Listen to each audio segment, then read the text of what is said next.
The incredible line, woven and swirling with the ebb and flow of the tides. We will surely meet again, perhaps on the side where the sea meets the sky.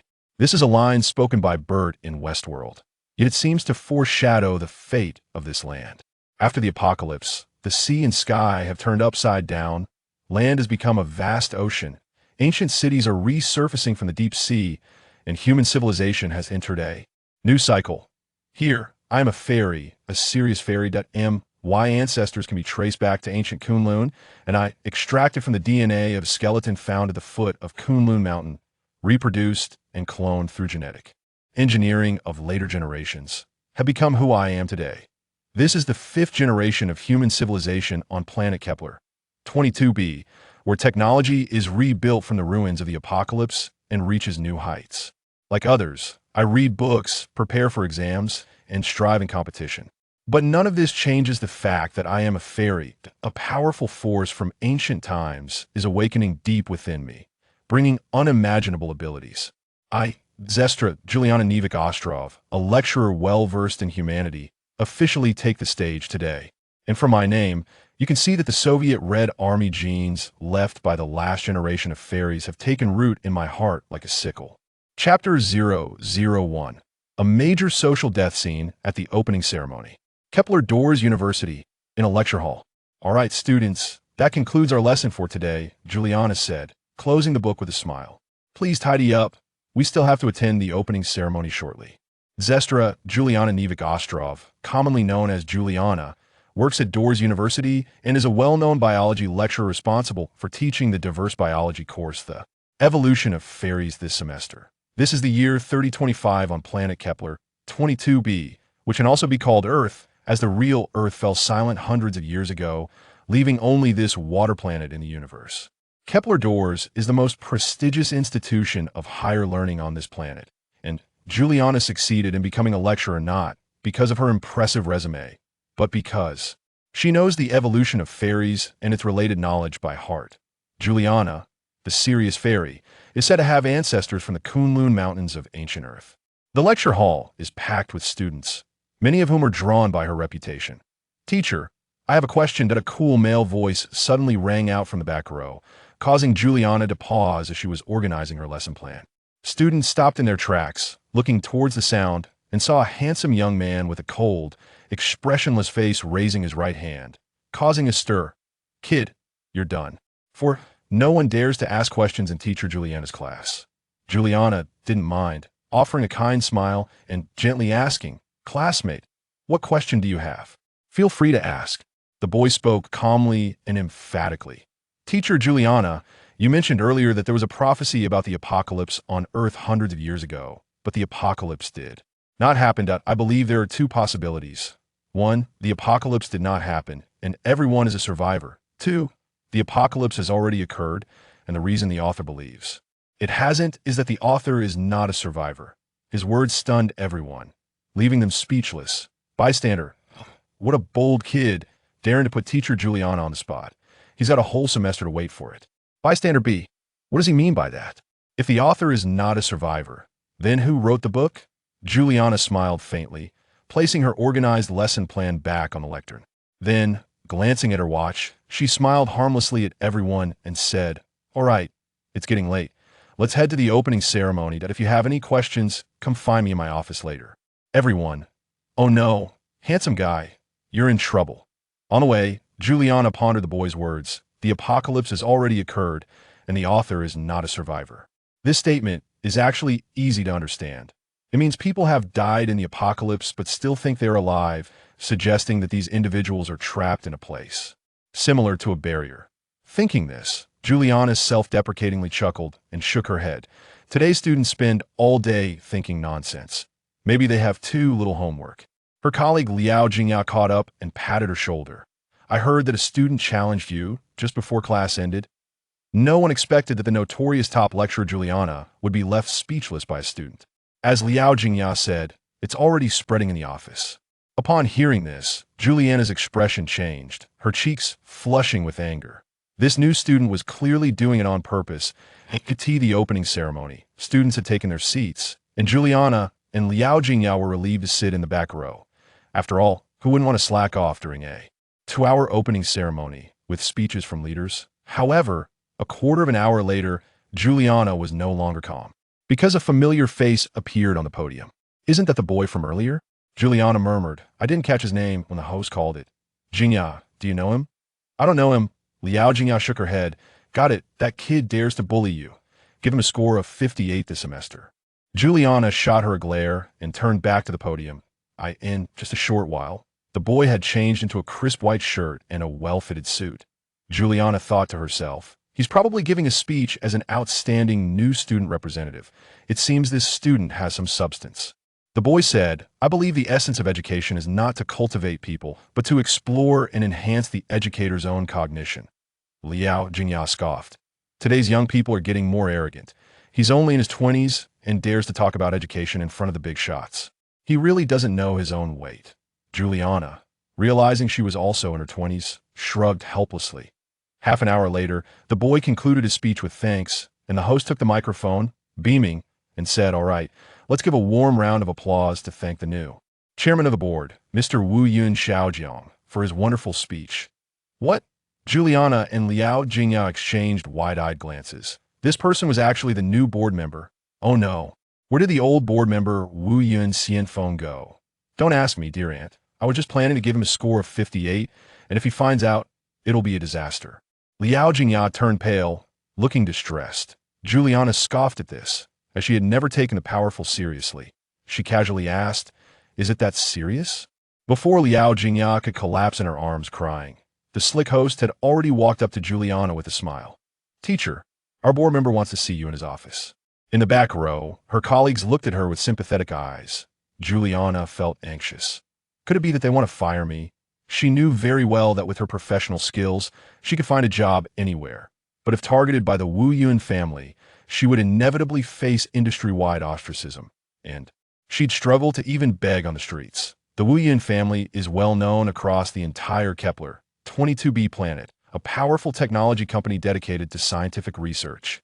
They invest in education to cultivate more technological talents. Kepler Doors is their most prestigious private school, and the new generation leader, Wu Yun Xiaojiang, has long been famous, showcasing his talents in investment multiple times. No one expected that he would now fully take over this university.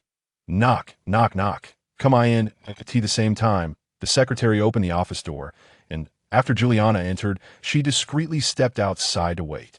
After struggling for a while, Juliana finally asked, blushing, "Chairman, you wanted to see me?" The young man in front of her put down the documents in his hand, looked up, and smiled. "Teacher Zhu, there's no need to be so polite. Didn't you want to find me to talk in the office?" Julian, Danger, Chapter 002. How Julian dug a pit for herself. Julian lowered her head, already thinking about how to write her resignation letter. Wu Yun Xiaojiang did not look up at her, just focused on his own work. Julian did not dare to speak or leave rashly, so she stood quietly waiting beside him. After a long time, he organized the documents in his hand and set them aside, glanced at his watch, and suddenly remembered something he hadn't done, which is when he looked up at Julian, who was standing in the corner, furious to the point of seeing green. "Sorry, Teacher Zhu, for keeping you waiting," Wu Yun Xiaojiang said politely, but there was no trace of guilt in his eyes. "By the way, weren't you looking for me to talk? May I ask what you want to advise?" Julian had gone from being cautious and enduring to having no patience at all. "Chairman, if you want to fire me, just say so. No need for all this sarcasm. Goodbye." After saying that, Julian walked straight towards the door in her high heels. "Stop!" Wu Yun Xiaojiang shouted, and seeing that she had no intention of stopping, he rushed over and grabbed Julian's wrist. "I said stop." Julian felt pain in her wrist as he held it tightly. She forcefully shook off this unpredictable man and, with red eyes, asked, "What do you want?" Xiaojiang then realized he had gone too far. He glanced vaguely at his watch and said lightly, "It's almost mealtime. Let me treat you to dinner. Let's go." Saying that, he ignored Julian's desperate struggles and pulled her down the hallway. The secretary followed behind, somewhat at a loss. "Chairman, where are we going?" Xiaojiang did not answer, taking out a set of keys from his pocket and tossing them to him. "Go to the underground parking lot and bring my car up to the office building entrance." Half an hour later, the two of them were at a standstill downstairs. Xiaojiang ordered Julian, "Get in the car. Julian, stubborn as a dead pig that isn't afraid of boiling water, replied, "Why should I listen to you?" Xiaojiang looked coldly into her eyes. "Because I am your boss." Julian laughed lightly. "I resigned half an hour ago." Can Wu Yin Xiaojiang's hand still reach a jobless person? Xiaojiang then realized that this woman was not as simple as she seemed. Though she appeared small and cute, she was actually more stubborn than a mule. No wonder there were rumors outside saying she was a fairy. It seems the term fairy is just a variant of the exterminator. The two had just been arguing, attracting quite a few onlookers, as it was a school full of people.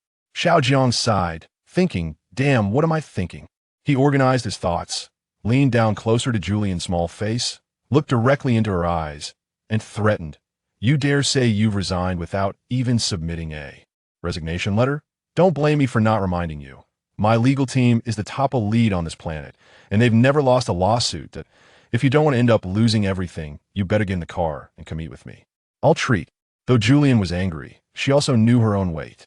This man in front of her didn't seem to be joking. Compared to begging on the streets without a dime, she chose to sell her dignity instead. "Fine, I'll get in the car." After saying that, she even forced a big smile. Xiaojiang glanced at the students watching around and smiled victoriously. "Disperse, disperse, go eat." The students were confused, not understanding. Why is he so happy? Did he win an argument with his girlfriend? A classmate beside them suddenly realized, "Oh my God, Julian is Wu Yun Xiaojiang's girlfriend. No wonder she can act so arrogantly in school." Upon hearing this, everyone looked enviously. A perfect match. How lucky. However, some held a pessimistic view of this so-called love. Wu Yun, the big chairman, has fallen into Julian's hands. Good days are yet to come. On the other hand, Xiaojiang did not think so. At this moment, they were sitting face to face in a top restaurant, the Galaxy Hotel under the Kepler Group. The two were at odds, neither willing to speak first. And even this large, luxurious room of 400 square meters was filled with a tense atmosphere. Several waiters whispered among themselves, and finally, one dared to approach, holding the menu next to Xiaojiang. "Mr. Wu Yun, what would you like to eat?" Xiaojiang pointed to Julian across from him. "Ask her." Julian, who had just been fuming, now felt nothing but panic. The prices on the menu were astronomical. Although it was Xiaojiang treating, she did not want to owe such a big favor to anyone. "Ahem, I'm not worthy." She cleared her throat, placed the menu on the table, and turned back to Xiaojiang. The waiter and Xiaojiang exchanged glances. "Mr. Wu Yun, this." Xiaojiang smiled lightly. "It's okay. Women can be a bit picky." The waiter was surprised. "Wow.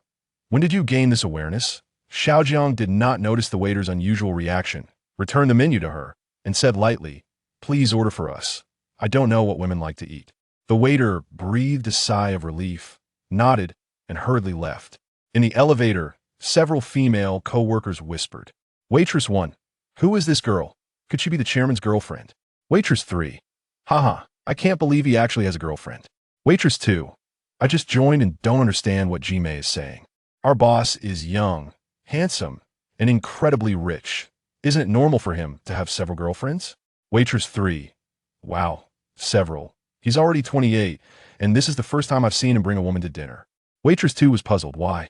Waitress 1 said mysteriously, "Think about it, a young guy, handsome and wealthy. It should be normal for beautiful women to flock to him, but our boss has no women around him at all.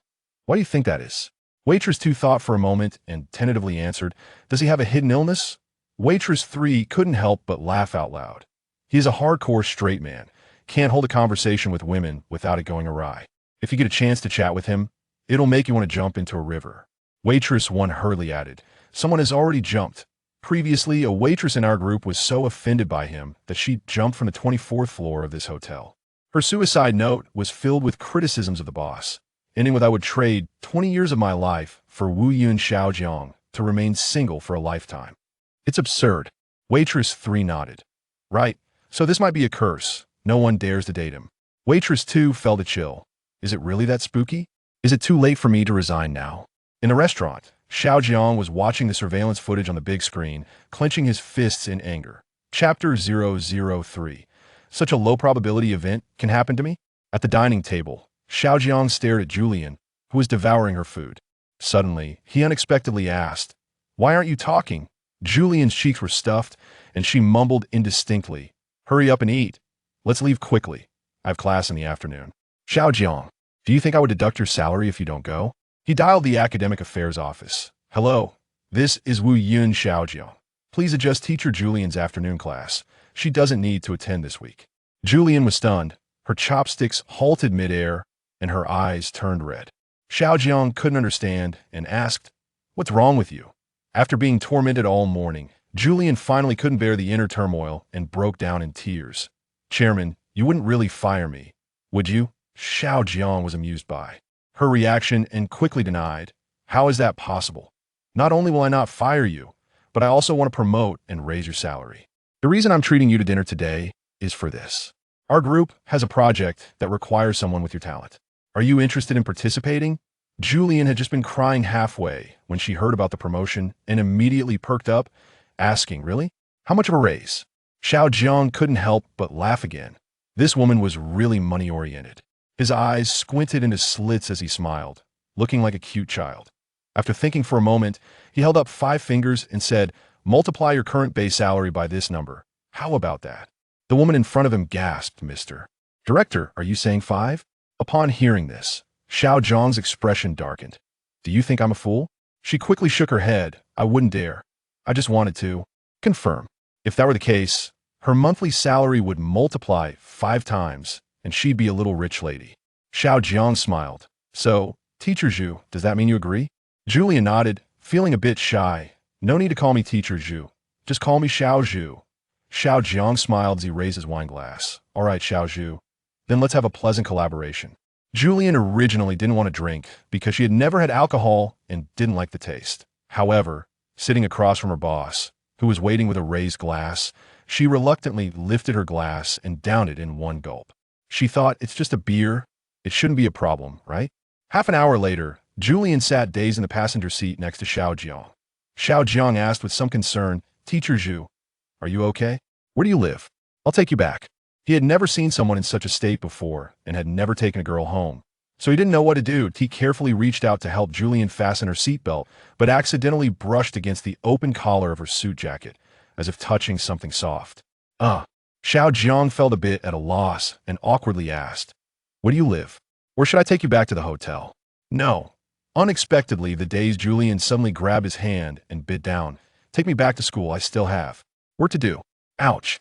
Xiao Jiang was bitten for no reason, with 2 bright red bite marks appearing on the back of his hand. "Teacher Zhu, what grudge do you have against me?" In this situation, Xiao Jiang knew he couldn't take her back to school. If she bit him, it was one thing, but if she bit a student, it could damage the school's reputation. The next day, the hot search headlines might turn into a female teacher at Dulles University goes on a biting spree after getting drunk. Sigh. Xiao Jiang sighed helplessly, unbuckling Julian's seatbelt as he said, "Let's take you back to the hotel. It's our hotel anyway, so it's safer." Unexpectedly, just as Xiao Jiang was about to pick Julian up, she suddenly kicked and pouted. I want to go back to class. I still have to show my face." Xiao Jiang was at his wit's end and had no choice but to drive to the school first. After all, he had already canceled the class, and the classroom was empty. No one should see her making a drunken scene, right? The car stopped at the school gate, and Xiao Jiang opened the car door. "It's settled then. After you sign in, I'll take you home. Your job today is to rest well." Julian responded vaguely, unsteadily standing up while holding onto the car door, limping towards her office. Xiao Jiang followed closely behind, staring at her without daring to blink. He felt helpless. Why was this woman so difficult? She had already agreed not to deduct her bonus, yet she insisted on showing her face. When they reached downstairs, Julian looked up at the sky. "What is that?" "It's dark and flying." She wondered to herself, could it be that I drank too much and am hallucinating? I just saw someone flying in the sky. That doesn't conform to the laws of gravity at all. Thud! With a dull thud, Julian was startled awake. Wow, it's a person. As soon as Xiao Jiang realized something was wrong, he rushed over to protect Julian, wrapping one arm around her waist and using the other hand to cover her eyes. "Teacher Zhu." "Don't look." Julian, completely sobered up, coldly said, "I already saw." Her voice trembled involuntarily, probably because the person who fell had open flesh and blood splattered everywhere. It wasn't someone flying in the sky. Someone had jumped off a building. Such a low probability eyewitness event happened to her. She forcefully pushed Xiao Jiang's hand away. "Why are you covering my eyes?" Hurry and call 120. Xiao Jiang hesitated. Based on the person's speed of descent and the accident scene, it was too late to call 120. However, under Julian's urging, he still made the call. Julian squatted in front of the jumper, examining him. The boy looked to be in his 20s and was likely a student. Although he was already mangled, he still had a heartbeat. After finishing the call, Xiao Jiang quickly pulled Julian away, whispering, "Are you crazy? That person can't be saved. Why are you messing with a corpse?" Julian replied seriously, "He's not dead yet. I want to save him." Xiao Jiang couldn't believe it. In his eyes, Julian was still drunk that he advised, "It's a doctor's job to save people. You need to get back in the car right now, and I'll take you home later." But Julian disagreed. "I told you, I can save him." Xiao Jiang quietly shouted, "You better not make me angry." With that, he turned back to call the group's public relations department. "There's an incident at the school. Immediately arrange for someone to block the news. Seal off the elevators near Building 2. No one is allowed to come down, and no one is allowed to approach." While Xiao Jiang was distracted, Julian bit her own fingertip and let a few drops of blood fall onto the body of the boy who had jumped. Chapter 004 Secret Research Project. The ambulance arrived in time, and the staff quickly checked the boy's condition. Although only 10 minutes had passed, Xiao Jiang was quite certain. The person was almost shattered, definitely beyond saving. Just send him to the funeral home. I'll cover the cost 10 times over. And remember not to talk recklessly outside. The doctor looked at Xiao Jiang in disbelief and disdainfully said, "Do you understand, or do I? This child has a heartbeat and autonomous breathing. Sending him to the hospital for rescue could save him. Honestly, I've never seen someone like you." Xiao Jiang was initially a bit angry. He was a witness. How could he not know the situation at the scene? But when he looked closer again, the boy's condition seemed different from before. Not only had the flesh that had burst open been stitched up, but there was even a hint of color returning to his lips. He then recalled what Julian had said earlier about saving him and quickly chased after her. "What did you do to him?" Xiao Jiang tightly held onto Julian, as if afraid she would run away. Julian's expression was flat. "Nothing, just a small effort." However, she added, "Could you let go of me? This makes it easy for people to misunderstand." "No." A few students gathered around took notice of the two, inevitably exchanging whispers. "Did you hear? Something happened in Building 2, and Teacher Zhu was the first witness. She was so scared that she was dumbfounded, and Wu Yun is comforting her." "Wow, Xiao Jiang is comforting Teacher Zhu? Isn't he the one who was scared silly?" Hearing the students' amusing chatter, Julian couldn't help but laugh. What was going on with Xiao Jiang and Wu Yun? Why did others see him as a cowardly, timid guy who struggled to talk to girls? Was his reputation really that bad? Xiao Jiang pretended not to hear and pulled Julian's hand into the car. Inside the car, Julian seemed a bit curious. "Hey, aren't you angry that the students are talking bad about you?" Xiao Jiang, driving with a straight face, replied, "I'm not like you, always dwelling on these little things." Julian pouted, finding herself speechless. Indeed, to her colleagues and students, she was a strict and vengeful figure, naturally unable to tolerate students talking about her behind her back. However, she wasn't a bad person. For instance, she had just saved a life. This was a special ability bestowed upon her by her ancient ancestors from Kunlun, allowing her to bring back to life those who had just lost their lives, leaving them with one last breath. However, even if they came back, these people's organs might not function normally due to the severe injuries they had suffered, becoming vegetative. This innate powerful ability made Julian feel quite pleased. But she didn't fully understand the implications of this power.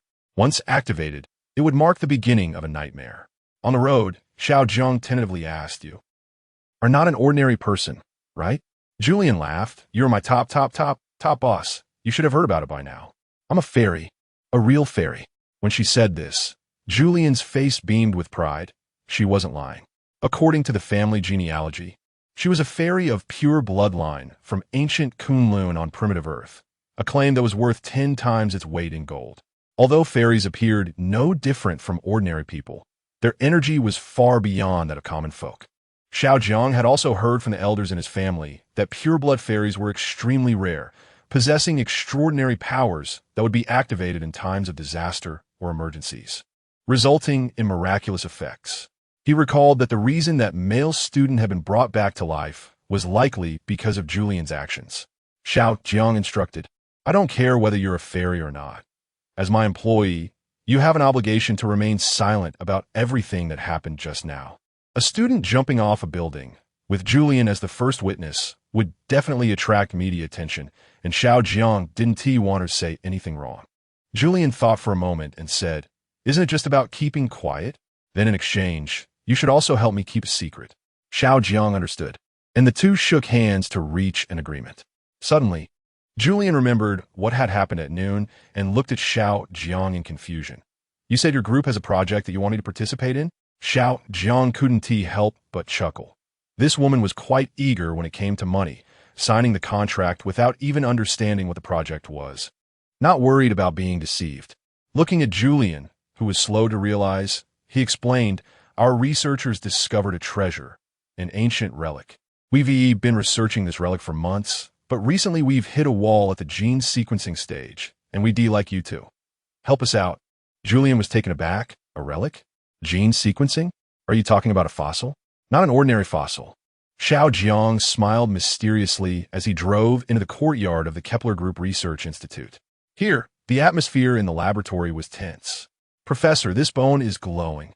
Assistant researcher Xiao Zhou was so scared he kept retreating, stumbling behind Professor Liu. The old professor, who had seen much, remained calm. "What are you panicking for? Hurry up and record the frequency and time of the flashes." Xiao Zhou, still shaken, curled up in a corner by the bookshelf with a stopwatch and notepad, observing the withered bone sealed in the glass isolation cabinet from a distance.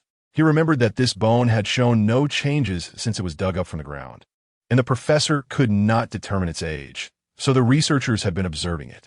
Unexpectedly, months passed, and this bone suddenly moved, glowing with an eerie blue-purple light. Professor Liu focused intently on that special withered bone, his expression serious, until the glow stopped flickering. This was a top-secret research project under the Kepler Group S technology company. They suspected that this unknown withered bone had special energy, so they employed various methods to study it. The funding was burning, yet months had passed with no results. Fortunately, there was a glimmer of hope today as the bone was actually glowing, almost alive, jumping with excitement. "Knock, knock, knock." Xiao Jiang entered with a smile. "Sorry, Professor Liu, for the interruption." "Oh, Wu Yun." "Not at all." Professor Liu stepped forward to welcome him, but his gaze fell on Julian, standing to Xiao Jiang's left behind him. "And who is this?" Xiao Jiang remembered the purpose of their visit today and introduced, "This is a lecturer from Dulles University, an expert in evolution. I thought since your project is stalled, you might need some extra hands, so I brought her as an assistant. And it's also a chance for her to learn from you, helping us cultivate research talents for our company." "Oh, I see." Professor Liu suddenly understood. So she was a connection, as ordinary lecturers rarely had the opportunity to participate in such top-tier research projects. This one wasn't merely an assistant, but a treasure to be cherished. Suddenly, Julian seemed to lose her soul, walking straight toward the withered bone. Chapter 005, A Daily Tip for Self-Sabotage Julie. Xiao Jiang noticed her strange behavior and shouted. He preferred to call her Julie, especially when danger was present. Professor Liu was shocked. "Stop her." Xiao Zhou happened to be next to the glass cabinet and quickly grabbed Julian, pushing her back a bit. Xiao Jiang, who rushed over, embraced her and shot an unhappy glance at Xiao Zhou, threatening in a low voice, "Stay away from my girlfriend." Xiao Zhou was baffled by the reprimand. "I just saved your girlfriend, and you can't even say thank you." Professor Liu reminded, "Teacher Zhu, you mustn't touch anything in this lab, especially that thing. The items dug up from the ground might carry ancient viruses or severe radiation. You must be very careful." "Okay." Julian looked guilty and apologized to Professor Liu. "I'm sorry, Professor. I don't know what came over me just now." It seemed she suddenly lost consciousness and was guided by something, moving forward to get closer to that piece of dry bone. Professor Liu waved his hand. "It's nothing. In a lab like this, it's not strange for weird things to happen. Just be more careful in the future." Xiao Jiang smiled awkwardly. "Professor Liu, looking at the situation, I'm not comfortable leaving Julie here alone. How about we go back first and bring her another day?" Professor Liu readily agreed. "It's fine. Teacher Zhu can come by whenever she's free. The lab's door is always open for you." After Xiao Jiang and Julian left, Xiao Zhou indignantly said, "Professor, look at Wu Yun's arrogant demeanor. His girlfriend is as short as a potato, yet he treats her like a treasure, thinking everyone is crazy about her." Professor Lu scolded. "What do you know?" Xiao Zhou, feeling unfairly treated for his light-hearted remarks, protested. "Teacher, why are you protecting her? I am your disciple, and she doesn't even have basic lab safety awareness. Who knows what trouble she might cause in the future?" Professor Lu shook his head. Perhaps the key to finding a breakthrough lies within that girl. After saying this, he looked meaningfully at the empty corridor outside. A week later, Julian returned to the auditorium to teach as she wished. The course, The Evolution of Fairies, was her signature class. Not only were there many students enrolled, but there were also numerous students auditing the class, and Julian felt responsible for them. "Students, today we will explain the first chapter, which is the introduction, specifically the origin of fairies. For those interested in this part of the knowledge, you can refer to another textbook with the same name outside of class. Today, we will only have a rough understanding." In Julian's view, the version of the textbook used today was quite outdated. She didn't know who the author was. But if nothing else, it should be her ancestor, as no one else understood the fairy race like they did. She glanced at the table of contents, closed the book, and began to narrate. Fairies did not exist on Kepler from the very beginning. The earliest fairies came from Earth, which bears a close resemblance to Kepler 22b. According to legend, in ancient times, a group of beautiful, free, and wise fairies lived at the foot of Kunlun Mountain on Earth. They are the progenitors of fairies. Fairies brought wisdom to the human world, imparted knowledge, taught people how to farm, weave, and various medical knowledge. In addition, fairies possessed extraordinary magical powers. But the unique price they paid was that they could not marry or even approach men. At this moment, a student suddenly raised his hand and asked, "Hello, teacher. I would like to ask if, as you say, fairies cannot approach men, then how do fairies reproduce?" As soon as he said this, the auditorium erupted in thunderous laughter, mixed with remarks like, "You're done for, dude." It was well known that Julian was a fairy herself. How could one dare to ask her how she came to be? Sure enough, Julian's face turned red instantly, and she remained silent for a full minute under everyone's gaze. Then she lowered her head, raised it again, and expressionlessly said to that student, "I'm sorry, but I really can't answer that question." Just when it seemed like the matter would end there, that student pressed on, "Teacher, is it that you can't?" Another wave of murmurs rippled through the crowd. Everyone was confused as to why some people always tested the limits of self-sabotage. Was there some deep-seated grudge that made Julian teacher unable to save face in class? When would this cycle of vengeance end? Just as the atmosphere was about to become stagnant, a cold voice rang out from the back of the auditorium. "I will answer this question." All the students turned around in unison to see a man dressed in a suit and tie, looking very formal, standing up and slowly walking to the podium. Several students recognized him. "Isn't that the chairman?" Xiao Jiang pretended not to hear and walked up to the podium, facing everyone, and began, "Teacher Zhu's refusal to answer this question is not because she can't, but because she simply can't possibly know the answer. According to what Dr. Cruz mentioned in his book regarding fairy lineage, purebred fairies cannot witness their own reproduction because they have a magical fairy bone within them after their death. This fairy bone undergoes certain changes and gives birth to new fairies." Everyone listened attentively, including Julian, who was also impressed by Xiao Jiang's expertise. Xiao Jiang continued, "This is the only existing record regarding fairy reproduction in the available data, and so far, the scientific community has not reached any further conclusions. Did you understand, student?" The student who asked the question was intimidated by Xiao Jiang's aura, but still felt a bit unconvinced. "Isn't that unnecessary? I wasn't trying to make things difficult for Teacher Zhu. Why are you so eager to protect her?" At this time, a classmate nearby kindly reminded him, "He's a school director. Be careful with your words." The student suddenly realized, but it was too late. Xiao Jiang had already walked over to him, smiling and patting his shoulder, saying amicably, "We're all classmates here. It's normal to discuss questions together. No need to worry about protecting anyone." After saying this, he took out his student ID. "Hello, classmate. We have plenty of time ahead." At that moment, the questioning student was so frightened that his legs went weak, and the others were equally bewildered. Was he really a student? After class, Julian incredulously asked Xiao Jiang. You're 28 and still in your freshman year? Xiao Jiang, with a dismissive expression, replied, I worked in the family business for several years. My father didn't let me go to college until this year. Julian shrugged. A domineering CEO is usually accomplished at a young age, holding multiple positions, mastering 8 languages by 16, and having dual PhD degrees from Ivy League schools, right? Xiao Jiang scoffed. You've read too many novels. Chapter 006. Can special abilities also go wrong? Come on, I'll treat you to dinner. It was already countless times that Xiao Jiang and Julian had walked downstairs together, and he actively opened the car door to invite her in. Julian smiled and said, Is this considered bribing the teacher?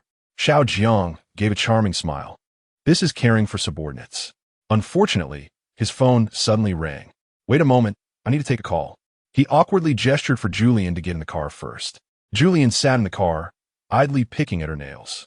On the other end of the phone, a voice came through. It's bad, Chairman. The student who jumped off the building a few days ago is in trouble again. Julian immediately recognized the voice of the principal. She knew about the student who jumped off the building, but the person was already half dead, and she had saved him. What else could happen now? Let's go to the hospital, Xiao Jiang said without hesitation, driving Julian towards the hospital. But you promised to treat me to dinner? However, upon arriving at the hospital, Julian's thoughts changed drastically. She was shocked to see that the situation had exceeded her expectations, with a top medical team in a hurry. Xiao Jiang asked the doctor, What's the situation? The doctor said seriously, the patient has no spontaneous breathing, but the heart is still beating. Xiao Jiang wasn't foolish.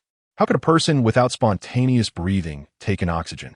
Without oxygen in the blood, how could it circulate properly? How could the heart still beat? He looked at Julian, wanting an explanation. Julian felt guilty and lowered her head timidly. The principal was also at the door of the ward, looking anxious. The outside world has been paying attention to the condition of the student who jumped off the building. We previously said he was in a coma, but now, this person has clearly turned into a monster. Don't speak nonsense. Xiao Jiang reprimanded the principal in a low voice. How could he say such things when the situation was still uncertain? The principal was startled by Xiao Jiang's sudden seriousness and immediately fell silent. Julian thought to herself, it shouldn't be like this. Her special abilities were bestowed upon her by her ancient fairy ancestors. Since she was a fairy, the energy should be pure and holy. Even if she couldn't save a person, it shouldn't make things worse. The attending physician explained, this is an extremely rare vegetative state phenomenon. Rather than rare, it's more accurate to say we've never encountered this phenomenon before, so we have no corresponding treatment plan. So what should we do now? Julian thought that it was nothing more than to give up treatment. It couldn't be worse than the initial outcome of falling to death. However, the attending physician disagreed, saying the patient is in an extremely strange situation. He has no breath, looks dead, but is not dead because his heart is still beating. Therefore, we call it strange. What about the brain? Typically, hospitals judge a person's life and death based on brain death, but the strange thing is here. The brain is dead, but not completely dead. Seeing everyone's confused expressions, the attending physician explained, the brain is still active, but its structure is now completely different. Every nerve, every blood vessel neuron, and synapse has undergone significant changes. In other words, the brain is still there, but it is no longer the brain of the patient. A terrifying thought suddenly appeared in Julian's mind, and she murmured, could this be mutation? The attending physician nodded. This is the problem we are currently concerned about. You should have heard the legends of zombies, right? Everyone was taken aback. Zombies, a mysterious legend from an ancient galaxy in the universe. It is said that the first zombies were created by a mysterious virus that controls the human brain, causing the zombies to appear no different from ordinary people. But as the virus spreads in the body, it leads to bizarre behaviors. Ultimately, zombies spread the virus by biting other normal humans to create more hosts for the virus. The frightening part is that, according to historical records, many human civilizations were destroyed by the zombie virus. The principal showed a worried expression and cautiously asked the doctor, Are you saying that this young man might become a terrifying creature? The doctor did not answer directly. Chairman, look, the principal was terrified and suggested, to eliminate future troubles and ensure the safety of more people, I think we should nip this nightmare in the bud. After saying this, he revealed a fierce look and made a gesture across his throat with his left hand. Xiao Jiang looked at Julian coldly. Do you have anything to explain? I know I was wrong. Julian didn't know what to say. She also didn't understand what was happening. After all, she only realized she had this special ability from an ancestral family book, and this was her first attempt. She didn't expect that special abilities could also go wrong. Xiao Jiang didn't mean to blame her. He simply instructed the doctor, don't make any decisions yet. Add more personnel to keep a close watch on this ward and ensure nothing goes wrong. Yes, the doctor nervously agreed and immediately went to arrange the work. The area around the entire ward was reinforced with iron chains and heavy locks, leaving only a small door for medical staff to enter and exit. The principal followed closely behind Xiao Jiang, earnestly advising, "Oh, Chairman, you are still too young. Just listen to my advice and resolve this trouble early. Otherwise, it will lead to endless problems." Xiao Jiang stopped, glared at him, and the principal immediately fell silent. Watching Xiao Jiang's departing figure, the principal let out a heavy sigh. Ignoring the advice of the elderly, one will suffer sooner or later. The voice echoed in the dim hospital corridor, and in the distance, Julian vaguely heard something, her body trembling involuntarily. Meanwhile, in a secret laboratory of the Kepler group, a slender bone flickered with a bizarre purple-blue light. Xiao Zhou was frightened and hid behind Professor Liu. "Professor, look!" The professor sternly scolded Xiao Zhou. "Don't make a fuss. Quickly take the experimental records." Xiao Zhou swallowed hard, reluctantly releasing Professor Liu's neck while complaining, the female assistant that the chairman sent and hasn't come to work. Logically, this should be her job. The professor maintained a stern face and said, "The villain dies from too much talk." Xiao Zhou was so scared that he choked up and dared not say more. "Ha ha." Seeing this, Professor Liu laughed heartily. "I'm just teasing you. Huh. Not so scared anymore, right? This thing is from 1,000 years ago. If it could harm us, it would have destroyed us long ago. The reason it's glowing now might be due to resonance with other substances." Chapter 007 Strange Luxury Villa on Wuyun Mountain. Una luxurious villa. Wuyun Xiaojiang stood by the window with a glass of red wine, watching Julian, who was sitting uneasily on the sofa, trembling. He said lightly, "Explain yourself, Teacher Julian." After saying that, he downed the wine in his glass. Wuyun Mountain is the highest mountain on this brilliant planet, and it is also one of the back gardens of the Wuyun family, where Wuyun Xiaojiang resides. This luxurious villa is built against the mountain, standing close to the peak of Wuyun Mountain, where one can almost enjoy the view of half the planet. Julian tried to speak, but hesitated several times. I just wanted to save him. Indeed, in that situation, saving a life was her only reaction. The sudden surge of energy within her left her at a loss, and she could only take the risk to use it, not expecting it to lead to such a situation. However, after hearing Julian's explanation, Wuyun Xiaojiang changed from his usual amiable demeanor to a slightly mocking smile. He leaned closer to Julian's face, locked eyes with her for a moment, exhaling a breath that carried a hint of alcohol, and then provocatively said, "Aren't you a fairy?" The implication was clear. "It seems I overestimated you." Julian, who was usually high and mighty, couldn't tolerate such provocation. Blushing with anger, she stood up and said, "Chairman Wuyun, if there's nothing else, I'll take my leave. Good night." After saying that, she picked up her bag and turned to leave. "Where do you think you're going?" Xiaojiang pulled her hand, teasing, "It's dark outside. The mountain road is long. How are you going to leave?" "Humph." Julian was unwilling to back down, forcing a smile and said, "Did you not say I'm a fairy? Can't I just fly back?" Xiaojiang forcefully pulled her into the bedroom, blocking the door with his body, and said domineeringly, "You can't leave." Julian looked up, proudly saying, "If you don't let me go, I'll call the police and report you for illegal detention." Xiaojiang was taken aback and then laughed at her anger. This woman was so foolish. Wuyun Xiaojiang was the richest man on Kepler 22b, which police station would know him. With his status and the contributions of the Wuyun family to Kepler, who would dare to arrest him? Julian soon realized this, and her face turned red with anger. Looking on the verge of tears, Xiaojiang felt a bit helpless, cupping Julian's small face and soothingly said, "Teacher Julian, don't be angry. I was just joking with you. Come on, let me show you something. Then, without giving her a chance to respond, he took her soft little hand and led her to the rooftop terrace. Here, there was a huge astronomical telescope that looked quite old. Julian's attention was instantly captured. She had always been interested in such peculiar things. Wow, Chairman, this telescope is handmade, Julian exclaimed, stroking the bronze-colored gold-framed edges, admiring every carved detail on the surface of the antique. Seeing her fascinated look, Xiaojiang felt both amused and exasperated. This woman, with a handsome and wealthy young man right in front of her, was so interested in this long-forgotten cold instrument. This is home. You don't have to call me Chairman. Just call me Xiaojiang. Xiaojiang? Julian turned her head and tentatively called out. Home. He responded, adding, that's what my mom calls me. Julian looked at him suspiciously. Mama's boy? Wuyun Xiaojiang. No. Julian didn't take it to heart and continued to fiddle with the telescope. However, the phrase mama's boy unsettled Xiaojiang. He slowly leaned closer to Julian, helping her adjust the telescope, and casually asked, Teacher Julian, you wouldn't stop dating me because of this, would you? Julian looked up, bewildered. Who said I wanted to date you? Wuyun Xiaojiang looked at her in disbelief, unwilling to accept.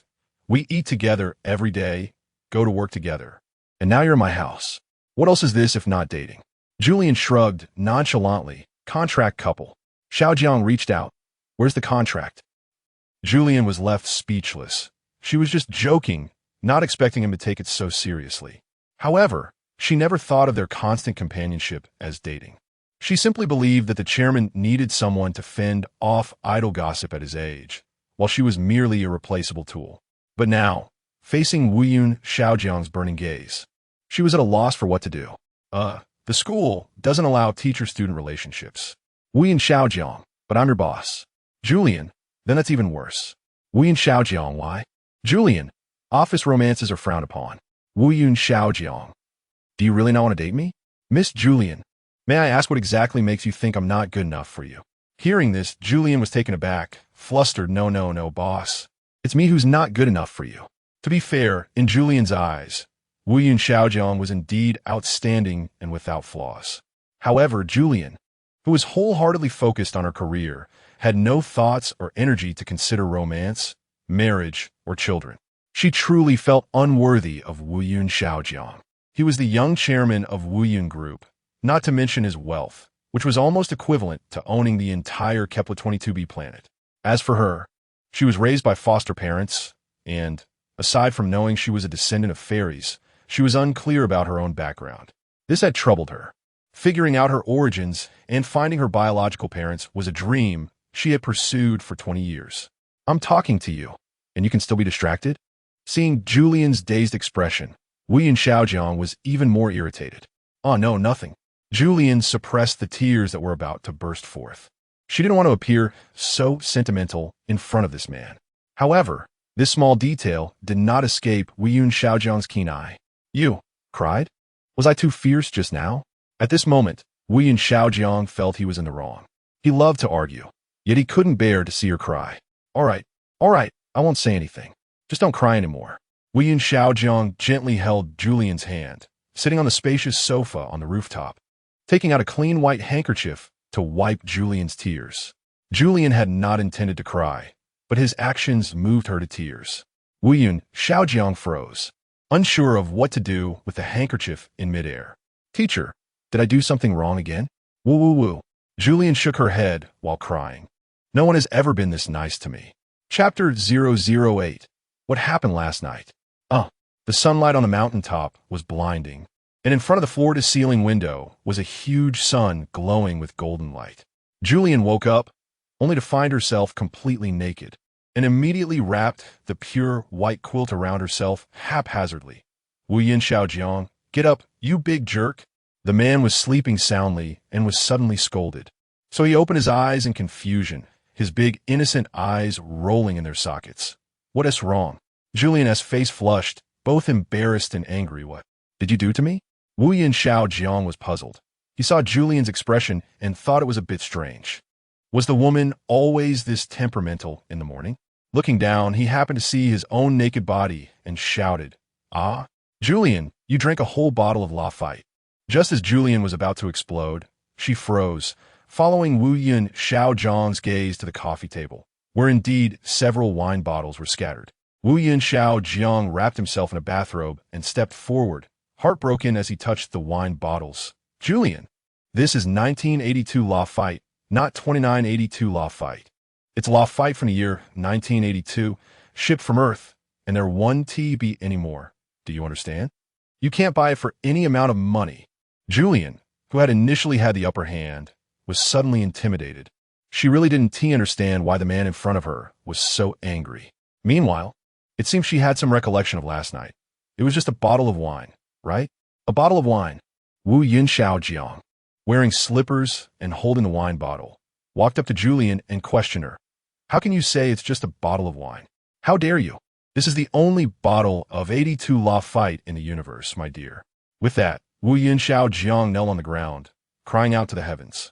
Julian thought to herself, why are you so dramatic? Are you sure you're not acting?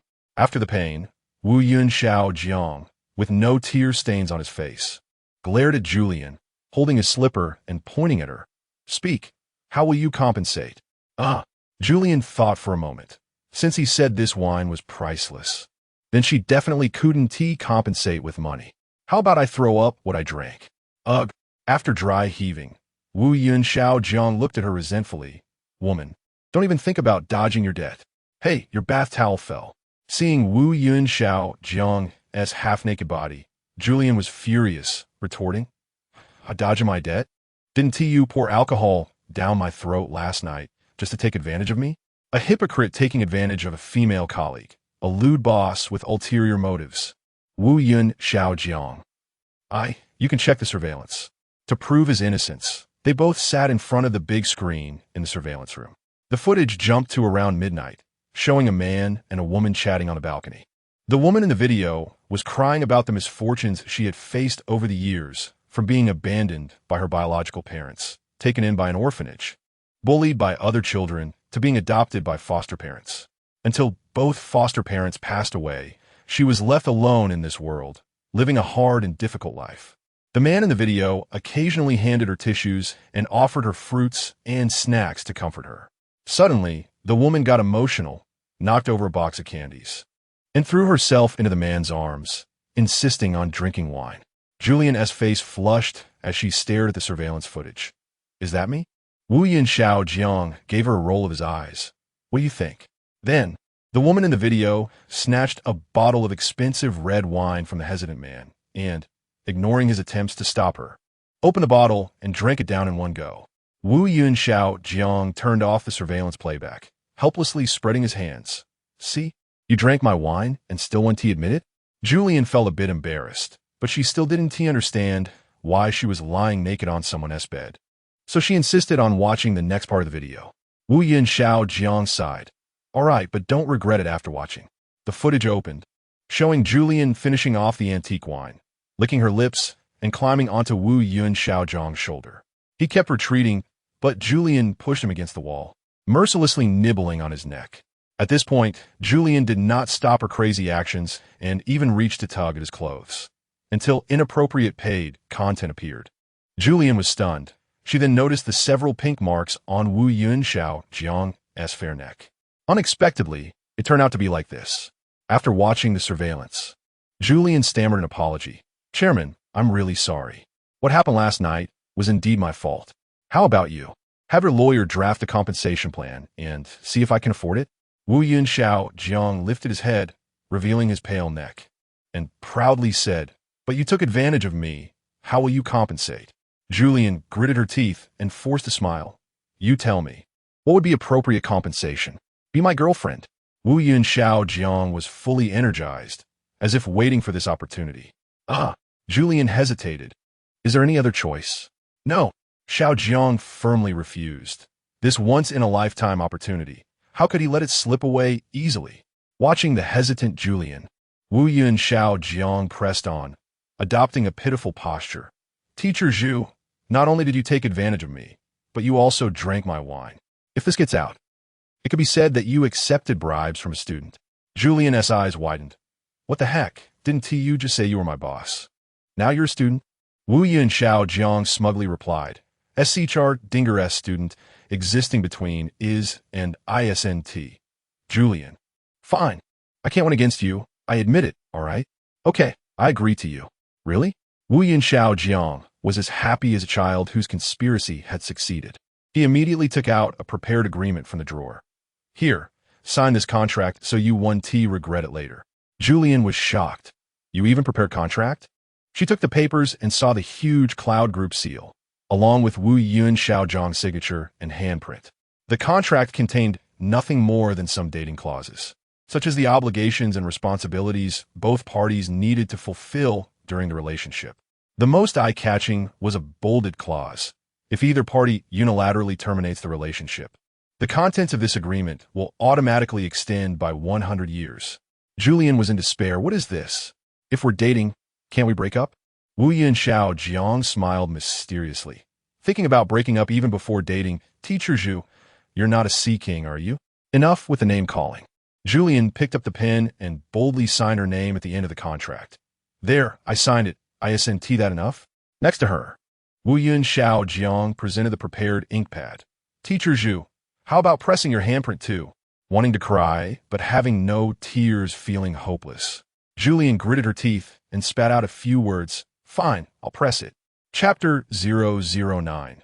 The bitter but caring chairman in the multidisciplinary biology lecture. Julian was explaining the fairy evolution theory.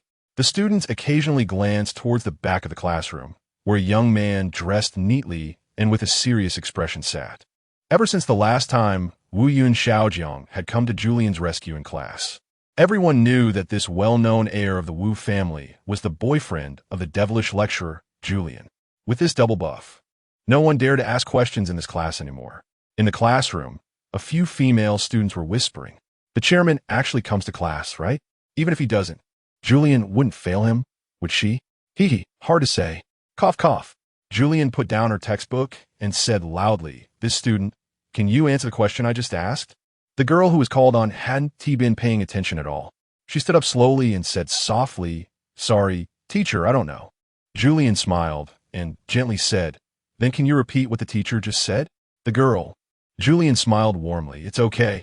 Just tell me your name and student ID, and you can sit down. The girl quickly pleaded, please, teacher, I was wrong. I promise I won't daydream in class again. Please don't fail me. Seeing that the girl was about to cry, Julian decided to give her a chance. The teacher didn't say you would fail. How about this? You can choose another student to help you answer this question. If they answer correctly, it counts as you answering correctly. Now, the power of life and death lay in the girl's hands. It's well known that if the chosen student also hadn't been paying attention, they would surely fail too. The girl bit her lip, casting a pleading look at her classmates, not wanting to offend anyone. After all, they were all friendly classmates, and there would be plenty of time ahead to settle scores. Suddenly, her gaze landed on Wu Yun Xiaojiang, who was sitting at the back, focused on his book. She bit her lip, pointed to the back of the classroom, and said firmly, teacher, I want to ask him to help me answer the question. Everyone breathed a sigh of relief and turned their eyes to the back. The girl sat down, sighing in relief. The chairman is magnanimous. He would hold this against me, right? Now, the one feeling awkward was Julian. Cough, cough. This male student, can you answer the question I just posed? The students tried hard to stifle their laughter. They wanted to see if the chairman came to class to support his girlfriend or if he was genuinely here to learn. Wu Yun Xiaojiang closed his book, stood up with a neutral expression, squinting slightly, and cleared his throat. Teacher, you summarized the modern materials regarding the daily routines of the ancient Kunlun fairies, but you didn't pose any questions. Julian nodded in satisfaction. The students suddenly realized that the teacher had been tricking them. However, after Wu Yun Xiaojiang finished speaking, he showed no signs of stopping. He continued to address Julian. Teacher, I have a somewhat superficial suggestion. I wonder how you see it? Julian smiled without saying anything. Go ahead. I don't know if you've noticed, but 80 of the class ISNT paying attention. He added, by the way, these students are using their parents' money, paying expensive tuition, sitting in the most prestigious lecture hall of the world's top university, yet they aren't taking the class seriously. What are they doing? Do you think getting into Dulles means everything is fine? Do you know that this year, 20 graduates ended up begging on the streets? This has made our school a laughingstock in the education sector. The students were stunned. This was the world's top university, and the graduates were facing severe employment pressure. Wu Yun Xiaojiang paused and continued. If you people end up begging in the future, please don't tell others I'm your classmate. A bunch of disgraceful people. Before he finished speaking, the classroom erupted in laughter. Even the usually serious Julian couldn't help but chuckle. Unexpectedly, Wu Yun Xiaojiang left his seat, pointing at Julian with the authority of a chairman, and sternly scolded. And you? Why are you laughing? With so many students not paying attention, you didn't even notice? Only asking one question throughout the entire class. Julian lowered her head, thinking that next class she must ask more questions. The students understood Julian's temperament, and the classroom instantly fell silent, everyone pleading for Wu Yun Xiaojiang to say less. However, Wu Yun Xiaojiang was known for being resolute in his work, especially towards college students of a similar age. He felt it necessary to educate them properly. But now, he wanted to give this well-known lecturer, Julian, some constructive advice. Teacher Julian, forgive my bluntness, but your theory is dry and boring, with a flat tone lacking any ups and downs. The class feels like a stagnant pool, utterly uninteresting. Before he could finish, the classroom erupted in boos. After all, he was the chairman. Since Julian started teaching, no one had dared to speak to her like this. A student commented, I bet $1 that the chairman will get beaten when he gets home. Another replied, I'll bet $2, he definitely will.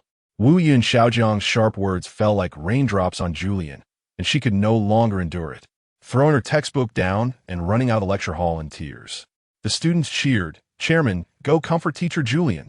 Wu Yun Xiaojiang stepped onto the podium, heavily sighed, and said, Classmates, I risked my life to criticize teacher Julian today, just to tell everyone that education is a very serious matter, so don't take it lightly.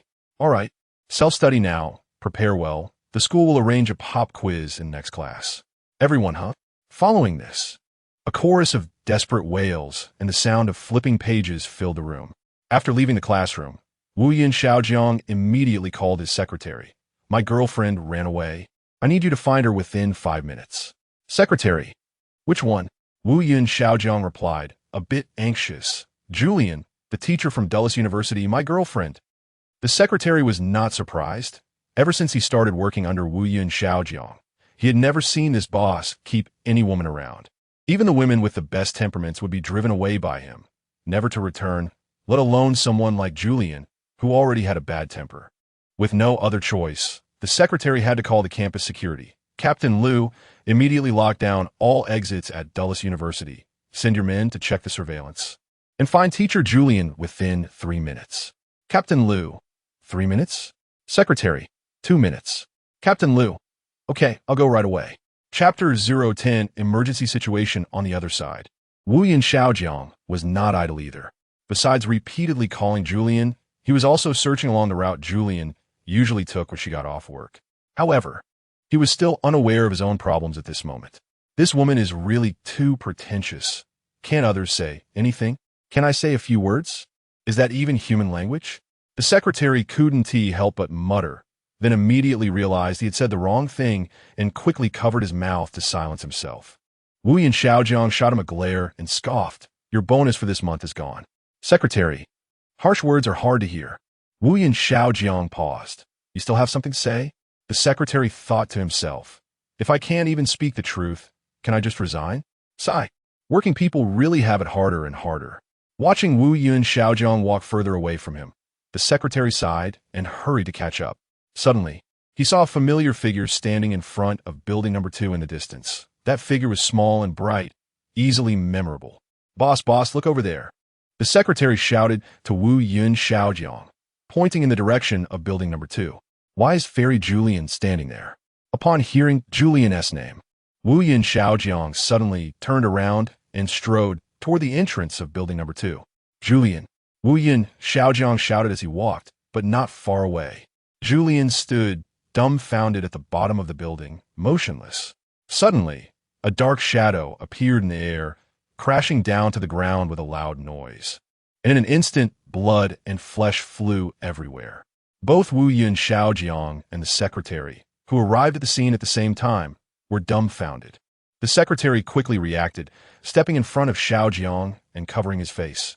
Chairman, please don't look. A hint of hesitation flashed across Wu Yun Xiaojiang's cold face as he murmured, Julian. History always seems eerily similar. When the ambulance arrived promptly, the nurse clearly stated that the injured person still had a breath of life and there was still hope for survival. So they were sent to the hospital for treatment. However, all of this seemed like a dream to Wu Yun Xiaojiang. For the second time, he witnessed a young person jumping down from more than 10 stories and getting mangled, yet still being able to survive. He didn't wish for people to not live. He just hoped that those people could live healthily. This time, if nothing went wrong, the injured person would end up like the last one, becoming a strange vegetable who could survive without breathing. And all of this seemed to have something to do with Julian. Explain yourself. After the crowd dispersed, Wu Yun Xiaojiang stood on the playground, looking down at the aggrieved person as if a senior scolding a child.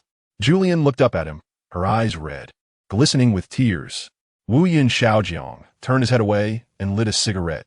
Don't look at me with your innocent big eyes. I'm telling you. It's useless. Quickly confess. Do you think I killed that person as soon as she opened her mouth? Julian couldn't help but sob. She had always been strong, never showing her weakness in front of others. But after such an incident, she thought that, as her boyfriend, Wu Yun Xiaojiang should at least believe her. She didn't expect him to doubt her. Man. Baby, that's not what I meant. Upon hearing Julian cry, Wu Yun Xiaojiang's hard heart softened instantly. He could never believe that this petite girl in front of him was a bad person, but he always wanted to understand the reasons behind it. Twice now, you were present when students had accidents. People fell to a bloody pulp, yet you managed to save them. Julian, what exactly are you? Xiaojiang looked earnestly at the woman before him. It was well known that this woman called herself a fairy, but reality seemed too strange. Julian's eyes sparkled with tears as she shook her head helplessly. I don't know what is going on. I always can't control myself. Always wanted to save those people. Living isn't a great thing? She also couldn't understand why whenever such things happened. That restless power inside her would erupt under the influence of her compassion, forcibly treating the injured, prolonging their only breath of life. However, the result was always contrary to expectations. Those who barely survived did not become better, but rather turned into vegetative states. Wu Yun Xiaojiang's expression grew serious as he moved his lips, wanting to say something but hesitating. Let us go. I'll take you home. After saying that, he held Julian's hand and walked out of the school gate. Chairman, the secretary chased after them, indicating that there were still matters to resolve. Should I take teacher Julian home? Xiaojiang turned back and shot him a look, coldly throwing out a sentence. You wish. Secretary, what is he thinking? Does he really think I would dare to covet my sister-in-law? On the way, Julian timidly spoke. Boss, you won't fire me, will you?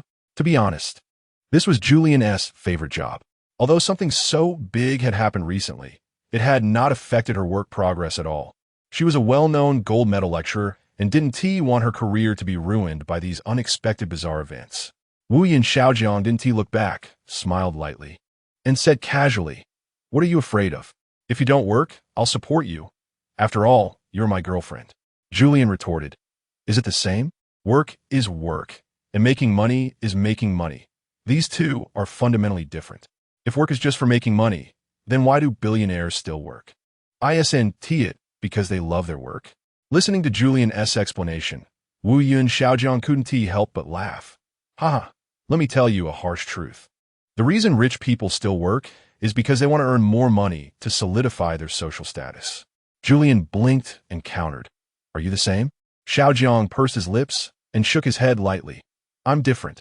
I'm a wealthy person with dreams. Julian laughed mockingly, thinking this man was just putting on a show, so she pressed him. Then may I ask, Mr. Wu, what is your dream? He glanced at her and smiled without answering. The car steadily stopped under the apartment building where Julian lived. Xiaojiang thoughtfully opened the car door. Princess, please get out. Julian, who had originally been feeling down, suddenly laughed at his words, not expecting her usually serious boss to have a humorous side. However, she still had one thing that made her uneasy, and she couldn't wait to clarify. You really want to fire me, right? Xiaojiang shrugged. Of course not. With so many things happening, it's not safe for you to stay at school, so I'll give you a leave of absence. You can come back to work after everything is sorted out. Julian understood. For now, she was the one who needed to avoid suspicion the most. Chapter 011. Between Heaven and Hell, Wu Yun Xiao Jiang did not return directly to school, but instead went to Professor Lu's laboratory. By chance, he ran into Xiao Zhou, who was trembling and hiding behind Professor Lu, staring fearfully at the bone glowing with an eerie light inside the glass cabinet. What is going on? Wu Yun Xiao Jiang's face turned serious as he walked straight up. Sigh. Professor Lu sighed, glaring at Xiao Zhou with disappointment. He told Wu Yun Xiao Jiang that this thing had been flashing for 2 days, and his assistant was too timid to record any valid data. Upon hearing this, Wu Yun Xiao Jiang's expression turned dissatisfied. Has there been no progress at all in the past few months? Although he was wealthy, he wasn't a fool. Spending a fortune to maintain such a laboratory was not for this kind of result. Let us talk privately. Professor Lu invited Wu Yun Xiao Jiang to his office. The old scholar's office was quaint and cluttered, with shelves and desks filled with books that others couldn't understand, resembling a library from a medieval Western magic school. Wu Yun Xiao Jiang casually flipped open one of the books, and the yellowed pages were filled with Professor Lu's notes, which he could only partially comprehend. I came this time to ask Professor Lu if he has any understanding of the fairy species. Wu Yun Xiao Jiang casually inquired while surveying the room's decor. The latter was taken aback and then laughed heartily. Chairman, you must be joking. Many people have heard of fairies, but no one has ever seen one, just like mermaids. It's all just hearsay. But Wu Yun Xiao Jiang was about to share his experience, but suddenly felt that revealing Julian might be inappropriate. So he quickly changed his words. I have a friend who is a fairy. She said so herself. Oh. Professor Lu adjusted his reading glasses, his owl-like sharp gaze fixating on Wu Yun Xiao Jiang. She said she is? What evidence does she have? If she can't prove she is a fairy, how is she any different from an ordinary person? Wu Yun Xiao Jiang nodded noncommittally. That was indeed the case, but Julian, she was truly extraordinary. Then, Professor, what progress has been made in your work recently? Xiao Jiang asked with a smile, sitting in the chair opposite Professor Lu and casually crossing his legs, looking like a carefree playboy, in stark contrast to his serious demeanor at school. Professor Lu pulled out an ancient book from the drawer, flipped to a marked page, and pointed at the complicated text, explaining, Last month, I started searching for literature related to that bone. Only this book has records about it. According to our measurements, that bone comes from a primitive human, not much different from modern people, but its DNA sequence is completely unrelated to modern humans, which is one reason our research has stagnated. Xiao Jiang was curious. What does the book say? He couldn't understand the ancient script, but Professor Lu had consulted an expert in ancient texts and translated part of it. It also recorded a type of bone that was extremely similar to the one they discovered. Professor Lu showed an illustration from a book, which was hand-drawn and not very clear, but the outline was still discernible. The author stated that this bone came from Earth and possessed some terrifying energy that could imprison the souls of the dying between heaven and hell. Wu Yun Xiao Jiang was puzzled and looked at Professor Lu. What does it mean to be between heaven and hell? Professor Lu shook his head solemnly. I can't explain it clearly either. The author's description is quite obscure. However, according to my understanding, heaven and hell are two extremes, as are life and death. Being between heaven and hell is neither living nor dead. It is a state where one cannot seek life nor death. This statement awakened Wu Yun Xiao Jiang. The 2 students that Julian saved were just like that, weren't they? He couldn't help but ask Professor Lu again. Does the book mention how to break this terrifying magic? The latter still shook his head. The book is lengthy, and besides this one, there are several others. Moreover, the text is so complicated that it will take a lot of time for the Ancient Text Research Institute to translate. Wu Yun Xiao Jiang nodded and urged Professor Lu to speed up the work. After leaving the Research Institute, an idea formed in his mind.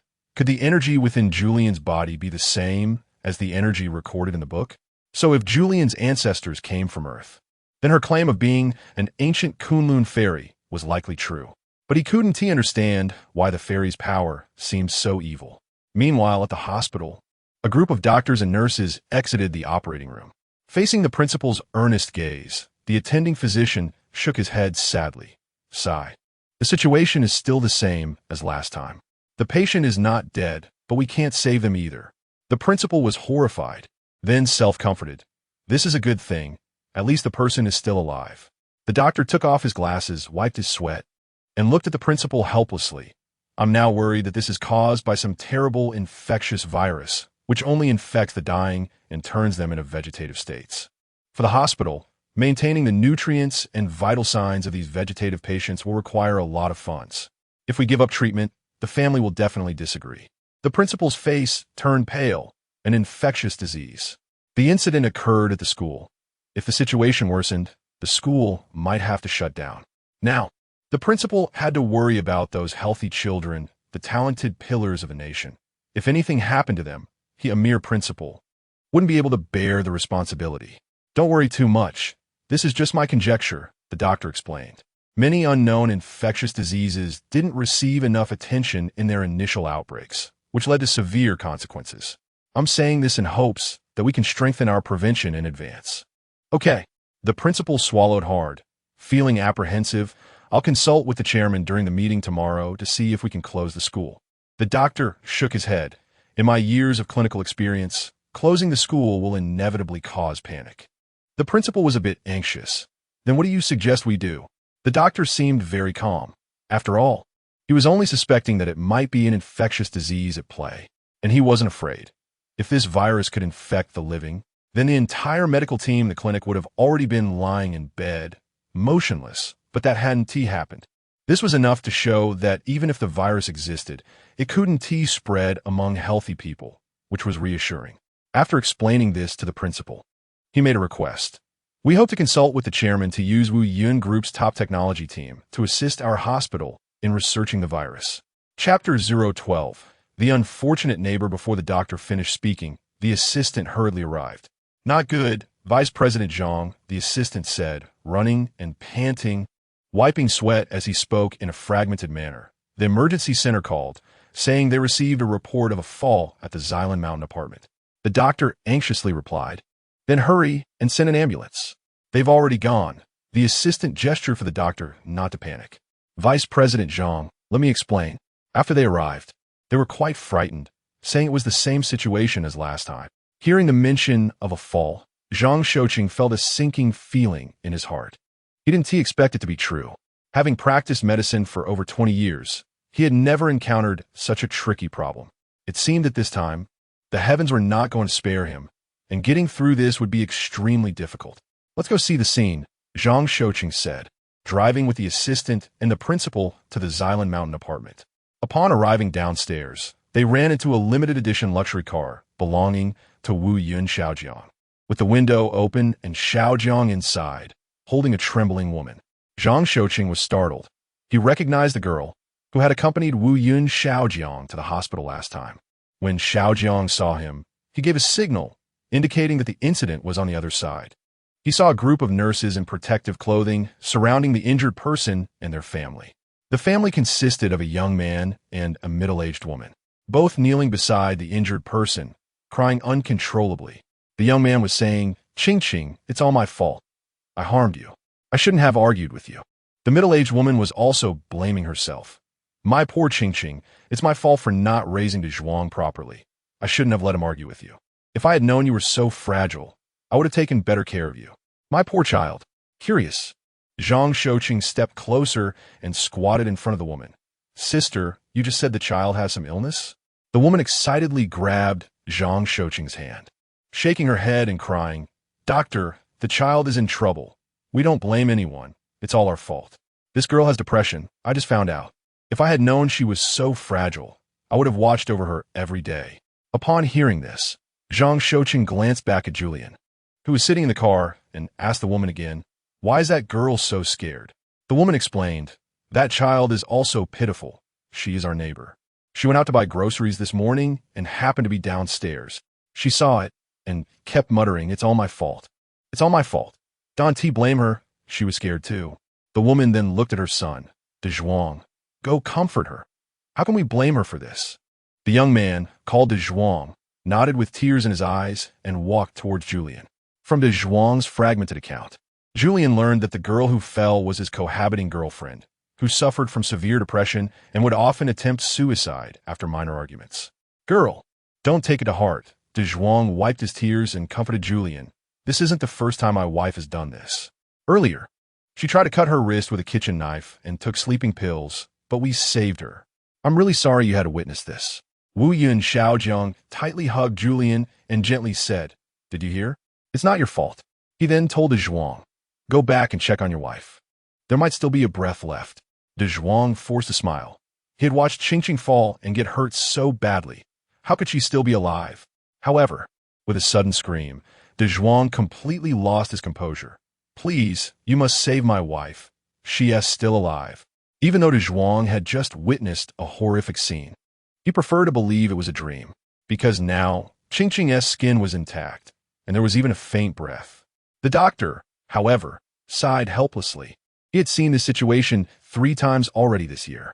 Wu Yin Xiaojiang was worried about Julian losing control of her emotions. So he started the car and drove away from the scene. While his heart was heavy, he also felt a bit relieved that this incident didn't happen at the school, so it didn't significantly affect the Wu group. However, the Xyla Mountain apartment was no longer safe. He needed to move Julian to a more secure place. On the way, the phone suddenly rang. Julian jumped in fright, hesitantly reaching for her phone, but Wu Yun Xiaojiang answered first. Julian, what is wrong? On the other end, Liao Jingya's anxious voice came through. You haven't come back to work for so many days, and President isn't at school either. Did you two go on your honeymoon? Wu Yun Xiaojiang coldly replied and hung up the phone. Liao Jingya on the other end was left stunned. Mouth agape. Oh my God. This is huge news. Colleagues gathered around, and the atmosphere turned into a thick gossip vibe.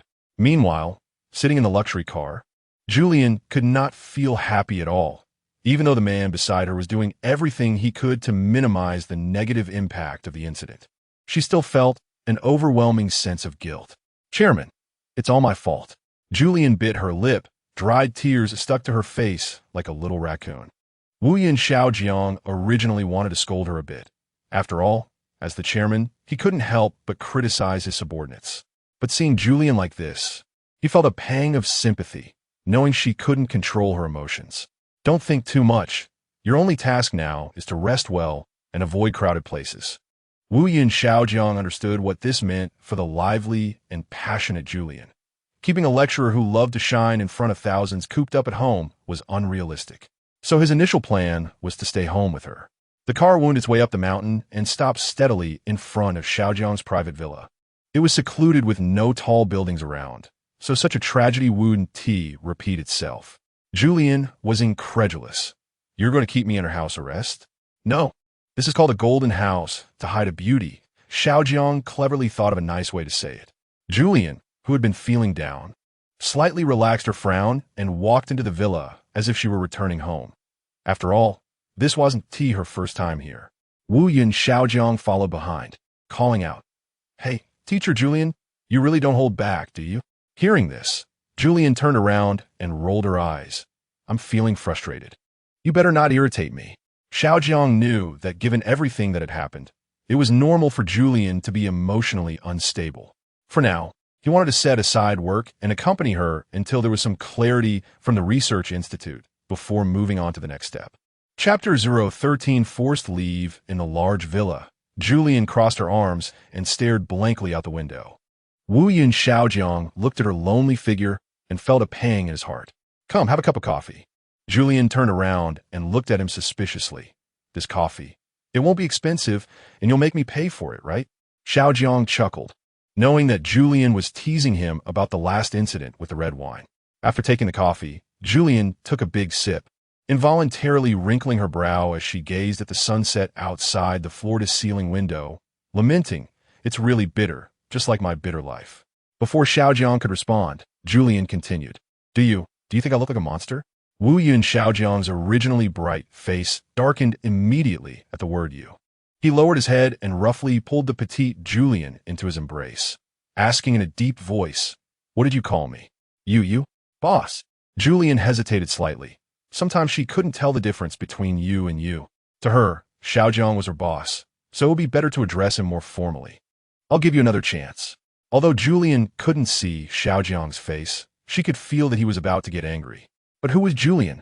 Following the principle of a wise man, not suffering immediate losses, she gathered her courage and called out clearly, "Hubby, Wu Yin Xiaojiang." Then he suddenly pushed Julian away, crouched down, held her small face, and said seriously, "Baby, you're not a monster. You're a fairy. The most beautiful fairy in the universe." "Julian, just because I called you hubby?" Before she could regain her senses, Wu Yin Xiaojiang was already on the phone with his secretary.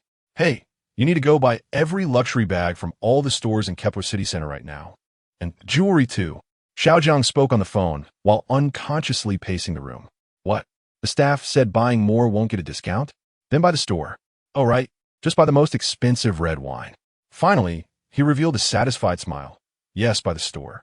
After hanging up, he looked at Julian with a beaming face, his expression like that of an understanding child. "Baby, do you like the gift I gave you?" "Huh?"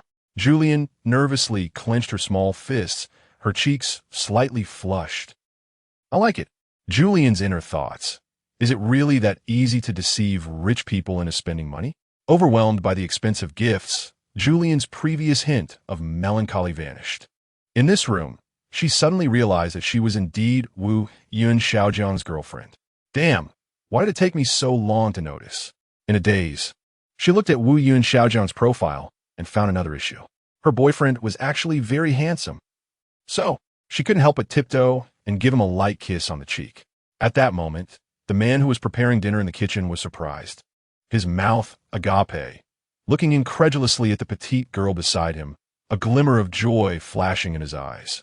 He couldn't help but lift Julian and place her on the clean countertop, allowing her to watch him cook. Julian kicked her small legs in boredom, humming a song, occasionally glancing at Xiaojiang, feeling that time was peaceful. She made a silent resolution. As long as I stay away from worldly troubles and the innocent crowd, nothing strange will happen. But what about work? Can she hide in the deep mountains and never return to the city? Julian knew that there was a special energy within her, a power bestowed by her ancestors. However, when danger approached, this energy would be automatically activated, and Julian couldn't control it.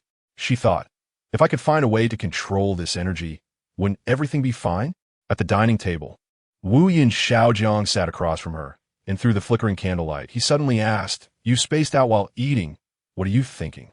Julian was startled, focusing on a man across from her, pretending to be nonchalant as she shrugged. Nothing. Seeing him still staring intently at her, Julian forced an awkward smile. "Boss, your cooking skills are quite good. I should ask you to cook more often." Wu Yun Xiaojiang. "So, you plan to live here long term?" Julian shook her head vigorously. No, that's not possible." Although Wu Yun Xiaojiang's villa was nice and quiet, it wasn't Julian's home. After being away for so long, she would miss her little nest, which, though not as spacious, was comfortable to her. Moreover, her relationship with Xiaojiang hadn't even begun. So how could she impose on him by not leaving? Seeing her refusal, Xiaojiang frowned but said nothing more. "It's getting late. You should rest early." The two finished their meal in silence, and Xiaojiang stood up and opened a half-closed door.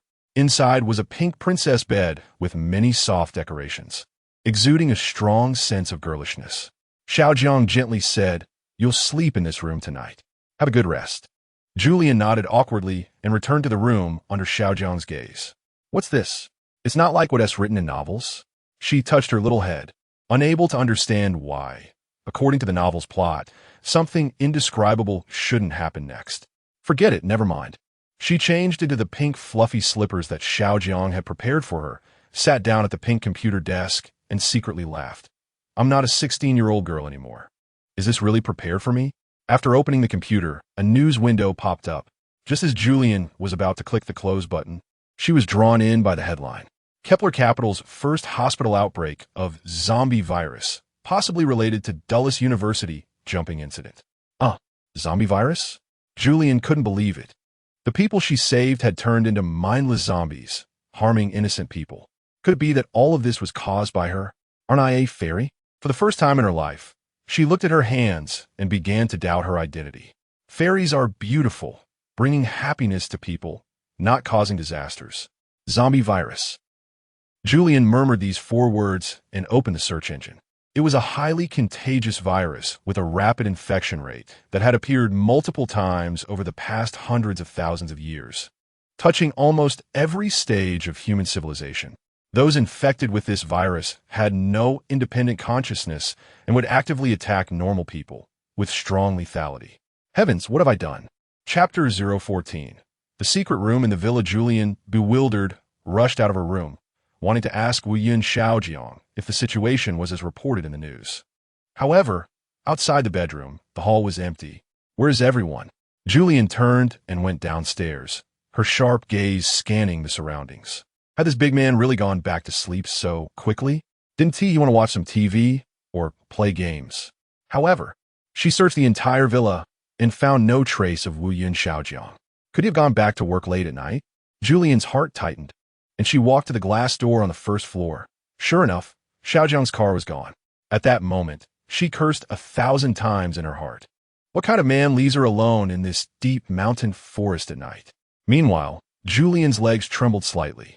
Yes, a deep mountain forest, a standalone villa, and she was all alone. If she said she wasn't scared, that would be a lie. She returned to her bedroom, picked up her phone, hesitated for a moment, and finally dialed his number. Hey, where are you? The call connected immediately, but Julian was still a bit angry. Are you coming back tonight? Baby, something came up at the company, and I need to work late. I'm really sorry, came the busy and helpless voice of Wu Yun Xiaojiang from the other end. Julian breathed a sigh of relief. At least he was fine. However, she had just seen the news and had a rough idea of what he was busy with. Then, if you're busy, don't come back. Hang up. Okay, baby, you should rest early. Julian, this guy is such a straightforward man. No wonder no woman has been willing to marry him all these years. After hanging up the phone, Julian sighed and sat down on the sofa in frustration. Although she used to live alone, at least she was in the bustling city center, surrounded by people. But now, there was not a soul within 10 miles. If a wolf came, no one would find her body. Damn it, it's so annoying. Julian thought, oh, ancestors, didn't you leave me anything useful? As a fairy, I should at least know some magic or be able to fly with a sword to get out of this damn place. But contrary to her wishes, after reciting spells like in various TV dramas for a long time, nothing happened. Ow! A scream cut through the quiet night. Julian curled up under her blanket on the sofa, trembling as she turned on the TV, looking outside. Don't scare me. There can't really be wolves, right?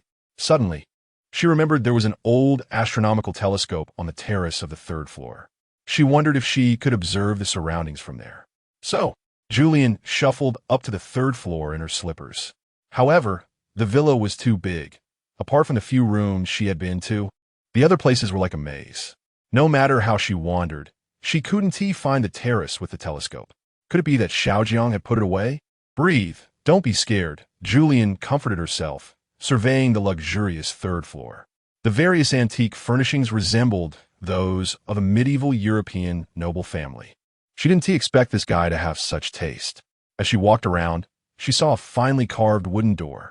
If she guessed correctly, this should be the elevator. Julian, whispering there are 2 red buttons next to it. It should be the elevator, right? Forget it. I'll just go back and sleep. Julian yawned, pressed the down button, and decided to wait until morning. Sure enough, the door opened, and it was the elevator. Julian stepped inside, pressed the button for the 1st floor, and the elevator descended steadily. After about 10 seconds, the door opened. As she stepped out of the elevator, she felt something was off, but she still stepped out with her other foot. The elevator door then closed behind her. Everything in front of her looked familiar, yet strangely unfamiliar. Is this the 1st floor? Or the basement? Julian was puzzled. She didn't think she had been to this level. Could there be a basement in the villa? She rubbed her arms, trying to smooth out the goosebumps that had popped up from fear. According to the plot in the TV dramas, the elevator should be broken. So she didn't try to test it. If the elevator really was broken, that would be even scarier. Looking around, Julian determined that this was not the 1st floor. Perhaps there was a problem with the elevator's labeling. This place had no main door, and all the furnishings were similar to the 1st floor. Expensive vintage sofas, carved mahogany coffee tables, huge oil paintings from famous artists, no TV, and all the lighting came from candles. What's going on? Is Wu Yun Xiaojiang paying homage to the Renaissance? For some reason, The warm candlelight made Julian feel less afraid. She even wanted to sit on the sofa. This sofa must be quite expensive, right? Sitting on the sofa and reflecting on the events of the day, the more Julian thought, the more wrong it felt. The most wrong was her boyfriend, Mr. Wu Yun Xiaojiang, who had such a large basement yet had never mentioned it to her. However, Julian thought again that he had left her alone at home and hadn't told her not to go to the basement, so it should be fine to go, right? Bang! With a loud crash, the large oil painting facing Julian fell to the ground, shattering into pieces. Julian's weak heart nearly jumped out of her chest as she stared at the broken glass fragments, unable to calm down. Wow, how expensive must such a large painting be? He wouldn't make me pay for it, would he? While still feeling uneasy, Julian was also thinking about how to make Xiaojiang believe that the frame had just fallen by itself. At the same time, something behind the wall caught her attention, because right in front of the sofa where the oil painting had just hung, there was a very small, ancient secret door. Julian hit her head lightly. Was this a dream? Ow, it's not a dream. That meant she had crossed over. Or maybe that kid Wuyan Xiaojiang was up to something shady. Otherwise, why would he set up so many mechanisms at home? In an instant, countless possibilities flashed through Julian's mind, and her intense curiosity urged her to open that door. Without giving herself a chance to hesitate, as she stood in front of the door, the small door opened on its own. Julian was confused. What does this mean? Welcome me? Although she was a bit scared, she vaguely felt that all of this was somehow prepared for her. A door that opens for you might hide the secrets you want to know.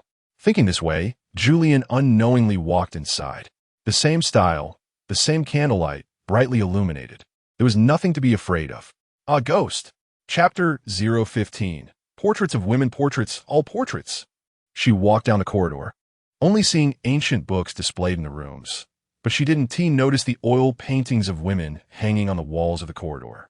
When she discovered them, she was so frightened that she could hardly speak. Because these women all had one characteristic. They shared the exact same face as Julian. Julian collapsed on the floor, covering her face and crying, Wu Yun Xiaojiang, even if you love me, there's no need to hang so many portraits in the basement. After a long time, Julian wiped her tears and tried to look at those portraits seriously. Only then did she realize that the women in the paintings were not her. Nicholas, Queen Julian I. Julian II. Looking at the small print in the lower left corner of the portraits, Julian understood that these women were her ancestors. She had heard Wu Yun Xiaojiang talk about the hypothesis of fairy reproduction in class. When a fairy dies, her fairy bones can undergo certain changes to give birth to the next generation of fairies. This meant that Julian and her ancestors must share some overlapping DNA, and it was not surprising that they looked alike. But why were these portraits here? She knew nothing about her ancestors, while Wu Yun Xiaojiang seemed to know all about the portraits of her ancestors. If Julian's guess was correct, the women in the paintings were from the first generation of women on Kepler until Julian's mother. Looking at the attire and titles of the women in the paintings, Julian sighed. It seemed her ancestors had once ruled on Kepler. Now there was no monarchy, but the son of a business tycoon, Wu Yun Xiaojiang, lived here. Did this villa only allow a leader of an era to reside in it? Was Wu Yun Xiaojiang approaching her and wanted her to be his girlfriend just a coincidence? Julian couldn't understand. Over these days, Xiaojiang had been very good to her, but it felt more like a respectful kind of good. She had looked into his eyes, and there was not much love in them. Or perhaps she simply couldn't see his thoughts. What was that man's purpose? Julian was no longer afraid. After all, she was now facing her ancestors, all of whom were family, so there was nothing to fear. She began to browse through the ancient books on the bookshelf in front of everyone. Those old book covers were covered in thick dust, indicating they had been sealed for a long time. Unsurprisingly, she couldn't understand a single line of text in the books. They looked like European literature and art. Julian continued flipping through the books until she yawned continuously, unable to hold on any longer, and fell asleep on the floor. When she woke up, it was already midday. Julian looked around and found herself lying on the sofa in the living room on the first floor. Glancing around, the portraits and ancient books had already disappeared. This couldn't be a dream, could it? Just as she was entangled in the reality of everything that happened last night. A woman in high heels approached Julian with a clack, clack, clack sound. The woman was tall and thin, with a cold face and an aggressive expression. Her bright red lips made her look just like the evil queen from Snow White. Julian rubbed her eyes and hoarsely asked in confusion, "Who are you?" The woman, with an air of superiority and a sharp voice, replied, "How dare you ask me who I am? Why are you living in my fiancé's villa?" Julian, confused too. "Zero, your fiancé? Wu Yun Xiao Jiang?" The woman arrogantly retorted. "Who else?" Wow, Julian smacked her lips, got up, and went to the kitchen to pour herself a glass of water, which she drank in one gulp. The woman followed her closely, demanding, "Who exactly are you?" Julian wasn't angry. However, she hadn't expected that Wu Yun Xiao Jiang was such a scumbag. She silently packed her things under the tall woman's gaze and questioning. Before leaving, she stood at the door of the villa and answered the woman's question. "I am his university teacher, here to help him check the house." Having said that, she quickly jumped into the woman's sports car and sped away. The tall woman was left in disarray in the wind, only hearing Julian shout, "Beautiful lady, I'm borrowing your car." The woman was a beat slow in her reaction and shouted from a distance, "Shorty, give me back my car." But Julian had already dashed off for hundreds of meters and couldn't hear what the woman was saying. Relying on advanced navigation technology, Julian successfully drove back to the city. The first thing she needed to do was to confront Wu Yun Xiao Jiang and ask him face-to-face what was going on with that woman. She didn't want to unknowingly become someone else's mistress and ruin another woman's happiness. Unfortunately, the traffic in the bustling city was congested, and Julian could only slow down. Even so, she still accidentally knocked down an elderly woman who was buying vegetables. Julian looked at the old lady and then at the steering wheel of the Lamborghini and thought, "Sorry, beautiful, but your car might not be safe now." After 3 seconds of hesitation, Julian quickly got out of the car to help the old lady. "Auntie, are you okay? Come on, I'll take you to the hospital." The old lady had a kind face and didn't say much. However, it seemed that her legs were indeed not very agile. So she allowed Julian to carry her into the car. "Auntie, does it hurt now? Can your legs move?" Julian asked with concern while driving towards the hospital. "Ouch." The old lady grimaced, looking very painful, not acting at all. Julian glanced at the old lady. Noticing that she was dressed in top designer brands from head to toe, she probably wouldn't be trying to scam her. Finally reaching the hospital, Julian helped the old lady to the door of the examination room, but suddenly bumped into Wu Yun Xiao Jiang coming from the opposite direction. Wu Yun Xiao Jiang looked at the old lady and then at Julian. "What happened? What are you doing here?" Julian shot him a glare. "I'll settle accounts with you later." The old lady exclaimed, "You hit me. Why do you want to settle accounts with my son?" The fairy was stunned. Auntie, how did you end up with such a well-behaved, understanding, handsome son? This is truly a huge blessing." Julian gritted her teeth and praised Wu Yun Xiao Jiang, who actually believed it and took the opportunity to introduce. "Mom, this is my girlfriend. She is not very good at driving, so you need to be understanding." The old lady was first surprised and then smiled broadly. "You two go ahead. I can see the doctor myself." Chapter 016, Fighting side by side outside the consultation room. Julian stared coldly at Wu Yun Xiaojiang, brandishing the car key. "You better come clean. Who is this woman? Are you jealous?" Wu Yun Xiaojiang looked down at Julian's pouting face and couldn't help but laugh. "She's Han Feifei, my ex-girlfriend who used to bully me." Ex-girlfriend? Julian had heard of her. The infamous Wu Yun Xiaojiang had once been rejected by his goddess for not knowing how to date, having spent some time as a dog in love. So, it seems Han Feifei was once Wu Yun Xiaojiang's goddess? In the dimly lit hospital corridor, Julian crossed her arms and looked up at Wu Yun Xiaojiang, her eyes still filled with anger. Although she felt that this man was not lying, she couldn't help but feel upset. That woman was tall and imposing, and she even called her little shorty. How could she tolerate that? "Let's break up." Julian turned her head away angrily and said something in frustration. Wu Yun Xiaojiang. Breach of contract warning. Damn, a love agreement? Julian suddenly remembered this detail, but her sharp memory recalled every single clause in the agreement, such as, neither party can have unclear romantic relationships during the dating period, and no third party is allowed to interfere in their relationship. How do you explain this? Wait a moment. Wu Yun Xiaojiang found the electronic version of the document on his phone, flipped to the appendix, and showed it to Julian. This falls under Category C for third-party interference. It's not my primary responsibility. I should compensate you 5 million. Julian, Wu Yin Xiaojiang. I just transferred you double that amount. Plus, don't be angry, babe. Julian, do I look like someone who can be bought off with money? Wu Yin Xiaojiang.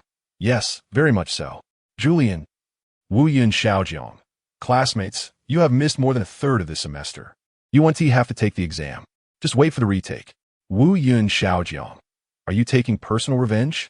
Before Julian could respond, his expression suddenly turned serious as he pulled her closer and said, "Now is not the time."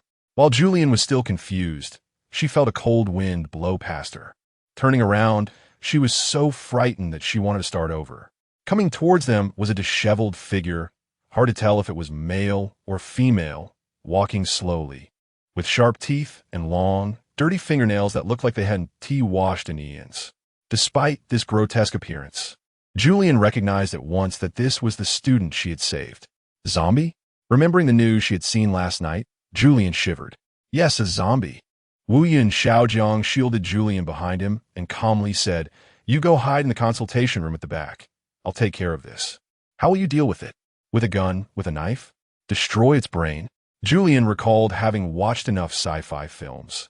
In the movies, zombies were invincible and could continue fighting even after losing an arm. Therefore, only by destroying the brain and damaging the central nervous system could one truly incapacitate a zombie. Wu Yin Xiaojiang curled his lip, took out his pocket knife, and tried several times. Ugh! In the end, he couldn't control himself. Not only did he fail to subdue the zombie, but he also retched on the spot.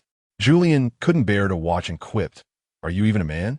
At this point, I'll just take the dagger." She snatched the dagger from Wu Yin Xiaojiang's hand, aimed at the zombie's head, jumped up, and stabbed it fiercely. In an instant, brain matter splattered, and foul blood flowed as the zombie let out a wailing cry before falling silent. You! Seeing Julian's little suit splattered with human tissue, Wu Yin Xiaojiang fainted on the spot. Julian sighed helplessly. "I know why you're single. Don't tell anyone you're my boyfriend." At that moment, an elderly lady emerged from the orthopedic consultation room and walked over to Julian with a smile. "Are you all right, Annie? What did the doctor say?" Julian asked.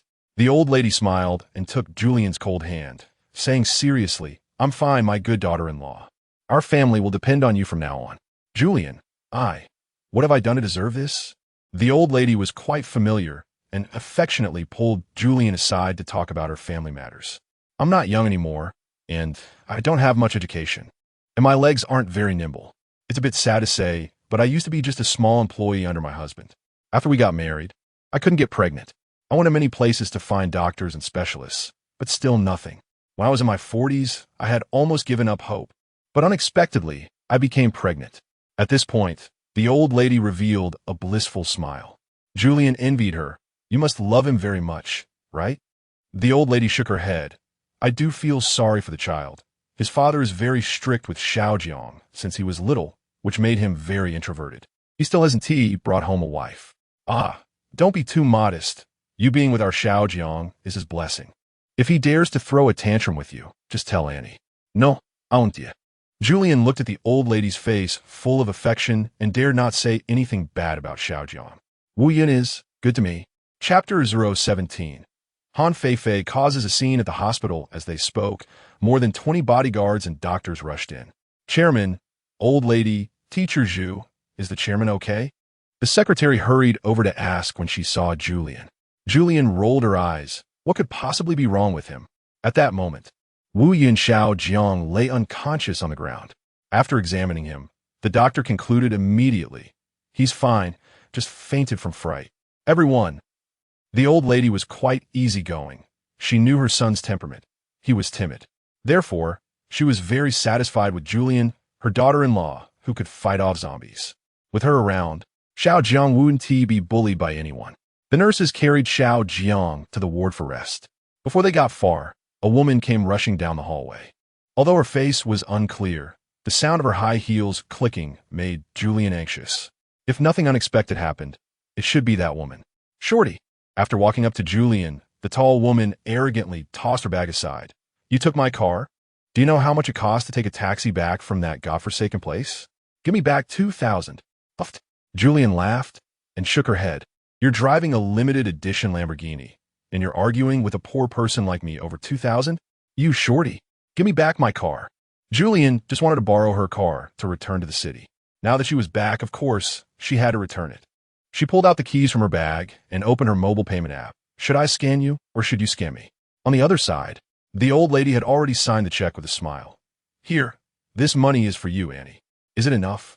Han Fei snatched the check, saw the amount, and smiled with satisfaction. What about my fiancé? After receiving the money, Han Fei didn't let it go and continued to entangle Julian, wanting to see Wu Yun Xiaojiang. Fei you. The old lady frowned and looked displeased at Han Fei. It was you who broke up with Xiao Jiang and then got engaged to the chairman of Jianghe Group. Xiao Jiang was sad for a long time because of that. But now, Xiao Jiang already has a girlfriend. You shouldn't disturb him anymore. Han Fei was unconvinced, but the person Xiao Jiang really likes is me. What does this shorty have that I don't? Julian was also not easy to provoke and immediately raised her fist. What did you say? Han Fei, what? Are you going to hit me? Do you know how much my face is worth? Can you afford to break it? Enough. A cold reprimand came from behind.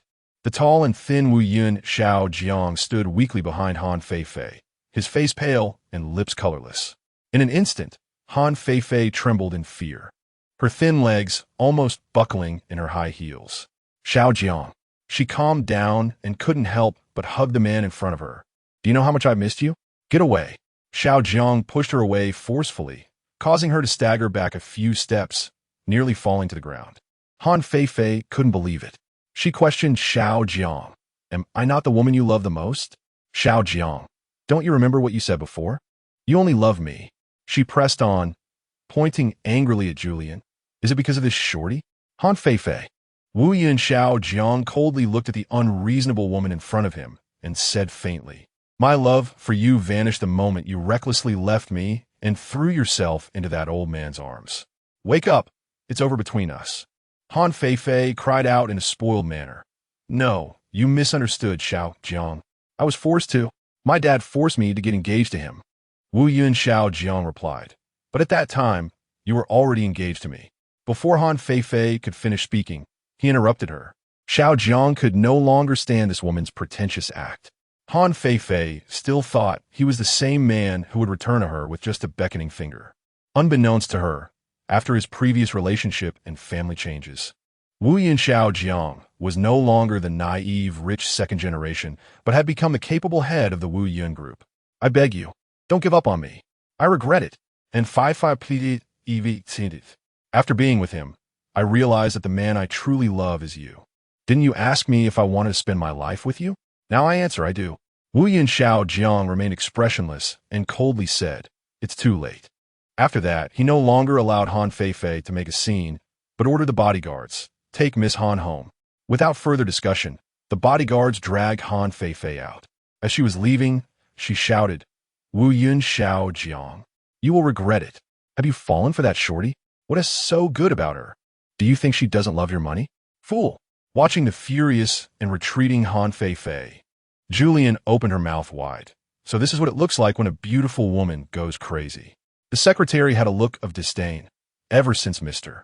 Wu became chairman, this woman comes to cause a scene every few days. When will it end? When she dumped Mr. Wu back then? Did she ever think he would become chairman? Wu Yun Xiao Jiang's face darkened. No more mentioning that I was dumped. Chapter 018. The balance of yin and yang outside the window. The sound of chattering could be heard.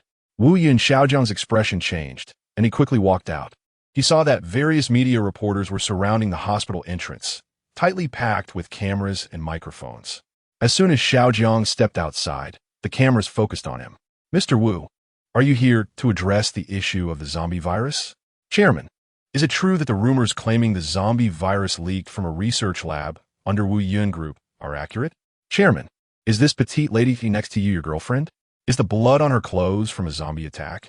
After the last question was asked, the scene suddenly fell silent as everyone seemed to realize something. Julian didn't know what happened, but she unexpectedly replied, yes, before she could gather her thoughts. The reporters shouted and scattered like birds. The secretary gave a thumbs up. Teacher Zhu, you're amazing. Julianne smiled awkwardly and, Somewhat uncertain, asked the secretary. Can this zombie virus be transmitted through the air? The secretary confidently replied, Don't worry. Current results indicate that this virus cannot be transmitted to living people at all, and no virus samples have even been collected. In other words, the so-called zombie virus is just a speculation.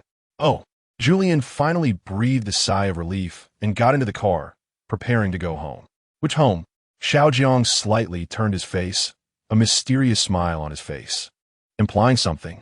Julianne recalled what happened last night and couldn't help but feel apprehensive. Could this man be hiding something from her? She tentatively asked, Does your villa have a basement? Xiaojiang was confused by the question and replied blankly, No. Julianne was baffled. Was this man lying? Or did he really not know he had a basement? Let's go to your house. I'll take you to see it, she said through gritted teeth. Your villa definitely has a large basement. Xiaojiang looked incredulous. Impossible. I've lived there for many years. I know better than you whether there's a basement. Julianne insisted. It definitely exists. What if it really does? Wu Yin Xiaojiang was helpless. He raised his hand and swore, There really isn't one. If there is, I'll give you 5 billion. No, I'll give you all the assets of the Wu Yun group that I can control. You can even tell me to have a baby. Julianne, I like to see how a man has a baby. The car sped along the highway out of the city when suddenly a phone call interrupted Julianne's determination to win. It was Professor Lu calling Xiaojiang, who looked guilty. Sorry, babe, I have to take this call. Julian gestured for him to go ahead. Professor Lu, the translation of that book is ready, Chairman. Is it convenient for you to discuss it in person now? Xiaojiang glanced at his watch and calmly replied, Convenient. After hanging up, he started driving back. Sorry, babe, there's a bit of an urgent matter now, so I can only play with you later. Nanny? Julianne was angry. It seemed Xiaojiang still didn't believe her about the basement. She suspected he was deliberately teasing her. So she sulked and didn't speak. In the Research Institute's courtyard, Professor Lu was already waiting for them. Chairman, Teacher Zhu, come in quickly. Professor Lu seemed to have made some significant discoveries, leading them to his study. Make yourselves comfortable. I'll pour you some water. While Professor Lu busied himself preparing his research materials, Julianne had nothing to do and began to examine his study. Although it was filled with ancient books and fossils that she couldn't quite understand, she felt inexplicably warm. These things seemed familiar to her, but she couldn't recall where she had seen them. Professor Lu opened his research notes, comparing them with the book, and explained to Wu Yun Xiaojiang. Chairman, look. Professor Lu pointed to a page in the manuscript and slowly began, Last time we mentioned that the bone might come from Earth. The book states that this special bone is the fundamental connection of the fairy's legacy. In other words, the great Dr. Cruz's hypothesis in our era is very likely correct. Even Dr. Cruz's book was written based on this ancient text. At this point, Xiaojiang understood that the fairy's bone was the link between the fairy and the next generation. However, there was still one thing he was curious about. Then how do we explain the power that the bone itself possesses? Hearing this, Professor Lu adjusted his glasses, flipped through a few pages of his notes, and showed them to Xiaojiang. Look, Chairman, in this part the author of the ancient text wrote very vaguely. Experts could only provide a rough translation, and anything more detailed was impossible. The most important part of this page was these 4 big characters, the balance of yin and yang.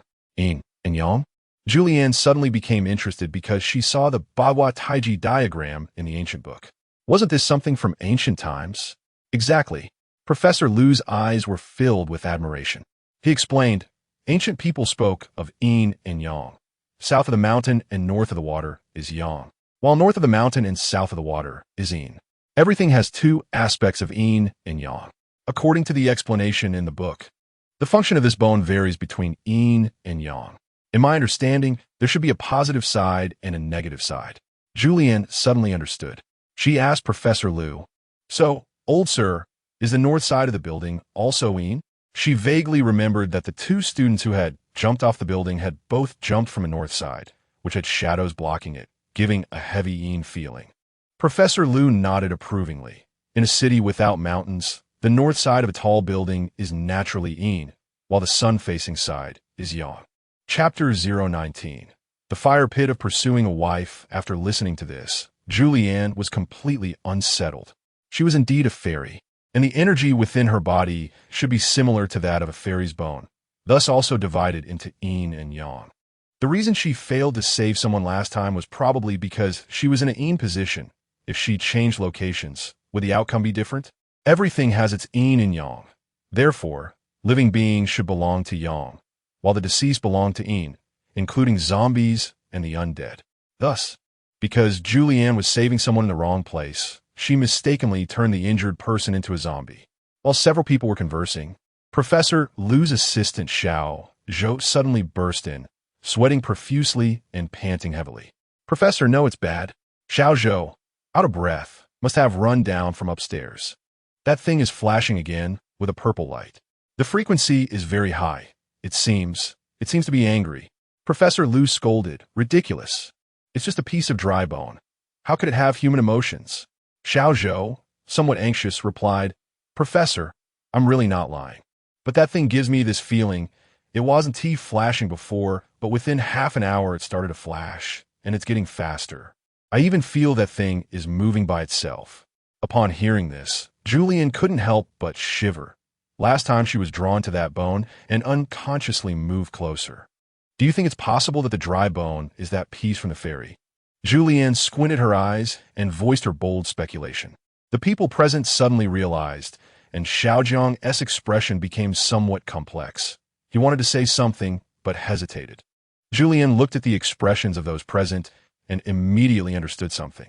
So the purpose of the Wu Yun group in establishing this laboratory is to resurrect the fairy, right?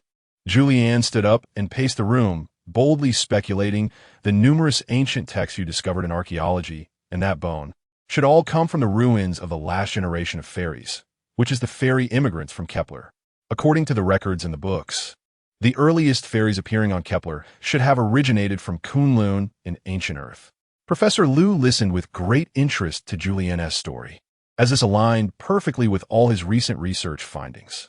Julianne's research in multidimensional biology had some connection to Professor Lu's work, and he was eager to gain inspiration from Julianne's speculation. As for Xiaojiang, his expression was ambiguous, making it hard to guess what he was thinking. But our fairies' profound and mysterious powers are not something you mortals can control. Having said half of her thought, Julianne suddenly stomped her foot, raised her proud little face, and stopped speaking. Xiaojiang was amused by her and teased, You can't control the power of your own fairy, can you? Xiao Zhou was confused, not knowing what they were talking about. Naturally suspicious, Julianne thought for a moment, looking angrily at Wu Yun Xiaojiang. This can't be your purpose for getting close to this princess, right? Wanting to extract more information about fairies from me. Are you planning to use me for research? I didn't say that. Xiaojiang quickly distanced himself from the matter, claiming it had nothing to do with him. Professor Lu said, Then I don't know either. Xiao Zhou added, So you're a fairy, huh? Everyone calls themselves a fairy. Is it true or not? Julianne, infuriated, retorted, You foolish humans. With that, she strode out the door, sitting in the driver's seat of Xiaojiang's beloved Rolls-Royce, starting the car and driving away. Behind her, Xiao Zhou looked at Xiaojiang, somewhat anxious. Your girlfriend ran away. Go chase her. Xiaojiang suddenly realized and rushed outside, only to see the car had already driven far away. He then sprinted down the street, shouting as he ran under the streetlights, Fairy sister, I was wrong. Please forgive me. Originally, there were a few bodyguards nearby driving to protect him. Seeing him chase the car, they advised him to get in, but Xiaojiang insisted on running. The bodyguards, helpless, drove up to Julianne and stopped her. Sorry, sister-in-law, our big brother really can't run anymore. Please forgive him this time and let him get in the car. Julianne then noticed that Wu Yun Xiaojiang had been running behind the car, drenched in sweat and with flushed cheeks. Seeing this, she felt a bit guilty and didn't know what else to say. Get in, I'll drive you home. Chapter 020. Couples quarrel all the way. Julian was focused on driving, not saying a word. Xiaojiang kept staring at her profile, secretly sighing. She is really beautiful. Little did he know, the other party was still sulking. Damn capitalist. How dare you play with my feelings? I don't love you anymore. The journey was long, and Xiaojiang couldn't stand the overly quiet atmosphere. He actively tried to break the awkwardness. Julian, are you still angry? He feigned indifference. But the atmosphere became even more awkward. What do you think? Julian replied without turning her head, a faint cold smile appearing on her lips. Hem in, originally holding on. Xiaojiang immediately transformed into a little puppy, shaking Julian's arm and acting cute. Julian, I'm sorry. Please forgive me this once. Julian, seeing that his charm was ineffective, Xiaojiang continued to act spoiled. Julian, will you forgive me? If you don't talk to me, I'll keep bothering you. Until you talk to me. Julian found it amusing and casually asked, do you know what you did wrong? Xiaojiang, I shouldn't have deceived you. Julian, deceive me about what? Xiaojiang sighed, then explained, I shouldn't have kept the laboratory project a secret from you. Actually, this project is related to you. Julian sneered. So, you really plan to use me as a test subject? Xiaojiang furrowed his brows and quickly denied it. No, Julian, let me explain. There are rumors outside that you are a fairy, and we all know that. But aren't you curious about who your biological parents are? This project is an archaeological study, and the purpose of involving you is to help you find information about your biological parents. Julian's lips twitched slightly. Snooped on my diary? Xiaojiang was speechless. Seeing his hesitation, Julian immediately became furious. Snooping on my diary is a serious offense. Although she didn't care about it, and her drawer was never locked, she never expected someone would actually look at her diary. Julian was so certain because, aside from mentioning it in her diary, she had never brought up her background anywhere else. And in the entire university, only the board member Xiaojiang had the authority to enter her office and open her drawer. Xiaojiang tried to argue. I just accidentally saw it. I didn't mean to snoop on your diary. Teacher Julian, will you forgive me this once? Seeing his silly grin and overly flattering demeanor, Julian felt mixed emotions. Do you think I'm a 3-year-old child who can be easily soothed with a piece of candy?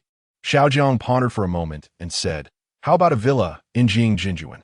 I'll give it to you, what do you think? Julian was taken aback, caught off guard by the sudden offer. Although, that villa was also her lifelong dream. 3 sides of the lake and 1 side of the mountain. Beautiful scenery and good air close to her workplace, and they were all 3-story standalone villas with large yards. Julian planned to save money and buy one to live in during her retirement. Julian tightened her grip on the steering wheel. Now an opportunity was right in front of her. To take it or not.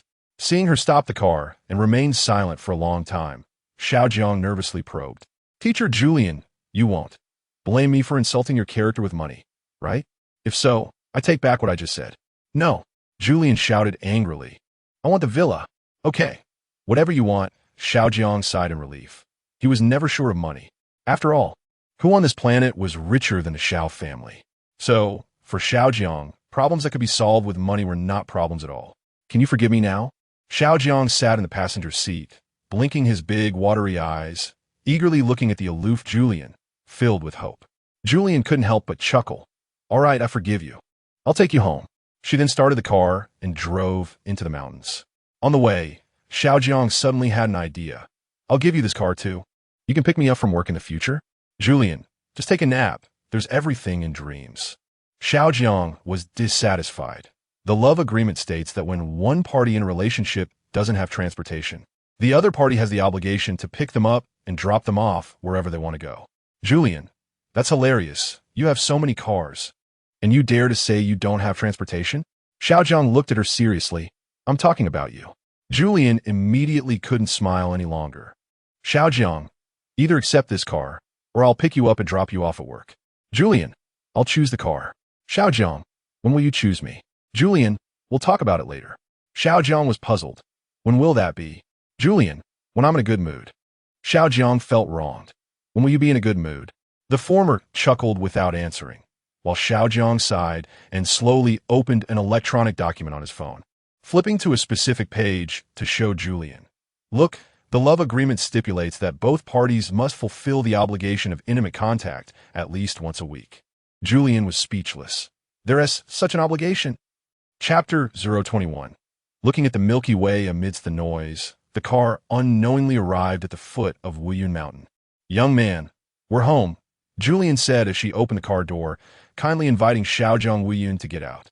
In the distance, a dark mass of black cars was filled with Xiaojiang's bodyguards, who hid in the shadows and only appeared when needed. Julian shrugged faintly, recalling the night she was alone here and wondering why no one came to protect her. Seeing Julian still in the car, Xiaojiang tilted his head and asked, "Aren't you coming?" Julian shook her head. "I said I would take you home. I'll come and pick you up for work tomorrow morning." Xiaojiang paused for a moment, then mysteriously said, "Are you sure you want to drive back alone? There are wolves in the mountains." Hearing this, Julian couldn't help but shiver, glancing back at the empty mountain road, which was indeed eerie. "I'm staying here tonight, and you can't sneak away." Without hesitation, Julian drove into the villa's courtyard, stopping precisely in the monitored parking spot. After getting out and closing the door, she stood quietly in front of the door, waiting for Xiaojiang. Xiaojiang looked at this contradictory and amusing woman in front of him and couldn't help but laugh. "What are you laughing at? Open the door. I don't have the key." Julian thought he was mocking her and playfully punched Xiaojiang on the back. Xiaojiang wasn't angry. After slowly opening the door, he placed the key in Julian's palm, saying, "Here you go. The villa is a gift for me. The key is yours. The villa is ancestral property. It's ours." Julian cherished everything, but she felt this villa had a certain significance, especially after she had walked to the basement and seen those portraits on the wall. Unable to help herself, she asked Xiaojiang, "Did your father build this house?" Xiaojiang casually replied, "No, it was built by my great-grandfather. He was an astronomer, and the house was built on the mountain for him to observe celestial phenomena. Remember that telescope from last time? That old antique is my great-grandfather's." Speaking of the telescope reminded Julian of something else. "What about the telescope? I went to the terrace that night, but didn't see it. I thought I had gone to the wrong place." "It's on the third-floor terrace," Xiaojiang said while heading upstairs. "It's been there all these years. It's an excellent observation spot chosen by my great-grandfather, and generally no one dares to touch it." As expected, when they reached the third-floor terrace, the ancient astronomical telescope was still quietly sitting there. Julian was amazed, and at the same time, she vaguely felt that something was off about this villa. Not to say it was haunted, but at least the energy felt somewhat problematic. "Come, let's look at the stars." Xiaojiang eagerly pulled Julian in front of the telescope, gazing at the brilliant night sky. He couldn't help but joke with Julian, "Aren't you from Earth? See if you can spot your hometown from here." Julian indeed hadn't thought about that. Although according to ancient records, fairies originated from Kunlun on ancient Earth. But to Julian, that was just a legend. No one had seen it, and no one had been there. Xiaojiang's words sparked Julian's curiosity, and she nervously stood in front of the telescope, observing carefully. "My great-grandfather was born at the beginning of the 5th generation of civilization on Kepler, when this poor planet had just experienced a devastating explosion. Almost everything from the 4th generation of civilization turned to ashes." Xiaojiang looked up at the sky, recounting his great-grandfather's lifelong studies. His great-grandfather's parents were survivors of that apocalypse. But unlike other young people who were expected to become builders of this generation of civilization, he was passionate about astronomy. It is said that he witnessed the Milky Way passing through the vast universe, which is where Earth is located. Curious, Julian asked, was the old man interested in fairies too? Because in Julian's understanding, only fairies came from Earth in this generation of civilization. Xiaojiang pondered for a long time before shaking his head and nodding. Sort of, it is said that he once fell in love with a fairy. And then? It sounded like another tragic story. Julian didn't know much about her ancestors, but listening to Xiaojiang talk about the stories of his elders made her increasingly interested, especially the old stories related to her own background. Xiaojiang affectionately ruffled Julian's hair and continued. Later, my great-grandfather's family separated them. The fairy's sister disappeared. Some say she committed suicide. Others say she left on a spaceship. No one knows which is true. After hearing this, Julian quietly murmured, the plot is glitch. Chapter 022. 1 in 10,000 probability the appearance of a fairy is extremely coincidental. This is something Julian learned from Xiaojiang, as the Wuyan family has been connected to fairies for generations. Not every civilization can give birth to a fairy. Fairies come from celestial bones, and the probability of excavating celestial bones is less than 1 in 10,000. The probability of successfully excavating celestial bones that can give rise to a fairy is also less than 1 in 10,000. And the probability of a mature fairy giving birth to offspring after passing away is not high either. Therefore, when the fairy sister appeared beside Julian's great-grandfather, the ancestors all thought she was a monster. Xiaojiang's words carried a hint of regret, her eyes sparkling with a purple light, different from the people here. Julian mischievously stuck out her tongue. Why don't I have purple eyes? A terrifying thought crossed her mind. Could it be that I am not a purebred fairy? Xiaojiang looked at her terrified expression and chuckled, saying, Isn't teacher Julian a biology major? The growth of plants is related to light, moisture, nutrients, and so on. Fairies should be the same, right? The universe is ever-changing, and the rays that reach Kepler 22b will affect you. Julian bit her finger, contemplating for a moment, and felt that Xiaojiang made a lot of sense. She had seen portraits of her ancestors, and those fairies had faces similar to hers. Thinking of this, she pulled Xiaojiang's hand and said, Let's go. I'll take you to the basement. There are portraits of my ancestors there. Xiaojiang was puzzled and said, There is no basement here. Julian still felt he was lying to her, stubbornly dragging him around the third floor in circles, searching for an elevator. It can't be. There should be an elevator that goes directly to the basement, one of those particularly vintage types, resembling the decor style of the basement. Julian recalled the scene from that night and began to feel uncertain. Could it be that it was all just a dream? After all, she clearly remembered waking up on the living room sofa. Sweetheart, there really isn't a basement. I'm sure. I've lived in this house for many years and have never known of any basement. If you really want one, we can hire someone to dig one tomorrow. But Julian was unwilling. No, it definitely exists. I stayed there for a long time. Xiaojiang said nothing and patiently followed Julian in circles. They must have walked through the entire villa at least 3 times, but they found neither a basement nor the vintage elevator Julian mentioned. Finally, the two, exhausted and panting, collapsed onto the sofa on the first floor. Wife, if this is a punishment for what happened during the day, can we call it a day? Xiaojiang lay on the sofa, feeling miserable. I'm so tired. Julian looked innocent. She really hadn't intended to punish Xiaojiang. She just couldn't understand. Could it be that the basement really only existed in her dreams? Forget it. I'm going to rest. Hey, Your Highness, I won't serve you anymore. I can't get up either. Xiaojiang mimicked a little eunuch to amuse Julian, and after being with her for a long time, he felt he had been led astray.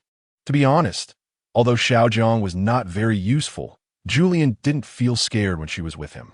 Even if they encountered difficulties, Julian had to step up. Xiaojiang preferred to hide behind her, and Julian still enjoyed the feeling of being together with him. Perhaps this is what liking someone feels like. A night without dreams. And when she woke up, it was already the next morning. Yes, Julian had slept the whole day. Damn it. Why didn't you wake me up for work? Julian glanced at her phone and then looked at Xiaojiang busy in the living room wearing a little apron, shouting, I could have gotten a perfect attendance award this week. Xiaojiang slowly placed a fresh fruit juice in front of Julian, a slight smile on his face. I'll make it up to you, double. How can that be the same?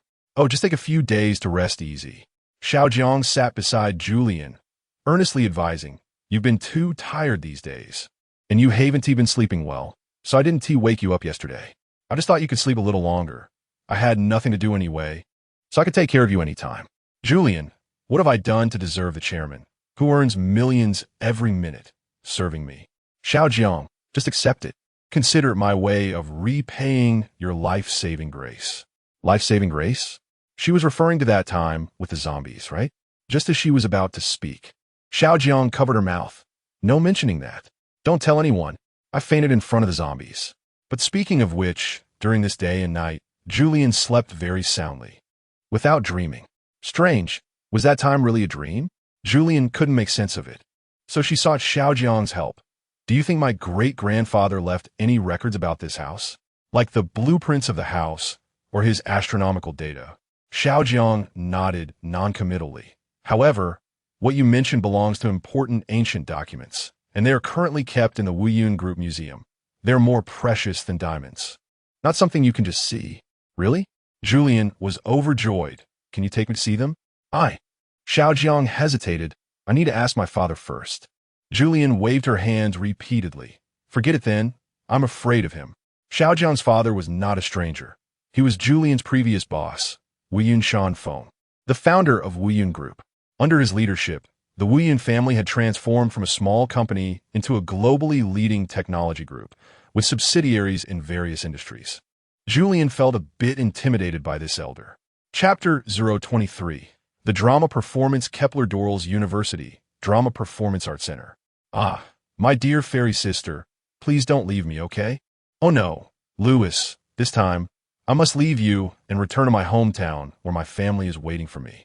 On stage, two theater students gaze at each other affectionately, acting out a scene of a mortal and a fairy torn between love and separation. The students are dressed extravagantly, and their performances sometimes feel overly intense. This is so awkward. Let's go, shall we? Julian pulled Xiaojiang, wanting to leave early. It's hard to get to see a play. Just consider it as accompanying me. Okay? Xiaojiang held Julian's shoulder, preventing her from getting up, gritting his teeth, and whispering, "Everyone is watching us. How embarrassing would it be to leave like this?" Julian clicked her tongue. Fine, I'll just close my eyes for a bit. Though she squinted, Julian still couldn't fall asleep. The Shakespearean-style dialogue on stage was deafening, making it hard to ignore. The lighting, reminiscent of Vienna, exuded an extreme medieval romance, making it feel both tragic and strange. Fairy sister, if you were willing, I would gladly return with you, even if it means wandering to the ends of the earth. Oh no, my people would never accept a mortal. I can't drag you down with me. You go on. As the spaceship rumbled, the male and female leads faced their farewell, and melancholic music played, signaling the end of the drama.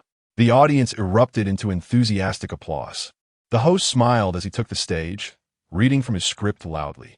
This play is dedicated to our beautiful fairy teacher, Ms. Julian, wishing her a happy birthday.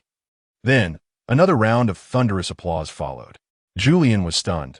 She looked at Xiaojiang and instantly understood everything. You asked me to come back to work overtime tonight, just for this?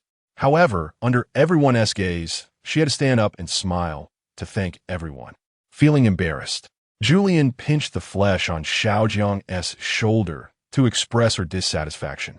On campus, Xiaojiang caught up with Julian. Julie, why are you running? So embarrassing. To celebrate her birthday with a drama is just too ridiculous. Xiaojiang didn't think so. Embarrassing? I think it's quite innovative. Saying this, he leaned closer to Julian, gently taking her hand, and she didn't refuse. The two of them wandered around the campus like a young couple during evening study hours. The campus at night was not quiet.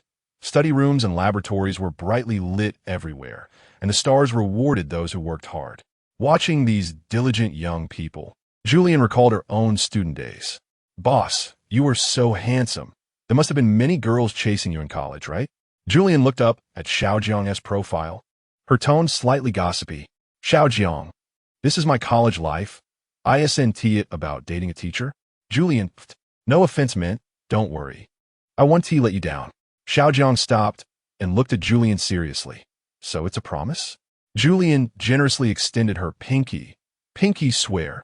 The two walked hand in hand, unknowingly passing by the psychological counseling center, where melancholic college students were lined up.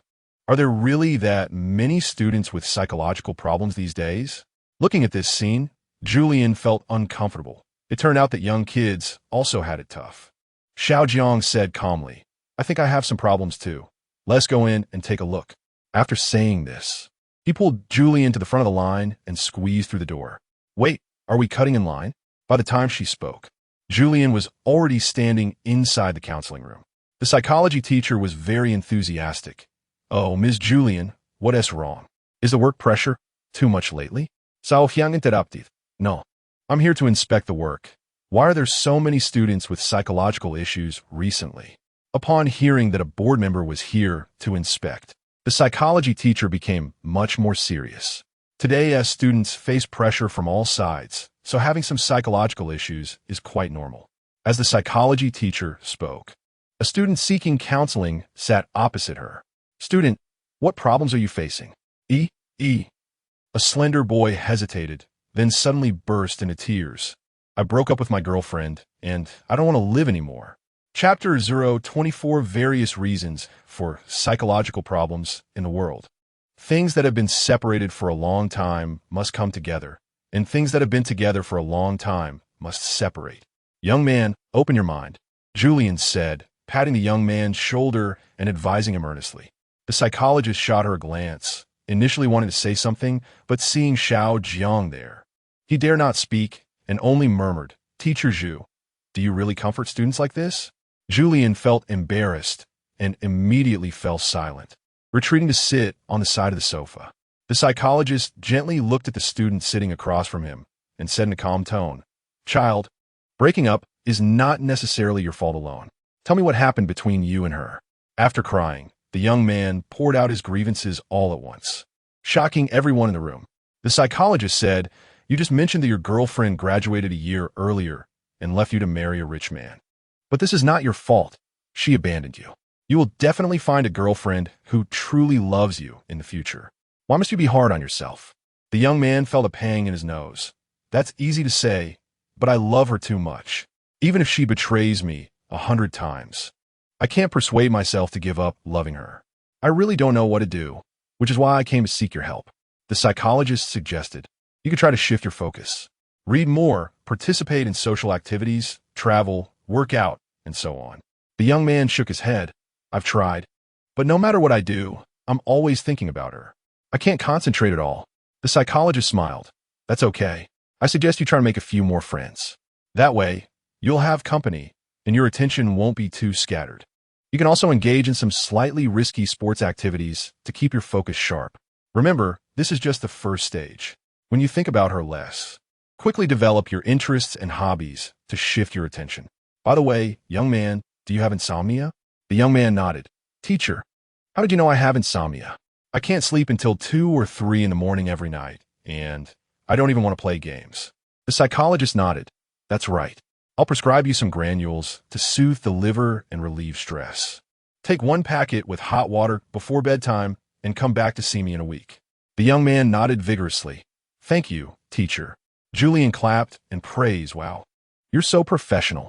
The psychologist gave her a look as if to say, "Isn't that obvious?" Next, student 1. "Teacher, I was bitten by a stray dog on campus. Although it happened more than a month ago, I still suspect I have rabies." Student 2. "Teacher, I stole a nest of bird eggs last semester, and since then, I've been dreaming every night about a crow cursing me from a tree."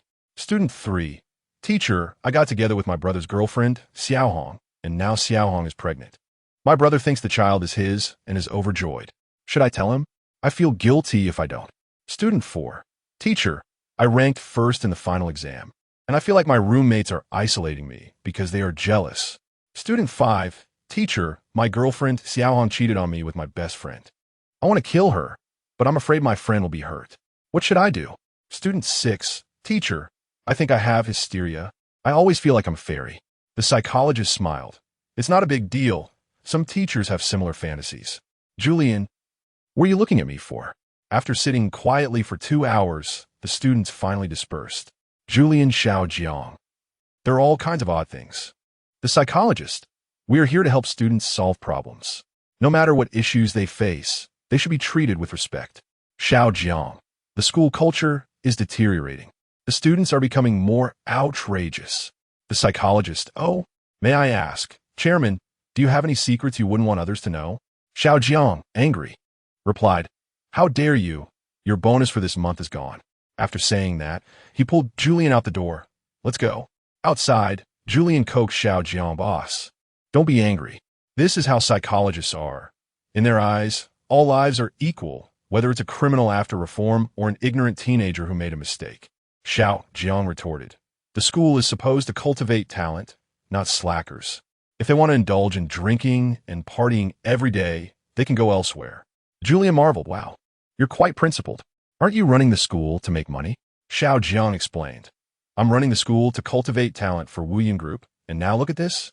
Julian teased him, "Aren't you skipping classes every day?" Xiao Jiang was at a loss for words. All right. The two spent a long time in the psychological counseling center, seeing various students with psychological problems and listening to too many stories.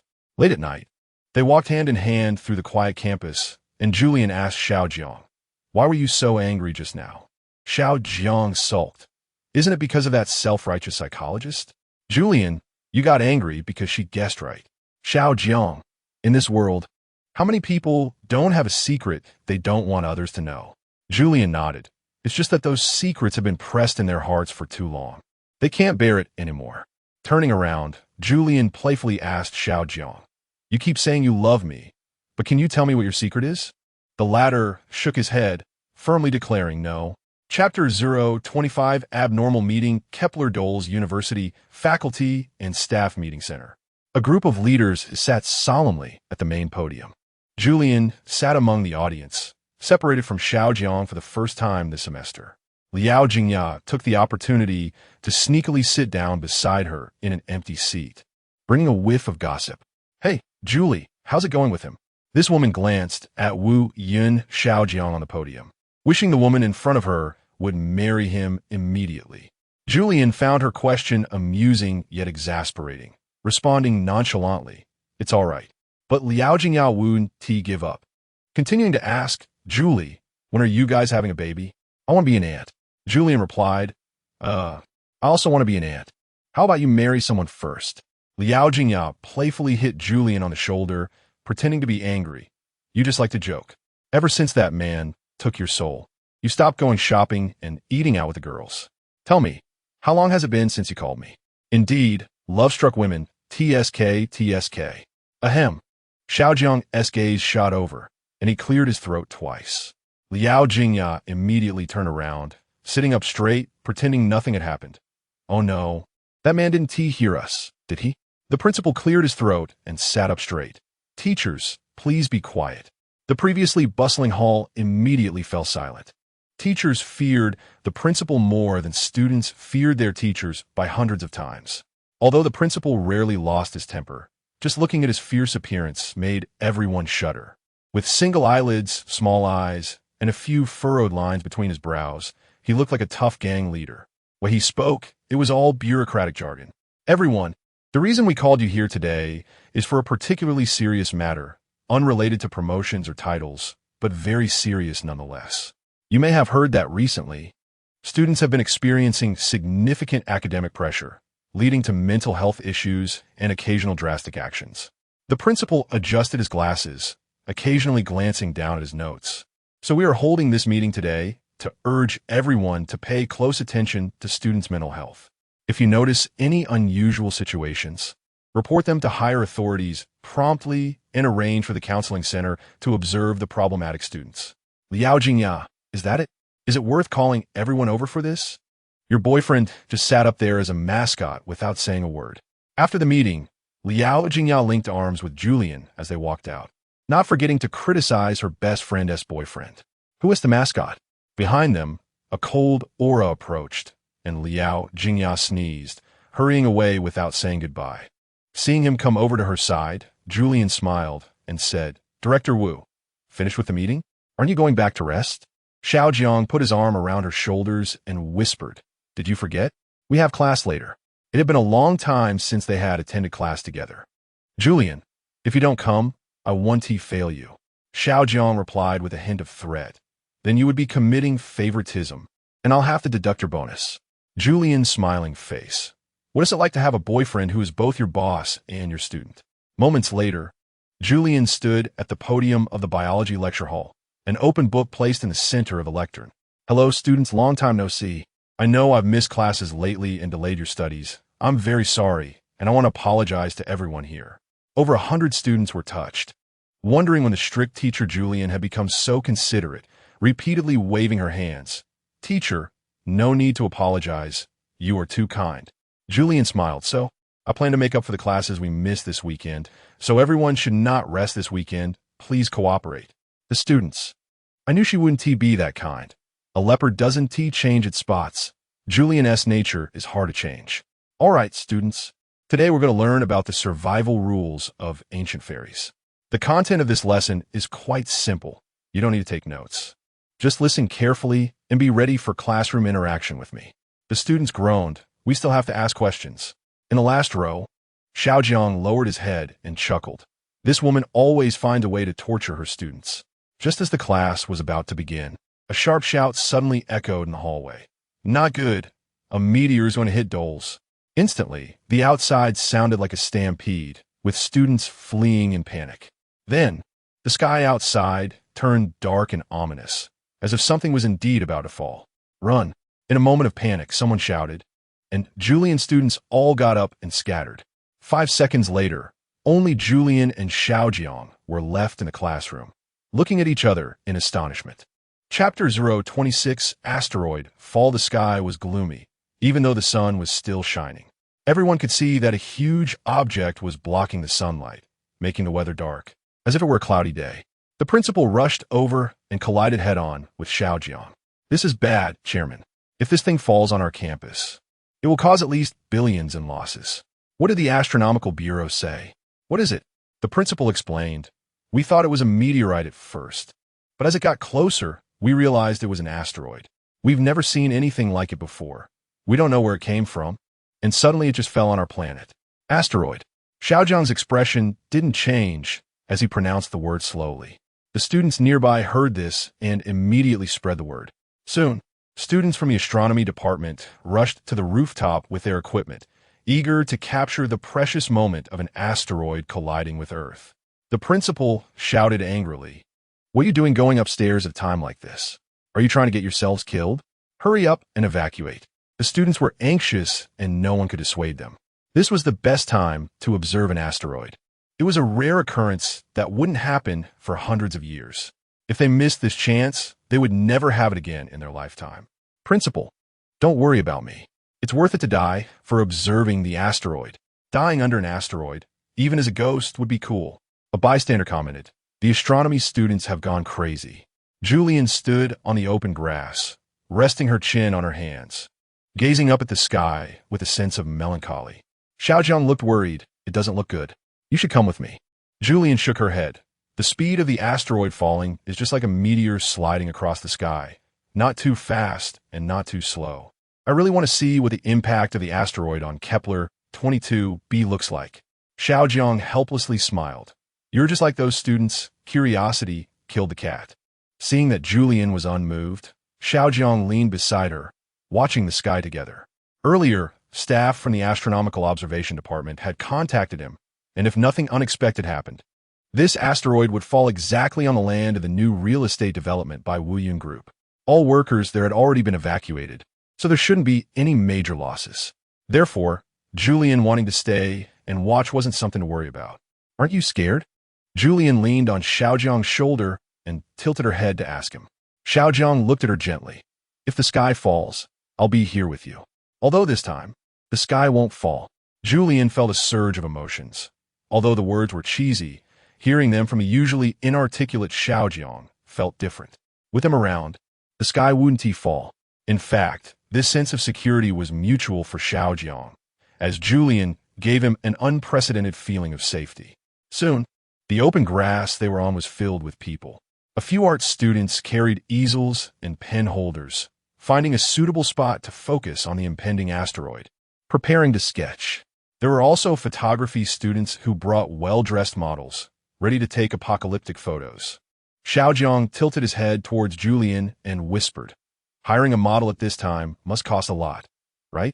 Julian giggled at his teasing, and looking at the couples sitting in rows in front of her, she suddenly felt extremely happy. At that moment, the campus broadcast began, which was from the local news channel. Today, the meteor that suddenly appeared in the sky above Kepler has attracted widespread attention. According to experts from Wuyun Group's research department, this massive rock suspended in our sky may not be a meteor but an asteroid passing through. This asteroid has deviated from its original orbit and is about to fall on our planet. However, everyone should not panic. Researchers have accurately measured the asteroid's landing location and made proper preparations. Just avoid the warning line around the Wuyun No. 54 Property Development Center. Hearing the female anchor say this, everyone sighed in relief. It seemed that the apocalypse wouldn't come after all. Then, the anchor continued. According to information disclosed by the Astronomical Monitoring Center, recently, the observatory seems to have detected signals from the distant planet Kepler-22b's twin sister Earth. It is reported that this planet has long been silent for over a century, and experts have previously asserted that Earth faced the apocalypse due to the last nuclear war and was on the brink of death. This detected signal has shattered that prophecy, and next, Scientists will prove that humans still exist on Earth. Upon hearing this, Julian's heart skipped a beat. What? Earth still exists? Blood surged, and Julian seemed to hear the call of her ancestors. Since it was highly likely that humans still existed on Earth, did that mean their fairy clan still existed? Xiaojiang felt Julian trembling slightly in his arms and asked with concern, "What's wrong?" Julian's gaze was vacant as she stared at the distant sky, murmuring, "Did you hear that? Earth is still alive." Xiaojiang sensed Julian's emotions and quickly dialed his assistant's number. "Hello, arrange for Wuyun Group's astronomy department to keep up with the Kepler Research Institute. We must get any news about Earth as soon as possible. No questions." On the other end, the assistant glanced at the hung-up phone and pouted. The chairman spends all day thinking about who knows what. The astronomy project doesn't even make money. Chapter 027. Investment in astronomical observation on the second day after the asteroid struck Kepler. 22b. The Wuyun Group made a significant investment in the astronomical observation project of the Academy of Sciences. No one knew why. In the hallway, the secretary chased after Xiaojiang, asking, "Chairman, have you lost your mind? You're investing hundreds of billions. If this project doesn't make money, how will you explain it to the old man?" Although the secretary had been by Wuyun Xiaojiang's side for over a decade and had witnessed his success in financial investments without fail, investing in an astronomical monitoring project was clearly a charitable act. Xiaojiang stopped in his tracks, looking expressionlessly at the secretary. "Your job is to obey orders. I pay you not to give me unsolicited advice." The secretary, feeling helpless, watched Xiaojiang's retreating figure. Throwing up his hands, "How will I get paid if we end up losing everything?"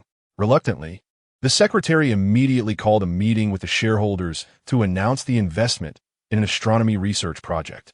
That afternoon, he invited top global astronomical talents and signed them to high-paying contracts.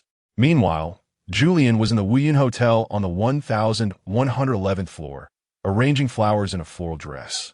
Feeling quite pleased, Xiaojiang hurriedly entered, saying, "Sorry to keep you waiting." This was a date he had arranged, occurring once a week. According to their dating agreement, Julian was supposed to dress up for the occasion, just like now.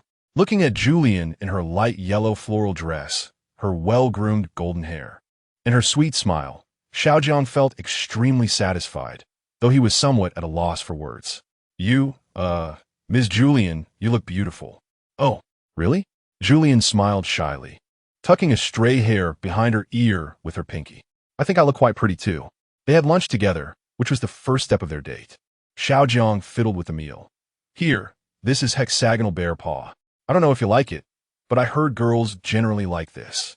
Looking at the large bear paw on her plate, Julian swallowed hard, thinking, "I don't know if this is hexagonal bear paw, but you certainly think I'm a pig." Midway through the meal, Julian vaguely heard the sound of the elevator doors opening. Who would come to the 1111th floor at this hour? This floor was Xiaojiang's private dining area, with dedicated waitstaff and dishes that wouldn't be mixed up with others. Suddenly, the restaurant door was kicked open. Han Fei swaggered in with her bag, the sound of her high heels clattering uncomfortably in the air. Well, you two are actually having a secret meeting behind my back." Julian trembled slightly and wiped her mouth. After a few days of not seeing her, it seemed this woman had gone crazy again. How could she pop up anywhere? Xiaojiang's expression turned serious as he frowned and shouted into the hallway. "What is going on with the security on this floor? How can anyone just walk in?" The security team leader rushed in, apologizing. "I'm sorry, Chairman. I thought Miss Han was invited by you." Before the leader could explain, Xiaojiang interrupted. "No, get her out of here immediately. Don't touch me. I dare you." Despite the security team's efforts to pull her away, Han Fei not only fought back, but also yelled insults.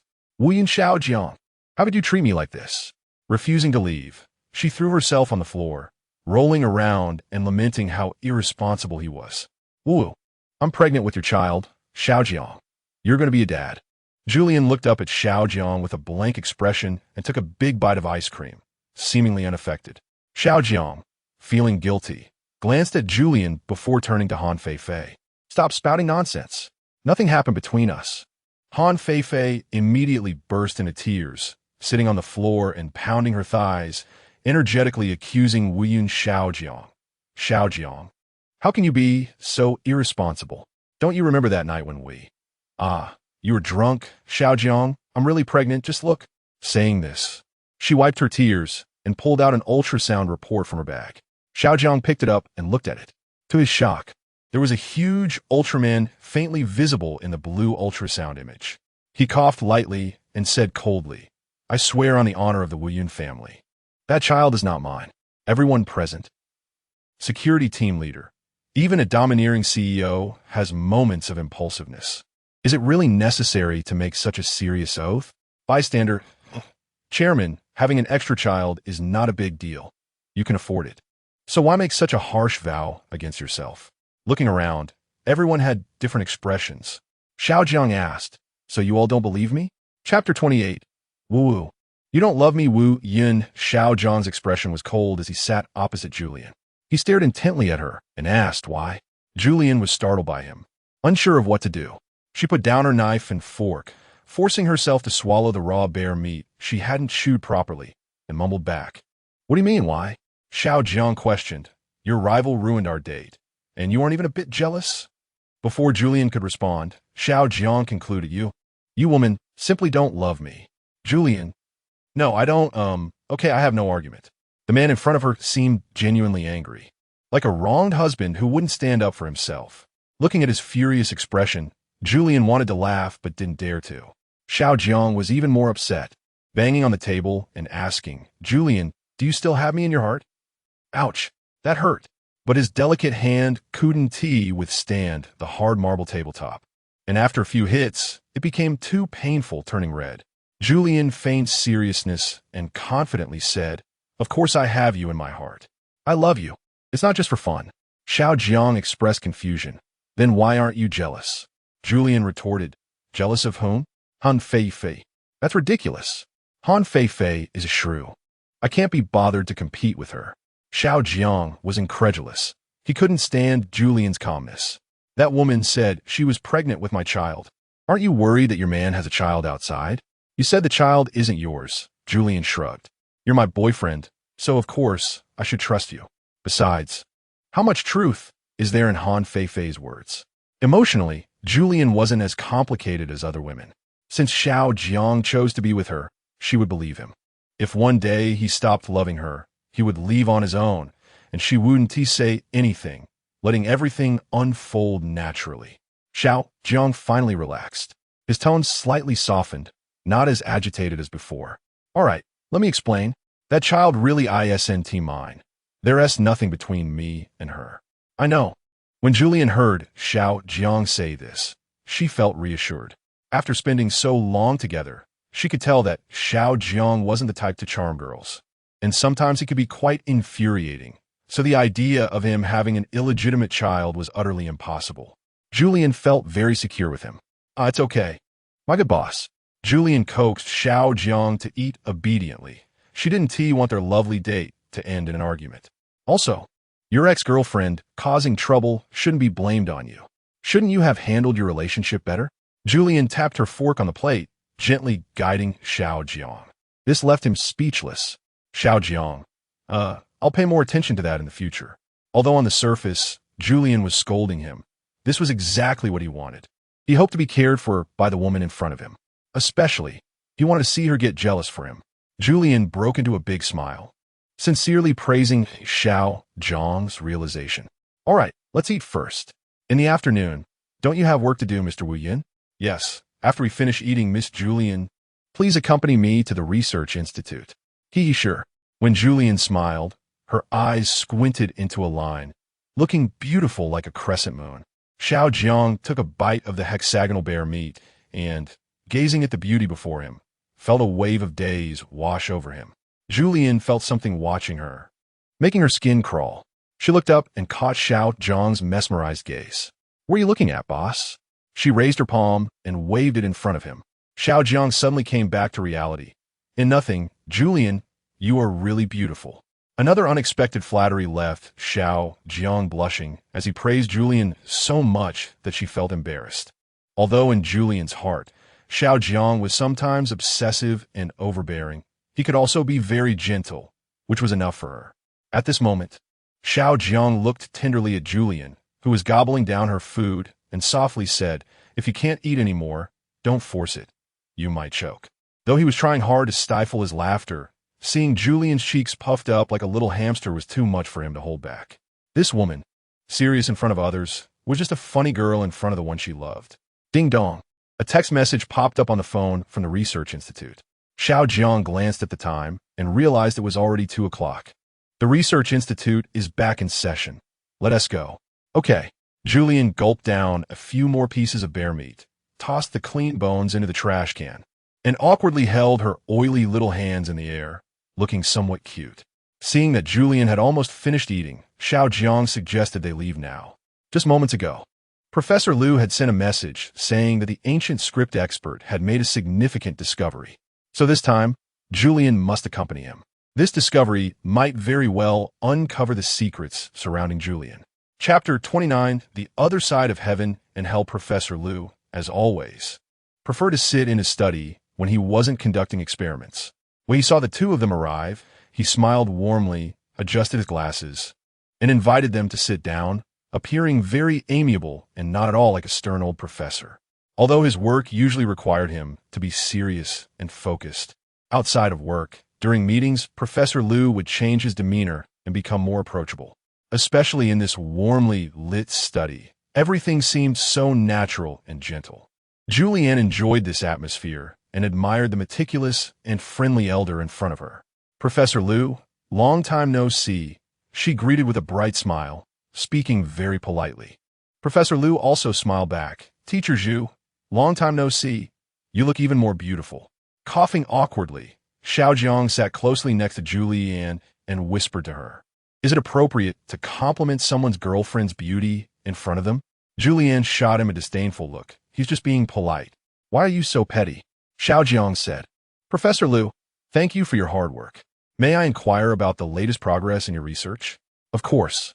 Professor Liu opened a book in front of him, with a bronze-handled magnifying glass resting on one of the pages, filled with dense text that an ordinary person would not understand, next to which were Professor Liu's notes.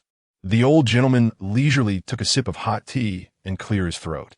"I have made a bold hypothesis based on the responses from experts in ancient scripts." His tone was calm and authoritative, immediately indicating his professionalism. "Oh," Xiao Jiang expressed great interest. "Please elaborate, Professor Liu." Professor Liu continued, "Last time, we deciphered a part of the text in this ancient book. It seems to indicate that withered bones can generate a certain kind of energy, which can trap a person's soul between heaven and hell. This is called confinement." Julian nodded. As she possessed this peculiar energy, she was a fairy, and this was well known. Professor Liu added, "Later, we speculated that this withered bone likely originated from an ancient fairy, and the energy produced by the bone is the energy of the fairy herself. The one in our upstairs laboratory is probably like this." Thinking of the last time Julianne was upset about this, Professor Liu was cautious in his words. Following this, there were breakthrough developments in the work of the ancient script experts. Professor Liu, wanting to show Xiao Jiang the recent results, revealed a handwritten translation page with unclear handwriting. The experts' research indicated that the so-called space between heaven and hell is both an opportunity and a form of punishment. Hearing this, Xiao Jiang tightened his grip on Julianne's cold hand and asked softly, "How should we understand this? Heaven and hell, in themselves, are things that do not exist in this world. Atheists do not believe in them. The reward and punishment mechanism established by religion states simply that good people go to heaven and bad people go to hell, which is also the long-held wish of the common folk in the old society. Therefore, if deities truly existed in ancient times, the records in this book should be true. Thus, the theory of heaven and hell makes sense." Julianne was not interested in these concepts. What she wanted was to understand the nature of the energy within her so that she could control it and not harm others. Furthermore, she wanted to trace her ancestral roots and discover information related to Earth. Julianne squinted and said, "Heaven is a reward, and hell is a punishment. Therefore, the space between heaven and hell is likely a barrier. Taking a step left is heaven, and a step right is hell. Is that the meaning?" After listening to Julianne's explanation, Professor Liu showed a look of approval. Teacher Zhu is indeed exceptionally clever. Otherwise, he would have wondered why anyone would catch Xiaojiang's eye. Although the kid was not very likable, he needed to think more about finding a woman. Now, Professor Lu expressed satisfaction with Xiaojiang's girlfriend.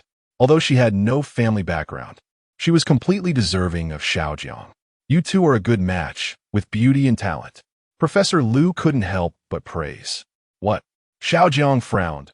When praising someone, it's usually about matching talents and looks. What's this about beauty and talent?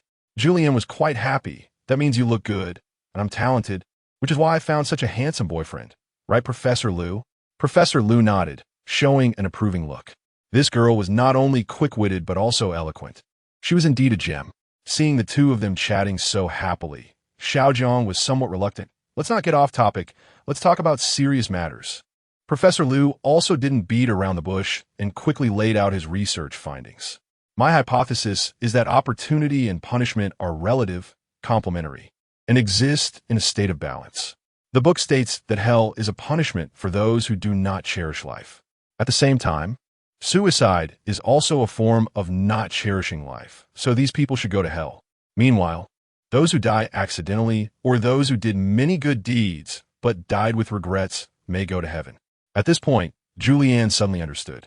Chapter 030 Heaven versus Hell between Heaven and Hell, in Julian's heart, is called a barrier.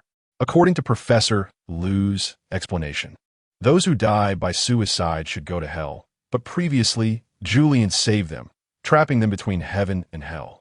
Unable to live, unable to die. So, this is a punishment.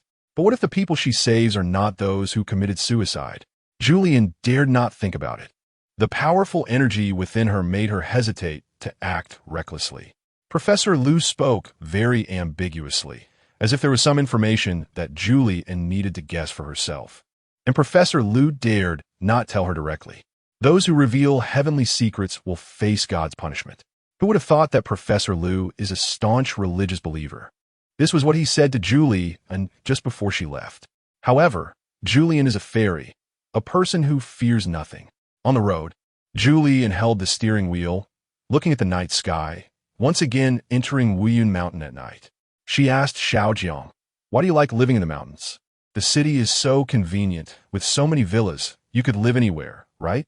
Xiaojiang chuckled lightly. "It's not the same." Julian didn't understand. "What's different?"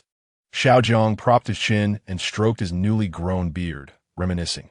"I chose to live in the ancestral home before, partly because I miss my grandfather, and partly because the mountains are quiet, with no one to disturb me." Julian nodded, indicating she understood. She knew Xiaojiang was indeed a person who liked peace and quiet. Xiaojiang paused and continued. "As for now, the reason I still live in the ancestral home is that I feel it's our wedding house, and I want to share a world with you." Upon hearing this, both of them felt a bit shy. Julian knew that the villa in the mountains was where they signed their love agreement, and at that time, she didn't realize it was the beginning of their love. Not long after, they began to eat together, go to and from work together. Everything felt so natural, like an old married couple. Xiaojiang shifted his body, extending a large hand to rest on Julianne's arm as she held the steering wheel. "Speaking of the wedding house, darling, when do you plan to marry me?" Yulian. Seeing Xiaojiang's fiery gaze, she felt this man was not joking. This was her first romance, and she had never considered marriage. She wasn't even sure if a fairy could marry. Would marrying a mortal violate heavenly laws and result in her being stripped of her fairy essence? Julian felt scared. This was one of the reasons she had always feared marriage. Another reason for her reluctance to expect marriage was her adoptive parents' increasingly hateful relationship with each other. In that family, she felt no love, which is why she longed to trace her biological parents' footsteps. Seeing Julian's gradually dimming gaze, Xiaojiang seemed a bit disappointed and timidly withdrew his hand. "Is it too early to talk about this now?" "Julie, I'm not pressuring you." Although Xiaojiang knew he was indeed trying to pressure her, eager to bind Julie in tightly to him for lifetimes without separation, he didn't want Julie to feel unhappy. Not at all, unless he was intentionally trying to irritate her. "I'm sorry." Julian held back for a long time, only managing to say these 3 words. Family felt so foreign to her. Loving someone and being loved in return was already difficult enough for her, but having a family, she wasn't sure if she could be a good wife, a good mother, or a good daughter-in-law. All of this had to be considered in advance. She was Julian, who was always cautious, and nothing could go wrong. Julie, be careful. Lost in thought, the car almost collided with a boy on a bike. Xiaojiang quickly held her hand and adjusted the steering. Julian felt a wave of guilt. I'm sorry, Xiaojiang. The latter was stunned, still holding her hand tightly. You, Julie. What did you just call me? Xiaojiang didn't mishear. This was the first time this woman in front of him called his name. Xiaojiang. Although Julian was a bit surprised, she still made an effort to try once. Xiaojiang was a bit excited, shaking her body. Call me again, call me again. Julian was at a loss whether to laugh or cry. Be careful. I'm driving. The mountain roads were already devoid of cars. So the two of them playfully bantered until they quickly arrived at the villa. Xiaojiang opened the bedroom door, raising an eyebrow. Miss Julie, do you want to sleep together tonight?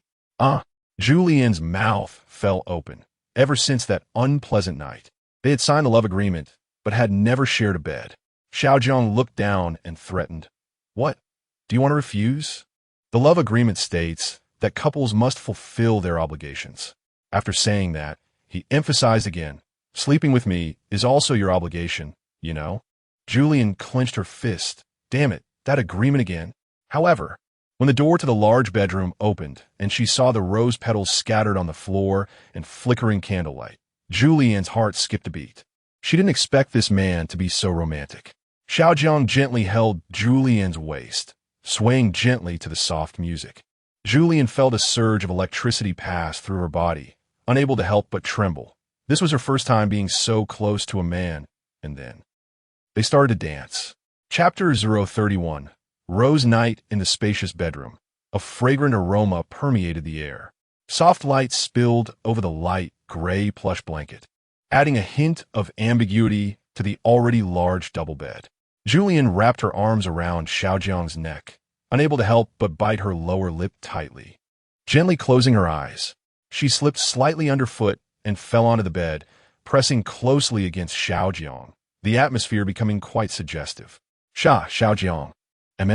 Xiaojiang lay on the bed, holding Julian tightly, his lips near her slender neck, his breath soft as silk. Julian, you call my name? Julian did not answer, merely humming in acknowledgement. Julian, tell me, do you love me? In a daze, Xiaojiang questioned Julian, even though he was currently on top of her. Julian opened her mouth, mumbling indistinctly, I love you, Xiaojiang. At midnight, the spacious bedroom was illuminated by flickering candlelight, and the sheer pink curtains in front of the floor-to-ceiling window seemed to hint at something.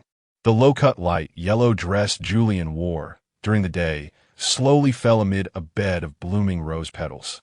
Dewdrops formed from the rising warmth in the air glistened on the rose petals, appearing vividly beautiful. Xiaojiang's palm gently caressed Julian's snowy white shoulder, the pressure gradually increasing.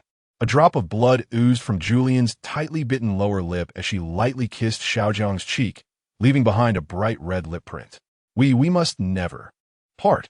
A sleepless night passed, and when Julian, exhausted, fell asleep with her head covered, it was already early morning. When she opened her eyes again, she saw the dazzling sunlight, stretched her body, and felt sore all over. Last night felt like enduring a hard battle, draining all her energy.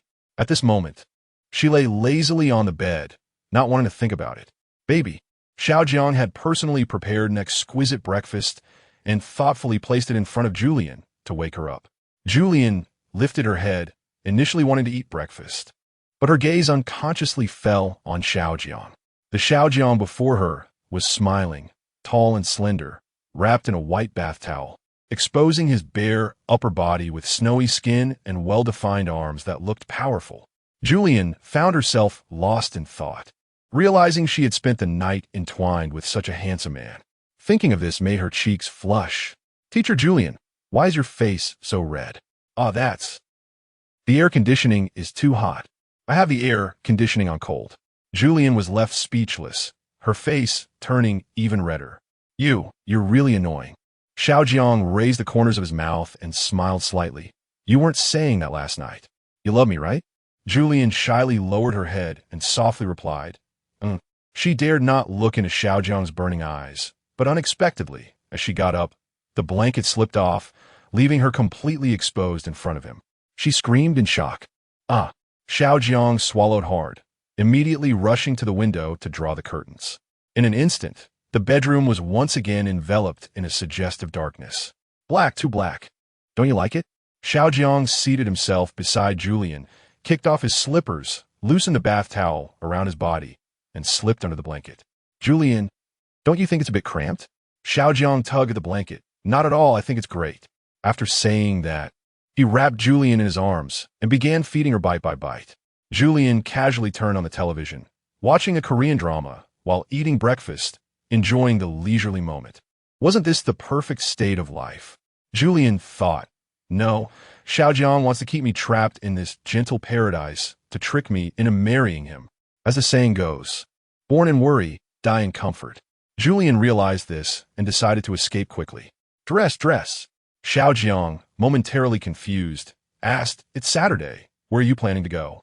Julian hurriedly put on her clothes and adjusted her tie. I have to go to school for extra work. I promised to tutor the students today. Xiao Jiang, if you don't go, everyone will actually be grateful to you. Julian feigned seriousness. It's precisely because of students like you who take chances and don't love studying that the college students' exam scores are so poor. I have to add points left and right just to get a passing score of 60. Xiao Jiang, that's what workaholics are like. What about breakfast? Aren't you going to eat? I'll eat on the way. Again, that's what workaholics are like. Xiao Jiang helplessly packed the breakfast. All right, I'll drive. Mua, good husband. Xiao Jiang was shocked. What did you call me? Before Julian could answer, he kissed her fiercely, tightly holding her arm and pressing her against the wall, his voice deep and domineering. You can't leave. I won't allow you to go. Teacher Julian, let's skip class today. Chapter 032. The energy of change, fewer births, better births. A lifetime of happiness. Julian drove his Mercedes down the busy road, and the radio never stopped playing. This public service announcement had been ingrained in the bones of the fifth-generation Kepler people. Everyone knew that to become rich, one should have fewer children and plant more trees. After all, in this highly advanced technological era, raising a child requires a significant amount of energy and money. However, Julian was unsure whether he should worry about this issue. Rumor had it that fairies don't eat, they only drink dew, which should cost much, right? Yet, Julian still hadn't figured out his own method of reproduction, which was definitely different from ordinary humans. There were many rumors. Could it be mitosis? To understand this matter, he first needed to find his previous generation fairy. Suddenly, with a screeching halt, Julian came to a stop. The road ahead was blocked. It seemed there had been an accident. He rolled down the window, and the sound of crying filled his ears, suggesting serious injuries. What happened? Julian leaned out of the window and asked a passing traffic control worker. Sigh. The worker sighed and expressed regret, saying the young man was not very old. He was hit by a large truck while trying to save an injured stray dog in the middle of the road. It looked serious, and the ambulance had arrived. The situation didn't seem optimistic. In that moment, a thought flashed through Julian's mind. Is he still alive? Then there is still hope. Julian quickly opened the car door and rushed to the accident scene, using his ear stud to pierce his index finger. Are you a family member? The medical staff, seeing Julian's frantic demeanor, assumed he was a relative and looked somewhat guilty. You must be his girlfriend. I'm sorry, we've already. Before the words were finished, they saw Julian leaning over the young man, dramatically performing CPR. The nurse tried to dissuade him. It's no use, miss. We've already tried. The patient has no pulse. Cough, cough, cough. Before the nurse finished speaking, the injured young man suddenly moved his fingers, then began to cough and shake his shoulders. Julian supported him to sit up, and he immediately coughed up a puddle of pus and blood. The medical staff and onlookers were stunned. Is this the power of love? Julian stood up, trying to clarify. I'm not his girlfriend. I just thought he could be saved. As soon as she said this, there was a round of enthusiastic applause from the crowd. At the same time, some voices expressed skepticism about the medical staff's methods. They said he was dead, but look at this. Almost lost a life. Hearing this, Julian felt a bit embarrassed. Her life-saving wasn't based on skill, but rather on divine power. However, this time, she didn't know why this energy was so effective. Looking at the dazzling sun in the sky, Julian seemed to have found the answer in her heart. This time should be on time. Indeed, time also has yin and yang distinctions. Among the 12 time periods, odd numbers are yang, and even numbers are yin. Plus, the young man sacrificed himself to save a stray dog, which meant he valued life. That's why Julian could successfully save him. Julian was not surprised by the positive manifestation of the energy within her. For her, the previous 2 times were the real failures. Wrong timing, wrong place, and a lack of appreciation for life. However, at that moment, the girl standing in the center of the crowd was filled with mystery. More onlookers thought, the person the doctors couldn't save, she brought back to life. This girl must have exceptional medical skills. Good girl, please, I beg you. A middle-aged woman with curly hair squeezed through the crowd, excitedly grasping Julian's delicate hand, tears streaming down her face. You look like someone who understands traditional Chinese medicine. My husband has been in a coma for 6 months and is still lying in bed. Please help him. Annie, I'm not a miracle worker. I just got lucky this time. Julian didn't expect that such a small action would bring her trouble. She had to decline, saying he just had a blood clot. Once he coughs it out, he'll be fine. Although she didn't know what she was saying, she didn't understand traditional Chinese medicine at all. It's good to save lives, but as far as she knew, the energy she possessed could only save those who had just died. The woman's husband, who had been in a coma for 6 months, could probably not be saved and would still need modern medicine. Before long, the injured man's family arrived. Young lady, thank you for saving my son's life. The young man's parents expressed their gratitude while pulling out their phones, insisting on giving Julian money as a token of appreciation. If it weren't for you, no amount of money could have brought my son back. The doctors and nurses present felt ashamed. After examining the injured man and confirming he was not seriously hurt, they left. Although they confirmed that the patient indeed had no pulse moments ago, they couldn't deny that Julian possessed extraordinary talent in traditional Chinese medicine, capable of miraculous healing. Julian glanced at her watch. Oh no, I'm going to be late for work. Unbeknownst to her, the scene where the injured man's family presented flowers to thank Julian had just been captured by a reporter present. In the photo, Julian was looking down with a modest smile, while the injured man's mother tearfully offered flowers. At that moment, the injured man was sitting on the ground, showing a faint smile of relief. Next to him lay a large white dog with a broken leg.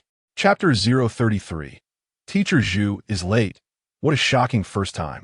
In the classroom, over 100 people were staring at the empty podium. What's going on? It's already 9 o'clock. Why hasn't Teacher Zhu arrived yet? Oomph. Even a ruthless teacher has times when she's late. Let's see how she can face me next time. Maybe she encountered some special circumstances. It's only natural. In the last row of the classroom, Wu Yun Xiaojiang appeared to be reading a book, but he had checked his watch 5 times in 3 minutes. He couldn't help but feel uneasy. This woman never arrives late. Something must have happened today. This morning, he had a meeting and wanted to let Julian sleep a bit longer, so he didn't wake her up. Could she have overslept? That shouldn't be the case. She always wakes up on time. Her biological clock is even more accurate than an alarm clock. A classmate in the front row noticed Xiaojiang's worried expression and boldly turned around. Chairman, why don't you call your girlfriend and ask if we're still having class today? Ha ha. Instantly, the classroom erupted with deafening laughter, and everyone turned to look at Xiaojiang, seemingly waiting for his response. At that moment, Xiaojiang was quite annoyed and had no intention of responding to them, while everyone was speculating about the various reasons for Julian's lateness. A petite girl in high heels hurriedly stepped onto the podium. Sorry, classmates, I'm late. Julian placed her bag on the chair. Although she was late, there was no hint of guilt on her face. In fact, she seemed a bit pleased. The classmates whispered among themselves. She definitely didn't oversleep. If she had, she would have felt too guilty to show her face. A classmate beside them agreed. Yeah, it looks like something good happened to her. Could it be that the principal called her to discuss a promotion? Another classmate shook his head. But that's not enough to be sweating like that, right? At this point, the two suddenly exchanged a knowing smile, their tone turning mischievous. Sweating? The chatter from the classmates irritated Xiaojiang, and he stood up abruptly, questioning Julian across half the classroom. Didn't I leave you a car? Look at you now. Did you run here? The students present let out a chorus of gossiping gasps. A couple fighting? Now, that is going to be entertaining. Look, the chairman gave her a car, a Rolls-Royce, no less. Don't think about it. I don't have money to buy a car, a boy sighed, looking at his girlfriend with envy. Julian froze on the podium, feeling a bit at a loss. Her eyes clearly pleaded with Xiaojiang. Please don't argue in class. It would just make a fool of us in front of others. Wu Yun, please sit down and don't disrupt the class, Julian said, and the classroom erupted in laughter once more. That's our teacher Zhu, regardless of who it is in her class. Everyone must be a student. With her temper, even at home, she'd have Xiaojiang completely under her thumb, just as the awkward situation had yet to resolve. The classroom intercom suddenly rang out. The television screen also turned on, displaying footage from Doors University TV. A young female anchor held a freshly printed script.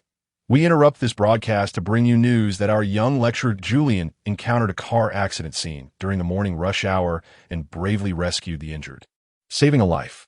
She has been awarded the title of Youth Hero by the City of Doors. Julian was shocked. With the speed of this news spreading and their efficiency, this is what makes a youth hero. After 3 seconds of silence, the classroom erupted into thunderous applause.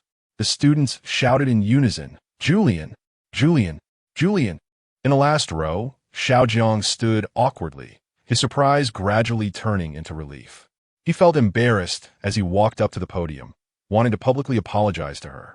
Julian wasn't a petty person, and besides, she understood that her lateness would worry Xiaojiang. Who would have thought that the classmates would start booing? Feeling that Wu Yun Xiaojiang was unworthy of Julian, protecting the best Julian in the world. Does the school board member deserve our goddess? That's wishful thinking. Just because he has a bit of money, he's still just a freshman at 28, and even his IQ is miles behind our Julian. Listening to these teasing remarks, Xiaojiang couldn't help but smile wryly. After all, he was in the wrong, so he didn't take it to heart. In no time, Julian became the talk of the entire Kepler planet. Everyone had heard the tale of how the once hopeless patient, whom doctors couldn't save, was rescued by this 24-year-old young lecturer. Rumors spread that Julian, who referred to herself as a goddess, might indeed possess miraculous healing abilities. Of course, alongside her newfound fame was Wu Yun Xiaojiang, chairman of the Wu Yun Group. Chapter 034, Outstanding Young Woman Julian. The next morning, the Doles Daily published an exclusive interview with the young hero Julian. The reporter asked Julian, Mr. Julian, there are rumors that you are a workaholic. Why did you risk being late for work during rush hour to save people at the accident scene? Julian felt a bit embarrassed and replied, at that moment, I didn't think too much. I just wanted to save people. The reporter nodded. That's great. It is said that medical staff were present at the time. Did you lack confidence in them? This left Julian in a difficult position. Well, that's not the case. I just happened to be there. People still need to see a doctor when they're sick. The reporter nodded in satisfaction. By the way, Mr. Julian, some netizens say you come from a family of traditional Chinese medicine and are one of the few legendary doctors. Is this true? Julian smiled wryly. That's just flattery from netizens. I only have a little knowledge of traditional Chinese medicine. I can't possibly be called a legendary doctor. The reporter replied, You're being modest. Julian awkwardly denied, No, really not. The reporter chuckled and continued to ask, There are rumors that you are the chairman of Wu Yun Group and the girlfriend of Wu Yun Xiaojiang, who is also your student. Does this mean you two are in an office romance or a teacher-student relationship? Did Mr. Wu Yun elevate himself by being with you? Julian dared not speak and nervously glanced at Wu Yun Xiaojiang, who was sitting nearby with an increasingly dark expression. This. Ahem. Xiaojiang feigned calmness, snatched the microphone, and the camera was forced to focus on him. Hello, friends in front of the camera. Thank you for your attention to Wu Yun Group and my girlfriend. Here, I want to clarify that we are in a free relationship. There is no question of any elevation. Xiaojiang emphasized again, urging those who spread rumors to delete their comments quickly, or they would receive a lawyer's letter. Julian remarked, You're only good at this, the lawyer's letter warning. The reporter smiled ambiguously and turned to Xiaojiang.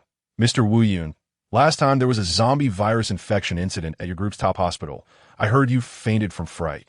And it was Miss Julian who fought off the zombies and saved you. Is this true? Xiaojiang did not respond and directly accused. You, as a reporter, only ask irrelevant questions. Please do not interview me again. The reporter, wasn't it you who snatched the microphone? At the headquarters of Wu Yun Group. In a luxurious private office, Wu Yun Shanfeng sat in a spacious chair, holding a newspaper with a serious expression. After a long time, he swallowed a mouthful of bitter cold tea and called for his secretary. "Sir, I'm here." The secretary, Xiaogo, had been following Wu Yun Shanfeng for many years, and he could tell what the old man was thinking at a glance. "Investigate this girl for me, and also, how long have they been together?" "Understood, sir." After Xiaogo left, Wu Yun Shanfeng was left alone in the room, lost in thought. Meanwhile, outside, the newspaper was still eagerly reporting on Julian's great deeds and the history of the Wu Yun family.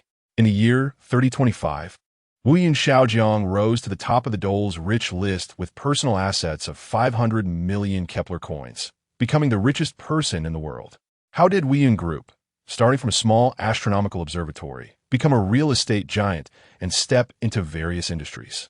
Cinderella falls in love with a prince. How did the ordinary Julian capture the heart of the wealthy Wu Yun Xiaojiang? Teacher-student romance. Why hasn't the world's richest 28-year-old, worth 500 million, obtained a bachelor's degree? At the same time, as a typical positive figure at Dole's University, Julian received strong recognition and extensive publicity from the school's publicity department. Various publicity boards were filled with Julian's large photos and her remarkable deeds, and incentive bonuses from various departments were also credited to Julian's account. For a time, Julian gained both fame and fortune. However, as the saying goes, some are happy while others are sad. Compared to Julian, Xiaojiang's situation was not as smooth. Looking at the mountain of newspapers and magazines piled on his desk, Xiaojiang helplessly complained to Julian, "You're famous, but I'm the one who is in trouble." Julian shrugged. "I didn't want this to happen. She just couldn't help but save someone and didn't expect to get into trouble." In the past, when she failed to save someone, there weren't so many reporters and media surrounding her. Xiaojiang didn't pay much attention. After seeing so many bland reports, he felt somewhat relieved. "Well, now the whole world knows you're my woman." This was something Xiaojiang had long desired. No one would dare to covet Julian anymore, since everyone knew she was the woman of the world's richest man. Although some media were still speculating that Xiaojiang had elevated himself by being with Julian. Frustrating. At this moment, he still did not know that a terrifying man had also learned about all this.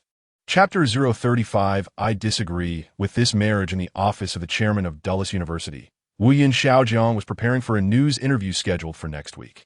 Julian sighed and said, "Aren't you the one who dislikes the media? Why are you preparing a script? You wouldn't understand." Xiaojiang replied as he adjusted his tie and playfully pinched Julian's cute little nose. "Know yourself and know your enemy, and you will never lose a battle. If I don't prepare in advance, how can I completely take them down?" Julian. It seemed that Xiaojiang hadn't changed at all. He still despised those tabloid newspapers that relied on sensationalism and clickbait to make a living. Suddenly, the secretary pushed the door open. Xiaojiang frowned slightly. "Didn't I tell you to knock?" In the office, we're superior and subordinate. Don't always think that just because you're my childhood friend, I won't dock your bonus. The secretary looked a bit embarrassed. "Chairman, it's a call from your father. He wants you to go to headquarters immediately." Xiaojiang, who was admiring himself in the mirror, twitched his mouth slightly, paused for a long time, and finally responded slowly, "Okay." Julian noticed the subtle change in Xiaojiang and asked with concern, "What's wrong? Are you afraid of your dad?" She knew Xiaojiang's father was Wu Yun Shanfeng, the previous chairman of Wu Yun Group and also the current board member of Dulles University. So, he was also Julian's former boss.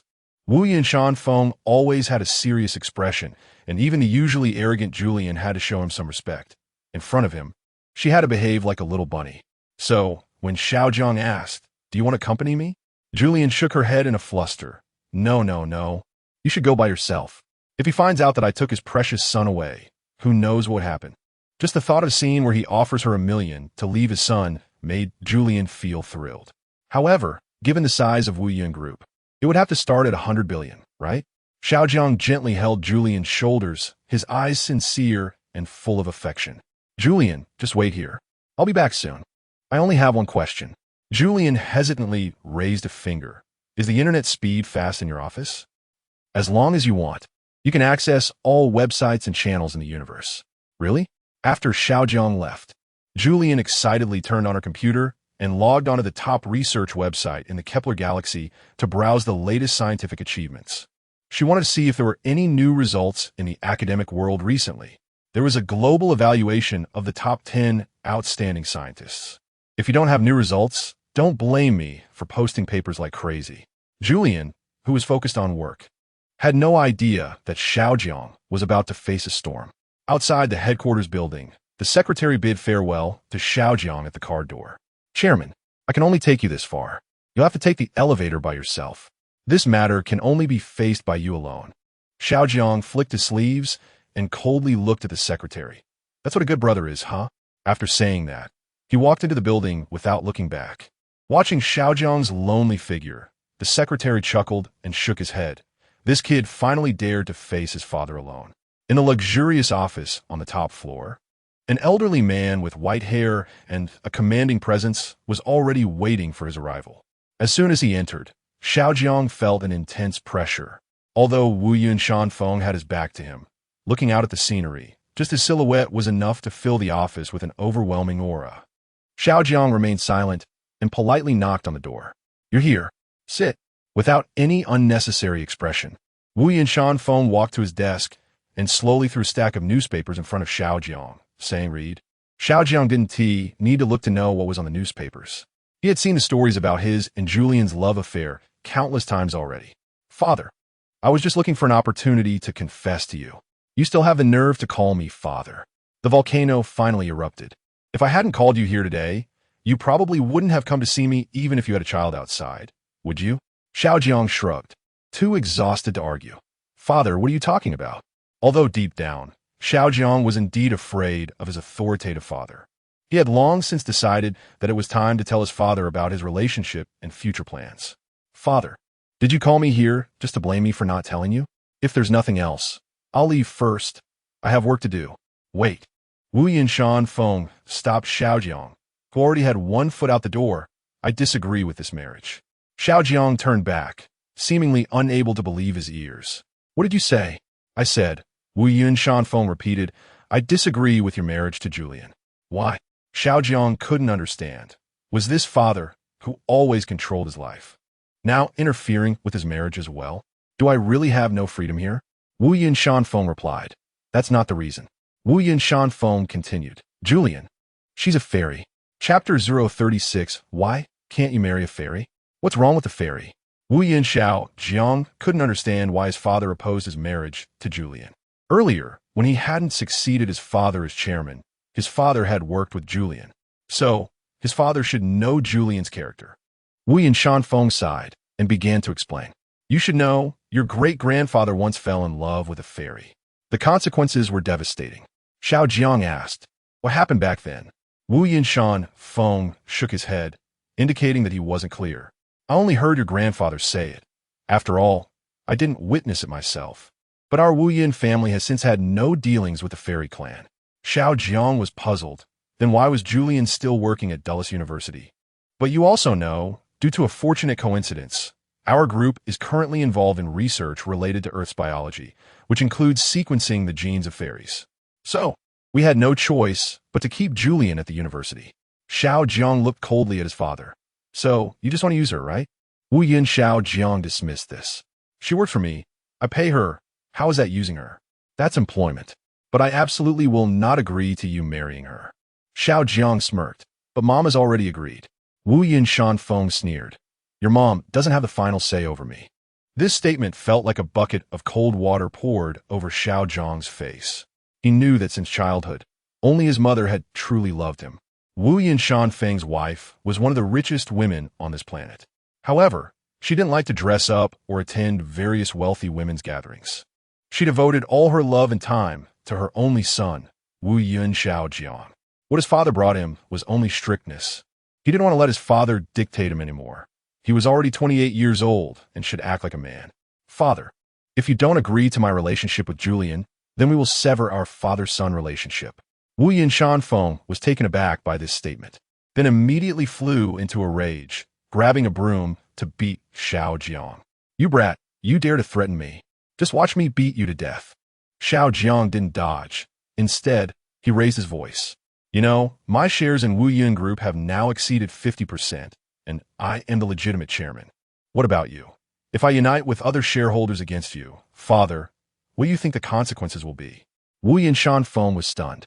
He hadn't expected his own son to go against him for a woman. Julian. Xiao Jiang thought his father would take action against Julian and hurriedly reminded, "You don't need to threaten me. I will do everything to protect this woman, even at the cost of my life. I can tell you clearly, if you or your subordinates dare to hurt her in the slightest, I will make you lose this son in a physical sense." Wu Yinshan Feng was dumbfounded. Did his son intend to share both fortune and misfortune with this woman? Did he mean that if he harmed Julian, he would commit suicide? He couldn't understand. There are so many women in the world. You can have anyone you want. So why is it specifically Julian? Why? Xiao Jiang replied calmly. Loving someone doesn't require a reason. Wu Yinshan Feng snorted coldly. It's her who has bewitched your eyes with fairy magic. These terrifying women from Earth will use their bodies to control the men of our Wu Yun family, turning us into their puppets. This world may seem to be in our hands, but in reality, it is in theirs. Child, it seems you have not escaped this fate either. Xiao Jiang was stunned, although he didn't fully understand his father's meaning. It was the first time he had ever heard his father call him child. This common term was, for him, something he had longed for. Father, father. Xiao Jiang's voice was somewhat excited. I love Julian, but that doesn't mean I don't love you. I love you too. He looked sincerely at Wu Yinshan Feng, expressing his respect. His father had built a commercial empire, making him one of the wealthiest people on this planet. Wu Yinshan Feng sighed. He knew he couldn't stop Xiao Jiang. Once this kid had made up his mind, it wouldn't change. I heard Julian has a bad temper. She didn't hit you, did she? No. Xiao Jiang shook his head. Julian was gentle and well-behaved. How could she have a bad temper? She is very understanding. Wu Yinshan Feng was quite concerned about his son. He asked again, I heard fairies are rather lazy. Does she never do housework? Isn't that hard for you? Xiao Jiang thought for a moment. It seemed Julian indeed never did housework. She was entirely focused on her work. However, Xiao Jiang didn't mind such trivial matters. We haven't interacted too much yet, so I don't know if she likes doing housework. Wu Yinshan Feng sighed again and asked, I heard fairies can't have children. Can she carry on our family line? What if we have so much money and no one to inherit it? Xiao Jiang was stumped. Nobody had seen whether fairies could have children or not. The rumors about fairies being unable to give birth were just what was written in books. Even Julian herself couldn't explain how she came into being. So this matter remains to be verified. Dad, let's try. We will do our best to have children. Upon hearing this, Wu Yinshan Feng nodded in satisfaction. Chapter 037. Honey, shall we have a baby? In the office of the chairman at Dulles University, Julian was fully immersed in her academic research, busy navigating various academic websites and swimming in the sea of knowledge. Wu Yin Xiaojiang pushed the door open and walked in. Julian glanced up at him and casually said, You're back? Unexpectedly, Xiaojiang suddenly lunged at her, pinning Julian down on the office sofa. Xiaojiang, what are you doing? Julian was momentarily taken aback and shouted, as this was the office. Don't speak. Without giving Julian a chance to resist, Xiaojiang pressed her down firmly, his breath warm against her.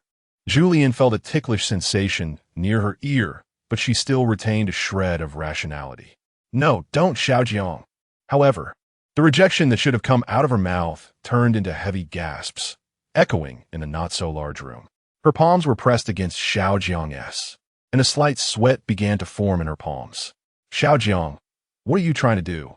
Honey, Xiaojiang whispered in Julian's ear, let's have a baby. Didn't you say that fairies can't have children?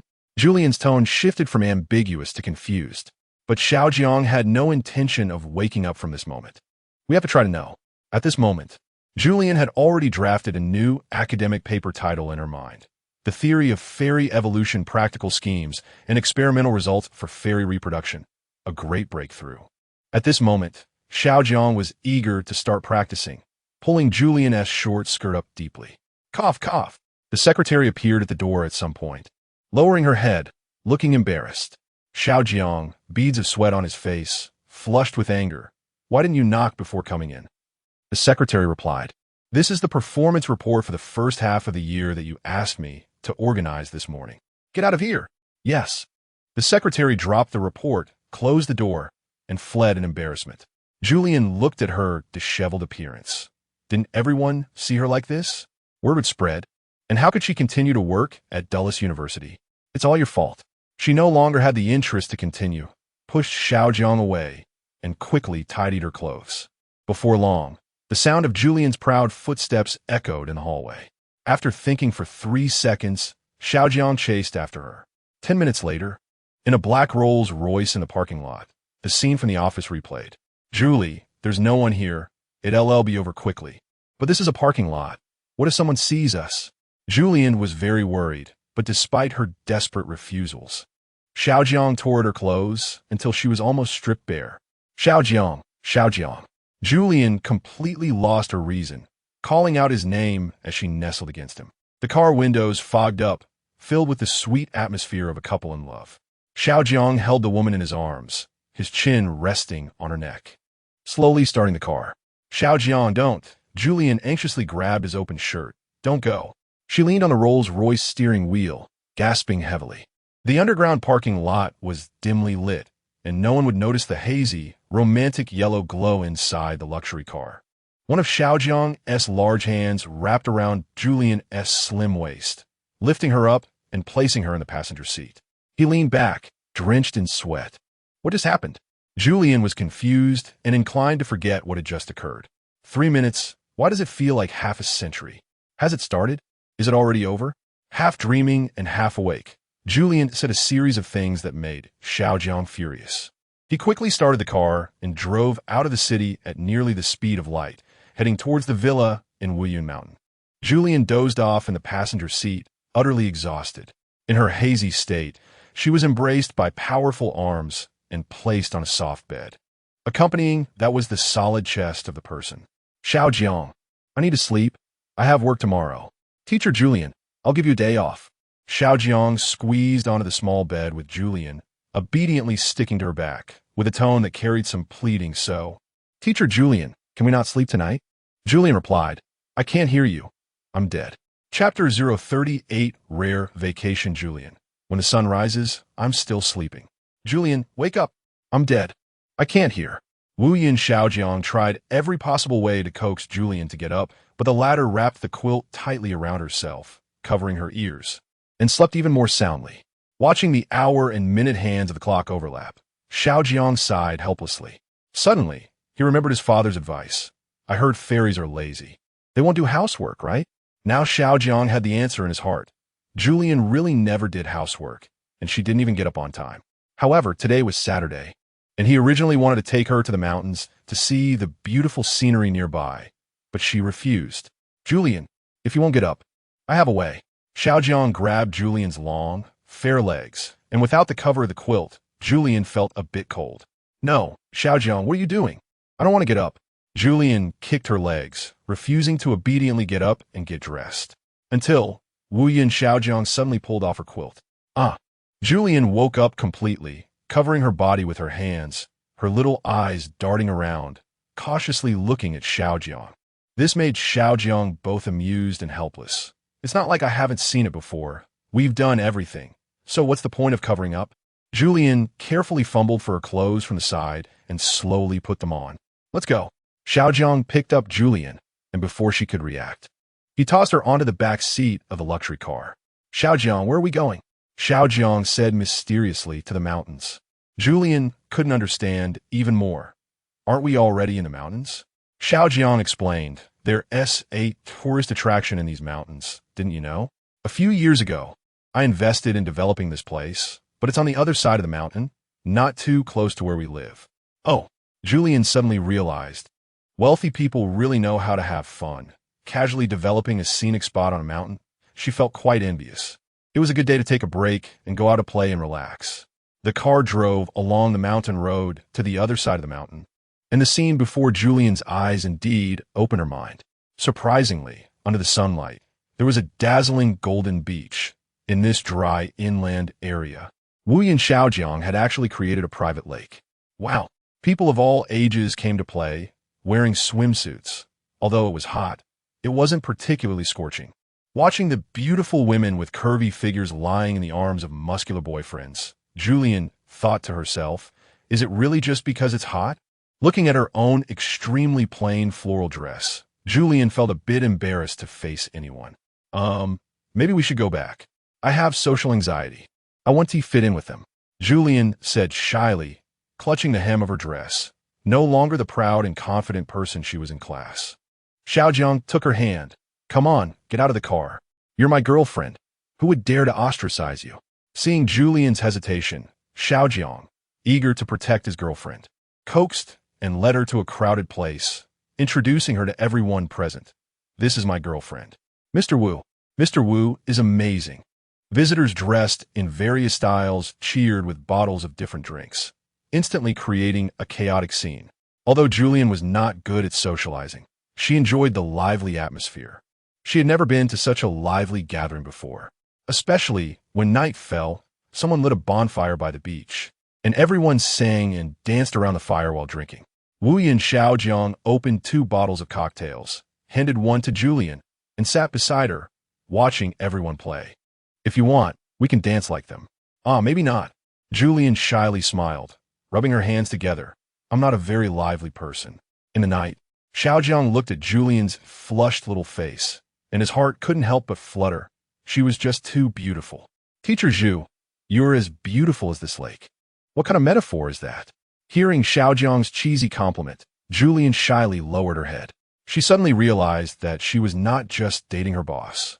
She was also dating her student. The man in front of her was sometimes mature, sometimes childish, with a variable personality.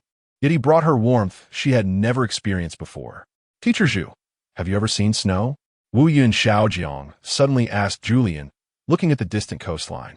The latter shook her head. No, what is snow? This planet has a spring-like climate all year round, and it's mostly hot, so it has never seen raindrops crystallizing, let alone snow. If rain changed into thin, translucent flakes, falling from the sky like goose feathers, the world would become as beautiful as a fairy tale. Books say there's a place in the vast universe where it snows, but it's not the Kepler star system. The planets here do not follow the principle of rotating from east to west, but rotate in a crosswise manner, ensuring that every corner of the planet is warm all year round. Or rather, there are no distinctions between spring, summer, autumn, and winter. Seeing the starlight in Xiaojiang's eyes, Julian felt mixed emotions.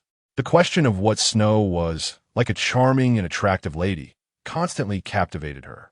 She looked forward to the day she could find the answer and give Xiaojiang a fairy tale-like world of ice and snow. Chapter 039, Someone has fallen into the water. 2 people were expressing their feelings under the moonlight when they suddenly heard a scream from the other side. Someone has fallen into the water. Under the influence of alcohol, Xiaojiang was somewhat angry. You all came to the beach, but none of you can swim?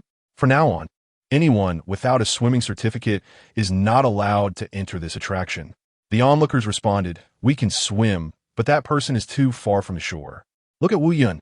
Under the spotlight, Xiaojiang saw a head bobbing on the water surface, struggling with limbs occasionally breaking the surface. He realized the situation was dire, but he couldn't think of a good solution in a moment. Honey, I can't swim. In desperation, he could only seek help from Julian. Everyone was stunned. Aren't you unable to swim either?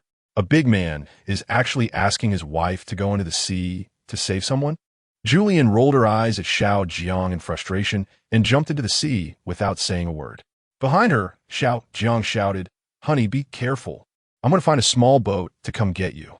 Regular visitors to the beach saw Xiaojiang's current state and couldn't help but sigh. The newspapers are right. Our Wu Yun has really overreached. Julian didn't care about her appearance. Her clothes were soaked as soon as she hit the water, so she had to tear off most of her skirt to lighten her load. When she was out of the water, she felt a bit hot, but once in, she realized it was quite cold. Following the beam of the spotlight, Julian swam hard toward the person who had fallen into the water. Don't be afraid. This fairy is here to save you.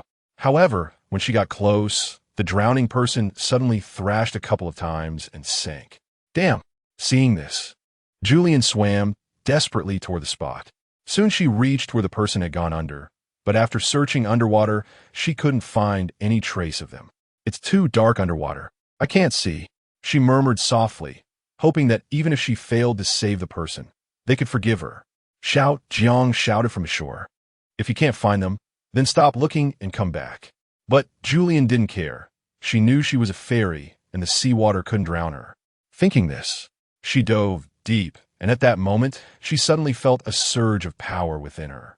Suddenly, two beams of purple light burst forth, bright enough to see deep underwater. Julian held her breath, but was astonished to realize that the source of this purple light was her own eyes. Following the intense purple light, Julian quickly reached the lake bottom. It wasn't very deep, and after searching for a while, she vaguely saw someone half buried in the mud, motionless. With the buoyancy of the water, Julian easily pulled the person up and swam with all her might to the surface. By this time, the water's surface was already filled with small boats.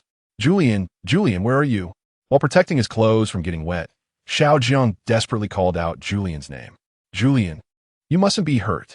I was wrong. I'll make sure to learn how to swim properly when I get home. And I want to let you go save anyone next time." Pooh, cough, cough, cough. Julian spat out a mouthful of water, coughing hard as she draped the upper body of the person she had rescued onto the boat. "I'm fine. Hurry, save him." Julian.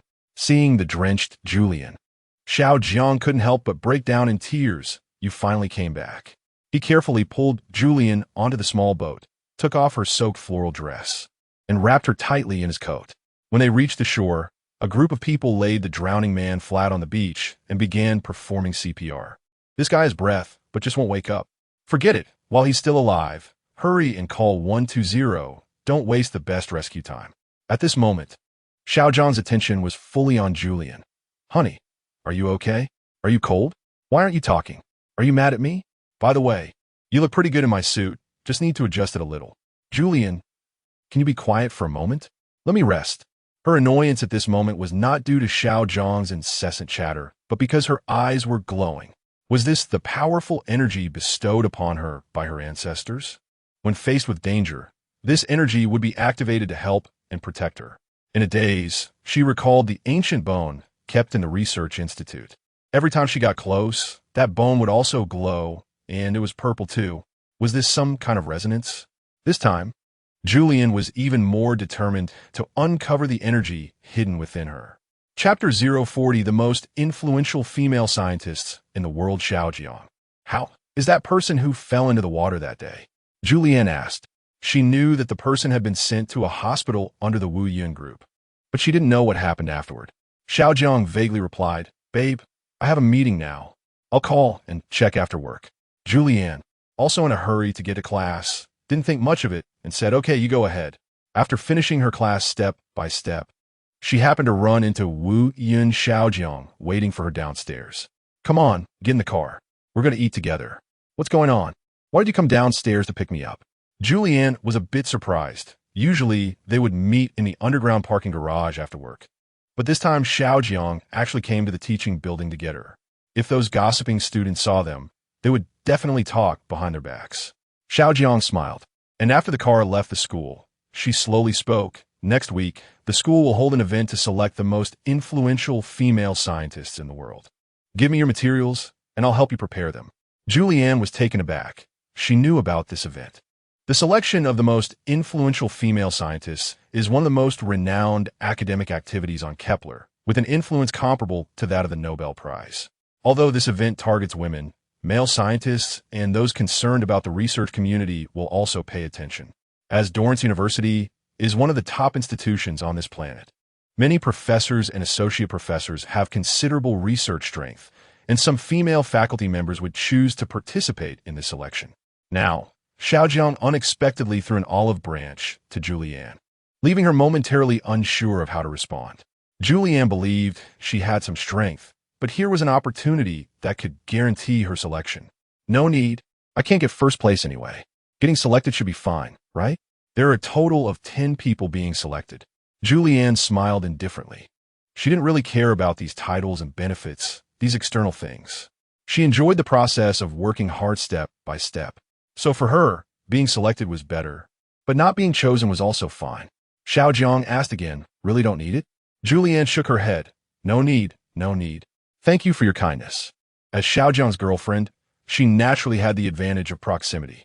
However, if she were to win an award, especially if she were to be the first, she would certainly face criticism, older female professors in the school would definitely be unwilling to accept it. Since Julianne had already said this, Xiaojiang couldn't force her and thus gave up the idea. In theory, the selection of the most influential scientists would not only consider a person's academic achievements, but also the contributions they have made to society and their influence in the academic community. In the field of biological sciences, Julianne's name is still quite prominent. After all, she is the only known fairy on Kepler.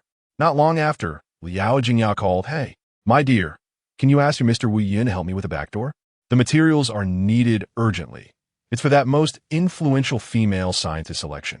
Julianne put the call on speaker, and Xiaojiang heard everything, coldly saying, "Not helping." On the other end, Liao Jingyao also heard, "He's there, Mr. Wu Yin, good to say," and hurriedly hung up the phone. Julianne didn't expect that the materials would be submitted so urgently. She casually asked, "Which department is holding it? Why is it so rushed?" Xiaojiang replied, "Wu Yin Group." Julianne was puzzled. Then why is it so rushed? In Julianne's view, any event needed careful consideration, thorough selection, and then results. She really couldn't understand this operation. Xiaojiang explained, if enough time is given, many people will think of some side tricks like your friend just now. Only by quickly submitting materials, which are their past achievements, can it be fairer. After hearing this, Julianne felt it made sense. She realized she had been superficial. By the way, has the boy who fell into the water woken up? Setting aside the troublesome selection issue, Julianne remembered the person she had saved that night. Xiaojiang shook her head pessimistically. No, the situation has worsened again. Julianne thought of the prior situation and couldn't help but feel a chill. That young boy was going to become a zombie, and she felt powerless. But he shouldn't have committed suicide. So why did it still fail? For a moment, Julianne couldn't understand this question. Ever since she successfully saved someone last time, she thought her energy had undergone a qualitative change, but unexpectedly, she had reverted to the starting point. Xiaojiang suddenly had an idea. Why don't we go to the Research Institute and ask Professor Liu for his opinion? After all, you don't have class in the afternoon, and it's still early. Julianne thought for a moment and nodded in agreement. Whenever she encountered confusion, Professor Liu's explanations would always enlighten her. For her, Professor Liu was not only capable of answering scientific principles, but also a very unusual wise man. The car drove back into the Research Institute, and this time, Professor Liu was sunbathing in the yard, seemingly already knowing they were coming, so he was waiting outside. The building near the entrance was where Professor Liu usually worked. "You're here?" Professor Liu took off his sunglasses and led them inside. This time, the group returned to that secret laboratory. As expected, the bone was glowing with a purple light, which made Julianne feel familiar and warm, and she couldn't help but walk toward the glowing spot. But fortunately, Xiaojiang pulled her back. "Be careful, little girl," Professor Liu reminded, his expressionless face giving a sense of insight. Julianne was not afraid. "Isn't this my ancestor's bone? Even if it has energy, it can't harm me." But Professor Liu said, "Don't speak too soon." Chapter 041. Where are the reasons for failure? Without complete gene sequencing, we cannot determine the origin of this dry bone. Therefore, not only us, but even if you're truly a fairy, you should be cautious. This is the conclusion given by Professor Liu. Although Professor Liu makes a lot of sense, Julianne feels that she trusts her intuition more. She believes that this shining dry bone will not harm her. "Professor Liu, I've recently experienced some annoying things." Julianne took the opportunity to mention her recent failure in saving someone. "That person did not take their life for granted. I went to save him, but I still couldn't succeed." Professor Liu asked seriously, "What was the time and location?" "By the seaside at night," Julianne replied. "It was a young guy who fell into the water and was about to drown." Professor Liu nodded. "That's right.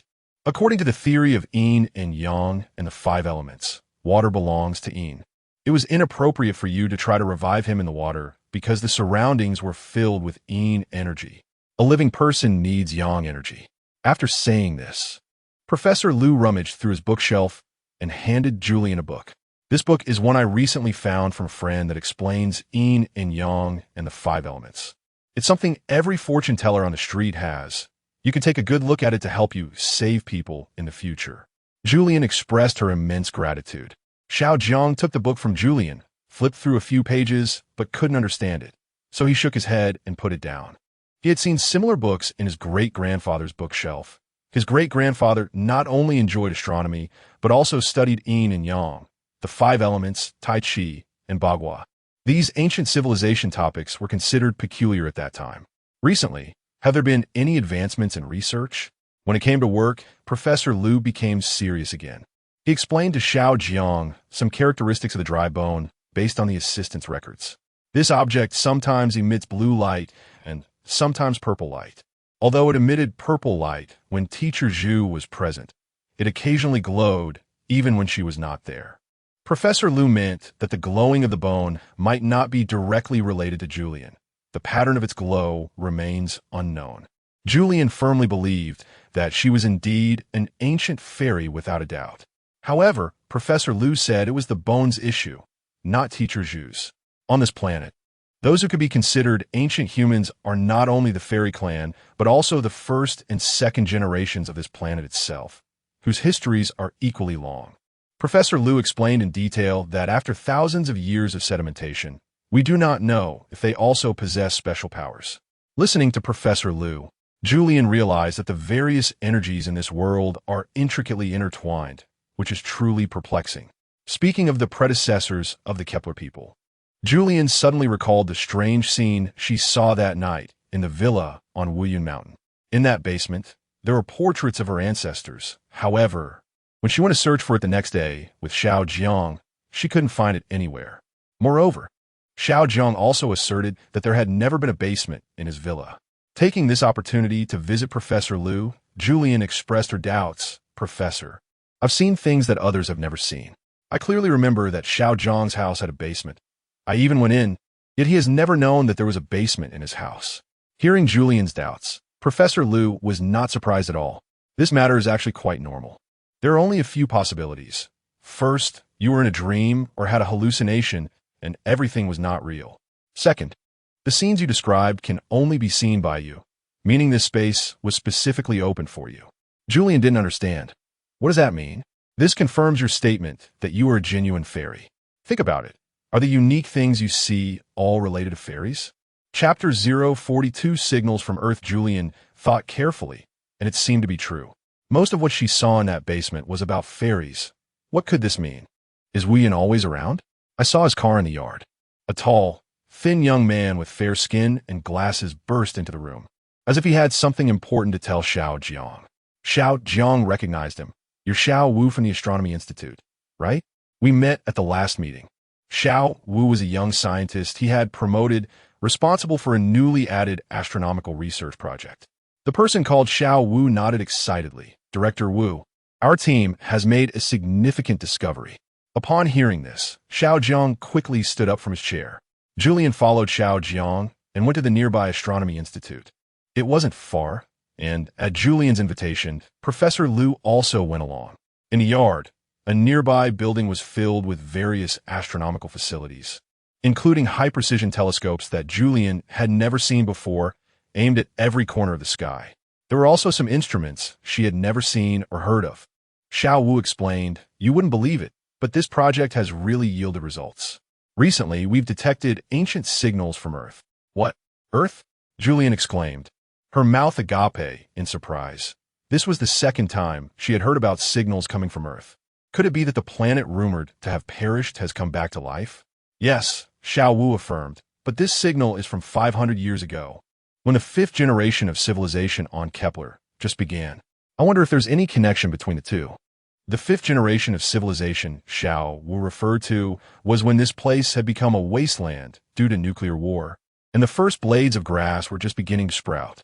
Julian, also a Kepler 22b inhabitant of the fifth generation civilization, knew all along that her ancestors were from Earth. This was something ingrained in her bones, stemming from ancient memories. Calming her emotions, Julian asked Xiao Wu, "What do the signals say? Is it a distress signal? Or is it telling us that there are still people alive on Earth?" Xiao Wu shook his head. "We haven't deciphered the specific information yet. It may take a considerable amount of time.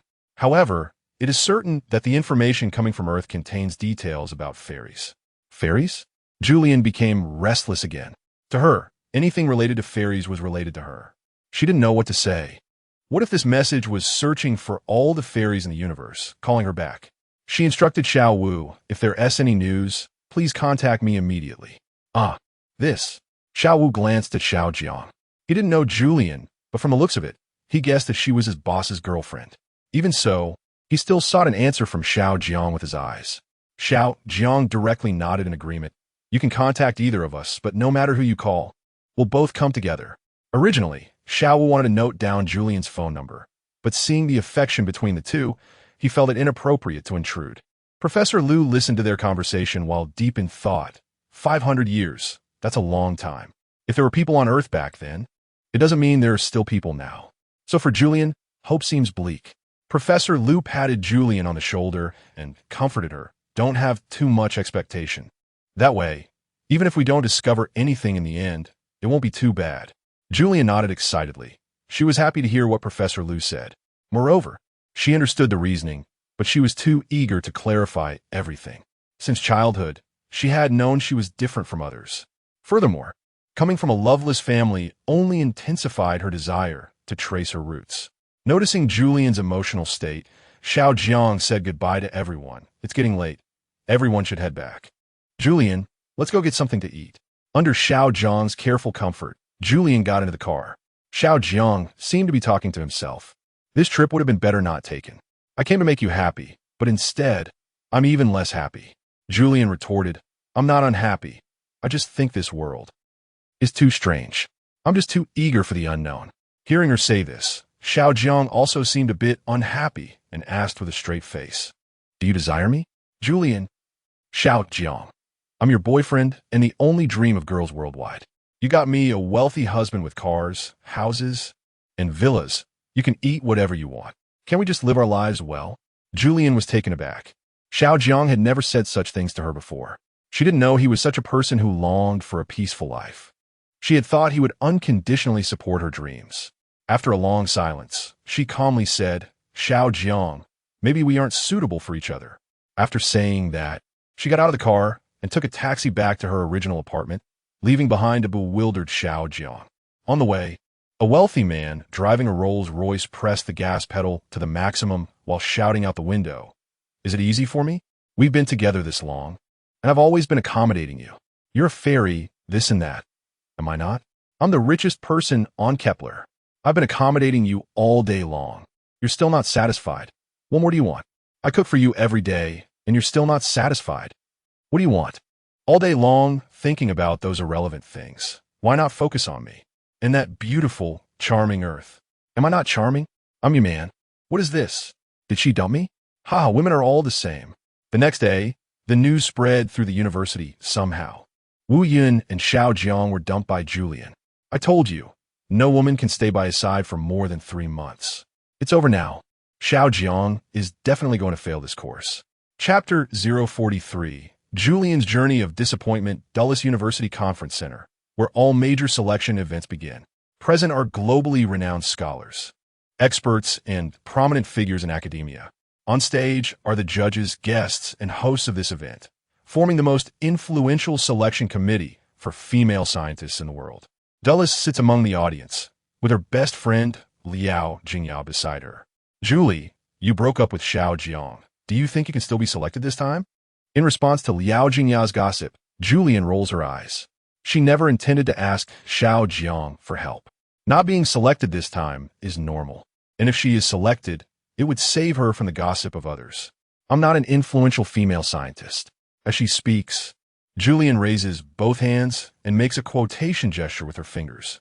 Besides, this event is relatively fair, so it's not my turn. That said, if she were to be selected, it would be an acknowledgement of her work, so she still has some expectations in her heart. The host gestures for everyone to be quiet. After a long and grand piece of music, the judges on stage begin to express their opinions and the reasons for their selections. Julian is uninterested in these flattering words, nonsense.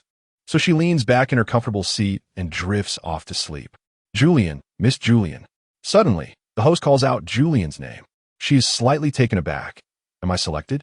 The host continues, as an outstanding young teacher from a world-class university, please come up to present certificates and trophies to our award winners. Julian. Okay. Next to her, Liao Jingya claps vigorously. Although she wasn't selected, being able to present awards is a great honor. Julie, hurry up. Why are you just standing there? Julian slowly walks up to the stage from the back row, facing the award winners. She takes the trophies from the research assistants one by one and presents them to the selected outstanding female scientists. Professor E. Silly, congratulations. Teacher Avril, here is your trophy. It's an honor to present it to you. While saying polite words and smiling as she hands over the trophies and certificates to the female scientists on stage, Julian feels a bit awkward doing this under everyone's gaze. After presenting the last trophy, Julian turns around and unexpectedly bumps into Wu Yun Xiaojiang. She jumps back in surprise, instinctively taking a few steps back. Teacher Zhu. The host smiles and explains, as a presenter, you need to shake hand with our committee chairman, Mr. Wu Yun Xiaojiang. Please. Julian has two doubts in her heart. Is there really such a rule? And he is actually the committee chairman? However, under the circumstances, she puts on a smile and extends a right hand. Wu Yun Xiaojiang responds with a smile, but there is something strange about it. Hey, what are you doing? Let go.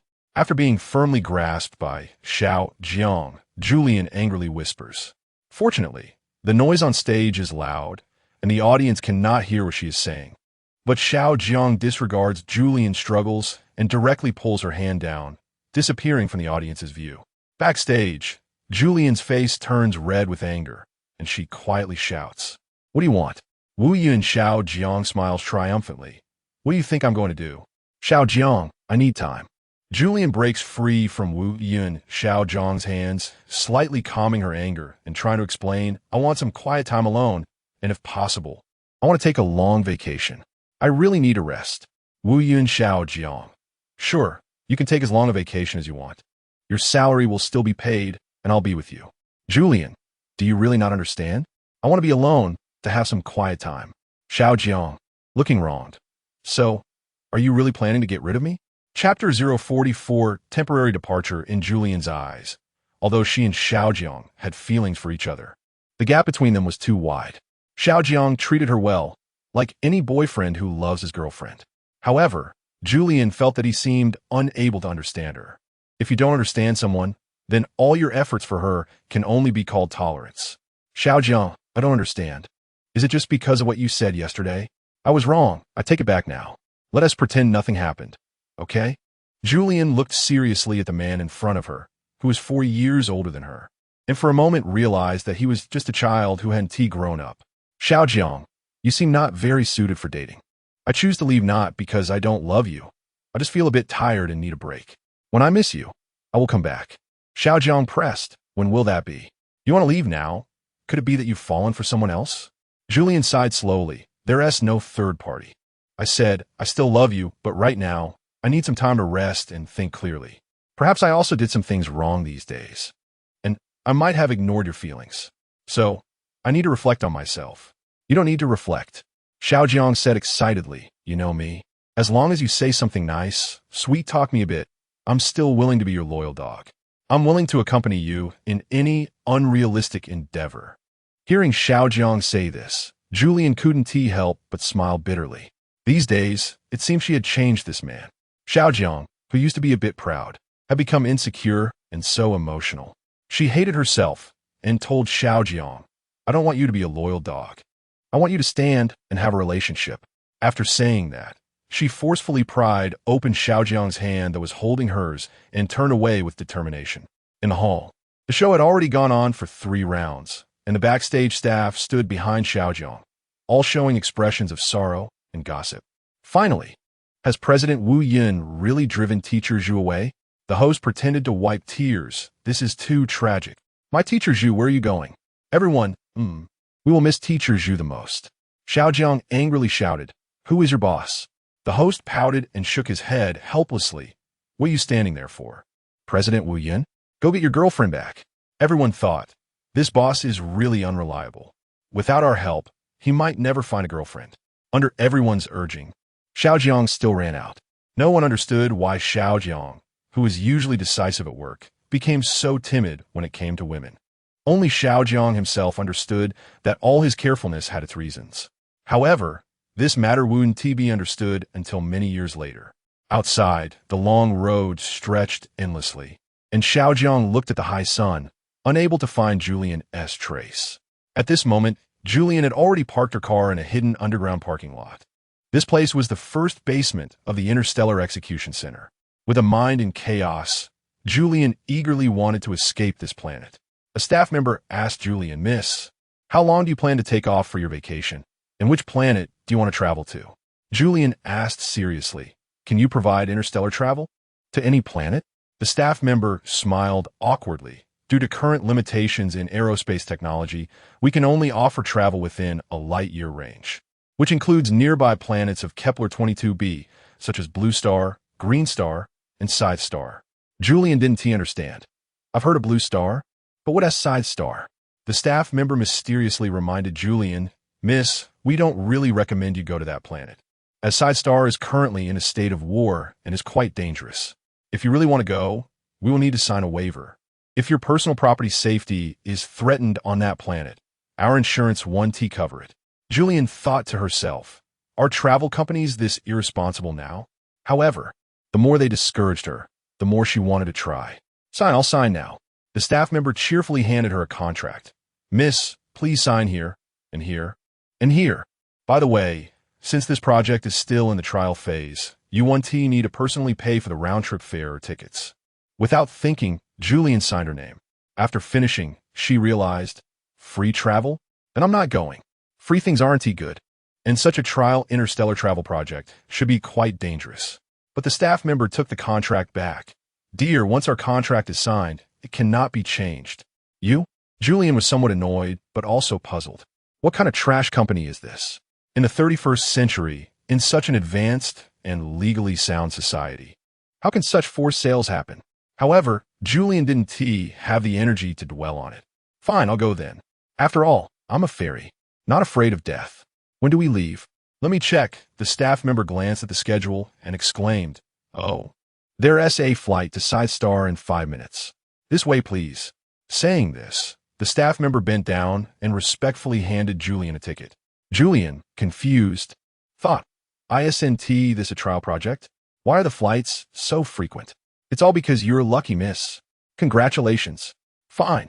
With a sense of despair, Julian clutched the exquisite ticket and followed the staff member down a long, empty corridor to the interstellar platform, where many other interstellar travelers were waiting, just like her. A traveler in a green military coat approached and struck up a conversation. "So, miss, are you going to Scythe Star to enlist?"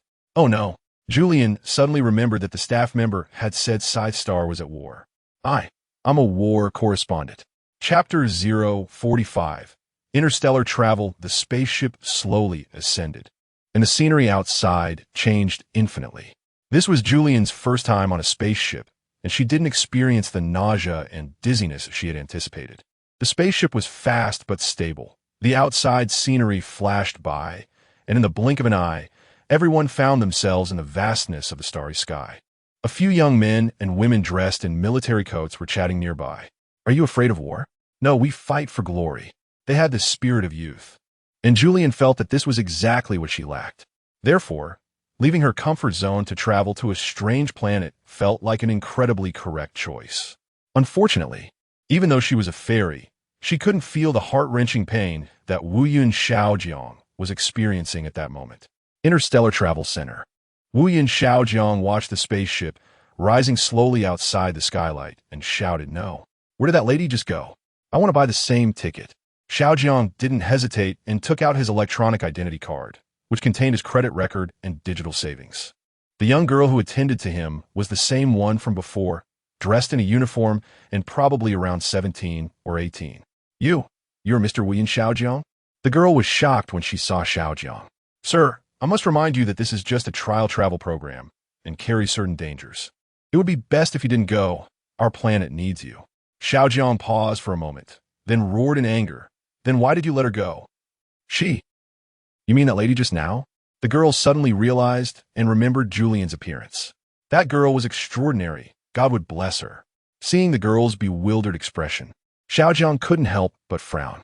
He wasn't in the mood to ask more questions. He just wanted to buy a ticket for the soonest departure. However, the receptionist said, "I'm sorry, sir, The next flight won't be for another week. What? Xiao Jiang gritted his teeth and smashed his fist through the glass counter in front of him. The receptionist was so frightened that she quickly retreated, putting herself at a safe distance. Arrange it for me. I want to leave as soon as possible. Okay, sir. Please hold on. The receptionist checked the latest flight schedules on her computer and thought of another solution. Sir, you can take today's flight to Blue Star first, and then fly from Blue Star to Scythe Star. That would be faster. Let's do that. Xiao Jiang was willing to use any means to find Julian as quickly as possible. While waiting, his phone suddenly rang. On the other end of the line was Wu Yun Shanfeng's voice. You little brat, are you really going to another planet for that woman? Don't forget, you are the chairman of the Wu Group now. Every move you make affects the economic situation of the entire planet. Without a doubt, someone had leaked information.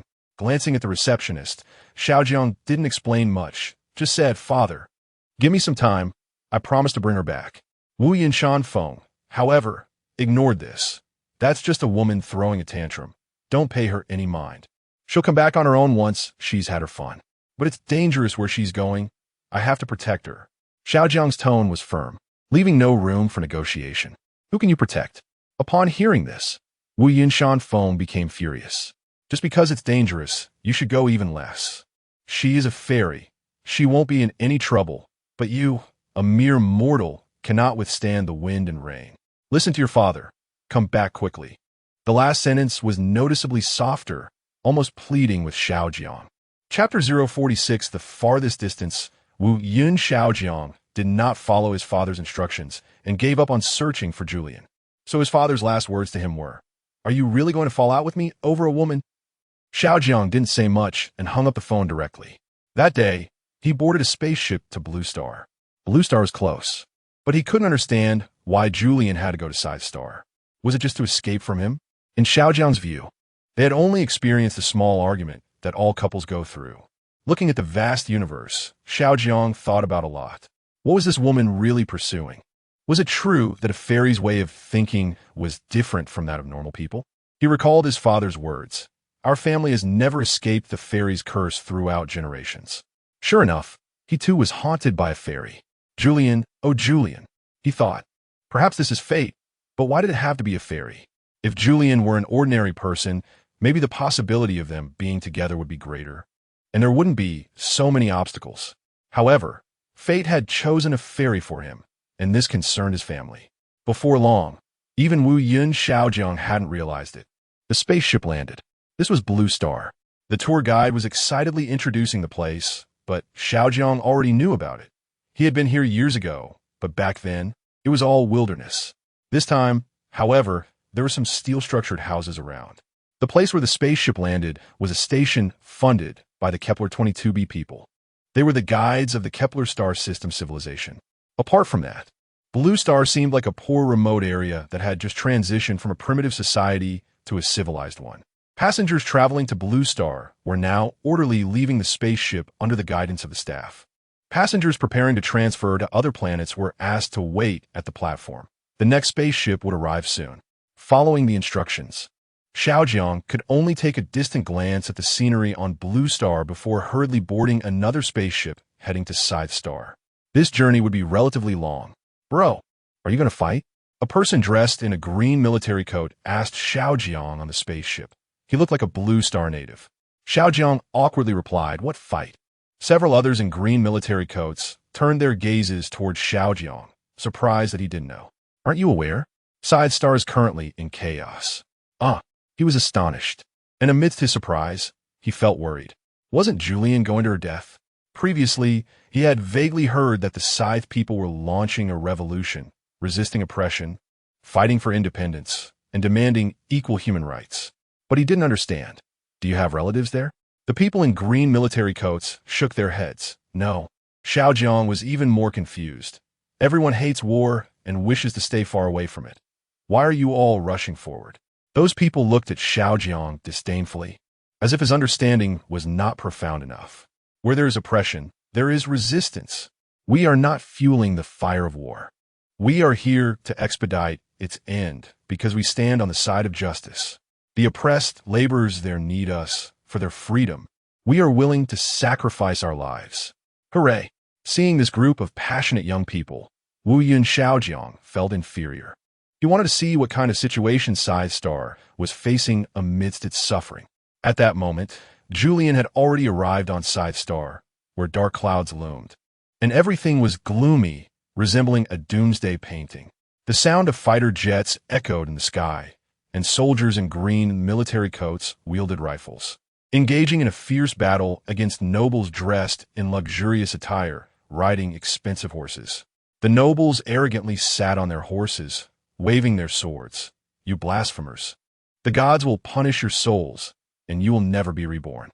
However, the soldiers pressed forward fearlessly. Comrades, our ancestors have been enslaved for generations, suffering exploitation and oppression. Now is our time to stand up. We may lack land, we may lack life, but we cannot lack dignity. For the sake of future generations, fight. Julian took out her phone and captured this precious scene. Gunfire, chaos, and smoke filled the air. Undoubtedly, these young warriors resisting oppression gave Julian immense strength. To help them, she mingled among the military medics to rescue the wounded. Hey, newcomer, lift this over there. A person who looked like a head nurse ordered Julian. The latter looked at the lifeless body of a man in front of her and felt she couldn't lift it. So she asked, "Why make a girl do such heavy labor?" The head nurse seemed startled by her. "Girl, this is a battlefield. Women do men's work, and men do the work of beasts." Since she was here, Julian had no intention of backing down, especially since everyone around her was working hard. She lifted the soldier's legs and pulled with all her might. Initially, she thought she wouldn't be able to do it and even wanted to quietly ask a nearby, strong-looking girl for help. However, at that moment, she suddenly felt a surge of strength flowing in her body. Lifting the man turned out to be surprisingly easy. She was astonished, and not only that, but those around her were also surprised by her sudden change. Unexpectedly, at this moment, the strong Julian shouted, "What are you looking at? Get to work." Seeing a petite girl carrying a man weighing around 200 pounds, everyone instantly became energized, even breaking into a work song. "Hey, 1, 2, 3, hey. Keep it up. Hey." Under Julian's leadership, the bodies of thousands of soldiers on the battlefield were quickly gathered in one place. Wait. Seeing a few young girls carrying a bloodied soldier to the edge of a pit, Julian called out to them, "This person still looks like he's breathing. Why are you moving him here?" The girls helplessly replied, "He still has breath, but he's beyond saving. Our medical technology isn't advanced enough to save him." Julian paused. "All right, leave him here. You can go." Chapter 047. The Fairy on the Battlefield Boom. As the people around them walked away, Julian pretended to cast a spell, but in reality, she only cut her finger to let a drop of blood flow out. Not long after, the strong soldier lying on the ground coughed a few times and suddenly sat up. Seeing the mountain of young warriors' corpses around him, he couldn't help but weep. "Thank you. You saved my life." Several medics in the distance were stunned and rushed over, asking, "She saved you?" They couldn't believe it. After examining the wounded soldier, they found that all his wounds had healed, leaving only dried bloodstains. Even a large hole around his heart had disappeared. This is impossible. I just saw him get shot through." They wondered if this woman was a goddess. Julian humbly waved her hands, claiming she just got lucky and didn't expect to really save him. However, the medics didn't care to hear her explanation and asked, "What's your name?" "Huh, my name is Julian." "Julian?"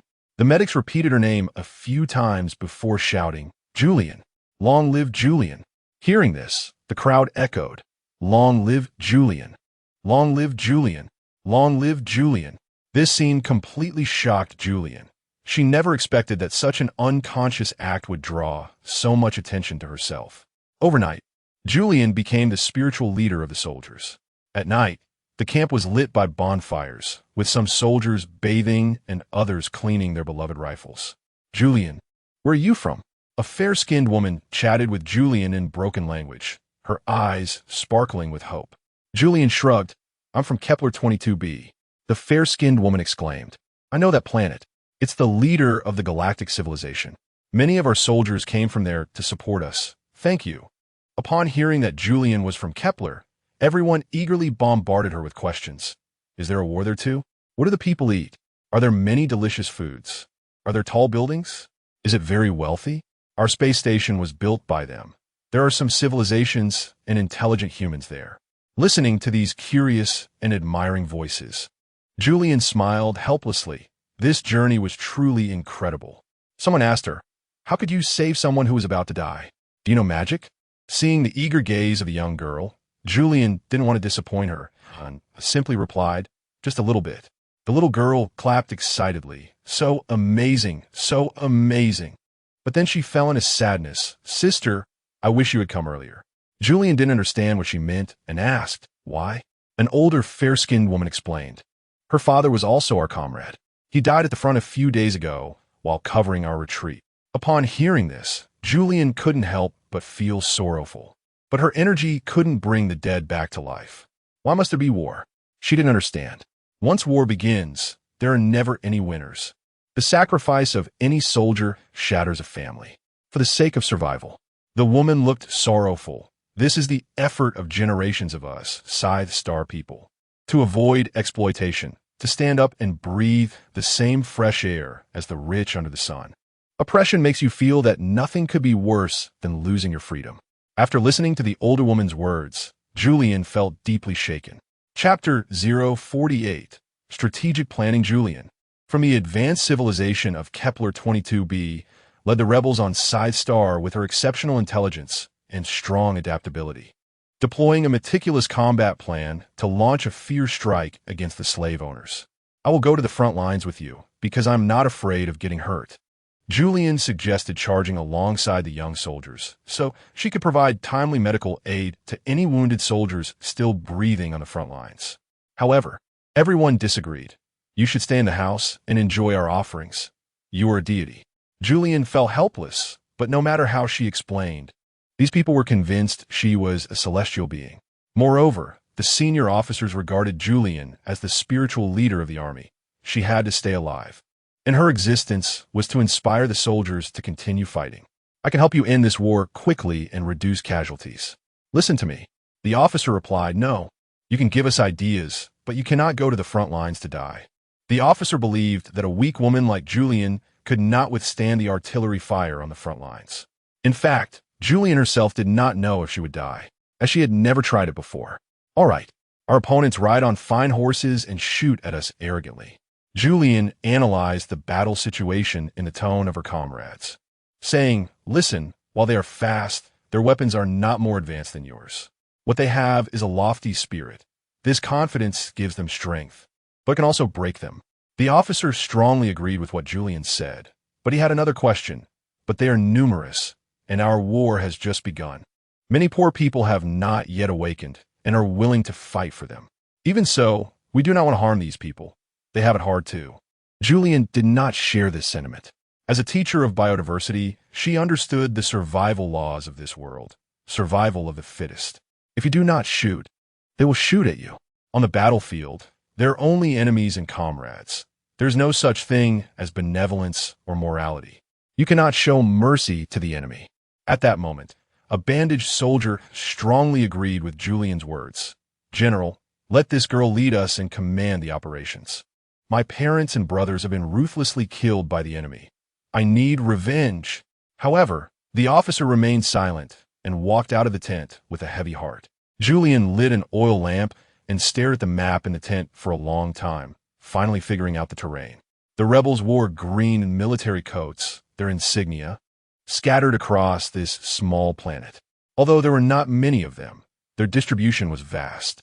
If they could connect these people to form a network, victory would be much easier.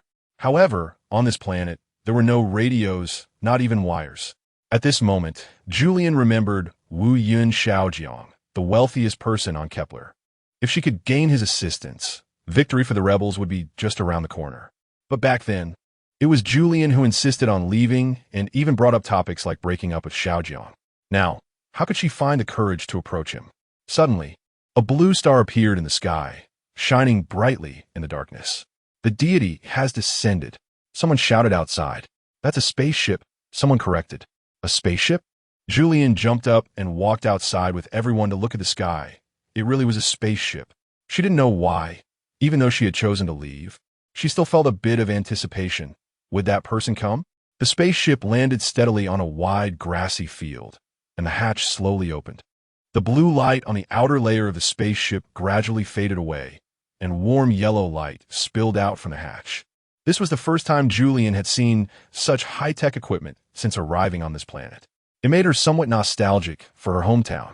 The local residents gathered to welcome the people descending from the spaceship, the first group being a bunch of reinforcements wearing green military coats. Without exception, they were there to help the rebels. The natives held freshly picked flowers, cheering to greet them. Julian watched from a distance, quietly observing the hatch, one by one. But he wasn't there. After watching for a long time, still no sign of him. Just as she turned away in disappointment, she suddenly heard a familiar shout. "Julian!" That call was filled with joy and the bittersweetness of reunion. Julian couldn't hold back her tears and rushed forward to embrace Xiao Jiang tightly. "Julian, having crossed the vast universe, I now realize how important you are to me." Xiao Jiang held Julian's shoulders tightly, gazing at her affectionately. But upon seeing Xiao Jiang, Julian's playful side resurfaced. "What? Did you get scared on the spaceship without me?" Xiao Jiang replied. However, although Julian missed him dearly, seeing him here made her uneasy. "You should go back with the spaceship. It's not safe here." "No, I want to stay with you. Even if I die, I want to die with you." Xiao Jiang refused to leave. He wouldn't abandon her, even though he feared war. But with Julian around, he felt there was nothing to be afraid of. Unexpectedly, it seemed Julian could hear his thoughts. "Did you think I would protect you? Of course. You are my girlfriend. If you don't protect me, who will?" Xiao Jiang said proudly, with a hint of playfulness in his tone, like a little girl lost in love. "All right, you really defeated me." Julian sighed and pulled Xiao Jiang into the tent. Chapter 049. The arrival of Xiao Jiang in the military camp. Everyone was very curious about the man in the suit. He wasn't wearing the green military coat, which meant he wasn't reinforcements. So who was he? And why was he so close to everyone's goddess, Julian? Were they a couple? An officer entered the tent, glanced at the upright Xiao Jiang sitting on the side, and walked straight to Julian. "Miss, we will deploy our forces according to your battle plan. Can we start now?" Hearing about the battle plan, Xiao Jiang became uneasy. When did Julian learn to do this? Let me see. He couldn't help but step forward, circling the edge of the sand table. How could they place the main forces at the front, facing the enemy head-on? Once he saw the deployment map, Xiao Jiang was completely unsettled. This would lead to heavy losses, and there wouldn't be enough time for reinforcements. Julian initially thought about how to deal a heavy blow to the enemy at the start, making the subsequent attack easier. She was very dissatisfied with Xiao Jiang's questioning. "So, a wise one, what do you suggest? Disperse the troops and seize the initiative." Xiao Jiang pointed at the map. "Send more personnel along the mountain paths here. Set ambushes at places where the enemy might pass, and do it before they do. We don't have many bullets, so we need to be precise and lethal. Each bullet must take down an enemy. Therefore, Miss Julian, the large-scale operational strategy you provided is not practical. It's just theoretical." Julian raised her fist, ready to punch Xiao Jiang in the face. "All right," the officer shouted. "This is not the time for arguing. In my view, this young man has a point. Let's follow his method for now. After all, we won't need too many people. Let's take a chance." Xiao Jiang looked at Julian with pride, which made her very angry. The officer went to the front line to command the battle, while Julian joined the nurses to rescue the wounded. She treated all those who were dying or seriously injured, and she could save 8 or 9 out of 10. Xiao Jiang was a bit surprised. "When did your success rate become so high?" It was well known that Julian wasn't very good at controlling her own energy. In the past, she had failed more often than succeeded in saving people. But this time, Julian explained, these are brave and skilled soldiers. They carry a strong masculine energy. As long as their vital energy hasn't dissipated, even if there's just a breath left, I can save them. Xiao Jiang gave a thumbs up. My wife is still amazing. After pondering for a while, he asked if I were dying, what would be my chances of you saving me? Not high. Julian shook her head, smiling ambiguously. You're not strong enough. You're too mean. Xiao Jiang was taken aback. Are you not satisfied with me? Julian smiled mischievously. I never said that. Xiao Jiang extended his large hands, pretending to choke Julian's neck, but ultimately just tickled her. The two of them playfully bantered until they didn't notice the sky had brightened. 3, 2, 1. Last night, We saved a total of 132 soldiers. Mission accomplished. Julian rubbed her hands together, took off her gloves, and planned to rest for a while. Xiao Jiang brought a bowl of hot porridge to her. Julian, when do you plan to go back? I haven't thought about it yet. Julian answered casually. Although going back would be more stable, she felt that her current life was more meaningful than being just a mundane corporate worker. But Xiao Jiang was different. He came this time to take Julian back. After all, on Kepler 22b, he had a powerful business empire that he couldn't neglect.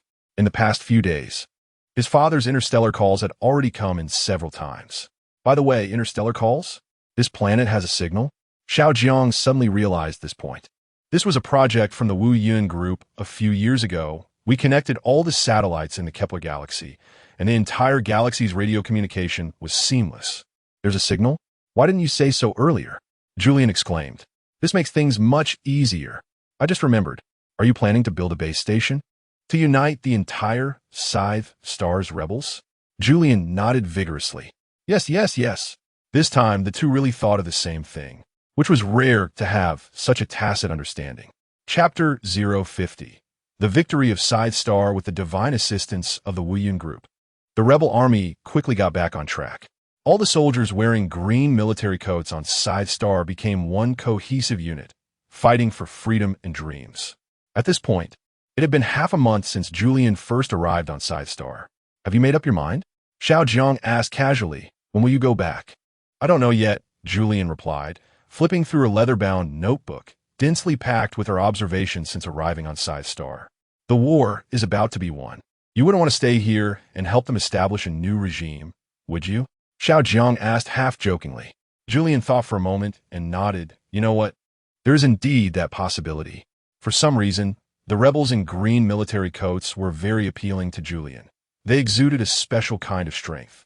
The old me was like a salted fish without dreams, Julian said, closing her notebook and gazing up at the azure starry sky. The sky here is clearer than anywhere else, but since I came here, I feel like I have a dream, like a salted fish about to turn over. Xiao Jiang chuckled at her, teasing. How can a salted fish turn over? It's the squid that can turn over, my dear. Julian, rolling her eyes. In the distance, officers and medical staff changed into cleaner clothes. An officer told Julian, our war has achieved a phased victory. Thank you, Comrade Julian. No need to thank me. It was just a small effort, Julian humbly replied, even though she had helped so many people without exhausting her energy. When the war is won, we will award you a hero's medal, the general said, patting his chest. Although Julian was looking forward to being awarded a medal, she feared she might not stay until the victory. That night, a spaceship appeared on the lawn. Julian thought for a moment and decided to board the spaceship with Xiao Jiang. Is that it? We just leave without saying goodbye. Julian looked back at the beautiful planet, where a group of young people was peacefully asleep, recalling the hard days spent fighting alongside them. Xiao Jiang patted her shoulder. Miss Julian, this world is not as simple as you think. You have helped them too much. Now, they have to rely on themselves. With that, he coaxed Julian onto the spaceship, and they set off on their return journey. On the way, Julian gazed out at the deep blue universe, lost in thought. How many of those shining stars were suns? Which of them had planets orbiting? And which was Earth? Suddenly, she felt lost, unsure of what she was truly pursuing in life. What's wrong? Perhaps noticing Julian's unusual expression, Xiao Jiang gently stroked her back and asked with concern. Julian shook her head, saying she was just feeling a bit seasick and uncomfortable. Suddenly, a large piece of space debris floated by, causing the spaceship to jolt. Not good, this is a space storm, someone in the cabin said seriously. Panic spread among the passengers as the crew moved through the aisles, calming everyone's emotions. Everyone stay calm. It's nothing serious. Please sit in your seats and fasten your seatbelts. Do not move around. The shaking spaceship did not allow anyone to move freely, leaving their seats risked falling and being stepped on. Everyone be quiet, a deep male voice commanded, and everyone turned to look at Julian. Xiao Jiang was standing up, holding onto a seat, trying to direct everyone. Some passengers recognized him. Isn't that Mr. Wu Yun? The richest man in Kepler. Who is that next to him? That little girl, hey. Mr. Wu Yun's girlfriend, Julian. Isn't she the hero who saved people? This last sentence instantly ignited the entire cabin. Everyone mimicked Xiao Jiang, standing up to look at Julian. Wow, it really is Julian. Julian, Julian, Julian. Upon seeing Julian, hope ignited in everyone's eyes, and they cheered excitedly. Xiao Jiang, what's going on? Am I unnecessary here? Under everyone's gaze, Julian had no choice but to stand up and smile, greeting everyone to calm their emotions. Don't be afraid. It's just a small storm. Everything will be fine. But in fact, from the moment everyone saw Julian, their fear had vanished. Xiao Jiang was quite helpless. He didn't understand why. Wherever Julian went, she became the center of attention, easily overshadowing him, the world's richest man. Sit down, he said reluctantly in a low voice to Julian, with a tone that carried a hint of command. Julian knew about Xiao Jiang's prideful temperament, so she simply chatted with everyone for a bit before obediently sitting back down. Chairman, what do you need? Woman, don't always show your face. So many people are watching you, and not everyone has good intentions. It's too unsafe. Julian scoffed, worrying for nothing. You're just jealous that I stole your spotlight, and you're finding a reasonable excuse to care for me. However, she had no intention of exposing him, knowing that Xiao Jiang was a person who cared about his image. They continued their banter along the way, and the spaceship finally reached a safe zone. Xiao Jiang grabbed the handrail with one hand and held Julian's hand with the other. Phew, big brother, your palms are all sweaty. Julian indicated to Xiao Jiang that he didn't need to be so nervous. Everything was fine, he wouldn't die. Xiao Jiang shot her a sharp glare and flicked her forehead. Is your husband such a coward? Chapter 051. Return Julian. When she got off the spaceship, a large crowd outside was holding banners and waving small flags to welcome Julian. A major social embarrassment. She didn't know any of these people, but they were holding giant photos of her. Without much thought, it was obviously the work of Wu Yun and Xiao Jiang. Julian twisted her features in confusion, looking at Xiao Jiang. Why? Implicitly, she was asking, don't you know I don't like this kind of high-profile welcome? Xiao Jiang smiled faintly and gentlemanly extended a hand, inviting Julian to walk with him. A small welcome ceremony, specially prepared for you. There's no need for praise. Teacher Julian. Julian, praise you? No way. However, Xiao Jiang didn't pay attention to Julian's dissatisfaction and continued to boast, asking, so, have you found the feeling of home? Julian was sweating at her temples, deeply burying her face in her collar. I want to run away from home right now. Unexpectedly, after finally leaving the travel center, on the way back to school, she experienced another disaster-level social embarrassment. On both sides of the road, there were giant posters of Julian, with slogans like Youth Hero, Young Warrior, and Interstellar Savior, making Julian wear a mask all the way, feeling too embarrassed to show her face. Just when she thought she had finally reached school and it was over, she heard, Teacher Julian. Let's give a warm round of applause to welcome Teacher Julian. On the large stage in the square, a dazzling red carpet was laid out, and there was a huge advertisement board in the front with Julian's giant photo, turned into a poster with large cursive letters saying, Welcome back, Julian. A host on stage, with a perfect broadcasting tone, kept calling for Julian, who had no choice but to pretend not to see and hurried back to her office. Surprise! To her dismay, the office was not quiet either. Her colleagues had prepared a surprise, using a lot of balloons and streamers, turning Julian's office into a wedding-like setting. So how was your trip, Julie? Liao Jingya came over, wrapping her arms around Julian's shoulders, asking about her well-being. I heard Wu Yin also went. What's the situation between you two? The gossip was overwhelming, and Julian sighed. Good sister, can't you let me catch my breath? All right, you catch your breath first. Liao Jingya let Julian sit down and personally serve her tea. Half a minute passed. Are you rested? So what's going on between you two? Julian almost spat out her drink. Sister, calm down, drink some water first. Liao Jingya suppressed her curiosity and sat down opposite Julian. There's a rumor that you left school in a huff because you weren't selected as the most influential female scientist. Is that true? Julian rolled her eyes. Do I look like someone who craves fame and fortune? Liao Jingya stared closely at Julian's small face and then nodded vigorously. Yes. Absolutely. Julian scoffed. Who has that board? It's just a lousy selection. I didn't even submit materials, so it would be strange if I got selected. She hadn't expected to be chosen anyway. Although not being selected did make her a bit unhappy, it didn't have much to do with her leaving this planet. Liao Jingya sighed. Only you could make Wu Yun chase you off this planet. With him being like that, are you still not satisfied, young lady? Where can you find such a good man? Julian felt powerless to retort. Although Xiao Jiang treated her well, she always felt there were some aspects that were a bit odd. If only you saw his little quirks, he was incredibly stingy, and his mind was just that small. Liao Jingya expressed her confusion. You call this being in a blessing and not knowing it. Julian, in a diva version. Would you like this blessing if I gave it to you? Liao Jingya. No. Spare me. I don't want to suffer from love. Hey, what are you two chatting about? Xiao Jiang strode into the room, tidying up the documents on the desk, while seemingly casually asking. Liao Jingya made a quick exit. I have to go to class. You two chat. In the room, only Julian and Xiao Jiang were left, and the atmosphere gradually became awkward. Chapter 052. The cunning teacher Zhu Julie, forgive me. Wu Yun. Xiao Jiang held Julian's hand, solemnly apologizing to her. I know I was wrong in the past, and I will definitely treat you well from now on. Julian smiled. What'd you do wrong? In fact, after thinking about it, she felt that Xiao Jiang didn't really make any substantial mistakes. It was just that at that moment, emotions got the better of him, and he simply ran away from home. Looking back now, it felt like a dream, not knowing how she ended up on another planet. Xiao Jiang said, I shouldn't have questioned your dreams. Julian scoffed. Now, I'm just a salted fish without dreams. What dreams could I possibly have? This semester's classes are almost over. Let's find a time to make up for the lessons, Julian suggested. After all, there would be a final exam for this course, and they had to finish the content in the book. As soon as Xiao Jiang heard about the class, he immediately acted cute. Teacher Zhu, I don't want to attend class. Julian packed her lesson plan and smiled. Then you'll fail, and you won't get any credits or your degree.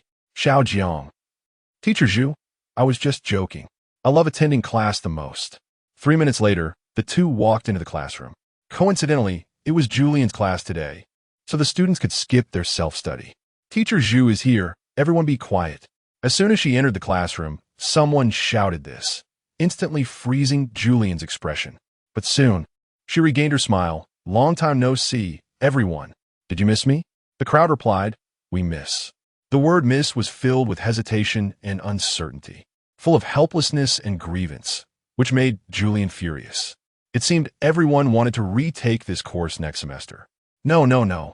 Everyone shook their heads, their expressions pained. We will listen attentively in class and won't cause trouble anymore. Teacher Zhu, please let us off the hook. Julian pretended to be serious. Then let's have a pop quiz now. Those who don't pass will have to retake it next semester. Now everyone panicked, because during the self-study days, they had done nothing, not even glanced at the textbook. Even when Julian said, we will only test what we've covered before, they were still terrified. Students in the back looked at Xiao Jiang. Wu Yun, have you two made up? Quickly persuade your girlfriend, don't take our lives. Yeah, Wu Yun, you're a good classmate. You won't side with the teacher, right? Xiao Jiang. I'm also afraid of pop quizzes. Can someone lend me answers later? Hearing this, everyone was disappointed. Wu Yun has no authority at home. It's a disaster. Before long, Julian distributed the paper test that she had prepared earlier. When the students saw the content of the test, they were greatly disappointed. The habits of a fairy? Xiao Jiang was overjoyed. I can answer this. Previously, Julian had lived in Wu Yun's villa for a long time. He knew exactly what she liked to eat, what time she went to bed, and what TV shows she enjoyed watching. So this unit test was practically a gift.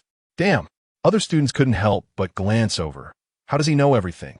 Teacher Zhu must have gone easy on him. Wu Yun, let me see. He pretended at first that he didn't know, but ended up writing everything down. What a hypocritical man. Xiao Jiang felt helpless hearing the discussions around him. After all, these were just the fairy's habits, and he was dating the fairy.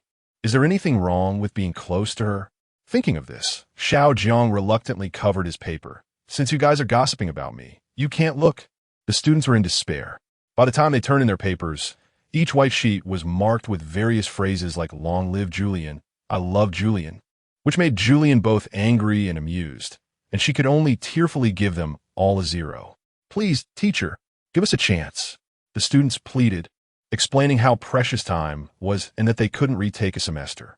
Julian reluctantly said, All right, I know it's not easy for everyone, and there are many classes this semester. How about this? Those who fail the quiz don't rush to fill out the retake application form. The passing line for this part will be raised from 60 to 80. As long as you score above 80 in the final exam, we'll consider it settled. Everyone was so excited they almost knelt down to Julian. Thank you, teacher. The fairy is merciful. Little did they know, Julian's goal had already been achieved. She seized the opportunity and asked the students, with less than a month until the final exam, you definitely won't be able to learn everything on your own. I plan to have makeup classes every weekend from now on. What do you all think? All the students responded, the teacher is brilliant. Chapter 053. Do you know me so well? On the way back, Xiao Jiang looked at Julian with a flattering expression. Teacher Julian, how did I do on the quiz? Average, Julian replied while flipping through her book. Hey, Xiao Jiang protested. I wrote it completely according to your habits. Aren't you a purebred fairy? Of course I am. I'm an authentic fairy, Julian said proudly. But you think you know me well, but you actually don't. I don't like blueberry cheese. This left Xiao Jiang confused, and he asked incredulously, but you ate a lot of blueberry cheese when you were at my house? That's because the only breakfast you made had blueberry cheese in it. I didn't eat it because I was afraid it would hurt your feelings, Julian argued. Now that I've said it, will it hurt your feelings? Xiao Jiang looked at Julian in disbelief. Why didn't you tell me earlier? If I had known, I wouldn't have made it, and you wouldn't have had to eat it for so many days. Are fairies lactose intolerant? Julian replied, not really. Xiao Jiang scratched his head and continued. But I really haven't figured out the digestive system of fairies. You're the only fairy I know, and I can't dissect you to find out. Looks like you really want to? Julian shrank back. That would kill me. Impossible, babe. I wouldn't do that to you. Xiao Jiang comforted her, holding her in his arms. I was just thinking. Cough, cough, cough, don't think. Julian covered Xiao Jiang's mouth.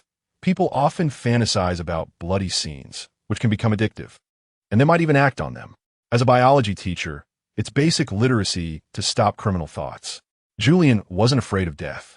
She just hoped that Wu Yun Xiao Jiang could be a kind person, as this was a good quality left by her ancestors in their training. In a daze, a cold hand held Julian's small hand, and a chill swept over her. Julian instinctively glanced at Xiao Jiang's clothing and reproached, why are you dressed so lightly? You'll catch a cold. Xiao Jiang retorted, you wear skirts all year round, and I've never seen you catch a cold. Julian was somewhat unhappy. I'm a fairy.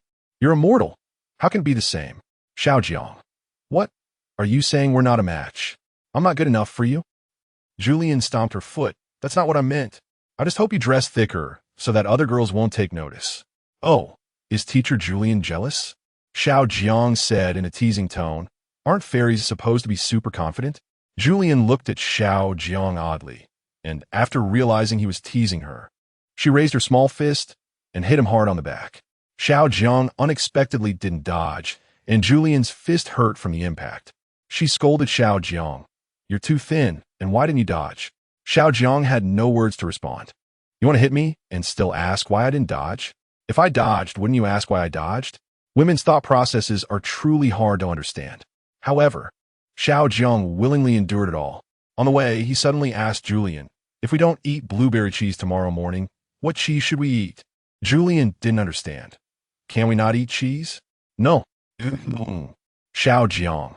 Cheese is a traditional dish of the Wu Yun family. The round you're eating now was made by my mother 6 years ago. Once you become my family's daughter-in-law, you'll have to learn to make cheese. Julian, I have lactose intolerance. Xiao Jiang. Then why did you eat an entire round? Julian looked out the car window, not really want to talk to Xiao Jiang.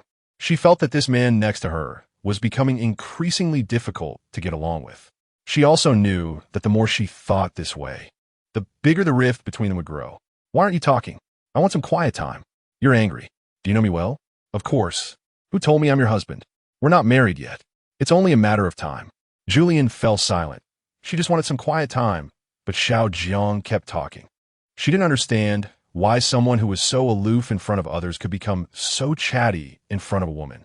Do you want to break up with me? After a long silence, Xiao Jiang said softly, I didn't say that. Julian couldn't bear to look into his eyes because she did want to take a break for a while. Xiao Jiang ignored that statement and said, how about we take a break? Julian was shocked. Even so, She could only respond with one word. He didn't blame her, but said, "The villa at Wuyun Mountain is yours to stay in, and you can still drive the car. If you need me, just call me anytime." Before long, the car came to a steady stop in front of the villa at Wuyun Mountain. Xiao Jiang said, "I won't go in. Here's the key for you." After saying that, he turned and walked towards the darkness in front of the mountain, getting into the bodyguard's car. Chapter 054, A Poor Student's Self-Redemption in the following days. Julian went to work and returned home as usual. To make commuting easier, she moved back to her old apartment, where everything was just as it had been before.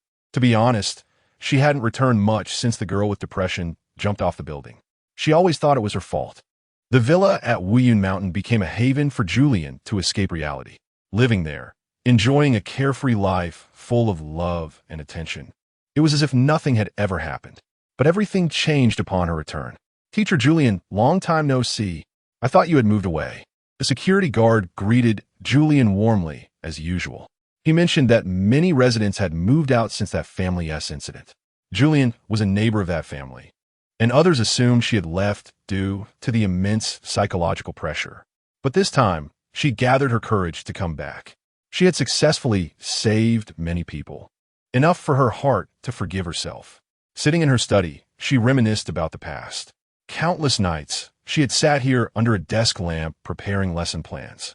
Tonight was no different. Opening the textbook, the title of the chapter to be studied tomorrow was The Abilities of Fairies.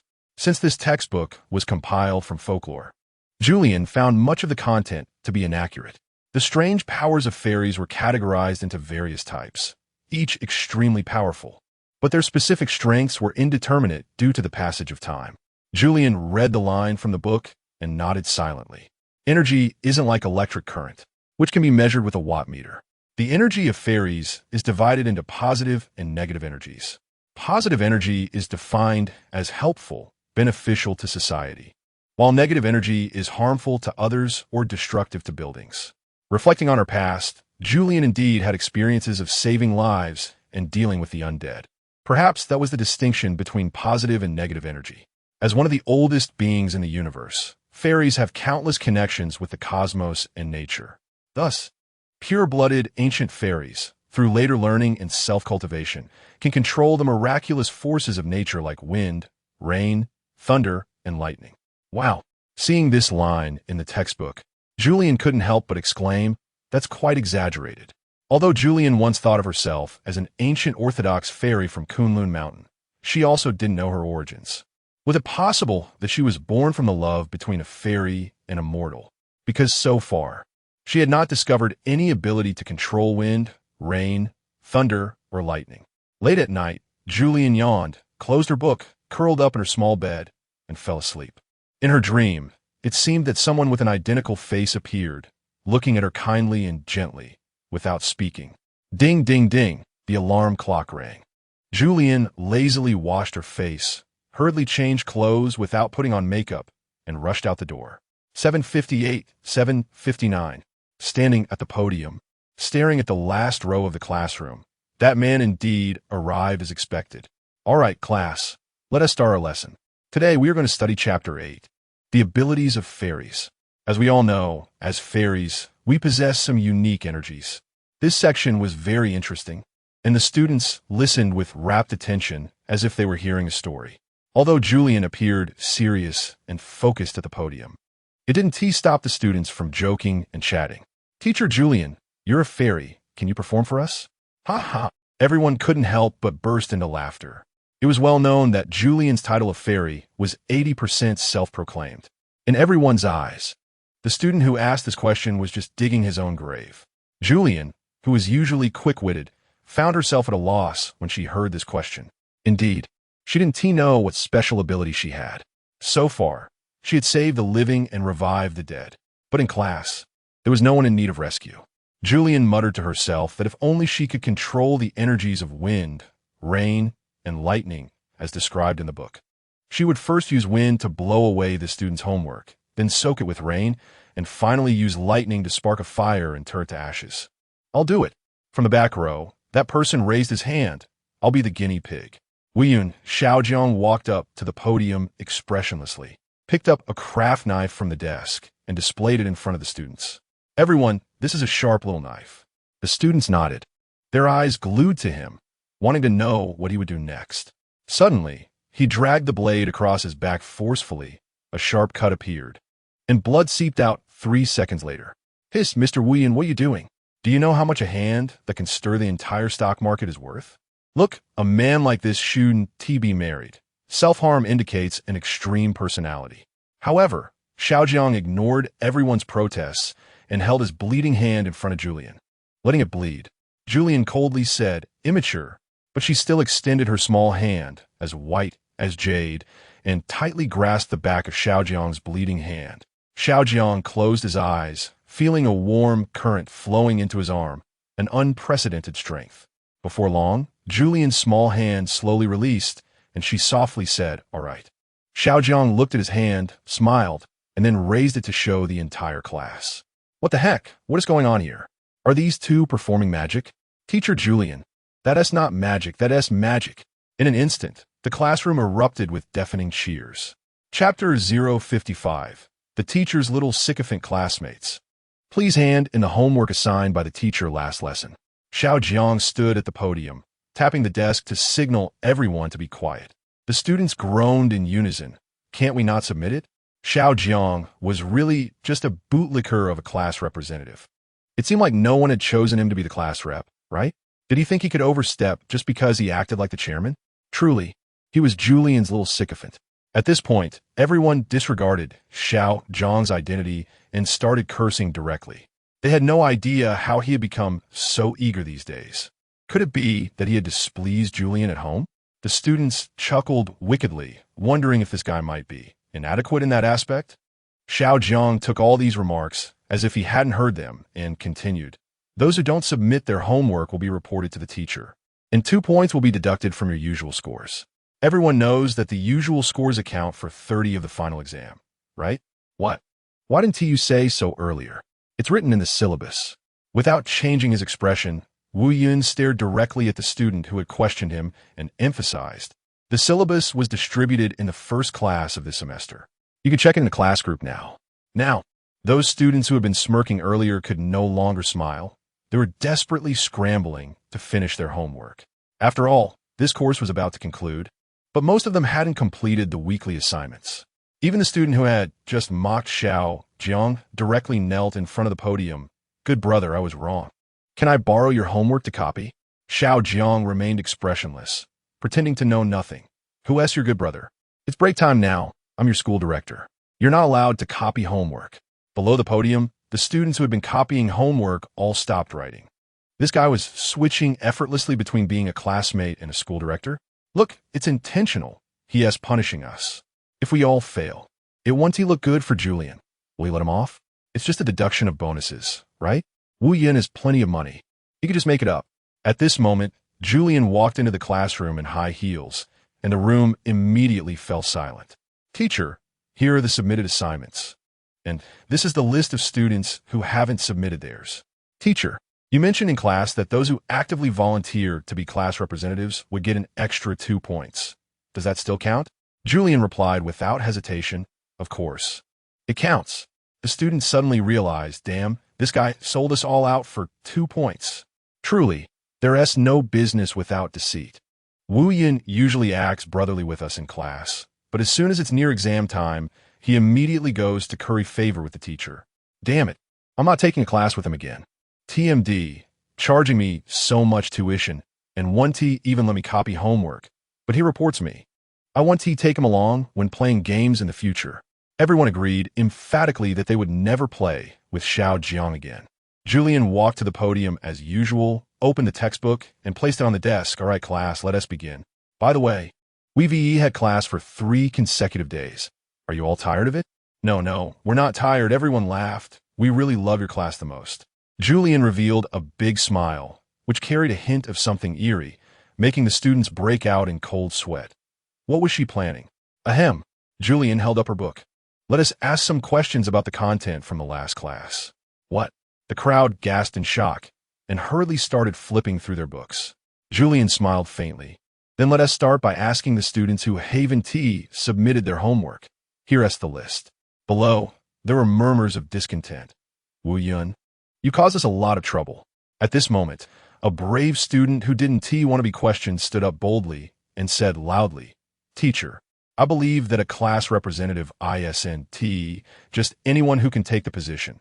First of all, they should have the potential to be a class representative, which means they should love this subject more than any other student. Therefore, I suggest we ask the class representative first. Julian thought for a moment and found his reasoning valid. Then Xiao Jiang, you answer this question first. Everyone, the revenge has been taken. How delightful. Chapter 056, A Period of Peaceful Days in the Following Classes. Xiao Jiang actively answered the questions posed by Julian. To outsiders, it seemed like the support and flattery of a boyfriend, but Xiao Jiang remained indifferent, as if nothing had happened. He kept his distance from Julian, as if they were merely teacher and student, with no extra communication. Due to Xiao Jiang's outstanding performance in class, he caught the attention of some underachievers. Mr. Wu, can you give me some extra lessons? I don't want to fail. One of the struggling students, Jiang Xiaohong, stared with her big watery eyes, fluttering her eyelashes, pitifully leaning on the desk, looking at Xiao Jiang behind her. Xiao Jiang replied, I'm too busy to waste time on such trivial matters. Jiang Xiaohong retorted, Mr. Wu, when you say you're busy, is it to please Teacher Zhu? Xiao Jiang was slightly taken aback and couldn't help but chuckle. This scene was witnessed by Julian, who happened to walk into the classroom at that moment. As the surroundings gradually quieted down, Xiao Jiang felt a cold glare directed at him and looked up to meet Julian's disappointed gaze. He hurriedly stood up and jogged over to Julian. Teacher, do you need me to help you distribute the assignments? Julian shook her head. You can go back. I'll do it myself. Xiao Jiang refused and insisted on grabbing a stack of assignments to hand them out. Throughout the entire class, the two of them exchanged no glances, and time dragged on like a candle about to burn out. After class, Julian walked out of the classroom as usual, but this time, Xiao Jiang quickly packed his books and chased after her. The others didn't understand. What is wrong with them? Did Mr. Wu do something against his will? In the second-to-last row, Jiang Xiaohong leaned on the desk, her cheeks flushed. Outside the corridor, Xiao Jiang ran after Julian. Julie, let me explain. It's not what you think. No need to explain, Julian said indifferently. You didn't do anything wrong. With that, she got on her bike and left without looking back. Xiao Jiang pondered for a long time and ultimately drove to the apartment building where Julian lived. A couple of days ago, his bodyguard had informed him that Julian had moved back, and Xiao Jiang felt a pang in his heart. Was she trying to draw a line with him? He sat in the car, waiting at the foot of the building until it was dark before quietly going upstairs. At that moment, Julian was reading under the dim light of her desk lamp. When she heard a sudden knock on the door, she hesitated. What if it was him? What if it wasn't him? These possibilities swirled in her mind. Damn it, why was she still thinking about him? Finally, she mustered the courage to open the door. Xiao Jiang didn't give her a chance to reconsider. He rushed into the room like a whirlwind and pushed Julian onto the small bed. Julie, don't be angry. He cupped her face and kissed her wildly until she could hardly breathe. Let go of me. Julian pushed at his arms, twisting her body to try to break free. But Xiao Jiang wouldn't relent. You still don't want to talk to me? Then I'll never let you go. Saying this, he pressed down on Julian, whispering in her ear, I'm not leaving tonight. Let us just sleep like this. Julian wanted to cry, but had no tears. Big brother, do you know how heavy you are? She was small and thin. Although she looked a bit chubby, she weighed only about 90 pounds, while Xiao Jiang, tall and sturdy, looked like he weighed over 140 pounds, making it hard for Julian to breathe. And her arms felt numb. Baby, forgive me, and I'll get up. Xiao Jiang refused to budge, occasionally poking Julian's nose, which made her furious. Like a little tiger. Teacher Zhu, I was wrong. I won't talk to other girls anymore. Julian's vision darkened. It's not because of that. Xiao Jiang was confused. Then what is it about? You saw me talking to other girls, and didn't feel jealous? Exactly, I did it on purpose. Julian said. It's because of what you said at the villa entrance that day. Then you left me alone there for the whole night. Do you know how scared I was living alone in the mountains? Xiao Jiang chuckled. I was nearby, and besides, there were bodyguards around the villa. No one would hurt you. Julian still didn't appreciate it, but that villa is really desolate, and scary things happen at night. You're driving me crazy. She was frustrated that Xiao Jiang didn't understand. She just wanted him to stay with her. I don't want to live there anymore. Okay, then don't live there. Xiao Jiang patted her head. Don't be afraid. I'll always be with you. You don't like living in the mountains. Don't you have another villa in the city? You haven't been there since you bought it. I've already had it renovated. Do you want to go take a look? Julian lay weakly on the bed, shaking her head. She didn't care what kind of house she lived in. To her, having a home was enough, and this place was just fine. Xiao Jiang lay on her shoulder, panting, then I'll live here too. You want mind? Will you? I will. Xiao Jiang. Then I'll do the housework. Julien, plus cooking. Xiao Jiang. Haven tea, I always been the one cooking? My baby, it's so nice to have you. In the late night, the two embraced tightly under the dim light, sharing sweet moments and beautiful dreams surrounded them. Chapter 057, Who Gave Julian a Bad Review? In the blink of an eye, the final exam day arrived. The principal quietly told Julian, Teacher Zhu, although Wu Yun is always your student, he is also the chairman of our group, so about his grades. I don't need to say more. Julian calmly replied. I believe he can achieve a satisfactory score. The principal, in the exam room, while distributing the test papers, Julian reminded the students about the exam rules. Students, if there are questions you don't know, you can leave them blank and absolutely do not cheat. If anyone is found cheating, they will immediately stop answering and receive a 0 for this subject. With Julian supervising, there would be no cheating, as not even a tiny note could escape her keen eyes. Thus, the exam concluded smoothly. In the following days, Julian had a tough time.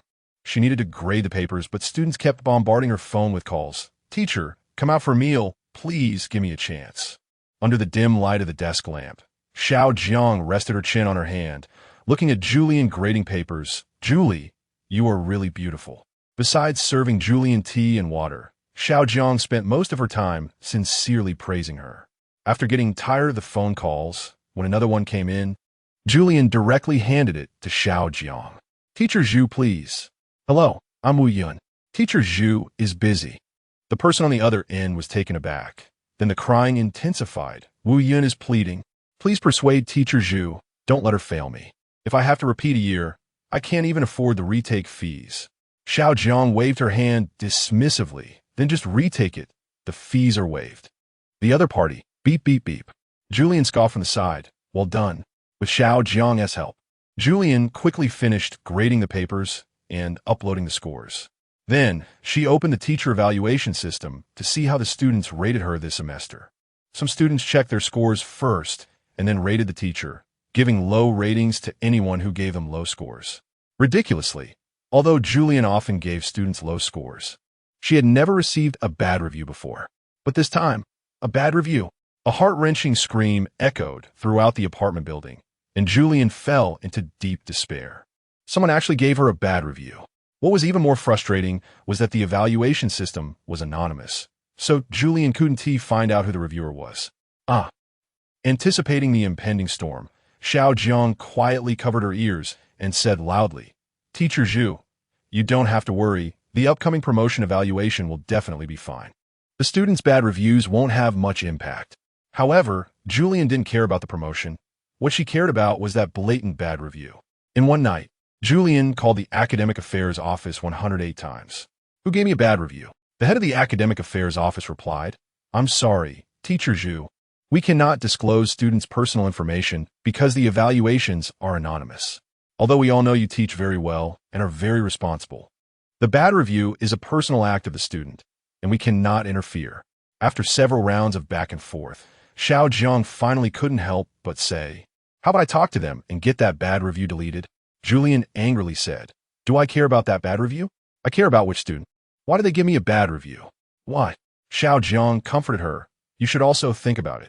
Everyone else gave good reviews, which means there are more people who like you. Julian said proudly, Of course, I'm a fairy. Everyone likes me.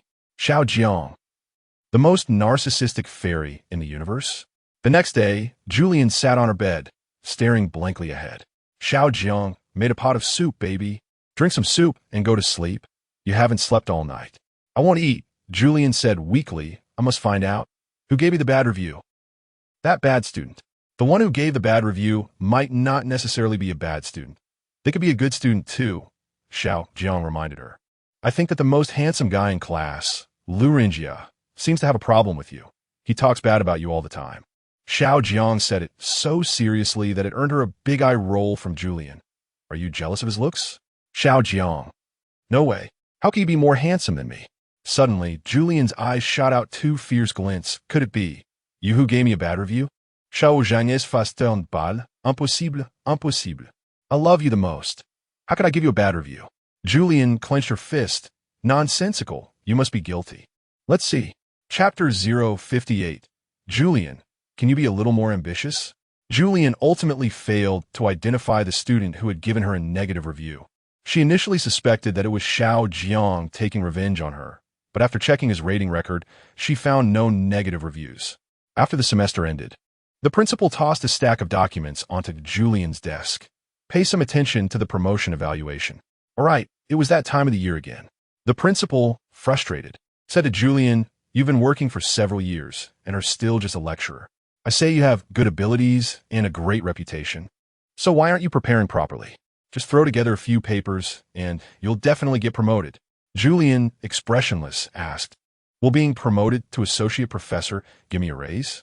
The principal replied, "No, but you will receive more honors and awards." Julian said, "All right." In fact, she did not want to be promoted. It was just that her current research direction made it difficult to write papers, and she wouldn't have any research results in the short term. Pursuing the origins of fairies was merely a personal hobby for Julian. She had no intention of gaining fame or fortune from it. Everything was based on assumptions, and all experiments regarding fairies could not be conducted normally. All the data could only be simulated, making it of little reference value. Seeing Julian with a furrowed brow, the principal quietly reminded her, "Your relationship with the chairman is quite special, don't you know? The Biological Research Institute under Wuyun Group is working on a project about fairies. As long as you participate a little, for example, you could be a second author on a paper. You get what I mean?" Julian was somewhat surprised. Although she knew the Research Institute had obtained a fairy bone, she was unaware of any research project regarding fairies. How did the principal know? Julian pretended to be nonchalant and nodded. "Principal, I understand. Thank you for the reminder." She wasn't interested in the paper, but she was very interested in fairies. However, was the Research Institute really conducting a study on fairies, as the principal said? Why had she never heard Xiao Jiang mention it? That evening, Julian returned home and opened her diary from her time on Scythe Star. She thought that if she couldn't publish a paper on fairies, she could at least organize this battlefield diary into a collection and publish a sociology-related paper. Although this seemed simple, she was unsure of its usefulness. Julian had always wanted to do this as a way to account for that period of her life. Xiao Jiang walked in. "Julian, what are you doing so late?" Julian generously turned her notebook screen towards him. "Look, I'm writing a paper." Xiao Jiang smiled knowingly.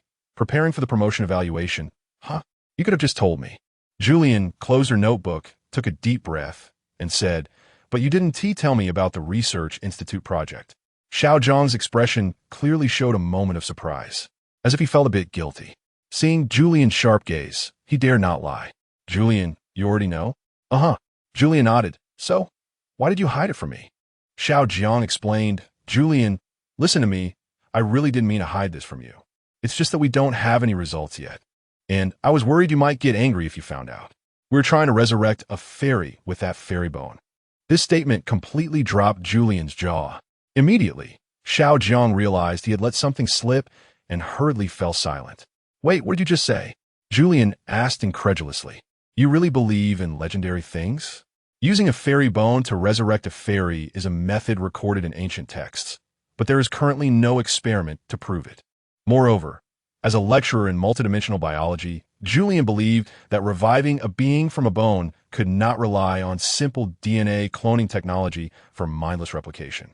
This project would certainly require more manpower and financial resources, and might not succeed even after several generations.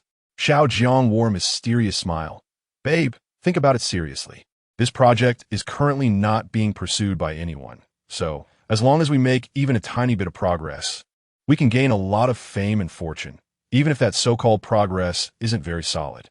Julian understood. This was all about creating a gimmick, producing something sensational to fool everyone into buying in. If no one else understood something, then whatever you say it becomes that thing. The money Xiao Jiang wanted to make existed in the gap of understanding and time. That's why I wanted you to join that lab from the beginning. Xiao Jiang said with a smug smile. Now, every result produced by that lab has a part of you in it. Julian waved her hands repeatedly. Forget it. I'll just write the sociology paper. Although Julian's research ability was rather lacking, she particularly valued her reputation. Academic fraud was not something she would ever get involved with. She continued to open her computer and silently write her paper. Xiao Jiang sighed helplessly, lying on the bed and falling asleep out of boredom. Early in the morning, Julian glanced at Xiao Jiang, who was still asleep in bed, yawned, and contentedly closed her computer. Finally done, time to sleep. Dear. As soon as she lay down, Julian found herself entangled by Xiao Jiang's legs. It was Saturday. Julian. Chapter 059 Breakthrough Progress at the Biological Research Institute. Xiao Zhou excitedly ran up to Professor Liu. Professor, something big has happened. Professor Liu frowned, disapproving of Xiao Zhou's lack of composure. What now? Were you scared by some light source again? Xiao Zhou shook his head, unable to hide his joy. We have cracked the first 10 coding sequences of the first DNA extracted from that bone. Professor Liu stood up abruptly, unable to believe it. What? Any discoveries? What information does that coding reveal? Xiao Zhou immediately shook his head vigorously. No. That DNA seems completely different from all known organisms. So the original body of the bone is very likely to be an anomaly. Professor Liu breathed a sigh of relief. That's good news. Since we don't know what this thing is, doesn't that mean we have discovered a species that once existed on this planet, but is now extinct? This is a major discovery, Xiao Zhou suddenly realized.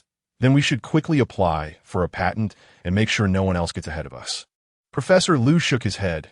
Not yet. This project is confidential, and no other units will know about our research results.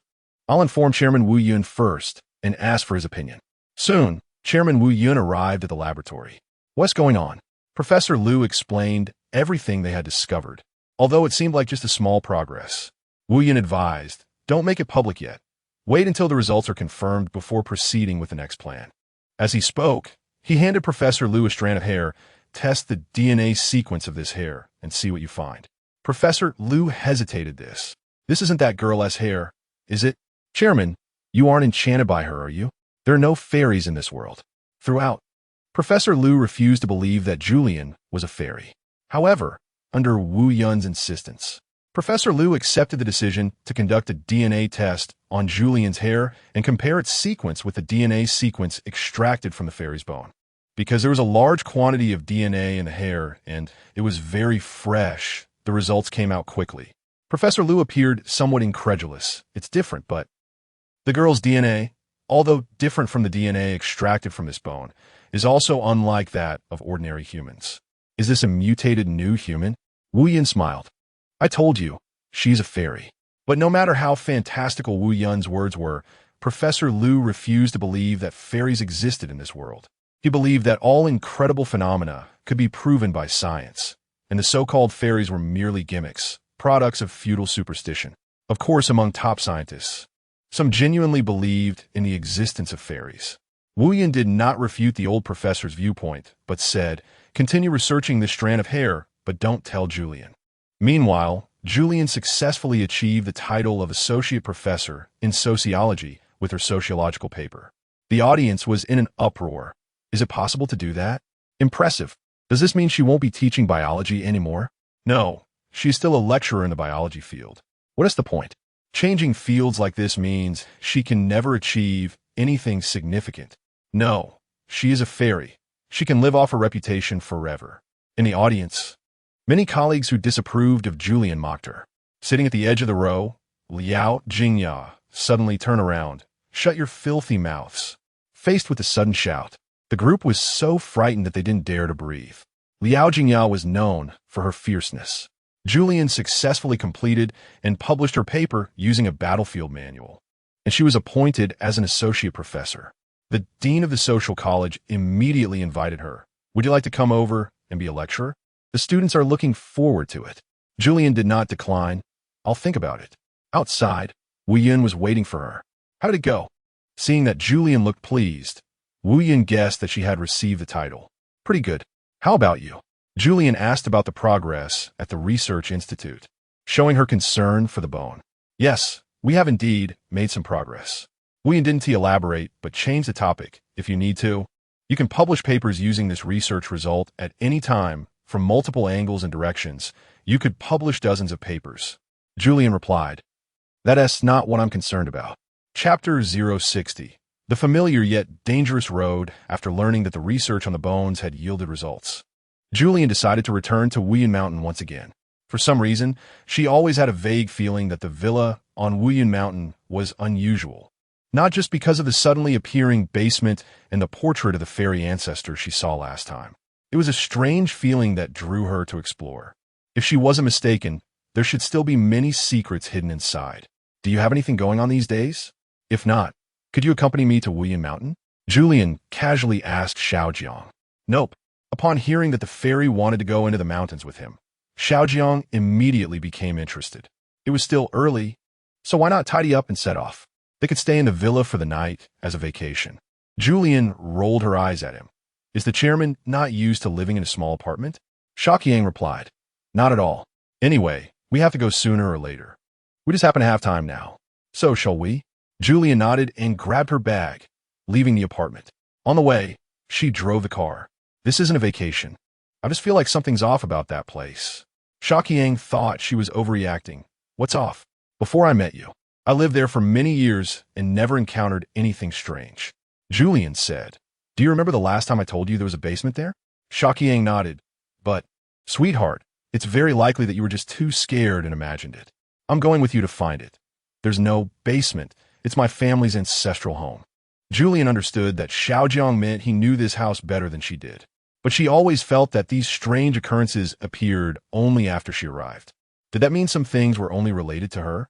Suddenly, she seemed to remember something. You said this is your family's ancestral home. Do you have the architectural drawings of this house? Xiaoqiang thought for a moment. There must be some, but I'm not sure where they are. It has been several generations. Finding a drawing would be difficult. However, I can ask my father next time I get the chance. Julia nodded. Thank you. Since there is nothing much going on, we can stay there a few more days. You're not going to deny me my vacation, right? This is my well-earned long break. According to the usual practice, students would have a long holiday after the final exams, and teachers were no exception. Xiaoqiang chuckled. How could I cut my employee's vacation short? Accompanying your boyfriend doesn't count, right? Julian, it won't take up all my time, will it? Xiaoqiang, of course not. It basically won't take up time. You just have to take me with you wherever you go. Julian, isn't that taking up all my time? On the road, the two of them awkwardly chatted. Suddenly, the sky turned somewhat gloomy. Is it going to rain? Did you bring an umbrella? Silly, we're in the car. We don't need an umbrella. True, but the raindrops got heavier, and at the same time, lightning and thunder roared, which was somewhat alarming. Julian pouted. The rain is too heavy. I can't see how to drive. There is nothing around here. Xiaoqiang got out of the car to take a look. Instantly drenched. No way. Let us just wait here until the rain stops. Julian felt that was inappropriate. The outside is all mountain roads. A heavy rain can easily trigger a mudslide. Staying here is essentially waiting for death. Let's go, let us push through.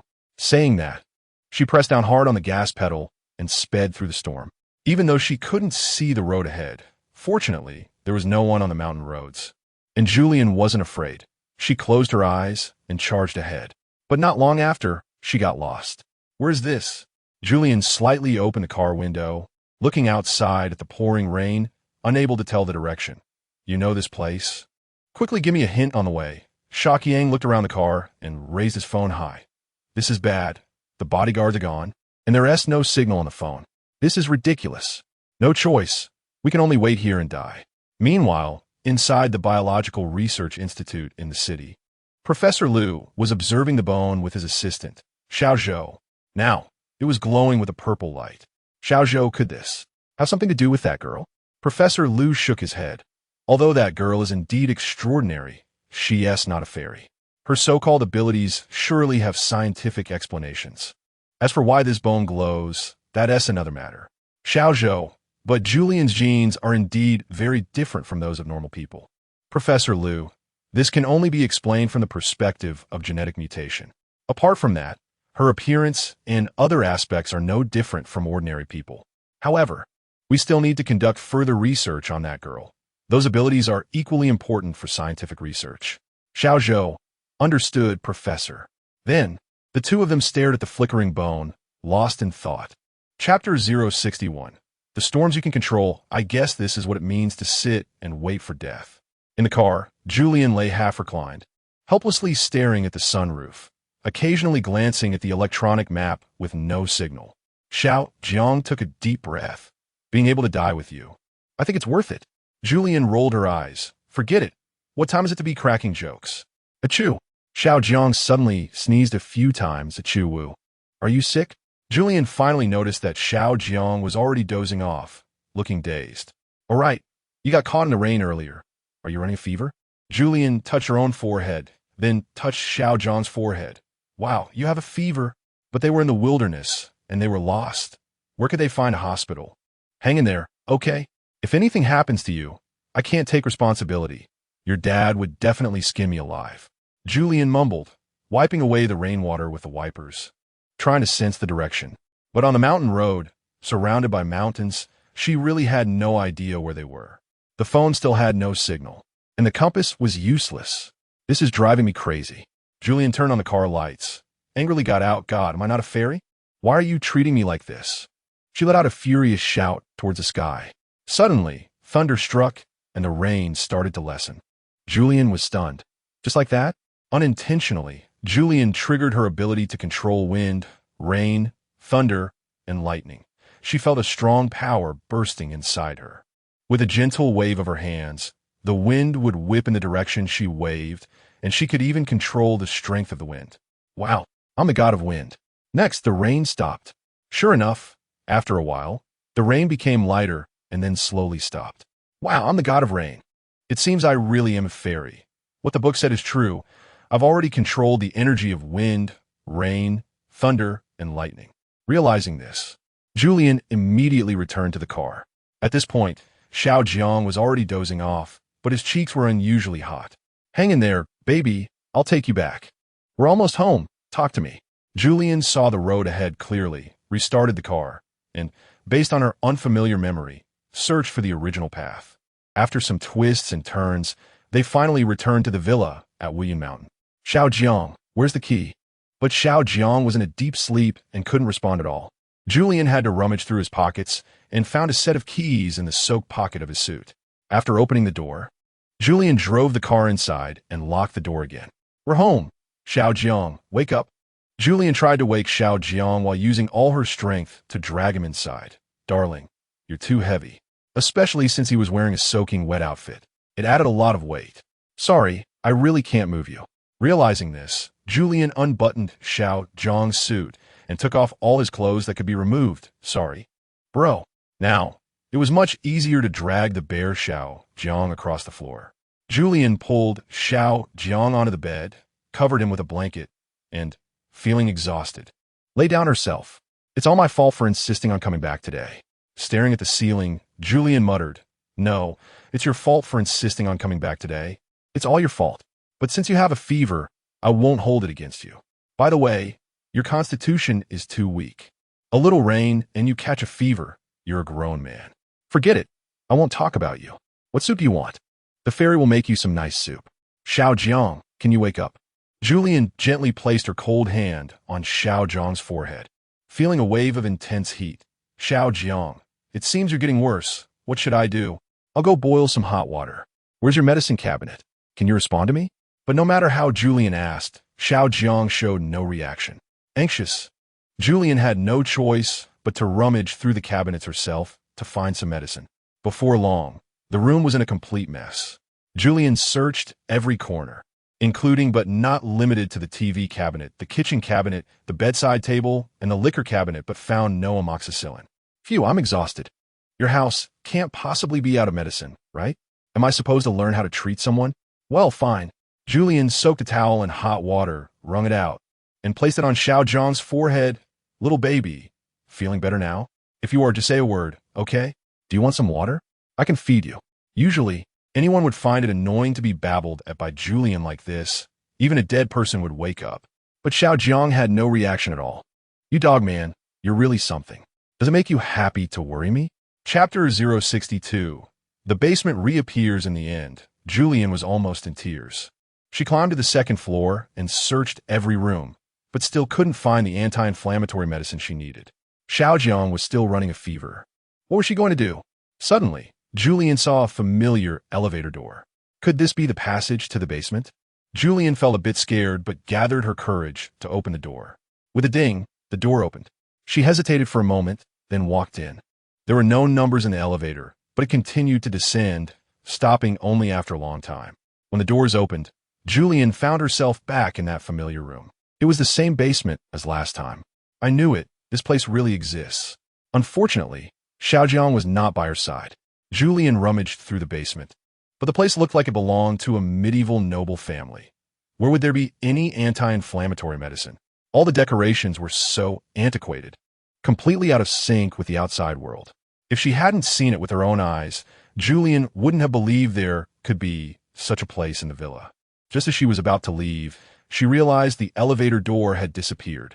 It felt like a place cut off from the world, with neither entrance nor exit. Could this be a dream? Julian pinched her cheek. Oh, it hurt. This was not a dream. She was trapped in this place.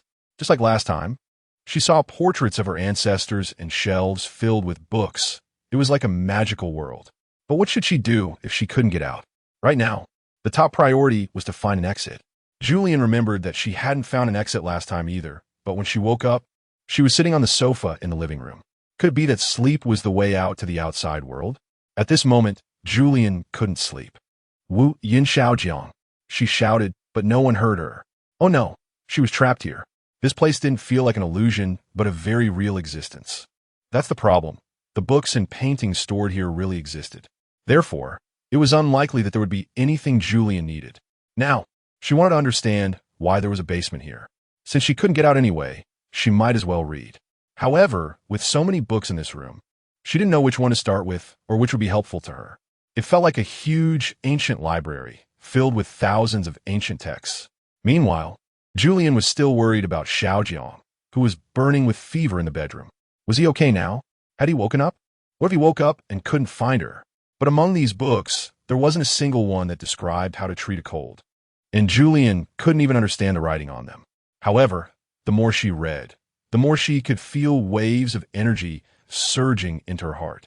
It was as if, even though she couldn't understand the knowledge, it truly existed and was being infused into her body. This house had some history. Right now, she was in this house. For some reason, Julian suddenly felt that she was right beneath the villa. In the past, she had observed this villa from the outside. It was built against a mountain. So the basement might be an extension of some invisible structure within the mountain. But as for why the elevator suddenly appeared and then disappeared, Julian couldn't think of a possible explanation. What had happened on this land? Julian couldn't figure it out, but felt something was off. What was the connection between the fairy family and the Wu Yun family? Why were the portraits of the fairy ancestors in the basement of the Wu Yun ancestral home? Xiao Jiang had said that his great-grandfather once fell in love with a fairy. Could there be some connection? As Julian pondered, her head began to throb. It felt like her brain was about to explode. It hurt so much. She tugged at her hair in agony. In a daze, she seemed to hear calling. Julian, the last fairy of the universe. As the heir of the fairies, you must return to Earth and rebuild Kunlun. Julian didn't know if this was real. She thought it was a hallucination, but those few sentences kept swirling in her mind, tormenting her to the brink of madness. Hurry, let me out. After struggling, Julian collapsed on the ground, completely losing consciousness. When she woke up again, she was still lying on the sofa. Huh? Julian looked confused. Was this sofa some kind of exit to another world? Why did she wake up on the sofa every time? Was she supposed to sleep on the sofa? At that moment, Julian suddenly realized that Xiao Jiang was still unconscious in the bedroom.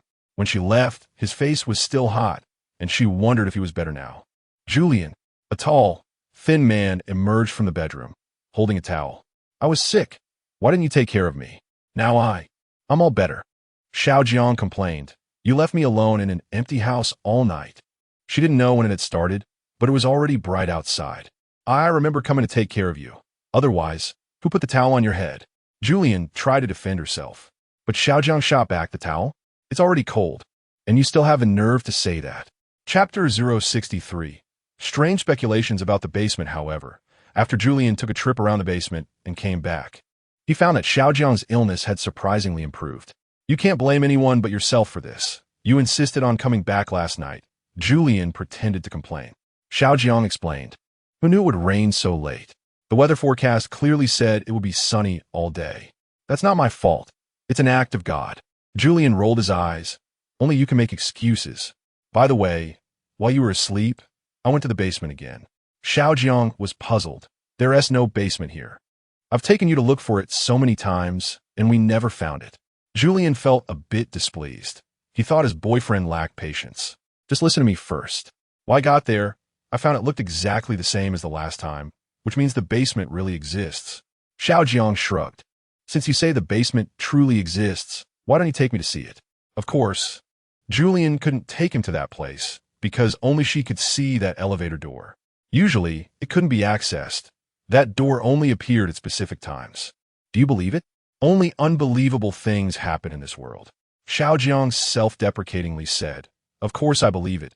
My fairy is my girlfriend. So what is impossible? Julian frowned. Are you questioning my fairy identity and trying to argue with me? Xiaojiang seemed a bit helpless. Goodness, you think too much. Can you change your suspicious temperament? Julian felt a bit wronged. Can you just let me finish what I'm saying? Don't interrupt me every time I say something, okay? Mr. Wu Yun Xiaojiang. Xiaojiang replied, all right. Although Julian was somewhat reluctant, he adjusted his mood and continued. I suspect there really is a huge basement in this place. But when I went there, I took the elevator down, and the elevator took a long time, which means this basement is beneath this house and very deep down. So, I deduced that this house is connected to the mountain, and the reason we can't see that basement is that it's hidden inside the mountain. The basement and the first floor we live on are separated by mountain rocks, with no rooms in between. Xiaojiang, do you understand what I'm saying? Xiaojiang listened, somewhat confused. He thought Julian's theory was absurd. My fairy, this house was built by my great-grandfather. Not to mention the purpose of building a basement so deep down. Just the engineering of constructing a basement inside the mountain while ensuring it doesn't collapse. Do you know how much that tests technology? In short, he felt Julian's speculation was unrealistic. However, Julian was unconvinced, but the things inside that house are what I've seen with my own eyes. Can't you believe me just this once? Even if it's just to indulge me in my wild imagination. Xiaojiang agreed. Of course, who made me love you? Go ahead. What do you want to do? Dig in a mountain. Julian hesitantly nodded. We'll enter from the other side of the mountain. That way, we won't damage this house. And we can explore deeper. Perhaps we can find that basement. I suspect this has some connection to my ancestors.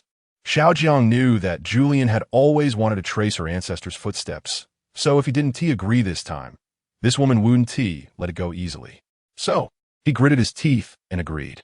Dear Miss Julian, no matter how ridiculous your decision is, I'll go crazy with you once.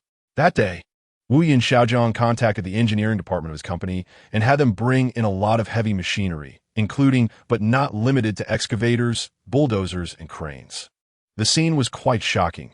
Those who didn't know would think that the Wu Yin group was about to build a new villa community in the mountains. However, the mountain at Wu Yin was very hard, and the construction team encountered difficulties right from the start. Boss, below is all high-hardness marble, not the previous jade or anything. I don't understand why we are mining this mountain. The foreman expressed his doubts. This project seemed to have costs far exceeding the benefits. Should we inform the old man? Wu Yun Xiaojiang waved his hand. No need to tell him. This is a secret project we're doing. As for what I want, you'll naturally know once we break open the mountain. However, the project manager and others were still uncertain. Although the mountain excavation project had begun, the costs were coming from the headquarters, and if there were no profits in the end, how would they explain it to the old chairman? This left everyone feeling uneasy. So, unbeknownst to Xiaojiang, someone leaked this news to Wu Yunshan phone. In fact, even without anyone reporting, such a large project had already made headlines in the tabloids. For the old man who read the newspaper daily, learning about this news was a piece of cake. Smack! The old man slapped the wooden table. What is this kid up to again? If I don't hit him for 3 days, he is going to tear down our ancestral home? Is he trying to rebel? It must be that woman's bad idea again. Hurry up and call them over. I want to talk to him face to face. The secretary and assistant trembled in fear nearby. You go, the secretary said to the assistant. Why don't you go? The assistant retorted. Let us go together. The two drove to Wuyun Mountain. The road into the mountain was rugged, and they nearly flipped the car several times. When they arrived near the Wuyun Mountain villa, a cloud of dust rolled in, choking the secretary, who covered his nose. What kind of broken place is this? This is our old boss's ancestral home, the secretary explained, waving his hand to disperse the dust while coughing. The young master has always lived here. It's said that his girlfriend, who is a lecturer, also lives here. So that girl is the reason we had to come to this miserable place? The assistant grumbled, not understanding why the young master chose such a troublesome girlfriend. We need to have a good talk with her today, the two said as they trudged toward the hillside behind the villa, where the construction team was working. Chapter 064. Severing father-son relationship in the chairman's office at the group headquarters. Wuyun Shanfeng was looking at a tabloid newspaper, feeling quite angry. This kid really is a case. 3 days without discipline, and he acts like this. It's all his mother's fault for spoiling him since childhood. And that so-called fairy. She has him completely bewitched, to the point where he even willing to tear down the family home. I see he'll eventually be ruined by women. At the same time, in Wuyun Shanfeng's men were confronting Xiao Jiang. Young master, the old master wants you to come back. The secretary boldly spoke, his voice trembling slightly. And your girlfriend? Upon hearing this, Xiao Jiang knew someone had leaked information. He suspiciously glanced around at the people nearby, his gaze sharp. I'll go back myself. There's no need for Julie, Xiao Jiang said to the secretary and assistant. However, the latter disagreed. The old master specifically said that Miss Julie should accompany you back, young master. Please don't make things too difficult for us. At that moment, Julie was hiding behind Xiao Jiang, seemingly afraid of their arrival. Xiao Jiang firmly stated, either you take me back, or I won't go at all. It's up to you. The secretary and assistant exchanged glances. After pondering for a while, they decided it would be better to bring back someone than to return empty-handed. All right, young master. Please come with us. The old master has been waiting for a long time. When Wuyun Xiao Jiang arrived at the company headquarters again, a look of deep reluctance and sorrow appeared on his face. He wondered what would happen this time. At the invitation of the assistant and secretary, he went to the top floor, entering a luxurious office to face his father alone. Father, I heard you were looking for me. He lowered his head respectfully. Wuyun Shanfeng didn't bother to hide his anger and shouted, look at what you've done. That house was built by your great-grandfather. It's our family ancestral home, and it's where your mother gave birth to you. How could you just tear it down? Xiao Jiang tried to explain, I didn't tear down the house. I was just mining the mountain stones. You can see the photos in the news. The house itself isn't damaged at all. That doesn't matter. To his father, there was no room for negotiation. This mountain is also a symbol of our family. Now that you've messed it up, what will outsiders think? Xiao Jiang didn't care about that. But the mountain is already torn down. What can we do now?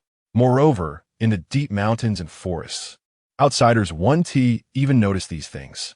Wuyun Shanfeng directly questioned, what are you tearing down this mountain for? Who told you to do this? Was it that woman? Xiao Jiang defended himself. This has nothing to do with Julie. It's me.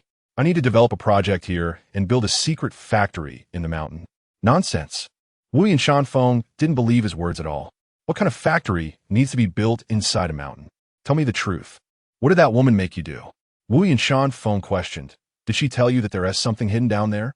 Unexpectedly, this line of questioning raised Xiao Jiang's suspicions. Father, do you know something? He looked at Wuyun Shanfeng, trying to uncover what he wanted to hide. What exactly is in that mountain? Father, can you give me a copy of the building plans for the house? To his surprise, upon hearing this, Wuyun Shanfeng waved his hand dismissively. It's been so long. There are no building plans at all. Don't ask anymore. There is nothing under that house. If you dig any further, I will have to sever our father-son relationship. Chapter 065. The chess piece delivered to the door. Wuyun Xiaojiang never expected that his father would say something like severing ties. He looked at Wu Yun Shanfeng in disbelief. Father, what are you saying? However, Wu Yun Shanfeng turned his back and no longer looked at him. Xiaojiang felt extremely angry and turned to leave the company headquarters, returning to Wu Yun Mountain.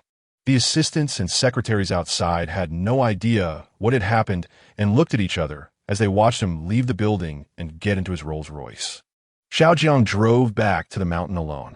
The road near the mountain was rugged and bumpy, and he felt furious, wanting nothing more than to return to Julian's side quickly. Meanwhile, Han Feifei had somehow learned about the news. She quietly arrived at the headquarters of Wu Yun Group and gently knocked on the office door of the old chairman. Uncle. Wu Yun Shanfeng was somewhat surprised by the unexpected guest. He had heard of Han Feifei before and knew she was his son's ex-girlfriend, and that she had broken up with Xiaojiang. What are you here for? Wu Yun Shanfeng asked, somewhat displeased. He didn't seem to have much fondness for this woman, especially since he knew she had hurt his son in the past. However, Han Feifei didn't mind at all and smiled at him. Uncle, you don't seem to be in a good mood. Did Xiaojiang make you angry? Wu Yun Shanfeng sighed. His son had grown up, and many things were no longer under his control, which was truly heartbreaking. Han Feifei comforted him. Uncle, you don't have to worry too much. Xiaojiang is a very filial child, and that is one of the reasons I like him. Wu Yun Shanfeng sneered. You keep saying you like him. But why did you break up with him back then? I remember this child was in a low mood for quite a while before he got over it. Han Feifei made a painful expression, as if she were about to cry. Uncle, you know my family situation. Many things, even if I don't want to, are beyond my control. Choosing to leave Xiaojiang back then was out of desperation, and I lost half my life over it. So now that I'm free, my first thought is to win him back. She sighed, but who knew that by now? There's already another woman by his side, a fairy, and I can only wish them well. Upon hearing about another woman, Wu Yun Shanfeng became furious and slammed his fist on the table. You mean Julian? That little girl is truly bad. She has my son completely bewitched, and recently she even wants to tear down the ancestral home. Han Feifei feigned shock. How could she do that? The ancestral home of Wu Yun is left by your great-grandfather. It's your legacy. In fact, Han Feifei knew this news very well. She had read it in the newspaper and thought Wu Yun Shanfeng would surely be angry, thus providing her an opportunity. But this was indeed very useful for Wu Yun Shanfeng. Under Han Feifei's guidance, he became angrier and bluntly stated that he wanted to teach Wu Yun, Xiaojiang, and Julian a lesson. Fairy, oh fairy, they indeed have some tricks up their sleeves. I absolutely cannot let the Wu family be ruined in their hands. Wu Yun clenched his fists, vowing to punish them. Han Feifei showed a triumphant smile, looking at Wu Yun Shanfeng with flattery. Uncle, how about I keep an eye on them for you and see what they are up to? Wu Yun Shanfeng thought for a moment and silently nodded. In fact, he did not have a good impression of Han Feifei. But how could he refuse a chess piece delivered to his door? Han Feifei, feeling pleased with herself, thought she had gained the old chairman's approval and was close to entering the Wu family. Little did she know, she was a pawn and he was the butcher. With Wu Yun Shanfeng's instructions, Han Feifei drove her little sports car to Wu Yun Mountain's villa. What are you doing here? Upon seeing Han Feifei, Wu Yun Xiaojiang's expression darkened. Did my dad send you? Without needing to think, he guessed Han Feifei's intentions. Han Feifei smiled and said, What? It's only been a short time since we broke up, and you can't even meet me?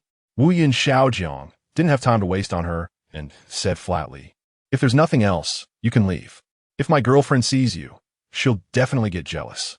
Hearing this, Han Feifei's expression darkened, a wave of disappointment washing over her. But more than that, she felt angry. She hated Julian for taking away the love that originally belonged to her. At this moment, she also decided that she would not share this world with the fairy. What's wrong? Ever since you got together with her, does she not allow you to talk to other women? Han Feifei mocked. This woman is too controlling. She truly lives up to the legend of being a heartless mistress. Wu Yun Xiaojiang impatiently said, Can you just leave already? If you don't go, I'll call security. Han Feifei angrily tossed her back. I haven't even entered your house. I'm just standing outside. Is it not allowed? This land isn't yours, is it? I'm sitting in my car. Am I blocking you? Han Feifei looked cheeky, seemingly looking for trouble. What? Would you like to come up and sit with me? This car, if I remember correctly, was a gift from you, right? Han Feifei's tone carried a hint of threat. Tell me, If Julian finds out about this, what do you think her reaction will be? Xiao Jiang was furious. What do you want? What must I do for you to leave quickly? This statement made Han Feifei feel somewhat embarrassed. Don't be anxious, dear. You know your father wants to sever ties with you, right? Han Feifei stepped forward, touching Wu Yun Xiaojiang's chest. Who knows if he can still sit in this chairman's position by then. At that moment, Julian happened to walk into the yard and saw this scene. Wu Yun Xiaojiang quickly stepped back and explained, Julian, it's not what you think. Han Feifei lightly raised the corners of her mouth, proudly saying, young master, how can you do something and not take responsibility? Are you still a man? After saying this, she playfully pushed his chest. Julian's face instantly darkened. Xiaojiang hurriedly called for security. Quick, get this crazy woman out of here and don't let her in again. Security responded, yes, Chairman. Han Feifei, with her bag slung over her shoulder, happily walked out with her head held high. No need to chase me. I can leave on my own. Next time, you'll invite me back. Wu Yun Xiaojiang didn't understand what she meant by that, feeling somewhat confused. Chapter 066. Coral. Julian pinched Wu Yun Xiaojiang's ear, questioning, what on earth is going on? In her view, Xiaojiang should have cut off contact with Han Feifei long ago. Why would she suddenly appear here? And so aggressively? Xiaojiang timidly said, Julian, please don't be angry. I can explain. Han Feifei came here on my father's orders to supervise us. My father is afraid I will tear down the house. Hearing this, Julian couldn't contain her emotions. So, your father disapproves of us developing the mountain? He even sent your ex-girlfriend to supervise you? That means he doesn't like me, right? For a moment, Wu Yun Xiaojiang was at a loss for words. Julian, it's not like that. Don't overthink it. From Xiaojiang's expression, it was clear that there was no need to ask further. Julian felt a bit sad. She appeared to be such an unreasonable woman. Since your father doesn't allow us to do this, then let's stop, Julian said regretfully. You don't need to accompany me in this madness. Maybe there's nothing down there anyway. Xiaojiang was somewhat unwilling, but the project has already started. We have to dig into this mountain to know what's underneath, to see if what's down there is what you want. Julian shook her head. She knew that if Xiaojiang's father didn't agree, they couldn't continue here. Xiaojiang couldn't help but want to get angry. You listen to this, you listen to that. You say to do it, and now you say to stop. You know my father is willing to sever ties with me over you, right? It's not easy for me. Xiaojiang pleaded earnestly. Julian, when will you put away your little temper and act like an adult? Julian was about to cry. She couldn't understand why the man she loved most would say such things to her. You're my only support on this planet. After saying this, she hurriedly got into the car and drove off quickly. Xiaojiang knew he had said something too harsh, so he chased after her. Unfortunately, that woman drove madly, not knowing where she was headed. Julian cried in the car. She felt that Wu Yun Mountain Peak didn't like her, and if that was the case, her relationship with Xiaojiang would also come to an end. So what was the point of everything they were doing now? However, Xiaojiang thought completely the opposite. He believed he had sacrificed a lot for the woman he loved, but she was so ungrateful, which made him very sad. After all, developing the mountain was a huge project. It wasn't something that could just be started and then stopped. So he didn't indulge Julian's little temper, but quietly continued the project. Although he faced many obstacles during the process, especially from his father, he did not back down. The secretary asked, Chairman, will you stay here the whole time? The school and research institute need you. Wu Yun Xiaojiang replied lightly, if I don't stay here, someone will come to sabotage it. You should go to the school. Remember, when I'm not here, you take my place. The secretary looked a bit terrified. I can't do that. Xiaojiang smiled faintly. We're good brothers. As long as you promise not to be bought by my dad, I'll give you whatever you want. The secretary became even more anxious, shaking his head repeatedly. Chapter 67. Contending with family power, the secretary returned to the city while Xiaojiang stayed in the villa. According to the information sent by his secretary, he learned that Julian had already returned to his apartment in the city center, and his anger had subsided significantly. Xiaojiang let out a sigh of relief. However, the next piece of news plunged him back into confusion. The television was broadcasting a report about Wu Yun Group's former chairman, Wu Yun Shanfeng, who might unite with family elders to oppose Xiaojiang's decisions. Seeing this news, Xiaojiang clenched his fists. especially when he saw the footage of the reporter interviewing Han Feifei. It seemed that this news was something that woman had told the reporters. However, the audience was not buying it. They didn't care about the truth of the news. In an instant, Xiao Jiang became the center of public opinion, with major newspapers and magazines wanting to interview him, and his phone was about to explode with calls. Helpless, he could only turn off his phone. This didn't help him at all. He thought that hiding in the deep mountain villa would mean no one could find him. However, under his father's instruction, 4 family elders arrived at his villa in luxury cars. Xiao Jiang? The elders knocked on the big door, and the butler opened it to welcome them in. Xiao Jiang's expression was emotionless. Uncle, second grandpa, what brings you here? These men were big players in the business world. They wouldn't come without reason. And upon their arrival, Xiao Jiang guessed their intentions. They were definitely sent by his father to teach him a lesson. Please sit down. He coldly invited the elders to take a seat. Xiao Jiang, the 4 elders, knowing his temperament, didn't get angry at his cold demeanor. Since you became chairman, you haven't had a meal with your uncles and aunts. So today, we came to see you. Xiao Jiang smiled faintly. Elders, you are kind. However, when visiting relatives, especially as younger generations, how can one come empty-handed? Just say it. Did my father send you here, and what is it about? Everyone awkwardly laughed. This child has always been clever. You guessed it right. It was indeed your father who sent us. But thanks to your father, we wouldn't have known you planned to demolish the ancestral home. Although the house is where you live, the ancestral home belongs to all of us. You want to demolish it without consulting us elders. Do you even regard us? As they spoke, their emotions became a bit agitated. That's right. This place is for you to live in, but the house was left by our great-grandfather. How can it be demolished just like that? Even if it's for construction. Should you consult us? Xiao Jiang smiled. So, it's about this matter. I thought it was something else. Everyone became indignant. Isn't this a big deal? Xiao Jiang explained. It seems my father didn't clarify things with you. I'm not going to demolish the ancestral home. Rather, I want to build a project on the back mountain. It's all a media misunderstanding, which has caused my father to blame me and made you come in person. Xiao Jiang acted as if it were of no concern, telling his uncles and aunts not to worry. There was no such thing, and if there was nothing else, they could go back. This left everyone at a loss as to how to respond. We came here to. Wu Yinshan is the foundation of our family. Not only can we not demolish the house, but we also cannot destroy the mountain. You treat us this way, coming without even offering us tea. Do you even regard us? Everyone spoke one after another, escalating the situation until they directly labeled Xiao Jiang as unfilial and disloyal. Xiao Jiang finally couldn't hold back anymore and retorted. You all say that the villa I live in is the ancestral home, but since our great-grandfather passed away, has any one of you come back to visit? The crowd responded, well, we are busy with business and can't spare the time.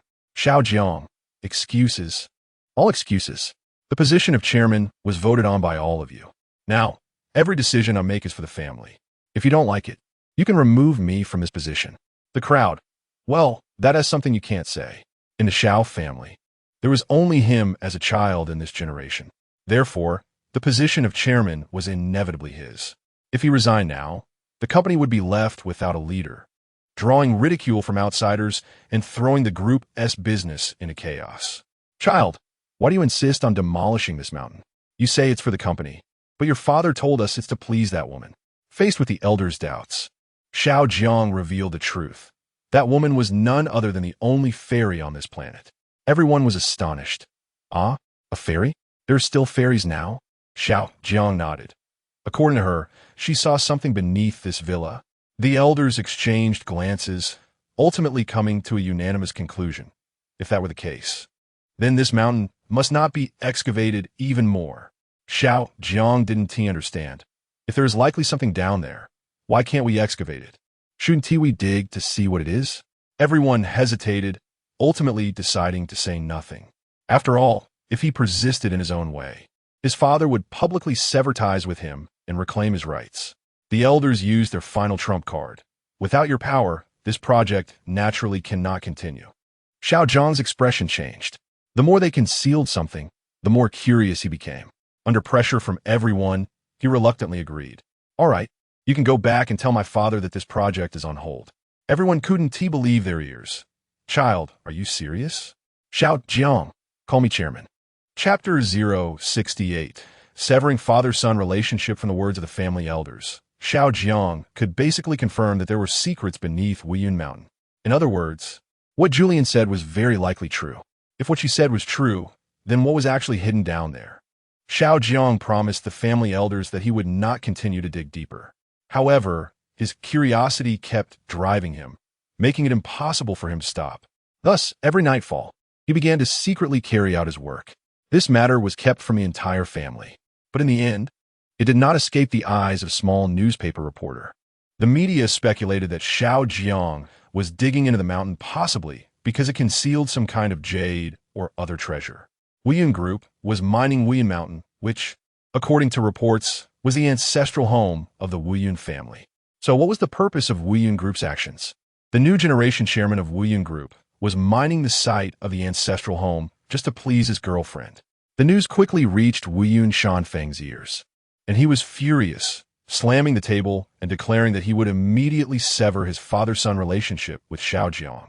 This kid actually dared to be two-faced. I don't believe I can't discipline him. You all go find the most famous newspaper in this world and publish this news. I want everyone to know that we have severed our father-son relationship.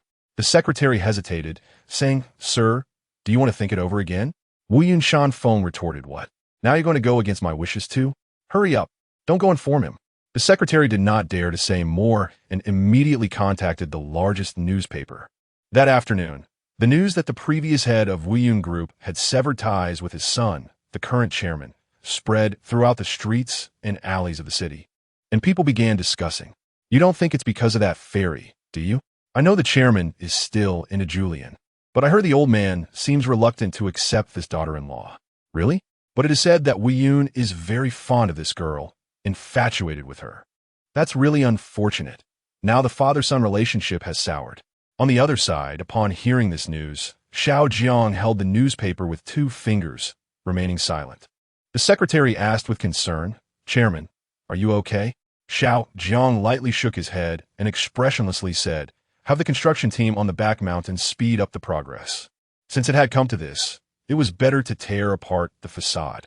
The secretary dared not say much and quickly passed the message down.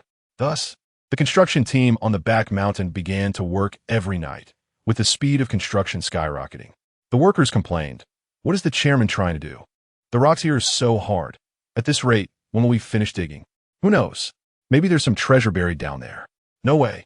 This place isn't a volcanic crater. Where would there be treasure? Are you talking about the marble all over this mountain? That's really laughable. The chairman just wants to stir things up. Quick, wait. What's in front? Several workers, holding flashlights, cautiously slid down a slope where there was a thin, brittle rock wall ahead. It's empty inside. One worker tapped it with his finger. Should we break it open? Another worker asked tentatively.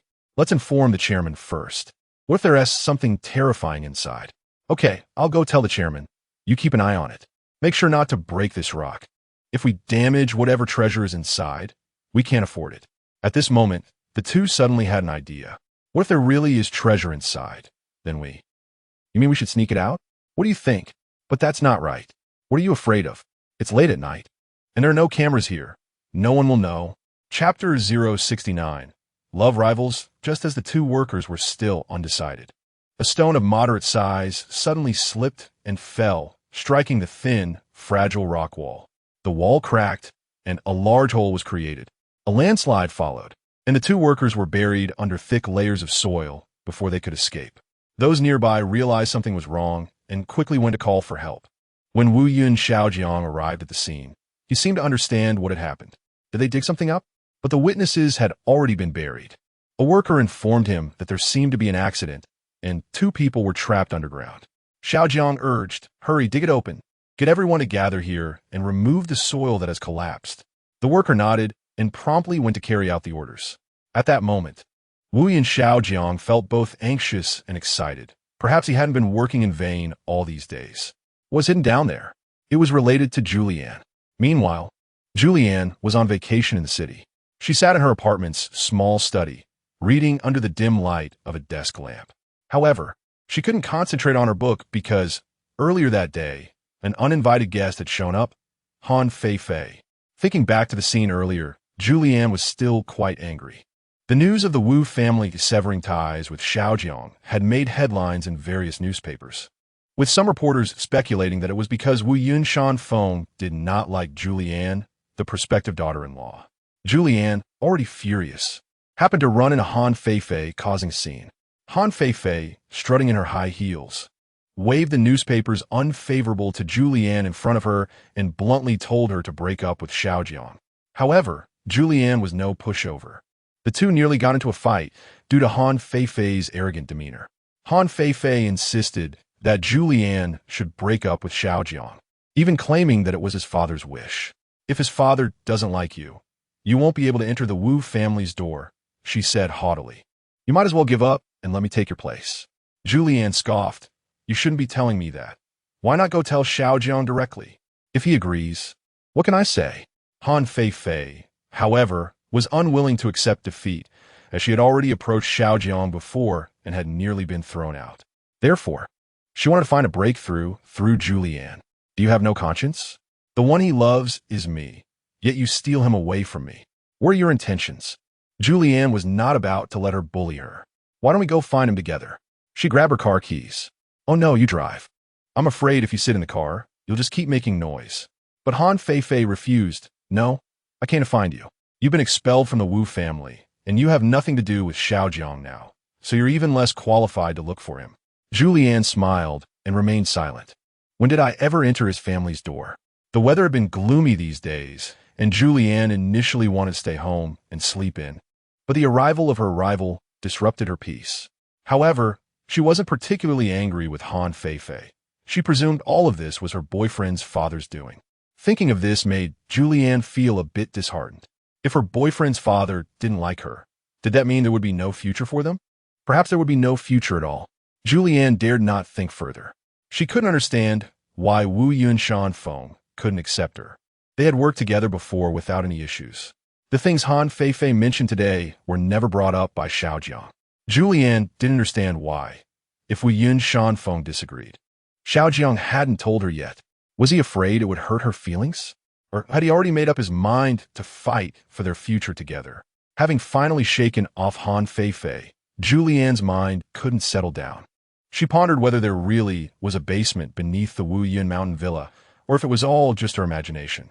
To find answers, she chose to read a large number of books. However, most of the books in her study were related to the courses she taught, with only a few shallow texts about fairies. In a daze, she opened her computer to search for traces of fairies online. Instantly, she unlocked the door to a new world. There were indeed people online who had been searching for the traces of fairies, indicating that Julianne's fame on this planet was not the highest, as many people didn't even know her. Some might know she was a teacher, but not that she was a fairy. Questions arose about the existence of fairies on Kepler. From which generation of civilization did fairies come to Kepler? She saw a post about fairies, and the responses from netizens were very diverse.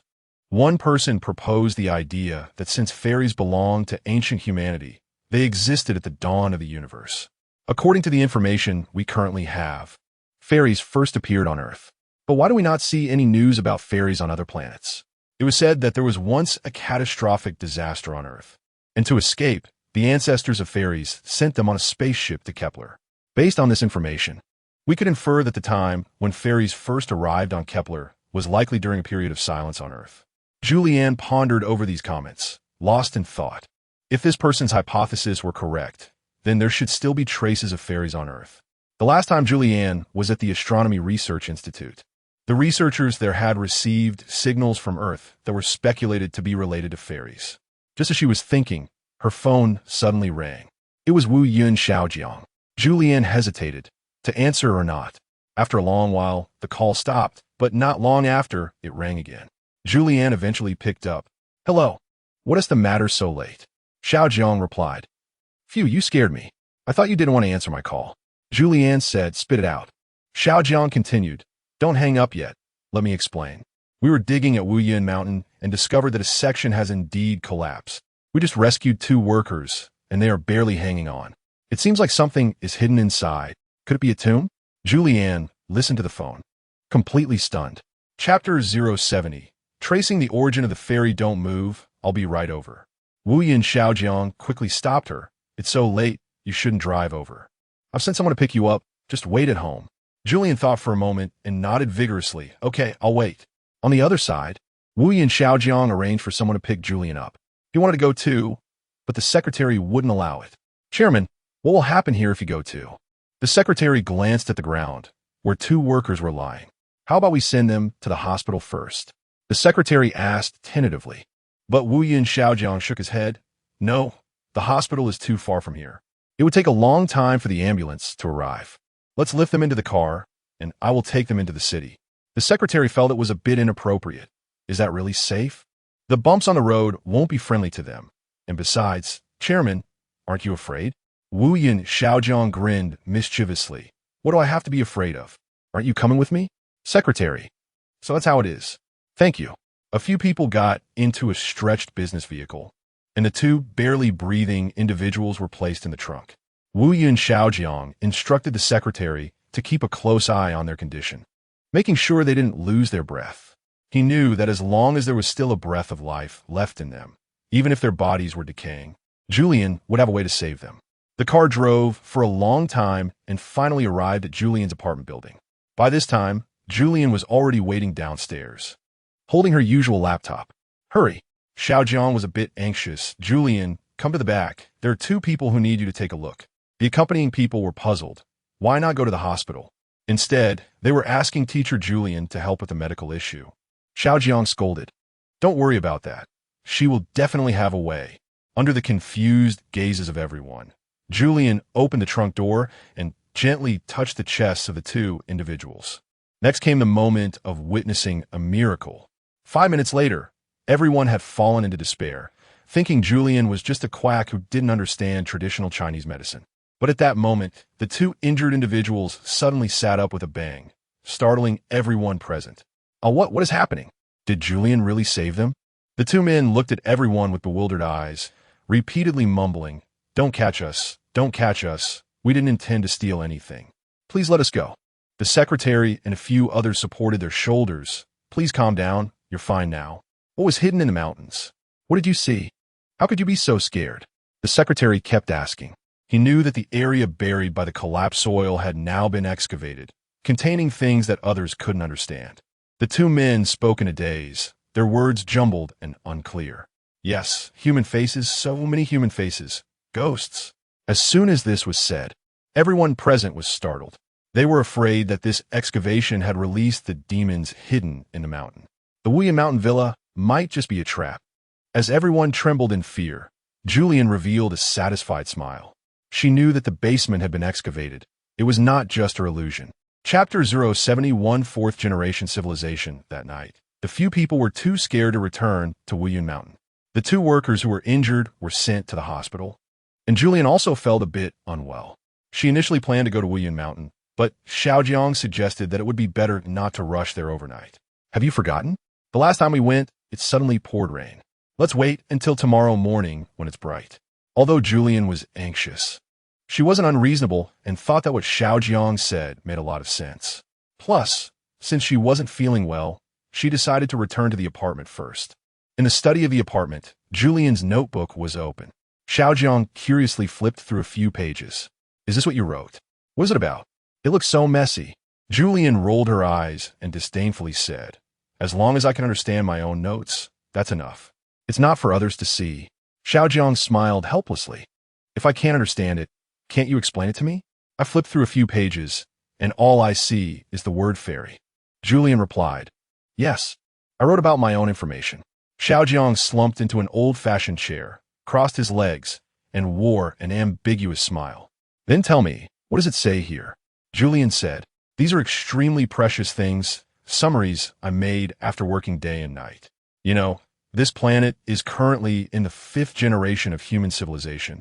But according to the information I've gathered, fairies had already existed when the 4th generation of humans was completed. This means I might not be a product of the 5th generation of human civilization. Xiaojiang listened, confused. So, you don't belong to this planet either? Aren't you an otherworldly fairy? Hearing his joke, Julian hit his head with the heavy notebook. Stop talking nonsense. I know I'm from Earth. All records about fairies on this planet point to Earth. The problem is I don't know what era the fairies came to Kepler from Earth. I always thought it was during the 5th generation of human civilization, but now the information can be traced back to the 4th generation. Julian felt a bit perplexed. Was there more information I haven't found? Could the arrival of fairies be traced back even further? Xiaojiang gently touched her head. Don't worry about these things too much, even though I know it's important to you. But overthinking isn't a solution. Tomorrow, I'll take you to the library so we can look up more information. Julian nodded and then thought for a moment before saying, we should still think about returning to the villa at Wuyun Mountain. The things down there might be the answer to the puzzle. Xiaojiang agreed. All right, we'll go back tomorrow morning. Then he called his bodyguard. Don't let anyone near Wuyun Mountain. Not even my father. Keep an eye on the things inside and the collapsed entrance. No one is allowed to approach, and you all need to be careful. The bodyguard repeatedly acknowledged yes. Meanwhile, Xiaojiang accompanied Julian to continue looking at the information. He occasionally glanced outside at the night view and sighed. Living in a high-rise apartment is great. You can see the beautiful scenery on the street. Unlike in a villa, where you can't see anything. Julian replied, Is this you showing off? Xiaojiang said, No, it's really like this. If you don't believe me, come and take a look. However, Julian was too lazy to lean out of the window. I've lived here for several years. I'm tired of the view outside. It's just a snack street and a congested intersection, and in the distance, you can see the suburbs and rural areas with a bunch of bungalows. Saying this, she lowered her head to take notes. Xiaojiang wore a happy smile. This is life. I feel that no matter where you live, you should appreciate the beauty around you. The most important thing is to cherish the people in front of you. Julian laughed. You're hinting at me, right? Don't worry. I cherish you very much. Even if you sometimes love to argue with me.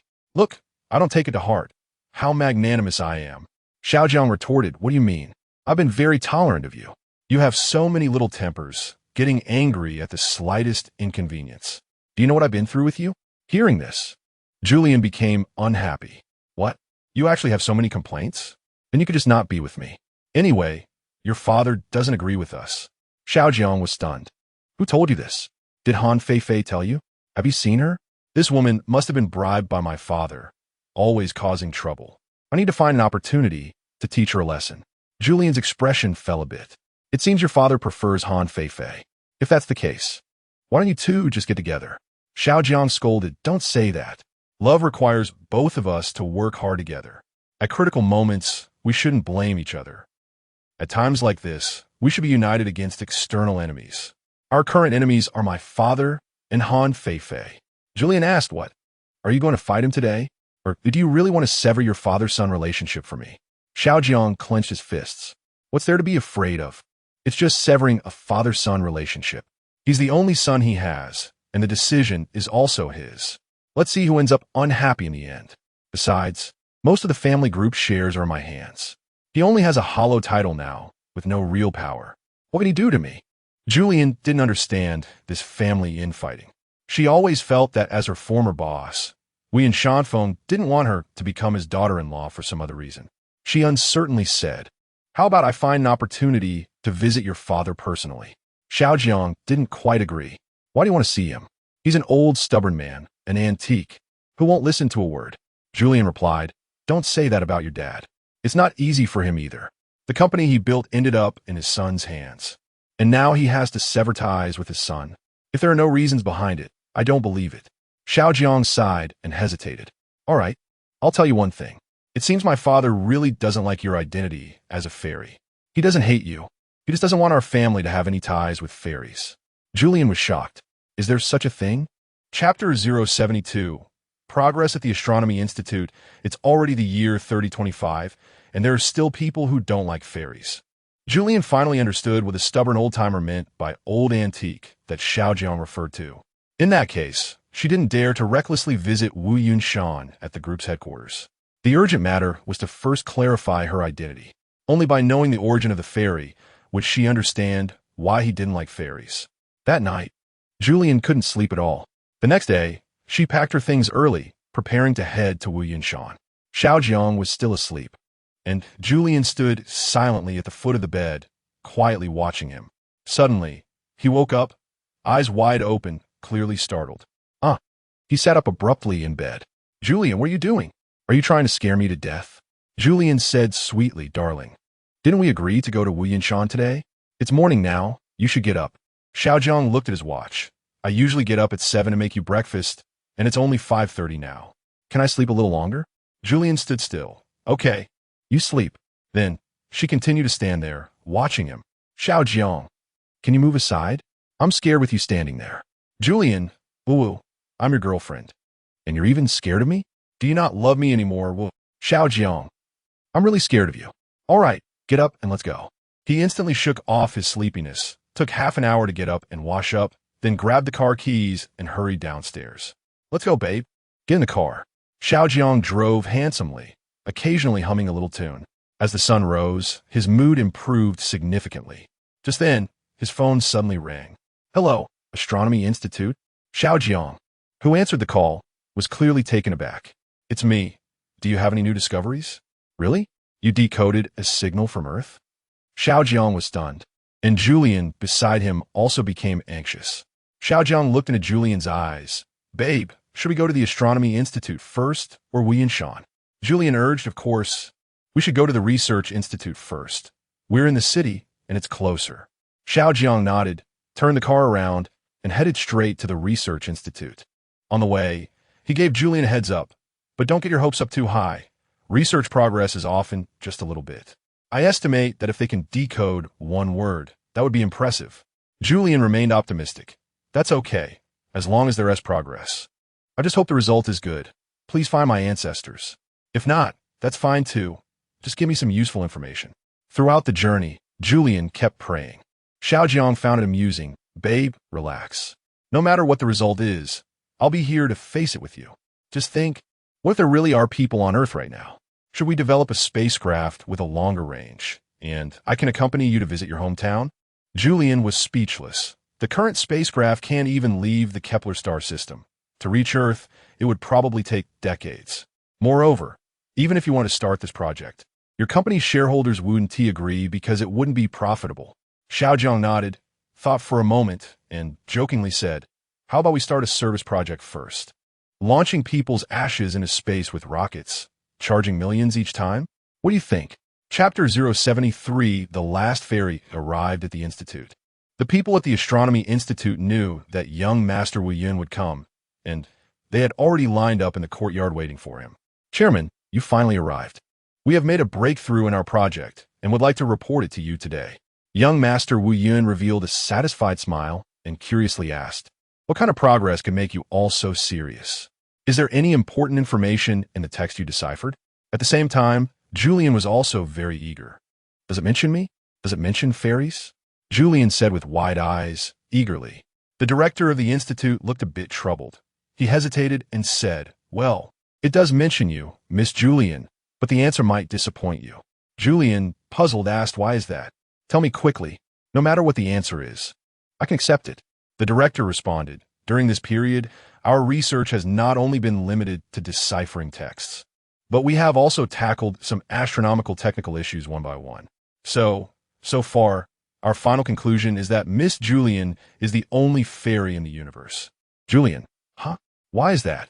Is it just because I am the most special? However, everyone's expressions were a bit worried. It's not like that. Of course, miss, you are the most special, but we need to start from the information we deciphered.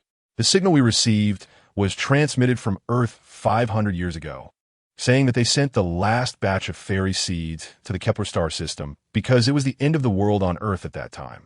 You likely come from the last batch of fairy seeds sent from Earth, transported by a spaceship, and you are the only one who survived. After that, Earth fell into silence. Julian was confused. She thought for a moment and said, so this message was transmitted for 500 years? After sending this last message, Earth met its end? The researchers said, it seems so. Moreover, our latest research shows that there are no signs of any living organisms surviving on Earth. But this beautiful planet has not died. It seems to have fallen into silence, just like humans sleeping. Julian's expression was a bit regretful, but she still pretended to be strong. It's okay. I actually anticipated this outcome long ago. And she asked the staff, could you tell me what the content of that message was? The researchers nodded. According to our deciphered results, It was the last message left for you by the fairy ancestors of Kunlun Mountain. Child, you are the hope of our planet. Please be sure to survive and restore our future. Julian was puzzled. What does this mean? Other researchers showed the same confused expressions when we first received this result. We also reacted like you. Even now, we still haven't figured out the specific meaning, but this is indeed a message from your ancestors to you. Julian nodded. Okay, thank you. You have worked hard during this time. By the way, could you write down the original text for me? Staff, excuse me. Is it the text we deciphered or the original signal we collected? Julian said, It's the original signal. Thank you. I think it might be useful for me. Thank you again for your hard work. The research results during this time may be of no value to you, but they are very significant to me. The staff felt a bit embarrassed. Miss Zhu, please don't say that. Research is our job, and any results are still results. This small breakthrough is also very significant to us. We hope your future work goes smoothly. Julian, thank you, and you too. Young Master Wu Yun patted Julian's arm, comforting her. It's okay. We will continue this project, and there will definitely be new results in the future. Besides, aren't we working on two fronts? The project at the villa is also making progress. We will go there shortly. Julian nodded. Young Master, thank you for doing so much for me. If it weren't for you during this time, I don't know how I would live. Young Master Yin smiled. Don't worry. I will continue to be with you in the future, no matter how difficult the days may be. The two embraced and cried, I love you. Everyone present was moved by this scene. They all marveled at the love between Julian and young Master Wu Yun, and they had never seen the chairman show such an emotional side, crying. However, Miss Zhu is too beautiful. I think our chairman is really reaching above his station. Young Master Wu Yun, shut up. Everyone immediately fell silent. No one dared to speak ill of young Master Wu Yun anymore. And the words that were about to come out quickly turned into praise. The chairman is mighty, tall, handsome, and has an extraordinary demeanor. Yes, it's clearly a match made in heaven. There's no reaching above one's station. Young Master Wu Yun, you all are really so fake. Chapter 074. The Overbearing Fairy, live broadcast. So, Julian now knows that she is the only fairy in the universe, and also the last fairy. Ever since Julian learned this fact, she has become even more willful. Give me some butter, help me get some cheese, I want to eat blueberry cheese. Can we switch to blue cheese today? The cucumber shouldn't be cut, it should be smashed, the egg should be medium cooked, you cooked them too much. Never mind, I'll do it myself. The soup needs 2 spoons of salt, not 1. Oh, do you even know how to cook? Yes. This is the perspective of Wu Yun Xiaojiang. Ever since this woman found out she was the last fairy, her temper has been soaring. As he said this, Wu Yun Xiaojiang felt a bit helpless, but what can I do? She's my girlfriend, and I promised to treat her well. He said this to the reporters. Ever since the news that Julian is the last fairy became known to the world, more and more reporters have come to visit Wu Yun Mountain. Reporter, sir, please be aware that we are live. If you speak ill of your girlfriend in front of the camera, she might see it. Xiaojiang, what the hell? Why didn't you say this earlier? But luckily, she seems to be watching TV in the lobby on the 1st floor, while we are cooking in the kitchen on the 2nd floor. Reporter, sir, the TV she is watching is our live broadcast. Xiaojiang, damn it. Honey, I love you. Reporter, netizen, the chairman has some improvisational skills. Honestly, I envy this man so much. Even though he works hard every day, does housework, and earns money, but his wife is a fairy. But I also envy this woman. She debuted in the C position, and heaven rewards her with food. Plus, she met a rich man who loves her. Maybe this is the protagonist's halo. Xiaojiang turned on the range hood and continued to share his little moments with Julian in front of the camera. She is really nice. She is my employee. As you all know, netizen, we know, she is also your teacher. Xiaojiang, our life isn't exactly plain. Although we've been through ups and downs, the outcome is good. Reporter, there are rumors that your father doesn't quite approve of your marriage. So what do you plan to do? Xiaojiang was furious. Don't you see who calls the shots in this family? What can my father do to me? He is getting old. In front of the TV screen, Wu Yunshan Feng was furious, smashing the table in front of him. This kid is becoming more and more outrageous. And what is this terrible program? Hurry up and cancel it. Secretary, this is a media company under our firm. The newcomers might not understand. Wu Yunshan Feng, Deduct the entire bonus of that reporter for this month. Secretary. Yes. That way my bonus should be safe. Wu Yun Shan phone. And how can such a program even be aired?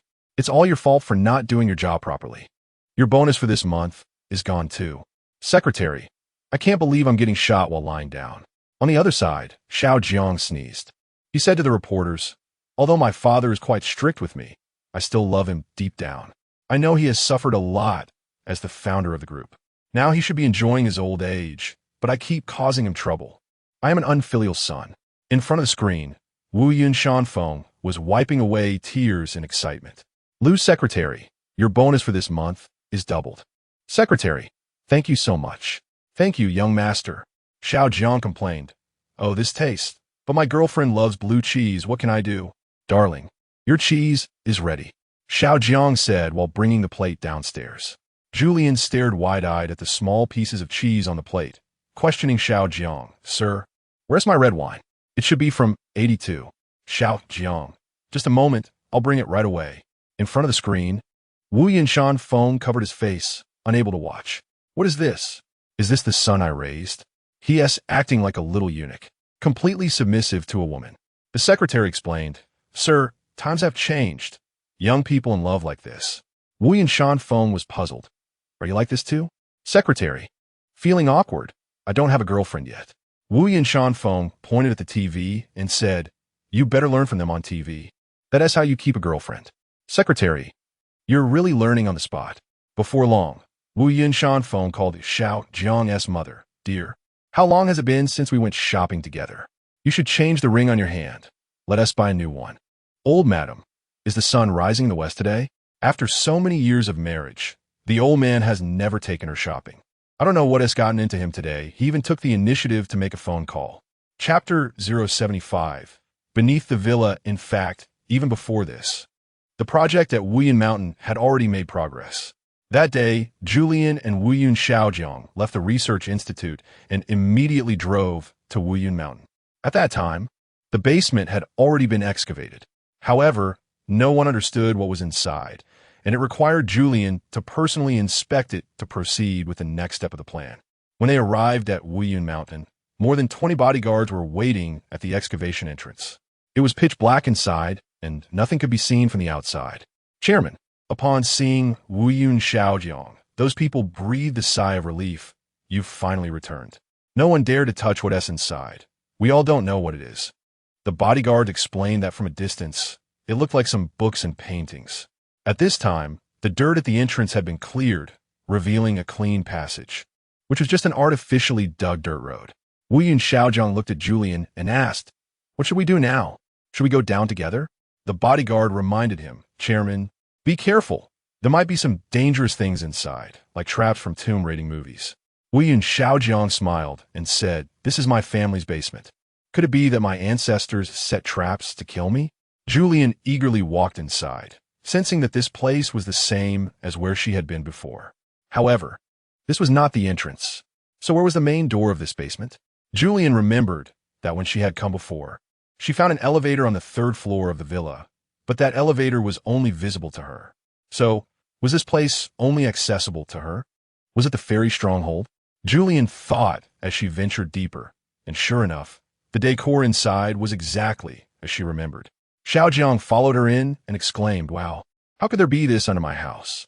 It's entirely in a European medieval style. Could it be that my ancestors were Europeans? Julian smiled dreamily. Not your ancestors, but mine. Wuyun Xiaojiang was puzzled. Your ancestors lived in my family's basement? How embarrassing. Julian led him further inside, and gradually they discovered some large portraits, which depicted fairies from various generations. Look, my fairy ancestors. Wow, it really is. Wuyun Xiaojiang was completely stunned. The women in the paintings looked almost identical to Julian, only appearing more dignified and graceful. What intrigued him even more was why these paintings were in his family's basement. Moreover, since this was his family's house, why did he not know there was a basement here? Could it be that my family has some connection to the fairy ancestors? Wuyun Xiaojiang pondered, recalling his father's past biases against fairies, feeling that something was amiss. Julian nodded. I thought of this long ago. You mentioned that your great-grandfather once fell in love with a fairy. This house was built by your great-grandfather, so it's not surprising that there is such a basement. Xiaojiang looked at the scene in the basement, somewhat astonished. This is basically a fairy museum. It has all the information about fairies through the ages. But I can't understand the text in the books. Not just you, even I can't understand it. Julian said, while flipping through the books. But I can assure you this isn't a museum. It's more like a tomb. Xiaojiang stepped back in fright, so there might be ashes or even bodies inside. Julian shook her head. I've been here several times, and apart from some paper materials, there's nothing else. Unless there's another layer below. We and Xiaojiang felt scared. In that case, why don't we go back first and call in some experts to check it out together another day? At that moment, Julian's brows suddenly furrowed. Look at these books. It seems like the color on their covers is faded. We need to find a way to preserve these precious materials. As far as I know, some pigments decompose when exposed to light, so they can only be preserved in the dark. Xiaojiang immediately called the museum. We discovered a peculiar basement with some precious items that need preservation. Can you bring some experts over? The museum curator replied, of course, but I'd like to ask, what kind of items are in that basement? Xiaojiang replied, you'll have to come and find out, but I can confirm it's related to fairies. The curator said, we'll be there soon. Meanwhile, archaeological experts also rushed over. Chairman, this is... The experts looked at the blasted opening in amazement. This discovery may rewrite the history of the 5th generation.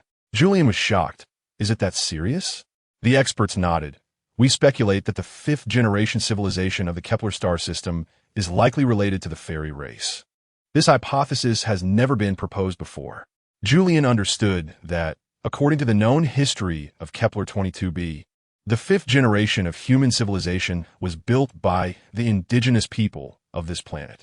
Of course, the indigenous people referred to the survivors after the 4th apocalypse. To think that fairies were also involved. Julian's mood became very complex in an instant. This indicated that fairies existed during the 4th generation of civilization. And this hypothesis might very well be true. Then, the history of fairies' existence on this planet could be traced back 1,000 years. But what about her kind? Julian did not understand why she became the last fairy in the universe. What happened during that 1,000 years? Chapter 076. The Fairy Museum with many questions in mind. Julian agreed to let the Archaeological Research Institute participate in the project. The archaeological experts regarded this project as a significant archaeological study, concentrating numerous human and material resources on it. Initially, they intended to transport the valuable items to the top museum on this planet. However, when they discovered that some images would seriously fade once removed from the basement, they abandoned that idea. The experts from the archaeological team said, we have decided to establish a museum on-site to protect these precious materials. Wu Xiaojiang was instantly bewildered. To establish a museum in his family's basement? Although entering and exiting this museum wouldn't require going through his front door, it still felt strange. But for now, there was no better solution. Wu Xiaojiang could only agree. After all, the items preserved here were all ancestral shrines of Julian's family. The experts from the archaeological team made a door at the initially blasted opening, which not only prevented theft but also blocked sunlight during the day, better protecting the artifacts inside. Julian still couldn't understand why there was no exit in this place. Everyone was also puzzled as to why, upon her first visit, Julian seemed to know everything about this place. What they didn't know was that Julian had visited this place countless times before, but she didn't know how she got here. How about I try going in from here to see if I can reach the villa directly? Julian suddenly had an idea and felt it was worth a try. Xiaojiang, why don't you stay with me here tonight? The latter was startled. Just the day before yesterday, you told me this place is your ancestors' tomb. And today you want me to stay here with you? What kind of strange hobby is this? Julian rolled her eyes. Come on, this is an experiment. It's not what you think. I bet that if we sleep here tonight, I'll wake up on the sofa in the villa tomorrow morning, and you'll still be here. Wu Xiaojiang replied. Fairy sister, aren't you trying to scare me? You go back and leave me here alone. Do you want to frighten me to death? Julian said. Then I'll stay here by myself. You can go back. Wu Xiaojiang refused. Fairy sister, you're so beautiful. I can't let you sleep alone in the basement. I'd rather stay with you. Julian, you should have agreed sooner. That night, the two stayed in the still undeveloped fairy museum, and everything was just as it had been before. The sofa, the canvases, the study. Julian chose a comfortable sofa to lie down on, while Wu Yun Xiaojiang, helpless, lay directly on the carpet. Why sleep on the floor? Come up here. Julian found it strange that he chose to sleep on the carpet instead of the sofa. Are you a dog? Wu Yun Xiaojiang replied. Woof, woof, woof. Julian said, forget it. If you want to sleep on the floor, go ahead, but don't tell your dad that I'm bullying you. Wu Yun Xiaojiang. Am I supposed to let you sleep on the floor? The carpet isn't dirty anyway. Why don't you sleep on the floor too? It's cooler. Julian, I won't. I'm a fairy, and fairies prefer to sleep on sofas. Julian felt this place was very familiar, almost like her own home. The furnishings and decoration style were similar yet not identical to Wu Yun Xiaojiang's villa. For some reason, she always had the feeling that coming back to this place was like returning to her mother's home. Suddenly, Julian said to Xiaojiang, can I ask you for a favor? Xiaojiang felt curious. Even fairies have times when they need help. Julian's expression turned serious. I'm not joking. I'm serious, please. Can you keep this place from being open to the public? Julian said, I feel like this is my home, and having people come and go is not good. Xiaojiang thought for a moment and replied, the contract hasn't been signed yet. I could just tell them tomorrow that this place isn't suitable for public access. Julian nodded in satisfaction. Xiaojiang, you're a good person. I'm quite satisfied with you. Your future mothers-in-law will be satisfied with you too. Wu Yun Xiaojiang looked at the large fairy painting on the wall, lost in thought. Fairy sister. Please don't scare me. Chapter 077 expected at some point. Wu Yun Xiaojiang woke up from his dream. Where's this place? Looking at the dim surroundings, he couldn't help but feel a bit scared. After thinking for a long time, he finally remembered that this was the basement of his own villa.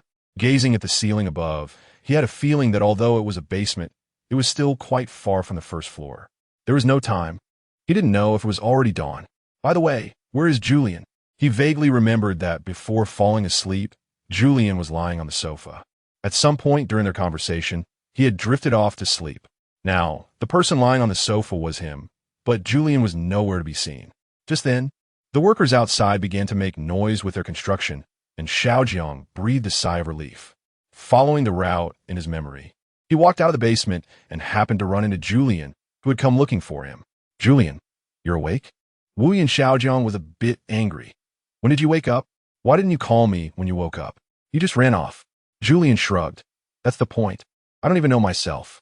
When I woke up, I was already lying on the sofa in the living room. See, this is proof that I'm a fairy. Wu Yun Xiaojiang didn't believe it. How can you prove it to me? I'm not doubting your fairy identity. I'm doubting if you're sleepwalking. Impossible. Julian immediately denied it. This has happened several times already, and besides, there are no exits in other places. How do you think I got out? Wu Yun Xiaojiang, you traveled through time? Julian angrily pinched his ear. What are you talking about? I suspect that this place exists in a parallel space. Whenever I fall asleep, I get transported to another space, and a time tunnel sends me up. In short, this basement is really strange. Wu Yun Xiaojiang nodded vigorously. Yes, yes, yes. I felt that this place is eerie and terrifying for a long time. Let us leave quickly. Let's leave this place to the museum to manage. And never come back. Julian was reluctant, but this place may hide some secrets related to my background. I must unravel the mysteries to discover my true identity. This might be a challenge left to me by my ancestors. Wu Yun Xiaojiang felt helpless. The woman in front of him kept talking about her identity, and it seemed unlikely she would calm down and live a good life in the short term. Just as he was frowning, his father, who had threatened to sever ties with him a few days ago, suddenly called. Hello, father, what is the matter? Xiaojiang's tone was somewhat cold. After all, he didn't know what unreasonable request his father would make this time. Unexpectedly, his father suddenly changed his mind, not only deciding against severing ties, but also showing concern about the basement of the villa. Child, I misunderstood you before. I didn't expect there to be something under the ancestral home. Wu Yun Shanfeng's tone had changed from its previous domineering and tough demeanor to one that was somewhat gentle. This surprised Wu Yun Xiaojiang. Is this really the father he remembered? Yes, Dad. Who would have thought that the villa I've lived in for so many years has such a huge basement? Xiaojiang's tone softened as he began to talk about the project. You don't know how vast that basement is. The museum people have already taken over. Wu Yinshan Feng nodded, expressing satisfaction with his son's outstanding achievement. Child, you did well this time. Wu Yin Xiaojiang continued. However, I find some things in there difficult to understand. They all seem to be related to the fairy family. Father, what is the connection between our family and the ancestors of the fairies? The other party fell silent for a while before slowly speaking. Haven't I told you before? Your great-grandfather once fell in love with a fairy. As for the other matters, I don't know. Even this, I heard from your grandfather. Wu Yin Xiaojiang seemed dissatisfied with this answer and somewhat spoiled. He said, Father, what about my grandmother? Didn't she tell you any stories when you were young? I've never seen my grandmother, and you don't often mention her. What happened in our family back then? Wu Yinshan Feng sounded somewhat impatient. Why are you asking so many irrelevant questions? Focus on doing your job well, developing our family business. That is what you should be doing. Don't concern yourself with other trivial matters. After hearing his father's reprimand, Wu Yin Xiaojiang felt very disappointed. He vaguely sensed that his father was hiding something from him. What could it be that he couldn't even tell his own son? Or perhaps he was also an outsider. I understand, father. After saying this, Wu Yin Xiaojiang hung up the phone. How strange. After hanging up, he and Julian exchanged glances. Why did Dad suddenly call me? Julian, who had heard some of the conversation, asked. Were you talking about me? Pretty much. It was all about the stuff in the basement. Wu Yin Xiaojiang pondered, looking troubled. But it seems like he is hiding something from me. Julian was also curious. What could it be? Is there a secret between you two? Wu Yin Xiaojiang shook his head. In the past, whenever I asked him anything, he would answer, except for this one thing. My father always speaks ambiguously about everything related to fairies. He once even disclosed news about my grandmother. Julian was very curious. You once said that your great-grandfather fell in love with a fairy. What happened next? Did they not have a happy ending? Wu Yin Xiaojiang shook his head. She left this planet and disappeared without a trace. So, I'm also very curious. I've only seen my mother among the women in our family. As for my grandmother and great-grandmother, they're all missing. It was only today that I suddenly realized this issue. Julian was shocked. Could it be that your family has some kind of curse? She then realized that the Wu family was almost entirely male, with only Wu Yun Xiaojiang's mother being a woman, and she appeared very ordinary. Not at all like a wealthy lady. This matter also sparked her curiosity. What exactly was Wu Yun's father hiding? What connection did the Wu family have with the fairy clan? She was determined to get to the bottom of it. Chapter 078, The Secret of Wu Yun Mountain Peak. In the office of the group headquarters, Wu Yun Mountain Peak was pacing around the room, occasionally lighting a cigarette and puffing out smoke, filling the room with a thick haze. The secretary reminded him, Sir, your health is not good. The doctor has warned you not to smoke anymore. Wu Yun Mountain Peak coughed and replied, Those doctors always love to make a fuss. With technology so advanced, what illness can't be cured? By the way, how is the matter I asked you to handle going? The secretary lowered his head. I am incompetent. The difficulty of these tasks is too high. However, there has finally been some progress at the Research Institute. It is said that Julian is indeed one of the last batch of fairies from Earth, and the last fairy in the universe. Wu Yun Mountain Peak's eyes sparkled. Then he sighed, This girl is good, but she's just too smart. The secretary said, She used to be your employee. You should know her well. Besides, the young master is also by her side. We can contact him anytime for news. Wu Yun Mountain Peak let out a disdainful sneer, saying dismissively, That kid has probably had his soul stolen by that woman.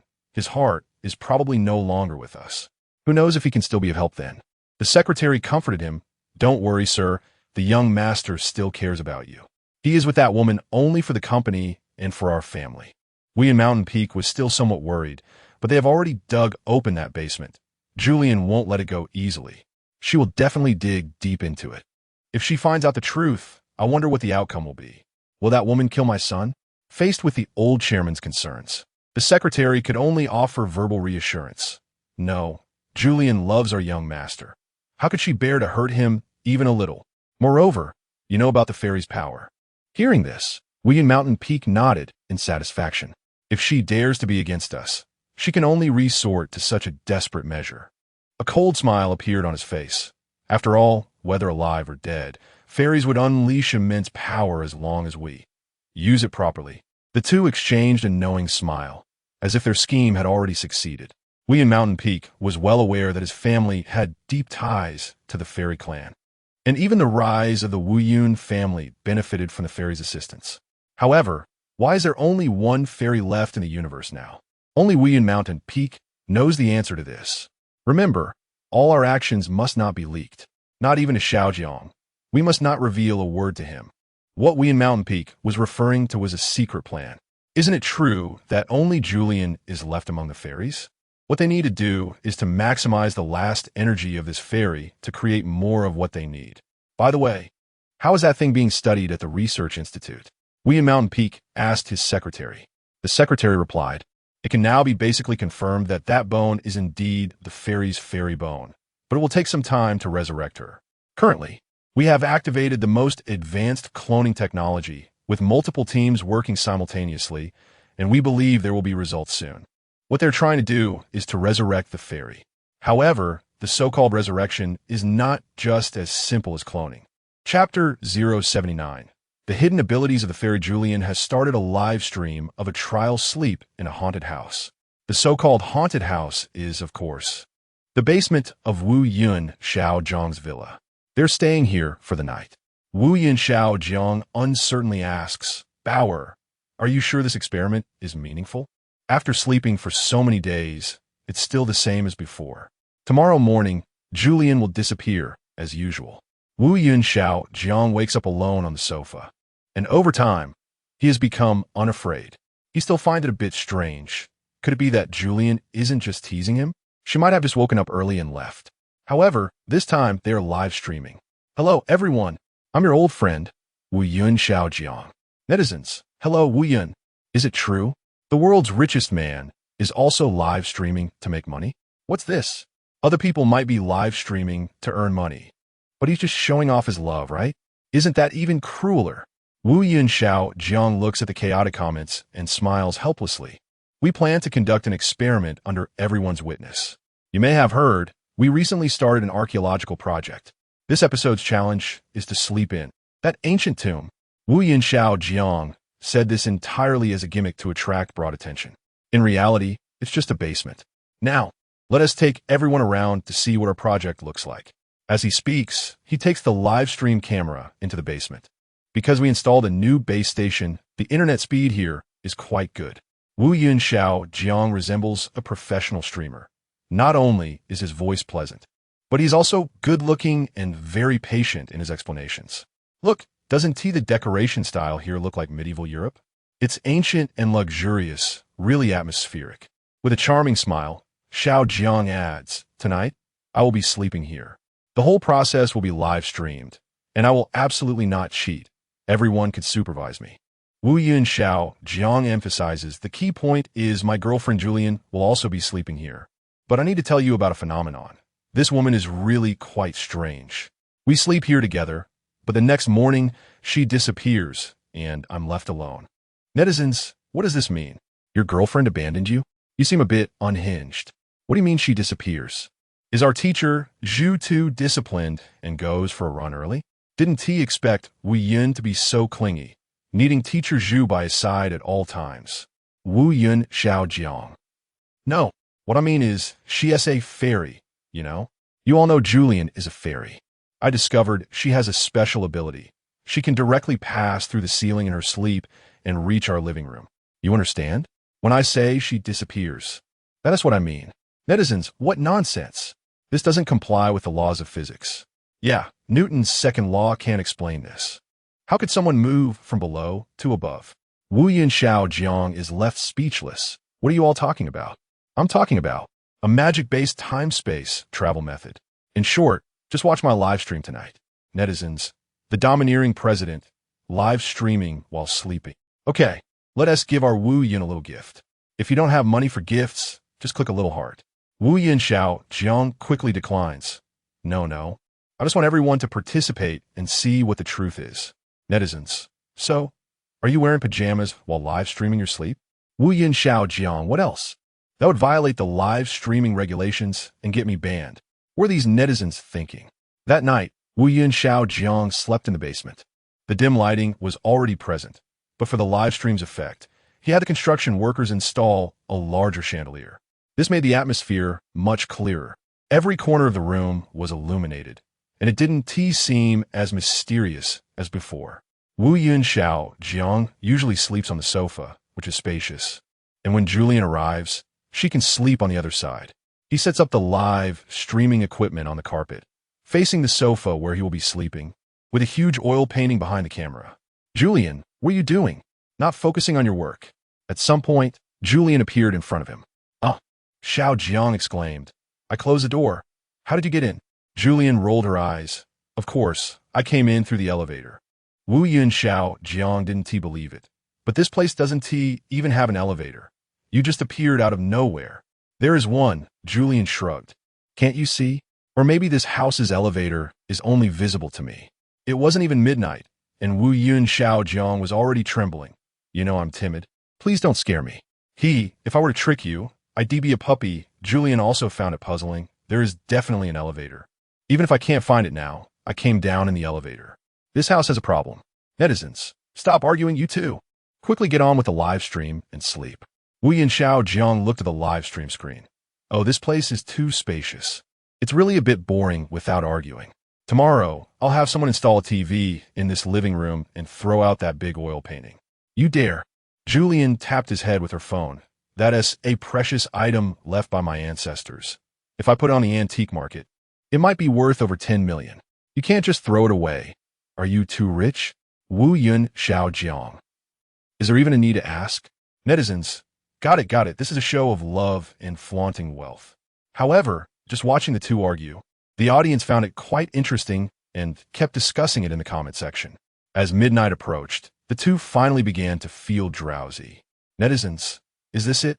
Didn't you say you were live streaming your sleep?" "Yeah, it's literal. What did you think it was?" I also thought it was live streaming sleep, nothing else." However, with the lack of interaction between the two in the footage, it became a bit boring. The bored netizens in the comments section began discussing the appearances of the two. "Do you think they look good together? Who is the one climbing up?" Chapter 080. Live streaming sleep. They continued to chat back and forth. Before long, the viewers watching the live stream also became drowsy, and many exited the live stream room. Those who didn't leave had a large number who fell asleep in front of the screen. Even as a top billionaire, Wu Yin Xiao Jiang's live stream audience dropped from over 1 million to tens of thousands, and it was unclear how many more were not actually watching. "Ugh, I'm too sleepy, I'm out. Wait, I'll set an alarm for 5 a.m. and come back to check the situation." Xiao Jiang said something. "It was said that Teacher Zhu would disappear out of thin air in the morning, right?" "Ridiculous. I don't believe it." "I believe it. It seems she really did appear out of thin air at night." Xiao Jiang's fearful expression can't be fake. "This woman is a bit scary. I can't watch anymore. You all tell me the outcome after you finish watching. I'm going to sleep in my mom's room." It's unknown how many people were still waiting in front of the screen, but the sound of Wu Yun Xiao Jiang snoring echoed loudly in the live stream room. Netizen, shocked, the world's richest person snores while sleeping. Is it a distortion of human nature or a decline in morality? Come to UC Shock Department tomorrow. Wait, that sound doesn't seem to be coming from him. Could it be Teacher Julian snoring? Shocked, the world's #1 internet celebrity teacher snores while sleeping. That's just too cute. What a double standard. No need to come to UC. Just go directly to BBC for a report tomorrow. The clock ticks. Time passes second by second. What time is it? It's only 4 o'clock. The goddess is still here. Who is your goddess? Julian? If not, could it be Wu Yin? If he dresses in women's clothes, it could work. Everyone, what the heck? What's happening? Why is the screen white? Did the live stream get turned off? The equipment must have run out of power. Oh, it's back. Wait, did you notice any changes in the picture? The goddess seems to have disappeared. Oh no, the goddess disappearance technique. Could someone be faking this? Deliberately creating a gimmick to make everyone think how amazing the fairy is? Just a few seconds? And don't forget, Wu Yun Xiao Jiang is still asleep. Plus, in these few seconds, there hasn't been a sound. It might just be an unstable signal, causing us to miss the most precious moment. In just a few seconds, where could the goddess have gone? Is this time travel? At this moment, they realize a serious problem. How to wake up Wu Yun Xiao Jiang. Wait, I'll connect him to the live stream. There should be sound. Wu Yin, wake up quickly. Your wife is missing. Lying on the sofa, Wu Yun Xiao Jiang stretches lazily, hears the live stream ringtone, and lazily opens his eyes, rubbing them. Huh, Julian? He immediately looks over at the opposite sofa, and sure enough, the person is gone. Then, he looks at his watch. It's exactly 5 o'clock in the morning. Did you see anything? He leans against the live stream screen, eyes wide open, asking the netizens. What has happened? Did she just disappear in a flash? Netizens.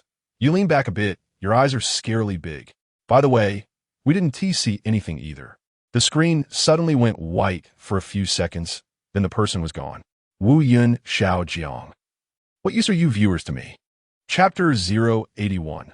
The worthless audience. This world changes every second. The next morning, Julian woke up again in the living room of the villa. It was countless times already, and she was used to it. I wonder how the live broadcast is going on with Xiao Jiang. I should go take a look. Julian walked towards the basement. She found that the basement had been beautifully decorated. All the artifacts were framed in glass, and large items were placed in glass cabinets. Things that couldn't be exposed to light were kept in their original wooden boxes. This was just a display area. Further inside was the living room where Wu Yun Xiao Jiang was sleeping. At this moment, that guy was still live streaming. Wu Yun Xiao Jiang shouted at the camera, "You worthless audience, what use do I have for you?" Julian, why are you shouting so loudly? Without needing to ask, she already knew that this experiment had failed. There was no need to dwell on that issue. There would always be a way to find the answer later. Julian, changing her usual temper, gently comforted Xiao Jiang. Wu Yun Xiao Jiang was almost moved to tears. Julian, you're so good to me. I thought that if the experiment results didn't come out, you would kill me. Netizens, so envious. Julian is really too good to Xiao Jiang. Julian smiled slightly. If one way doesn't work, think of another method. What you need to do next is read all the books in this museum and take good notes. Wu Yun Xiao Jiang. Just kill me, please. Do me a favor. But for now, with no progress from other research institutes, he could only seek answers through his own efforts. Netizens, look, what a thoughtful girlfriend. She can even urge her man to read more, which will help him gain a lot of knowledge. Wu Yun Xiao Jiang. Thank you. Coincidentally, the two were still on vacation, so they had time to pursue the secrets behind these matters. I'll accompany you to read, Julian suggested. You might not understand these things, but I should be able to. If we work together, ISNT, our efficiency doubled. Julian was quite optimistic, as these books were about her, and there should be some important information in them. A ready-made fairy is right in front of me. Understanding these books will also help your research institute's projects. Wu Yun Xiao Jiang nodded. That's true. See, we're now tied together by mutual interests. All right, I promise you, I'll read all these books with you. Wu Yun Xiao Jiang said to the camera, "Hello, audience friends. Today, I'm going to live stream reading books. Netizens, save it, we watched the first night, and I didn't sleep at all just to see the fairy transform. Now I can't even open my eyes. Wu Yun Xiao Jiang, you worthless audience. What use do I have for you? Come on, I'll hold a lottery in the live stream. First, I'll give out 10 million, shared among 10 people." Netizens immediately became interested. Wow, Wu Yun, why didn't you say so earlier? Hurry up, brothers, wake up, it's time for the lottery. Julian, this wasteful thing. In the blink of an eye, 10 million was given away through the lottery, and at the same time, the popularity of the live stream skyrocketed, instantly reaching the #1 spot in the country. Netizens cheered. Wu Yun is mighty. If you have gifts, give some small gifts to the streamer. If you don't have gifts, click on some free flowers. Oh my God, I won 1 million. I'm going to buy a house in the countryside. I'm retiring. My goodness, I actually got 1 million just like that. Wu Yun must be the god of wealth. Is there still going to be more draws? To be honest, although Wu Yun Xiao Jiang was wealthy, most of the time he was seen by netizens as someone who wouldn't part with a dime. Unexpectedly, today he was in such a good mood that he started a lottery, and everyone thought he must have been driven crazy by Julian. In reality, Wu Yun Xiao Jiang just felt that he had not been in a good mood these past few days, often shouting at the netizens. So he wanted to hold an event to make it up to everyone. Unexpectedly, he gained millions of followers. I'm not going to draw anymore. I need to read books. Wu Yun Xiao Jiang said, almost in tears. Let me understand those books first, and then I'll come back to do the lottery. Next, it was our live reading time. Julian scolded, not doing your job properly. How can you read while live streaming? Besides, it's almost noon, and you still have to cook. Wu Yun Xiao Jiang. I should just invite my live streaming assistant back. He thought that having an assistant help him with the live stream would be much more effective, capturing many precious moments, especially to let the audience witness how Julian bullied him. The live streaming assistant hurried to the scene. After all, it was about making money. When he arrived, the two were reading books. What's going on? You two have become so studious? These are all classical texts. Ordinary people can't understand them. The assistant casually flipped through them and felt overwhelmed. Hello, audience friends. I am a live streaming assistant for this session. Let us see what our Wu Yun is reading. Oh, I can't read any of these words. It seems very mysterious. Let us interview Wu Yun. What is the title of this book? Can you help us translate it? Wu Yun Xiao Jiang. I asked you to help me with the live stream, not to dig a hole for me. The assistant laughed in front of the camera. Did you all see that? He can't understand it either, so I'm relieved. Wu Yun Xiao Jiang. Reading a book 100 times reveals its meaning. Once I finish these hundreds of books, I'll surely find some patterns. The assistant said in disbelief, oh, is that so? The few of them were playfully teasing each other in the live stream, bringing a lot of joy to the audience. Meanwhile, the popularity of the live stream soared. After several sessions of live streaming, Wu Yun Xiao Jiang unexpectedly became a top internet celebrity. Wu Yun, have you considered live streaming to sell products? We don't sell things. Wu Yun Xiao Jiang said expressionlessly. What would we sell? The assistant suggested. Far in the sky, close at hand. Following his gaze, Wu Yun Xiao Jiang saw Julian. No way. Even if we're poor and can't afford food, we can't sell my wife. Besides, we're not poor now. Assistant. What I mean is we can produce some fairy-themed merchandise to sell to your fans. Chapter 082. Live Streaming Sales. Free gifts. Wu Yun Xiaojiang thought for a moment and finally nodded. The assistant was somewhat surprised. You agreed? Wu Yun Xiaojiang said. So many fans like us. We should give back something to everyone. How about this? I'll have the company produce a large batch of fairy-themed merchandise and send it to my fans for free, with no shipping cost. At that moment, Julian hit the table with a notebook, agreeing to Xiaojiang's proposal. Did you get the fairy's authorization? Selling my merchandise to your fans? Wu Yun Xiaojiang quickly clarified. Don't get me wrong. I'm not charging anything. I just said it's a free gift for my fans, not even shipping fees. Julian was exasperated. Take these books to copy, give each person one, have them translate it, and send it back to me. I'll cover the shipping. Netizens commented. This can't be done. We don't want it. Julian really was addicted to being a teacher, now even collecting assignments from fans. Speaking of which, those books were quite precious. It would be nice to have a replica. Come on, send me one. Seeing fans asking for it, Wu Yun Xiaojiang quickly told his assistant, compile the phone numbers and addresses of these true fans, and besides the books, I'll give them some extra small gifts. Netizens exclaimed. Wu Yun is such a good person. I want one too. Please send one to Julian as well. Thank you. Don't you have any shame? Even wanting someone's wife? No, I just want a teacher to help me with my homework. At this moment, Wu Yun Xiaojiang was still reading a book, when suddenly he seemed to discover something. He took the ancient text to Julian. Babe, look, isn't this picture of you? Are you sure? Julian looked at him suspiciously. Although she looks a lot like me. Didn't you notice she's a bit chubby? She must be one of my ancestors. Maybe my great-great-grandmother. Wu Yun Xiaojiang pointed to the text beside the illustration and said, these words seem to explain the illustration. It should be an introduction to the fairy. We can't understand this ancient text, but we can ask Professor Liu for help. Wu Yun Xiaojiang suggested. Professor Liu has been in contact with the people at the Institute of Tech Studies.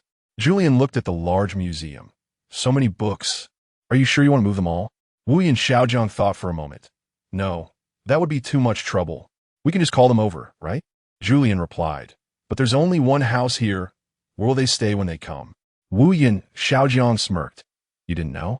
There are other houses in the mountains that I built later to prevent you from kicking me out in the middle of the night. Julian, isn't trust the most important thing between couples? Wu Yun Xiaojiang. Yeah, it's not that I don't trust you. I just don't believe I can avoid making you angry all the time. At this point, Julian completely lost her temper. All right. The two tidied up the room, returned upstairs, and then called the Research Institute. Professor Liu answered the phone. Chairman, I was just about to look for you. Why did you call? You go ahead. Wu Yun Xiaojiang said. I found a lot of ancient texts in an archaeological project, and I want to trouble you to help decipher them.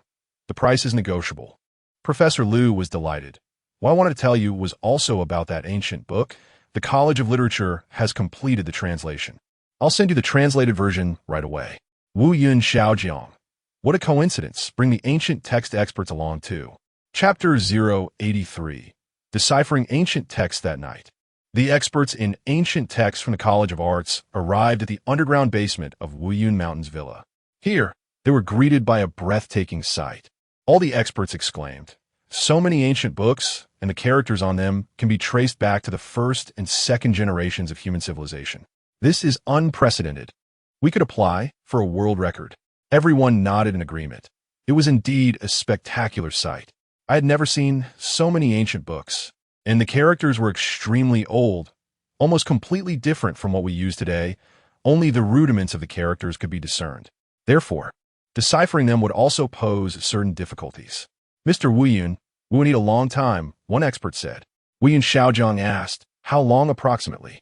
The expert replied, "To translate everything, it would take all of us about 34 months. It might also be extended, as we cannot be sure what unexpected situations may arise. We have only taken a rough look at the books. There may be a lot of content we haven't seen yet. I just noticed that there are many thicker ancient texts behind these. Translating them is the first step. The second step is to understand the meaning of those characters." "Understand?" the expert explained. "Sometimes we can read a line of text, but cannot comprehend its meaning. This is what we need to do in the second step." Wuyun Xiaojiang nodded. "It is indeed a massive project. Don't worry, money is not an issue." Julian added, "But it must be fast." For some reason, she was always anxious about this matter. On one hand, she was eager to know her origins. On the other hand, research on fairies was related to her work, and the results could potentially be of great value in the real world. "By the way, can I also participate?" Faced with Julian's request, the experts exchanged glances. This was not a trivial matter. One expert explained, "This work is quite demanding. Although we know that Professor Zhu is also a hard worker, she is not from a literature background, so she might face certain difficulties. However, if Professor Zhu is not afraid, we would be very welcoming, after all. You're a fairy, right?" Another expert smiled, saying that Julian's participation could indeed help them. Wuyun Xiaojiang pouted, unwilling to back down. "Then I want to participate as well. But my task is to live stream." Speaking of live streaming, he turned his head towards the camera. "Hello everyone. Welcome to our live streaming room. Look, we have many experts here at our event. They are all big names in the industry. Let's see if there are any familiar faces." Julian was left speechless, muttering, "What is the saying? Men fear entering the wrong profession. I think you really have entered the wrong one." Wuyun Xiaojiang had only recently discovered the fun of live streaming, proudly saying, "That's right. If my father hadn't forced me to take over the family business, I would definitely be a beloved male streamer by now." Everyone. Goodness. What an unexpected display of arrogance. Then, Wuyun Xiaojiang smiled again at the viewers in the live room. "Don't worry. Today our factory has prepared some merchandise for you, and it won't be long before we ship it to you for free." Saying this, he playfully flashed a peace sign at the camera. Netizens burst into laughter. "Let us give our Mr. Wuyun a wave of 666. Those with small gifts can show them off. If you don't have a small gift, just spam 666. For those just entering the live room, please follow our host for free. Oh my, just a few days in, and he is already a mega internet celebrity. Why doesn't he, the fairy, start a live stream too? The couple could debut as internet stars. That won't he do? They're both serious professionals. Besides, Mr. Wuyun is the richest person in the world. Maybe life has been too smooth for him lately, and he has nothing to do, which is why he has time to live stream." Wuyun Xiaojiang. Thank you for your support. Dear friends, thank you all for liking our host. And we also appreciate your support for our work in deciphering ancient texts. We will report back to you promptly with any progress. Netizens, Mr. Wuyun really doesn't treat us as outsiders. All right, from now on we are all family. In front of a huge screen, Wuyun Shanfeng clenched his fist, thinking, what is this foolish kid doing? Quickly call him and tell him to stop the live stream immediately. The secretary agreed, but unexpectedly, Wuyun Xiaojiang actually answered the phone in front of everyone. "Oh, my dad is calling me? Friends, wait a moment while I take this call. Hello, Dad, what is up? What? You don't want me to live stream? I disagree. If you don't let me live stream, I'll quit the family business and become a big star in the live stream world. And you 1T be able to reach me in the future. After hearing this, the audience in the live room burst into laughter. Ha ha ha, what is he doing? I didn't expect Mr. Wu Yun to be such a funny guy. He actually dared to talk back to his dad. ISNT, the legendary Wu Yun Shanfeng, very imposing. By the way, this father-son duo hardly ever speaks. Oh no, Mr. Wu Yun is getting carried away. He definitely gets scolded later. Julian showed a worried expression on her face. He actually dared to speak like that. Was there really no problem? She gestured for Wu Yun Xiaojiang to turn off the live stream. The global audience was watching. But Wu Yun Xiaojiang refused, still grinning. Sigh. This man is hopeless.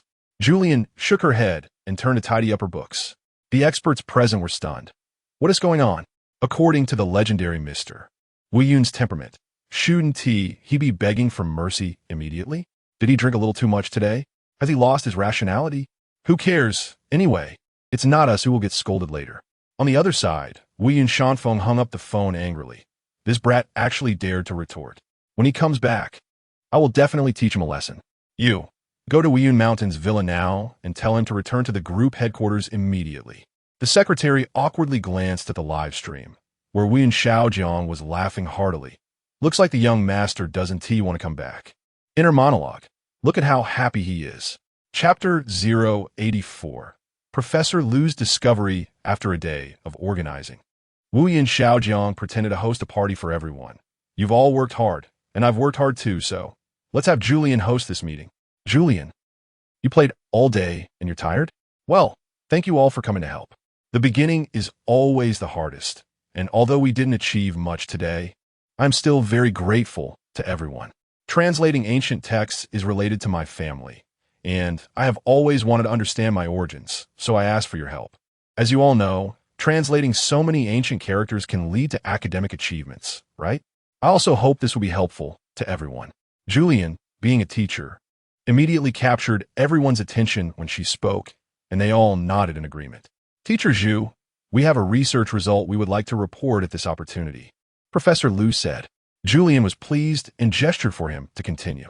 Professor Lu began, regarding the ancient book written by a PhD about fairies that we translated previously. It has been completed. The important content can be divided into several key points. The first involves the energy of fairies. Currently, our textbooks state that the energy of fairies is infinite and can control wind, rain, thunder, and lightning. This corresponds with what is said in the ancient texts. But how exactly to control it, and whether there are clear answers provided, may be revealed in our upcoming work. Everyone nodded, and, at the same time, they looked at Julian. Isn't Teacher Zhu a fairy? Can you show us how to control wind, rain, thunder, and lightning? Julian smiled shyly. She vaguely remembered that the last time she came back, Wu Yun Xiaojiang had a high fever, and they got lost on a stormy night. At that time, she had inadvertently controlled the heavy rain and lightning. However, now, she felt no power within her. Perhaps that kind of energy could only be unleashed in times of danger. I'm sorry, everyone. I didn't know about this before, nor have I learned it. Professor Lu smiled, now more convinced that Julian only had ordinary special abilities and was not the so-called fairy. However, the other experts present remained optimistic. It's okay, once you've learned it, you can perform for us again. You are the only fairy in the universe, carrying the hopes of the whole village. Seeing that everyone liked Julian so much, she revealed a sweet smile, transforming from her usual seriousness into a little girl-like demeanor. Wu Yun Xiaojiang turned the live stream camera towards her and whispered to the audience, "Look at my wife, how cute." Everyone was envious to the point of distortion. Stop showing off. If you have the ability, really marry her. By the way, since you two love each other so much, why aren't you married yet? Are we fairies not worthy of your top-notch family? Not necessarily. It seems more like Julian is unwilling to marry him. Wu Yun Xiaojiang, pa, don't talk nonsense. We love each other the most. She will definitely marry me. Netizen, I hope so. Then I'll wish you both well in advance, sending a little flower as a gift. Damn, the person above is really stingy, even stingier than my ex-boyfriend. Wu Yun Xiaojiang squinted his eyes. As long as the blessing is sincere, the amount of gift money doesn't matter. When the time comes, I will also hold a lottery for everyone, and everyone who sees it will get a share. Chapter 085. Julian's special abilities over here. Julian had been organizing books and bringing them to experts for review. On the other side, Wu Yin Xiaojiang was completely focused on his live stream, not doing anything else. As a woman doing some physical work, Julian inevitably attracted viewers' complaints. How can you make our fairy move such heavy books? Don't you have conscience? She's just a small girl, carrying such a stack of books, and you, a big man, can't even help her. Wu Yin Xiaojiang, you're too much. If you don't go help, I'll unfollow. Wu Yin Xiaojiang, who had always been adored, suddenly faced a wave of criticism, feeling quite sad and wronged. He turned the livestream camera towards the bookshelf and walked over to where Julian was. Let me help. He tried to take the books from Julian's hands, but was unexpectedly rejected. No need, Julian smiled and said, really, you continue with your livestream. We need someone to document these things. Saying this, Julian effortlessly moved a stack of ancient books, each about a meter thick, to the ground beside her. Wu Yin Xiaojiang spread his hands. What are you talking about? I can't move all of that, okay? But the netizens weren't buying it and insisted that Xiaojiang help Julian. Caught in a dilemma, Wu Yin Xiaojiang thought if he helped, he wouldn't be able to carry much, and taking just a few would be embarrassing. But if he didn't help, the audience wouldn't let him off the hook.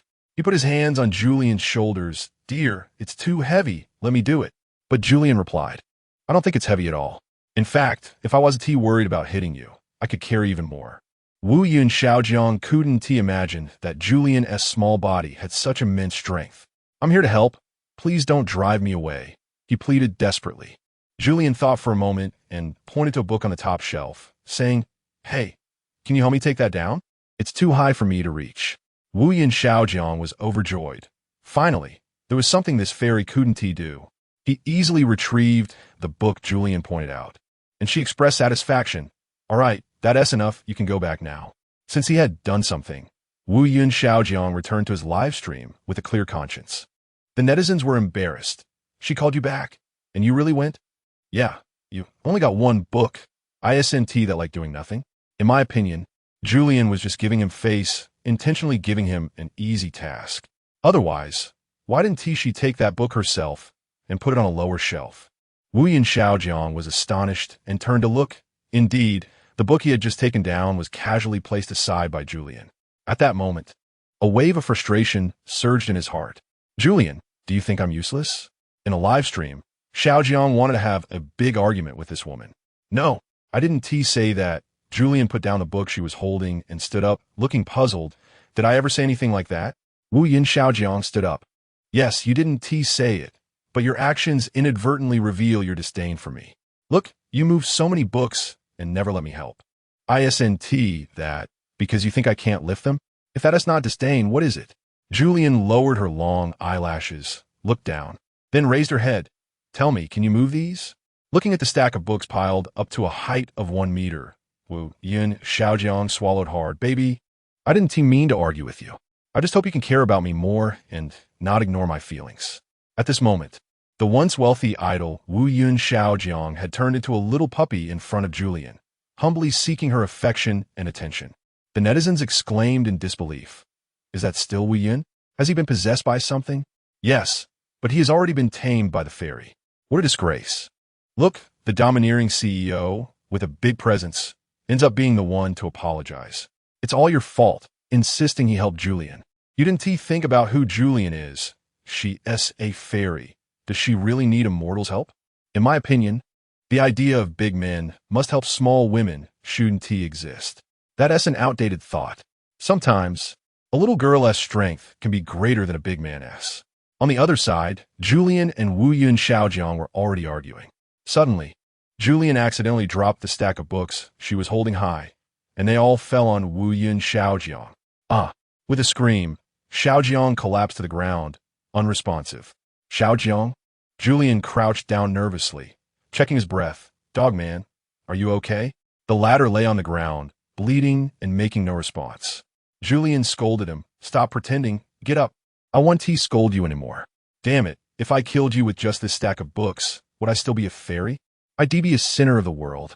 The netizens exclaimed. What is this silly woman doing? Hurry and take him to the hospital. Woo. She doesn't want to wait for Wu Yun to die and inherit his fortune, does she? What a scheming fairy. Don't talk nonsense. Julian isn't a money-loving person. Julian, of course, didn't care what they were saying. She looked at Xiaojiang lying on the ground and gently stroked his forehead. Not long after, Wu Yun Xiaojiang sat up suddenly. Everyone present was stunned. Wu Yun, you. Wu Yun Xiaojiang looked at himself, not feeling anything was off. What's wrong? I think I was hit by something and fainted. It's nothing, just a small matter. But just now, I seemed to dream of Julian. She pulled me back from a dark place. Everyone was taken aback. That was the gates of hell, right? Xiaojiang exclaimed, huh? Did I just die? The netizens found it hard to believe. Is this the legendary fairy's unique method of revival? Julian, however, pretended nothing happened and raised her hand to touch Xiaojiang's head. Baby, it's okay, you just got knocked out. Although the people present didn't openly refute, they felt something was off. She merely touched Xiaojiang, and he suddenly woke up. That couldn't just be a coincidence, could it? At this moment, at the headquarters of Wu Yun Group, Wu Yun Shanfeng was watching the live broadcast on TV. Did you see that? The corners of his mouth curled into a cold smile. This is the energy of a fairy, endless. Yes, indeed. The secretary nodded in agreement. But how can we stimulate her greater energy? Then, the two exchanged a knowing smile, their eyes glinting with a cold light. Chapter 086. Your energy exceeds your imagination. Julian looked out the window, admiring the scenery of the mountains. She was so tired yesterday, having moved so many books. Her arms felt sore and exhausted. The villa of Wu Yun Xiaojiang was built on higher ground, so from here, Julian could overlook the view of Wu Yun Mountain. However, Wu Yun Xiaojiang had not gotten up yet, indicating that he had not fully recovered. Indeed, yesterday, Wu Yun Xiaojiang had been knocked unconscious by a stack of books that Julian had dropped. What a bizarre event to happen to her, Julian thought, and Xiaojiang was quite unfortunate. But could Julian tell outsiders about such a thing? Of course not. That would be so embarrassing. It goes without saying how nervous she felt at that moment. Xiaojiang was so fragile, and if she couldn't revive him, that would be a problem. However, Julian felt that her abilities had grown stronger. Before this, the people she saved had not been lifeless. But yesterday, Xiaojiang was definitely not breathing, and Julian could feel it. Because of this, she dared to take the risk and try. Baby, you're up so early, Xiaojiang said, wearing silk pajamas and lazily yawning. I don't know why I feel so tired after sleeping. Did you do something to me while I was asleep last night? Julian replied. Don't frame me. You slept like a log. What could I do? Wu Yun Xiaojiang found it strange. But why do I feel so exhausted? Julian rolled her eyes. I told you to exercise. You have no strength at all. You're too weak. Who are you calling weak? Wu Yun Xiaojiang moved closer to Julian, grabbing the back of her neck. Baby, I'll give you another chance to rephrase that. Say you love me. Say I'm strong. Julian, I don't want to say anything insincere. Wu Yun Xiaojiang got stuck in a loop, continuously asking, which one is insincere? Love me or I am strong? All right, I love you. Julian said dismissively, as she was deep in thought about yesterday's events and had no energy to deal with Xiaojiang. Unexpectedly, he opened a live streaming platform right then and there, crying to the viewers, babies, look, I'm not happy. My wife bullies me. She says I'm not strong enough. Says I'm weak. Woo woo woo. She's not wrong. The viewers even encouraged his plight, making Xiaojiang so angry that he kicked one of the commenters out of the live stream. How ridiculous. This is driving me crazy. Xiaojiang pouted at the camera like a little princess. A viewer teased. Since Wu Yun has fallen out with the old chairman, he has completely let loose. And it's not Julian's management. She is still his teacher. Shouldn't she discipline him? Just look at him now. Who could do anything about him? It's me. This man shouldn't be allowed to sleep in bed tonight. Let him feel miserable. Seeing the comments turning against him, Xiaojiang was furious. This is driving me crazy. Aren't you my fans? Aren't you supposed to follow me blindly? I'm going to ban all of you. Don't speak in my live stream. Julian sneered, then just closed the live stream. Wu Yun Xiaojiang stubbornly replied, I just won tea. Everyone should like me, and it should be blind admiration. Julian scoffed. If that were true, you would have been dumped by so many ex-girlfriends. Chapter 087. The fairy levels up by fighting monsters. Since Wu Yun Xiaojiang was reborn, his personality has changed dramatically. Most of the time, he follows Julian like a little puppy, almost calling her sister. Aside from being thoroughly annoyed by him, Julian also doubts whether her abilities have undergone some qualitative change. Julian, what are you doing? Why are you ignoring me? Wu Yun Xiaojiang, like a clingy child, keeps asking Julian, pay attention to me, give me a kiss, muah. Julian, unable to tolerate it any longer, grabs Xiaojiang's arm. Babe, let's go to the hospital. If there's something wrong, we can treat it. Wu Yun Xiaojiang. Do you dislike me? Julian, speechless. Why are you becoming more sensitive? Julian worries that just saying one wrong word will lead to an argument. But if she doesn't talk to Xiaojiang, he will cling to her and keep asking. This puts her in a bit of a dilemma, and she finds herself unable to focus on work. Just as she tries to relax, news suddenly comes from the basement that there has been progress on their work. Wu Yun Xiaojiang excitedly pulls Julian to the basement for a lunch meeting, eagerly starting a live stream. Let's go, Julian. Wu Yun Xiaojiang points the live camera at Julian. Babe, look here. Good afternoon, everyone in the live stream. Right now, we are in my family's villa area. As Wu Yun Xiaojiang walks, he introduces, occasionally showing the scenery of Wu Yun Mountain. Everyone, this is where I live. The environment is quite nice, right? Netizens, what's going on? Is this another show-off live stream? The host's mental state today is excellent, almost like a genius. Is he crazy? How did his personality change so much from a few days ago? He has become gentler, like a woman. You can tell from his eyes. Wu Yun Xiaojiang doesn't care about the netizens' compliments, but when they criticize him, he pouts and gets angry, looking just like a little princess. What are you all doing? I didn't do anything wrong. I'm just expressing my inner self. Netizens, is this self-liberation? As Julian and Xiaojiang interact, they arrive at the basement to meet the experts in ancient scripts, where a full circle of people is already waiting with notebooks. It must be said that every literature expert has a black leather notebook in hand. Professor Liu, as the temporary head of this expert group, presides over the meeting. When he sees the two arrive, he smiles and says, actually, there's nothing particularly important in this meeting.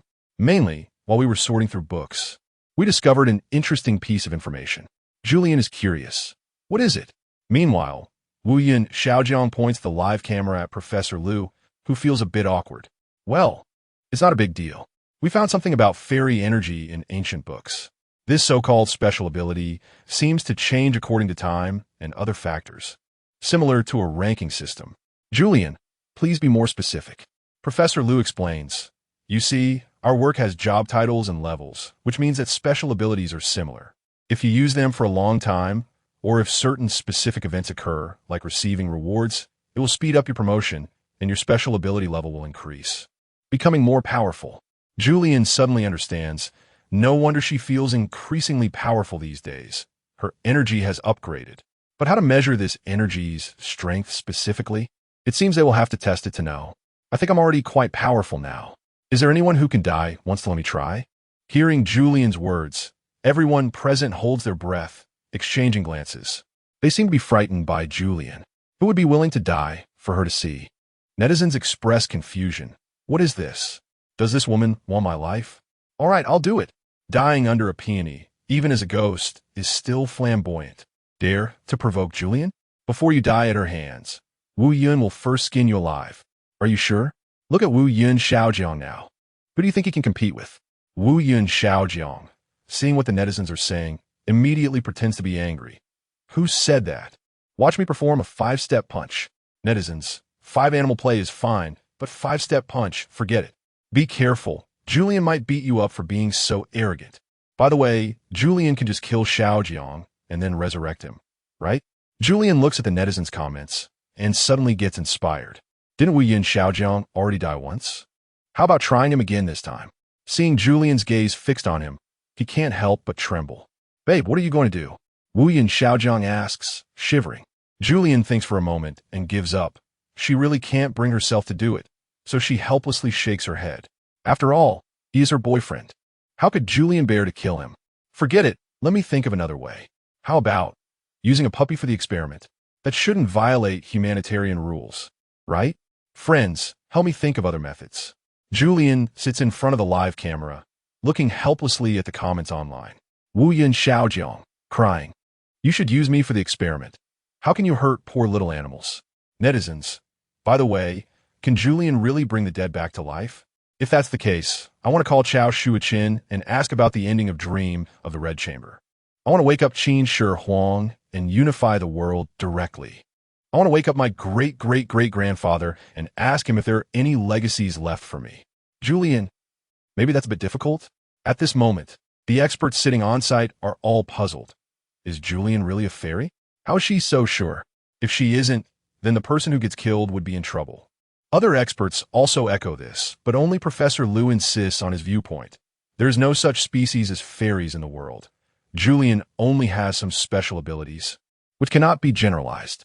Suddenly, a loud thunderclap sounds from the sky, startling everyone present. Other experts look at Professor Liu. Old Professor, what is going on?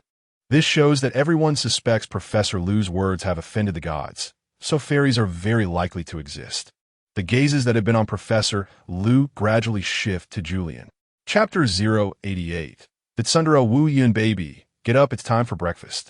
Wu Yun Xiaojiang, wearing a small apron, stood in the kitchen holding a plate, calling Julian to come to the dining room for a meal. Julian stretched lazily, appearing in front of Wu Yun Xiaojiang in her plain silk pajamas. I'm shocked by your outfit. Why are you wearing a pink dress? And with a Mickey Mouse bow hairpin? This scene left Julian in awe. Baby, I'm impressed. But can you change out of that first? I still need to eat.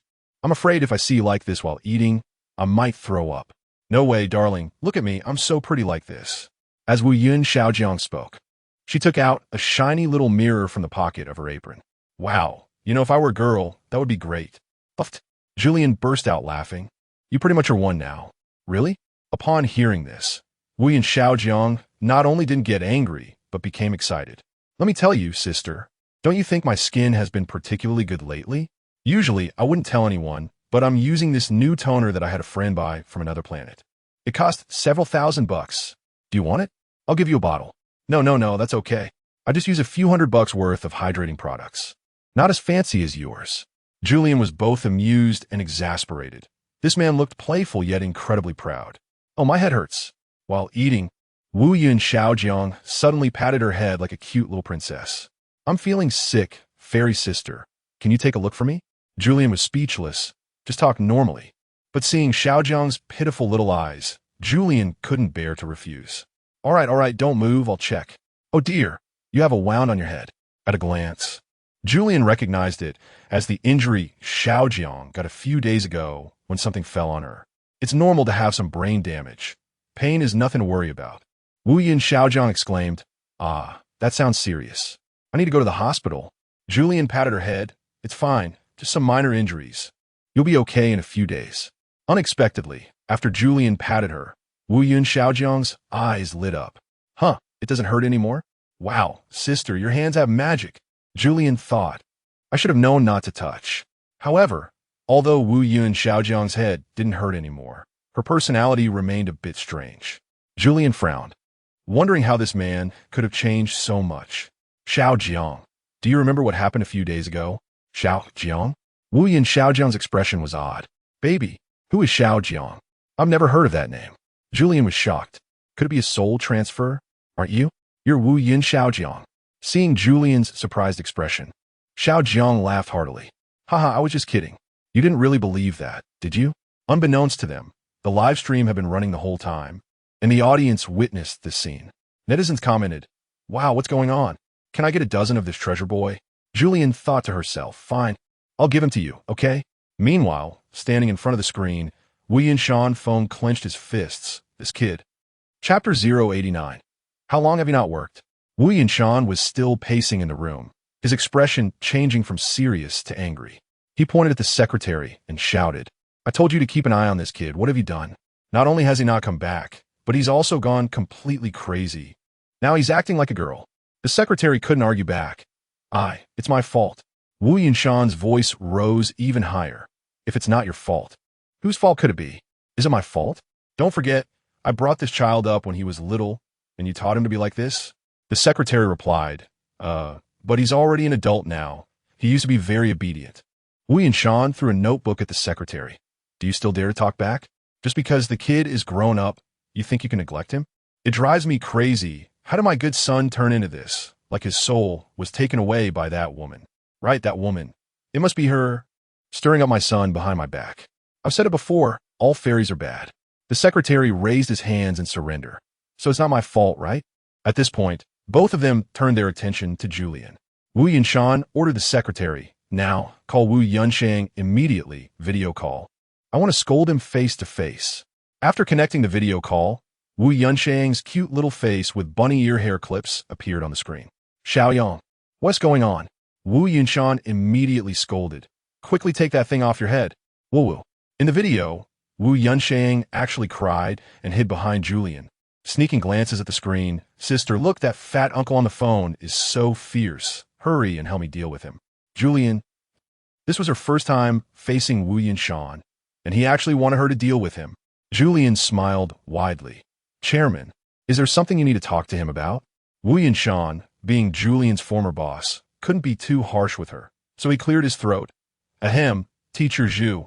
Please step aside. I need to talk to my son. Have him come see me. Julian shrugged. That's easy to say. After several attempts, Julian found that Wu Yunshang really wouldn't speak to his dad, so she bound him to a chair and placed the phone in front of him. This way, Wu Yunshang could face his father directly. He looked scared, lowering his head and remaining silent. Although Wu Yunshan was shocked by Julian's coherent actions, he was still satisfied that he could talk to his son directly. Xiaoyang, what are you doing? Xiaoyang timidly raised his head. I was just eating. Why are you calling me? Seeing his shy demeanor, Wu Yunshan was furious. Now you don't even call me father? How have you become so disrespectful? Who taught you this? Julian sighed beside him. Could it be me who taught him? Xiaoyang reluctantly spoke. Father, may I ask what you need from me? Wu Yunshan took on a senior's tone and scolded Wu Yunshang. Tell me, how long has it been since you've been to work at the company? You haven't clocked in at headquarters for a year. Xiaoyang felt wronged. But didn't you say you wanted to sever our father-son relationship? Wu Yunshan was so angry he almost had a stroke. You unfilial son, dare to say such rebellious words. Just wait until I beat you to death. Xiaoyang sat in the chair, unable to move because he was tied up, squirming desperately. Fairy sister, save me. Sister, call down lightning and strike that old man. You unfilial son. Wu Yunshan nearly passed out from anger upon hearing Xiaoyang's words. Just wait until I beat you to death. You have the ability to not come to the company. I'll make you know who your father is. Seeing this, Wu Yunshan's secretary hurriedly found him some medicine while trying to console him. Sir, don't get angry. There's no need to ruin your health over this ungrateful child. Kulme, let's go back to the bedroom to rest. No, today I will teach this ungrateful child how to be a good person, or I'm not Wu Yunshan. Please. The secretary trembled. Don't make such a big vow. Wu Yunshan leaned against the back of the sofa, struggling to catch his breath. Yet he still didn't give up. Ahem, Teacher Zhu, quickly look at the screen. I have something to say to you. Julian casually walked out from behind the screen. Chairman, what is it? Although Wu Yunshan had already retired, Julian still habitually called him chairman. After all, Wu Yunshang's current state made it hard to remember he was once a chairman. Wu Yunshan leaned towards the screen and said to Julian, Teacher Zhu, for the sake of our past collaboration, please send this brat back to the company. I would be very grateful. Julian nodded helplessly. All right, although she really wanted to ask, why didn't you come and pick him up yourself? Seeing Wu Yunshan's nearly dying expression, she couldn't bring herself to say it. After hanging up the phone, Julian looked at the squirming Xiaoyang in the chair, caught in a dilemma. If she told him directly, he definitely wouldn't want to go back. So, why not play the villain to the end, so he could learn how treacherous people's hearts can be? Sister, what are you going to do? Seeing Julian approach him step by step, Wu Yunshang shivered. Ah, sister, don't come over. Which side are you on? Julian ignored his pleas, directly stuffing a towel in his mouth, tightening the ropes again, and carrying him out, tossing him into the back seat of a Rolls-Royce. A professor's assistant came to the courtyard to fetch water and was stunned by the scene before him. Teacher Zhu, what are you doing? Julian said expressionlessly, taking this annoying brat home. The assistant was dumbfounded, not daring to make sound. Once Julian drove the Rolls-Royce out of sight, he quickly dropped what he was holding and ran back to the basement, telling everyone, You won't believe what I just saw. After hearing this news, everyone was equally stunned. Really? What's going on? Are you saying that Julian can treat her boyfriend like this? That's too mean. Is that all you're concerned about? Did you not think about how a girl who's less than 6 meters tall can handle a big man? An expert raised his doubts, leaving everyone even more surprised. Is this the power of a fairy? Chapter 090. Returning to the company, Wu Yun Group headquarters. Julian dragged the tightly bound young master Wu Yun into the elevator. And along the way, not a single security guard dared to stop her. Once the elevator doors closed, a few employees in the lobby whispered to each other. Did you see that? That's the future daughter-in-law of the master. Damn, I knew it. She actually tied up the young master. What did he do wrong? With that temper of his, only a woman like her can manage him. I wish them 100 years of happiness. Upon reaching the top floor, the secretary was already waiting in front of the presidential suite of Wu Yun Shanfeng. Miss Julian, please come in. Saying this, the secretary also helped lift the dragged young master Wu Yun inside. He leaned close to young master's ear and whispered, Young master, you've worked hard during this time. Julian remained expressionless, holding onto young master Wu Yun's collar as she walked to Wu Yun Shanfeng. I've delivered him. I'll take my leave now. Don't leave just yet. Wu Yun Shanfeng called out to her first. Teacher Julian, I have more questions for you. Don't go, sister. At this moment, the towel from young master Wu Yun's mouth fell out, and he could finally speak. This old man is definitely going to kill me. You can still save my life here. Julian, feeling helpless, casually found a chair to sit down. Well, go ahead. Wu Yun Shanfeng looked down at young master Wu Yun, revealing a meaningful expression.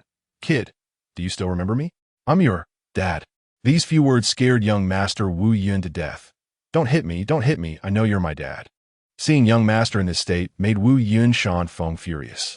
You brat. He raised his arm, wanting to hit young master. Wait. Julian reached out to stop him, which surprised Wu Yun Shanfeng greatly. Julian explained, Chairman, I worked hard to bring him here. If you scare him away, I won't go after him. Hearing this, Wu Yun Shanfeng found it reasonable and retracted the big hand that was about to fall on young master's back. Teacher Julian, may I ask you, can you explain why my son has become like this? Wu Yun Shanfeng had to be direct, to be honest. I think this matter is related to you. Julian did not hide anything and stated directly. Chairman, you should be aware of this matter. After all, your bodyguards monitored young master 24 hours a day. You probably have your own guesses about how he became like this, right? That's right. He was hit by a book from the bookshelf and died. I saved him, but I don't know why he turned out like this. Is that all? Do you have any other questions? Wu Yun Shanfeng's expression clearly froze. He did not expect this matter to be true. His son had actually died once.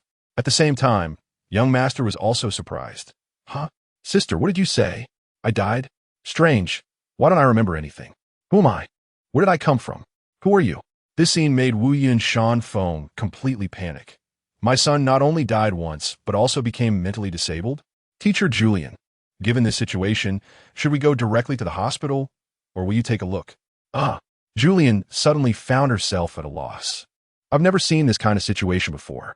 I only know how to bring the dead back to life, but I don't know how to save their intelligence. Chapter 091. The misfortunate Xiaojiang, feeling quite incredulous, heard the words intelligence issue during the argument between the two. Do you think I have a problem with my IQ? Julian did not say anything, and Wu Yun Shanfeng also tacitly agreed. Naturally, Xiaojiang was very hurt. He tearfully complained, I'm just innocent by nature and have no defenses against you. How could you insult me? Look down on me? Even if I really have a problem? As my beloved father and my beloved woman, shouldn't you support me? Although Xiaojiang's tone was somewhat whiny, he made some sense. Julianne remained silent, looking expressionless at Wu Yun Shanfeng. She knew that the man before her disliked her, implying that Xiaojiang had learned bad habits from her. Zhu, I'm leaving. I want to go home, Xiaojiang said, twisting his body and moving closer to Julianne, wanted her to take him home. However, Julianne had just brought him back and had no intention of taking him back again. Even if she wanted to, Wu Yun Shanfeng wouldn't allow it. Upon hearing Xiaojiang mention going home, Wu Yun Shanfeng was furious. This is your home. I am your father. I know, but I want to be with you. You look very bad. Xiaojiang pouted, showing no smile at all. In the past, he could comply with the other party, but now he simply didn't care to pretend. Wu Yun Shanfeng was even more enraged by what he said. You wasteful brat, tell me, as the chairman of the company, how long has it been since you last visited the headquarters? Now, how many people in the entire company even recognize you? Xiao Jiang scoffed, saying if you let me go, I'll take a tour around the company, and I guarantee everyone will recognize me. I'm a multi-million follower internet celebrity. When it came to his live streaming career, Xiao Jiang felt an unexplainable pride. But in Wei Shanfeng's eyes, doing internet live streaming was a waste of time. Ridiculous. Everyone in the company is laughing at you for not being serious. They only respect you on the surface, and isn't that all because of me? Wei Shanfeng was sulking, feeling that his lifelong reputation had been ruined by Xiao Jiang. I order you from now on, you're not allowed to do internet live streaming. Otherwise, I will ban your account. Xiao Jiang coldly snorted. Why do you have to order me? You're not the planet chief. It's truly laughable. And ban my account? Do you believe I want to freeze your shares in the company? Once it came to arguing, Xiao Jiang inexplicably felt excited. This infuriated Wei Shanfeng. You foolish boy. Do you want to go against me? You don't recognize your own father anymore? Do you want to expel me from the board of directors? Secretary Liu, look at this ungrateful child, quickly call his mother. The secretary thought to himself, what can I do? He asked the chairman. He is too old for me to discipline. Xiao Jiang interjected. Let's talk about the matter at hand. Do you understand? Call my mom if you can't handle it. Despite this, the secretary still called Xiao Jiang's mother immediately. Half an hour later, a gray-haired woman stood beneath the headquarters building, and the staff's eyes grew tense. When Julianne saw her on the top floor, she was somewhat surprised. The last time she saw Xiao Jiang's mother, she happened to encounter her buying groceries on the street, looking like an ordinary old lady. This time, although she was still gray-haired, her clothing and demeanor were clearly different from last time, exuding a noble aura. Hello, Andy, Julianne greeted as she stood up. Xiao Jiang's mother was quite pleased. She smiled at Julianne and walked over to Xiao Jiang. Xiao Lu told me on the phone. What's going on? Looking at Xiao Jiang, who was lying on the ground, Wei Shanfeng said, this is your son, and you're asking me what is going on? Xiao Jiang's mother had a cold expression and didn't speak, but squatted down to comfort Xiao Jiang. Child, if you have any grievances, tell me. Don't make a fuss. Xiao Jiang pouted. Then you first untie me. His mother didn't say anything and directly untied the ropes around him. Can you tell me what happened? His mother gently asked Xiao Jiang, her tone contrasting sharply with Wei Shanfeng's. Xiao Jiang's gaze softened as he sat with his mother, having a heart-to-heart talk. Wei Shanfeng looked on, feeling jealous. See, you two are united. I'm an outsider. Xiao Jiang ignored him and continued to lean against his mother. His mother asked, tell me, what has been happening recently, my dear? Is it too much work pressure?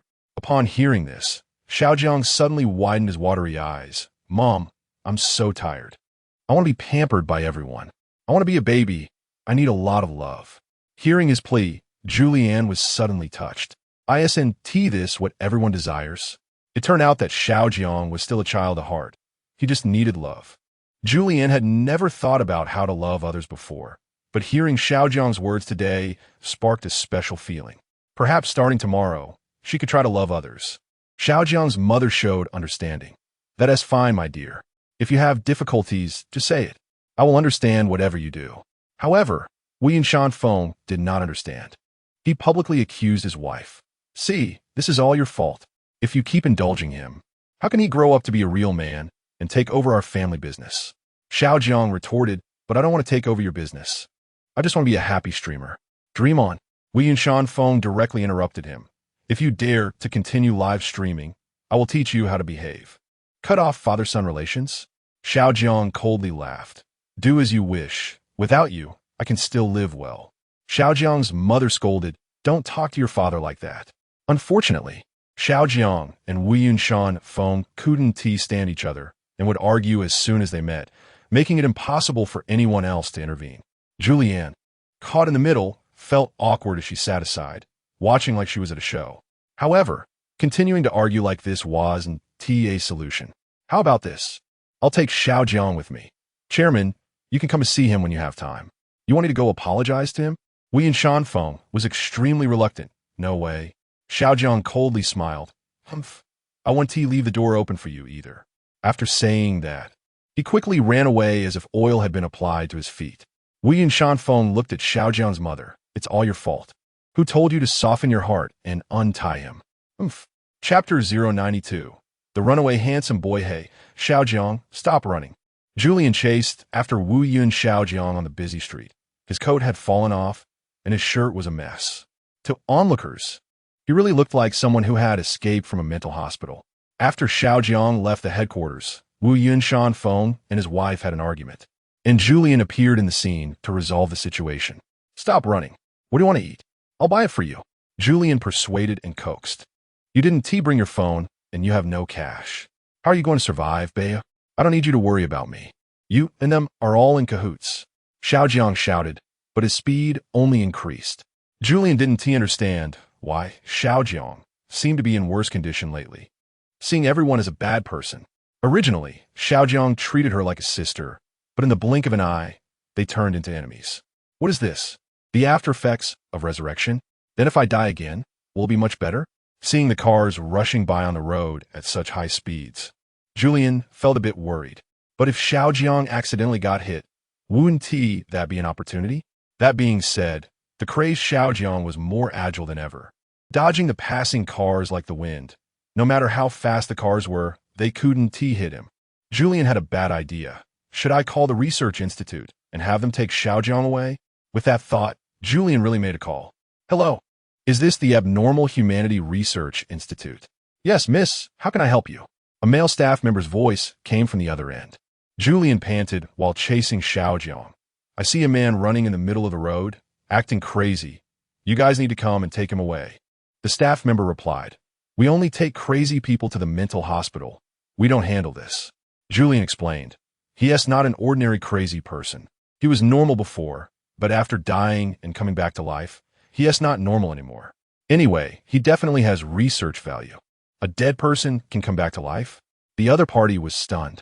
Wait, miss, where are you now? We'll come and pick you up. Julian was speechless. She hung up the phone and continued to chase after Xiaojiang, finally flying in the wind. She knew this was her power over the wind. Because of this, she successfully caught Xiaojiang. The other party was astonished. How did you catch up with me? Your legs are so short. Julian was furious, and it was easy to imagine that Xiaojiang received a good beating. Under Julian's tyranny, Xiaojiang compromised and went to the Abnormal Humanity Research Institute. The receptionist helplessly said, How many times have we said this?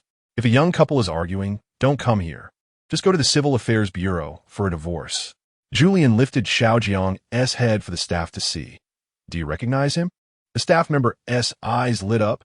Oh, Mr. Wu Yun, please come in. The audience online had seen Wu Yun Xiaojiang's performance, and, coincidentally, the staff had witnessed his gradual descent into madness. Mr. Wu Yun, do you have any special feelings in the past few days? Xiaojiang couldn't sit still and kept fidgeting. I'm fine. I eat well and sleep well, but Julian's cooking isn't very good. I still have to do it myself. Seeing Xiaojiang's little movements, the staff member wanted to laugh. All right, I'll help you register. By the way, can we take a photo together? Chapter 093. Alternative Psychiatric Hospital. The staff took out their phones, and Xiaojiang jumped around like a little girl. He hopped over to stand next to the young lady and posed with a peace sign for the camera. Julian covered her face, hoping no one would know this was her boyfriend. It was too embarrassing. Julian asked, Do we need to stay here tonight? If so, we can go through the admission procedures now. The receptionist laughed. Sister, this is not a psychiatric hospital, but it's pretty much the same. Let me show you around. The prices vary depending on the room specifications. Julian was speechless, but the place was decorated quite luxuriously. However, in even the most luxurious rooms, there could be a huge cage where mentally unstable individuals might be kept to prevent them from escaping. Julian suggested, Get Xiaojiang a giant cage so my little darling won't feel constrained. The receptionist chuckled. How could that be? Our Wu Yun is so adorable. How could we lock him up? Xiaojiang, hearing the young lady's attempt to cheer him up, instantly smiled and teased Julian. Sister, you're so nice, unlike Juju. She actually tied me up to meet my dad. The receptionist's expression changed immediately. He is a special human, and you actually used violence against him? Julian stammered, he needs to see his father. The receptionist was displeased. Then you should negotiate with him properly, or wait until he's in a good mood. He is a gifted special human with great research value. How can you mistreat him? Julian replied, Wow, that's quite an accusation. I can't bear that. Xiao Jiang felt the atmosphere was off and started defending Julian. Sister, Juju didn't mistreat me. I just don't want to see my dad. He's too bad. The receptionist clearly was a fan of Wu Yun Xiao Jiang, and upon hearing that the girlfriend was not treating her idol well, she couldn't tolerate her idol being bullied. She wished they would break up quickly so she could take her place and pamper Xiao Jiang. Unfortunately, despite his craziness, Xiao Jiang had no interest in other women. Julian was still number one in his heart. Juju, if I stay here tonight, will you accompany me? Xiao Jiang held Julian's hand, acting like a cute girl and pouting, Baby, you know I can't sleep without you. Julian felt a sudden emotional tug. The receptionist took the opportunity to say, Only special humans can stay here, others cannot. This statement dampened Xiao Jiang's enthusiasm. He insisted he wouldn't stay here. I want to stay with Juju. Let's go to the villa. Tomorrow morning, I'll cook for you. Do you want blueberry cheese? Hearing blueberry cheese, Julian suddenly couldn't help but tear up. Baby, you forgot. I don't like cheese. Xiao Jiang gently stroked Julian's little face, feeling guilty. Then I'll make something else. Do you want baby bok choy? By the way, do you know why baby bok choy doesn't have babies? Tears welled in Julian's eyes. As she shook her head, I don't know. Wu Yun Xiao Jiang revealed a mischievous smile. Because you haven't given birth to any babies. Julian's face turned red, and she raised her hand to hit Xiao Jiang. He didn't dodge, and her palm landed squarely on his cheek with a loud slap. Baby, why didn't you dodge? Julian was somewhat surprised, looking at the red handprint on Xiao Jiang's fair skin, feeling a bit guilty. Xiao Jiang caressed her hand gently and said softly, Because it's you. The staff watched this touching scene and felt nauseated. You two, can you speed up? Originally wanting to go home, Julian insisted on having Xiao Jiang stay here for observation. However, the receptionist, being a brainless fan, refused to let Julian accompany him. Left with no choice, Xiao Jiang decided to buy the Abnormal Human Research Institute and quickly dismissed the receptionist. This series of actions left the staff dumbfounded. Looking like a little princess. Not cute at all. She surprisingly had a domineering CEO style. It was so out of place. Oh my, this series of actions is really too skilled. Could he have done this often before? What if one day I'm also dismissed and find another job, only to discover that the company has been bought by him too? Just do your job well, and you won't be dismissed. Xiao Jiang patted the girl's shoulder, making her too scared to move. Thus, Wu Yun Xiao Jiang checked into the Abnormal Human Research Institute, an alternative psychiatric hospital, and he did so as the director. This incident made the news that day, accompanied by a photo taken secretly by some employee. According to the report, the current chairman of the Wu Yun Group was admitted to the Abnormal Human Research Institute due to mental issues and became the director. It was reported that Wu Yun Xiao Jiang had previously quarreled with the former chairman Wu Yun Shanfeng, and it was unclear whether the earlier father-son conflict was the catalyst for this incident. Seeing the newspaper, Wu Yun Shanfeng felt like crying.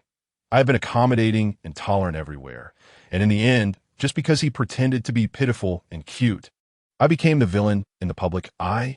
The secretary comforted him. It's not like that, sir. These tabloids will do anything for attention. This is malicious defamation, and we can sue them. Wu Yun Shanfeng nodded in satisfaction. However, Secretary Liu just said that to cheer him up. In reality, suing those newspapers would not win, as they were not lying or defaming. But for now, it was most important to calm Wu Yun Shanfeng's anger. At this moment, Wu Yun Xiao Jiang, however, didn't care about the opinions of others and directly settled into the Abnormal Human Research Institute. Julian looked around and felt it wasn't very safe. Since this was an abnormal human place, would the people here have any special abilities? She was curious if there were others here like her, though she wasn't sure. She could always feel something unusual lurking. Wu Yun Xiao Jiang shrugged. Who knows? Maybe there are people like Sister here. Julian found it quite interesting. If everyone here is like Sister, why are you here? Do you have special abilities too? Xiao Jiang thought for a moment and nodded vigorously. Yes, my ability is to listen to Juju's sister. Julian laughed and affectionately poked Xiao Jiang's nose. You're so cute. Xiao Jiang grinned, revealing two sharp little tiger teeth, looking extremely adorable. Suddenly, there was a knock on the door outside. Chapter 094. I'm sick. It's Princess Disease. Julian got up to open the door, and it turned out to be a staff member delivering dinner. Thank you. Julian took the dinner and was about to close the door. However, the staff member flashed their ID badge and didn't seem ready to leave. I need to come in to do some registration. Is Mr. Wu Yin available? Little Jiang looked up, sniffled, and said in a delicate voice, No, I can't let you in. I am sick. The staff member asked again. Then may I ask what illness you have? Little Jiang thought for a moment and hesitantly replied, It's Princess Disease. The staff member. Sir, you are quite humorous. Sir, could you please cooperate with us to complete the registration? Little Jiang put down the tablet that was playing a TV show, removed the facial mask from their face, and began looking at the form in the staff member's hand. All right, let me see. Age, gender, basic information, and contact details. Oh, you can fill in Juju's for that. I don't have it. Usually, my subordinates contact me in person. The staff member was taken aback. All right then. Watching Little Jiang finish filling out the form, the staff member stood straight and formally introduced themselves. Hello, Mr. Wu Yun. I'm no longer your dedicated staff member. I'm the deputy director of this research institute, which makes me your direct subordinate. You can call me Xiao Wu. Little Jiang waved his hand. All right, Xiao Wu, from now on this research institute is under your management. Report to me regularly. After the staff member nodded in agreement, they quietly left. Julian gently patted Little Jiang's head. Sweetheart, are you comfortable staying here? Little Jiang replied while watching the tablet. Yes. I want to stay a few more days. It just so happens that I can't see my horrible father. Julian sighed helplessly. He's doing it for your own good. As the chairman of the company, he has to go to the headquarters from time to time to get familiar with everyone. Little Jiang felt justified. But my dad can't just talk to me nicely. How about this? You marry me, and we become a family. What's mine is yours, and you can take on the role of chairman. Julian, it seems that the rest of your family is quite hostile towards me. Who dares? Little Jiang immediately tossed the tablet aside. As long as you're willing. Who can stop me from marrying you? Who can stop me from handing over the position of chairman? Julian, but in your current state, it's really not suitable for marriage. Little Jiang rolled his eyes. I understand. I get it. You're rejecting me, right? Julian shook his head. No, it's not that. You're a big shot. If we get married, a lot of reporters and media will come, and I'm afraid they'll laugh at us. Little Jiang disagreed with this view. Everyone has the right to be themselves, and the way I'm behaving now is my true inner thoughts. Let others say what they want. I'm not like some people who live their whole lives in the eyes of others. Not talking about you, but my dad, who cares too much about others' opinions. Julian smiled gently. That's great. I want to be like that too. Little Jiang was very excited and suggested, Then you should go crazy with me. Julian, usually there are just the two of us at home. One of us has to be normal to deal with outsiders. Little Jiang thought for a moment. All right then, I'll go crazy for a couple more days and then return to normal. You can go crazy instead. Chapter 095. The Mad Duo the next morning. Xiaojiang was running wildly in the courtyard wearing a silk nightgown. The bizarre scene attracted quite a few onlookers, including the little leader from the research institute who had met him the day before. She watched Xiaojiang with a blank expression, hoping he wouldn't bump into anything. After all, he was the richest person in the world and her direct superior, so she couldn't impose too many restrictions on him. Fortunately, Julian was chasing him from behind. As they passed through corridor after corridor and skipped by window after window, Julian saw the special humans locked inside. Some had vacant stares, while others were spirited, constantly smashing things and making clattering noises. Julian felt helpless. She looked at Xiaojiang as if he were a child, occasionally stopping to chat with the head of the research institute. Sister, were these people like this before? I mean, when they first arrived here. The female director smiled and replied, even normal people could develop mental issues after spending too long in a confined environment. Not to mention, these individuals were never normal to begin with. Julian nodded in understanding and asked, So what do they mainly do here? Isn't this a research institute for abnormal humans? Miss, I understand your point, the director said gently, explaining, We are a legitimate research institute, definitely different from a mental hospital.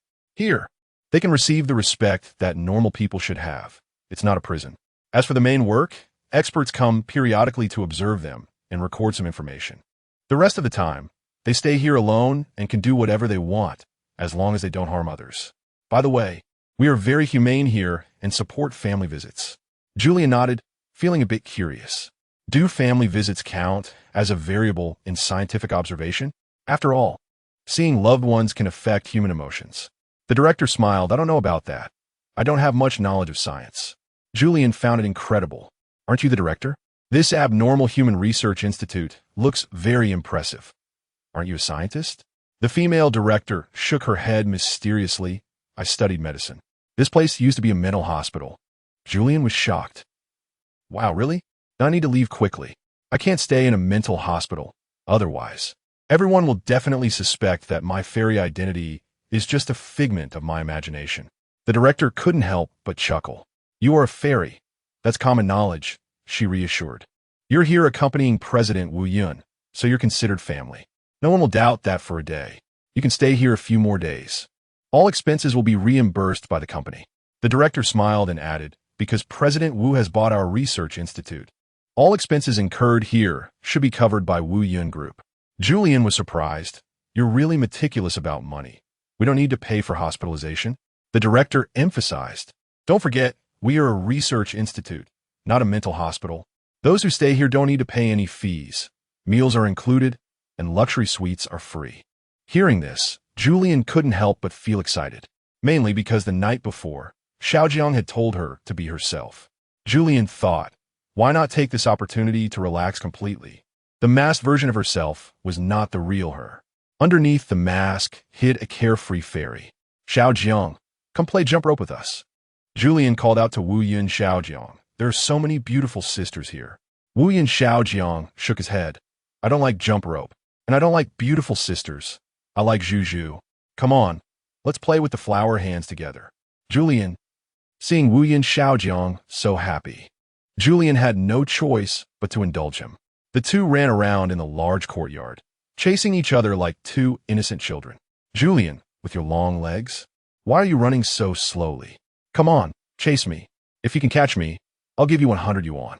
As she spoke, Julian pulled out a 100 yuan bill from her pocket. Wu Yun. Xiaojiang looked puzzled. Why should I chase you? I don't lack money. Besides, you run like a rabbit. Who can catch up? Julian was indeed as swift as a rabbit, and after just a few laps, she attracted the attention of everyone present, including some other abnormal humans. Many approached her asking for autographs. I heard you're a fairy. Is that how fairies are? Can we take a picture together? Julian felt a bit embarrassed. Sorry for the spectacle. My behavior just now was not very ladylike, let alone fairy-like. However, the other abnormal humans didn't think so. They looked at Julian in admiration. What are you talking about? You're the most beautiful. Don't worry. No one here thinks you're abnormal, because everyone is like this. We often see you on TV and even your boyfriend's live streams. We're fans of both of you. I didn't expect to run into you here. I think you're really an abnormal human. You can stay here long-term and accept research with us. Speaking of research, especially being studied as an abnormal person, this was Julian's greatest fear. Because although she knew she was a fairy, her first half of life had been spent trying to integrate into this society. Studying, taking exams, finding jobs, whatever others were doing, she was doing too, ultimately achieving quite remarkable results. Yeah, Julian, hurry and take a picture for us. I want to post it on my social media. Someone next to her said, by the way, can I go live? I have 18 followers on social networks. Julian couldn't help but smile. All right then. Before the group photo was even finished, Wu Yun. Xiaojiang bounced over, and upon hearing someone was going live, he eagerly took out his phone and started the stream. Hello, viewers. Today I've come to an interesting place, Wu Yun. Xiaojiang excitedly introduced. This is the Abnormal Human Research Institute. Guess what I am? Forget it. I know you can't guess. I'm a director here. If you have someone who looks a bit abnormal around you, feel free to bring them here. We provide food and accommodation. Chapter 096. Hurry up and discharge. In the following days, Wu Yun. Xiaojiang became immersed in the joy of live streaming. Hello, everyone. This is my girlfriend, Julian, he said, pointing the camera at her. She is a fairy, and everyone here likes her very much. Hi. Thank you, everyone, Julian said, feeling a bit awkward in front of the camera. Please support Xiaojiang. A netizen asked, since she is a fairy, can you tell fortunes? I heard fairies can do that. Oh, well. Faced with the strange questions from netizens, Julian found it hard to respond. Why don't you ask me a question and I'll give it a try? In fact, she was also curious if she had that ability. The netizens were relentless. By the way, I lost my house keys. Can you help me find them? My dog is missing, and we have a good relationship. Can you help me look for it? My grandma, who has Alzheimer's, is lost, and our family misses her very much. Please help us, fairy sister. Julian, what kind of bizarre questions are these? However, she did find content related to fortune-telling in the ancient books at the museum. Fortune-telling is a discipline that ordinary people cannot master without 3 to 5 years of study. But the book said that fairies have a natural talent in this area. They are born with perception and can predict the future and explore the past. Therefore, they usually don't need to study to understand it. To the person whose grandma is missing, you should probably report it to the police. That would be faster. Facing the camera, Julian spoke stammeringly, adding, as for others, you can message me privately. Wu Yun Xiaojiang. Aren't those my fans? Julian smiled shyly. They are our fans. However, to be honest, she did feel a bit restricted after staying here for a long time and wished to be discharged soon, even though the research institute could be considered a hospital. As the live stream began, Wu Yun Shanfeng received a notification. He saw the 2 people on the screen acting wildly, and he became furious. These 2 are ruining our reputation. Quickly, shut down their live stream and bring them back. That might not be possible. Secretary Liu understood Wu Yun Shanfeng's temper, but he had also witnessed Julian's strength. Ever since he saw her drag Wu Yun Xiaojiang in by the ground last time, he was completely conquered by this woman. Wasn't this the demeanor of a champion? Moreover, even if he hadn't seen that scene, he wouldn't dare to provoke the fairy. Sir, let it go. The young master has been at home for many years, finally gaining some freedom and taking over the company. The pressure is inevitably greater. Doing something out of the ordinary isn't too excessive, right? As long as he doesn't do bad things outside. Secretary Liu had a deep affection for Xiaojiang because he had always followed him around when he was young. Wu Yun Shanfeng often entrusted the child to Secretary Liu when he was busy.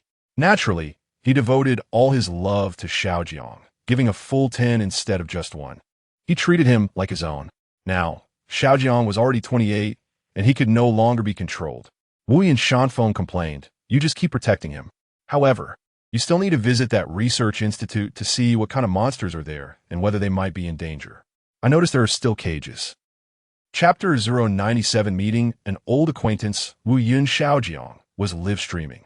Julian felt bored, occasionally answering a few questions from the audience, but mostly wandering around the yard. As the female director had said, this place used to be a mental hospital. Some old exercise equipment, electroshock therapy devices, iron locks and chains. It looked eerie. However, this did not scare Julian. She could see the past events that had occurred here through these items. The female director approached and followed Julian's gaze to a rusty instrument, explaining, this was used on a stubborn patient who wouldn't listen. It hasn't been used in over a decade. After all, this place is now turned into a research institute, and using these things is no longer compliant. Julian replied, "That's all right, I can understand." At that moment, an unknown figure approached Julian, saying languidly, "You did the same cruel thing to me." Julian shivered and turned around abruptly, seeing a tall, pale man, and suddenly she had an inappropriate thought. Calming down, she asked the man, "Were you just speaking?" The man's face was cold. His pale lips parted slightly. "Otherwise, would the air be talking to you?" Seeing Julian's surprised expression, the female director quickly explained, "This is, you know what kind of place this is? Some people are like this, not quite normal." But the tall man retorted, "I was normal before I met the fairy." Julian, puzzled, said, "I'm a smart person with an IQ of 180. I have an excellent memory. How come I don't remember having met you?" The man leaned closer to Julian's shoulder, took a deep breath, sniffed her scent, then shook his head. "You resemble her so much. One could say you are identical, but you are not her." Julian asked in confusion. "Huh?" The man explained, specifically, "It should be your previous generation of fairy." Julian's tone became excited. "You know my ancestor?" The man sneered, the muscles on his face moving stiffly with his lips. "Not just know her, she made me end up like this. Although this happened over 100 years ago. Even after another 100 years, I will still remember it clearly." This made Julian doubt the authenticity of his story. Ordinary humans can only live for 100 years. Yet he had experienced over 100 years and still looked so young, his skin flawless and tighter than hers. Moreover, if I hadn't met her, I would have been in a coffin by now. The man spoke profoundly, but that fairy changed my genes, turning me into an immortal monster. Julian looked at the female director, seemingly inquiring about the truth of this matter. The female director shrugged. I don't know. He says so himself. Besides, I should remind you that this person has been here for over 10 years, meaning he checked in while this place was still a mental hospital, and no relatives have visited him during this time. His words should be taken with a grain of salt. After hearing the director's words, Julian had a rough idea. However, the man coldly glared at the female director, scaring her back repeatedly. You deceitful woman. This is a home for abnormal humans. And yet you babble nonsense, making us look like mental patients. Fairy, if you don't believe me, you can come to my room. I'll show you my old photos from the last century. What? Upon hearing this, Wu Yun Xiaojiang suddenly snapped back to reality. You want her to go to your room? Are you out of your mind, bro? This is my woman. The man helplessly replied. You can come along too. We'll live stream it, and everyone can see. What, still not assured? Oh, that's fine then. Subsequently, Xiaojiang eagerly followed them to the man's room. It was a very simple little room, and Xiaojiang couldn't help but explain to the audience, everyone, we are staying here. Everything is free, including food, accommodation, daily necessities, etc. However, this little brother's place still retains the style of the 1980s, totally out of place with the luxurious suites. The man shot him a glance. Who are you calling little brother? I'm older than your dad. Wu Yun Xiaojiang ignored this and continued to explain the room's decor. Audience friends, look at this antique desk. I wouldn't believe it if you said it wasn't tea from a secondhand market. TSK, TSK, TSK. There's even glass on the desk. Are you some kind of old cadre? Wow, a blue ink pen. Bro, are you from the past?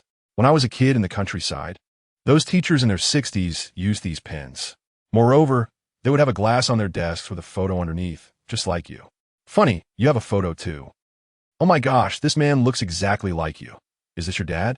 Wu Yun Xiaojiang was attracted by the black and white photo under the glass, gently pulling it out and comparing it to the man's cold, emotionless face. Wow, it's so similar. The man coldly said, Kid, that's me. Wu Yun Xiaojiang was stunned. He compared multiple times and found that not only did the man have the same mole, but even the hairline was identical. Bro, why do you have such a retro photo? Wu Yun Xiaojiang didn't find it particularly surprising, as the decor in the man's room did suggest he was quite nostalgic. The man remained silent, flipping the photo over, revealing a blank side with a line written in pen. June 29, a commemorative photo of the educated youth going to the countryside. What the heck? Xiaojiang couldn't help but curse. Bro, are you a devil? This is a photo from over 100 years ago. How come you haven't aged? You should ask your girlfriend, the man said while pulling out an old photo album from the drawer, filled with such old photos, some of him working in the fields, others posing in front of an old department store. Xiaojiang recognized those buildings immediately. Isn't this the Fengshan train station preservation project I undertook last time? I didn't expect this train station to be so magnificent 100 years ago. Now, Xiaojiang believed it. Some buildings in the photos matched reality. Only now they were in ruins. But he didn't understand what this had to do with his girlfriend. The man remained silent, flipping through the album until he reached the last page, which was a group photo. In the group photo, there was the man and another person, a girl who looked exactly like Julian. Chapter 098, Searching Julian. Have you also lived for over 100 years? The thought of possibly dating a centenarian filled Wu Yun Xiaojiang with joy. Julian frowned. Didn't you already check my information? I am genuinely 24 years old, and I have no more memories than that. The person in that photo. Wu Yun Xiaojiang felt curious. How could that person look so much like Julian? Julian explained. It must be a relative of mine. We fairies all seem to look alike. You've seen it yourself. Our ancestors in the basement all look like they were carved from the same mold. Wu Yun Xiaojiang found this reasonable and nodded. Then asked the man, did you fall in love with a fairy too? The man did not shy away. Yes, to be precise. The fairy I love is your girlfriend's previous generation. According to fairy ethics, you should call me father-in-law. Wu Yun Xiao Jiang. Brother, don't joke around. I really can't call you that. The man was joking, but wasn't he laughing? Under Wu Yun Xiao Jiang's persistent questioning, he began to recount his past. Fairies are all bad, there's no doubt about that.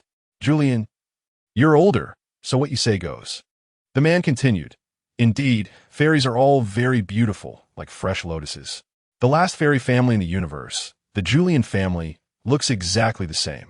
They possess extraordinarily high beauty and intelligence, making any man who sees them instantly fall for them. It was in the last century when I was in the countryside, feeding cows in a straw hut. I forgot to mention, I really like these hard-working little animals. They help humans work, but only eat grass, which I think is unfair. At that time, a girl passed by me, wearing a blue floral dress, very beautiful. I only looked at her once and fell deeply in love with her. The man reminisced about that scene, a long-lost smile appearing on his face. She was stroking the cow's face, occasionally grabbing its tail, mingling with the little animals. It was simply enchanting. Every era has its fairies. They do ordinary jobs just like everyone else. If they didn't admit it themselves, no one would be able to tell they were fairies. The man's gaze revealed admiration, but I knew I came from a humble background. How could I match her beauty and nobility? But love, once involved, is impossible to extricate oneself from. I fell in love with her just like that. We ran through the summer pastures, rode horses along country paths, talked and laughed holding hands, watched stars at night, humming old songs. We were like a real couple. However, that time flew by, and before winter came, she left the countryside. Where did she go? Xiao Jiang couldn't help but ask. He hadn't been with Julian for long, and now, summer had passed and winter was approaching. He asked Julian again, "You want to leave me in winter, will you?" Julian smiled. "Darling, of course not." The man was furious. The fairy's mouth is a deceiver. Don't believe their words. Julian helplessly replied, "All right, you're older, so what you say goes." The man continued to tell his story about the fairy. I still remember the night before she left. She called me to a deserted little house in the countryside, where a delicate oil lamp hung on the crumbling wall. The light inside was dim, but the atmosphere became ambiguous. Although it was very cold, we both took off our clothes. What happened next, you can probably guess. Both Julian and Xiao Jiang felt a bit awkward. Let us skip that part. No need to go into detail. The man continued. After that night, I never saw her again. No one knew where she went. The farm manager said she didn't even take her salary for that month. She probably met a rich man and went back to the city to get married. But even if she didn't love me anymore and married someone else, shouldn't she at least inform a few good friends? She didn't not even telling the girl she had the best time with on the farm. See, fairies are so heartless. Julian, that is not necessarily true. The man ignored her and continued. After she left, I fell into a deep depression for a long time. The farm's horses became thin, and the cows wouldn't work. At first, I hoped she was having a hard time outside and would come back to find me. But she didn't and over time, my longing for her faded.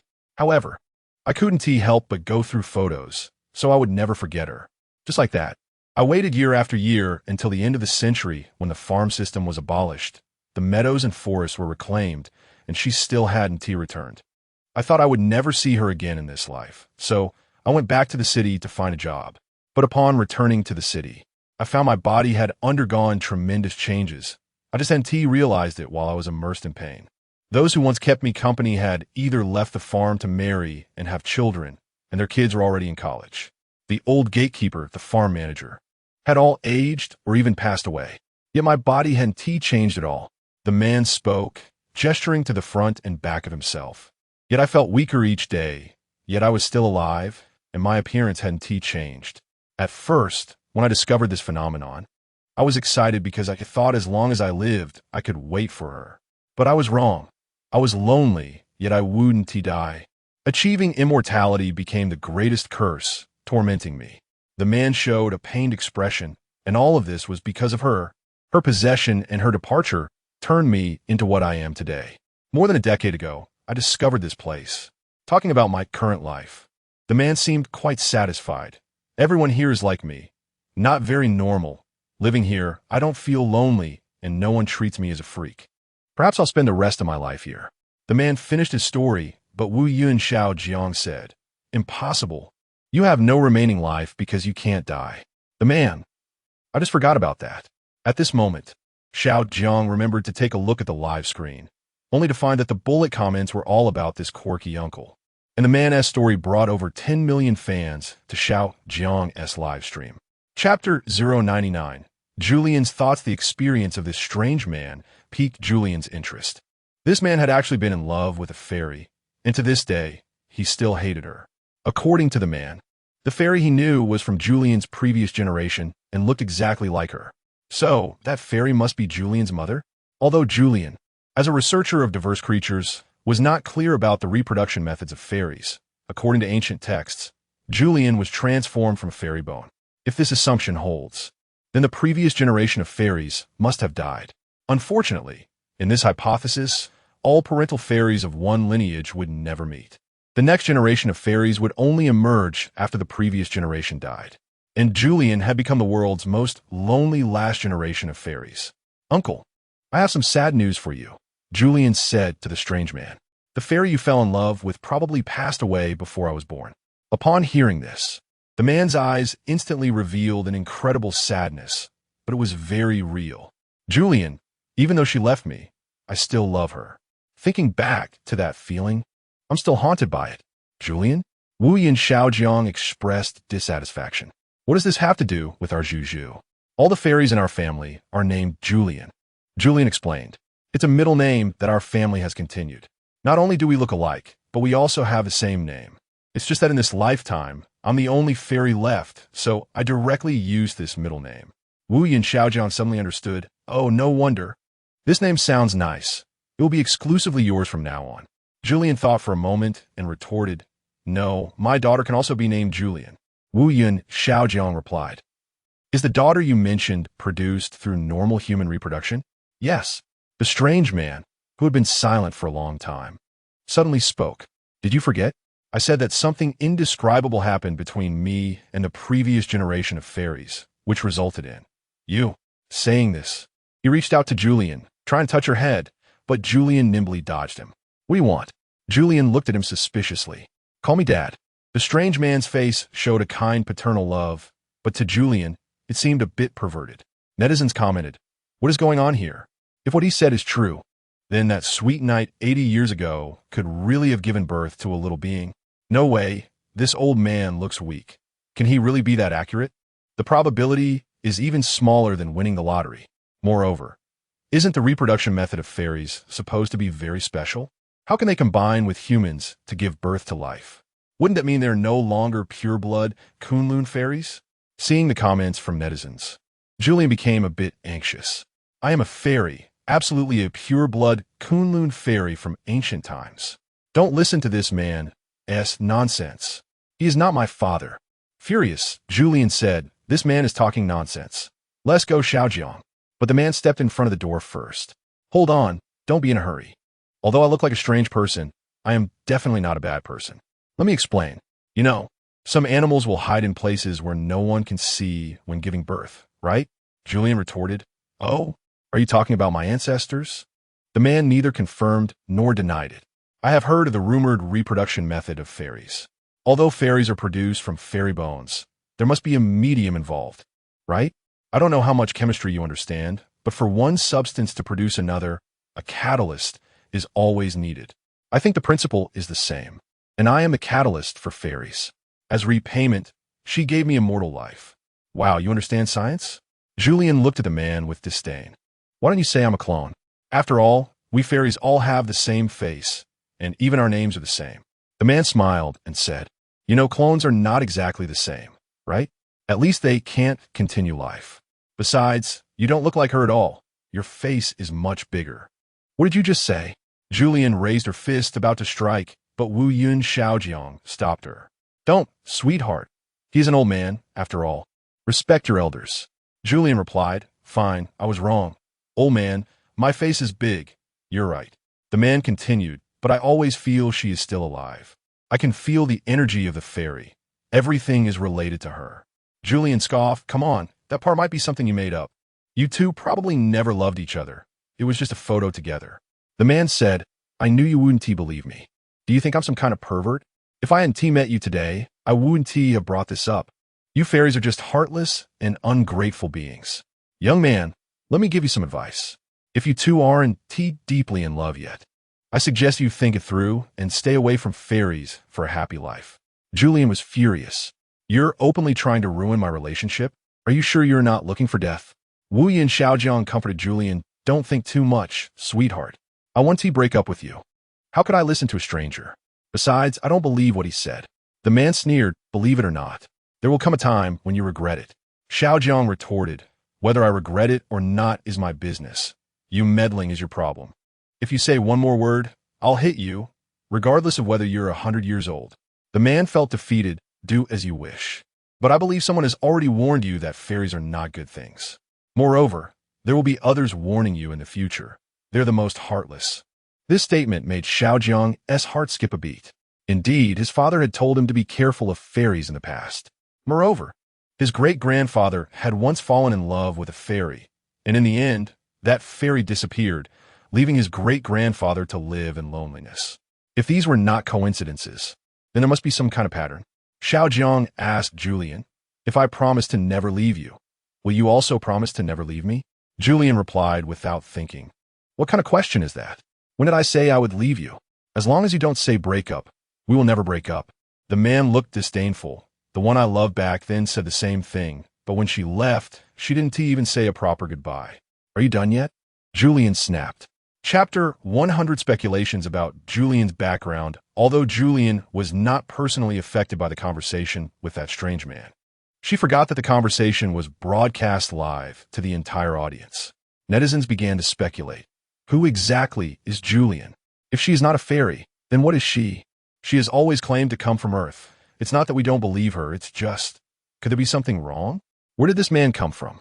I suggest checking his identity. If there is no record of him, it would prove that what he said is likely true. I once read a novel that depicted a love story between humans and fairies. It is said that it is against heavenly rules for fairies to be with humans. Are fairies really that heartless? Do they just run away when someone falls in love with them? What have they been pursuing all their lives then? The comments from these netizens reminded Julian. Yes, what have I been pursuing all my life? It is my origin, right? I have never seen my ancestors, so I've been searching for their traces. Therefore, when they were alive, they must have been doing the same thing as I am.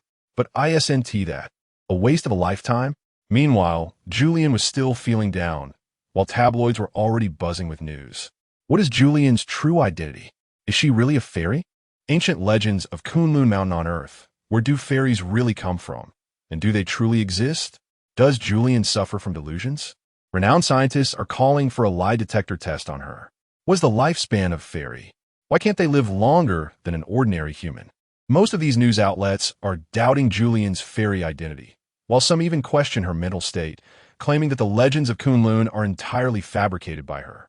However, a considerable number of netizens are defending Julian in the comments. She once used her magical powers to save my relative. I witnessed that miraculous energy, so I believe she is a fairy. Yes, fairies are very different from ordinary people. They possess special energy, which many scientists have confirmed. Do you remember the zombie incident at the hospital? There are many things in this world that we ordinary people cannot understand, but they exist nonetheless. The existence of fairies may seem unreasonable, but it still conforms to the natural laws of development. They are the embodiment of the essence of heaven and earth. Some of my ancestors also fell in love with fairies. It is recorded in our family tree that the fairy also gave him special energy before quietly leaving. Perhaps humans and fairies are destined to be apart. Some netizens share their stories, while others claim to have had contact with Julian. Many people like Julian and are willing to vouch for her. Of course, many of them are students taught by Julian. You may not know this, but fairies possess very special energy. She can easily tell who among us is not paying attention in class, and then accurately ask a question we wouldn't know how to answer. How could the ruthless teacher, Julian, not be a fairy? If she isn't, she is definitely not an ordinary person. Someone who stayed on the Scythe planet for half a month without a scratch, and even led the local residents against the dark forces. Is there any other explanation if she is not a fairy? I almost forgot about this. Julian is practically invincible. Previously, I saw someone fall from above and land on her, and she was completely fine. The last time I was at the beach, I saw Julian sink for over 10 minutes, and she ended up coming back to life. Isn't that miraculous? Yes. I even saw her bring the dead back to life. If she is not a fairy, then she is a deity. Do you understand what a deity is? Online, netizens were discussing passionately. In the villa, Wu Yun Xiaojiang was live streaming, advocating for everyone not to attack her online. We are just ordinary people. We want to live ordinary lives. Regardless of whether Julian is a fairy or not, we will work hard and give back to society. Audience, wow. A billionaire calls himself an ordinary person. Wu Yun Xiaojiang. She's a good girl. Although she can be a bit violent at times, I really love her. I ask everyone not to insult her. It would make her very sad, and I don't want her to be sad. Netizens were moved by Wu Yun Xiaojiang's genuine feelings and expressed that they would not attack her online. Who would dare to attack her online? Everyone knows that the ruthless teacher is someone who will retaliate. Nonsense. Our Julian is clearly a cute little thing. Let us all put Protect on the screen. Protect 10086. I just found out today that she is really a fairy. If you hadn't said anything, I would have thought fairy was a joke. Similar in meaning to ruthless teacher. Is there a conflict between the two? A fairy is her type, while ruthless teacher is just her persona. Wu Yin Xiaojiang looked at the comment section and found it amusing. Thank you, everyone, for helping me protect Julie.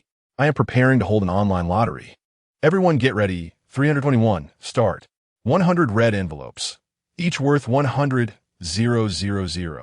Has everyone drawn yet? Netizen. Wow, was that so fast? I didn't even react before you sent it out. No, send it again. I got one. Isn't that amazing? It's not just about speed. It's also about internet speed. 100,000. I thought I was seeing things. Why did so much money suddenly appear in my account? Wait, I'm going to withdraw it and get a car by everyone. Also, long live Wu Yun Xiaojiang. A group of netizens was immersed in joy, unaware that one among them was staring intently at the screen. No need to say, it must be Wu Yun Shanfeng. This spendthrift? He just gave away 10 million. The vast family fortune I have saved will eventually be squandered by him, all for that woman. It makes me so angry. Freeze his account immediately and only give him 100,000 pocket money each month. Secretary Liu, the young Master S account has already been granted the highest authority. We currently do not have the power to freeze his account. Wu Yin Shanfeng could hardly believe his ears. What? When did he get the highest authority? Isn't it only I who possess the highest authority? Secretary Liu explained. The young Master S investment earnings last year have surpassed yours, making him the world's richest man in name. The bank must grant him the highest authority. So the money the young master has spent during this time is actually all earned by him. Chapter 101. The richest man becomes a tailor. With Wu Yun Xiaojiang's extravagant spending, the online atmosphere became calm again. Julian hid in the small bedroom, refusing to come out all day, until Wu Yun Xiaojiang knocked on the door to bring her food. Bauer, are you hungry? There's no cheese in today's meal. Hiding behind the door, Julian was fast asleep and was suddenly awakened, feeling the morning grumpiness rise. I'm not hungry. I don't want to eat. Wu Yun Xiaojiang didn't say anything else but used a spare key to open the door and carefully closed it behind him. You have a key, yet you still knock? Julian lazily lay in bed, quite dissatisfied with Wu Yun Xiaojiang's actions. I was afraid to scare you, Xiaojiang explained while placing the food tray on the bedside table. Bao, get up and eat something. Julian, annoyed by him, forced herself to sit up. I just feel so tired. Just some water is fine. I can't eat at all. You're wasting your effort. Wu Yun Xiaojiang replied. I'm willing to do this. It's up to you whether you want to eat or not. Julian retorted. I really don't want to eat.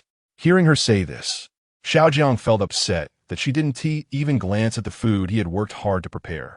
Where could he vent his frustration? If you don't want to eat, I'll take it away. Don't expect me to cook for you again today.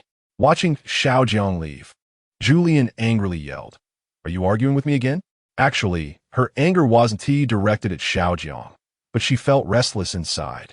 After seeing so many negative comments online a few days ago, it was inevitable that she doubted herself, although there were many fewer bad reviews these days. Seeing Xiaojiang spend so much money still made Julian a bit sad. In this vast world, there were so many people who simply didn't like her. I thought I was a fairy, and everyone loved me. But the world didn't show me pity just because of my special status. There are still many who don't like me, no matter how much effort I put in. Julian cried loudly in her room, while Xiaojiang shouted through the door.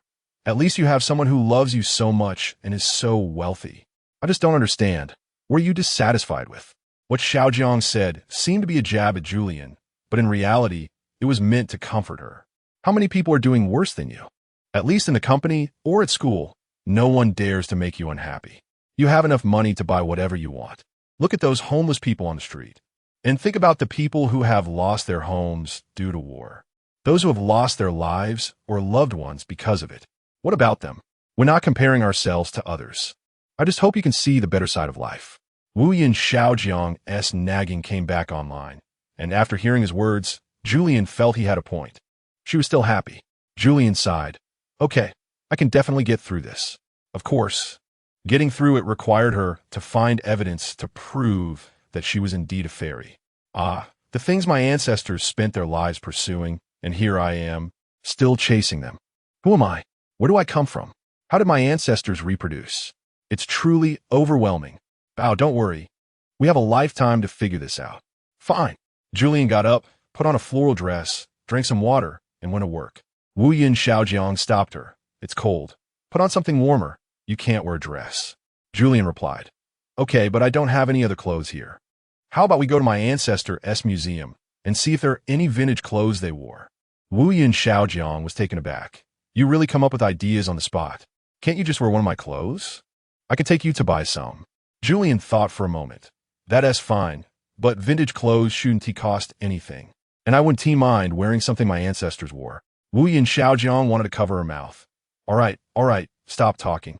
I'll call the assistant to buy 2 pieces from the city right away, okay? Bauer, what color do you like? Before Julian could say anything, Xiaojiang looked at her floral dress and said, Yellow. Let us go with yellow. Purple flowers? Purple. Julian. Whatever. Less than half an hour later, the assistant rushed over from the city, carrying 2 large bags of clothes, almost staggering as he walked. Boss lady, what do you think? I bought everything from the biggest luxury store in the city, according to the boss's request. Try them on.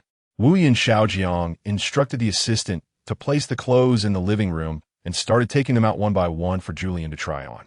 How about this one? Xiaojiang held up a piece of clothing in front of Julian, mimicking a shop owner. Julian was shocked when she saw the price tag. Over $50,000? Return it quickly. I don't deserve to wear such expensive clothes. Wu Yin Xiaojiang was puzzled. Why not? Julian anxiously stamped her foot. My monthly salary is only $20,000. Clothing expenses can't exceed 50% of my salary. I hired you, so you don't have to spend your own money. Hurry up and try it on. Xiaojiang urged. If you don't wear it, I'll help you change clothes. You better decide quickly. There are outsiders watching. The assistant chimed in. Should I leave? Xiaojiang replied. Go ahead. No one is stopping you. The assistant said. All right, there's no love left. Julian sighed and took the clothes into the bedroom to change.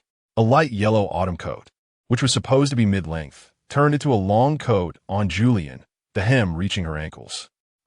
Juju. Wu Yin Xiaojiang hesitated. Honestly, tell me, did you lie about your height when we got together? Julian replied. I told you I'm 158 centimeters. Unlike you locals who are all so tall, with an average height of 2 meters. Xiaojiang said, All right, let me adjust it for you. Julian was stunned. Are you a tailor? Seeing Julian's surprised expression, Xiaojiang got a bit angry. Can you stop overreacting? Is it shameful for a man to know tailoring? I just learned an extra skill, thinking it might come in handy later, and now it has. By the way, I want a live stream to show the audience how I fix clothes. That's unnecessary. Julian thought Xiaojiang was a bit petty. He cared a lot about the details and was ready to argue over them. With such a temper, who would believe he became the richest man in the world? The live stream started, and Julian stepped aside. Hello, audience friends. Today I'm live streaming my daily life, where I'm trimming clothes for my girlfriend. That's right. You know, my girlfriend is particularly short. All the clothes on the market are long for her. Julian. Chapter 102 Proposal Life in the Mountains is so dull. Wu Yun Xiaojiang goes live every day, mending clothes for Julian. Though most of the time he is cooking, netizens can't help but exclaim, Wu Yun is such a good husband at home. As for Julian, Aside from occasionally visiting that museum, she spends most of her time lying on the sofa watching TV dramas. Recently, she's become obsessed with Korean dramas, which drives Woo Yun Xiaojiang crazy. Baby, can you please not cry today? Julian, immersed in a Korean drama, can't help but cry. Whenever she cries, she drags Xiaojiang into it, and neither of them can find peace. Baby, let's watch a comedy today, Woo Yun Xiaojiang suggested, switching the TV channel. How about we watch The Three Little Pigs? Julian, which pig are you? Woo Yun Xiaojiang, I'm the big bad wolf, and you're the little pig. Julian, annoyed, threw the remote at Xiaojiang. Baby, if you won't watch Korean dramas with me, can you not mess around here? Woo Yun Xiaojiang felt extremely wronged. I just want you to cry less and be happy, okay? But Julian, obsessed with Korean dramas, seems enchanted, immersing herself in the story and following the heroine's emotions. Woo Yun Xiaojiang, how about this? Since it's all just TV, why not invest in making a drama ourselves? You can play the lead. Julian, really? If I remember correctly, you only know how to do business and know nothing about art. Why are you belittling me? Woo Yun Xiaojiang retorted. Do you think I did all the decoration in this villa by myself when you weren't here? Julian sighed. Well, that's really rustic. Woo Yun Xiaojiang, do you really not see any advantages in me? Yes, Julian replied without hesitation. You're handsome, tall, make good money, and have a fairy girlfriend. TSK. So enviable, Woo Yun Xiaojiang said, feeling speechless, after finally getting a compliment. You had to include yourself, and still managed to flatter yourself. Julian, are you satisfied? What else could Woo Yun Xiaojiang say? Of course, he was satisfied. All right, are there any Korean dramas that don't make you cry? Woo Yun Xiaojiang thought. How about we watch a cartoon? Julian, the Smurfs? No, Balala the fairies. I'm the little fairy, turning Xiaojiang into a pig. Woo Yun Xiaojiang, why are you so ungrateful? I already agreed to watch with you. Baby, don't mess around. Let's watch together. What do you want to drink? I'll go make it. Julian hummed. I'm a pig. I want strawberry milkshake and... I don't want to watch dramas now. I want to sleep. Woo Yun Xiaojiang didn't understand. But it's daytime? Do you fairies have a different schedule than us mortals? Julian lowered her head. What I mean is, you understand, right? Let's go back to the room to rest. Prepare more drinks. We might get thirsty later. Woo Yun Xiaojiang suddenly realized. No need to watch Korean dramas? This is great news. When Woo Yun Xiaojiang was ready with the milkshake and entered the bedroom, he found Julian's shoes at the foot of the bed, but she was nowhere to be seen. Julian? Hearing his voice, the blanket moved. A long leg of Julian emerged, stretching into the air, not knowing what it was hinting at. Woo Yun Xiaojiang swallowed hard, quickly stripped off his clothes, and squeezed into the blanket. Baby, I'm here. I love you so much. Let me hug you. Julian had already prepared, her long legs wrapped around Xiaojiang's neck, pulling him closer. Julian herself let out heavy breaths. Xiaojiang. Julian exhaled, gripping the sheets, her eyes tightly shut. Do you love me? Yes. Xiaojiang's long fingers locked onto Julian's hand, holding her tightly. Julian, I love you the most. Julian clung to Woo Yun Xiaojiang like an octopus, her soft lips brushed against his face, kissing him continuously. I love you too. Do you like fairies? I like you no matter who you are. Woo Yun Xiaojiang stumbled over his words under the dim light. His handsome face appeared even more charming. This made Julian unable to resist. She pressed tightly against Xiaojiang, and the two of them intertwined, her little feet kicking under the blanket. Baby, will you marry me? Suddenly, Xiaojiang asked, shocking Julian. She froze, her hands and feet stiffened, not daring to move. What did you say? I'm serious.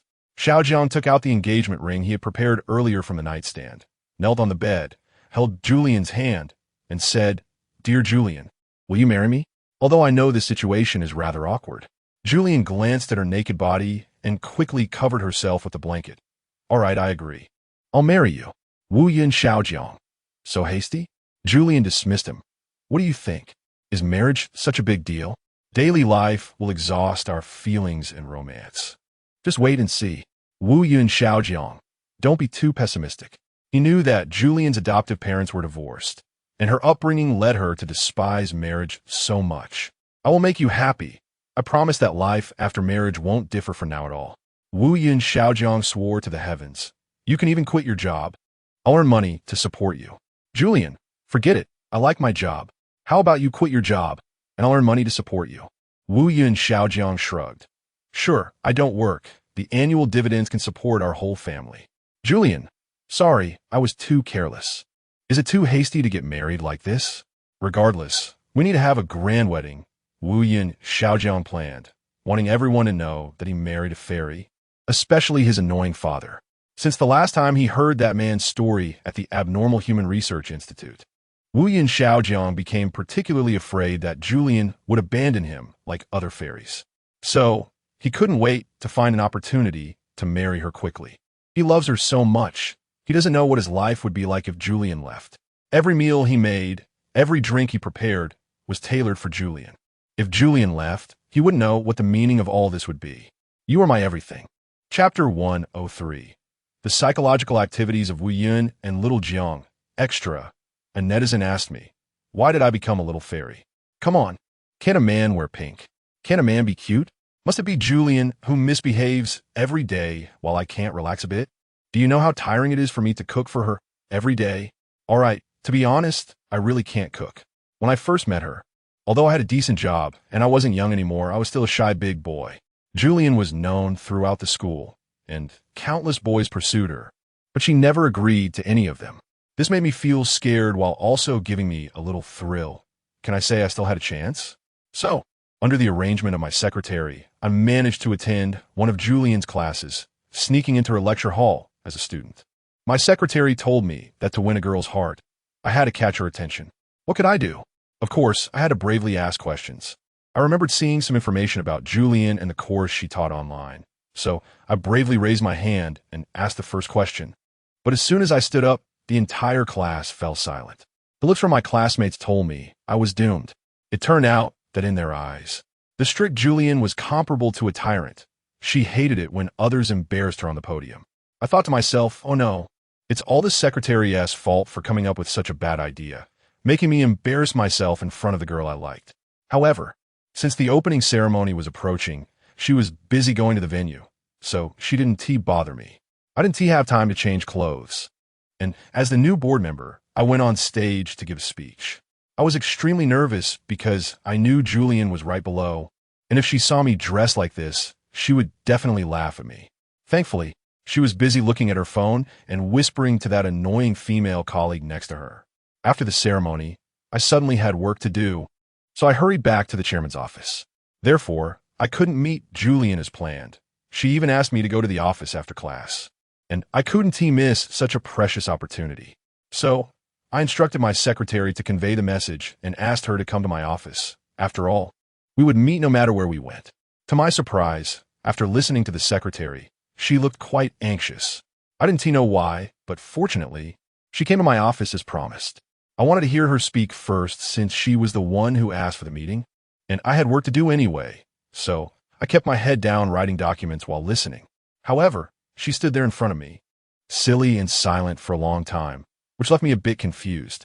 Wasn't she the one who wanted to see me? However, it was fine if she didn't speak. I thought that once I finished my work, I would take her out for dinner. This was my first time actively inviting a girl to dinner, and I was really nervous. My secretary told me not to worry, as he had reserved a spot at our own hotel, and no one would disturb us during the meal. However, as I thought about it, I noticed that Julian's expression was not quite right. She seemed angry. Was it because of my performance in class that upset her? But considering that it had been 2 or 3 hours since, she should have calmed down by now. But Julian wasn't like that. She not only didn't calm down, but became even angrier, like a pufferfish caught by someone, which was simply too cute. At that moment, I made up my mind that I was going to win her over. After finally finishing my work, it was already noon. I stretched and prepared to take Julian out for lunch, but she spoke first, saying I was teasing her and wanted to resign. I was wronged, oh heavens. I only asked her one question about what she wanted from me, and she was silent and angry. Can I be blamed for that? This woman is truly unpredictable, and I was getting more and more interested in her. After a hard time getting her into the car, the girl didn't say a word the whole way, and it was stifling hot. When we arrived at the hotel, it was much cooler. I asked her what she wanted to eat, but she still didn't say anything. I didn't know what fairies usually eat. I wondered if the food from the restaurant would be to her taste. Would it be that fairies don't eat at all and only drink dew? After finally ordering the dishes, while eating, she became unhappy again and insisted on leaving. I thought it was probably because those few foolish waiters were talking bad about me in the elevator. The big screen was on, ladies. Could you please give me some face? Unfortunately, there is no medicine for regret in this world, and Julian had already seen them mocking me. All right, I admit that I'm not very good at pursuing girls. I'm pretty useless. My ex-girlfriend Han Fei was the one who chased me. Later, I found out that she only dated me because I had money. During our relationship, I catered to her every need and bought her countless shoes and bags. But I didn't care because I wasn't short of money. However, one day, she suddenly left me for a not-so-rich old man. I asked her why, and she said the old man was more interesting than me. God, am I that bad? For a long time, my self-esteem was shattered by Han Fei. It wasn't until I met Julian that I realized that no matter how insecure, how bad, or how much of a straight man I was, I had to pursue her. The feeling of the first date wasn't great. At least I felt that she wasn't in a good mood, barely touched her food, and insisted on leaving. I could only accompany her back to work. I heard she loved working the most and was an absolute workaholic. However, on the way back, an accident happened. We witnessed someone jumping off a building in front of the teaching building. I wanted to cover her eyes, but was too late. She had already seen it. That poor guy was in a terrible state. It could be described as disintegration with no chance of survival. But somehow not long after, that person's external injuries surprisingly healed, and he even started breathing on his own. I thought I must be seeing things. It couldn't be that outrageous. But Julian didn't seem surprised at all. She was a fairy. For the first time, I thought this might be the magic of fairies. I loved her so much. I fantasized countless times that if she could become my girlfriend, no one would dare to bully me anymore. So I stuck to her every day, and unknowingly, rumors about us started circulating in the school. She didn't seem very happy, and even at one point was unwilling to ride in my car. But I was just so happy. I had never been this happy before. I would love to pick her up and drop her off every day. Just seeing her made me content. However, strange things kept happening around her. Since most of the time they were related to the school, I took the opportunity to stay by her side, using the excuse to help her solve problems. Over time, we naturally became a couple, and everyone thought so. Chapter 104, Psychological Activities of Wu Yun Xiao Jiang. Part 2. Extra. Until that day, an unexpected event occurred. Someone jumped off a building near Julian's apartment, and the family involved could be considered Julian's neighbor. My girl was so frightened that she was trembling all day. I had just finished an early meeting and rushed over to her side, holding her tightly. I felt so heartbroken. Julian's body was so small, yet she had to endure such torment again and again. A fairy, perhaps she was born to be different. I started to ponder why she encountered such things every time. Moreover, she always managed to miraculously save those people's lives. She seemed quite strange, and I became a bit scared, even hesitant. Although I loved her, I didn't want her to harm others. I admit, I was a coward, retreating at the slightest issue, nowhere near as capable as Julian. Yes, I was not worthy of her. But when I saw her again, I finally couldn't hold back. Even if there were mountains of knives and seas of fire ahead, I was willing to bear it with her. I loved Julian. Perhaps this is the magic of a fairy, making a man fall deeply in love with her. I don't know how much she values my love, but I hope she can get used to having me by her side. Because of that incident, we decided to be together. The neighbor's suicide caused Julian quite a bit of psychological stress, so I suggested we move to the mountains. This is the villa where we live now. And interestingly, Julian has a strong connection with this villa. Our basement museum displays many portraits of fairies that look just like Julian. In the first few days after coming here, Julian's mood noticeably improved. By the way, do you remember that night? The night I forced her to sign the love agreement. Thinking back, it was really funny. She loved to drink and got a bit tipsy, not knowing what she was doing. Thus, my domineering love agreement was born. If the law allowed, I would really like to sign a real contract with her, promising we would never part and that she would be responsible for me. Later, she got used to living in the mountains. The rooms there are spacious. The scenery is beautiful, and it's suitable for retirement. I think when we grow old, we can live there. In fact, if Julian wanted, we could live elsewhere. I bought her many houses in the city, with various layouts and views. Wherever she wants to live, I have no objections, as long as she takes me with her. Speaking of these past few days, life has been somewhat mundane. To liven things up, I started a live stream. Here, I need to explain, my dear ones, I really didn't start the live stream to make money, and the lottery and red envelopes I give away aren't for future promotions. I just want to share my life with Julian with you. She is truly too interesting, and it would be a shame not to make a TV show about her. However, these days, she's been busy with those ancient book matters, and I occasionally pretend to be a little princess to cheer her up, so life isn't so dull. A few days ago, some viewers in the live stream asked me when we were getting married. Well, since we live together every day, isn't that just like being married? Every day, I cook. Would being married mean she would start cooking instead? My fairy is delicate.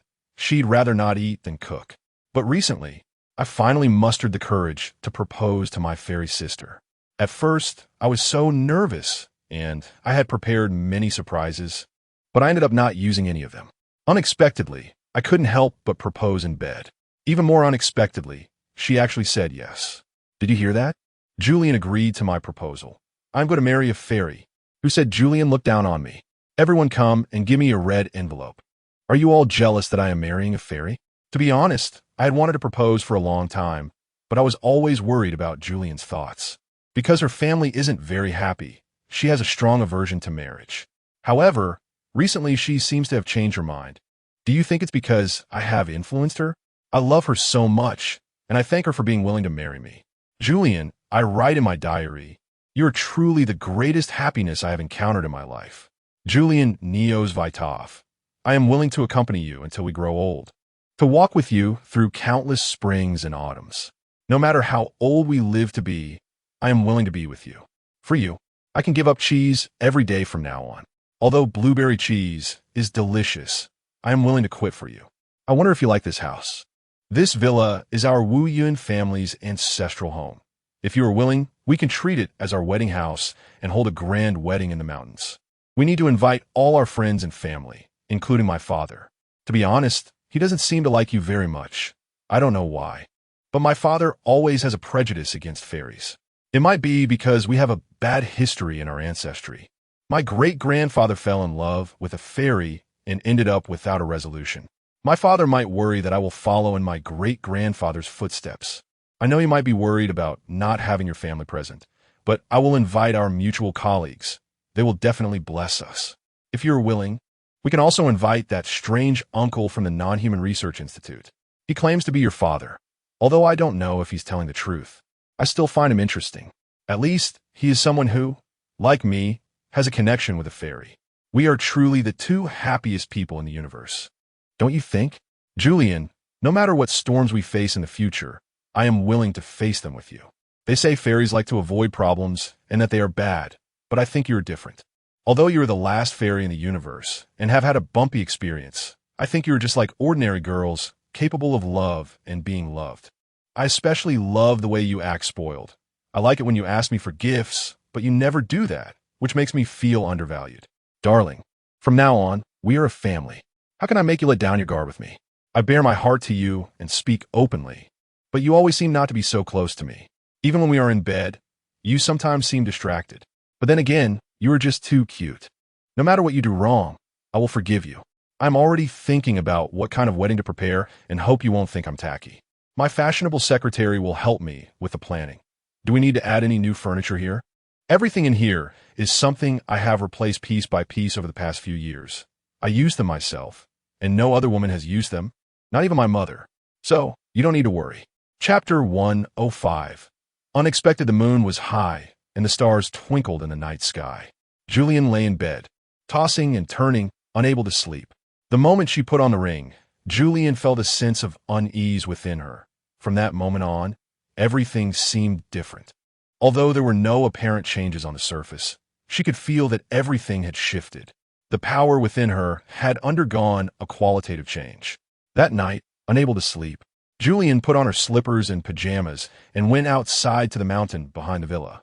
The wind was strong at night, especially at the high altitude, making her shiver in the cold, prompting her to wrap her plush pajamas tighter around herself. Looking up at the shining stars, she wondered which one was Earth. There was something strange about that night. She felt an unusual heaviness in her heart. Julian knew she loved Xiao Jiang. But why did everything feel different after she accepted his proposal? There was a vague sense of an unnamed fire rising within her. It seemed that she was not happy with the current outcome. Was it because she didn't want to get married? Not really. She felt she had no right to express like or dislike for something she had never experienced. So what was it? She couldn't articulate herself. The thing she had been pursuing all along, the essence of life, was still incomplete. In the darkness, Julian murmured to herself, could this be the answer? Looking at the ring on her finger, she fell into deep thought. Did she need to get married to find the answer? But this feeling, to be honest, made her very uncomfortable, like a fishbone caught in her throat. Maybe she should wait a little longer. She hesitated, wondering whether to take off the ring. However, just as her fingers grasped the ring, intending to remove it, an accident occurred. Standing on the mountain, Julian didn't pay attention to her feet, and after accidentally slipping, she fell down the steep slope along with the tumbling rocks. It was all the darkness's fault. Julian blamed herself for being out so late. Yet, in the haze, she saw the ring on her hand, still glowing brightly. The light was so dazzling in the darkness, shooting towards the night sky, connecting with the moon. It seemed a magical reaction was happening. As Julian fell to the ground, she didn't feel any pain. However, she lost consciousness. When she woke up, it was already morning, just as dawn was breaking. Wu Yin Xiao Jiang appeared before her, anxious, looking at Julian as her eyes slowly opened. His face was filled with joy. You're awake. You're awake, Julie, what happened? Before opening her eyes, Julian seemed to have heard them talking. When Wu Yin Xiao Jiang asked the bodyguard what was going on, the bodyguard anxiously explained, Miss Julian came out of the villa alone in the middle of the night. Expressionless. We were all scared, but we followed your instructions and didn't leave her side. However, Miss Julian walked too fast in the darkness. She seemed like a ghost, almost floating. We couldn't catch up. No matter how much we shouted, she seemed not to hear us. So, as she walked, we lost her, and we didn't know what to do. When we saw Miss Julian again, she was standing on the mountaintop, mumbling to herself. We didn't know what she was saying. When we climbed up, suddenly, there was a dazzling light, as if it was coming from Miss Julian. No, it was coming from the moon. Another bodyguard contradicted, and the group exchanged glances, eventually arriving at two conclusions. Either Miss Julian could emit light, or the moonlight was reflecting. Wu Yin Xiao Jiang said, that's not the point. The point is how she suddenly fell. The bodyguard described the scene at the time. Miss Julian seemed enchanted and suddenly just fell. The place was already a steep slope, and any ordinary person could easily fall if not careful. Especially at night, when visibility was poor. We wanted to climb up to save her, but we had no time. The path up the mountain was particularly steep, and we didn't understand how a girl like Julian could have such strength. However, it seems that Miss Julian should not be injured, right? The group stared at Julian, who then woke up. Cough, I'm fine. She opened her eyes, sat up, brushed off the dirt from her body, having laid there all night in the wind, feeling dry and parched, having slept on stones, and experiencing some soreness in her back. Wu Yin Xiao Jiang sighed in relief. It's good you woke up by yourself. Otherwise, I would have had to call an ambulance. He knew Julian's physique was different from ordinary people, so the hospital doctors might not be able to treat her illness, and he wouldn't call an ambulance unless absolutely necessary. Julian rolled her eyes. Can't you just carry me back home and let me sleep in a comfortable bed? Wu Yin Xiao Jiang spread his hands. Baby, don't be silly.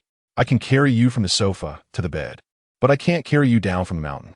Useless, Julian complained, standing up and turning to leave. Going home, what are you waiting for? Wu Yin Xiao Jiang followed her, running a bit to catch up. Baby, what happened last night? He was puzzled. How did you end up so far away alone? Last night, he had been sleeping in bed, immersed in the joy of a successful proposal. But suddenly, he woke up and found Julian was missing. He searched the house, but didn't find her, so he planned to go out to inform the bodyguards to look for her. However, he discovered that a large portion of the bodyguards was also missing. After asking, he learned they had gone into the mountains to find Julian. Wu Yin Xiao Jiang was furious. My wife ran away from home. Why didn't you tell me immediately? The bodyguard stammered. You warned us before not to disturb the rest. Besides, we already called you at the door a moment ago, but you seemed not to hear. Wu Yin Xiaojiang sighed. All right, lock the door and go look for her. Dozens of people climbed over one mountain after another, finally reuniting with the initial group of bodyguards sent to look for Julian. They couldn't understand why, in such a short time, Julian managed to traverse several large mountains just by walking, and so many men couldn't catch up. By the time they found her, it was almost dawn. I don't want to talk about it, Julian said. Anyway, it's all your fault. She spoke angrily without looking back, and Wu Yun Xiaojiang felt wronged. Is it just because I didn't carry you back? Fine, I can carry you now. Give me a chance. Julian coldly replied, it's too late. Wu Yun Xiaojiang whined, no, fairy sister, just this once, forgive me. Julian sighed. Okay, what exactly is the ring you gave me? Wu Yun Xiaojiang was puzzled. This is a family heirloom, passed down to daughters-in-law, not to sons. It's a betrothal gift given to generations of daughters-in-law. If you have a son, you will also give the ring to your daughter-in-law. If you have a daughter, you will give it to your daughter. This intrigued Julian. She had already felt there was something unusual about the ring, and hearing Wu Yun Xiaojiang say this made her even more curious.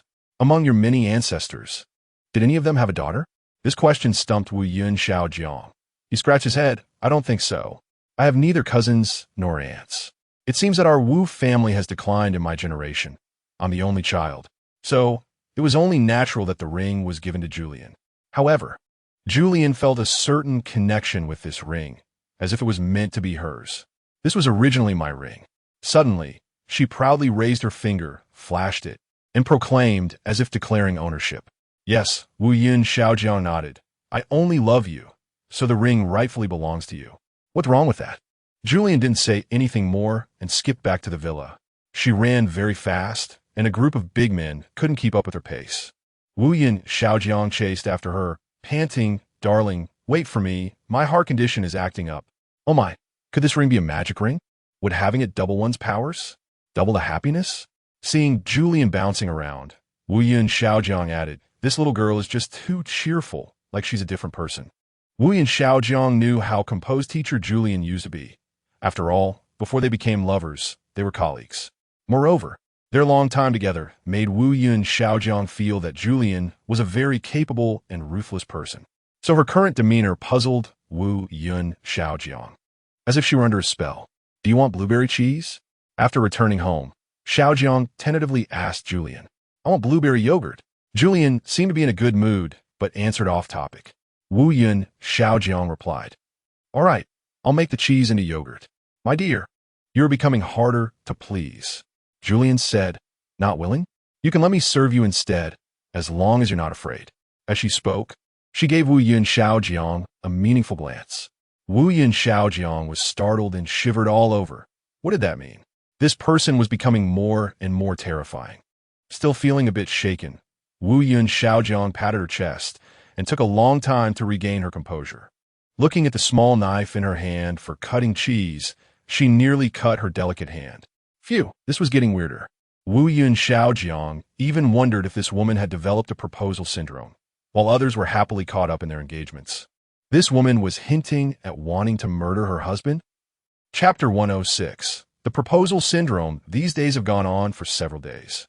Julian has been indulging in food, drinks, and fun every day, appearing to want nothing. But her thoughts are quite complicated. Over these days, she has thought about many things, including how to face her future life, or how to face Wu Yun Xiaojiang. The change in identity has given her a huge shock. She still cannot believe that she has become Wu Yun Xiaojiang's fiancée. Because of this, she distracts herself with eating and drinking every day, but her body, which doesn't gain weight no matter how much she eats, has not brought her any extra troubles. Wu Yun Xiaojiang is worried. Baby, are you hiding something from me? What are you worried about? Julian replies, can you stop asking so many questions? Her impatient tone discourages Wu Yun Xiaojiang, leaving this proud man at a loss. Baby, don't be afraid. I will be with you through this time. I know it's hard for you, but I want to change your view of marriage through my actions. During this time, Xiaojiang's secretary has been a bit shaken. As a brother who grew up with him, he has never seen Xiaojiang so humble. For so long, Xiaojiang has been making breakfast for Julian, serving her every day like a father. Yet this has not melted her iceberg-like heart. The secretary thinks that Wu Yun Shanfeng was right. Fairies are lazy, and encountering them is a man's calamity. Every generation of men in the Wu family has experienced this, something Xiaojiang is unaware of. Fairies have their own missions, so they will ultimately give up their families and choose to leave. Over the years, Wu Yun Shanfeng and the old lady have respected each other, not for any other reason, but simply because Wu Yun Shanfeng does not love her. When he was young, he loved a woman from Earth, whose ancestors were also ancient Kunlun fairies. The ending was not unexpected. The woman he loved disappeared into the vast universe like a shooting star. Wu Yun Shanfeng is afraid his son will follow in his footsteps, which is why he does not agree to him marrying Julian. Although he has worked with Julian and knows she is a good girl, he does not want his son to be hurt. This is also the reason why Julian has been feeling down these days. One day, the two almost got into a fight over a trivial matter. Wu Yun Xiaojiang angrily threw a plate on the floor. "Aunt, you don't eat this. You don't eat that. Why are you so hard to please? Go beg for food." Julian was almost infuriated. "Even if I don't eat, I want tea starved to death. Your cooking is so bad. I wouldn't dare to eat it." "What did you say?" A careless remark also angered Wu Yun Xiaojiang. "Why didn't you say my cooking was bad before? I've been cooking for you for several months, dear." The implication being that Julian is deliberately nitpicking. Julian, exasperated, picked up her clothes and prepared to leave. Wu Yun Xiaojiang sarcastically said from behind, "Running away from home. Huh? That is all you know how to do. When faced with problems, you just avoid them. You must be a Gemini, right?" "Wow, I really am." Julian angrily tossed her clothes onto the sofa. "I like to avoid problems? It's all my fault, right? You don't speak in a hurtful way. You must be a Scorpio." Wu Yun Xiaojiang shrugged. "I really am. After being with me for so long. You don't even know my birthday. Do you really love me? Did you remember my birthday? How can you still have the nerve to say that?" Wu Yun Xiaojiang rolled his eyes. "You don't even know where you come from? How would others know your birthday?" This statement hit Julian's sore spot completely. She said nothing and sat down on the ground. Wu Yun Xiaojiang realized he had gone too far and immediately lowered his tone to comfort her. "Baby, I was wrong. Please forgive me." No need to forgive me. You can use your power to summon lightning and strike me dead." But no matter how he tried to coax her, Julian remained silent. For Xiaojiang, this was the most uncomfortable part. The secretary couldn't hold back any longer, stepping forward several times, wanting to say something but hesitating. "Sir," he finally spoke up. "Actually, something happened that you don't know about, and I want to tell you now." Wu Yun Xiaojiang impatiently said, "Can't you see I'm busy? Spit it out." "Ugh." "Miss Julian met the old master a few days ago." "What?" Wu Yun Xiaojiang was taken aback, then looked at Julian with concern. "What did he say to you?" Initially, he had no idea why Julian had suddenly changed her personality, but after the secretary mentioned this, he finally understood. "Why didn't you say it earlier?" Wu Yun Xiaojiang scolded the secretary. The secretary stammered. This, the old master didn't allow me to tell you." Xiaojiang was furious. "Whose side are you on?" The secretary was left speechless. Julian kept her head down, signaling the secretary not to say anything, but he still spoke. At this moment, she was nearly burying her head in the ground, unwilling to say a word. "It's all my fault." Wu Yun Xiaojiang was filled with self-blame. "I thought it was a case of proposal syndrome. It turns out it was all my father's doing." Then, he immediately called Wu Yun Shanfeng. "Dad, what did you do? Julian is really unhappy right now. It's all your fault." Wu Yun Shanfeng had quite a temper as well. Being authoritative and tyrannical at home, how could he tolerate his son yelling at him? "I am your father." Wu Yun Shanfeng asserted his authority, starting to reprimand Wu Yun Xiaojiang. "You have to marry whoever I say." "Humph." Wu Yun Xiaojiang sneered. "Why should you decide my life? Let me ask you, are you really happy marrying my mom? You little brat, stop bringing your mother into this." Wu Yun Shanfeng exploded in anger. "If it weren't for me and your mother getting together, where would you come from?" Wu Yun Xiaojiang sneered again. "Is that so? If you control my life like this, I'd rather you had given birth to me. Regardless, I'm going to marry Julian. If you don't agree, I will take her to live on another planet." "You've gone too far." Wu Yun Shanfeng was nearly furious to death. "Do you think I worked so hard to build this empire for you to just abandon it?" "Humph, you shouldn't have trusted me a long time ago." Wu Yun Xiaojiang coldly said, "The company was forced upon me by you. I'm not interested at all, since you like it so much." Why don't you come back and be the chairman yourself? With that, he hung up the phone. This phone call ended with an unpleasant argument and no gains. Wu Yin Xiaojiang sat on the sofa, panting. Arguing with his father always felt like a battle. But for Julian, he had to do it. Julian said, "I'm sorry. We can't change the ending of the story. Otherwise, I might as well return this ring to you." Saying this, Julian began to take the ring off her finger. However, no matter how hard she tried, she couldn't get the ring off. When Julian used force, the ring still shone with a strange light. Is this magic? Originally, Wu Yin Xiaojiang wanted to hold Julian's hand to stop her from taking off the ring. However, when he touched the ring, he felt a powerful force emanating from the light. "Baby, the ring can't come off?" A glimmer of joy suddenly flashed in Wu Yin Xiaojiang's eyes. "Then just keep it on. I will be responsible for you." Julian, worried about not being able to take off the ring, was quite anxious. Hearing Xiaojiang say this, she immediately slapped his back. "Your dad said I'm not worthy of you. I'm an alien, my salary is so low, and I'm still your subordinate. We really aren't a match." Julian intermittently recounted the words Wu Yunshan had spoken to her, thinking that since she couldn't receive his blessing, it might be better not to get married at all. Wu Yin Xiaojiang flicked her forehead. "I told you, when you encounter problems, you only know how to run away. Why can't you be a little more resolute and face the problems with me?" Julian fell silent. Her fingers that had been fiddling with her ring also paused. "Do you love me?" she asked Xiaojiang. Xiaojiang answered without hesitation, "Of course I do." However, Julian seemed unconvinced. "You love me only because I love you, and you haven't met more women. Let me ask you, did you ever love Han Fei? Wu Yin Xiaojiang did not hesitate and did not answer directly, saying, "In life, it's impossible to love just one person." "Julian, you're a biology teacher. You should understand this better. What young people call love is merely a chemical reaction. My love for you is a commitment to be responsible and accompany you for a lifetime." Julian hesitated. She didn't understand why, if love is such an ethereal thing, so many people still sing its praises. "I love you. My love for you is like you being my sunshine. Seeing you makes me happy. How should I put it? I need you. I care about you. I want to know where you go and what you do. I want you by my side, happily watching you." After listening to Julian's heartfelt confession, Wu Yin Xiaojiang calmly sat beside her and told her. Christopher Ming described a scene in his book where a boy saw a girl walking barefoot across a pasture, stepping on cow dung, and he fell in love with her. Moreover, the two of them entered marriage and spent 30 years together, still having a good relationship. So, I'm not saying love doesn't exist. I'm just trying to say that to grasp that momentary feeling, it's not enough to just talk about love. Julian smiled. "I've read that book too." Christopher said, "Love isn't about control or needing something, so I'm also questioning what my love for you really is." Secretary, is love among cultured people really that profound? Can't you two just kiss? There's no conflict that a kiss can't solve. In the end, the two embraced and cried. But the tears that fell were tears of happiness. Chapter 107 Sweet Drama, Juliana.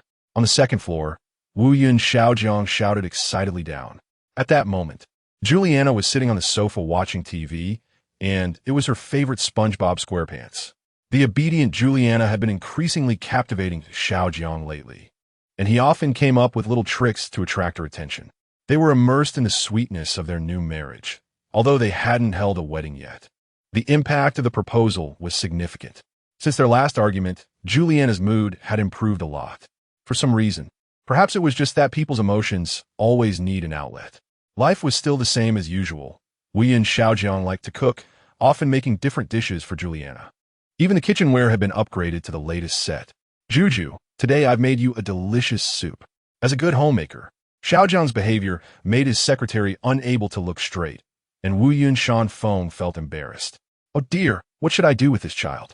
As a man, he revolves around a girl every day, being ordered around like a servant, completely lacking the demeanor of a chairman. I don't know where my excellent genes went. Facing Wu Yunshan Feng's complaints, the secretary could only console him. "Sir, young couples are like this nowadays. The young master is just keeping up with the times." We must admit, ever since he started following teacher Juliana, his temperament has improved quite a bit. He has become more humane. He still remembered that the young Wu Yun Xiaojiang hardly liked to talk to anyone. When he was little, Others even thought he was a child with autism. Indeed, we have to admit, this child has changed a lot recently. I just don't know how it will be in the future. Will this woman take advantage of him? Who knows what women are thinking? My son treats her so well, yet she doesn't cherish him. The secretary didn't dare to mention the past, specifically about the woman that Wu Yunshan loved when he was young, whose identity was also quite special. The Wu family had been intertwined with fairies for generations. Everyone has their own fate, and we don't need to worry too much about such matters. The young master will surely be blessed and will live well. We know teacher Juliana. She's not a bad person, just a bit obsessive in personality, just a little inconsequential. What's important is the magical energy she possesses, which will bring us great value. The secretary reminded him, now that we have become a family, isn't it easier to handle? At this moment, Wu Yinshanfeng's expression changed. He had thought about this issue long ago, but now he suddenly felt uncertain. If the two children really got married, then Juliana would become part of the Wu family. At that time, using the energy she possessed might not be very ethical. Moreover, no one knew how Wu Yun Xiaojiang felt. What if he truly turned against the family and wholeheartedly loved Juliana, refusing to contribute to the family? These were questions he needed to consider, and he would have to solve them himself soon. He had to clear all the obstacles in front of him. No matter who the so-called obstacles were, he was determined to utilize the fairy's energy. As for the Research Institute's project to revive the fairy, there had already been breakthrough progress. They had extracted a larger segment of DNA, and the information contained within was very important. Juliana thought to herself, recently, I've been feeling a bit strange. I don't know what is strange, but my body seems a bit uncomfortable. Could it be that I'm pregnant? Wu Yin Xiaojiang was shocked. Really? He was both surprised and happy, wanting to touch Juliana's belly, but she kicked him away. What are you doing? It's filled with fermented cheese. Wu Yin Xiaojiang. So that's why you feel uncomfortable. Did you overeat? I must say, this little piggy has indeed been eating a lot these days. If she hadn't mentioned it just now, Wu Yin Xiaojiang wouldn't have thought about the possibility of pregnancy. He thought fairies couldn't get pregnant, because the books recorded that fairies reproduced using their fairy bones. But now, with Juliana saying this, he felt it might be possible. By the way, darling, we could do an experiment. What experiment? Juliana looked at him suspiciously. Wu Yin Xiaojiang said, think about it. We know nothing about the ways fairies reproduce, except for the ongoing research that others are doing, like cloning technology, etc. We haven't tried the normal human reproduction method yet. Perhaps we really can. Try to have a child. You mean, like ordinary humans? Juliana was puzzled, but then the fairy's genes wouldn't be pure anymore. It would only have 1-2 fairy bloodline. I don't know what would happen. Wu Yin Xiaojiang. But how can we know if we don't try? What if the legendary method is wrong? Our research might be in vain. Perhaps fairies, besides that terrifying energy, are just ordinary people who can marry and have children normally.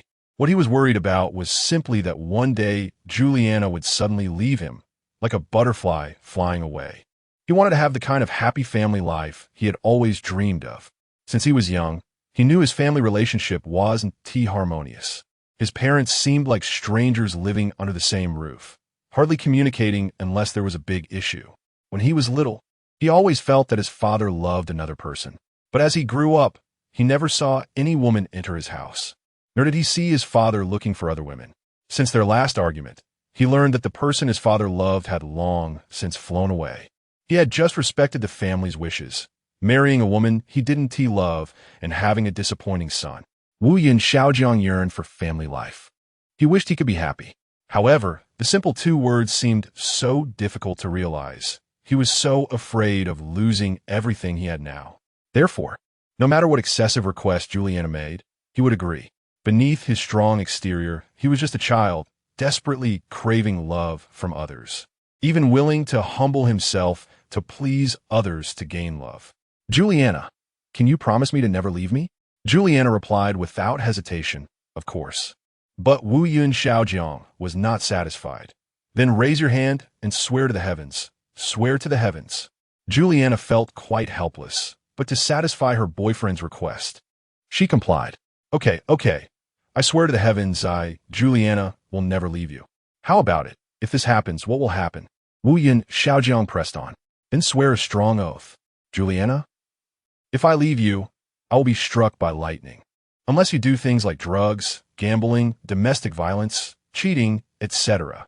If you commit these inhumane acts, I will leave you without hesitation. All right, let us sign a contract.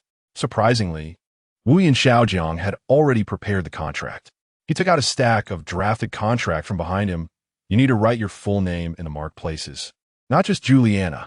All right, I've tolerated all your little quirks. What's a few more signatures?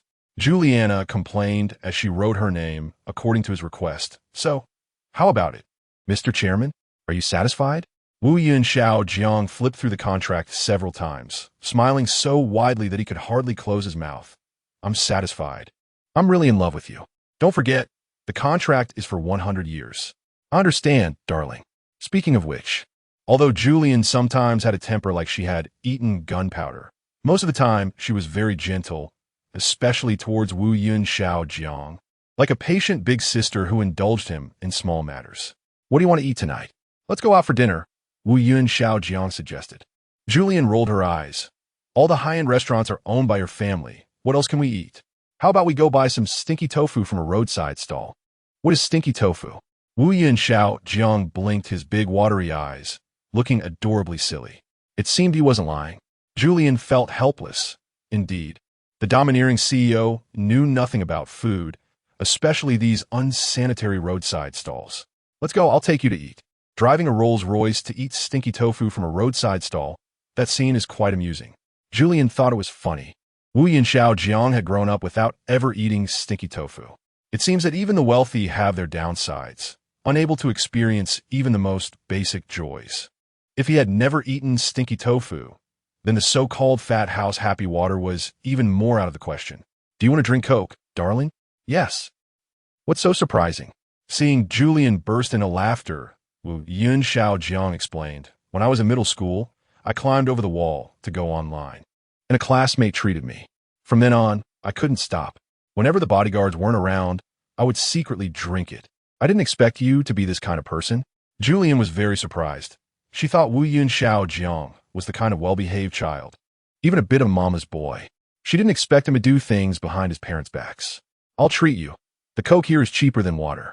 Julian sighed. It seems this beverage shop is run by a dentist. Wu Jiang was puzzled again. Why is that? Julian, darling, is your IQ intermittently online? You don't have some kind of mental hospital after effect, do you? Coke is a carbonated drink, very unfriendly to teeth. Chapter 108. Sweet couple that night. They wandered the streets like any ordinary couple, aimlessly strolling along the main road, eating various street snacks. The evening breeze blew through Julian's hair, and she thought that perhaps living like this for the rest of her life wouldn't be so bad. Suddenly, she remembered a saying by the famous writer Half-Cut Lotus. I enjoy solitude, but solitude is truly a choice made out of necessity. There have been countless times in my life when I've longed for stability. I think perhaps a different approach wouldn't hurt. Or maybe I just stopped somewhere. No longer drifting, but I've never met the right person. Julian felt this way now. She could sense that Xiaojiang was the right person she was waiting for. But at that moment, she still didn't know whether to stay or not. Xiaojiang was indeed exceptional. But would Julian still be able to happily be a female lecturer after marrying him? That was hard to say. With so many issues surrounding the Wu Yun family, and now the work at the research institute related to her, it made it difficult for Julian to make a choice. Moreover, Xiaojiang had expressed his desire to nurture life, and Julian wasn't even sure if that was the right way for fairies to reproduce. Thinking of this, Julian hesitated. On the way back, as usual, Julian was driving while Xiaojiang sat in the passenger seat, exhausted and dozing off. Julian looked at him and smiled gently. He was so good. How could she hurt him recklessly? She loved him, and there was no doubt about that. Love is such a grand thing. But to Julian, saying she loved him now seemed so weak and powerless, because she couldn't promise anything to Wu Xiaojiang, yet he had given her so much, making Julian feel very guilty. So at this moment, she didn't know what to do. Should she get married, give up what she had always pursued, and stay in this place? Or should she continue to chase her dreams? This made it very hard for Julian to decide. The legacy of her ancestors was incredibly important to her, even more so than Wu Xiaojiang in some respects. Although Julian didn't know exactly what her family had pursued for generations, it seemed that something was pulling her toward a certain direction, never stopping. With this thought, Julian tightened her grip on the steering wheel and headed toward the Weinchen villa. Of course, Julian made hot tea for Wuyun Xiaojiang to help him sober up. However, he remained drowsily asleep. Julian managed to carry him to bed and took care of him, eventually collapsing in a chair beside him. Darling, taking care of you is really tiring. At that moment, Julian suddenly understood that love was not just a matter of words. Love also comes at a cost. However, this realization, while surprising, also made her feel sorrowful. Could she truly love Wuyun Xiaojiang well? As the last fairy in the universe, Julian was aware of the mission she bore to revive her family. But relying solely on her own strength wasn't enough. She had once yearned to travel the universe, meet many people, and do many things. Perhaps staying was not the best choice for Julian. Looking at Wuyun Xiaojiang, who was lying on the bed in a deep sleep, Julian hesitated, unsure of what to do. In the end, she gently leaned by the bedside, close to Wuyun Xiaojiang's face, and planted a soft kiss on him. Baby, I'm sorry I have to go. At this point, she had made a decision to leave for a while and let everything else unfold naturally. She hated herself for leaving the man she loved, just like her ancestors had done. Wasn't that too selfish? But was giving up the task entrusted to her by her ancestors not selfish either? Julian knew that no matter what she did, it wasn't for herself, and there would always be one side that would be let down. She chose to let down the silly boy in front of her, but unexpectedly. Just as she turned to leave, Wuyun Xiaojiang suddenly grabbed her hand. Juju, don't go. Juju, why are you leaving me? Didn't you promise to love me for a lifetime? Wuyun Xiaojiang was half asleep, seemingly talking in his dreams. Yet, he held Julian's small hand tightly. His voice choked like a child's. Don't go. What will I do if you leave? Julian tried to pull her hand away, but found she couldn't. As he used all his strength to hold on to someone who shouldn't be held onto. At that moment, Julian suddenly noticed the ring on her hand. From the moment it began to glow, she knew it originally belonged to her. Although she didn't understand why Wuyun Xiaojiang said it was a family heirloom of the Wuyun family, Julian knew the inside of the ring bore the totem of fairies, and the light emitted from the ring also resembled that of fairy bones, a characteristic unique to the ancient Kunlun. Thus, Julian felt that there had been generations of connections between the fairy family and the Wuyun family. She wanted to leave precisely to figure all this out. What if the two families were mortal enemies? Why had generations of the Wuyun family fallen in love with fairies, yet none had ended well? Why did the basement of the Wuyun family's ancestral home hide the true inheritance of the fairy family? Wasn't all of this very suspicious? In Julian's view, the two families must be enemies.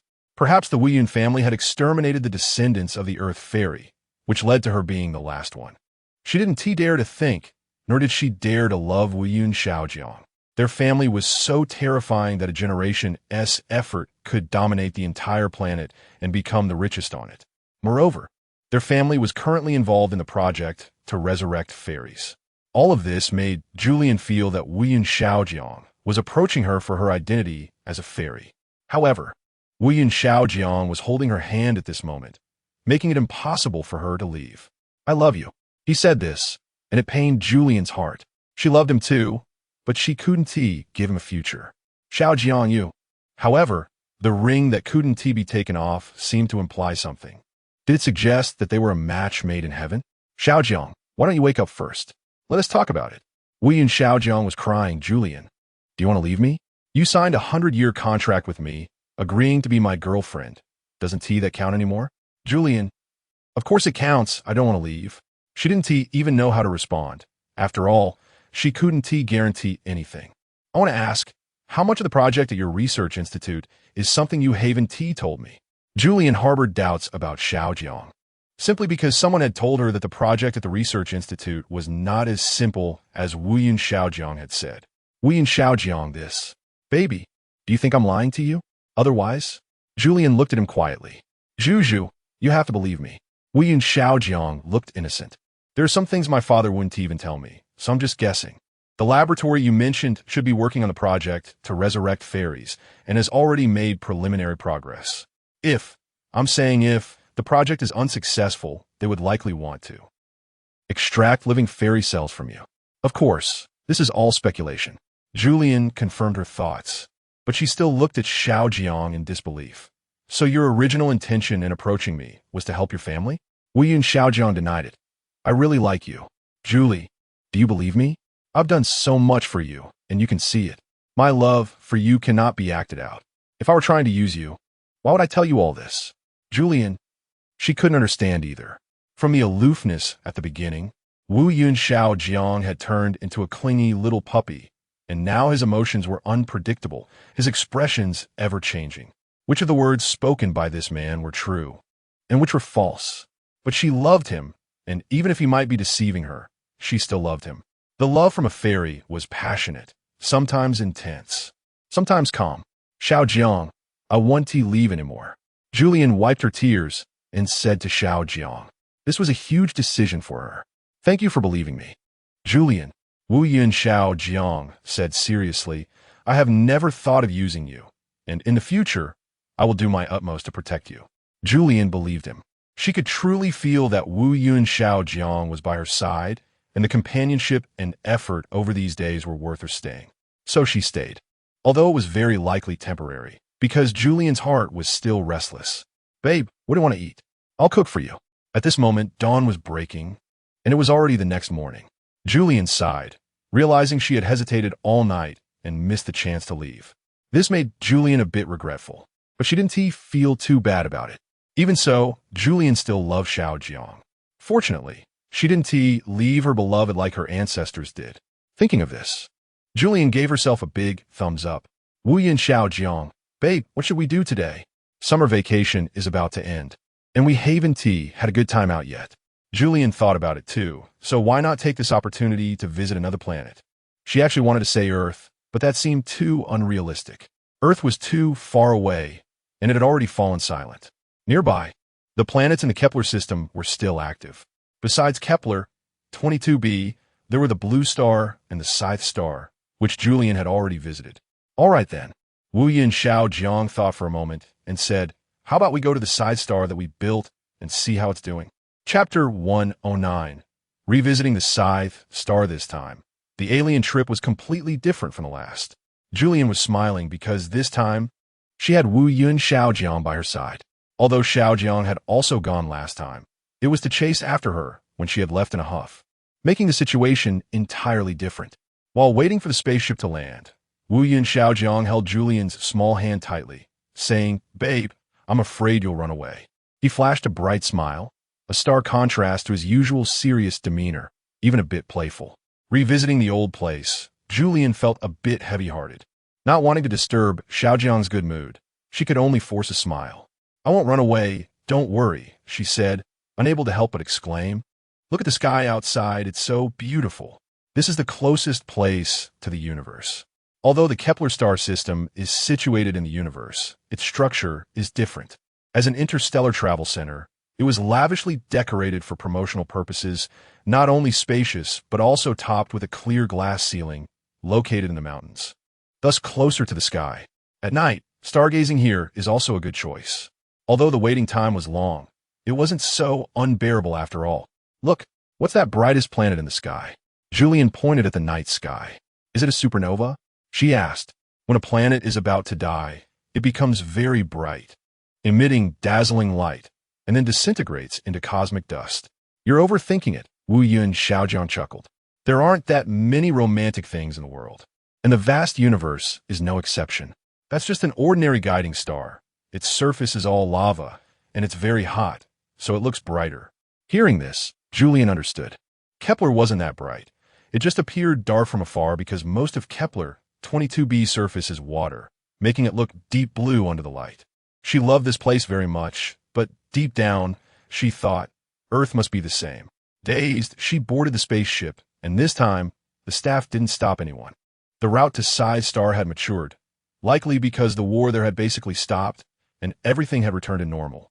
This time, a lot of time was spent on the road. As a sightseeing tour group, It was very necessary to enjoy the cosmic scenery. The staff on the spaceship explained. So passengers, please don't rush. Take a good look at the scenery outside. Thank you for your cooperation. Julian responded, I think it's great. Isn't the purpose of going out to play to see the scenery? Unlike those passengers who were anxious to hurry back to work after a few days of play, Julian had a relaxed attitude. Although she was also on vacation, she felt she had all the time in the world. Wu Yin Xiaojiang felt the same way. Although he was busy with work, he turned off his phone to spend quality time with Julian. As a result, he faced a scolding from Wu Yin Shanfeng behind him, who accused him of being infatuated with a woman. Wu Yin Shanfeng already had a bias against Julian, and now he was even more dissatisfied with her as a prospective daughter-in-law. Naturally, Julian didn't care much for Wu Yin Shanfeng to begin with, and now she was even less concerned about her relationship with the older generation of the Wu family. Whatever Wu Yin Shanfeng thought was irrelevant to her. On the road, Julian admired the scenery while reflecting on the messy past. Finally, she managed to detach herself from it, and her mood improved significantly. Wu Yin Xiaojiang had been sitting quietly beside her, but seeing that she wasn't paying attention to him, he leaned over and teasingly asked, Fairy sister, am I not good looking? Why do you like looking out the window so much? Julian initially didn't want to laugh, but she couldn't help but smile at his cute demeanor. Young man, why are you so cheeky? Wu Yin Xiaojiang unexpectedly leaned in and kissed her, saying, Babe, I'm only cheeky with you. Do you like it? I do, Julian replied, feeling a bit helpless from his teasing. She liked him, but not in that way. She was still pondering whether what he said last night was true or not, and he seemed to be sidestepping the serious topics to show off their affection. But you should go over there for a bit. Let me think. Julian extended her elegant finger, playfully pushing Wu Yin Xiaojiang away. Can I think with you? Wu Yin Xiaojiang pressed his advantage, leaning directly against Julian's chest, asking him, Teacher Zhu? Julian could tell he was trying hard to lighten the mood. Since he was making such an effort, she couldn't bring herself to spoil his fun and let him lie on her. All right, you can lie there. I'll continue thinking. Saying this, Julian showed a helpless smile, her gaze returning to the window. Wu Yin Xiaojiang was very satisfied. He just wanted to count stars with Julian now. The journey continued in such a boring manner, with other passengers surrounding them, making it quite different from being at home. Fortunately, the food provided by the spaceship was quite good. Otherwise, the trip would have been dull. Julian occasionally glanced at Xiaojiang, seeing him sometimes awake and sometimes asleep, much like a child accompanying an adult on a trip. Quite boring. However, when he was asleep, a happy smile unconsciously graced his lips, which brought Julian some joy. Originally, Julian didn't feel that she had much value, but this small detail made her feel a surge of worth, compared to saving someone from a disaster or helping others in need. Such small moments felt more tangible to her. Everyone wants to be a hero, but being a hero is not the only way to realize personal value. In Kepler 22b, everyone thought Julian was a hero because she used her special ability to save a young man from a car accident during the morning rush hour, thus making it onto the hero list. However, in this world, there are many more ordinary people. Not everyone can easily become a hero like Julian, nor can everyone be as lucky as that young man to be brought back to life. Most people's lives are only lived once, and the more mundane fragments of life are like Wu Yun Xiaojiang, sweetly sleeping in front of their loved ones. Thus, Julian understood the true meaning of life, to cherish the people before you. Thinking of this, Julian looked at Wu Yun Xiaojiang's fair face and smiled happily. Babe, you're really good looking. Everyone envied Julian. They thought she was successful in her career and had found a rich boyfriend. More importantly, her boyfriend was handsome. With such a perfect life, what could she possibly be dissatisfied with? But only Julian knew that God never plays favorites. He wouldn't give anyone an extra ounce of happiness. Her seemingly perfect boyfriend actually brought her many troubles, and because she loved him, she accepted these troubles as the price to pay. Julian wasn't afraid of all the difficulties she might face in the future. She was just confused. Whether it was worth it didn't matter to her. She was willing to do it. The choice given to her wasn't whether to do it or not, but which one to do. Suddenly, Wu Yin Xiaojiang's head, resting on Julian's lap, stirred. With the bumps of the spaceship, he couldn't sleep peacefully and simply woke up. Zhu, are we there? He drowsily opened his eyes and asked Julian, his head slightly lifted, looking quite adorable. Julian liked him even more. Not yet, babe. It's only been a few days. It will take at least a week at this speed, especially since we're on the slowest flight. Julian affectionately patted his head. Just wait patiently. Wu Yun Xiaojiang yawned in boredom, lazily closed his eyes again, but this time he didn't fall back asleep. The two of them talked little along the way. Unlike other couples who chatted openly and intimately, as if no one else was around. Thankfully, there were no beds in the cabin. To save space, there were only seats. Otherwise, the situation would have been awkward. It's worth mentioning that Wu Yun Xiaojiang clearly had the ability to personally invest in an interstellar travel company and embark on a private trip in an independent spaceship. But he didn't. Because resources were simply too tight, he didn't want to fill the already narrow interstellar travel routes with uncertain dangers. Considering that many people pass through here every day, Wu Yun Xiaojiang's actions were also a way of being responsible for himself and others. Julian, you're not talking to me either, it's so boring. Xiaojiang complained, pouting like a little princess. Look at those people, that's what a normal couple looks like. In my opinion, you don't love me at all. Fishrow, don't you know whether I love you or not? If I didn't love you, I wouldn't even go out to play with you, okay? Julian got angry upon hearing this. She had also invested a lot in this relationship. But Xiaojiang just didn't understand. If I didn't love you, I wouldn't have signed some boring agreement with you, okay? Wu Yun Xiaojiang. I just said it casually. No need to make a big deal out of it, right? Fairy sister. Julian. Do you know what annoys Julian the most about Wu Yun Xiaojiang? It's this. He can infuriate someone to death with his words. What does it mean to make a big deal out of something? If Julian says a few more words, she is accused of making a big deal out of it. But when Xiaojiang messes with those contracts, that also making a big deal out of it. She didn't intend to get angry. She was just upset about Wu Yun Xiaojiang's double standards. This man, no matter what, is always right. He never admits to being wrong. Do as you please. After all, you are the chairman. How dare I go against your wishes? Here we go again. This time, Wu Yun Xiaojiang couldn't stay calm. He sat up suddenly. Do you want to argue with me? So many people are watching. I didn't say I wanted to argue with you. Julian pouted. Am I wrong? It's you, relying on your high position, saying whatever doesn't count, lenient with yourself but strict with others, right? Of course. You might deny it because you're the chairman. Julian forced out a smile that was uglier than crying. Even if you're unreasonable, who dares to refute you? You. Wu Yun Xiaojiang was so angry he was speechless. Julian, you're going too far, I tell you. Oh, really? Julian put on a look of disbelief. Aren't you the one who is going too far, chairman? Too much, way too much. In the cabin, Wu Yun Xiaojiang's desperate roar echoed throughout the universe.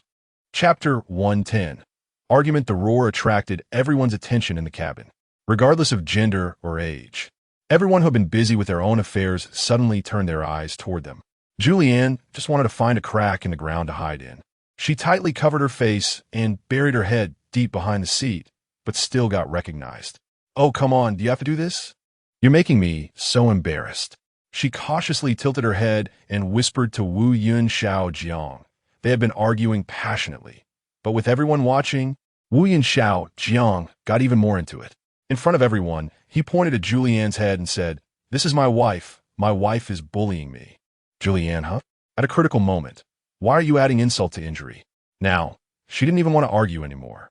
She just wanted to pin Wu Yun Xiaojiang down and give him a good beating. However, with so many people watching, if she really did that, wouldn't it just confirm what Xiaojiang said about her bullying him? Julianne, I have to endure. Persistence is victory. At this moment, someone disagreed and stood up to criticize Wu Yun Xiaojiang. Mr. Wu, you're a grown man. How can you argue with a young girl? Your girlfriend looks so petite. She seems delicate, and you yelled at her so loudly. What if you scared her? Exactly. We all know teacher Julianne is strict with her students. But she's very gentle behind the scenes. Who would have thought, Mr. Wu, that you're not only a slacker in class, but also not a qualified boyfriend? Wu Yun Xiaojiang. I'm wronged. Wronged about what? Unexpectedly, as soon as Xiaojiang defended himself, a burly man stood up and confronted him, looking fierce enough to scare Wu Yun Xiaojiang into silence. We all heard you yell so loudly just now. You're not wrong at all. Passengers in the cabin echoed this sentiment. already questioning Wu Yun Xiaozhang's character. Who would have thought that the affectionate scenes of Mr. Wu in a live stream were all just for show, just to maintain the image of a good boyfriend? It seems that wealthy men are not loyal. Either they lack character, or like Mr. Wu, the richest man in the world, what kind of woman wouldn't he throw themselves at him? He must think that being with our fairy Julianne is truly a stroke of luck. Wu Yun Xiaojiang was almost in tears from anger. I never thought that. The crowd didn't believe him. Then what were you thinking when you yelled at your girlfriend? Wu Yun Xiaojiang straightened up, his face blank, and coughed a few times. Ahem, even if I told you, you wouldn't believe me. You all think you're the righteous ones, don't you? The crowd. Isn't that the case? Don't change the subject. Explain yourself. Wu Yun Xiaojiang coldly said. All right, listen up. We were indeed arguing just now. First of all, it's perfectly normal for couples to argue. Who doesn't have disagreements? We were just exchanging opinions, albeit a bit abruptly. The crowd. That's a lie. You shouldn't yell like that. You're clearly bullying Julianne from a position of power. Wu Yun Xiaojiang raised his voice, speaking forcefully. Listen to me. In an instant, the cabin fell silent, as if the once aloof and domineering Scythe had returned. You people are so quick to judge without even asking Julianne for her opinion. Look at her. Does she look angry? Does she look wronged? Only then did everyone turn to look at Julianne, who was hiding behind her seat, her face flushed, seemingly trying to suppress laughter, but also looking a bit flustered. Look at this child. Her face is red from anger. No, Uncle and Aunt, I didn't tea. Julian tried to explain, but she couldn't articulate it clearly. They were indeed arguing, but it wasn't what everyone thought. The onlookers couldn't care less. They only heard the word argument and became agitated. See, I told you they are arguing. Mr. Wu is bullying teacher Julianne from a position of power. Look how wrong she looks, hiding behind the chair. Julianne. I explained, but they don't believe me. Wu Yun Xiaojiang mob. The crowd was unconvinced. But seeing Wu Yun Xiaojiang's serious demeanor, they didn't dare to confront him directly. After all, he was the richest man in the Kepler galaxy. Offending him could be problematic for their return journey. However, the more he acted like this, the more they resented his arrogant demeanor. Cut out. Just because you're tall doesn't mean you're impressive. Some people couldn't argue with Wu Yun Xiaojiang and didn't want to stir up trouble. So they sat back down. Wu Yun Xiaojiang sighed, realizing some people were clearly unreasonable, yet made it seem like others were at fault. He felt helpless, fortunately. The remaining journey wasn't very long, and there was no need to make a big deal out of it with these people. He began to ignore the gazes of others and casually returned to his seat, while Julianne remained silent, hiding beside him. It was all because the two of them had argued that this commotion happened. Wu Yun Xiaojiang softly chastised her. It's all your fault for causing a scene in public. Otherwise, we wouldn't have to explain ourselves to so many people. Hearing him say this, Julianne's temper flared. It's not like I made you yell. Moreover, was I causing a scene? Are you the righteous one here? Dude, do you still have any shame? Wu Yun Xiaojiang was so angry he nearly fainted. He clenched his fists. Do you believe I'll hit you? If I could. Oh, you want to hit me? Go ahead, try it. Julianne leaned her little face closer. Come on, hit me, right here. Wu Yun Xiaojiang was provoked. He initially wanted to lightly hit her to scare her, but seeing her cute little face, he suddenly lost the desire to punish her. Why should such a good girl be hit? Julianne didn't want to pay attention to him. Seeing he didn't make a move, she curled up in a corner of the seat, watching him from afar. This person is really boring, Julianne suddenly thought. Is he the one who can accompany me for a lifetime? Some people are great, but for various reasons, they can't belong to you, and that's not their fault. Many people praise the greatness of love, lamenting the relationships between men and women, tales of love at first sight and mutual affection, which are beautifully described by writers, proclaiming that after traversing through crowds, you ultimately meet the one. But reality is often that I walk many roads, meet many people, and only then do I meet you. We all have stories, and because of this, we learn to be tolerant, allowing us to continue on together. In Julianne's view, Wu Yun Xiaojiang belonged to the type of man who had once encountered a girl, experienced failed relationships, yet did not learn from his lessons. Although he was approachable, he was fundamentally proud. Juju, are you angry? Wu Yun Xiaojiang realized something was off and moved closer to Julianne. I didn't really want to hit you. How could I bear to? Julianne sneered. This guy keeps changing faces and she really didn't know what was inside his noble head. All right, I get it. For this response, Wu Yun Xiao Jiang was clearly dissatisfied. Is that it? You got it? Uh-huh, what else? Should we kiss and hug instead? Julian raised an eyebrow, retorting, of course. Wu Yun Xiao Jiang was nearly going crazy. Isn't that what couples are supposed to do? Julian replied nonchalantly, but we just had a fight, you know. So what? Wu Yun Xiao Jiang didn't care about this, sitting in the chair and squeezing in. Julian was originally sitting next to him, but at this moment, he had pushed her firmly into the corner, unable to move. He turned sideways and hugged her, making it impossible for others to see what was happening. Julian was frightened by his gloomy gaze and didn't dare to move. Wu Yun Xiao Jiang was very satisfied. It seemed that his fierce appearance was indeed effective. So, taking advantage of Julian's inattention, he suddenly kissed her, and she, unable to move, had to accept it. She slapped his arm, surprised, saying, "There are so many people watching. Aren't you embarrassed?" "Baby, how can this be embarrassing?" Wu Yun Xiao Jiang gasped heavily, softly whispering in Julian's ear, "Isn't this normal? Everyone does this." Indeed, during the half-month journey, many young couples had long since lost their patience, hanging curtains above and beside their seats to hide what they were doing from others. However, just by listening to the sounds, one could imagine the scenes inside. How about we? Dream on, you. Before Wu Yun Xiao Jiang could finish, Julian pushed him away and said, "Let's watch a TV series to pass the time." "Another soap opera?" Wu Yun Xiao Jiang complained. Julian always found ways to change the subject, and just as he was still immersed in the ambiguous atmosphere, it was suddenly broken, turning into a sad Korean drama vibe. The already long journey felt even longer against the backdrop of the soap opera, but Julian was engrossed in it, unable to pull herself away. "Baby, can we change it?" Saying this, Wu Yun Xiao Jiang was almost falling asleep. Watching Korean dramas was more tiring than arguing. Julian was watching with great interest and casually said, "Sure, what do you want to watch? I'll change it." Wu Yun Xiao Jiang thought he had misheard and quickly raised his head. "Really? Let's change to Happy Sheep. That's better than this." Julian, can you go? Die? Wu Yun Xiao Jiang. "I'm just a bit childish, but that's not a crime, is it?" Chapter 111, Scythe Star, arrived thus. The argument opened once more. After going through the cycle of quarreling and making up, they finally reached their destination. With a shout from the staff, Scythe Star arrived. Everyone in the cabin let out a sigh of relief. This seemingly simple journey had indeed been quite exhausting. Otherwise, people wouldn't say that traveling is just a way to suffer, and now it seemed to be true. A passenger randomly expressed this sentiment, sparking a wave of resonance among the crowd. "Wow, my God, it's so beautiful." As soon as they left the spaceship, Julian was captivated by the scenery of this planet.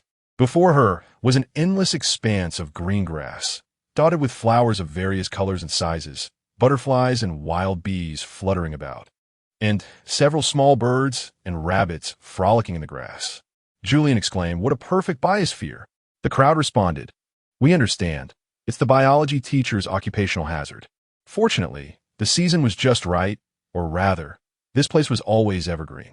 In any case, compared to the last time they were on Scythe Star, the visual impact on Julian was significant. War and peace were indeed different.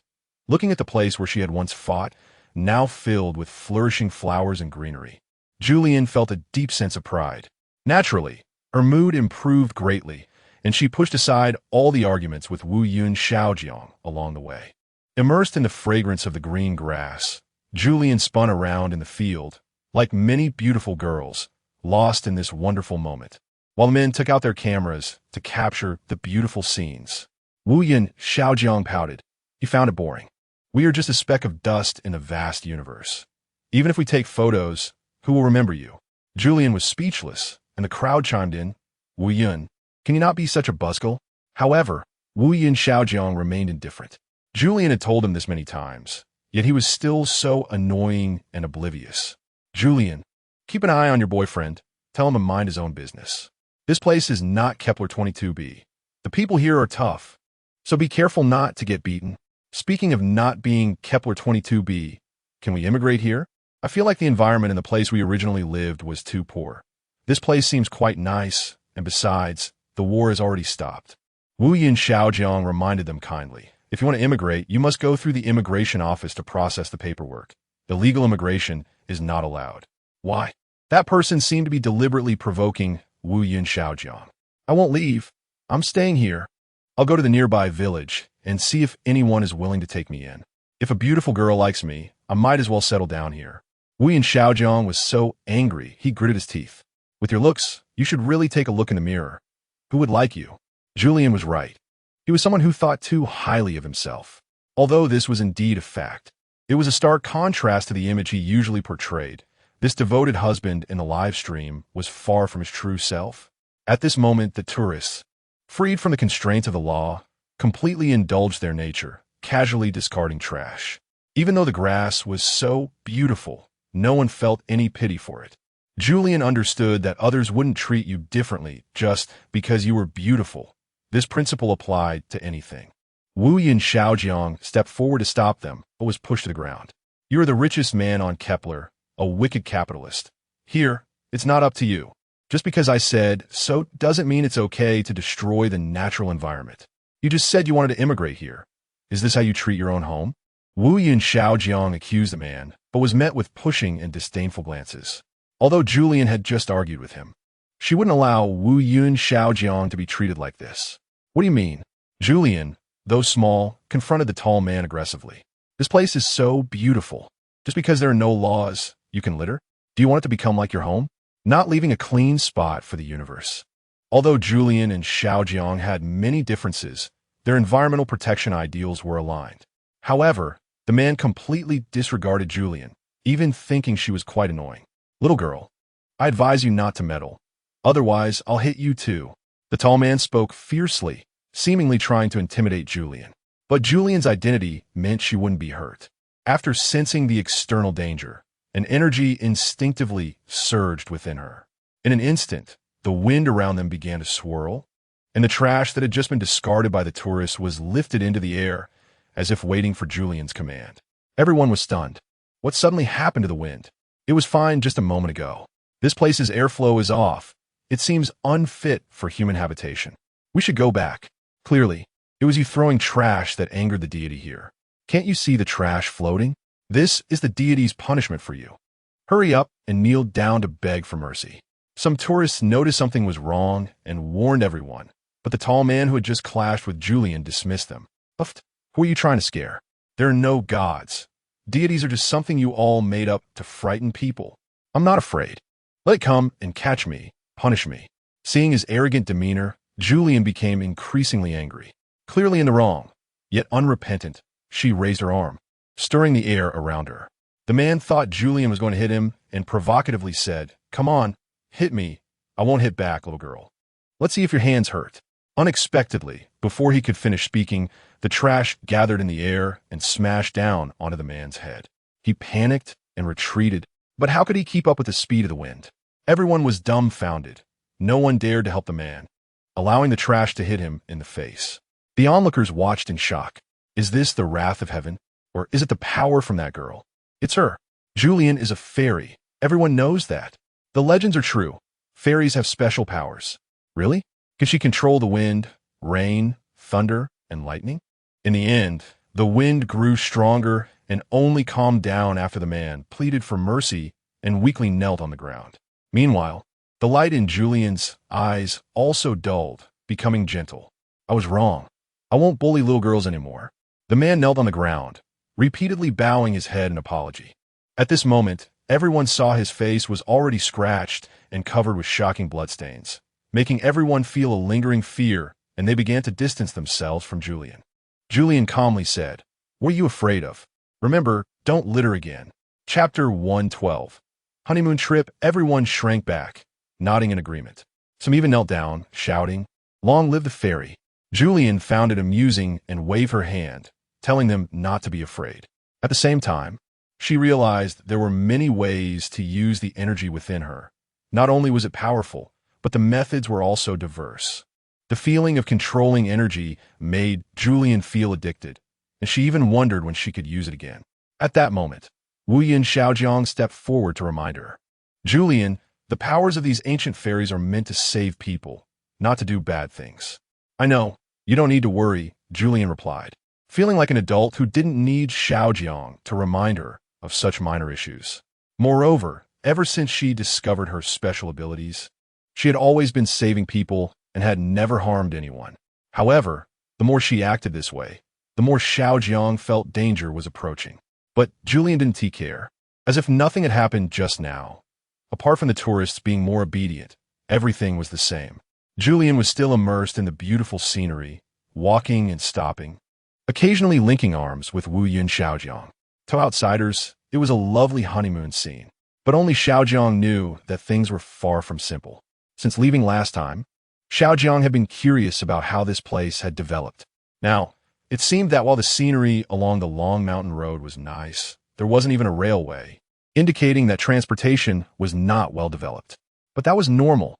How long had it been? Rapid development would be unusual.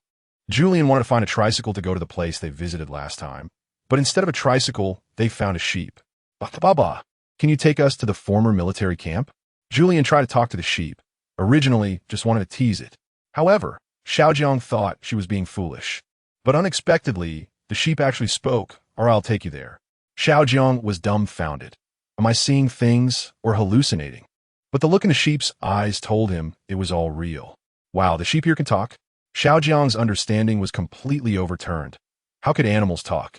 This couldn't be genetically engineered animals, could it? But then he thought, the war on Scythe Star had just ended. How could technology develop so quickly? Am I hallucinating? Xiaojiang fell into endless self-doubt. Stop overthinking. Let us go quickly, Julian urged. If we don't leave soon, it will be too late. With that, Julian hopped onto the sheep's back with ease, startling Xiaojiang. The sheep was indeed large, but that was why Xiaojiang didn't dare to imitate Julian. He was afraid of being kicked to death by the sheep. Come on up. Julian reached out her hand, wanting to pull Xiaojiang onto the sheep's back. But he hesitated like a timid girl, unable to move forward. Julian grew anxious. If you don't get on, I'm leaving. In the moment of Xiaojiang's hesitation, Julian jumped down and suddenly tossed him onto the sheep's back, then slapped the sheep's rear. The sheep took off like the wind, accompanied by Xiaojiang's screams, while Julian wore a satisfied smile. Then, she jumped onto another sheep's back. Let us go, darling. All right. The sheep chatted with Julian while running. Aren't you a fairy? Why not fly with the wind? Julian suddenly remembered she had mastered the ability to control the wind. Oh no, I haven't learned how to fly yet. Indeed, while she could control the wind to blow in one direction, she couldn't use the wind to fly. Besides, if she flew herself and let Xiaojiang ride the sheep, wouldn't that be embarrassing for him? Fairy, can you not say ride? It makes it sound like I'm your human slave. Remember, I'm just a taxi sheep, and I'll charge you later. The sheep said angrily, but your boyfriend is really funny. Julian smiled lightly. Got it, Mr. Sheep. I wish you a prosperous business. In Julian's view, humans and animals were equal, but the moment a human rode on a sheep's back, it seemed to become less equal. However, when Mr. Sheep started charging, it seemed to equalize again. In this world, there is no absolute equality. Achieving relative equality is already quite good. Do you know why you can't ride the pigs you raise? Because you didn't pay. With the addition of money, Mr. Sheep worked hard, and before long, they arrived at the original base. However, it was already deserted, overgrown with weeds. Xiaojiang arrived first, spinning in place, unsure of where to go. The abandoned factory, the base. Xiaojiang looked at everything in front of him. Has it really only been a few months? It looks like a relic from the Middle Ages, or at least something from the Industrial Revolution. Julian was also curious. Why hadn't this place been demolished, and why was there no one living around? Find a signal detector to see where people are nearby. No need to search. Mr. Sheep answered Julian's question. I thought you were here for sightseeing, but I didn't expect you were looking for someone. If I had known, I wouldn't have brought you here. There are no people living here at all. Huh? Julian and Xiaojiang both showed puzzled expressions. Why? Mr. Sheep explained, since the last war, the rebel army has been stagnant. I heard you aliens came to help, but after you left, the situation took a drastic turn. The rebel army doesn't have cash for weapons, so they are powerless against the Pope. Julian expressed her shock. So they lost. Mr. Sheep sighed. I can't say they lost. Anyway, the people you knew back then are definitely gone. Although they didn't lose, the losses were severe. Now, they have fled to the other side of the planet to escape the Pope. But coincidentally, shortly after they left, the primitive tribes here, which were the popes, were quickly wiped out by natural disasters. A sudden storm swept them away, carried them into rivers, and tore them into the sky. So now the primitive tribes are gone, leaving only us clever and lovable animals. What can we do? Julian felt a bit sad, not expecting that the boys and girls she fought alongside would lose their lives at such a young age. At that moment, she suddenly understood that some outcomes were irreversible. As a variable arriving on this planet, Julian initially thought she could rewrite history, but she hadn't. She just never expected that the final outcome would be mutual destruction, completely eradicating the Pope. Things have changed. Julian sighed. Mr. Sheep comforted her, but it's also good, now that there are no people around. It has left a paradise for animals. I don't know why, but ever since that storm ended, everyone suddenly learned to talk. However, if you want to find those people, you can ask Mr. Zebra, who migrates. They might go south. You can hitch a ride. Mr. Sheep suggested. Are you not migrating? Julian asked. Mr. Sheep looked around. There's grass everywhere. Only a foolish sheep would migrate. Mr. Sheep, you have great foresight. Speaking of which, there were no old acquaintances of Julian on the other side of Scythe Star. She was somewhat reluctant to go. After all, this trip was for leisure, not to worry about others. Forget it. Julian asked, Mr. Sheep, is there anything fun to do around here? Of course, just enjoy the beauty of nature. Mr. Sheep said, but I don't feel anything. For me, as long as there's grass to eat, it's enough. No humans, no factories, no poison. That's the greatest blessing from heaven for me. The old sheep. Julian burst out laughing. It seemed that the animal world really was quite different from that of humans. Even if they could talk, they still had no ambitions. The old sheep angrily replied, what are you talking about? If you keep belittling me, I'll tell you, I'll fight you. Wu Yin Xiaojiang found it surprising. He leaned over to Julian and said softly, Dear, I don't think this ram is a good sheep. We shouldn't listen to him. Last time we came, there were at least trains, if not people. Why does it seem like there's not a trace of human existence now? In any case, Wu Yin Xiaojiang's expression conveyed 3 words. I don't believe it. Since that was the case, Julian didn't want to stay there any longer, letting Wu Yin Xiaojiang and Mr. Sheep glare at each other. So she planned to leave first. After all, they would be staying there for many days, and finding a place to settle down was crucial. The abandoned factory here seemed uninhabitable. It was overgrown with weeds and extremely damp, and there were no extra blankets. Even if there were, they must have been cold as iron after years of neglect. So it would be better to find a patch of grass to spend the night. Julian, how are we going to spend the night? Wu Yin Xiaojiang asked with a puzzled look, seemingly seeking Julian's help. She rolled her eyes. Look at how other travelers are spending the night. She glanced at the men and women in the distance. Usually, the men would take off their coats and lay them on the soft grass for the girls to lie on, so considerate and gentle. However, Wu Yin Xiaojiang seemed completely clueless about romance. Isn't that uncomfortable? Julian said. What are you talking about? Just take off your coat and lay it on the ground. Wu Yin Xiaojiang scoffed. Are you kidding? My coat is very expensive. Julian looked at her little dress and top, shaking her head helplessly. Others envied her for having a wealthy boyfriend, yet he was so stingy. Wu Yin Xiaojiang thought for a moment, then excitedly sat down next to Julian and said, I have an idea. Let's go over there and gather some hay to lay down, then we can pluck some wool from that sheep we saw earlier. Upon hearing the words pluck wool, Julian was completely despairing. Oh heavens! It would be better if it rained heavily, so I could turn into a fish and sleep in the water. Chapter 113. Reconciliation that night. The travelers had nowhere to stay. Many people sat on the ground, ready to spend the night wherever they could. However, Julian remembered that the temperature difference between day and night on this planet was quite large. If they didn't stay in a room or a sheltered place at night, it was possible to get frostbite or even freeze to death. But when Julian reminded them, everyone treated it as if they hadn't heard. Wu Yin Xiaojiang saw Julian's disappointed expression and casually patted her head, saying, Don't worry about them. We'll find a way. Come on, I just found a good place. Following Wu Yin Xiaojiang's lead, Julian skeptically went to a cave. Although it was called a cave in this vast grassland, how could there be a cave? It was just a larger dirt pit with the entrance conveniently on the side, keeping the rain out. Not bad. Julian nodded in satisfaction. Although Wu Yin Xiaojiang usually acted silly, He was quite reliable when it mattered, and he quickly found a good place to stay. Let's stay here tonight. Wu Yin Xiaojiang brought over some prepared hay and spread it inside the cave and at the entrance, saying it would be more comfortable this way. Of course, it couldn't compare to our big bed, but it was better than nothing outside.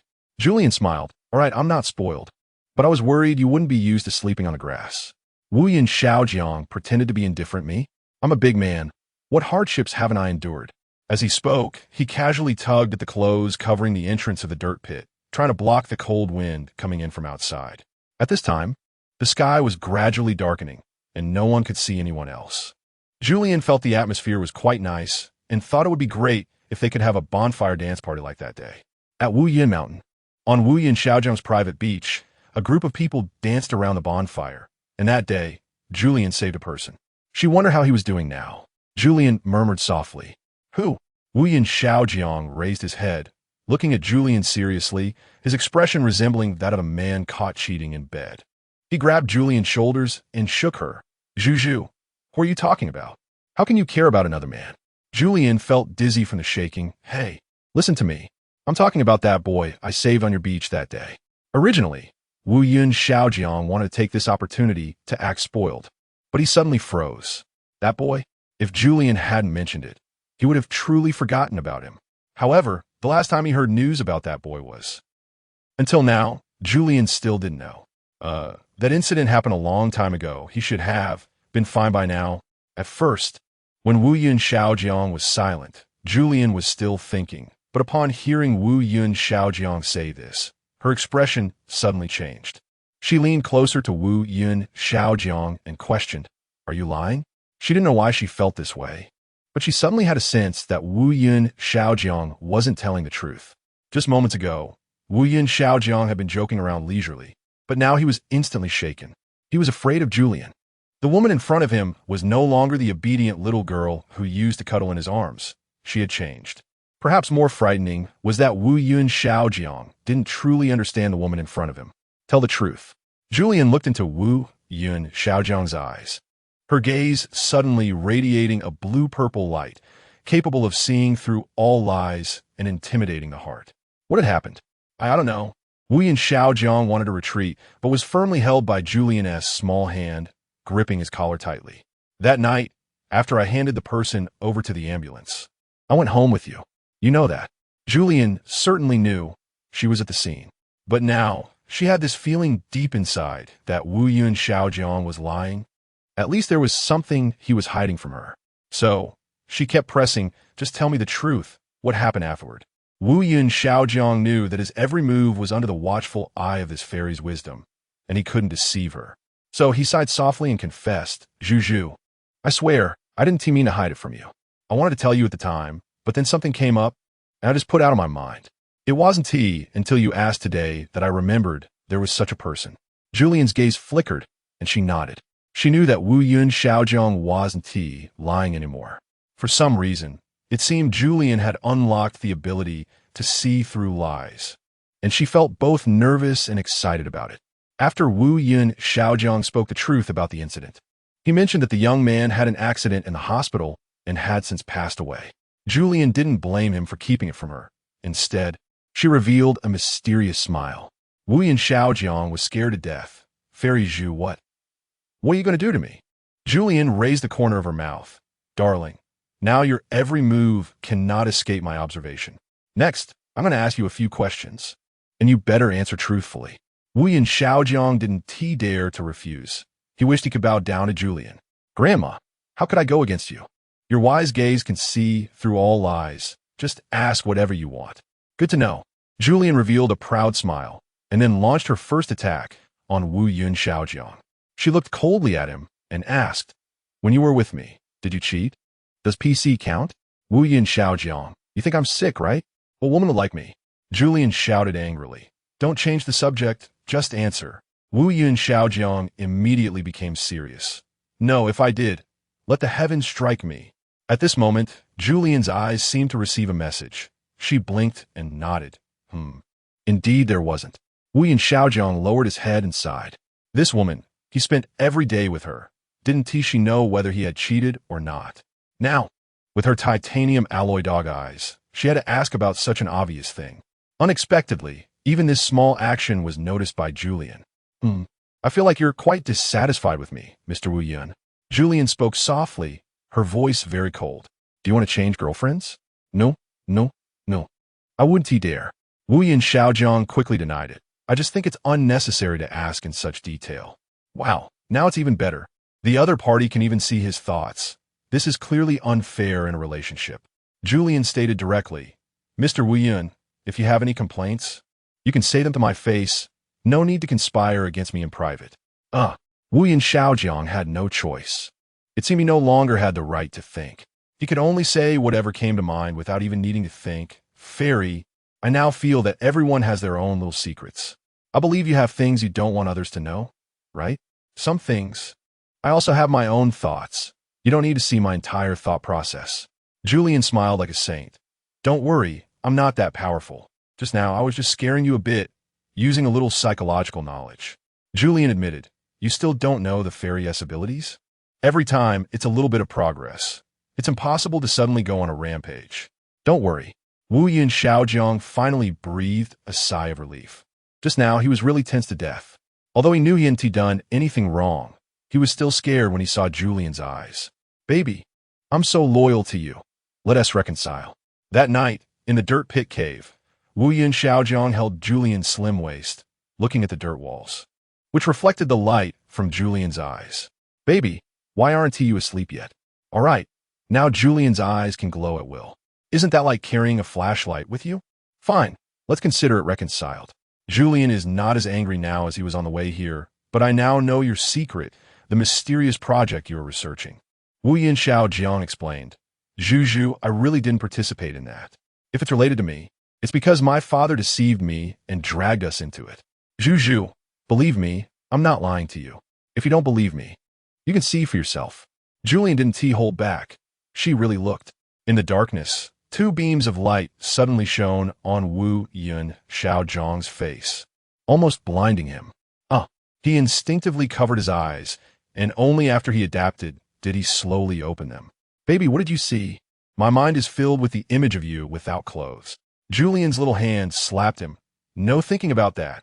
It turns out that the project, they're trying to replicate the DNA of fairies, which you know, but it seems there is more to it that your father hasn't told you. Why is that? Aren't you the head of the Wu family? Wu Yun Xiaojiang shrugged. I don't know about that, but it seems that I'm not a core member of this project. Julian nodded. So it turns out I am their target. They sent you to get close to me, to propose to me, just to gain my trust, and then obtain my precious DNA to replicate more and more fairies. However, I don't know what they want to do with it, but I can be sure that this matter is extremely dangerous. Wu Yun Xiaojiang's tone softened. Could it be that I'm just a pawn of this family? He clearly could not accept Julian's statement. He was the chairman, the manipulator of the game, not the one being manipulated. He who was high above would never tolerate such things happening right under his nose without his knowledge. Although Wu Yun Xiaojiang said it was impossible, his expression clearly grew colder. Julian understood his feelings. Sadness, anger, mixed with helplessness. It was quite complex. Chapter 114, Falling. Waterfall. Julian and Xiaojiang have reconciled, especially thanks to Julian's titanium alloy dog eyes, which revealed many of Wu Yun Xiaojiang's inner secrets and cleared up quite a few misunderstandings. So, it turns out, a little bit of snooping into other secrets can be beneficial. Wu Yun Xiaojiang looked down on Julian's reasoning. It was precisely because of this secret that he had been unhappy all night. The Wu family actually had a huge secret kept from him. Was he being marginalized? Although Wu Yun Xiaojiang didn't want to be the chairman, he always believed that even if he wasn't the chairman, he was still the core of the family. In this generation, he was the only child of the Wu family, so it was only natural for him to be informed about everything. However, he didn't expect his father to exclude him from the situation. Fortunately, Julian had the special ability to see through other secrets. Xiaojiang thought that he would take Julian to meet his father next time to see what other secrets this old man had that he couldn't even tell his own son. A few days later, Wu Yun Xiaojiang no longer clung to this matter, and the atmosphere had eased quite a bit. Indeed, as Wu Yun Xiaojiang said, the climate in this place wasn't good. Due to the temperature, mosquitoes, heavy rain, and other reasons, Most of the travelers who had come with him had already left.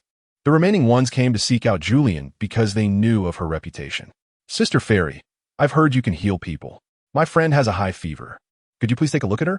A frail girl came to plead, and although she spoke humbly, Julian could see the pride deep within her. Based on the principle that saving a life is better than building a 7-story pagoda, Julian indeed went to help. When she arrived, she saw the girl in a state of near collapse. Julian touched her forehead and confirmed that she was indeed burning up with fever. She gently stroked her a few times and told the girl's companion that it was just a fever and she should drink more hot water. "Is that it?" The girl found it hard to believe. She thought Julian was extraordinary, but now it seemed she was just average, lacking even the most basic knowledge of pathology. However, after Julian left, the sick girl miraculously recovered. Phew, she had just brushed past death. It was truly a close call. The girl wiped the fine sweat from her forehead and said, "But just now, in my dream, I felt a gentle hand pulling me out of the darkness. That hand was so warm, it reminded me of my mother." Another girl didn't believe it and scoffed. "Come on, that's ridiculous." In her view, Julian was just a charlatan. Although her friend had indeed been sick, it now seemed that the signs had likely been exaggerated. "It's true. How long did I sleep?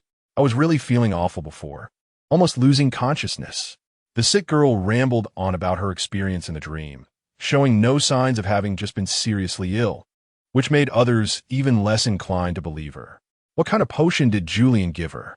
Was she a con artist, or even a cult leader? At that moment, a group of people was gathered at a distance, surrounding Julian and sitting in a circle. Julian and Xiaojiang happened to be in the middle, resembling some kind of cult ritual. However, to Julian, this scene looked more like an ancient ancestor delivering scriptures and imparting magical powers. She speculated that the Kunlun fairies in ancient times must have looked like this. Therefore, the current scene still made Julian feel somewhat at ease and mysterious. Of course, everyone was just sitting casually, and it just happened to form a circle. Someone asked Julian, "Sister Fairy, you healed that little girl's illness. But there are rumors that it was just a coincidence, that her illness got better on its own while you took the credit. What do you say to that? Is that so?" She laughed coldly. She had heard this before. Now, Julian was keenly observant, comparable to the legendary 1,000-mile eye and wind listening ear. She suggested, "Next time someone gets sick, don't come looking for me. After all, she will get better on her own." Everyone was puzzled, but thought this was a clever move. What if that girl had died? Wouldn't someone accuse the fairy of not saving her? Julian had thought of this too. She wasn't afraid, for she had no special powers, just an inability to help. The crowd exclaimed, "Julian is really something. She has considered every aspect." But bad people always have their own justifications. If they can't win an argument, they might just start insulting you.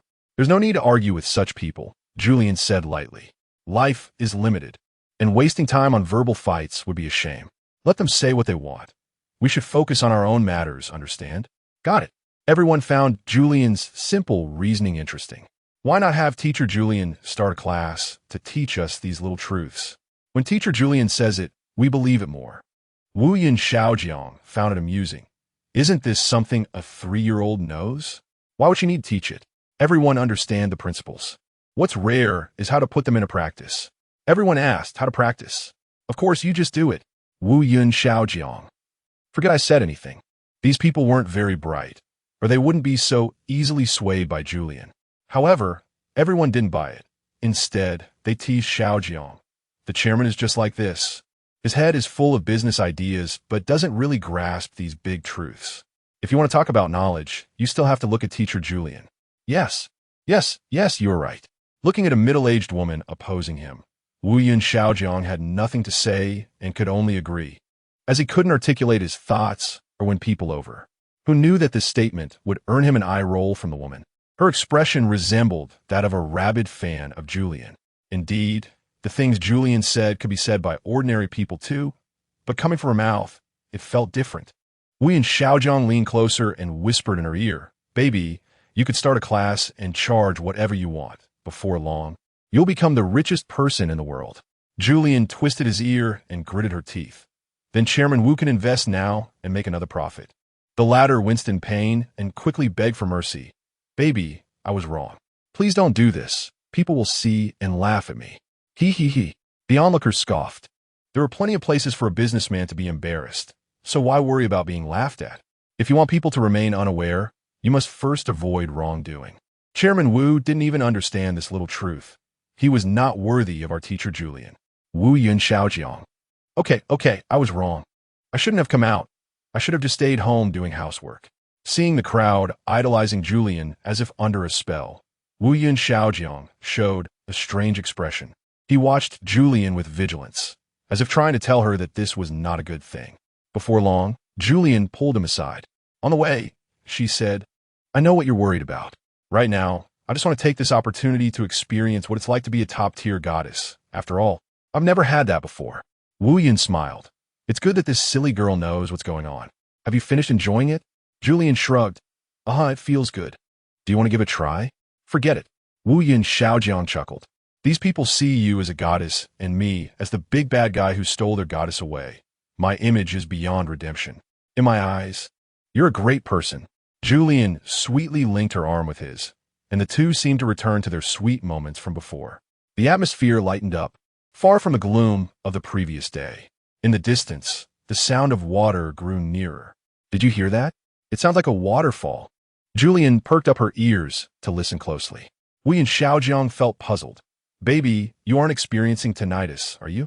Can a fairy have tinnitus too? But Julian was very certain. No, I swear, it's the waterfall. After saying that, she pulled Wu Yun Xiaojiang towards the direction of the sound. According to the sound she heard, the waterfall should be about 3 kilometers away from here.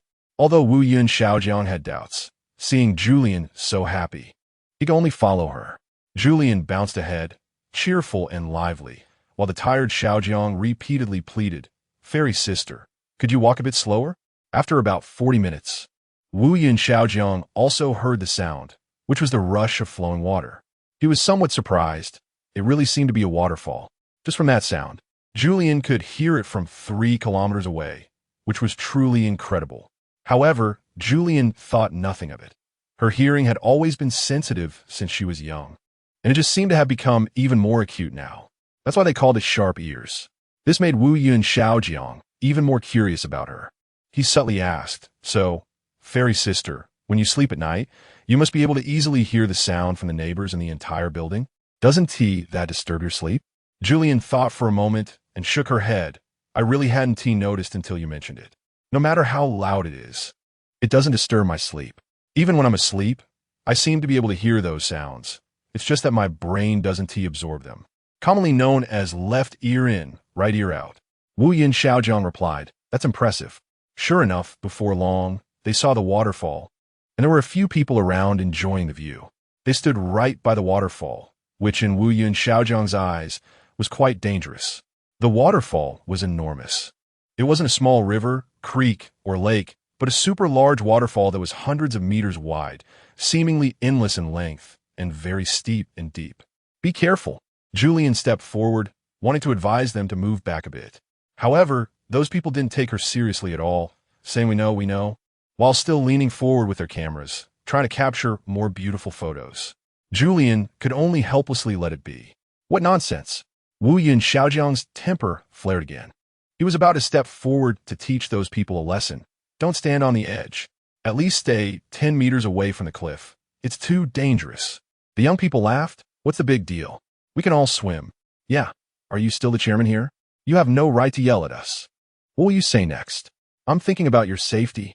With that, Wu Yun Xiaojiang was about to step forward and forcibly pull them back. However, in the scuffle, he slipped.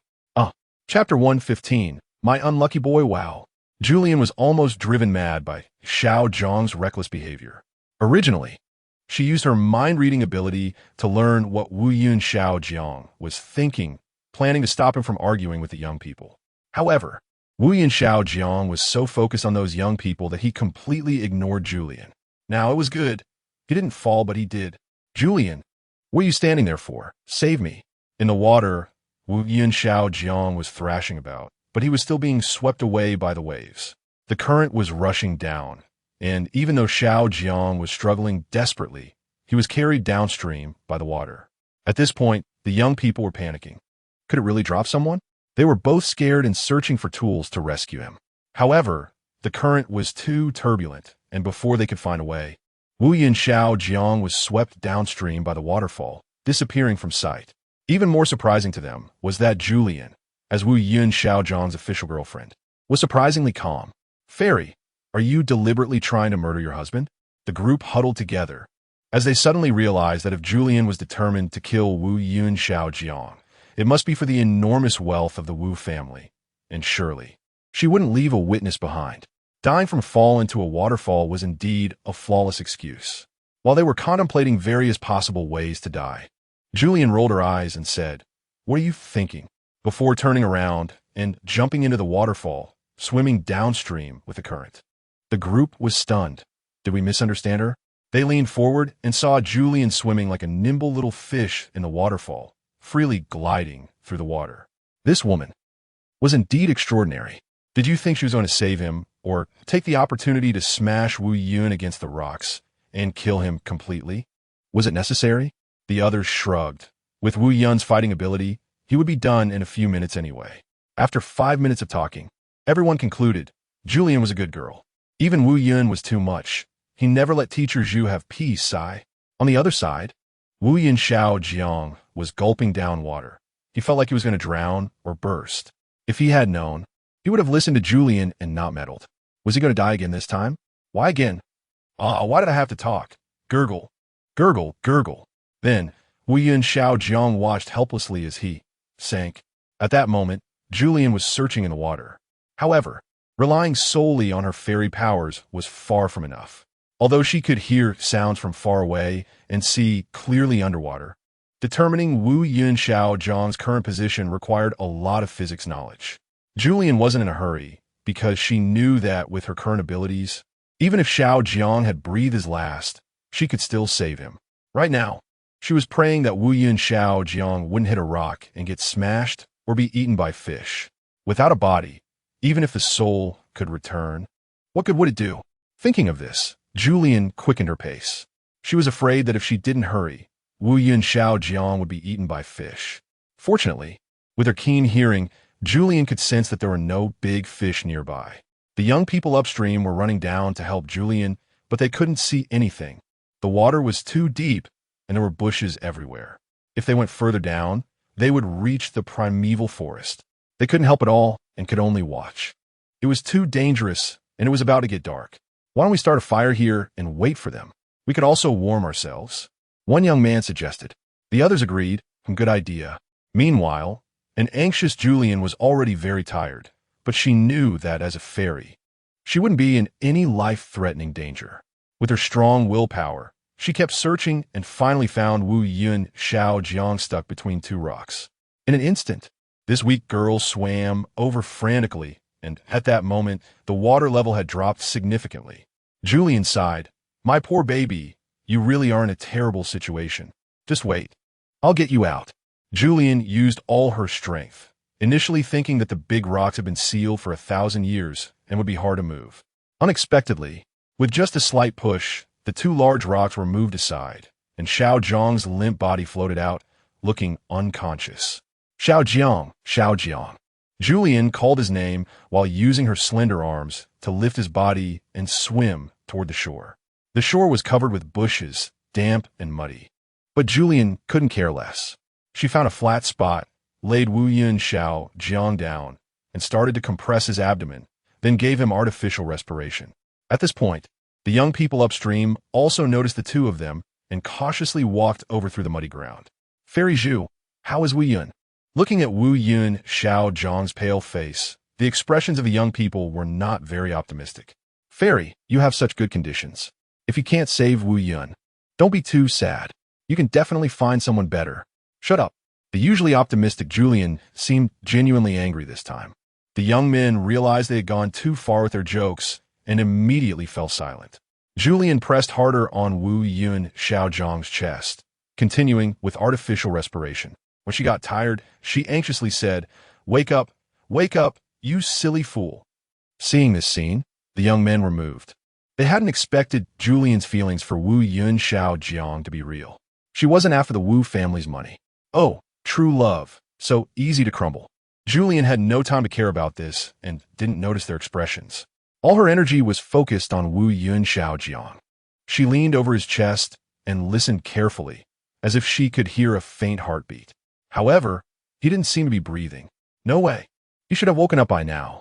Julian panicked, pulled a thread from her hairpin, and cut her wrist. In an instant, blood gushed out, and she completely ignored the gazes of those around her, dripping her blood at the corner of Wu Yun Xiaojiang's mouth. "Fairy, what are you doing?" The young men were anxious. They all thought Julian was too heartbroken over losing Wu Yun Xiaojiang, leading her to act irrationally, believing that drinking blood could save him. But Julian didn't care at all. "I'm not doing anything. You all just stay out of it." The young men saw how upset she was and didn't say more. Just tore a strip from their shirt to try to bandage her wound. Keeping bleeding like this, not to mention dying, at least you'll get infected. Julian murmured. "No, it should be enough now. Why isn't he waking up?" The young men focused their attention on the frantic Julian because they thought Wu Yun Xiaojiang was beyond saving. However, due to the darkness, they didn't notice that Wu Yun Xiaojiang's complexion had changed and was no longer as pale as before. "Xiaojiang, wake up quickly." Julian anxiously slapped Wu Yun Xiaojiang's cold face.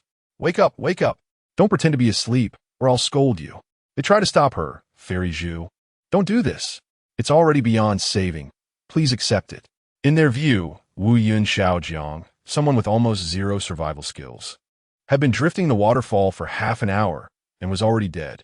Julian's insistence was simply because she couldn't accept this fact, and they wanted to protect this girl in front of them. However, Julian's strength was immense, and no one could stop her.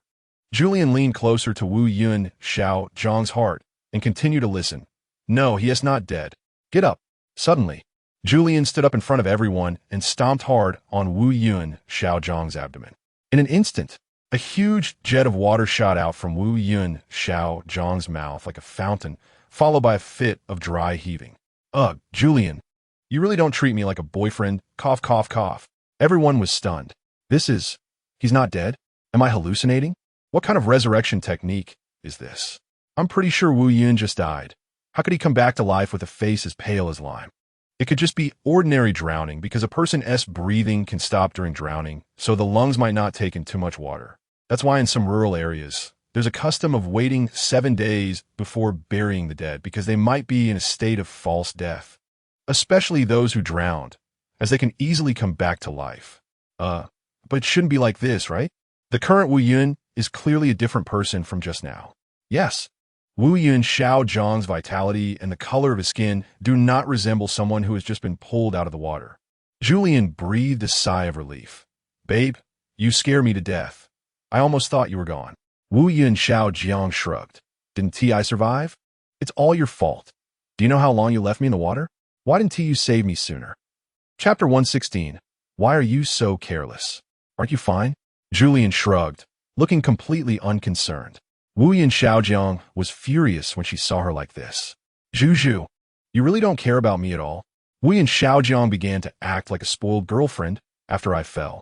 "Not only did you not jump in to save me immediately, but you stood on the shore watching me make a fool of myself, causing me so much suffering.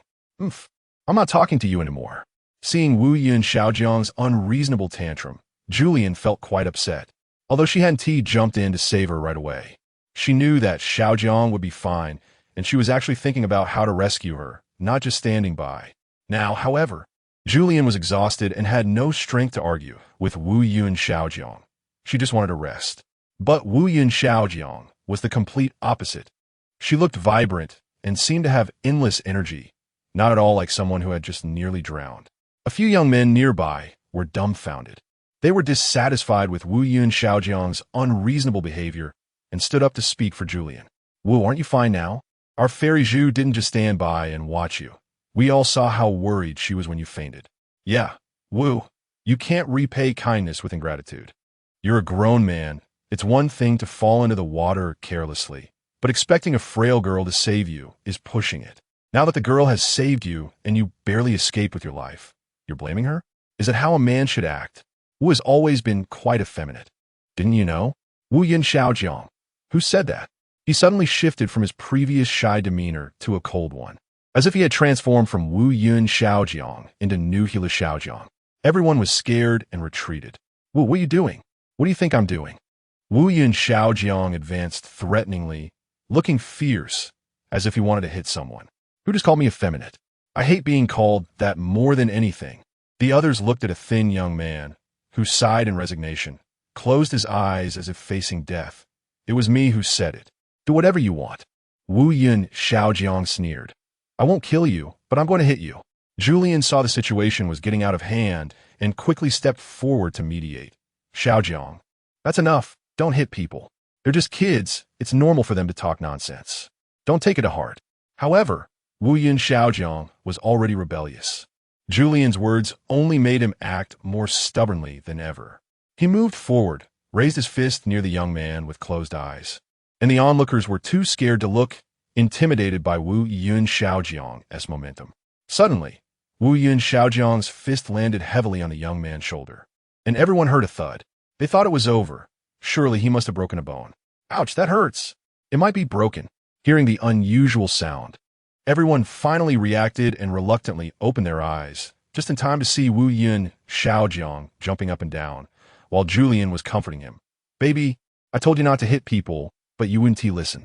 Now look, yes, fine, but your delicate hand might be broken. Onlookers, oh no. The struck young man, you won't make me pay for this, right? Julian casually replied, no, just relax. He actually wants to hit you more now. The struck young man, maybe let's not. I didn't even feel it when he hit me. Saying this, he rolled up his sleeve to reveal impressive muscles, causing Julian to gulp and quickly go to soothe Wu Yun Xiaojiang. Baby, don't hit anyone, don't be reckless. If you can't win, just run. Are you kidding me, Zhu? I was going to hit him. Wu Yun Xiaojiang showed a pained expression, but still insisted on explaining that he wanted to hit someone. As my fiancé, shouldn't you help me when I can't win? Julian, why should I? It seems he didn't say anything wrong. Wu Yun Xiaojiang turned his head away. I don't love you anymore. You're not protecting me. Julian, baby, don't say that. If I didn't care about you, I would have saved you just now. As she spoke, she checked on Wu Yun Xiaojiang's injury, and he suddenly howled. What are you doing? Are you trying to murder your husband? Everyone covered their ears, and after a while, Wu Yun Xiaojiang suddenly stopped shouting. Huh? He turned his wrist and looked closely. My hand is better? It's really better. Now, Wu Yun Xiaojiang's hand didn't hurt anymore. His waist wasn't sore, and his temper had improved. Julian was satisfied. Finally, it was peaceful. However, a healed Wu Yun Xiaojiang was still acting up. Since my hand could be healed by my fairy Zhu, then I have nothing to fear. Come on, he provoked the young man. Come hit me. I dare you. Julian was speechless. What was this person thinking all day? It was even scarier that now several young men had discovered something unusual about Julian. She could heal a broken bone, and without using any medicine. Fairy Zhu was really a fairy. Everyone suddenly realized. Originally, many people knew nothing about Julian's abilities, but now that these few had seen it with their own eyes, they were naturally astonished. They eagerly approached Julian, all wearing faces that seemed to ask for something. Fairy Zhu, I've always been your loyal fan. Can you help me? I think I might be sick. My teacher said I have a problem with my brain and can't get into college. Can you help me adjust? Julian, you should first go to the hospital for a brainwave scan. Before she could finish speaking, another person curiously squeezed up. Fairy Zhu, I'm also your fan. I watch your live streams. You like Korean dramas, and I do too. Fairy Zhu, I have a request. For so many years, I've been unable to find a girlfriend. Julian interrupted him. Finding a partner is the business of the matchmaker. What does it have to do with me? The fairy? I can't help you.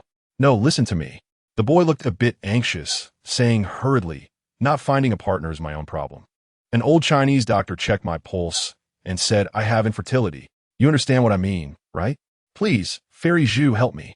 My happiness for the rest of my life depends on you. Julian, powerless. Seeing everyone asking Julian for help, Wu Yun Xiaojiang was unhappy. Hey, get this clear. She is my fiancée. How could she help you for no reason? Step back and keep your distance from my fiancée. The crowd was dissatisfied. Fairy Zhu was so outstanding, and who she would be engaged to in the future was still uncertain. Yeah, weak Wu. Do you deserve Fairy Zhu? With Fairy Zhu's conditions, what kind of person would she be able to find? Why did she have to be with Wu Yun Xiaojiang? Was it really for money? One by one, their mocking words nearly made Wu Yun Xiaojiang explode with anger. You were really going too far. It's one thing to bully me, but you want to break up my engagement? What are your intentions? The crowd scoffed. To avoid further argument, Julian quickly pulled Wu Yun Xiaojiang away. Let us go. It's getting late. This place might have wolves. We should find a safe place to spend the night. As soon as Wu Yun Xiaojiang heard wolves, he was instantly terrified and obediently followed Julian.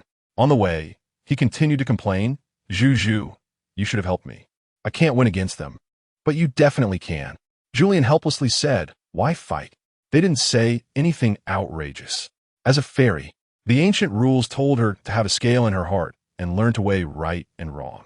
If she always defended Wu Yun Xiaojiang, it would spoil him on one hand, and on the other, it would cause others to suffer unjustly, which was unfair. After walking for a long time, Julian didn't feel tired, but Wu Yun Xiaojiang was already out of breath. He had just recovered well, and now he was exhausted again. It was clearly a matter of his physical stamina.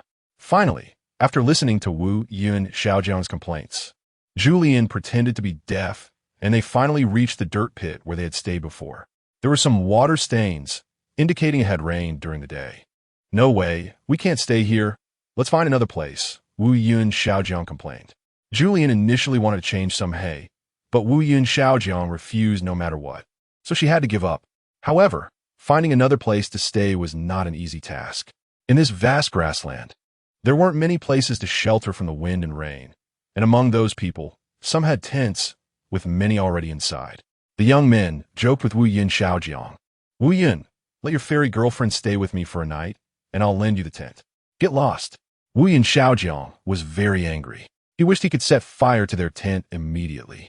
Of course, in this place, people were showing their true nature. There were bad people, but there were also good ones. Someone secretly told Xiaojiang that the reason their dirt cave was damp was that those young men had been casually urinating there. This made Wu Yun Xiaojiang feel nauseous. He pinched his nose and pulled Julian's arm to another place, which was the abandoned fortress that Mr. Yang had taken them to before. Although it was a dirt building, it could still shelter them from the wind and rain, much better than a public restroom. Wu Yun Xiaojiang sighed. How about we just sit here for the night, and when it gets light we can go get some hay? Or we can find another place to stay. Julian nodded. For now, they had no choice but to do so. She didn't feel cold. But Wu Yun Xiaojiang was just an ordinary human and couldn't stand the cold. All night, Julian kept holding Xiaojiang in her arms, fearing he would catch a cold. Chapter 117, My Unlucky Boy, Part 2. That night, Wu Yun Xiaojiang, who claimed he wouldn't sleep, slept soundly. In contrast, Julian stayed awake all night, but she didn't feel tired. Perhaps it was because of the excess energy in her body that made her not need sleep at all. In the past, she was like this. She would only sleep when she felt extremely weak. Of course, most of her sleep was just for physical rest. Her mind was still awake. However, that night, Wu Yun Xiaojiang didn't sleep well at all, as evidenced by his noisy reaction when he woke up in the morning. Zhu, my head hurts. Can you check if I have a fever? Julian, can we go home? The situation here is really terrible. I want to go home. Julian, when are we having the wedding? Should we take this opportunity to have a grand wedding on the grassland? Julian. She did not want to answer these questions. It was just that she had already answered each of them countless times. When Xiaojiang said his head felt hot, she checked, and it was indeed warm. But when she checked again, the fever was gone. Every little problem was solved one by Julian. Yet Wu Yun Xiaojiang was still not satisfied. Being with him was truly exhausting. Julian sighed. I'm just a 24-year-old girl, and you're already 28. Why am I taking care of you like a mother? Wu Yun Xiaojiang. I'm pretending. I just wanted to take care of me more. At that moment, Wu Yun Xiaojiang was riding a bike without a chain and a broken pedal, going in circles. From his behavior, it was clear he was not pretending. He was clearly a child who hadn't grown up, and Julian realized why fairies had gone extinct, because they didn't like children. Before Julian could retort, Wu Yun Xiaojiang started asking for more favors. Baby, can you help me fix the bike? The sun is nice outside today, and I want to go for a ride. Looking at the bike that was already falling apart, Julian fell into thought. Fixing it was possible, but where could she find the tools? Since it was rare for Wu Yun Xiaojiang to be so enthusiastic, Julian, with the mindset of appeasing a child, did everything she could to fix the bike. Just to make Wu Yun Xiaojiang happy and to stop bothering her. Riding the repaired bike, Wu Yun Xiaojiang was overjoyed. Zhu, you're amazing. I'm going out to play on the bike. I hope you can make lunch when I get back at noon. Julian clenched her fists and gritted her teeth, thinking it was utterly unreasonable. But remembering how in the past, Wu Yun Xiaojiang would tirelessly make her all sorts of elaborate breakfasts, she refrained from exploding. Now it's my turn to take care of him. Karma is real. On the other side, Wu Yun Xiaojiang was happily riding his bike through the fields. Oh yeah, at that moment, he looked like an innocent child. Looking at the fields of rapeseed flowers, he remembered his childhood, riding his bike on country roads, happily playing with friends. As he grew older, that little bike had long been forgotten and discarded, and the friends who once played with him were few and far between. They all left him for various reasons. All that remained were his secretary and old Lu, his father's secretary, who had taught him to ride a bike. Sigh. This is life, Wu Yun Xiaojiang sighed in the fields.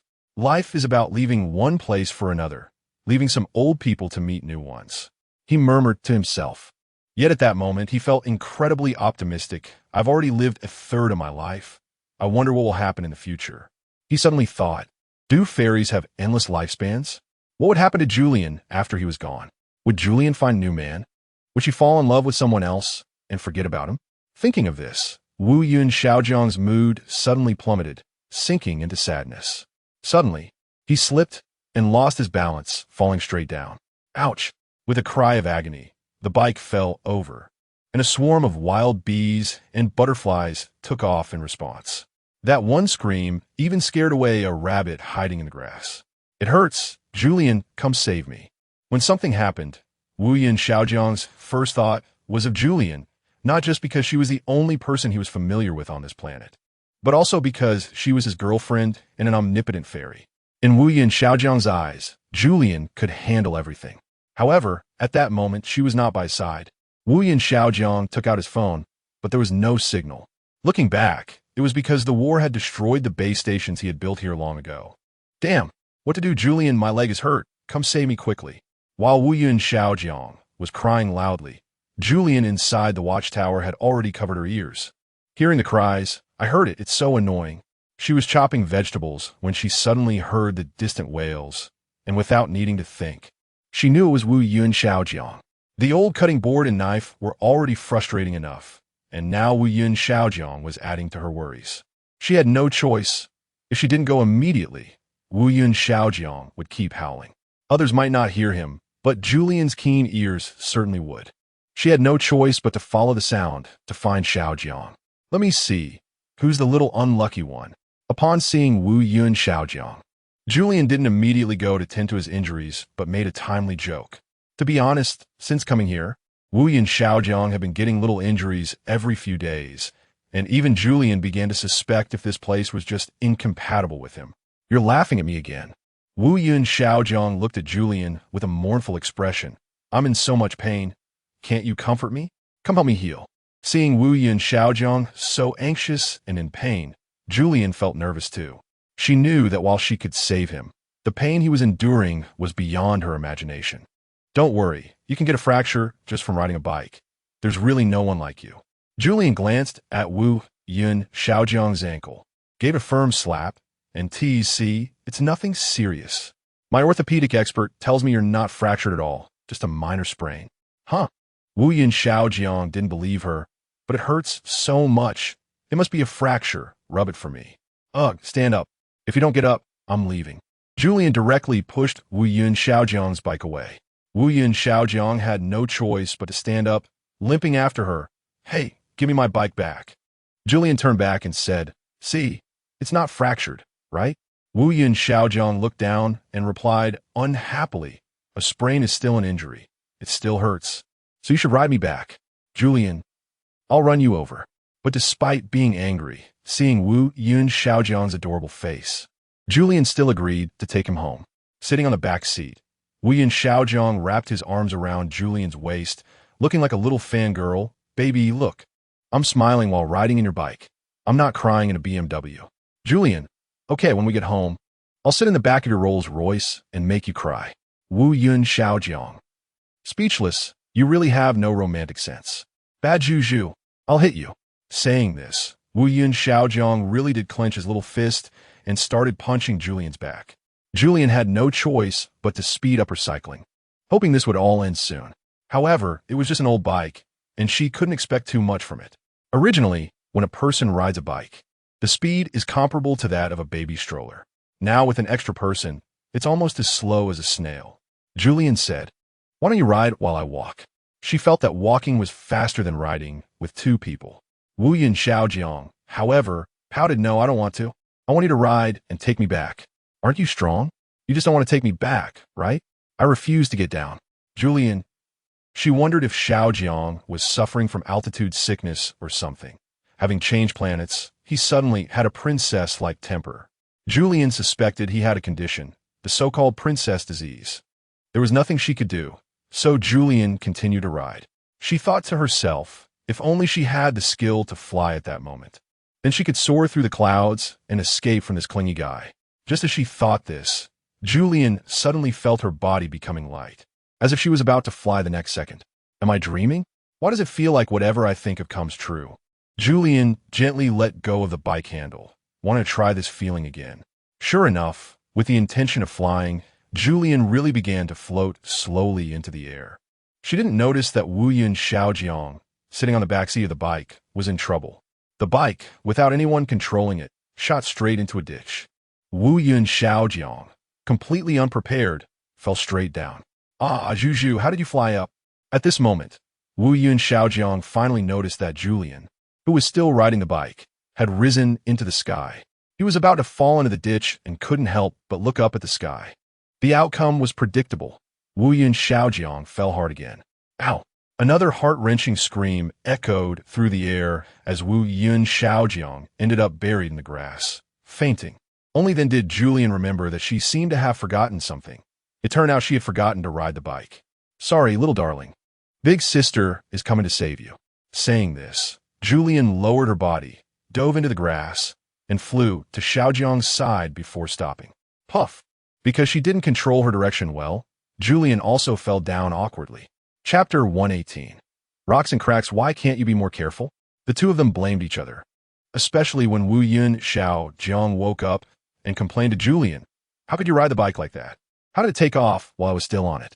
Julian retorted, "You saw me fly up. How could you not jump off? It's just a bicycle. Jumping off won't kill you." Although Julian usually preferred silence over arguing, when it came to a real fight, Wu Yun Xiaojiang was no match for her. Your words are really harsh, Julian. As a fairy, you must apologize to me." "Why should I?" This annoyed Julian. "It's not my fault. Why should I apologize to you?" "Because you flew up," Wu Yun Xiaojiang said confidently. "You were clearly riding one moment and flying the next. Isn't that your fault? As a fairy, you disregarded the safety of mortals. What punishment should you face for that?" Julian crossed her arms and said proudly, "There's no such rule in fairy law. Your word doesn't count." Wu Yun Xiaojiang looked at her coldly, refusing to back down. The so-called fairy law is a benchmark for the beautiful qualities left by ancient fairies. You've long since torn it up, haven't you? And then you say they're isn't. Damn it. I'm the last fairy in the world. What rules aren't up to me to decide? Julian was furious. She had long since grown tired of the laws that restricted her.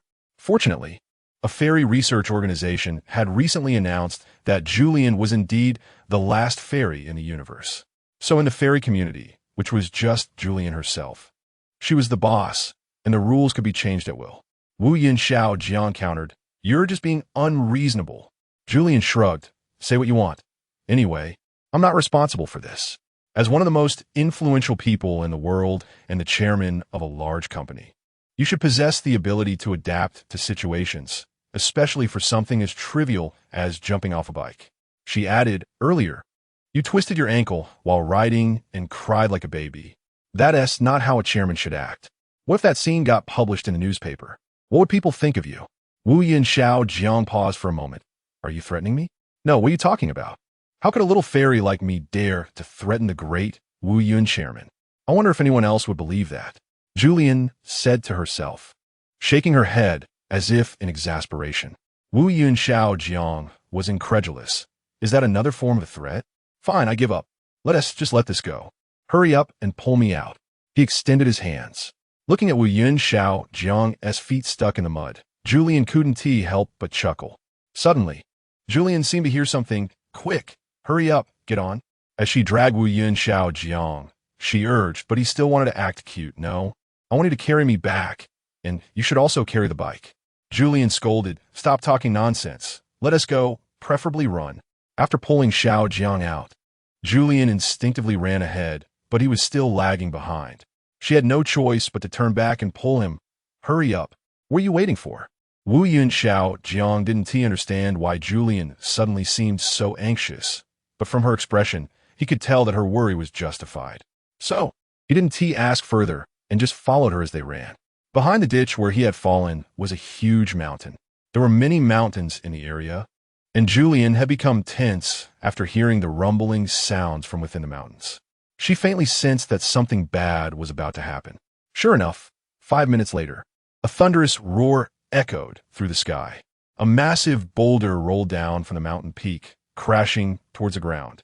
Not just one mountain, but all the mountains were the same. Dark clouds loomed overhead, and it looked like it was about to rain, with debris scattered everywhere, making the path suddenly difficult to traverse. Julian remained composed and said, "It seems Mr. Yang was right. There has been a great disaster here, and the natives may have vanished overnight." Wu Yun Xiao Jiang couldn't hold it any longer and panicked. What should we do? Are we going to die here? Julian shook her head. No, but the situation isn't optimistic. Those who came with us, I'm afraid they won't make it. Wu Yun Xiao Jiang panicked. No, we have to save them. What do you mean by save? Julian questioned. We can't even get out ourselves. Aren't you able to fly? Wu Yun Xiao Jiang thought for a moment and seriously looked at Julian. In this weather, won't your wings get wet? If it's possible, take me with you. Let us go save people. Julian considered it and thought, maybe it could work, but you seem too heavy. Let us give it a try, Julian said, allowing Wu Yun Xiao Jiang to lay on her back. Hold on tight to my neck and don't let go. If you do, you'll die, darling. Okay. Wu Yun Xiao Jiang lay on Julian's back and tightly closed his eyes. Julian attempted to fly, relying not on her wings, but on the internal power of the fairy and her control over the wind. So even if it started to rain heavily soon, Julian had nothing to fear. Thus, they flew into the sky together. Julian was still very scared because the sky was filled with flashes of lightning and thunder. What if a lightning bolt struck her suddenly? Wu Yun Xiao Jiang was even more so. He seemed to be using all his strength and kept his eyes tightly shut. As soon as they flew to a high altitude, Julian saw that the mountain below had already collapsed into a mudslide. This didn't make her think of disaster. Instead, it reminded her of the soft, grassy ground she had seen during the day, realizing how it had come to be. It seemed that everything beautiful in this world had its terrifying side. These rocks were made of thick soil with a very loose structure. Once it rained, the consequences would be unimaginable. So Julian guessed that this land was constantly transforming between mountains and grasslands, and the cycles were very fast. For Julian, this magical land attracted her, even though the other people trapped here wanted to escape. Following the sounds of wailing, Julian searched for the trapped individuals. But the noise of the rocks and the heavy rain was too loud. She couldn't hear anything clearly. Those voices surrounded her ears. Although Julian could hear people, she couldn't discern their exact locations. Finally, Julian widened her eyes and saw a figure struggling in the flood. She slowly descended to save them. However, no matter how strong Julian was, carrying Xiao Jiang on her back and trying to lift another person was extremely difficult. Too heavy. Julian gritted her teeth, trying to lift the person out of the water, intending to take them to safety. But at that moment, the surrounding rocks began to tumble down, and she had to dodge them. Damn it, are they coming for me? Suddenly, Julian recalled everything that had happened today and felt a bit uneasy. The enhancement of a fairy's abilities often came at a cost, reminiscent of ancient cultivators. Those who wanted to ascend often faced a thunder tribulation. Julian thought, perhaps this heavy rain was a test for her. No, if I had known, I wouldn't have wanted to fly. However, as Julian spoke those words, her body suddenly swerved, and she almost lost her ability to fly. Fortunately, her reaction was timely, She quickly corrected herself. No, no, no. Dear heavens, I was just kidding.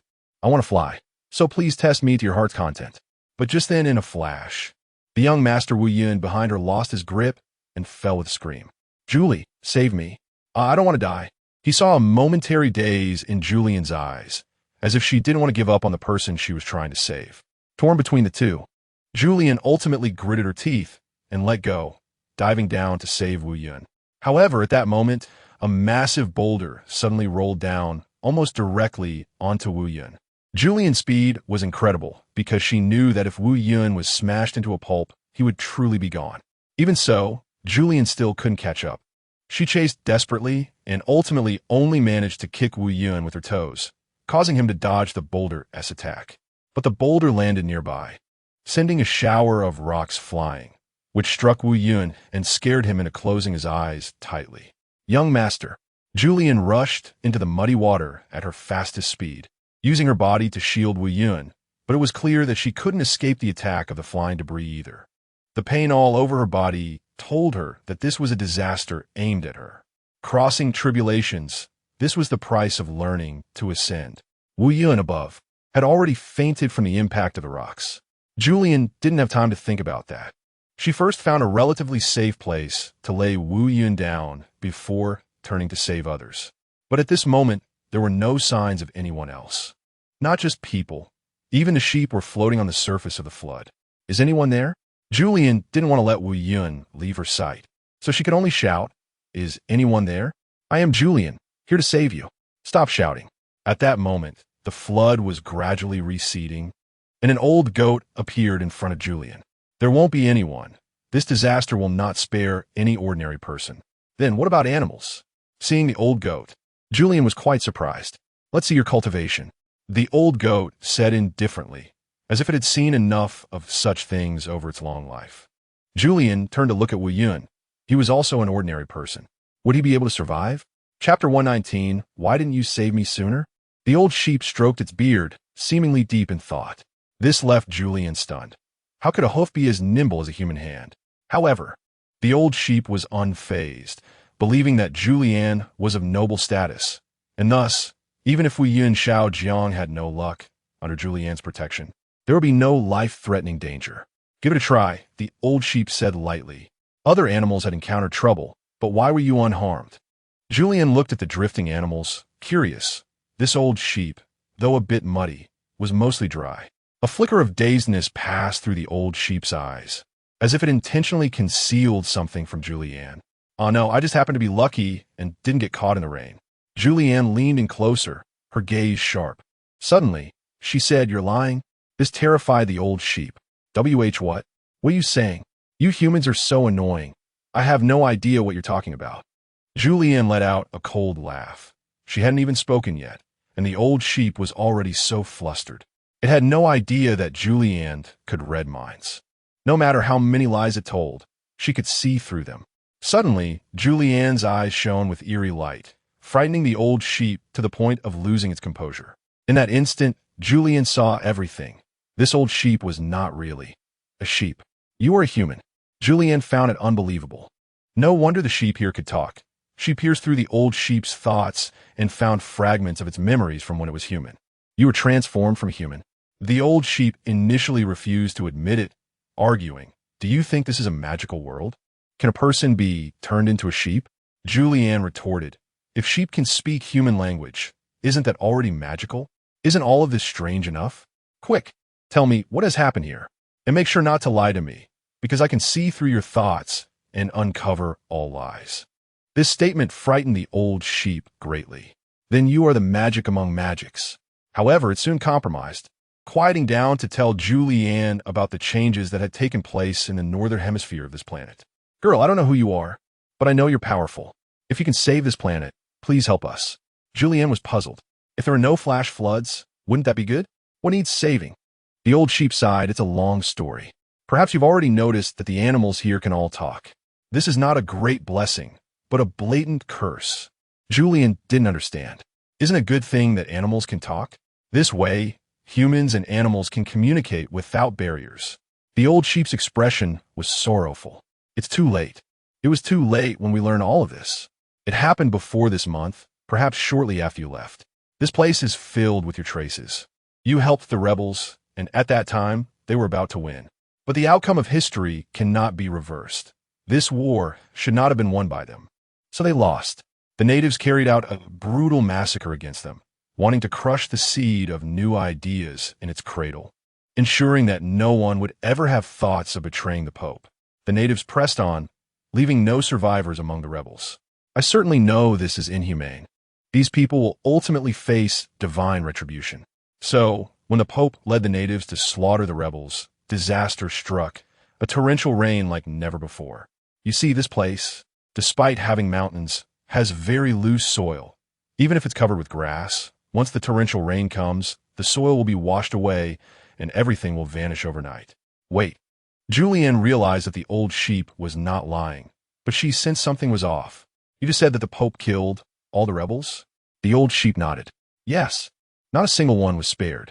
Julianne was puzzled, but a Mr. Sheep told me earlier that although the rebels were retreating, they had already escaped to the other side of the planet and preserved the seeds. The old sheep helplessly explained, that's just an excuse they made up for themselves, to make it seem like they weren't so cruel. After all, no one knows what lies on the other side of the planet. It could be a volcano, an endless sea, or lava. In short, it must be something despairing. No one has ever been there. Hearing the old sheep's words, Julianne felt a wave of fear.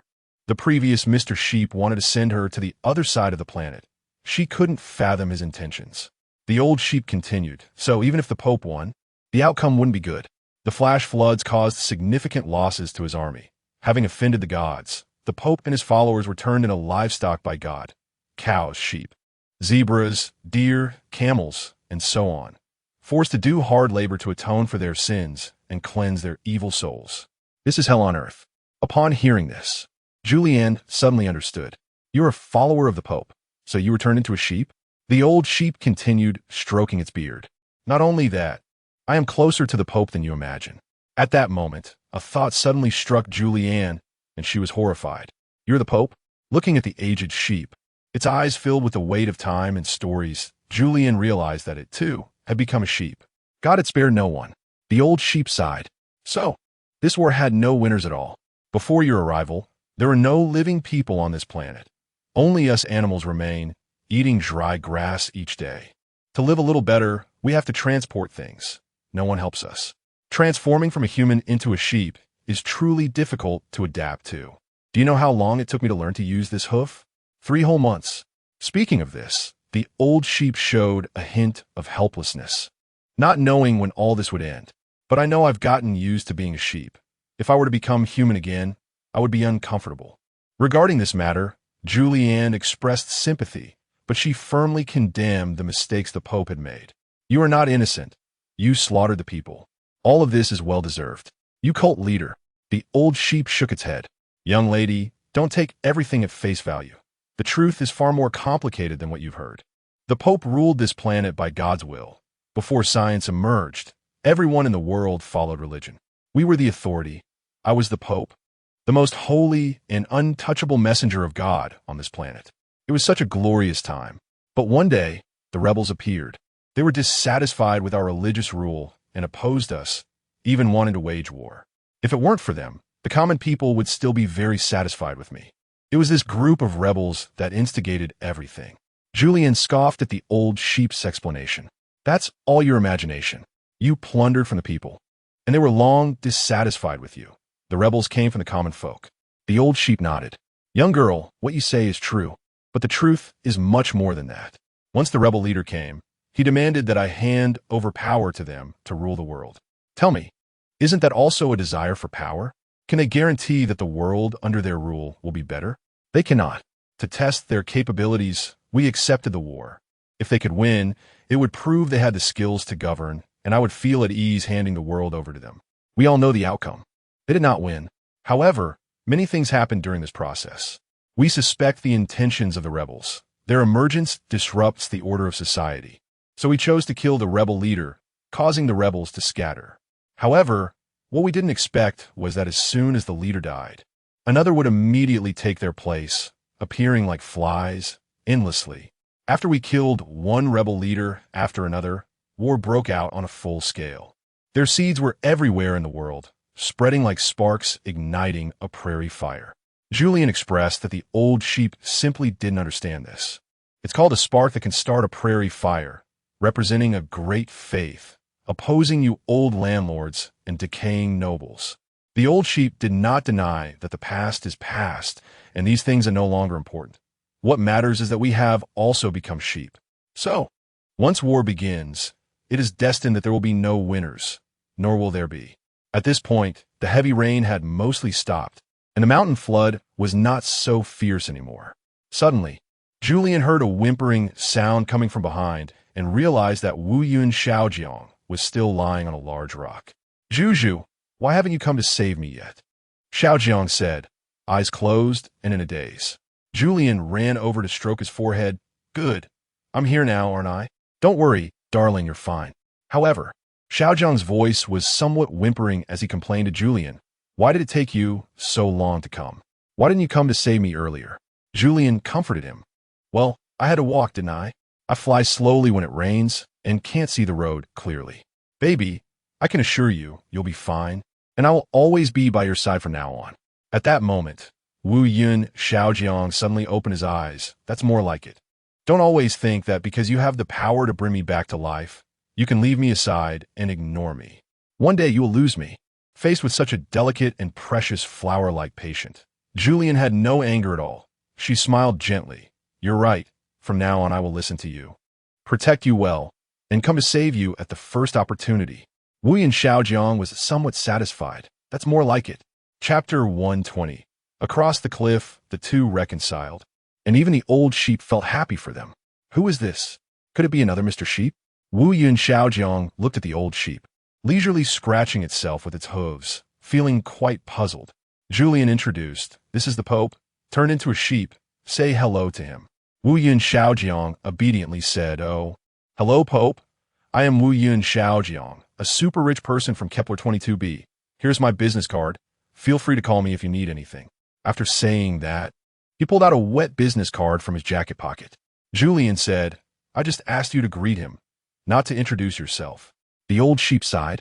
"I can't use this hoof to make phone calls anymore. I miss the days when I had hands." Speaking of hands, the old sheep suddenly had an idea and asked Julian, "I heard you have the ability to bring the dead back to life. Can you turn me back into a human? If not, just give me a hand. I really want to use my hands. I want to drink coffee." Wu Yun Xiaojiang interjected, "Garbage Pope? Want to drink coffee? Just having water would be good enough. Be content." The old sheep looked awkwardly at Julian. Does her boyfriend always talk like this? Julian found herself at a loss for words and could only explain. He has a sharp tongue, but a soft heart. Besides, he just escaped death. It's normal for him to speak casually. The old sheep expressed tolerance. "Since he's so wealthy, why not sponsor us a few coffee machines? We want to take your things for free. We can trade them with the minerals on this planet." Hearing about the exchange, Wu Yun Xiaojiang immediately became interested, changing his previous demeanor, and stood up to shake paws with the old sheep. "Hello, Pope. What kind of minerals? I love doing business. If it's really valuable, I'll trade you 100 coffee machines for it." The old sheep explained, "When I was human, I knew this place was unusual, since the rocks are always loose. It means there is something hidden below. Once, I hired the indigenous people to explore, but they never came back after entering the cave." Wu Yun Xiaojiang instantly changed his expression, resembling a shrewd capitalist from before. His hands twirled in the air as if holding a glass of red wine. After pondering for a moment, he asked the old sheep, "How do you know if what is beneath is worth anything? If it's gold or jade, that's fine. But what if it's tin? What if it's a magnet that disrupts the magnetic field here and has no mining value at all?" The old sheep assured him, "Don't worry. Although I don't know exactly what is below, it must be something valuable. Otherwise, they wouldn't have set so many traps to defend it, causing my people to go in and never come back. I suspect there is gold hidden by Hitler in there." Julian was left speechless. Nazis hiding gold? If they had that money, they would have bought weapons long ago. Wu Yun Xiaojiang scolded, "Adults are talking, kids shouldn't interrupt. Didn't you hear we're doing business? Do you understand?" Julian replied, "What? Are you daring to scold me? Do you believe I can make you lie down again?" Just as he got up. Hearing this, Wu Yun Xiaojiang immediately cowered. "Dear wife, I'm just joking. How could I dare to oppose you? You pulled me back from the brink of death. How could I dare to resist you? Cough, cough. The old sheep covered its mouth and expressed admiration. The wealthy man truly knows how to be flexible. Enough nonsense. After calming Julian down, Wu Yin Xiaojiang returned to his domineering CEO demeanor, saying, "You'd better find a few people to guide us to explore this place's mines. If there's real mining value, I won't spare any expense." The old sheep guaranteed, "Rest assured, Mr. Wealthy, I won't let you down. By the way, can your wife really turn me back into a human?" Wu Yin Xiaojiang instantly displayed starry eyes, looking pitifully at Julian, resembling a little puppy. "Wife, can you help me out? This is related to our family business and my status in the family company. It's a major move to prevent me from being marginalized." Julian was puzzled. "Is it that serious?" Wu Yin Xiaojiang firmly said, "Of course it is. The last time I discovered my father was hiding something from me. I felt I was being excluded from the Wu family. These people must have planned for a new leader, and since I can't have children, they intend to discard me as a pawn." "Who says you can't have children?" Julian couldn't help but laugh, realizing there were others present. She then restrained herself a bit. "Cough, cough. I didn't think you were incapable." Wu Yin Xiaojiang said seriously, "I used to be capable, but there's a rumor that fairies can't give birth. You say my whole life. ISNT it all in your hands. Darling, how do you plan to take responsibility for me?" Julian pouted in displeasure. "How do you know it won't work if you haven't tried? So, when do we try?" Speaking of this topic, Wu Yin Xiaojiang suddenly became interested. They had been away from home for almost a month. Normally, they would have returned by now, but something had delayed them this time. Suddenly, Julian seemed to hear a sound and froze in place. "Do you hear that?" "What is that sound?" Wu Yin Xiaojiang patted her head with a smile. "Silly, of course. It's the sound of my heartbeat." The old sheep said, "Cough, cough, cough. Our sheep ears are much more sensitive than yours. If nothing unexpected happens, it's the alien spaceship arriving, and the interstellar war is about to begin." "What?" Julian didn't understand. "Your planet has already been messed up by God like this. Do you still need someone else to fight?" The old sheep frowned. "Could you at least respect the elder of a sovereign planet?" Sure enough, after a while, a spaceship appeared before them, hovering in midair with no place to land. Wu Yin Xiaojiang was stunned. "It's the people from the Astronomy Bureau. They must have detected the disaster on this planet and come to rescue us. If I waited for them to save me, I would have died 800 times by now." The people on the spaceship shouted down with a megaphone, "Mr. Wu, can you hear us?" Wu Yin Xiaojiang replied calmly, "Stop shouting, just call me. It's south so close." Fortunately, his phone was set up to transmit telecommunications signals over short distances, allowing him to communicate with nearby people using the same model even without a base station. Soon, he connected to the Astronomy Bureau's director. The director said, "I'm so sorry, Mr. Wu, for keeping you waiting. We observed that there was an accident on this planet and rushed here immediately. Fortunately, you're fine." Wu Yin Xiaojiang coldly said, "How could I be fine? I'm obviously in trouble. It was Julian who saved me." The director felt awkward. "Well, Miss Julian is really good to you. We should thank her." "Mr. Wu, we are here to take you back. This place is too dangerous and not suitable for human habitation. The group responsible for this tourism project has been disbanded. The tour ends here." But Wu Yin Xiaojiang refused. "What do you know? Just now I suddenly realized that this planet might have hidden gold mines. Do you understand gold mines? Hurry back and get people to bring equipment for exploration." The director was dumbfounded. "Are you serious? If that is true, this would be a shocking global event."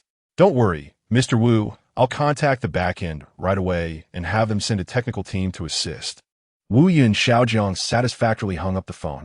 The old sheep sighed, "You guys are really advanced. Can spaceships fly this fast?" Wu Yin Xiaojiang casually replied, "What is this?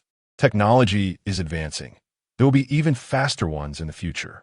The old sheep sighed, "But we are really too backward. After developing for so long, we've only managed to use the telephone, and that's still thanks to your technical support.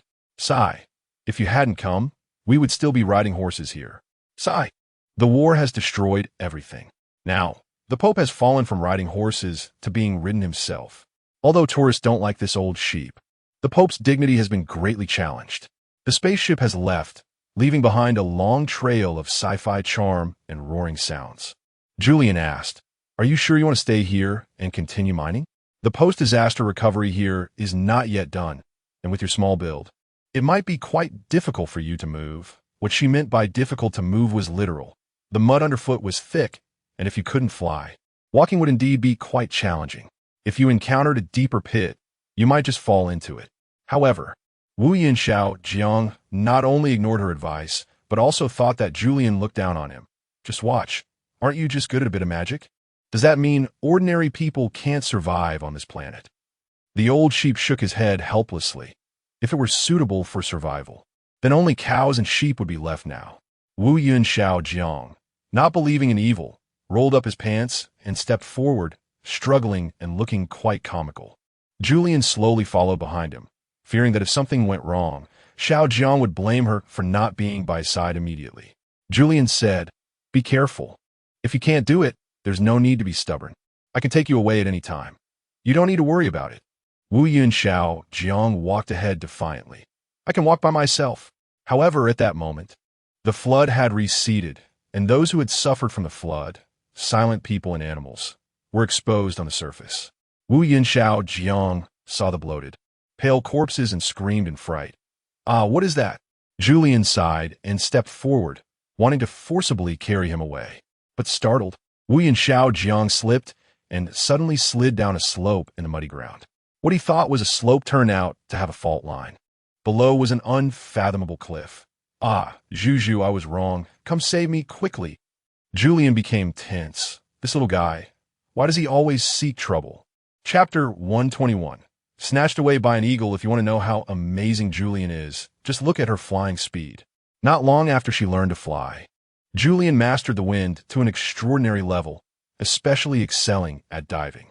This was crucial because little Jiang often fell into various corners, and whenever that happened, Julian had to dive to save him. And now, this was exactly the situation. "Juju, come save me." Between the towering cliffs, Wu Yun little Jiang's cries were fading, nearly inaudible. Fortunately, Julian was not an ordinary person, and this distance did not affect her hearing.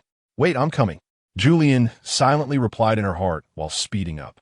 In the end, her speed even surpassed that of free fall, meaning she would soon catch up to Wu Yun little Jiang and grab him. However, fate had other plans. Just as Julian was about to touch Wu Yun little Jiang's fingertips, suddenly, something flew across the sky, and a huge claw grabbed his clothes, snatching him away. "Julian." Wu Yun little Jiang suddenly woke up. "Ah, Julie, hurry up and save me. Some animal is trying to eat me." Julian panicked. The eagle here had become sentient. She shouted, "You stupid eagle, stop. If you have the ability to come at me, don't touch my boyfriend." But the eagle ignored her, continuing to fly away with Wu Yun little Jiang. Julian grew anxious, not only speeding up, but also becoming frantic. If this stupid eagle couldn't understand human speech, why did it take Wu Yun little Jiang? If it could understand human speech, why was it ignoring her? Was this a provocation? Thinking about this, Julian accelerated even more. She wouldn't allow this to happen. On this planet, any stupid eagle could take her boyfriend, but it was unacceptable to do so without any reason, just for the sake of provocation. After all, birds fly with their wings, using the power of the wind, and Julian could control the wind.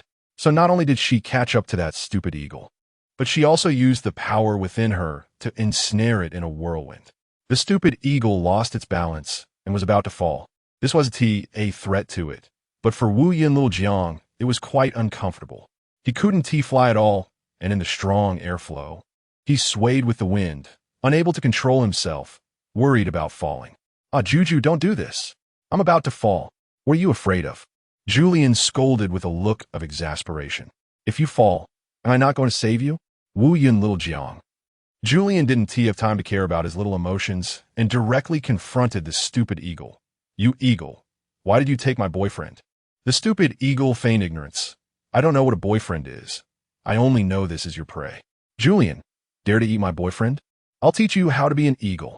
Saying this, she increased her control over the wind, and the eagle's feathers were instantly scattered in the air. It couldn't help but screech, "Ouch, ouch, ouch. It hurts. Heroine, spare me." Julian certainly wouldn't let it go so easily, just because of its previous arrogance. She had to teach it a lesson. However, Wu Yun little Jiang couldn't take it anymore. Under the wind's influence, his thin clothes had been torn, exposing his delicate body. The eagle looked down, and upon seeing this, it couldn't help but drool. No way. I can't let go now. Saying this, the stupid eagle tightened its claws. Hey, beautiful. The stupid eagle changed its tone, flattering Julian. Aren't there plenty of men out there? Just let me have this one, and I'll have a feast. What's the harm? Julian, what kind of logic is that? Wu Yin Little Jiang panicked. Juju, don't listen to it. It's a beast. It doesn't consider the consequences. You must save me. Kill this big bird quickly. Julian thought the same. But for a moment, she became intrigued by this big bird. Stupid eagle, I heard the animals here are transformed humans. What about you? What kind of human were you? Julian asked with interest, as if this eagle were a member of the Pope, as it was said that the righteous army had been wiped out, and the Pope and natives had turned into animals. The stupid eagle was confused. What transformed human? I'm a native animal born and raised on this planet. Julian exclaimed, Wow, the native animals have evolved to the point of speaking and eating humans? The stupid eagle retorted, Beautiful girl, what nonsense are you talking? Survival of the fittest is the law of nature. Any creature should follow this rule. You, with your delicate skin and no fighting power, look like a good meal. Hearing the description of no fighting power, Wu Yin Little Jiang couldn't hold back anymore. Although he was delicate and weak, he wasn't useless. Should he really just become food for stronger animals? Wu Yin Little Jiang protested. Hey, you stupid eagle, what nonsense are you talking? You can't catch other animals. So you're reaching out to humans, right? You're just picking on me because I'm weaker than other animals. Upon hearing this, the stupid eagle got angry and shook its body hard, suddenly loosening its claws in an attempt to throw Wu Yin Little Jiang harshly to the ground. Suddenly thrown into the air, Wu Yin Little Jiang immediately panicked and shouted, Juju, come save me. I'm going to die. This is accelerated free fall.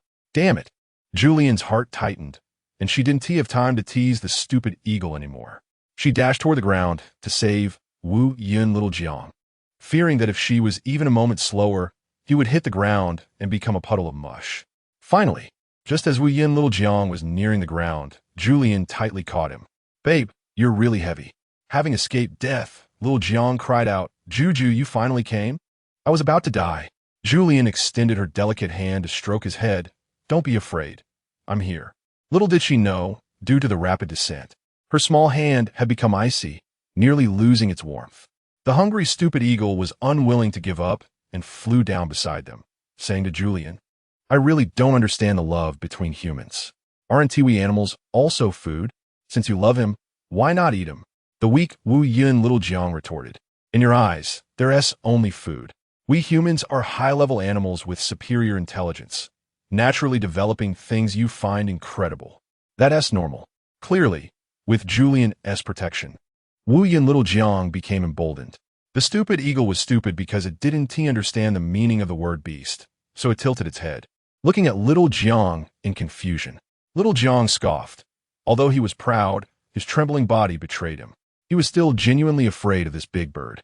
Julian explained to the stupid eagle, You wouldn't understand. If you go against me, you'll only have a dead end. Just go look for other food. The stupid eagle still didn't want to leave. It seemed the scent from Wu Yin Little Jiang attracted it, a flavor not found on Scythe Star. Julian, with a hint of threat, said if you don't leave, it won't be you eating people.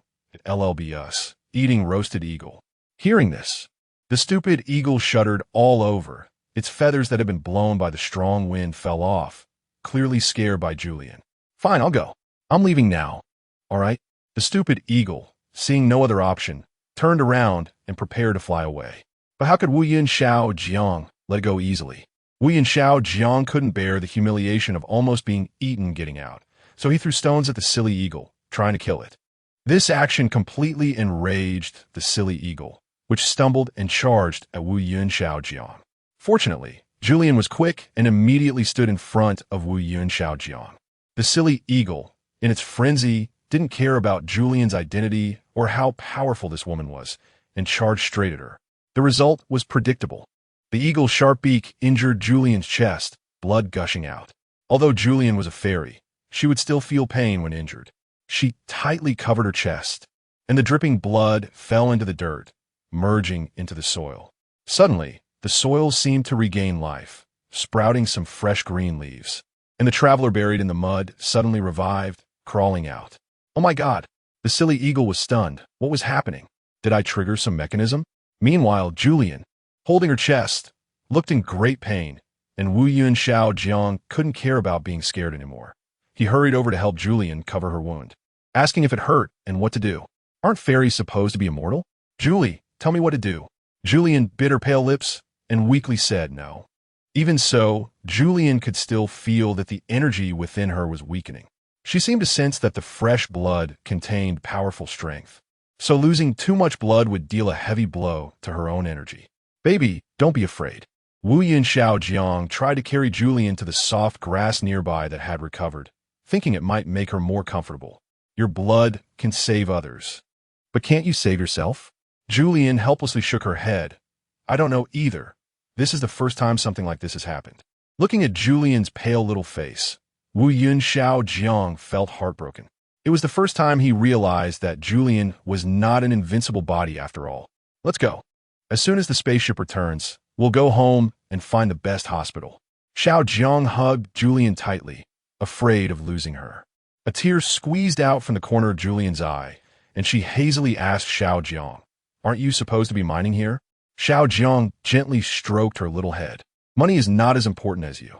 Chapter 122. Julian's abilities. It is said that although the Scythe Star injured Julian, this planet also awakened her latent energy. Long before Julian arrived at Scythe Star, she only had the ability to bring dying people back from the brink of death, but the results were uncertain. Later, she successfully saved Xiao Jiang. However, after arriving at Scythe Star, Julian's abilities were greatly enhanced. First, she learned to communicate with sheep. In Wu Yun Xiao Jiang's view, sheep might have been able to speak all along, but it was still irrational, so it was related to Julian's abilities. Later, Julian suddenly began to hear people talking bad about her from a distance. With this newfound ability, people more than 100 meters away no longer dared to speak ill of her, earning her the title of eavesdropper. Coupled with her previously existing bright eyes, she became both a seer and an eavesdropper. Because of this, Julian was able to save Wu Yun Xiao Jiang from danger multiple times. Otherwise, Xiao Jiang would have died 100 times over. Fortunately, Julian progressed very quickly and learned to fly in a short period. If Julian couldn't fly, to be honest, Xiao Jiang would definitely not have been saved this time. A person in free fall from such a height would be shattered, let alone when the eagle was determined to turn Xiao Jiang into its meal. So far, Julian's various senses had undergone a qualitative enhancement, and she had also learned to fly. From a previously useless fairy, she had transformed into a great hero capable of saving the world. Of course, all of this was Julian's one-sided wish. At this moment, she lay weakly on the grassy ground, basking in the sunlight. The lively beings, humans, animals, grass, and vitality, were revived because of her, yet everything seemed unrelated to her. She suddenly didn't understand what she was waiting for. Xiao Jiang, I'm so tired. Looking at the man beside her who was waiting for her, Julian's heart suddenly felt a sense of peace. I'm so tired. Why don't we just go home? Wu Yin Xiao Jiang was very excited to hear Julian speak. He tightly held Julian's small hand and said excitedly, Okay, let's go home right now. But that eagle that hurt you. Following Wu Yun Xiao Jiang's gaze, it seemed there was a bonfire picnic taking place over there. The group of humans revived by Julian swore loyalty to her and even roasted something for her to eat. Clearly, what was being roasted on the grill was the foolish eagle that had been tied up. It had already been cooked. Julian felt a bit regretful. She still had many questions to ask it. But with things having come to this, Julian didn't know what else to say. Because the eagle had injured Julian so severely, it was likely that she could no longer continue saving people. Otherwise, she would suffer severe repercussions. Naturally, she also had no ability to save the eagle. The cycle of heaven is fair, and heaven spares no one. This eagle had personally cut off its own path to survival. When will your spaceship arrive? Julian asked Xiao Jiang weakly. She was too tired to speak. The sunlight on her felt so warm, making her want to doze off. But she was afraid that if she closed her eyes, she would never wake up again. Thus, Julian held on, occasionally glancing at Wu Yun Xiao Jiang's gentle eyes. His long eyelashes were wet, as if he had just cried. Wu Yin Xiao Jiang looked at Julian's broken wounds, feeling heartbroken, and silently prayed that the spaceship must arrive on time and that nothing could go wrong. Logically, since they had returned to Kepler 22b last time and discussed with the people from the Astronomical Bureau, they should have been able to set off immediately. It should have arrived by now, right? However, until now, there was still no news. Wu Yin Xiao Jiang had a bad premonition. Was there a problem with the meeting over there, causing the negotiations to stall? This meant that the mining project had not been approved. If that were the case, it would be a big trouble. Although Julian wouldn't die immediately, one could even say she would never die. Her wounds were visibly decaying. If not treated soon, they would attract mosquitoes. However, the situation Wu Yun Xiao Jiang was worried about did not happen. In broad daylight, a group of black butterflies danced around Julian's wounds. Wu Yun Xiao Jiang was concerned that these butterflies carry viruses, so he tried to drive them away. But Julian stopped him, saying that these butterflies were friends of the fairies and were skilled in healing and were good for the body. The black butterflies fluttered in the air, their wings somewhat transparent, appearing almost invisible. Did they really exist? Wu Yin Xiao Jiang's consciousness suddenly became a bit hazy, and he began to doubt. In broad daylight, surrounded by grass, how could a group of black butterflies suddenly appear? Wu Yin Xiao Jiang realized that this matter was a bit unusual. Julian replied, "When you see them, they exist.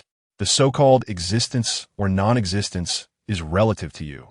Specifically, it means that only we can see them, others cannot." Reminded by Julian, Wu Yin Xiao Jiang then looked to the other side, as if seeing another world. The group of people had not noticed the existence of the black butterflies at all, still gathered around the bonfire eating roasted birds, singing and dancing, laughing and making a fuss. The black butterflies surrounded Julian. If they turned around, they would immediately see them. But at this moment, not a single person noticed. Only Julian and Wu Yin Xiao Jiang could see them. Wu Yin Xiao Jiang trembled as he asked, "Does that mean this group of black butterflies doesn't exist at all? Then how do they help you heal?" Facing Wu Yin Xiao Jiang's curious gaze, Julian smiled weakly. "It's simple. They're a part of me. When I need them, they will appear. You can understand it this way. The appearance of the black butterflies is the fairies' self-healing. But I also don't understand. Since they are part of my body, it makes sense that I can see them. Why can you see them too?" Wu Yin Xiao Jiang thought for a moment and said, "Maybe this is the fate between us. I must have something special to win the fairies' favor." Julian smiled, looking much better. The black butterflies seemed to be weaving a large net, a net that could repair layer upon layer of Julian's wounds. Soon, with the butterflies' efforts, Julian gradually began to heal. At this point, she realized she had unlocked the fairy's basic self-healing ability. After the wounds healed, the group of black butterflies disappeared. Wu Yin Xiao Jiang was amazed. "This is truly magical. Zhu Zhu, you can not only save others, but also save yourself. Doesn't that make you invincible?" Julian chuckled, not quite to that extent yet. Although Julian knew her abilities had developed to a certain level, she still hadn't figured out the internal connections of these energies. It couldn't be that whenever she needed a certain ability, she would just gain it, right? However, based on her experiences on Scythe Star, it seemed to be just like that. The eruption of abilities also triggered great disasters. This flood, triggered by Julian, would ultimately end with her injury. She understood this principle. The eagle's sharp beak piercing her chest was destined to be a calamity. "Let's go." Julian stood up, holding Wu Yun Xiao Jiang's broad palm, and said peacefully. However, the agreed date had not yet arrived, and besides, there were issues with the interstellar travel company. There really was no spaceship coming to Scythe Star to pick them up. Moreover, the people from Wu Yun Xiao Jiang's own company had promised to return soon, but there was currently no news. He hesitantly opened his mouth. "Is there a situation where, hypothetically, if no one comes to pick us up, we just stay here and live here for the rest of our lives? How about that?" Julian was surprised. She paused for a moment and then blurted out, "But how will I go to class?" Wu Yin Xiao Jiang. "It's possible that we could be stuck here forever, and this woman is actually worried about her job. I've never seen her love her work this much." Wu Yin Xiao Jiang felt speechless for a moment, but quickly calmed down to think of a solution. Right now, the most important thing is to survive on this barren planet. Find firewood, make a fire, cook food. Only with food can we live. Wu Yin Xiao Jiang was busy struggling for survival, but now, The animals on Scythe Star were basically transformed humans, and they could talk. How could I bring myself to do it? Julian spread her hands. Even if they weren't transformed humans, you wouldn't dare to do it anyway. Do you know how to slaughter a sheep? Hearing the word slaughter, Wu Yin Xiaojiang was so scared he almost gagged. Quick, don't say that, Zhu Zhu, since you're almost recovered now. You should do this job instead. You're the best at it. Julian, so what use do I have for you? Wu Yin Xiaojiang, looking aggrieved. Wu, Zhu Zhu, didn't you fall in love with me because you love me? If you love me, you should protect me. The things I don't want to do, you should do them too. Otherwise, how can you prove you love me? Julian, and what about you? You just push everything you don't want to do onto me? You said both sides of the argument. You're really something. I tell you, Wu Yin Xiaojiang, this is not your company. If we're going to live here for a long time, you have to learn to survive. You must learn. This is the wilderness. A wilderness that has regressed to a nearly primitive state. How can Julian survive long-term alone? Now, she not only had to relearn outdoor survival skills, but also needed a helper, and Wu Yin Xiaojiang seemed like a burden. Julian couldn't stand it anymore and had to give him a lesson. Unexpectedly, the aggrieved Wu Yin Xiaojiang's eyelids drooped, and he started to cry softly. Chapter 123. Wilderness Survival Rules. To say how difficult it is for someone without wilderness survival experience to be exiled to a deserted island, just look at Wu Yin Xiaojiang. Not only does he have to go out to find food, but he also has to start a fire to cook and find a comfortable place to stay. More seriously, he has to endure Julian's scolding from time to time. For an ordinary person, this might not be so hard. But who is Wu Yin Xiaojiang? He is the richest man on Kepler 22b, the wealthiest man in the entire Kepler star system. In the past, when he was at home, everyone catered to him. The servants were afraid of him, and no one would boss him around. However, he had no temper when it came to Julian's demands. He cherished this hard-won girlfriend dearly. He loved Julian, though he rarely expressed it, but every move she made and every glance of her eyes was filled with love. Love does not need excessive expression, but Wu Yin Xiaojiang deeply understands his own feelings. Therefore, he responds to all of Julian's requests. Yet despite this, Wu Yin Xiaojiang is still capable of far less than Julian. Julian climbs trees to break branches, instructing Wu Yin Xiaojiang to gather them for firewood. She sets traps to drive away prey, leaving Wu Yin Xiaojiang to watch the traps and not fall on himself. Julian starts the fire while Wu Yin Xiaojiang blows on it.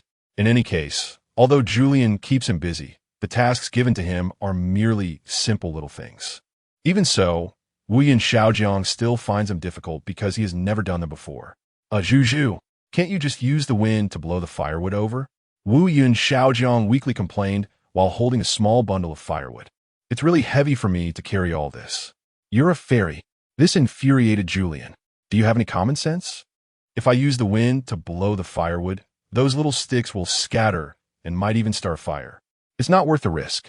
I told you to carry some firewood, and you're being so delicate. Wu Yin Xiaojiang was left speechless. In helplessness, he could only follow Julian's instructions. However, although there wasn't too much firewood, Julian had chosen thin branches that were easier to ignite, some of which even had thorns. After several trips, Wu Yin Xiaojiang's delicate hands became a sight that was hard to look at. Ouch, that hurts. Wu Yin Xiaojiang sat down on the ground, starting to sulk. It hurts so much. I'm done. I'm not eating anymore, okay? Please don't make me carry firewood. It's too uncomfortable. The sharp thorns piercing his skin brought a pain that felt like it was deep in his bones. Julian rolled her eyes. Is that all? Aren't you supposed to be pretty capable? Aren't you the famous global billionaire, a man of great standing? How can you not handle such a little difficulty? I bet your position as chairman was helped by your father, too? Wu Yin Xiaojiang was angry. Although he was mad, he still patiently explained to Julian, baby, making money and wilderness survival are two different things. Making money is too easy. Wow, Julian exclaimed, admiringly. She had to respect his ambition. Sitting in the position of the global richest man was a piece of cake for him. No wonder. Making money isn't easy at all. She expressed her own viewpoint, saying, if making money were easy, I would have become a rich woman long ago. Would the position of the richest person have anything to do with you?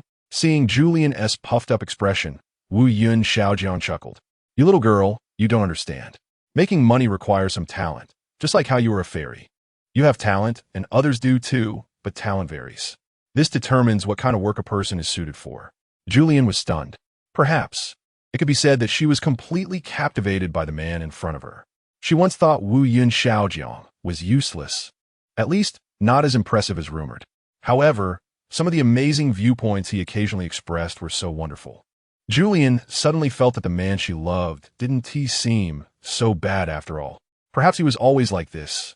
But the absurd experiences they had gone through recently made Wu Yun Xiaojiang's performance appear so lacking, leading Julian to misunderstand him. However, this filter lasted only 3 minutes. Next, during the process of searching for food, they encountered a new problem. Eating or not eating is a science. Wu Yun Xiaojiang looked at the sheep in the distance, his eyes sparkling. He seemed to recall the lamb skewers that Julian once treated him to, and under the influence of stomach acid. The memory of the lamb skewers was so fragrant. He was so hungry, and although he knew the sheep were transformed from the natives, he couldn't help but want to eat. Say, if we didn't know about that, wouldn't it be much better? Maybe right now, we will be eating roasted lamb legs.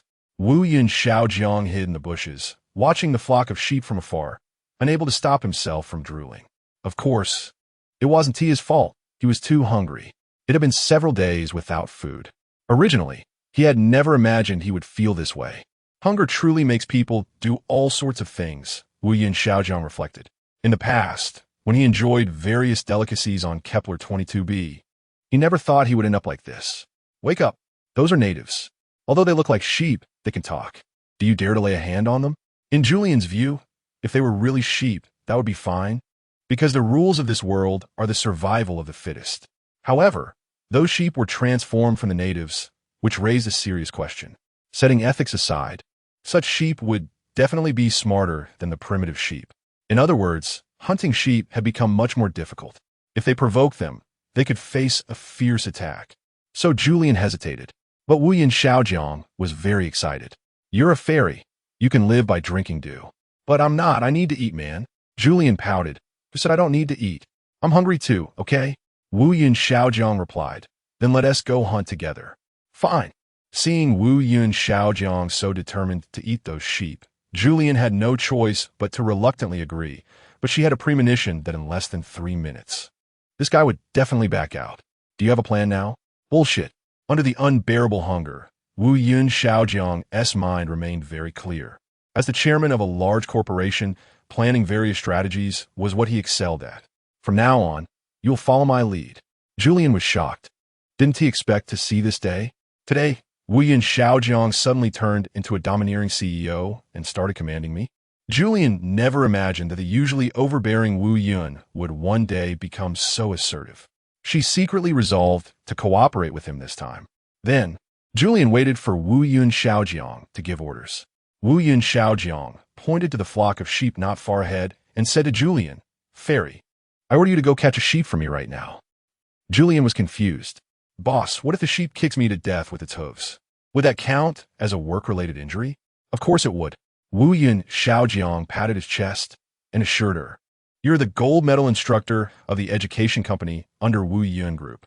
We signed a contract, and if you get injured at any time during your employment, the company will pay you 10 times the medical expenses. Julian maintained a cold expression. Oh, really? Well, thank you so much. This hadn't even happened yet, and he was already thinking about work-related compensation. Unfortunately, Julian's mind was not on that at all. She had no intention of attacking the flock of sheep. The sheep, as the natives of the Scythe Star, had experienced wars and achieved victory, but they had been transformed into sheep by God and had not been killed. This shows that they are still alive for a reason. I'm not going. If not, you can arrange for someone else to go. Julian leaned against a tree trunk, looking lethargic, her gaze suddenly darting towards the distant crowd, where a group of tourists was still catching birds.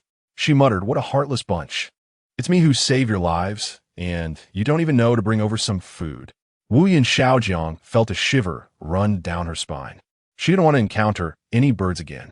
What if another large bird appeared and carried her away?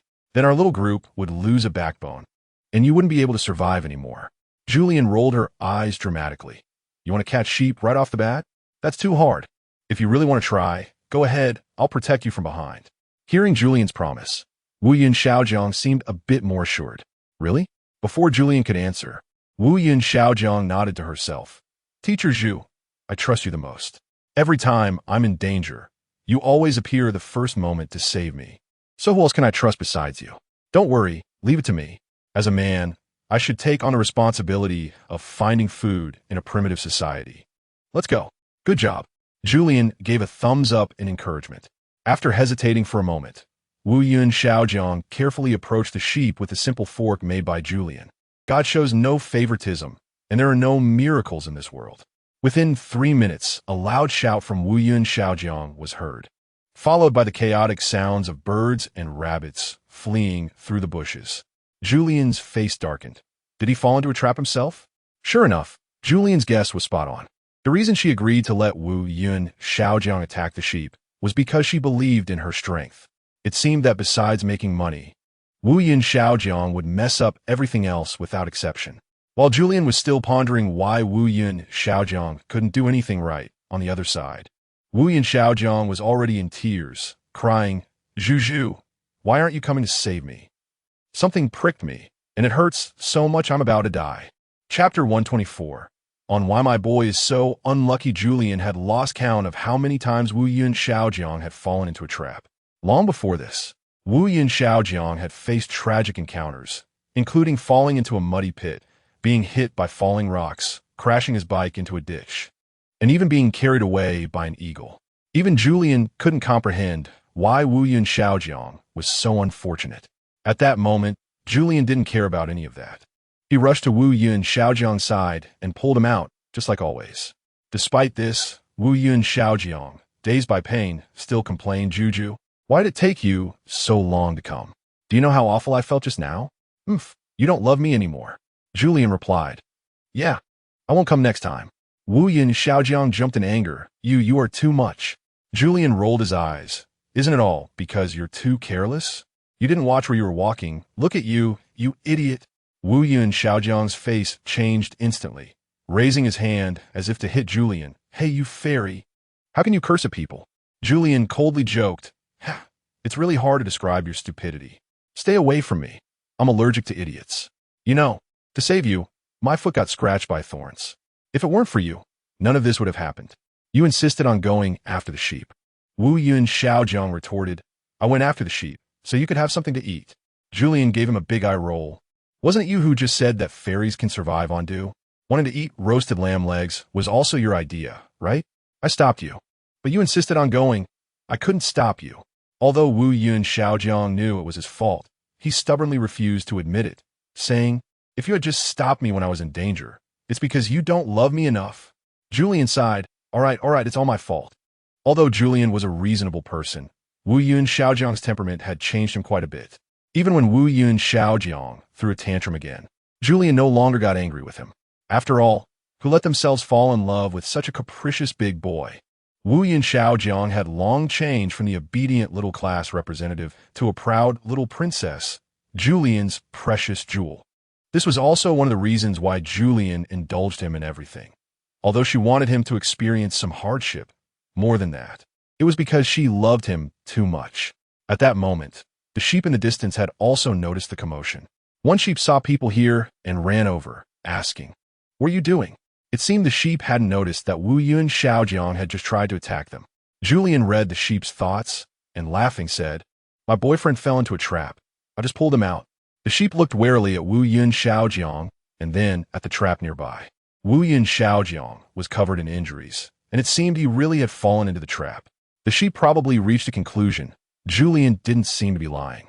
However, after believing Julian's words, the sheep's attention was once again drawn to the trap. Who would dig a trap in this place? The sheep wondered aloud. We are all animals, and our opponents are also animals. We don't have the ability to dig traps. Unless it's humans with hands and feet. Hearing the word humans, Wu Yun Xiaojiang's heart raced. If Mr. Sheep discovered that he had dug the trap to catch animals, wouldn't he be doomed? Julian, understanding Mr. Sheep's doubts through her mind-reading ability, smoothed things over, saying it just rained these past few days, and the soil here is so soft. It could have been washed out by the rain. Besides, this doesn't look like a newly dug pit. The sheep looked at the trap, thought about what Julian said, and nodded maybe. However, it seemed it hadn't completely relaxed. It originally wanted to turn and leave, but suddenly seemed to remember something and turned back sharply, startling Xiaojiang. "What are you doing?" Xiaojiang shrank back, almost falling to the ground. The sheep ignored him and looked at Julian, advising, "Tell your boy to be careful." Julian smiled and nodded. "Okay, got it, thank you." With that, the sheep left without looking back. Wu and Xiaojiang breathed a sigh of relief. Phew. Luckily, it didn't discover anything. If it found out I fell into the trap to catch sheep, that would be too embarrassing.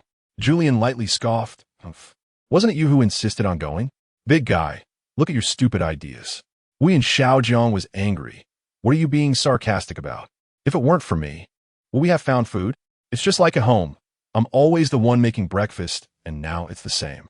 I'm working so hard, all for you." Julian found it unbelievable that Wu Yun Xiaojiang was shifting the blame. "For me? You really have the nerve to say that. Fairies don't need to eat, you know? And wanting to eat sheep was your idea. I didn't make you go." Although Julian usually indulged Wu Yun Xiaojiang, she didn't give him any face when he tried to shift the blame. This time, she had him speechless. Yes, you're right. This time it's my fault. Is that okay?" Wu Yun Xiaojiang wanted to cry, but had no tears. "Humph."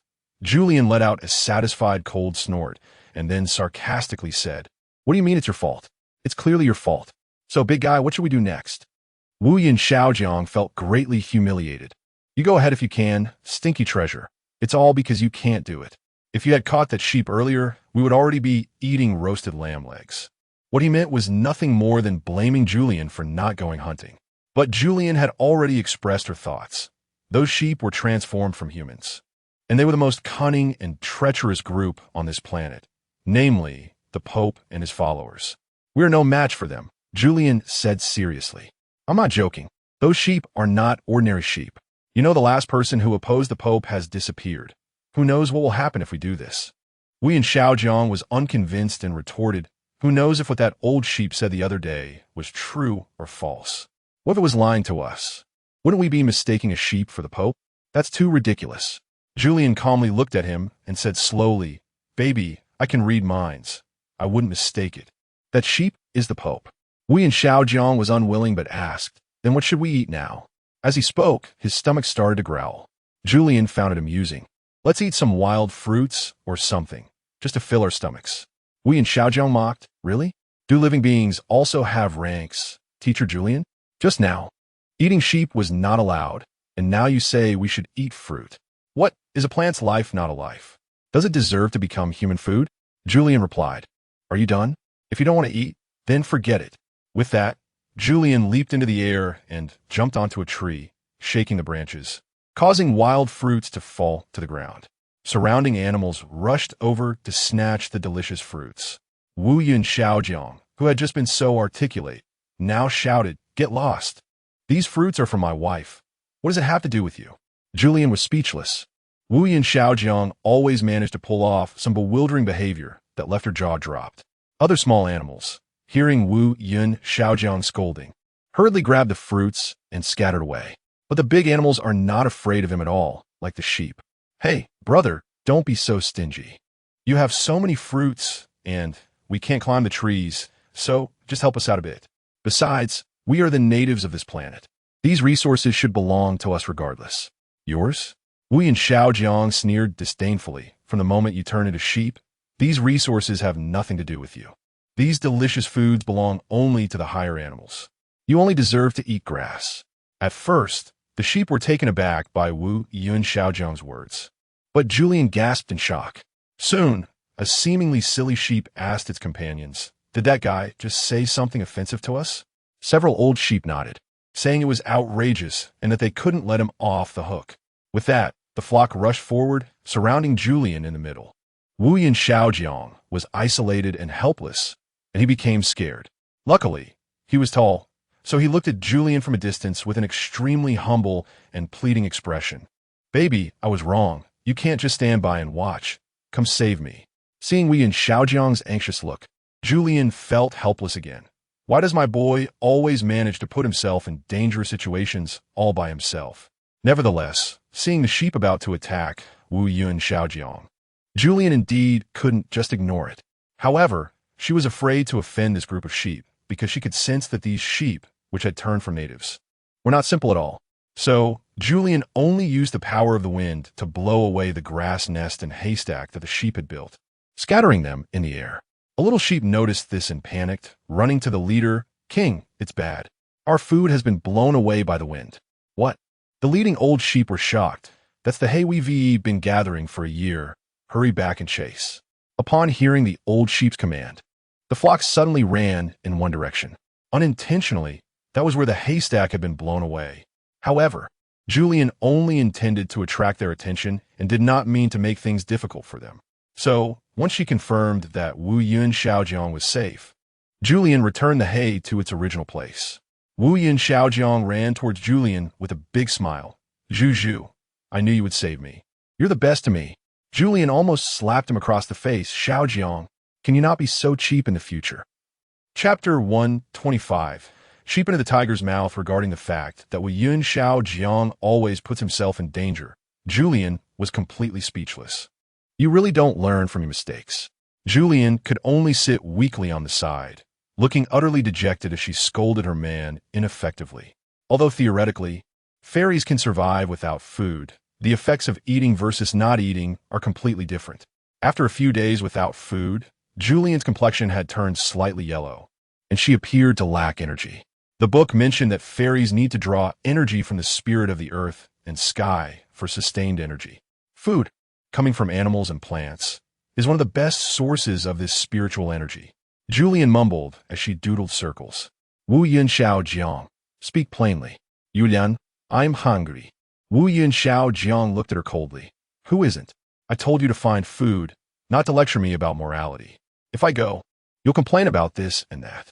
Let me tell you, there's only one rule in this world: survival of the fittest." Julian did not deny that after eating wild fruits, her stomach acid had increased, and now she felt even hungrier. As for those sheep, Julian hadn't planned to hunt them, but they came to steal her fruits and even tried to attack Wu Yun Xiaojiang, which made her quite angry. It seemed that the group of sheep deserved their fate. Wu Yun Xiaojiang could see that Julian's thoughts were wavering, so he took the opportunity to persuade her. "Zhu, look, animal hunting in nature is like this. If you don't eat them, they will come eat you. Moreover, we don't have to attack them indiscriminately. We can target the old, weak, sick, or disabled ones, which can also help reduce the burden on a sheep herd." Originally, Julian was still thinking about how to catch those fast-running sheep. Hearing Wu Yun Xiaojiang say this, she hesitated. Old, weak, sick, or disabled. Fairies don't eat dirty food. She worried that if the sick old sheep had contagious diseases, what would happen? "You're so troublesome." Wu Yun Xiaojiang rolled his eyes. "It's not about whether you eat or not, but whether you must eat to gain energy. Otherwise, you won't have the strength to face the impending danger. Besides, whether it's the old, weak, sick, or healthy animal, once cooked, they all taste the same." Taste the same? This made Julian a bit tempted. She now found herself thinking like Wu Yun Xiaojiang had earlier, recalling the lamb skewers and roasted lamb legs she had eaten on Kepler 22b. And the delicious lamb soup made her mouth water unconsciously. In the end, Julian made up her mind. Let us do it.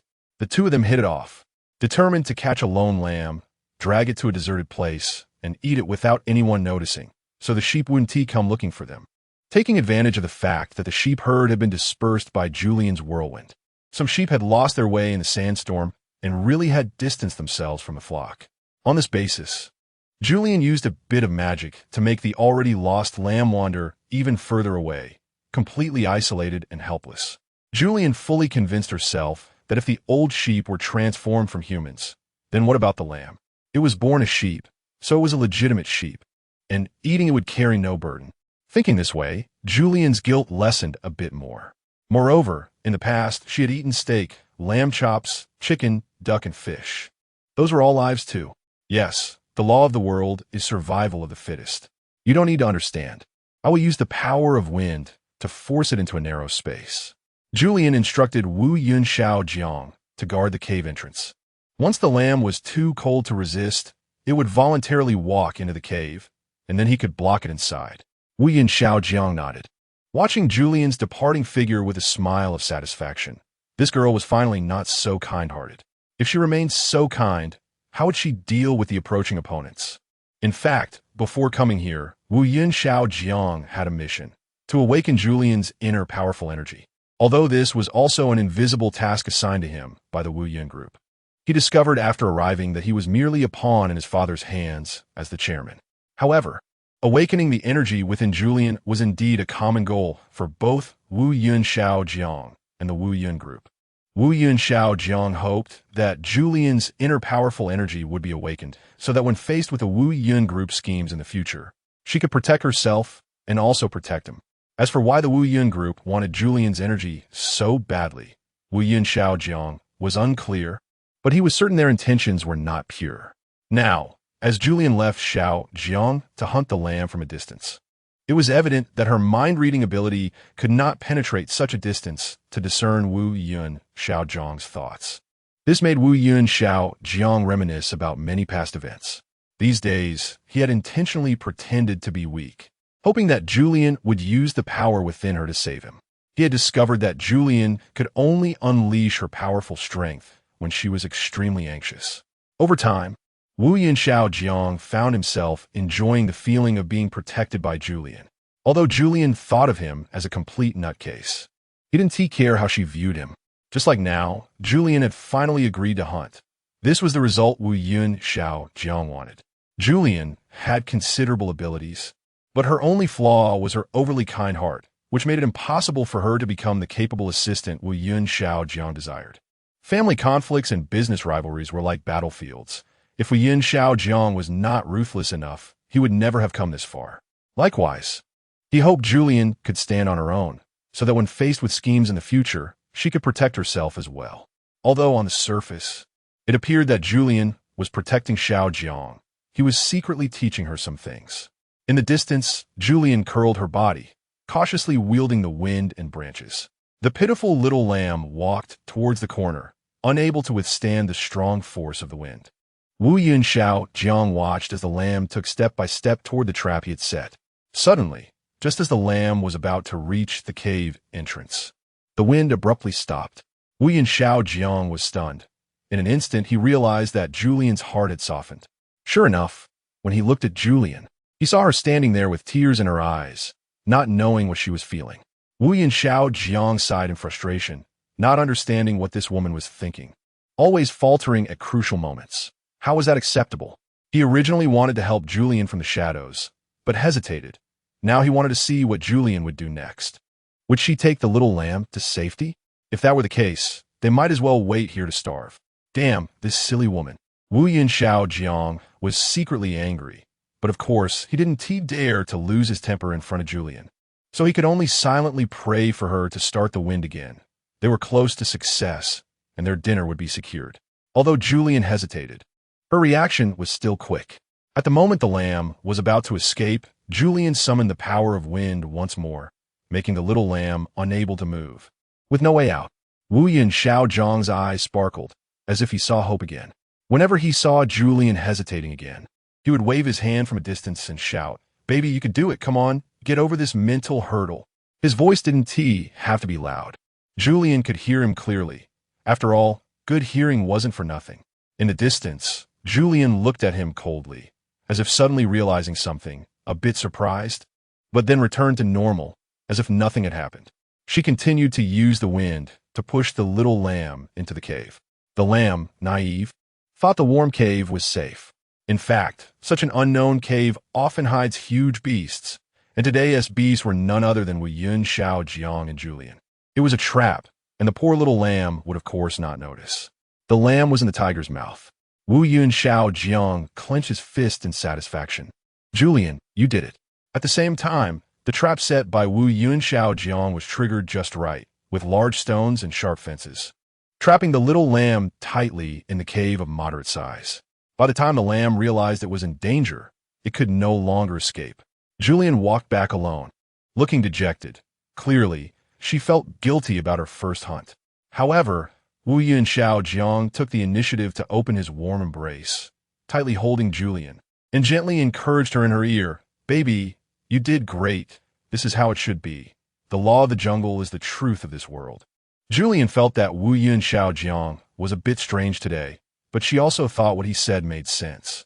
After all, she didn't notice anything wrong. However, Wu Yun Xiaojiang knew Julian might be able to read minds, but her nature was pure and kind.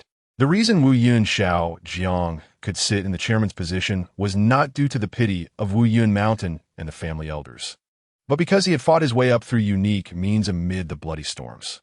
None of this was known to Julian. In her eyes, Wu Yun Xiaojiang was still that quirky, obedient boy. At this moment, only the little lamb was bleeding in the cave, and to leave no escape route. Wu Yun Xiaojiang had set the trap flawlessly. The so-called fences were not just a single layer outside. It was likely that the inner layer had already left the lamb battered and bloody. All right, let's make a fire. Wu Yun Xiaojiang's relaxed and cold tone covered Julian's last bit of sadness. It's time to eat, baby. Didn't you just say you were hungry? Cool, me. I'll cook for you, just like before. Chapter 126. Attack from Mr. Sheep that night. The delicious aroma of roasted lamb completely clouded Julian's mind. What principles, what bottom lines, what love and peace were all insignificant in the face of hunger. Only food was Julian's best friend. It was also the first time she discovered that Wu Yun Xiaojiang was so skilled at cooking. I didn't expect you to be quite good at it, Julian praised while gnawing on a lamb leg. Of course, Wu Yun Xiaojiang replied without modesty. Have you forgotten who used to work hard to cook for you? I've basically gone through all the recipes I could find online. While eating, Julian suddenly scratched her head, remembering something. Xiaojiang, the first time I ate roasted lamb was when I took you. Back then, you said you had never eaten this kind of thing because it was unsanitary. But now you can cook it? Wu Yun Xiaojiang had long forgotten about this. Of course, he had only said that casually at the time. He didn't expect Julian to remember. Fortunately, he quickly came up with an excuse to cover it up. Just because I hadn't eaten it doesn't mean I couldn't cook it. I learned all the cooking methods online. What does it matter if I hadn't tried it before? Besides, I hadn't eaten it before. But you took me to eat it later. Julian didn't think much of it, nodded, and continued to eat the roasted meat. After all, she hadn't had a satisfying meal in days. Delicious, so delicious. As she ate, Julian forgot all her past rationality. As if the law of the jungle truly ruled the world. With Julian possessing so many skills, couldn't she become the boss of this world? In this zoo, there were only two roles, the hunter and the prey. The only humans on this planet who came by spaceship were naturally the hunters. As a higher species, humans possessed various hunting skills. Although Julian and the others had eaten a little lamb, the rest were also busy hunting other animals. So, from this point, it proved that everyone's nature was the same. That night was spent wonderfully, but it ended quickly. The next day, Julian and Wu Yun Xiaojiang moved their base. The original cave entrance was left with only an open fence, burnt charcoal, and scattered bones. Julian curiously asked Xiaojiang, with your poor survival skills, how did you learn to make traps? She remembered that previously, Wu Yun Xiaojiang had made a simple trap and ended up falling into it. Julian didn't expect him to catch anything. But this time, the traps hidden in the cave were indeed made by Wu Yun Xiaojiang, which made Julian somewhat skeptical. Wu Yun Xiaojiang seemed not to expect her to ask this. Oh, that? It's just a trap, very simple. As he spoke, he felt somewhat insecure, fearing that Julian might see through his thoughts. He wasn't incapable of making traps. He had always known how to, but had only pretended otherwise to lead Julian into hunting. How could a chairman who had fought in the market for nearly 10 years lack basic survival skills? These were all essential lessons from his training camp abroad. The most basic test his father set for him. Survive first, then make money. Otherwise, you wouldn't even know how you died at the hands of your opponents. When Wu Yun Xiaojiang met up with Julian and the main camp on the other side, something bad was happening. Julian seemed to sense it, but not clearly. At that time, the leader of the sheep had led his followers to find the remains of the little lamb that went missing last night. The meat on the little lamb had already been completely eaten by Wu Yun Xiaojiang and Julian, and the scene was simply horrific. Who did this? The sheep leader gently touched the bones that were almost burnt to ashes with his forehooves, his voice choked with emotion and his hooves trembling. Who was so ruthless as to not spare even child? Nearby, a young sheep quickly had the answer. It stepped forward, indignant, and said, "It must be those two scoundrels we encountered yesterday. We stole their fruits, and they retaliated." At this moment, some sheep in the flock protested. This is our territory. Those fruits originally belonged to us. They are outsiders. They clearly stole our fruits. So how could they harm our kind? This statement resonated throughout the entire flock. Yes, they clearly stole things and bullied us. This is outrageous. We must take revenge. A rational sheep suggested. Although we did suffer losses, they are humans after all. They are too powerful, and who knows if they have weapons. How could we fight against humans? The sheep leader thought for a moment and said, "We cannot lose a child for nothing. These two have gone too far. We must repay them in their own way." What does that mean? At this time, a sheep without education voiced a question. "Fool, they are humans, and we're transformed from humans," an old sheep explained. "In that case, our intelligence is on par. They can make traps, and so can we." Traps? The young sheep was confused. "But our hooves are not as nimble as rabbits' and dogs' claws. We can't dig such deep pits. How can we make traps?" The leader sheep gritted its teeth. "Although our hooves are not nimble, we have horns, which can also deal with them." At that moment, an inconspicuous little lamb raised a question. "Elders, I know everyone is eager for revenge, but we have seen the abilities of those two aliens. They seem very powerful, especially that woman. When she gets angry, the wind even spins and blows away our food." Someone retorted, "How can we be sure it was that woman who did it? What if it was just a coincidence? Besides, didn't our food return in the end? If she had the heart to take revenge on us, she wouldn't have left us anything to eat." At this moment, everyone fell into deep thought. Clearly, although the brain capacity of sheep is small, this group of sheep transformed from humans had not regressed to the point of being so foolish as to only eat grass. At least, they had not yet fallen to the state of being milked by humans. In the end, under the leadership of the elder sheep, the flock chose the simplest and most sheep-like method of revenge, which was to directly attack with their horns. After all, horns were the most direct and proficient weapon of sheep. The leader led the flock, following the scent, approaching Julian and Wu Yun Xiaojiang's location. From a distance, Julian could hear the sound of sheep hooves, like 1,000 troops rushing towards them. Danger was approaching. She cautiously hid behind Wu Yun Xiaojiang, realizing that the flock probably knew about them eating the little lamb and were coming for revenge. Wu Yun Xiaojiang chuckled lightly. "What are you afraid of? They are sheep, and we are humans. Can they really eat us?" Julian was speechless. Who was it that was surrounded by the flock last time and could only beg for mercy? Actually, Wu Yun Xiaojiang had thought of this long ago. Eating sheep would definitely provoke an attack, but one couldn't be afraid of retaliation and not do it. Life is composed of one trouble after another, so one can only choose to face it. This time, Wu Yun Xiaojiang planned to cultivate Julian's ability to face difficulties and adapt to changes. "Run!" Julian pulled Xiaojiang, telling him that the flock was about to arrive, and they couldn't fight back, so shouldn't they run? Wu Yun Xiaojiang, on the other hand, put on an air of superiority. "Please, fairy, we are the most powerful animals in the universe. Are we afraid of a few little sheep? Just wait. Don't worry, I'll handle them." "Julian, just you?" She really couldn't stand Wu Yun Xiaojiang's constant mood swings. In a fit of pique, she said, "Whatever you say goes. But if you end up surrounded by the sheep later, don't expect me to save you." Wu Yun Xiaojiang replied, "With what you said, do you think I need a woman like you to protect me? That's really funny." Julian couldn't understand. Was this person crazy? She had already decided that if the sheep came and Wu Yun Xiaojiang refused to leave, she would just fly away by herself to see if he was really scared. Sure enough, the sheep came rushing in, bending their bodies, with their horns pointing forward, looking fierce. Julian nudged Xiaojiang with her elbow. "Aren't you going to leave?" Wu Yun Xiaojiang looked down at her, his eyes dismissive. "Not leaving, not afraid." Julian tentatively asked, "Then I'll leave?" Wu Yun Xiaojiang turned his head, saying nonchalantly, "Do as you wish." Julian. At this moment, the other humans who were originally there had scattered and fled. Ever since they found out that the sheep on this planet could talk, they had been terrified of these seemingly ordinary creatures, and by now, those people had long disappeared. The leader of the sheep stepped forward, holding a lamb's skull in its mouth, and questioned Julian.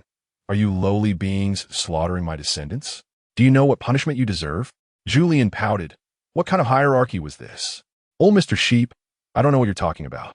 By the way, didn't Tiwi just meet yesterday? You stole the wild fruits I worked hard to gather, remember?" The old sheep protested. "Don't deny it. You killed this little lamb. Before Julian could respond, Wu Yun Xiaojiang interjected. So what? I did it. You stole our food, so we naturally have to take food from you like you're whatever grandchild.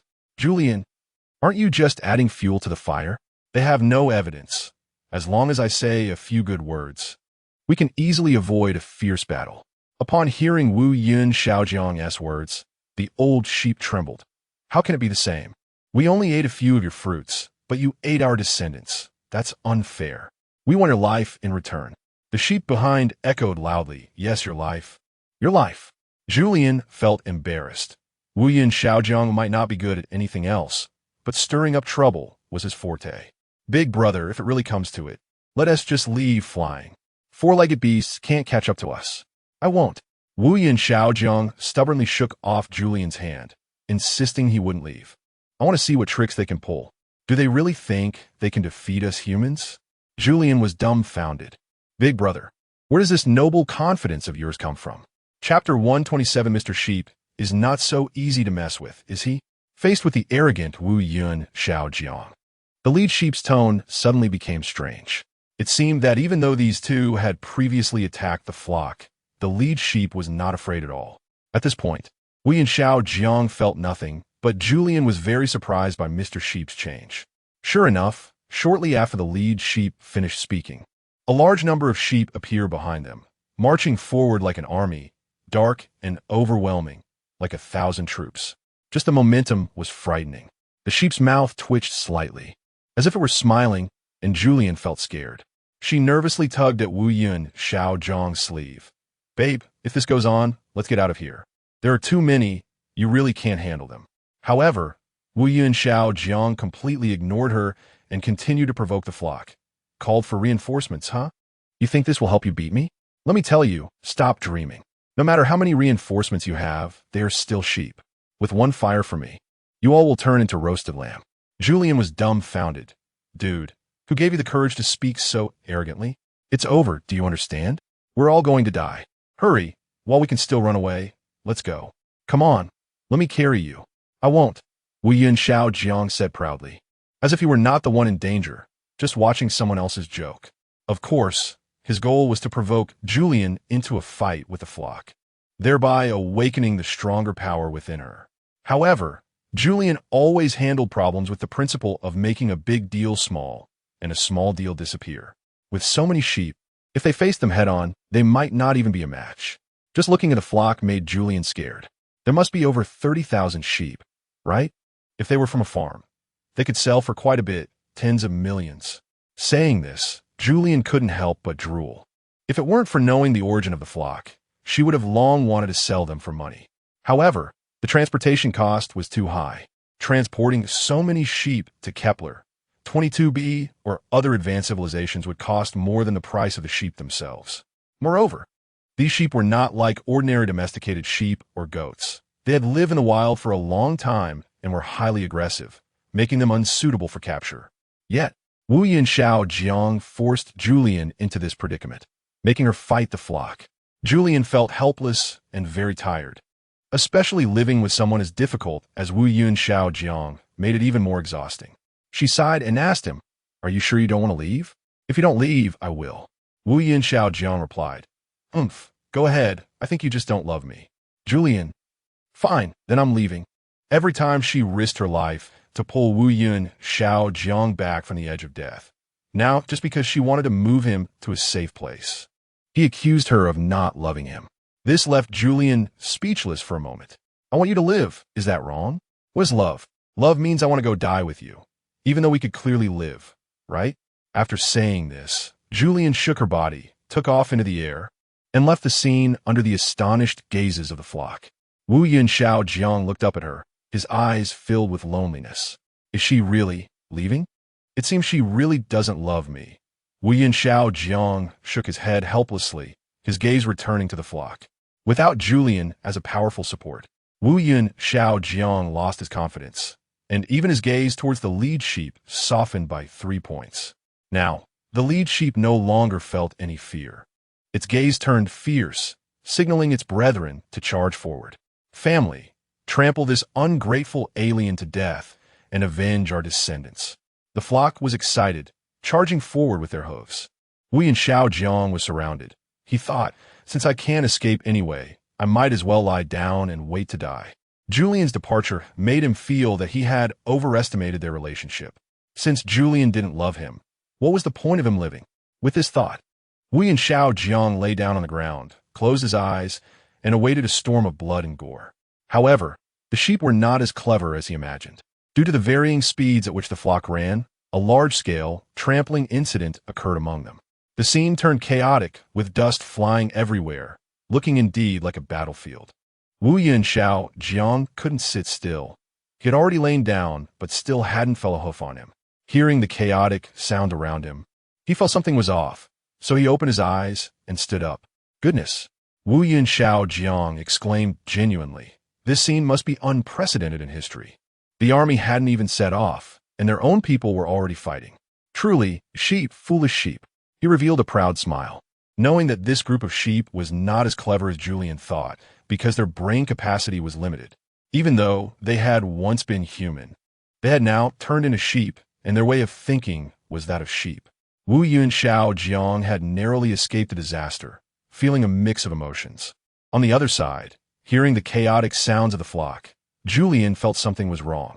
She couldn't stop worrying about Wu Xiao Jiang, so she decided to come back and save him.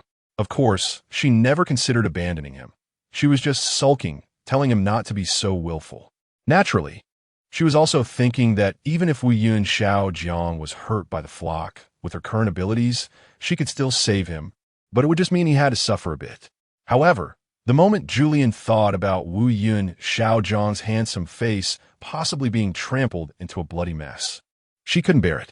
After thinking for a long time, she decided to come back and save him, dragging him away even if he didn't want to leave. Sigh. I don't know what this guy is trying to prove. Just as she sighed, Julian flew back to the scene of the incident. Goodness, what is going on? The sight before Julian completely stunned her. It seemed like the flock had started fighting, but with dust flying everywhere, she couldn't see anything clearly. Julian used the power of the wind to blow away the dust, and everything became clear.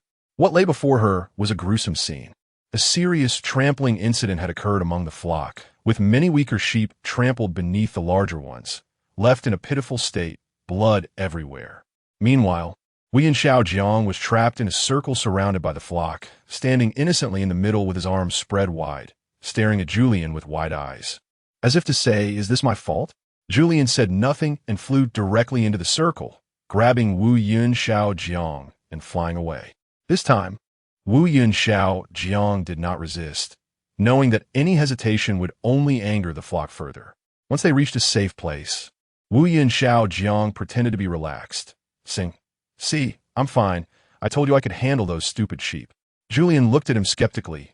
Clearly, the possibility of Wu Xiao Jiang subduing the flock was smaller than the possibility of the sheep collectively setting themselves on fire. On the other side, the lead sheep had realized something was wrong.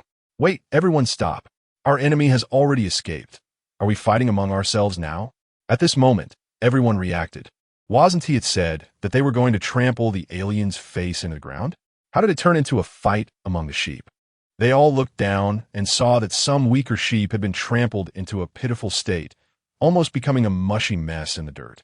The leader wants to cry, but has no tears. Why is that?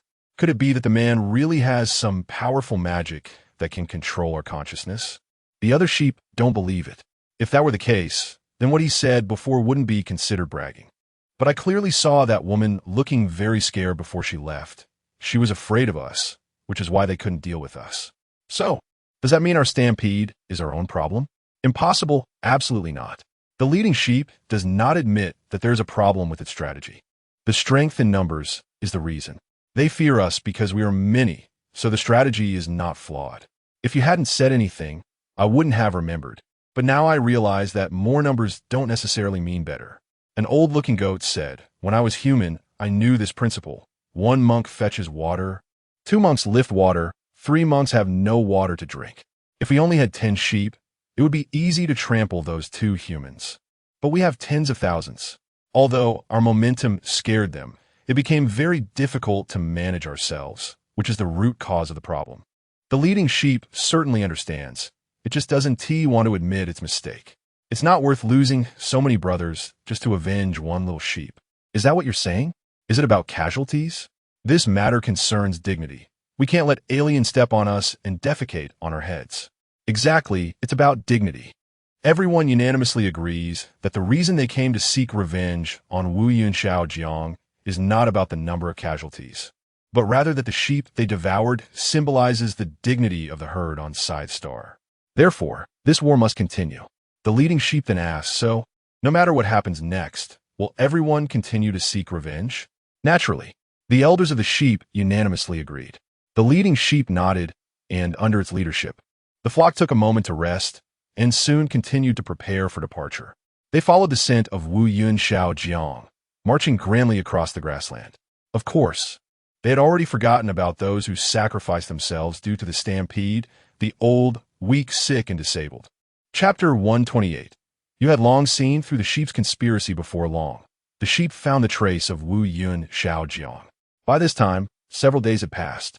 Even if the flock ran across the vast grassland, they could not catch up with the flying Julian. Moreover, fearing a repeat of the tragedy and delays caused by trampling, elder sheep ordered that no one was allowed to run, and all the sheep had to walk at a steady pace across the grassland, not even allowed to lower their heads to graze. Some sheep complained that even though they had become sheep, they still retained the former pope's tyrannical demeanor, being domineering and not democratic at all. The sheep nearby echoed, "Yes, besides, sheep are supposed to graze, and our nature is leisurely. We don't need to be as united as a pack of wolves." Nonsense. It's precisely because we are not united that we become prey for the wolves. Don't you understand that? An elder sheep in front shouted, "Stop with the nonsense and keep walking." The two young goats behind immediately fell silent. After the Pope turned into a sheep to consolidate his rule, he established a hierarchy within the flock to oversee all the sheep. The Pope appointed his capable subordinates and loyal followers as elders, so that there was an elder sheep among every average group of sheep. They were generally older and stronger because the Pope prioritized distributing good food to them. The purpose of the elder sheep was to discipline disobedient sheep. If they encountered young sheep plotting rebellion, they would report it immediately to the tribe leader, who would then inform the Pope. Those with serious offenses would face severe punishment. Since the Pope had turned into a sheep, such torture naturally no longer applied. Now, they only used hooves and horns. Traitors would be stabbed through the heart by horns, resulting in a tragic death, so no one wanted that fate, and naturally, no one dared to be disloyal to the Pope. However, as time passed, the Pope's subjects became less and less like humans. They had almost completely turned into sheep, becoming loose, scattered, and unrestrained. They only wanted to leisurely graze and avoid attacks from the wolves. This was also what the Pope feared the most, but it ultimately happened. There was no other way. For such a scattered populace, they could only be restrained by the elders. In fact, the elders also desired freedom, but what supported them was just the last bit of loyalty to the Pope. During their leisure time, they would also doubt whether their loyalty to the Pope's decision was wrong from the very beginning. After much effort, the sheep leader finally led everyone to find Wu Yunxiao Jiang again. At this time, Julian was not by his side. Upon seeing the leading sheep, Wu Yunxiao Jiang was somewhat surprised, and then showed a relaxed smile. It's you again, you sheep. You often appear in front of me. I almost recognize you." Humans have face blindness towards animals, and Wu Yunxiao Jiang was joking with the leading sheep, which naturally made the latter angry. Of course, recognizing a sheep was not difficult for Wu Yunxiao Jiang. The Wu Yun Group, a large company with tens of thousands of employees, as the chairman. Wu Yunxiao Jiang could accurately call out each employee's name. His mind was very agile. However, for his own safety, sometimes he had to play dumb. If playing dumb could ensure survival, then why not? Wu Yunxiao Jiang sneered. "Haven't you had enough of the lesson I gave you last time? Why are you here again? Don't you know what's good for you?" The leading sheep was furious. "What happened last time had nothing to do with you, okay? That was our internal issue, but now the problem is solved. We are here to take revenge on you. We want to bring your head to see the Pope." "The Pope?" Wu Yunxiao Jiang pretended to be surprised. "Are you talking about that old sheep with a white beard? I know him. What a coincidence. I'm friends with the Pope. Do you dare to kill the friend of the old man?" This statement left the sheep present completely dumbfounded. Because there was no error in Wu Yunxiao Jiang's expression, even the Pope's sheep form and appearance were clear in his memory. He knew what the Pope looked like. This made the flock very astonished. How could an alien human be friends with their highest leader? You are lying. The leading sheep was the first to question. You may have just met him, but you can never be friends with the Pope. If you were friends, you wouldn't eat our descendants. You're so wicked. Wu Yin Shao Jiang sneered. Don't believe it? You can kill me right now, bring my head to see the Pope, and see how he reacts. Will he use God's power to punish you? This statement made the leading sheep hesitate. The elders within the flock also fell into contemplation. The reason the Pope could rule over them was that he claimed to be God's messenger, capable of doing anything with God's power. They had turned into sheep because they had been punished by God. It was a curse. To break this curse, they had to continue obeying the now-sheep popes because he was still God's messenger. The flock did not dare to offend the Pope, largely due to their fear of God. And Wu Yun Shao Jiang, knowing this, indicated that he might really know the Pope, and it was even highly likely that they were friends. However, the leading sheep still did not understand one point. Since you were friends with the Pope, why do you still eat our descendants? This was also a place of confusion for everyone. How could friends consume each other? Wu Yin Shao Jiang, however, said, "The Pope is my friend. My friend's subjects are not my friends." A chorus of sighs erupted among the flock. What kind of logic is this? But Wu Yin Shao Jiang, instead of finding it strange, maintained a blank face and told everyone a story. You may not know, but I have made a pact with the Pope. Wu Yin Shao Jiang began to elaborate. The content of the pact is simple. I promise to turn him back into a human, and he agrees to let me mine the resources on the Scythe Star, as well as use all visible resources. Sheep meat is food, and it is clearly also a resource. Since he didn't say no, that means it's fine. The sheep were filled with incredulity. How could this be? Although I can't understand what this man is saying, I vaguely feel that the Pope has deceived us. He has betrayed us all. In other words, the Pope himself couldn't turn back into a human, and he was not God's messenger at all? Since the Pope was not God's messenger, why were they being punished and turned from humans into sheep? I miss my claws instead of hooves. I really want to turn back into a human. I don't want to keep grazing and running away from the wolves. Nonsense, who doesn't want that? The problem now is that the Pope himself doesn't know how to turn back into a human. How could he help us turn back into humans? Suddenly, everyone realized a crucial issue. Wu Yin Shao Jiang had just said he would help the Pope turn back into a human. How was he going to do it? Or could he definitely do it? Are you the savior? The leading sheep nervously asked Wu Yin Shao Jiang. Can you turn sheep back into humans? Wu Yin Shao Jiang did not directly answer yes or no. Instead, he said, I need to rely on the advanced technology on our planet, specifically the things from Kepler-22b. My people have already gone back to get them. Hope shone in the eyes of the flock. Really? Can we be turned back into humans? Wu Yin Shao Jiang pretended to be difficult. But you just wanted to kill me, right? How could I help my enemies? Oh, originally friends could, but now we are enemies. The leading sheep and elder sheep in the front row changed their previous arrogance and began to flatter Wu Yin Shao Jiang, asking, then, how can we become friends with you? We can swear allegiance to you. Wu Yin Shao Jiang spread his hands. Didn't you just say that you are loyal subjects of the Pope? The leader sheep said realistically, whoever can provide us with benefits, we will be loyal to. This is the thought of many sheep. In the past, as followers of the Pope promised them that as long as they were loyal to him, they would receive gifts from God. But now it seems that God has punished them and has not given them any gifts. In contrast, the Wu Yin Shao Jiang before them seems to really have some skills. He can fly and appears to know some magic. Perhaps he can even turn sheep into humans. Wu Yin Shao Jiang sneered. I want to turn you all into roasted whole sheep. Is that loyalty to me? Let me have a taste. At that moment, Julian observed Wu Yin Shao Jiang's thoughts from not far away, wanted to laugh. This kid is really too proud, guarding the sheep like it's a game. That group of foolish sheep still doesn't know that the truly capable one is Julian, not the blustering Wu Yin Shao Jiang.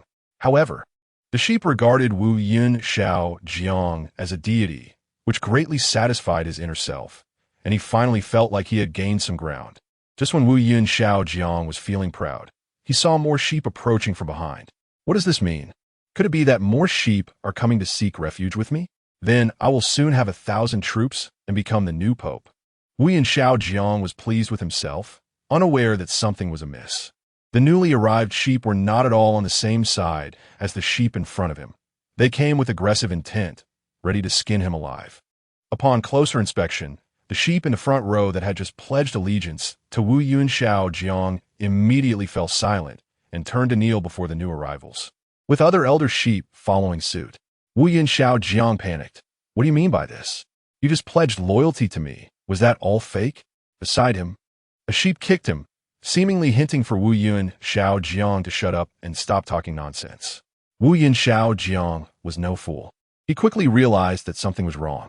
The newly arrived sheep were definitely not ordinary. As everyone knelt down, the big boss appeared. The sheep scattered to the sides, creating a passageway, and at the back, an old sheep with a white beard appeared. It was different from the others because it would stroke its beard with its front hooves. Although this was just a surface phenomenon, it was enough to instill fear in everyone. Wu Yunxiao Jiang recognized it at a glance. Due to this action, the Pope, he suddenly understood.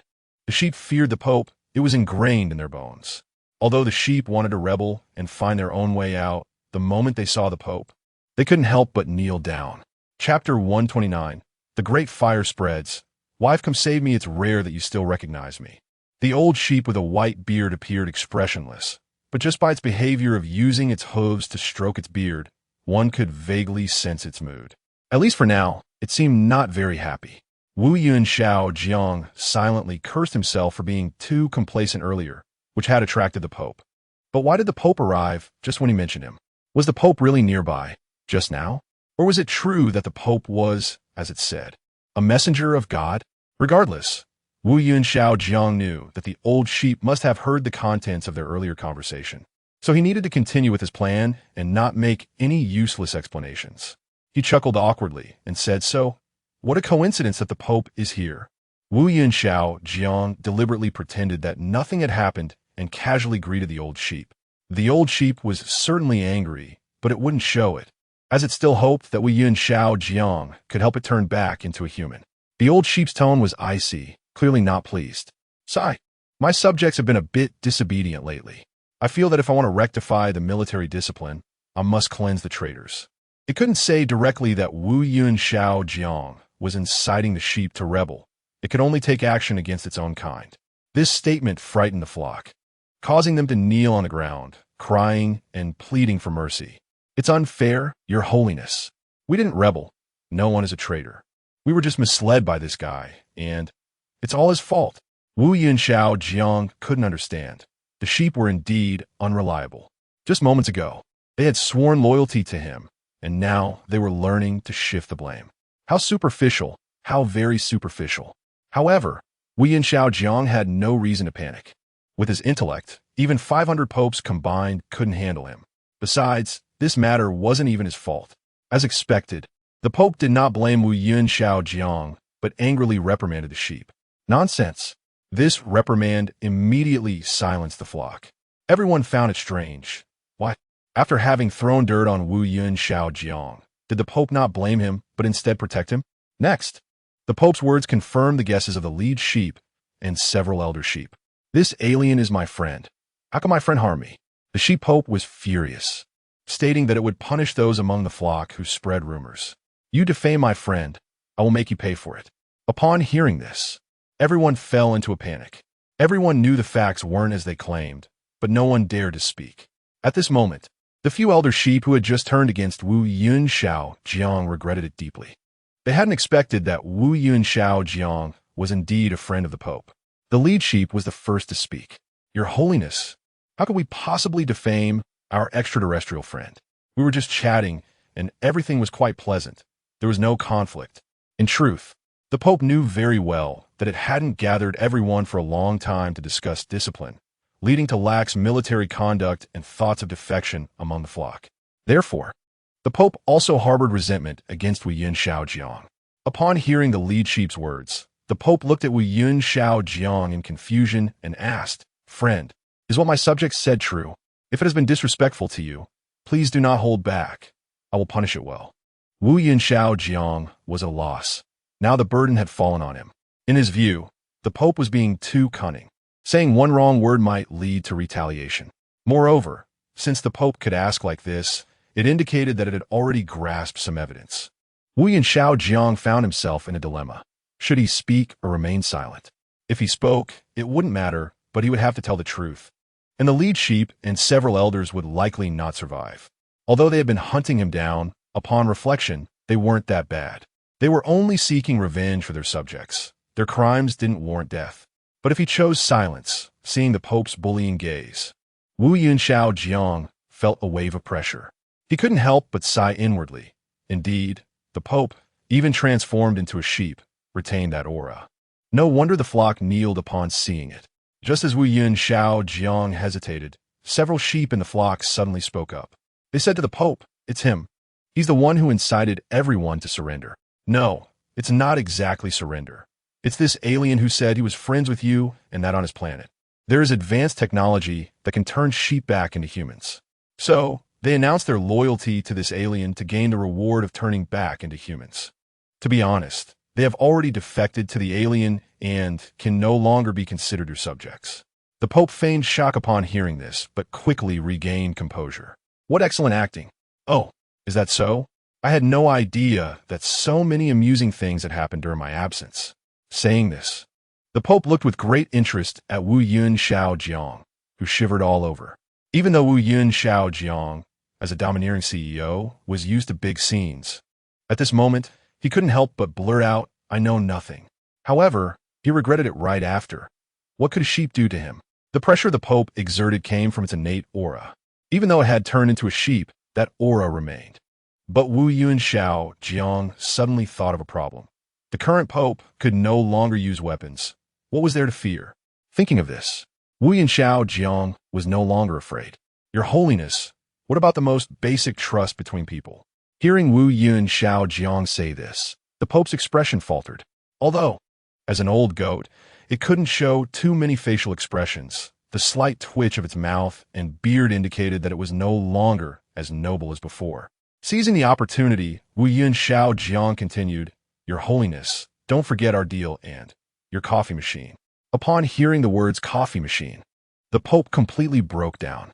Its greatest love was coffee. Now, having turned into a sheep, it could only eat coffee beans to satisfy its craving. No longer able to leisurely drink coffee like when it was human. This made the old sheep feel immense pain. The coffee machine was its sore spot.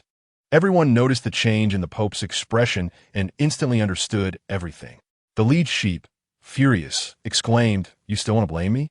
I didn't expect you had already made a deal with this alien. He promised you a coffee machine, right?" As someone close to the Pope, the lead sheep and several elders knew the Pope's habits well. It particularly loved coffee and considered it a symbol of nobility. Unexpectedly, for the sake of a mere coffee machine, the Pope had given away all the resources on this planet. Everyone expressed their disdain for the Pope's actions, and the flames of war were about to ignite. As the first victim of the bullying, the lead sheep confronted the Pope. "A coffee machine? Huh? Is your noble lifestyle more important than our survival?" Now, the Pope was in the wrong. Stammering, it replied, "What do you mean? I haven't destroyed anyone's living environment. It's just a coffee machine. What can it exchange for?" Wu Yunshao Jiang seized the moment to add, "What can it exchange for? Amine.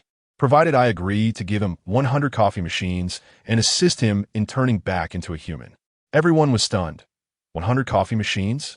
That's not a small number. However, compared to a mine, it was still insignificant.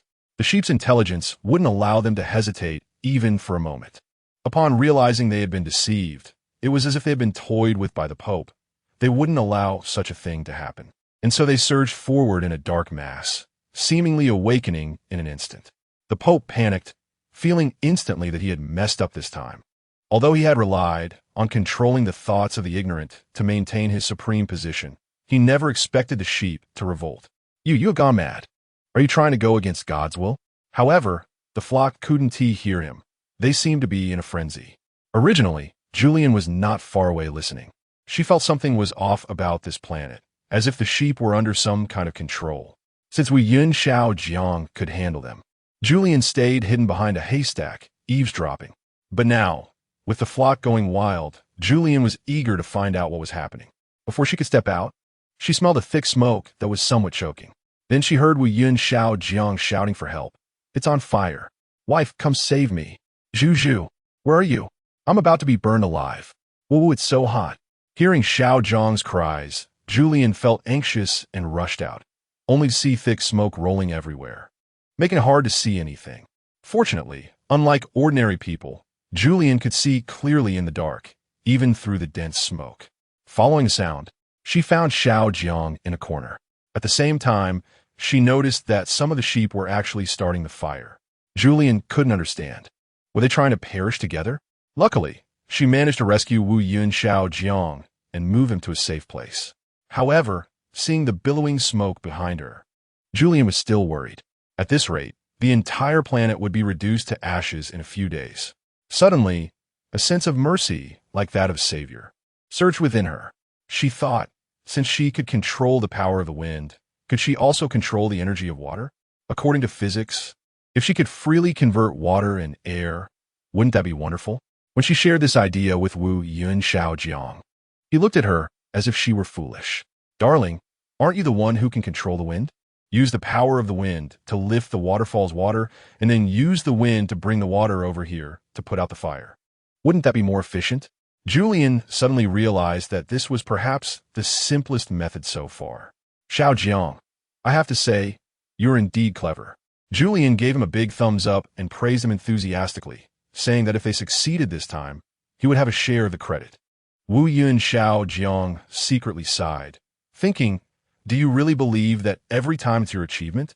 When has it not been me secretly helping you? Chapter 130. This is simply unbelievable. At the headquarters of Wu Yun Group, in the chairman's office, Wu Yun Shanfeng was staring at the big screen, suddenly infuriated, standing up and flipping the table. With his temper, flipping a table was a minor issue. When he was serious, he might even tear the roof off. Because of this, Secretary Liu dared not advise him and could only cautiously hide to the side. This is simply unbelievable. On the big screen were images of Scythe Star transmitted by satellite, frozen on Wu Yun Xiaojiang and Julian, who were surrounded by flames. This made Wu Yun Shanfeng tremble with anger. His son had been missing for 10 days to half a month, and it turned out he had gone to such a place, along with this woman. No wonder he hadn't heard from his precious son in so long. In Wu Yun Shanfeng's view, it must be because of Julian's instigation that Wu Yun Xiaojiang found himself in danger. Send someone to rescue him immediately. Wu Yun Shanfeng ordered. Sir, Secretary Liu cautiously spoke. People have already been dispatched. The astronomers who returned from Scythe Star reported the situation there, saying there was a mine, and the young master insisted on staying to mine. However, not long after the astronomers returned, a flood broke out there, and they didn't know the situation, so they couldn't set off. It's only now that the situation has improved a bit, and the astronomers have gone back with reinforcements. Wu Yun Shanfeng clenched his fists and said fiercely, it's all because of that girl. Normally, there are no issues on Scythe Star, but once she arrives, everything goes haywire. Secretary Liu said mysteriously. Perhaps that girl has some mysterious connection with Scythe Star. Wu Yun Shanfeng was puzzled and hurriedly asked, what do you mean? What do you know? Secretary Liu explained. From my observations, as soon as that girl arrived on Scythe Star, she unleashed various powers that she never had before. She even learned to fly, which is something humans cannot do and violates the laws of physics. Wu Yun Shanfeng was taken aback. Humans can fly? After saying the word humans, he suddenly realized that his wording was not quite right, so he corrected himself. All right, she is a fairy. Julian is a fairy, and she can actually fly. How wonderful. Is there anything else? Wu Yun Shanfeng's expression changed from anger to curiosity. Of course, Secretary Liu continued.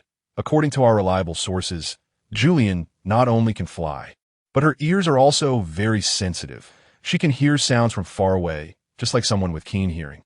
This means that no one dares to speak ill of her wherever they are. Wu Yun Shanfeng almost fell silent. So, if we discuss her here, she can hear us? Secretary Liu reassured him. Sir, don't worry. She's not that powerful yet. There's a whole planet between you. However, when she gets close enough to you, she can know your inner thoughts. I believe this is mind reading. Originally, Wu Yun Xiaojiang was full of disgust for Julian because she always put his precious son in dangerous situations.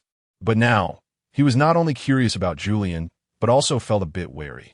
Such a thing exists. Wu Yun Shanfeng found it hard to believe. Is it the kind of mind reading in psychology? No, Secretary Liu denied. She can know what you are thinking just by standing in front of you, and she can articulate your inner thoughts. Wu Yun Shanfeng was astonished and terrified. Now, he was even more afraid to meet Julian, fearing that she would know his inner thoughts. As the saying goes, knowing your enemy and yourself ensures victory in 100 battles. Now Julian could truly do that. She could know everything. No, this is cheating, Wu Yunshan objected. How can an ordinary person live if she can act recklessly just because of these powers?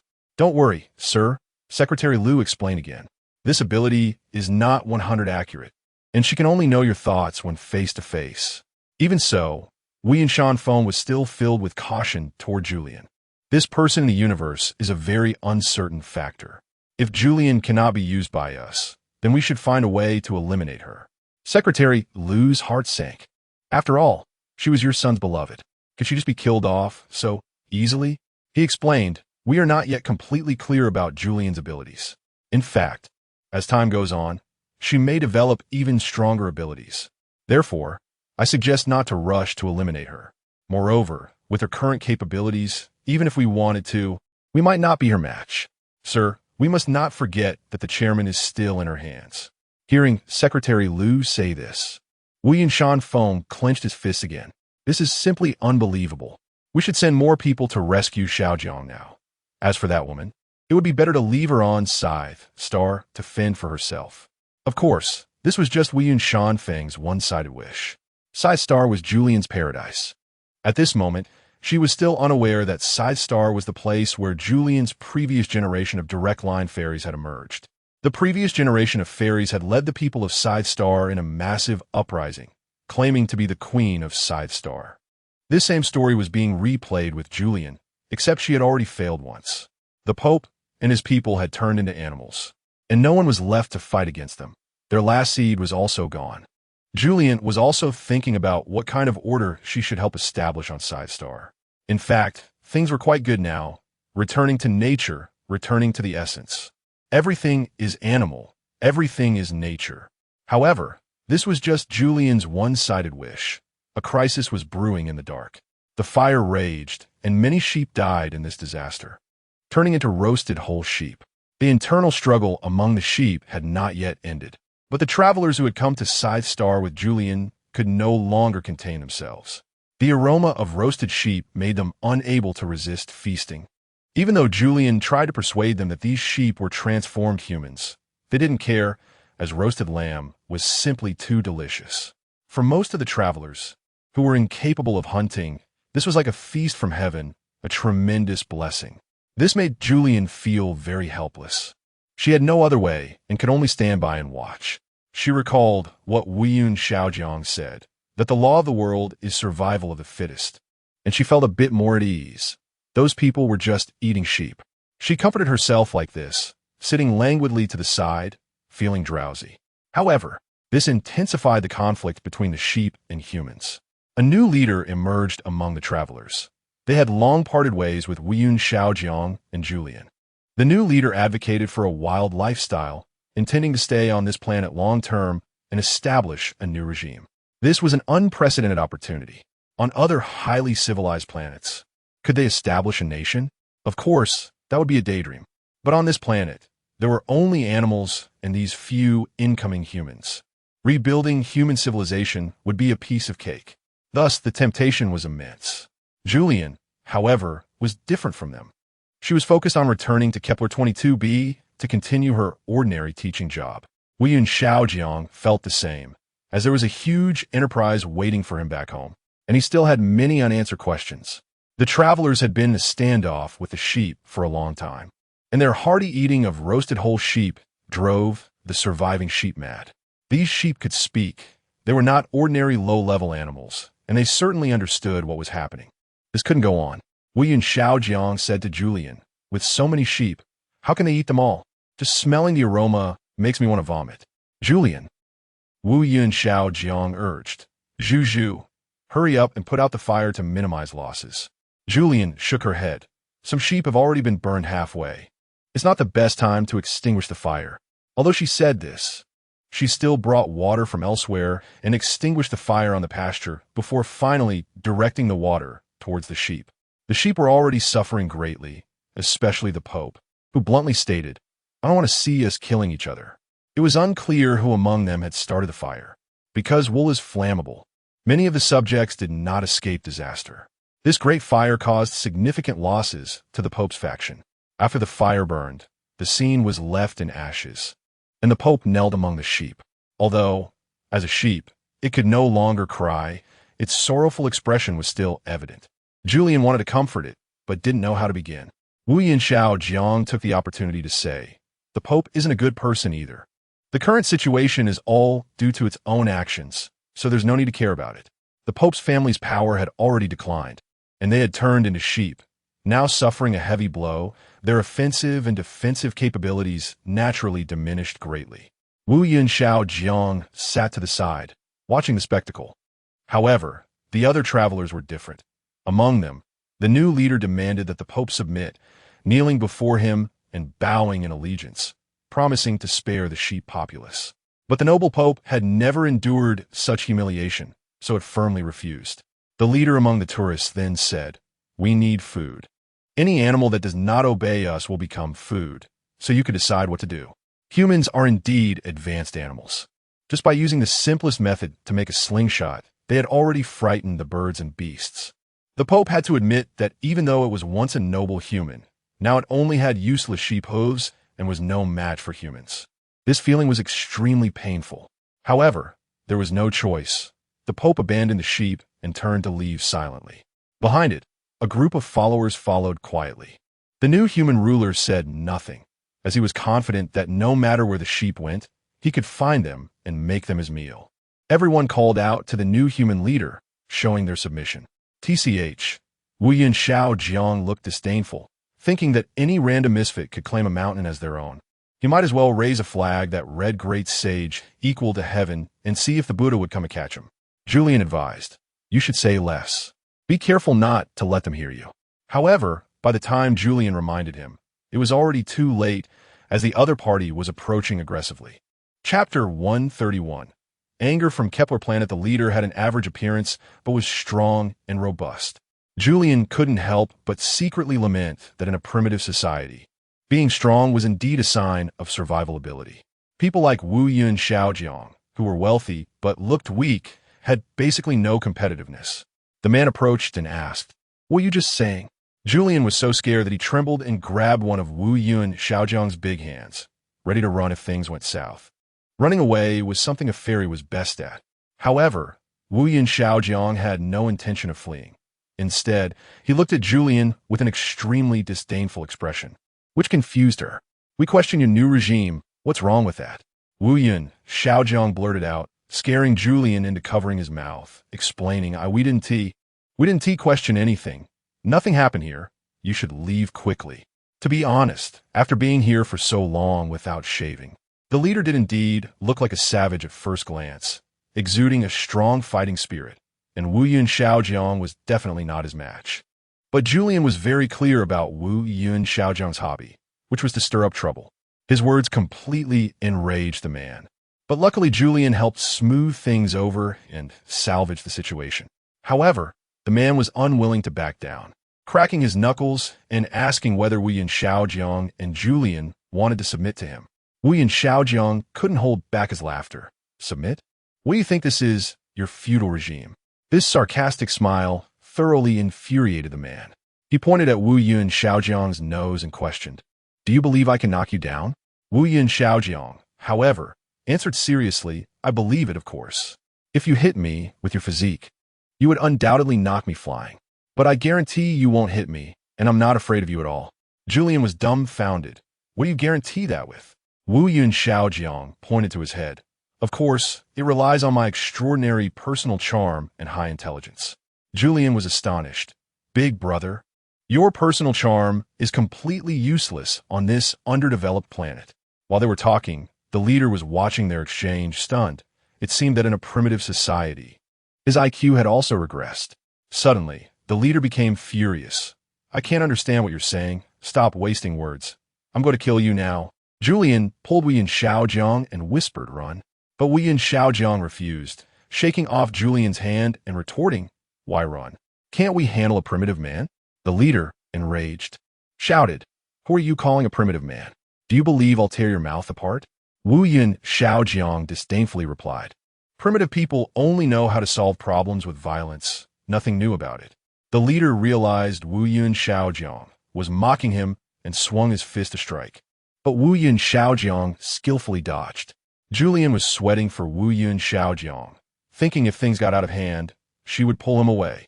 However, Wu Yun Shaojiang showed no sign of retreating, having no intention of leaving. To Julian, this was merely a display of his incompetence and desire to show off. Little did she know, although Wu Yun Shaojiang wasn't very strong, he wasn't as weak as she thought. He usually appeared weak, but enjoyed the feeling of being protected by Julian. Thus, after being chased and beaten a few rounds, Wu Yun Shaojiang suddenly turned around and asked the man, "Don't you remember me? Your life was saved by my wife." Indeed, at that time, everyone was buried by a mudslide, and it was Julian's blood that rejuvenated the planet. However, the leader didn't care about past kindnesses. It didn't matter who saved him. As long as he was alive now, he could be the boss. Wu Yun Shaojiang sneered, "Without money and an army, what kind of boss do you think you are? Do you really think you're a tribal leader?" The man replied, "Stop with your nonsense. Just because you have money, do you think you can call the shots everywhere? Let me tell you, you're dreaming. This place is my territory, and money is worthless here." "Oh, really?" Wu Yun Shaojiang pretended to be incredulous and sarcastically said, "Do you believe I can dismantle your rule with just one sentence?" The man found it unbelievable, paused for a moment, then laughed heartily. "What are you pretending for? You don't think this place is still your business empire, do you?" Wu Yun Shaojiang didn't respond but continued, "Are you looking down on money? Next, let me tell you how powerful money really is." He stood still among the crowd, no longer playing hide-and-seek with the leader. "Everyone, please be quiet and listen to me for a moment. Everyone, this gentleman wants to rule over you, yet he claims money is useless." As he mentioned money, Wu Yun Shaojiang deliberately emphasized the tone. "Do you like coffee machines? Isn't it true that there are no good dessert shops here, and you don't miss them? Without fun jobs and freely disposable wages, don't you find it awkward? Hunting and eating wild game may be enjoyable for a while, but do you want to live like this for a lifetime? This place needs to build a highly developed human civilization. It will take at least 200 years, if not 1,000. After listening to Wu Yun Shaojiang's words, everyone hesitated. History moves forward. No one would willingly regress human civilization. Moreover, coffee machines and dessert shops were indeed very tempting. Seeing the crowd's hesitation, the leader panicked. "Don't listen to him. That's just the superficial glamour of wealthy people. A dream he weaves for you that can't be realized." However, someone suddenly remembered. "These are things we once had, but now don't." The leader asked, "Don't you like living this way? You enjoy hunting with me. It's fun, right? You like roasted lamb legs and the savage lifestyle, don't you?" Someone in the crowd retorted, "That's just a form of entertainment. I still want to return to my original planet and continue my humble job." "So do I. While this is enjoyable, it's a feast or famine. I prefer to have a job and take control of my life. Likewise, I can't live without cars and subways. I hope for fast transportation. But here, we can only ride sheep, and they're not particularly obedient. Coffee machines are very important to us now. I haven't had coffee in a long time. The coffee beans here are scarce and not suitable for modern tastes. Yes, my clothes are all dirty. I want to buy new clothes. There is no signal here, and no deliveries. I miss the developed social life.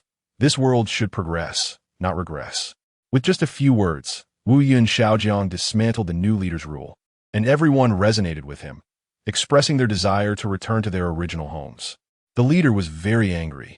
He believed Wu Yun Shaojiang had disrupted his rule and that everyone was still quite satisfied with their current lives. So he raised his fist to violently strike Wu Yun Shaojiang, but was stopped by Julian. Little did he know, Julian's strength was even greater than a man's, and the leader couldn't help but show a look of surprise. You woman, stronger than a man. How are you going to find a husband?" He mocked Julian.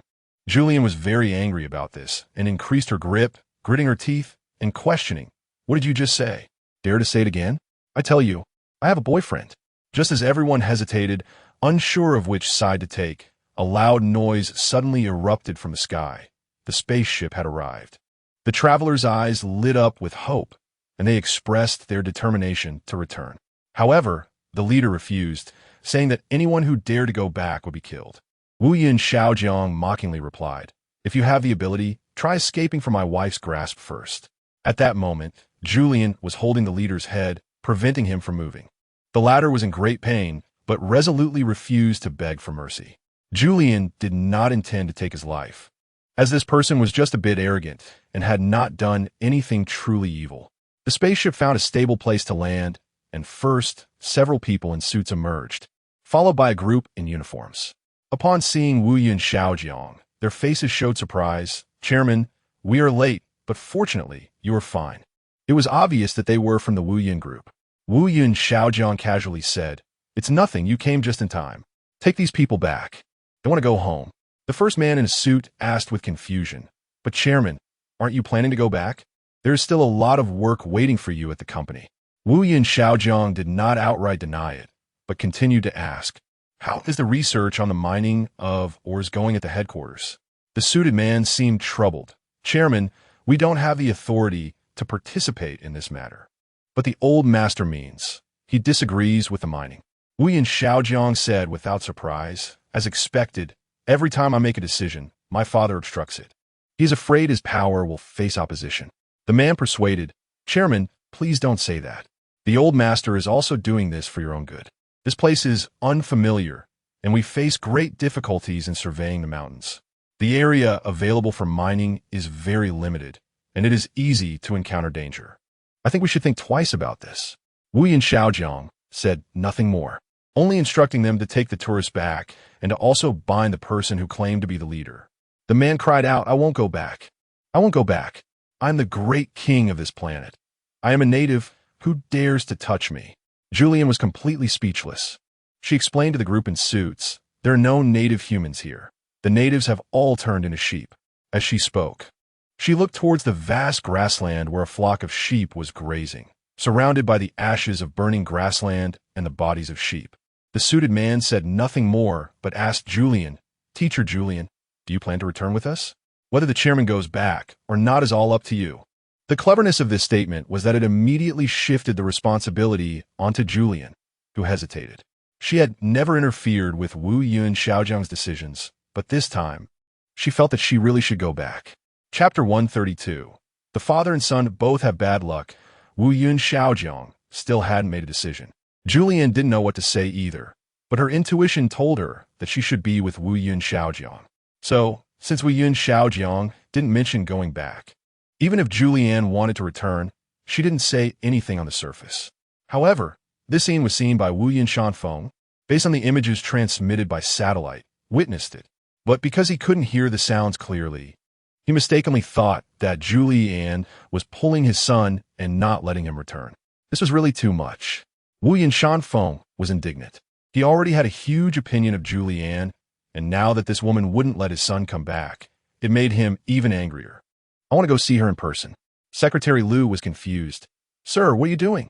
Are you planning to go to Scythe Star?" Seeing Secretary Liu's anxious expression, Wu Yun Shanfeng revealed an enigmatic smile. This way, he could really surprise this woman. To scare Julianne, he was willing to risk it all. Secretary Liu disagreed. "You're getting old and have never been to such a far place.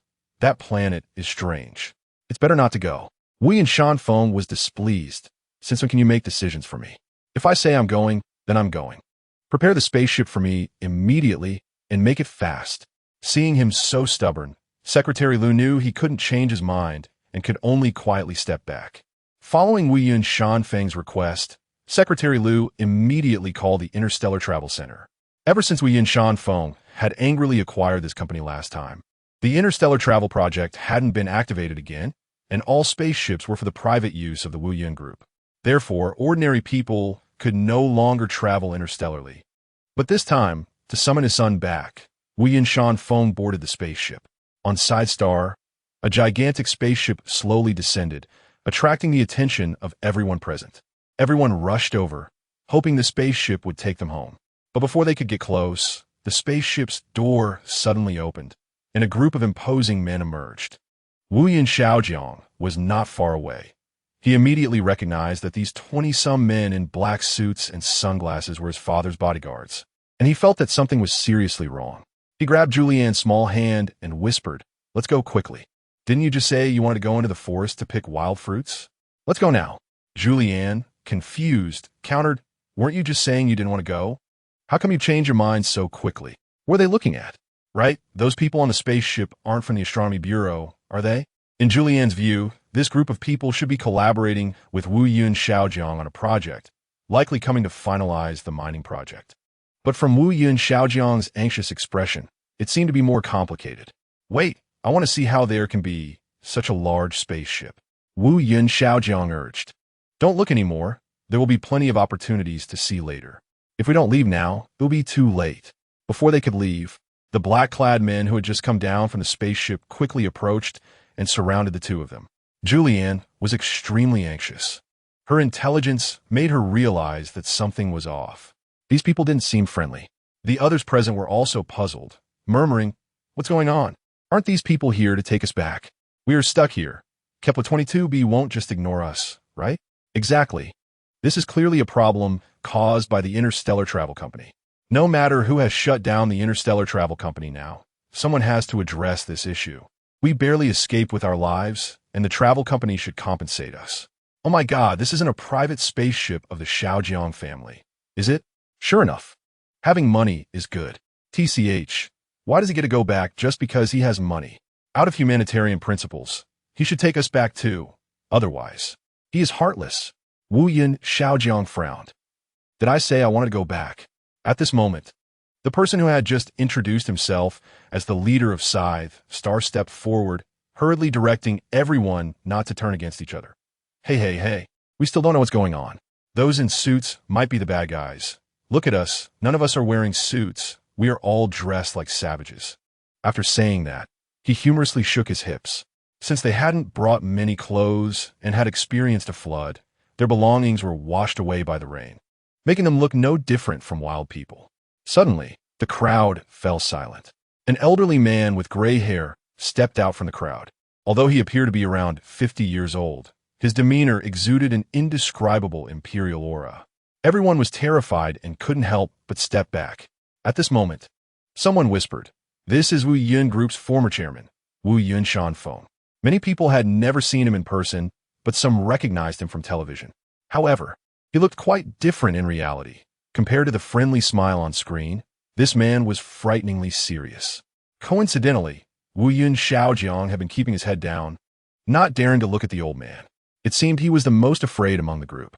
It was well known that Wu Yun Xiaojiang was afraid of his father. As the new generation's leader, Wu Yun Xiaojiang was nowhere near as ruthless as his father. While he was good at making money, he was too kind-hearted and lacked authority, which made his father look down on him, always thinking his son was useless. Approaching Wu Yun Xiaojiang, Wu Yun Shanfeng did not say a word, suddenly letting out a cold laugh that startled everyone present, especially Julianne. Although she was powerful as a fairy, seeing her long-lost old boss, Wu Yun Shanfeng, made her tremble to her core. He didn't speak, and neither did Wu Yun Xiaojiang. They just kept their heads down, saying nothing. Julianne took a sharp breath. How was she supposed to act in this situation? Thus, helplessly, she began to use her superpowers to read Wu Yun Shanfeng's thoughts. Actually, without needing mind reading, Julianne already knew that this old man in front of her disliked her, which had been the case for a long time. Wu Yun Shanfeng liked to wear his dislike for others on his face, even if it annoyed those around him. But as a domineering CEO, making others uncomfortable was precisely the effect he wanted, wasn't it? From her mind reading, Julianne drew a few conclusions. Without a doubt, Wu Yun Shanfeng had come to Scythe Star personally to bring Wu Yun Xiaojiang home, which relieved her. As the saying goes, the arm can't twist the thigh. No matter how much Wu Yun Xiaojiang didn't want to go back, he must return this time. Since both sides were at a standstill and everyone felt awkward, Julianne took the initiative to break the silence. Ahem, hello, Chairman. I cautiously look up at Wu Yun Shanfeng. Did you come this time to take us back? Wu Yun Shanfeng sneered. Otherwise, am I supposed to live in a cave with you? This gave Julianne a rough idea. It seemed that Wu Yun Shanfeng was already fully aware of everything that had happened on this planet, leaving her unsure of how to respond. Unexpectedly, this time, Wu Yun Xiaojiang stood firm. He raised his head and looked down at Wu Yun Shanfeng, stating with sincerity, "I am not going back." Wu Yun Shan sneered and immediately ordered the bodyguards to tie up Wu Yun Xiaojiang. Naturally, Wu Yun Xiaojiang refused and shouted, "Julie, save me quickly. This old man wants to kidnap me." Julie and the moment she saw Wu Yun Shan Peak's expression, she hesitated. She naturally couldn't offend the old chairman. This time, she decided to let Wu Yun Xiaojiang suffer a little. Moreover, Julian herself also wanted to go back. So, she followed Wu Yun Shan Peak's intention and earnestly advised Xiaojiang. "Oh, the chairman is doing this for your own good. How can you be so unreasonable? This place is extremely dangerous. Haven't you suffered enough with me? Don't you realize it?" Wu Yun Xiaojiang angrily retorted, "Julie Ann, are you really stupid or just pretending? There's my mine here. I signed a contract with the Pope. I need to mine here, and I want to help the sheep village get rich." Julian found it amusing, but didn't dare to laugh at Wu Yun Xiaojiang directly. Wu Yun Shan Peak urged the bodyguards, "Hurry up, hurry up. The chairman is starting to talk nonsense. Take him back, quickly, and find a reliable hospital for treatment." Nearby, some tourists shouted, Me. Take me back too." Wu Yun Shan Peak glanced at them disdainfully, but didn't set an example. At this moment, some people couldn't wait any longer and ran onto the spaceship without regard for others. Wu Yun Shan Peak said nothing, tacitly agreeing. However, one person stood still, refusing to board the spaceship and even put on a proud demeanor. Julian whispered, "Get on board. Everyone's leaving. Do you want to stay here alone?" That person remained ungrateful. "There's no one on this planet. If I stay here, I am the king." Julian anxiously said, "Have you forgotten the mudslide before? Have you forgotten the earthquake and tsunami? If something happens here, you won't survive, and I won't be the first to come save you." That person replied, "I don't need you to save me.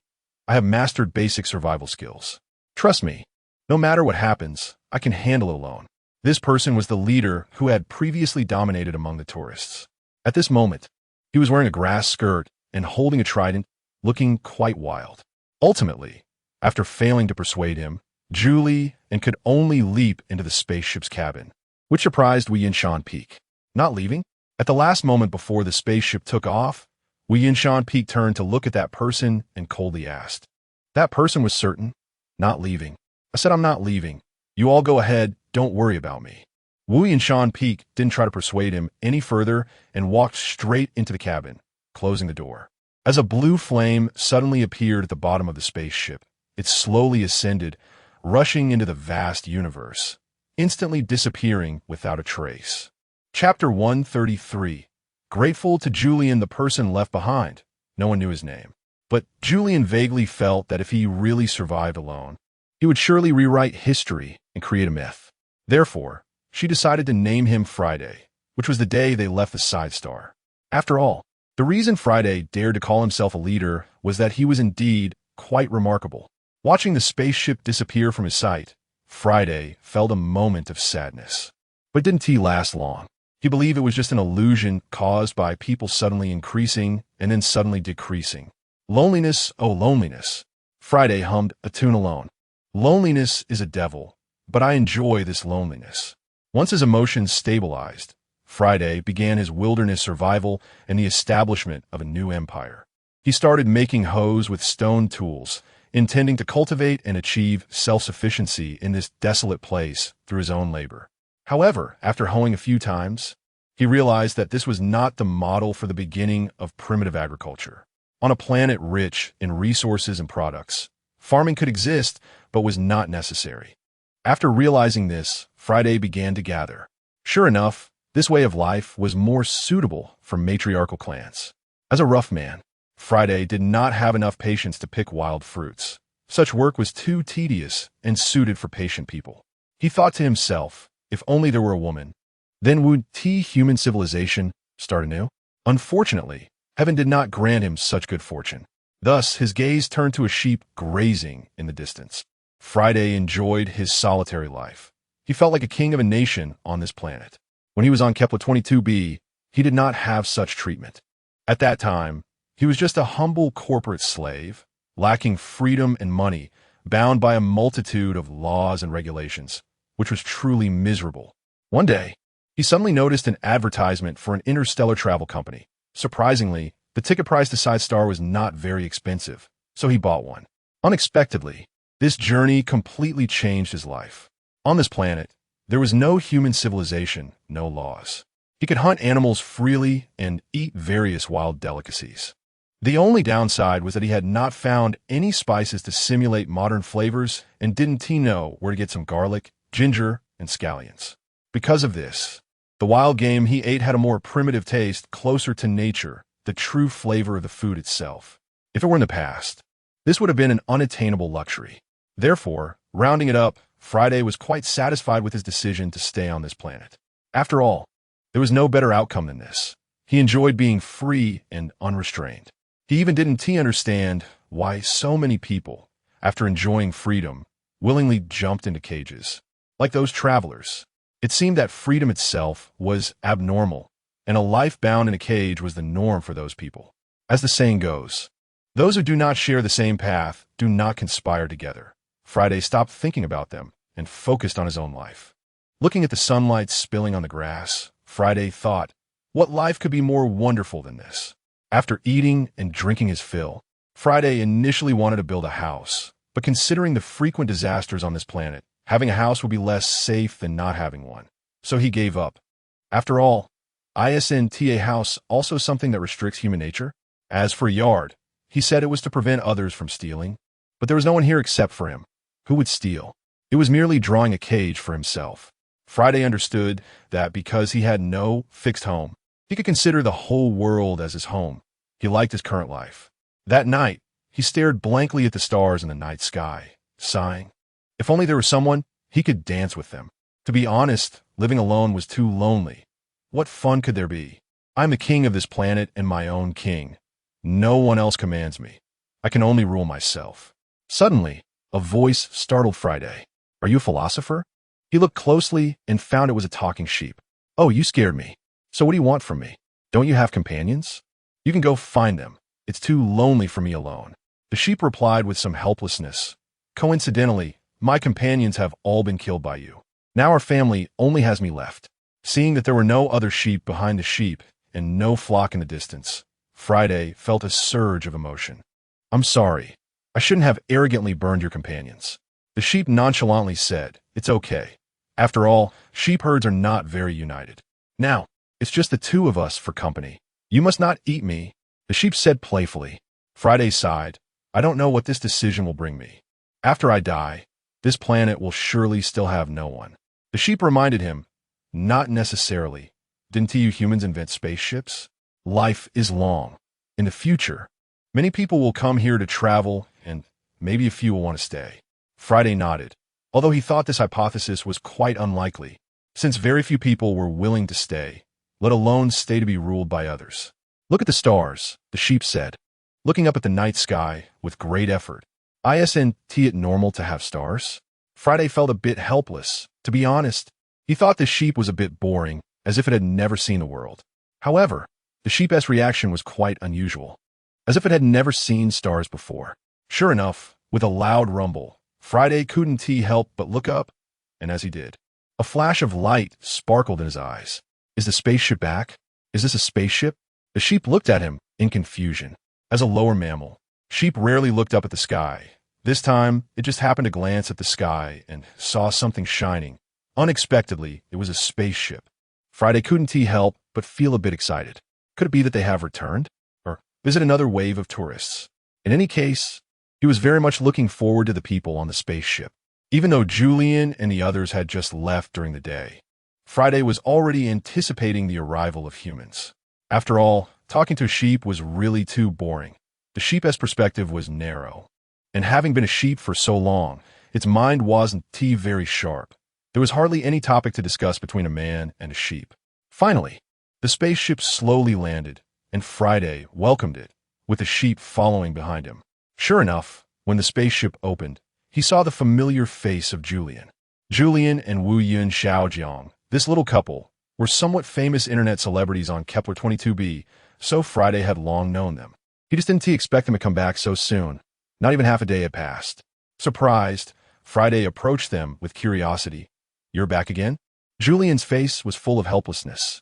Yeah, there was an accident on the way. We found that the spaceship didn't have enough fuel to get back to Kepler. So we had to come back and wait for rescue. In contrast, Wu Yun Xiaojiang's expression seemed a bit smug, as if he had been eagerly looking forward to coming back. Once off the spaceship, he acted like a child, playing around with the sheep. Seeing Wu Yun Xiaojiang's demeanor, Julian felt helpless. As if sensing the anger of Wu Yun Shanfeng, she turned back to glance at him. Wu Yun Shanfeng was staring intently at the cheerful Xiaojiang, his eyes filled with disappointment. "So what are you going to do now?" Friday casually asked, waiting.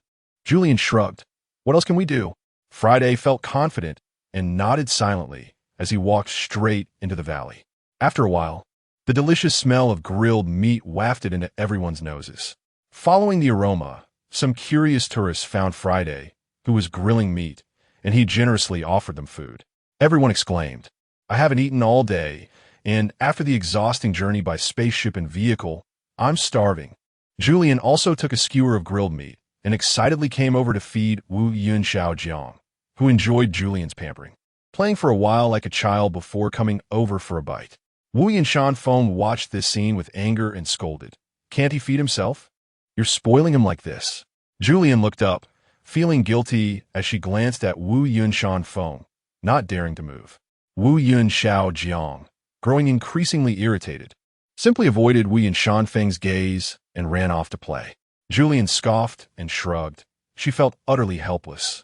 Watching Wu Yun Xiaojiang run ahead, she lost the desire to chase after him and instead brought some food to Wu Yun Shanfeng. However, Wu Yun Shanfeng looked at the food with disdain, as if he would rather die than eat it. Julian urged, "I know you're hungry. Chairman, just eat a bit." Wu Yun Shanfeng retorted, "I'd rather starve than eat wild food. Who knows if there are parasites or viruses in it?" Julian laughed and said, "But this is untouched, unpolluted nature, and we've all been vaccinated. What is there to be afraid of?" Hearing Julian's words, Wu Yun Shanfeng seemed to understand, so he hesitantly accepted the grilled meat. He was indeed hungry, and so with a bodyguard around him. After taking a bite, perhaps finding it quite tasty, he told the bodyguards standing nearby, "You guys can go eat too. No need to keep guarding me." Julian asked, "So, are we just waiting here for rescue? What else can we do?" Wu Yun Shanfeng replied, taking another bite of meat and looking at the sky. "In this desolate place, unless there's oil, no one can leave." "Oil?" Julian exclaimed, surprised. Could the spaceships be crude oil? Wu Yun Shanfeng nodded noncommittally. "Our fifth-generation spaceship is very advanced, and one of the most important features is low energy consumption. Even low-purity crude oil can keep the spaceship running for several days. Moreover, our spaceship has strong resistance, meaning it can purify fuel that contains some impurities. So, little girl, if you can get crude oil, we won't have to wait so many days." After hearing this, Julian was astonished. It seemed she knew nothing about the level of modern technological development. Chapter 134. All right, let's hurry back. Without further ado, Julian quickly found Wu Yun Xiaojiang. According to Wu Yun Xiaojiang, there seemed to be a mine in this area, and he mentioned that he had previously made a deal with that old goat, the Pope, to trade a coffee machine for the mine, a sure-win business. Julian thought, since there is a mine here, could there possibly be an oil field as well? A pristine planet that had been silent for hundreds of thousands of years, and never mind, should have plenty of good things hidden beneath its surface. Although there were humans living on this planet before, their civilization had not developed to the industrial era. There were hardly any railways, and the trains were still powered by steam engines. Therefore, if Julian's guess was correct, this place should be hiding a large amount of primitive resources, those non-renewable, precious resources that had skyrocketed in price on Kepler. However, when Julian went to look for Wu Yun Xiaojiang, she found that he was missing. Julian sighed. How is it really like watching a child? Just a blink of an eye, and he is gone? Realizing that Wu Yun Xiaojiang was missing, Wu Yun Shanfeng immediately stepped forward, asking what happened. Where did Xiaojiang go? Although Wu Yun Shanfeng appeared indifferent to his son, he had been keeping an eye on Wu Yun Xiaojiang, fearing that the child might decide not to return, so he had anticipated that he would run away. Thus, when Julian told him that Wu Yun Xiaojiang had disappeared, he was anxious but not surprised at all. "I knew it. This kid is trying to trick me. He really deserves a beating. What sin have I committed to give birth to such an unfilial son?" Julian comforted him. "Chairman, please don't get angry yet. The most important task right now is to find Xiaojiang." Wu Yun Shanfeng sneered. "He is hiding by himself. Where are we supposed to look? Julian disagreed. You don't know how poor Xiao Jiang's survival skills are. He has previously gotten stuck in a valley and almost drowned when he fell into a waterfall. So maybe something has happened now. Upon hearing this, Wu Yinshanfeng was taken aback. Secretary Liu, standing by, whispered to Julian, "Teacher Julian, our old master has a bad heart.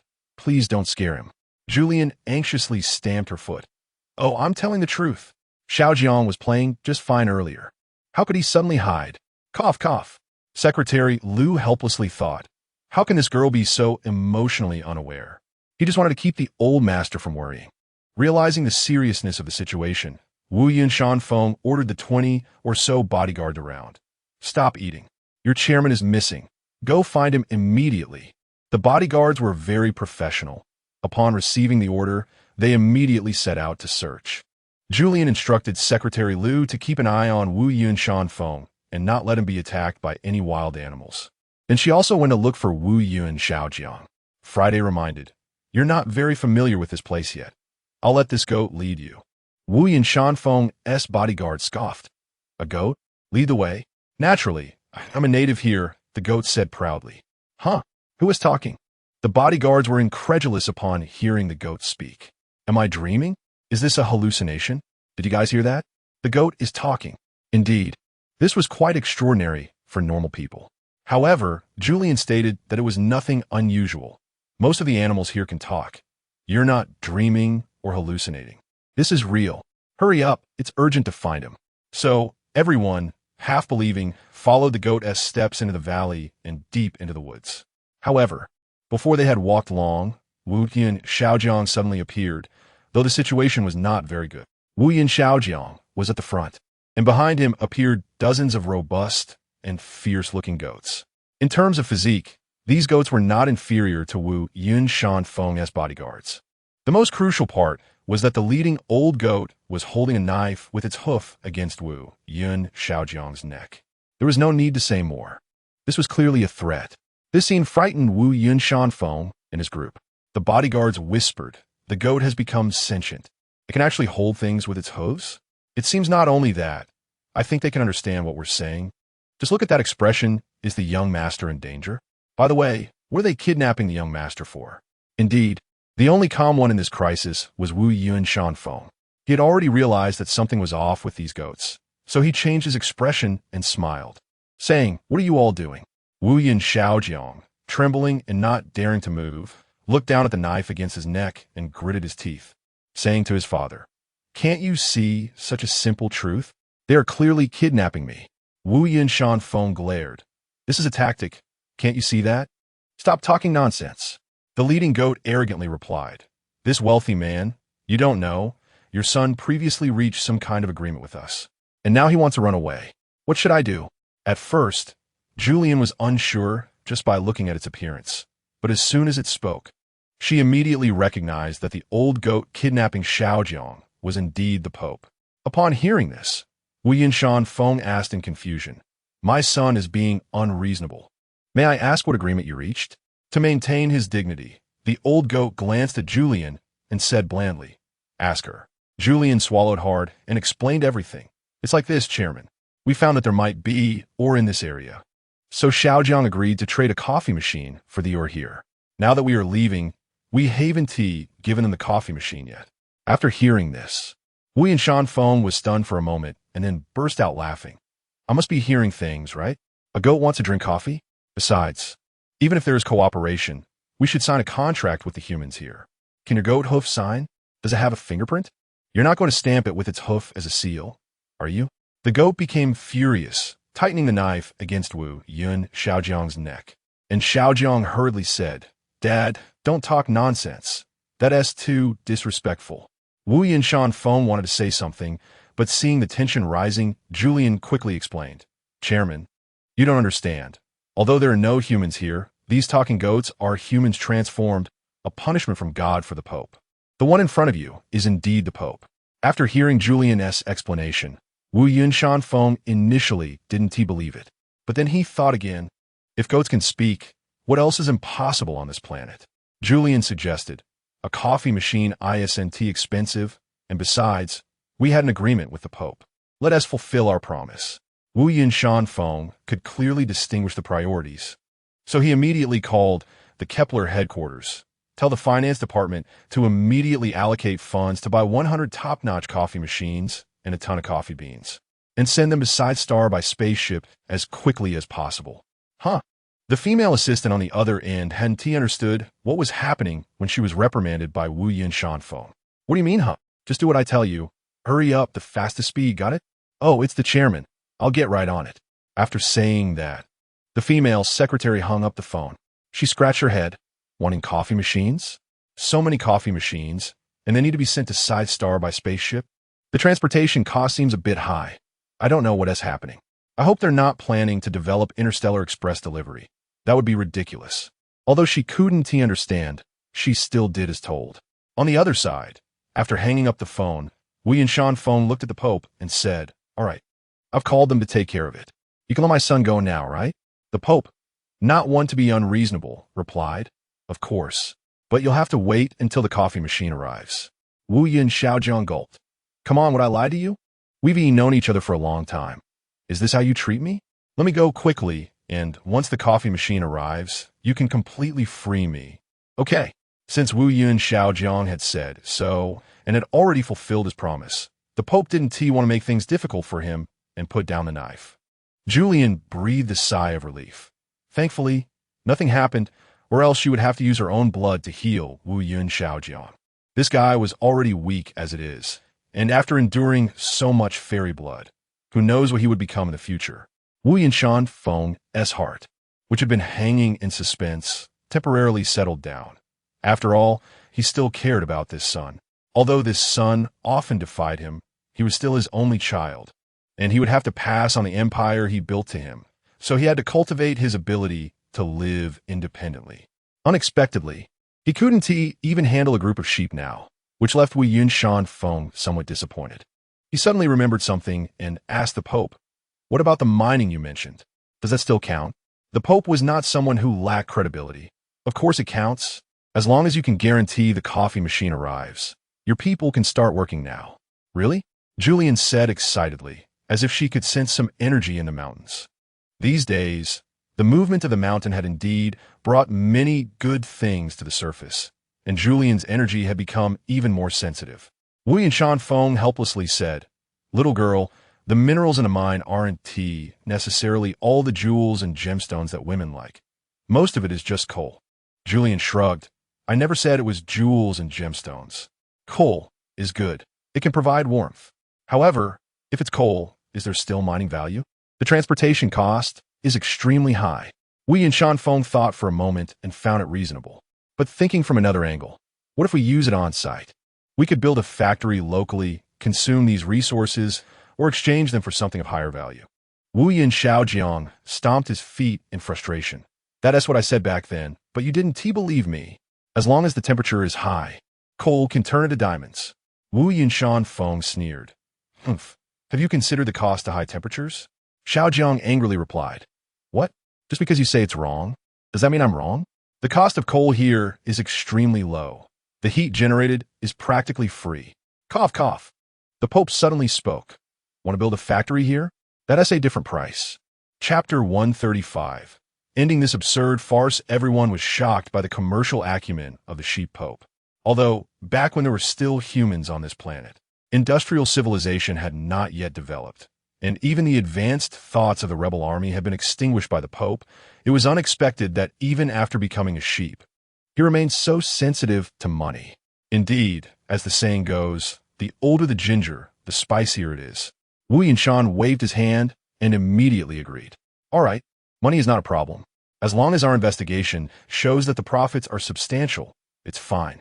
"I understand." The sheep Pope stroked his beard and said leisurely, "As a businessman, what matters most is money." Immediately, Wu Yinshan sent his men to do a simple survey of the surroundings. To be honest, this area was mostly grassland. Although mudslides could easily occur, they were merely changes in hills and land. There are not many true mountains formed of stone, or rather, they were buried beneath the soil. After a round of surveying, Wu Yinshan's men returned disappointed. The leading bodyguard said, "Based on my experience, The minerals below are just some silica. There's no mining value. If we want to find something more interesting, the excavation costs might be quite high. Is it worth us transporting a few excavators from Kepler? Excavators. Wu Yinshan was already skeptical about this primitive mining project. The real money was in high-tech industries, such as the biotechnology and internet companies under the Wu Yin Group. What was coal mining worth? Even if diamonds or gold were buried below, so what? They could not bring real value. Wu Yinshan's thinking was quite forward-looking. The projects he favored often not only made money, but also promoted technological progress and the development of human civilization. This was called entrepreneurial sentiment. However, Xiao Jiang was not like this. He would engage in any profitable project to achieve results. Because of this, at just 28 years old, he had gained quite a reputation in the industry. People in the investment circle held him in high regard, not because he was Wu Yinshan's son, but because he knew how to make money. Of course, his union with Julian had greatly increased Xiao Jiang's fame, making his business endeavors even smoother. However, Wu Yinshan's mindset was completely different from his son's. The reason he acknowledged the relationship between Xiao Jiang and Julian was that he valued the unique abilities Julian possessed. If they could obtain these abilities and understand the principles behind them, it might lead to mass production, meaning they could apply these functions in practical areas and study superhumans. Specifically, it could involve injecting genes into ordinary people to turn them into individuals with special abilities. Julian hated being used, but she did not yet know the Wu Group's ultimate intention. For now, she was just dating Xiao Jiang. How could that be? Xiao Jiang looked at the bodyguards in disbelief. You must be mistaken. I know there are treasures in those mountains. Following his gaze, Julian saw the majestic mountains in the distance. She could feel a powerful energy within them, but did not know if it was related to her. Was it like Xiao Jiang said that there were jade mines or gold, coal, and oil, these non-renewable resources in those mountains? Julian had wondered why her abilities were activated after arriving on this planet. Perhaps it was related to those occasionally trembling mountains that brought disasters here. Julian had a certain fate with Scythe Star. What that fate was, she did not know. She just knew her energy had been awakened. Moreover, the longer she stayed here, the stronger her energy became. Could it be related to those mountains? If so, Julian should indeed go down and take a look. At that moment, the bodyguard questioned by Xiao Jiang spoke up. Young master, it's really not what you think. This is a rocky mountain range, and below are just some worthless marble and quartz. While they are technically minerals, they have no value. If it were jade, it would be different. But these things truly have no mining value. Xiao Jiang was unwilling to believe this, and even Julian did not believe it. Although she did not understand the technical aspects of surveying, this planet had been dormant for hundreds of thousands of years. There must be something that had settled and was buried underground. So, Julian took the initiative to suggest, how about I go down and take a look? At this, everyone present was stunned. The bodyguard dared not say anything, looking at Wu Yinshan for help. Wu Yinshan sighed heavily and said unhappily, "You're a girl. It's too dangerous to go down there. Moreover, you don't understand geography. What can you discern?" Julian, however, was unconcerned. Of course, my energy can sense what's down there, whether it's worthless or valuable. The bodyguard expression slightly changed, seemingly outmatched. The sheephope could not sit still any longer. He directly countered the bodyguard. The minerals on our planet have never been mined. How could there be none? I say not only are there, but there is also a huge quantity. At least we can continuously supply coffee machines without a problem. Julian was bewildered. It turned out the sheephope's central idea revolved around coffee machines. But she still wanted to go down and take a look. Even if there was nothing valuable, it didn't matter. She just wanted to feel the energy down there. She was eager to know what connection Scythe Star had with her, and perhaps the things in the mountains could provide the answer. Wu Yinshan sighed. I'll call on professionals with equipment to conduct a survey. If there is something, we'll consider a mining plan. If not, then you all immediately come back with me. Julian and Xiao Jiang both nodded. Okay. Seeing this, Wu Yinshan sighed. I now suspect you two have conspired in advance. Nevertheless, he called the company headquarters to send geological survey personnel and equipment immediately. Although a spaceship had already departed carrying coffee machines, since it was the old chairman's order, what was the harm in arranging another spaceship? The people stranded on Scythe Star were eating, drinking, and having fun, truly enjoying themselves. To be honest, Wu Yunshan also enjoyed this life. It was the kind of leisurely life he had fantasized about countless times after retirement, living in an Eden, carefree. However, Xiao Zhang always made him worry, so there were some things he had to hold on to tightly. Ultimately, Wu Yunshan still could not live the retirement life of his dreams. Days later, Spaceship Number 1, loaded with coffee machines and coffee beans, and Spaceship Number 2, carrying technicians and advanced equipment, arrived one after the other at Scythe Star. Xiao Jiang was overjoyed. At the same time, the sheep Pope, with his white beard, was also ecstatic. He had finally awaited the coffee machines he had longed for. Finally, life could return to normal. The Pope sighed, this is how life should be lived, the taste of high society. Julian was speechless. The whole coffee machine was considered high society? She really did not understand these fallen nobles. But the sheep Pope said, you don't understand. Only through coffee can I find a sense of nobility. Spaceship Number 1 was equipped with everything, including 100 of the world's most advanced coffee machines, high-quality coffee beans, some ground coffee powder, and professional technicians to teach them how to use it. Looking at the brand-new coffee machines, the old sheep Pope was very excited. These things are just too advanced. The sheep opened its mouth to speak, scaring the technicians. Ah, who is the coffee machine for? At this moment, he probably already thought that these coffee machines were to be given to the sheep. After all, there are no clients on this planet. And the sheep just happened to be able to talk. Fine. Seeing the look from Wu Yunshan, the technician began to teach the Pope sheep how to use the coffee machine. Meanwhile, the second group of staff was also ready. They were a professional team from a geological survey company. Chairman, when do we start? The leader asked Wu Yun Xiaojiang. Now, Wu Yunshan interjected, indicating that this was his decision. The Pope sheep chuckled and said, Wu Yun Xiaojiang said, the coffee machine has arrived. You are free now, let us go.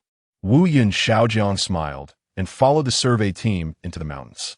Watching Wu Yun Xiaojiang's back, Wu Yunshan originally intended to say something, but he didn't. Let's go, he said to Secretary Liu. However, Secretary Liu stopped him.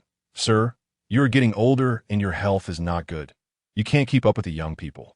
Julian also advised, I'll stay by Xiaojiang's side. Chairman, you rest, we'll be back soon. After saying that, Julian quickly caught up with Xiaojiang and linked her arm with his. Seeing their sweet interaction, Wu Yunshan felt mixed emotions. He asked the secretary, Xiao Lu, do you think these two kids are true love? Secretary Liu helplessly nodded. In my opinion, they probably are. Our young master isn't very scheming.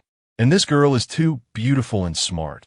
It's easy for boys, especially inexperienced ones like our young master, to fall for her. As they spoke, the two exchanged a helpless smile. Wu Yunshan sighed. Once a person is troubled by love, many things are not done so neatly. Secretary Liu advised, don't worry, sir. Nothing will go wrong. It seems that these two kids being together is a good thing. Wu Yunshan nodded. He knew that recently, Julian had unleashed a lot of energy. Success or failure hinges on the fairy. It all depends on fate. Who can say otherwise? Julian walked ahead and soon heard the whispers of the two, pondering their meanings. As the group turned into the mountain gorge, and the two behind fell silent. Her mind-reading abilities weren't sharp enough to probe someone's heart from hundreds of meters away, so she wasn't quite clear on what Wu Yunshan was thinking. However, from the conversation earlier, it could be vaguely guessed that the Wu Yun group had a huge secret, one that even the current chairman Wu Yun Xiaojiang didn't know, and it was related to her. Since it concerned her, Julian had to intervene. Chapter 136. Discovery of the underground mine. Although the survey team was professional, they still wanted to conserve energy as much as possible.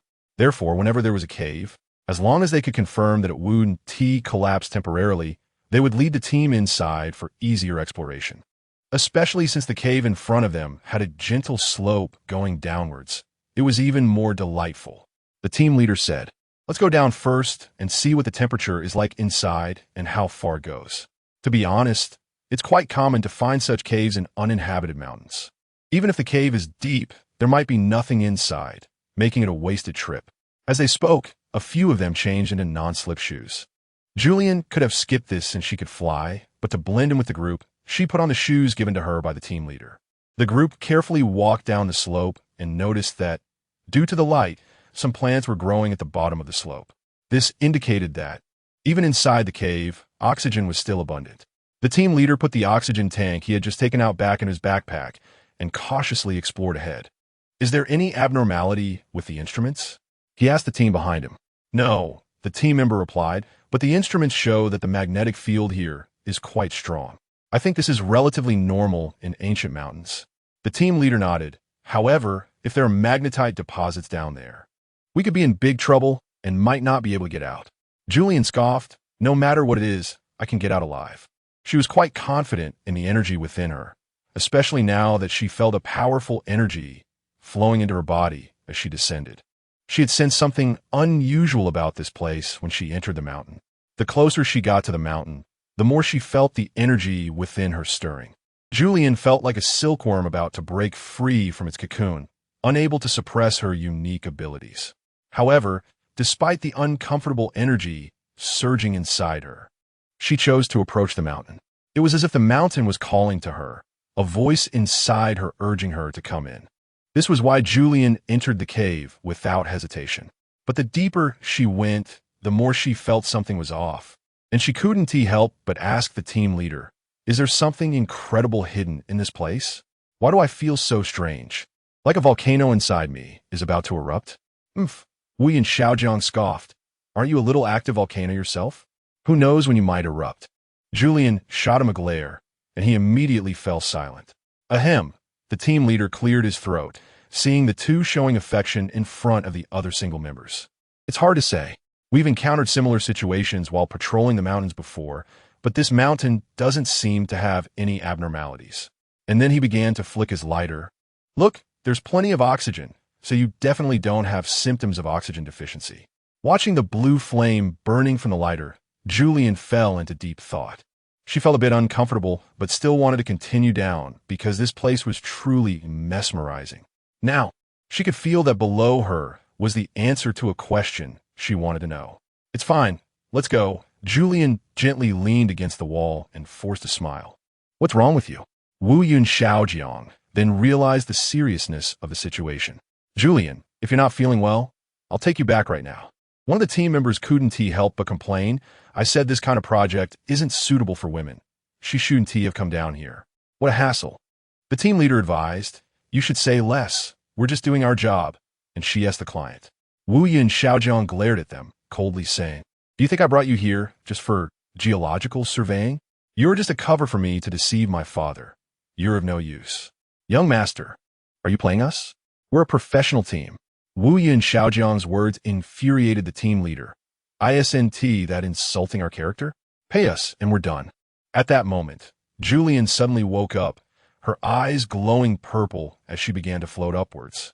Brother, look at her. One of the team members was shocked and sat down on the ground. Oh, what is this? The team leader focused on Julian, seeing her glowing eyes and floating body. Was this really because of the mountain, or was this woman inherently strange? A team member reminded, do we even need to think about it? Why are we all fine? At this point, everyone realized something was wrong with Julian, but she blocked their escape, and they couldn't get out. Damn it, this woman is a monster. No wonder she could capture Wu Yun. She is definitely not simple. We should have thought of this sooner. Exactly. How could an ordinary person be so beautiful? Wu Yun should have thought twice. He got blinded by her looks. Enough. Hearing them gossiping and slandering Julian, Wu Yun Xiaojiang was furious. No matter what Juju is, I accept her. I've known her identity for a long time. You're just still in the dark. Everyone on Kepler 22b knows Julian is a fairy. Don't you watch the live broadcasts? What? Clearly, a few of them hadn't reacted before, but now it seemed they remembered something. Is this the fairy Julian? But isn't fairy just a title? There really is such a thing. This is outrageous. They started discussing excitedly, with some believing Julian was good, while the majority insisted she was a monster, claiming such a being shouldn't exist. Julian, who had just awakened her powers, wasn't angry at first, but hearing them speak of her like that made her more upset. She suddenly unleashed her abilities, and in an instant, a powerful gust of wind swept through. Enough. You ignorant, foolish humans. Initially, a few had already reached the depths of the cave, but suddenly a strong wind blew, scaring everyone. Ah, ghost! I said this woman is definitely a monster. Say one more word, and I'll tear your mouth apart. Julian glared at the person opposite her, and just her gaze made him weak in the knees, collapsing to the ground. As Julian's anger grew, a powerful wind surged in from the entrance, sweeping all the survey team members away and tossing them deeper into the cave. With cries of terror, they landed heavily on the ground. Juju, don't do this. Wu Yin Xiaojiang wanted to persuade Julian not to be angry, but Julian's slender arms immediately lifted him up, and before he could react, he was also taken down by Julian flying. This should be the bottom of the cave. Wu Yin Xiaojiang looked at the survey team members sprawled on the ground and felt quite guilty. Everyone, I'm really sorry. My wife has this temper. Now, the team members didn't dare to say anything against Xiaojiang, nor did they dare to speak ill of Julian. They had witnessed this woman's fury firsthand, especially now as she stood before them radiating light, making them too scared to utter a word.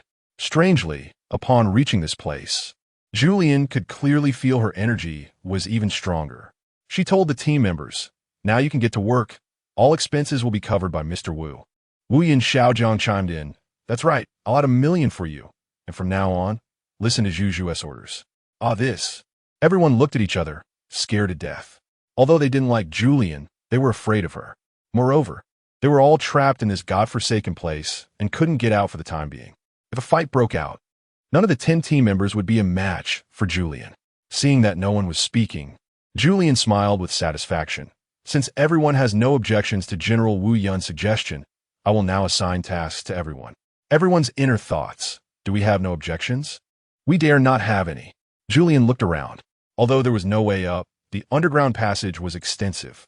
From the position of this round well, it seemed that this place was the center of the maze, more like a man-made labyrinth than an ordinary wild cave. Let's all act together and make sure not to get separated. However, the captain hesitated and said, Fairy sister, I dare to suggest that with so many intersections, wouldn't it be faster if we split up? But Wu Yin Xiaojiang suddenly spoke up. Look over here. This is evidence that we cannot split up. Everyone rushed over, following Xiaojiang's gaze. Just one glance made someone tremble uncontrollably. This is dried bones. How long has it been? It was a complete skeleton, seemingly lying on the ground. Julian boldly speculated. Imagine, months ago, this planet was experiencing a horrific war. A small soldier from a militia hid in this cave to escape enemy pursuit, but unfortunately slipped down below, unable to find an exit, suffering from the heat and hunger, and died right here. Then his body began to rot. Enough, don't say any more. Seeing that everyone looked very uncomfortable, Wu Yun Xiaojiang stopped Julian, saying that it was too disgusting and that everyone looked like they were about to throw up. Julian glanced at everyone, and they immediately forced themselves to regain their spirits and return to normal. Is there enough oxygen in this place? Captain? Julian looked up at the captain. The captain suddenly remembered the backpack that had temporarily separated from him during the rapid descent and got up to look for it. He found it, saying, here, look. The lighter can still ignite. There's plenty of oxygen. Strange. A team member questioned. This place is dozens of meters from the normal ground. Why is there still oxygen? Do you want to suffocate? Other team members retorted angrily. Wu Yin Xiaojiang calmly explained. This is very normal. The surface of this planet is uneven, and this cave does not appear to be airtight. Maybe if we follow one of the passages, we could find a way out. Chapter 137. The Secret Fortress Indeed. Everyone turned their appreciative gazes towards Wu Yun Xiaojiang. Julian had not realized earlier that Wu Yun Xiaojiang was so clever and couldn't help but make a sarcastic remark. You have to flaunt such simple common sense? If you didn't say it, would everyone really not know? The crowd shook their heads in unison. We really don't know. Julian pouted. Forget I said anything. Although everyone was afraid of Julian, most were just startled by her sudden transformation earlier. By now, everyone had gotten used to it. It seemed Julian did not intend to harm them, which gradually made them bolder. However, they would still obey Julian's orders, as Wu Yun had promised an extra 1 million. Wu Yun Mountain had summoned them, and the finance department of Wu Yun Group had agreed to give 1 million, but it would only be paid after the task was completed. Unexpectedly, Wu Yin Xiaojiang was so generous, offering 1 million right off the bat. Indeed, the domineering CEO would do anything to keep his wife happy. What was money to him? Julian flew up to observe the surrounding terrain. How about this? Let's form groups of 3 and split up to see if there's anything strange about this place. As surveyors, you should also check the surrounding dust for any valuable items like ores, although I don't really understand. Xiao Jiang nodded and proactively suggested, I'll team up with you. Julian smiled and said, got it, coward. I'll protect you. In truth, Wu Yun Xiao Jiang wasn't afraid. He was just worried that if Julian suddenly lost her temper and went on a rampage, he would be the only one able to calm her down. After the arrangements were made, the group began to split up. Julian, Wu Yun Xiao Jiang, and the team leader followed a passage formed by a cave. Julian didn't really know which path was correct. She was just following her intuition. Here, she felt her power gradually growing stronger, and she would move in the direction where she felt that strength. The team leader wanted to ask why, but seeing the determination in Julian's gaze, he chose not to say anything further. Wu Yun Xiao Jiang quietly followed behind, saying nothing. As they walked, Julian suddenly spoke. Team leader, can you check if there's anything unusual around here? I mean, extraordinary minerals. She could clearly feel her energy becoming stronger, even to the point of bursting forth from her body.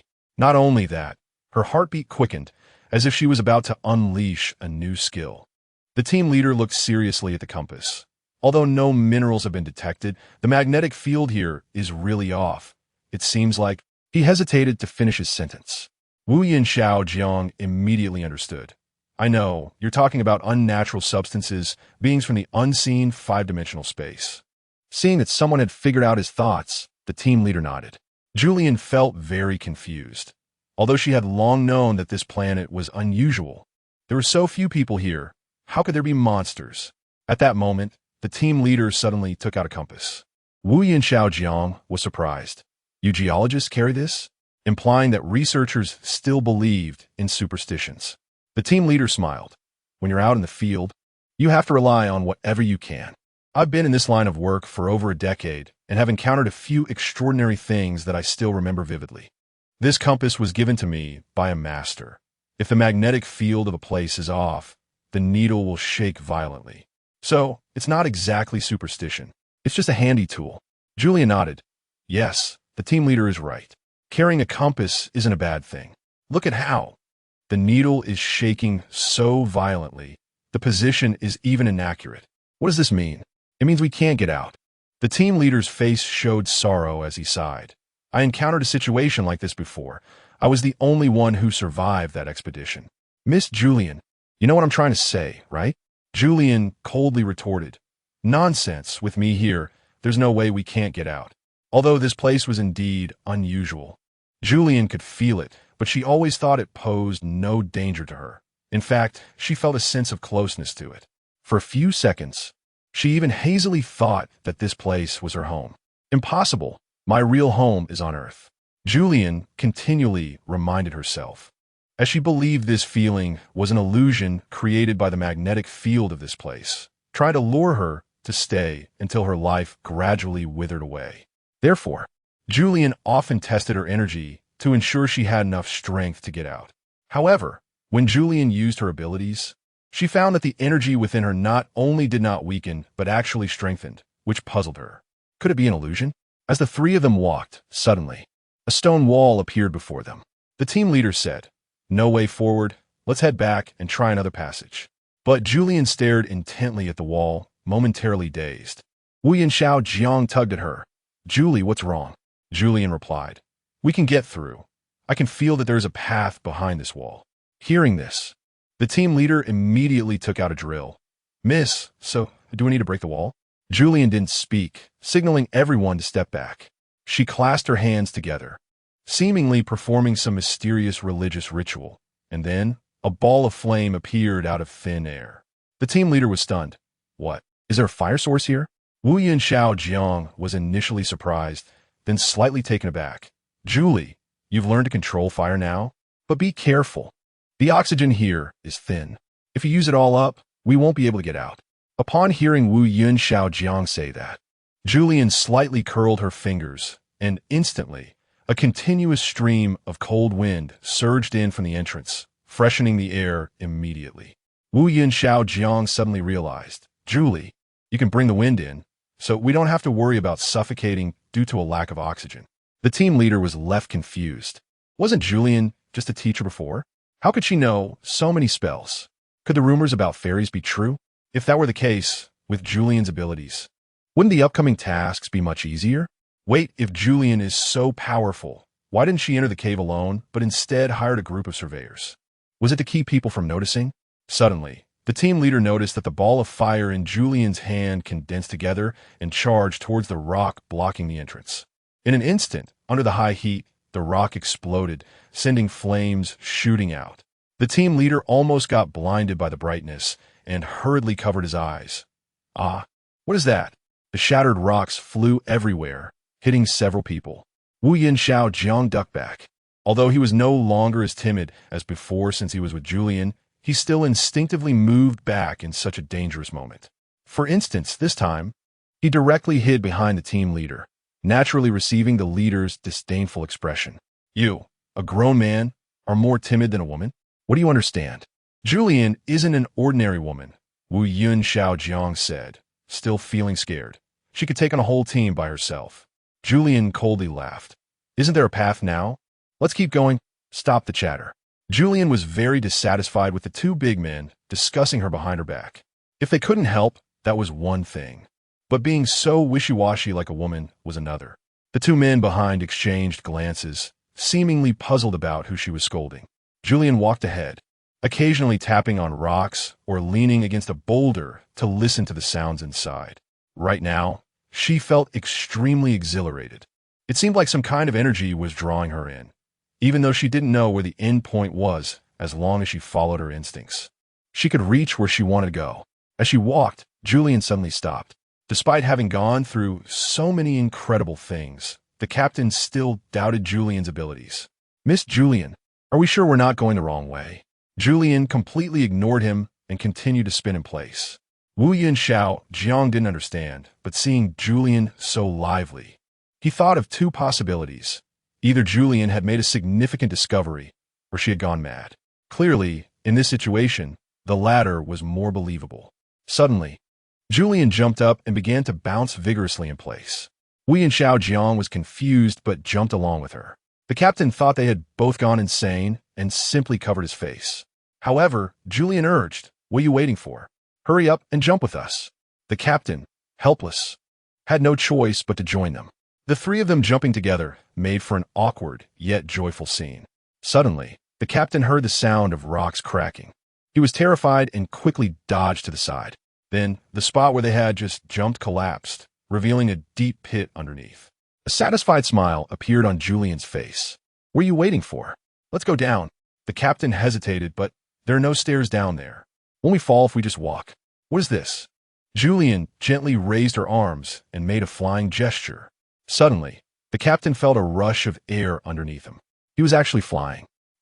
Earlier, I thought Julian's special abilities were magic, but now I can experience it myself. I can fly. You can not only fly yourself, but also carry others? A disdainful smile appeared on Julian's face. What is this? You think my fairy title is made up? This is the secret technique of our ancient fairies. Of course, this was just her nonsense, as she didn't know when her powers had emerged or how far her abilities could develop. However, Julian knew that once these powers appeared, they wouldn't disappear and would only grow stronger over time. Chapter 138. The Sacred Land. After arriving below, the captain was taken aback. He never expected that such a small opening would lead to a vast world beneath.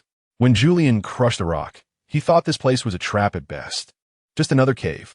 But after flying down, he realized the area was quite spacious, resembling a large villa just indoors.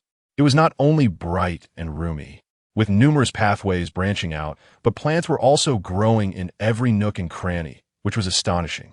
The presence of plants indicated there was oxygen here. But as is well known, plants produce oxygen through photosynthesis, and without sunlight, how could they survive? Upon closer inspection, the captain noticed that these plants seemed different from ordinary ones. Although this wasn't Kepler, he understood that the appearance of flora and fauna should be somewhat similar. Just like the sheep here were still sheep, only able to talk, their appearance was no different from regular sheep. He thought the same should apply to plants. However, The plants growing in this cave were ones he was sure he had never seen before. Since there was no sunlight, could it be understood that these plants preferred shade? In other words, they thrived in areas away from light.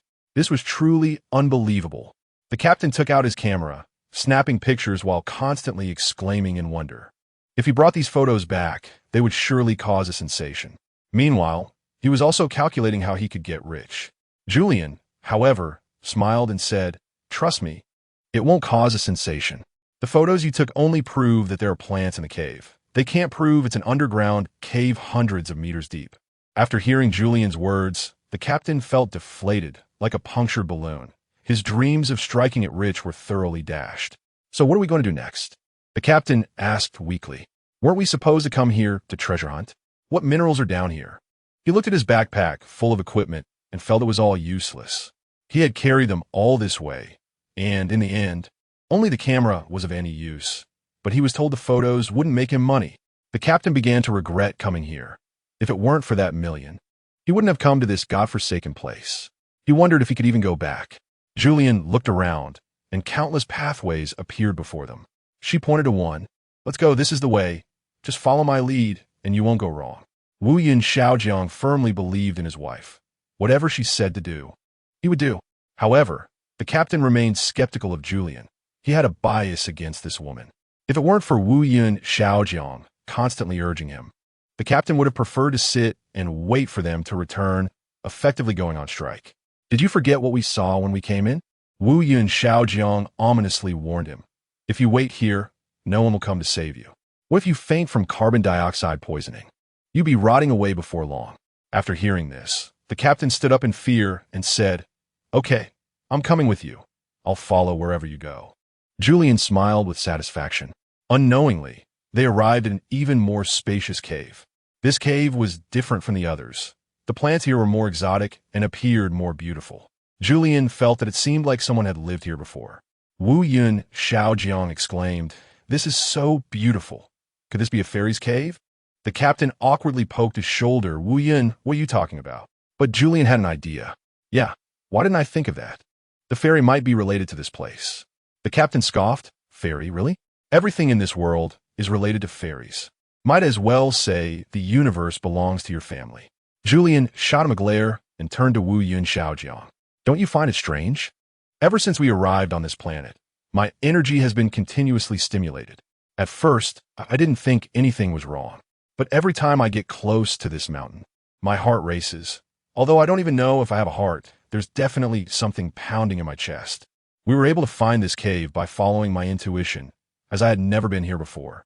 It feels like something is guiding my heart to come here and find answers. Wu Yin Shaojiang responded, "Right? I just noticed that you used to be unable to control fire, but now you can use the energy of fire to blast rocks. Darling, you're more powerful than nuclear weapons." The captain completely didn't understand what they were talking about, but he felt they were showing off their affection. Julian thought for a moment. "It seems we need to stay here longer. We need to find something useful." The captain disagreed. "Hey, you young folks can flirt all you want, but I have a wife and kids waiting for me at home. If I don't go back in 10 days or half a month, they'll start worrying." Julian sneered. "Then why don't you just go back now?" This left the captain in a dilemma. He indeed wanted to leave, but he couldn't get out on his own. However, if he didn't leave, he had no idea what would happen next. One good thing was that he hadn't experienced such a challenging adventure before. If he could succeed, it would surely be a highlight in his career. So in the end, the captain said nothing and continued to follow Julian. Julian nodded in satisfaction. He observed the beautiful caves surrounding rocks, feeling that they resembled furniture, as if someone had lived here long ago. To be honest, after working for so many years and visiting so many caves, this was the first time he had encountered such a situation. Wu Yin Shaojiang seemed to suddenly remember something and asked Julian, "Do you think this place feels particularly familiar? Is it possible that a fairy once lived here?" Julian was puzzled, but my ancestors all came from Earth. Why would they have lived on some unknown little planet in the Kepler system? Wu Yin Shaojiang explained. "Earth is your ancestral home. Think about it. What if a fairy was traveling through the universe, suddenly got tired, wanted to take a break, and found this place nice? So she settled down? Maybe." Julian thought for a moment, feeling that Wu Yun Shaojiang's reasoning wasn't without merit. This place resonated with her. And since the connection was so strong, there might indeed be traces of some female presence. But looking around, it seemed that no one had lived here for a long time. Julian surveyed her surroundings. The rocks in this cave seemed extraordinary. Ordinary rocks were very rough, but the rocks here appeared polished and smooth. It gave the impression that someone had once lived here, with some warmth of life still lingering. Noticing this, Julian was filled with excitement. If she guessed correctly, this place might have been inhabited by one of her ancestors, because Julian also felt that it was right here. Her abilities reached their peak. This place, like a mirage, attracted her. She saw that the colorful rocks were so familiar, especially the large round stone in the center, which was not only smooth as jade but also enormous. If it wasn't a fairy's bed, then it was the dojo of some deity. Thinking of this, Julian couldn't help but walk over to the round stone and sit down. Hey, the captain followed behind, cautiously saying that these unknown rocks might be corrosive, so it's generally better not to touch them unless you're a professional like him with the right tools. Julian scoffed at this, but the captain, relying on his expertise, took out his detection tools. After inspecting the rocks, the captain fell into deep thought. Strange, are all my devices malfunctioning? Could it be that the magnetic field here is causing these tools to fail? Wu Yin Xiaojiang found it amusing. Who just said to use professional tools for detection? He followed Julian quietly. Although Wu Yun Xiaojiang usually had a pretentious demeanor, this time, coming to the deep mountains was related to his project, and Julian was very interested in it. There aren't many things that Julian is interested in, so to ensure she has a good time, Wu Yin Xiaojiang could only suppress his urge to act spoiled. Wu Yin Xiaojiang thought to himself, a domineering CEO who doesn't know how to behave. How can he win a woman's affection? At this moment, Julian, sitting on the bed, felt wonderful. This feels great. You should all try it. Wu Yin Xiaojiang nodded. Okay. He wasn't afraid. He could like whatever Julian liked. Since Julian had already sat down, it should be safe, right? It does seem to be a stone bed, and it's very smooth. Wu Yin Xiaojiang sighed. Which immortal lived here? Julian blinked. It seems to be my grandmother. Wu Yin Xiaojiang almost fell off the stone bed. Are you sure? Because he had never heard Julian mention her grandmother before. In Wu Yin Xiaojiang's mind, the inheritance of fairies was quite unusual, so there shouldn't be such generational distinctions. Julian felt very happy, as if sitting here had instantly lifted her spirits. Captain, aren't you going to come up and try? No, thank you. The captain shook his head in fear. Who knows if there are any ancient germs up here? Julian, don't worry, there won't be any. Wu Yin Xiaojiang looked at the captain, who was busy fiddling with the tools, feeling quite sympathetic. Give it up, kid, here. The laws of physics seem not to apply. This is a magical place. Trust me. After saying this, a look of compassion appeared in his eyes. Then, Wu Yin Xiaojiang and Julian exchanged smiles, happily enjoying the cool sensation brought by the jade stone bed. At this moment, Julian joked, it feels nice, but it's still not as comfortable as my bed at home. There is no bedside table. Wu Yin Xiaojiang was taken aback, thought for a moment, and suddenly said, that is not necessarily true. There might be one, we just haven't discovered it yet. Chapter 139. The fairy base camp. At this point, Julian was basically certain that this cave was the dwelling place of the fairies. However, which specific fairy it was, Julian was still unsure. Wu Yun Xiaojiang cautiously reminded him, if your fairy ancestor cultivated immortality, it wouldn't be strange to establish a dojo on a deserted planet, especially on such a beautiful planet. But think carefully, this planet hasn't always been uninhabited. Hearing Wu Yun Xiaojiang's reminder, Julian suddenly recalled, yes, there were people on this planet a few months ago. So, how long have humans existed on this planet? Wu Yun Xiaojiang nodded. It's not hard to find out. After we go out, we can ask the Pope. The Pope is a lineage, and he must know when the first Pope appeared. Moreover, don't you find it strange? The Pope is definitely a significant presence on Scythe Star because everyone else has been wiped out, yet the Pope and his loyal followers still exist, even if turned into sheep by God. Doesn't this imply that there must be a Pope on this planet? After hearing Wu Yun Xiaojiang's speculation, Julian fell into thought. In other words, even if there were no people, there couldn't be no Pope on Scythe Star. It seems that this old white-bearded sheep is indeed not simple. Julian pondered that he needed to find an opportunity to talk to that old sheep again. Last time, due to the flood, although he met the old sheep, He only obtained some basic information and didn't get any useful news. So what should we do now? Xiaojiang, should we go out first and then come back? No. Wu Yin Xiaojiang shook his head. We came here with great difficulty. What if we can't find our way back if we go out now? How about this? We stay here, and you go out to find the Pope. Be quick. The captain was unhappy. How can that be? A fairy goes out, leaving us ordinary mortals here. What if we die here? Wu Yin, if you want to wait here, you can wait by yourself. I want to take my brothers out. What's the rush? Wu Yin Xiaojiang looked at him disdainfully. We haven't encountered any danger yet, and you're already backing down? Have you forgotten that if the mission ends midway, not only will the additional 1 million be lost, but the commission won't be paid either? Hearing Wu Yin Xiaojiang say this, the captain gritted his teeth in anger. You wicked rich people. I will never deal with merchants again. Wu Yin Xiaojiang didn't care how angry he was. Enough nonsense. Just tell me, do you still want the money? I'm here with you.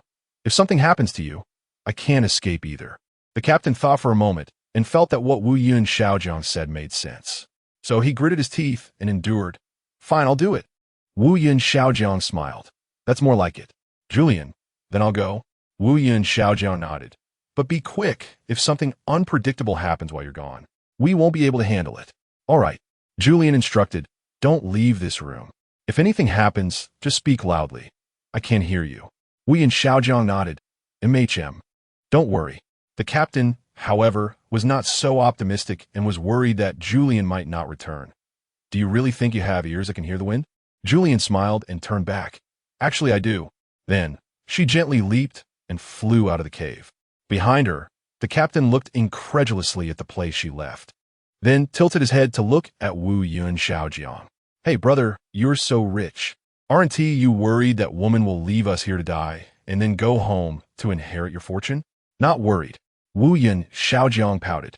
Julian is not someone who loves money. The captain expressed disbelief. Not loving money? Women always say that, but who doesn't love money? You don't love it, or I don't love it. Don't say you don't love it. It's easy to say that when you have money. We poor people are afraid of being poor. Who doesn't love money? Wu Yin Xiaojiang quietly looked at him. What do you think constitutes being rich? Money doesn't come with you when you're born or go with you when you die. Having enough is fine. If there's too much, it creates an invisible pressure. When it was just the two men together, Wu Yin Xiaojiang opened up and talked about his business experiences and life insights over the years. Captain, what do you think was the first thing I did when I made money? The captain, hearing Wu Yin Xiaojiang's question, took a moment to respond uncertainly. Eat, drink, and have fun? Wu Yin Xiaojiang shook his head expressionlessly. Of course not. The first thing I did when I made money was charity. What? I thought it was something else. The captain was dismissive. Isn't that just a hobby for rich people? Making money to do charity, to win people's hearts, so they can make more money in the future. Wu Yin Xiaojiang didn't respond, but explained, there are indeed people like that, and they are the majority. However, I really don't think that way. You know, when I first started making money, I felt very anxious because of my father's aura. I was like a fish in water in the business world. So many people rushed to do business with me, and I never thought making money could be so easy. The captain educated him. Isn't that because of your father? Try making money without your father. Would it still be easy? This time, Wu Yin Xiaojiang nodded. That's true. I knew it back then. But for a young person, it was really too easy to make money at that time. So, my temper was like this. Of course, that's a different story. At that time, the situation only gave me a feeling that I was very impressive. At the same time, a large influx of funds made me feel anxious. I couldn't wait to donate all the profits except for the working capital. Having too much money was truly a burden. After donating a large sum of money, I felt much lighter instantly. The captain found Wu Yin Xiaojiang's story interesting and asked, what happened next? Wu Yin Xiaojiang said expressionlessly, then my girlfriend ran off with someone else. What? The captain's eyes nearly popped out. You were the richest man. Even if you weren't the richest at that time, you still had a good appearance. You're so handsome now. You must have been a pretty boy when you were younger. Which woman is so blind? Wu Yin Xiaojiang shrugged helplessly. There was nothing I could do at that time. I really didn't have any money. The company wouldn't pay me, and I couldn't ask my dad for money. So, I couldn't take her to fancy restaurants or afford high-end dresses. She thought I was bankrupt or just pretending to be a rich second generation. So she left. After she left, I felt a bit relieved. Wu Yin Xiaojiang sighed. After all, some women can make you feel suffocated. Han Feifei made me feel very suffocated. She was too strong-willed. The captain, being around the same age as Wu Yun Xiaojiang, knew that back then. The news about Wu Yun Xiaojiang and Han Feifei dating had caused quite a stir and trended for several days. So he couldn't possibly be unaware. Oh, you were talking about her? The captain suddenly understood. She does seem to have quite a temper, but she is indeed beautiful. Let's not talk about her. Wu Yun Xiaojiang lowered his voice. My wife has sharp ears, and she can hear what I'm saying. The captain shrugged and laughed. You're scared of women now. Wu Yin Xiaojiang knew that no matter how he explained, the captain wouldn't believe him. It's hard to convince someone who hasn't witnessed supernatural events with their own eyes, but Wu Yin Xiaojiang was different. He maintained an optimistic attitude towards all unknown things. Wu Yin Xiaojiang changed the topic. So later, I still work hard to make money. Of course, I would still do charity, but I would first keep enough for myself to avoid being called poor by women. Of course, when Julian met me, she never said that. I was her boss. The captain laughed. Of course I know, and I also know that she is your teacher. Wu Yun Xiaojiang. Let's not bring up old stories. I didn't fail any courses. Thank you, Teacher Zhu, for being lenient. However, she is indeed very impressive. She is a fairy. And the course she teaches is the fairy evolution theory. If you have a chance, you can audit her class at our school's auditorium. Many people go to audit Julian's class. She is especially famous. Later, we got together, and I found out that she really is a fairy, capable of doing many incredible things. The captain teased, for example, eating a lot? Wu Yin Xiaojiang was shocked and quickly made a shushing gesture. Don't say that. She can really hear you. The captain, so what? I'm not afraid of her. She's not my wife. Wu Yin Xiaojiang's expression showed some helplessness. Well, fine. I continued. Later, as I mentioned earlier, I might have some personality issues, which often lead to unpleasant communication with women. In many ways, she just can't understand me. However, others say I'm too harsh. I just want the people around me to become better. The captain bluntly stated. This has to do with your family upbringing, looking at your dad. He must have been very strict with you since childhood. Yes. Wu Yin Xiaojiang did not shy away from it. I particularly dislike my dad. He used to hit me for no reason, so I hardly communicate with him now. But I still have to thank him. The Wu group has come this far. Thanks to his efforts. The captain suddenly said earnestly, some things you can only understand after you become a father and realize your dad's good intentions. Wu Yin Xiaojiang's eyes were filled with confusion. He thought the captain was a father because he had casually mentioned his wife and children when he was complaining earlier.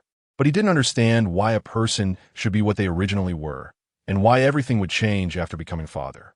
Wu Yin Xiaojiang didn't want to change. He felt that he was fine as he was now. Moreover, he didn't want to become a father. He didn't know how a fairy should reproduce. If Julian and he had a daughter, would the daughter still be a fairy? Or, if they didn't have a daughter, would it be a normal boy?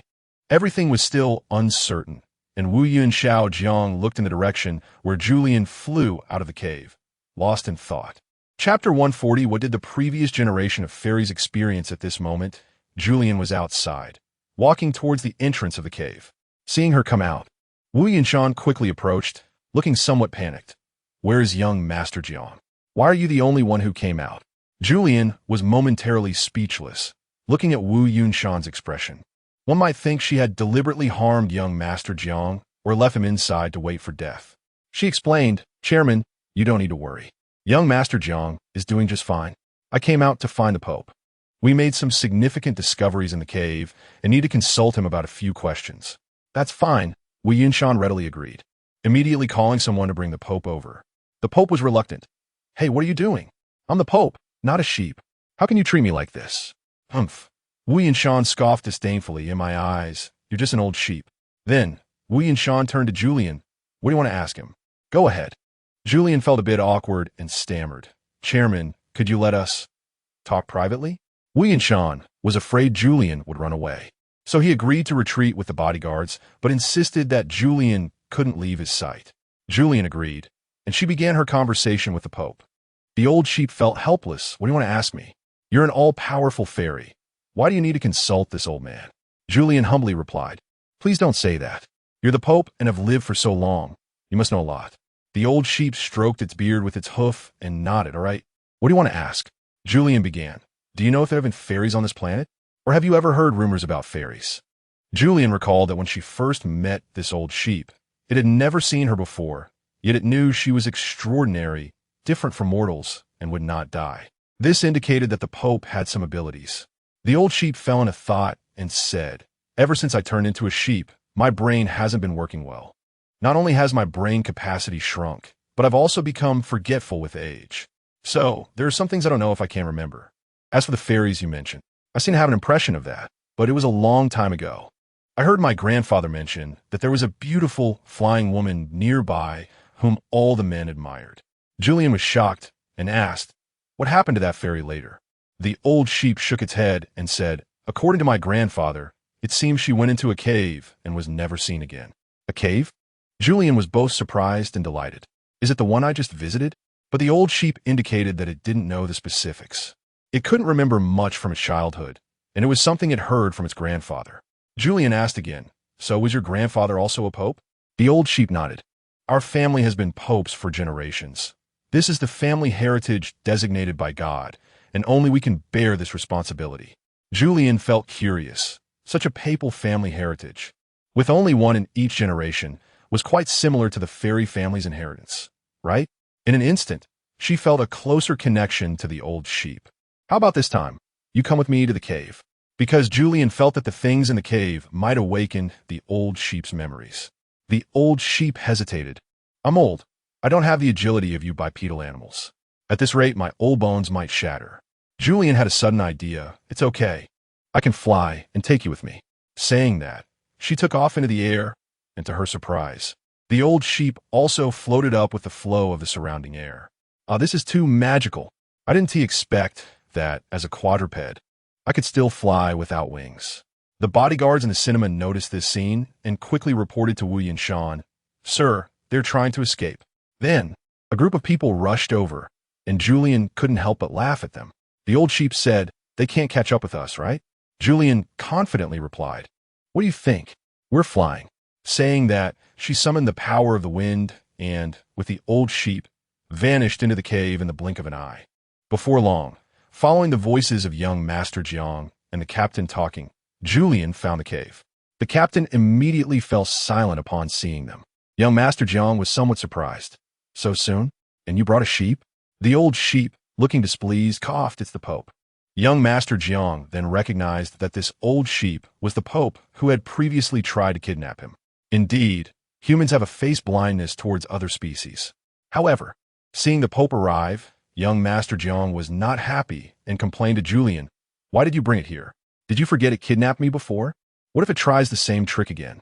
The old sheep felt very innocent. Last time I was afraid you would leave without keeping your promise. I just want a coffee machine. Now that I have the coffee machine, how could I kidnap you again? Julian thought this old sheep was quite serious. At least it valued credibility. Therefore, this time, she also wanted to bring the old sheep to see what could be dug up in the mountains. Seeing the cave, the old sheep sighed, This place is really beautiful, but if a careless child falls in and can't get out, that would be a problem. Julian pointed to the sparse white bones along the wall. It seems this situation happens often. After looking at the bones, the old sheep nodded meaningfully. This should have happened many years ago. So many. In the past, we defeated the rebels, leaving them with no way to escape. And they would hide in these caves. Some accidentally slipped down and could never get out again, turning into what we see now, a pile of bones. Life, in the end, is just about turning into a pile of bones. Julian countered, Why does the Pope have such sentiments? The old sheep said, Being a person is like this, and being a sheep is the same. My family has been like this for generations.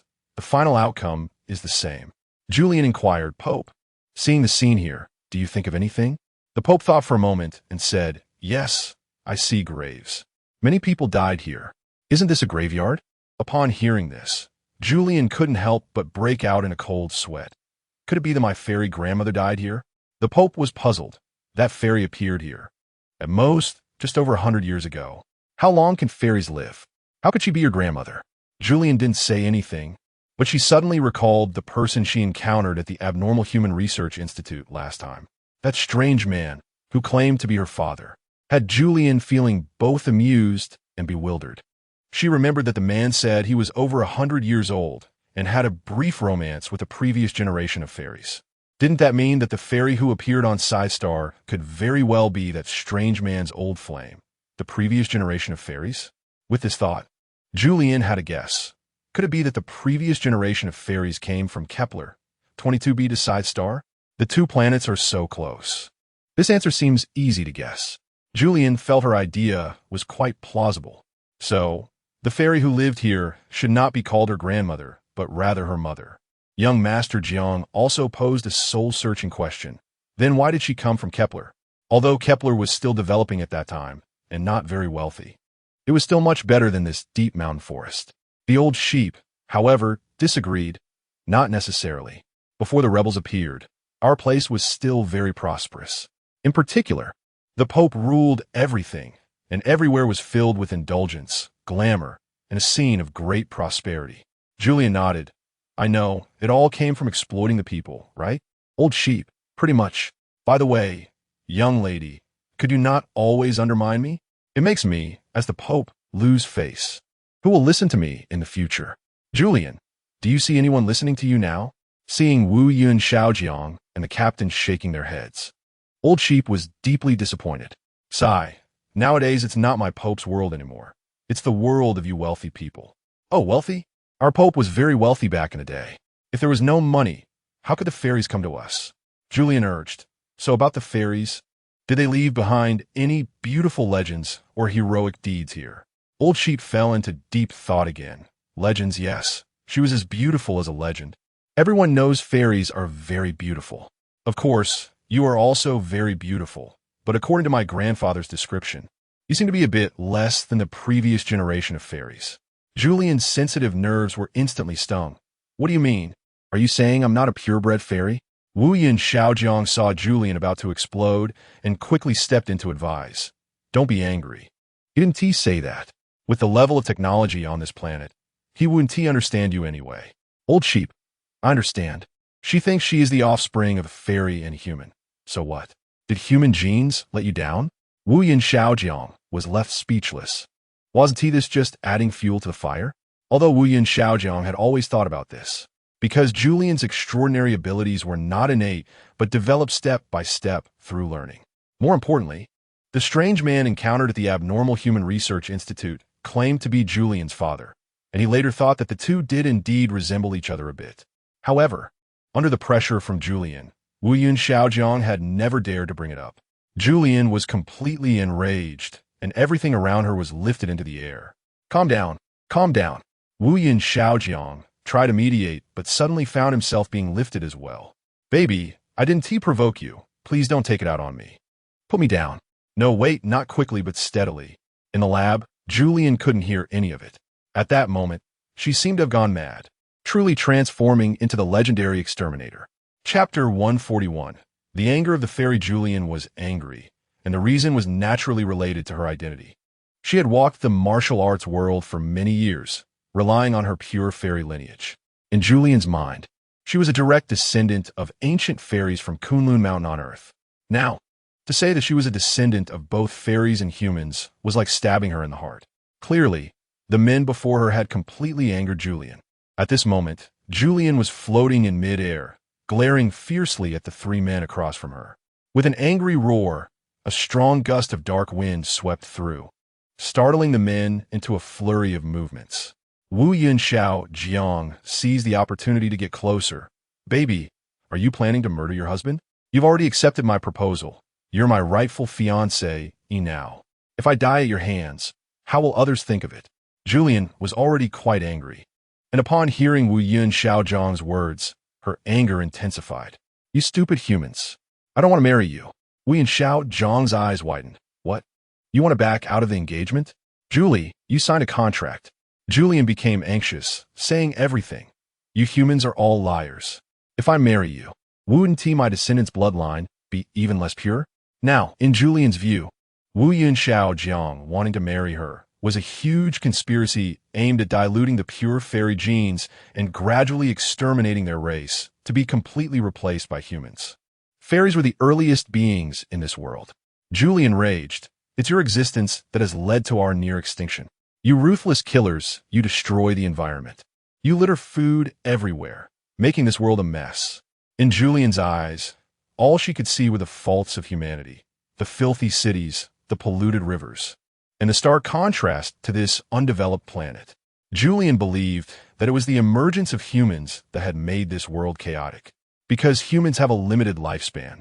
They do everything they want to do in their lifetime, which is the most terrifying thing. The essence of humanity is destruction. They know that the world they belong to will not belong to them forever, so they act recklessly and destroy everything. The more Julian thought, the angrier she became, a surge of rage rising in her chest. Suddenly, she pushed with both hands, and a burst of flames shot out, crashing into the rock wall opposite her. The wall was burned, leaving a black mark, and everyone else was terrified. The Pope directly advised, "Miss, please be careful. This is pure wool. What if you set me on fire?" Wu Yun Xiao Jiang said. "Then it would just turn into roasted lamb. Wonderful." The Pope was furious. "You dare say that? I haven't even settled the score with you for eating my descendants yet. See if I don't kick you to death." Facing the Pope's attack, Wu Yun Xiao Jiang quickly retreated, evading while saying, "You go take revenge on Julian." She ate it too. In the current situation, Julian seemed to have gone mad, not recognizing anyone, just launching a fierce attack, not knowing if she was trying to scare them or truly wanted to kill everyone present. Or, in Wu Yun Xiao Jiang's view, she just wanted to vent her anger. "Calm down, dear," Wu Yun Xiao Jiang explained. "This world doesn't have right or wrong. Although you're a fairy, you're not a god and can't decide others' fates." Upon hearing Wu Yun Xiao Jiang's words, Julian became even angrier. "When I went out just now, were you two talking bad about me here?" Wu Yun Xiao Jiang. "You could hear that?" The captain was even more surprised. "Could it really be that you have keen hearing?" Julian yelled angrily. "Less nonsense, take this." Saying that, another ball of intense fire swept past them, and the captain was scared. "I didn't do anything. Why do I have to be punished like this?" Julian rolled her eyes and sneered. "In the entire exploration team, you dislike me the most. How have I offended you to have such a strong prejudice against me?" I didn't I haven't." Although the captain was still denying, Julian was right. He couldn't believe that Julian was so sensitive and could remember these details. But he now wanted to deny it to the death and see what Julian could do. Julian let out a peculiar cold laugh. "Is that so? I can hear what you're thinking, Captain. Right now, aren't you thinking that as long as you don't admit it, I have no evidence and can't do anything to you?" The captain was stunned. You. "Nonsense, I never thought that. I didn't think anything. I don't have any prejudice against you. Please let me go." Julian did nothing but gently lifted her foot and kicked the captain aside. "You should reflect on yourself. Lying is not the right thing to do." The captain cried out in pain. He couldn't understand how such a small woman could have such strength. With that kick, he felt like he was about to die. The remaining two looked at Julian in terror, kneeling and begging for mercy. The Pope said, "Fairy sister, we're old acquaintances. You didn't bring me here to turn me into roasted lamb, did you? We still need to find out the secrets of the previous generation of fairies." These words reminded Julian, and she suddenly froze. Earlier, her anger had consumed her completely, and she almost forgot the purpose of coming here. Yes. What did the previous generation of fairies experience? Julian was lost in thought and asked, "Pope, what else do you know?" The Pope swallowed hard and said, "Earlier, when we mentioned that place, you were furious. Do you want to continue?" Julian thought for a moment. "Go ahead, I think I can control myself." The Pope continued, "Actually, the answers are already evident since we found this place. The previous generation of fairies hasn't come out much since they entered the cave. So this is their final resting place." Julian was curious. "Are you saying the previous generation of fairies died in this cave?" The Pope nodded. "That is a possibility."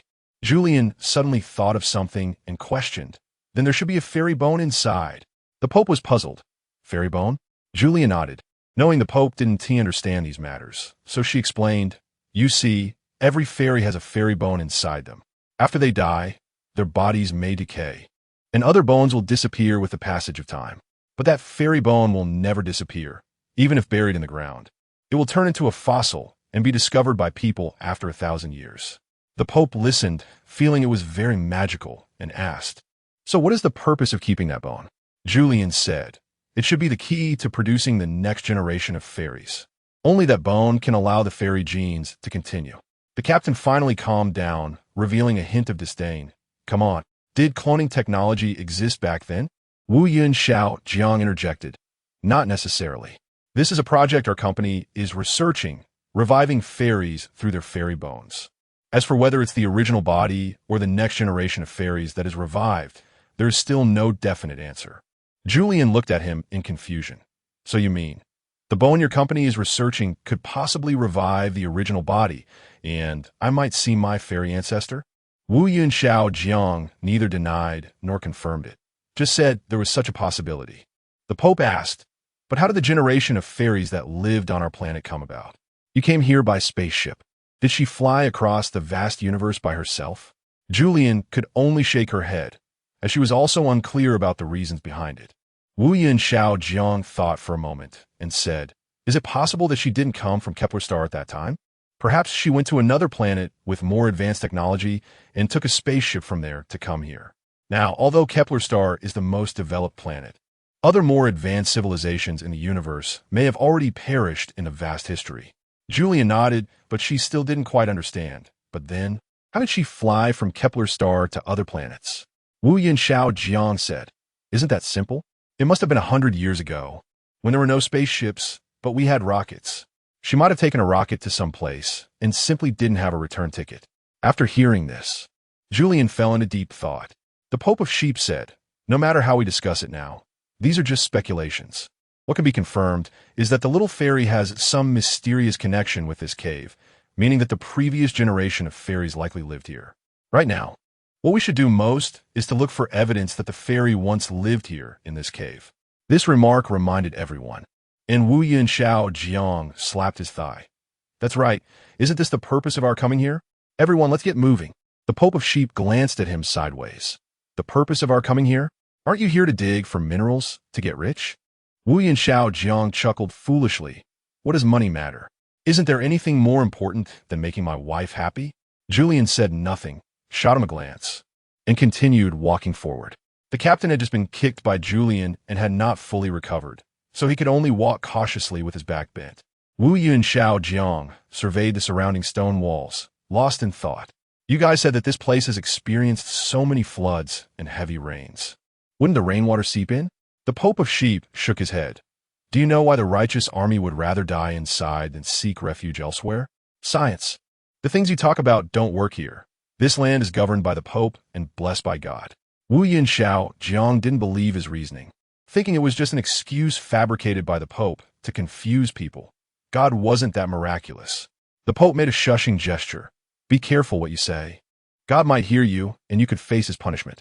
Just like turning into a sheep." Wu Yin Xiao Jiang replied, "You have done so many bad things that you got your comeuppance. As for me, I have a clear conscience." The sheep replied coldly, "Is that so? You are a rich person. Don't you know better than I do how the money of rich people comes about?" Chapter 142. Collapse. Wu Yun Xiao Jiang was displeased. "Don't wrong the good people. You Pope are exploiting the common folks' resources.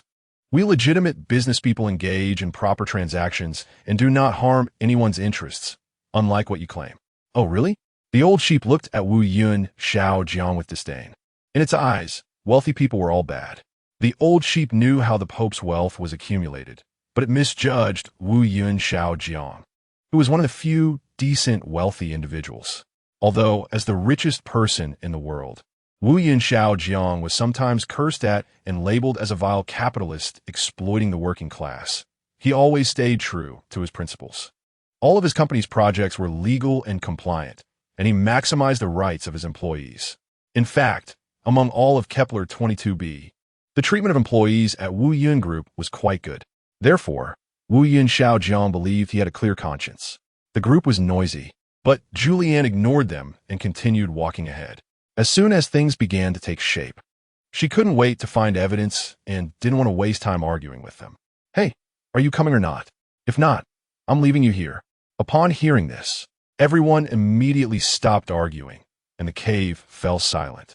As they moved forward, they discovered a pile of dry bones. What is this? Julian wondered.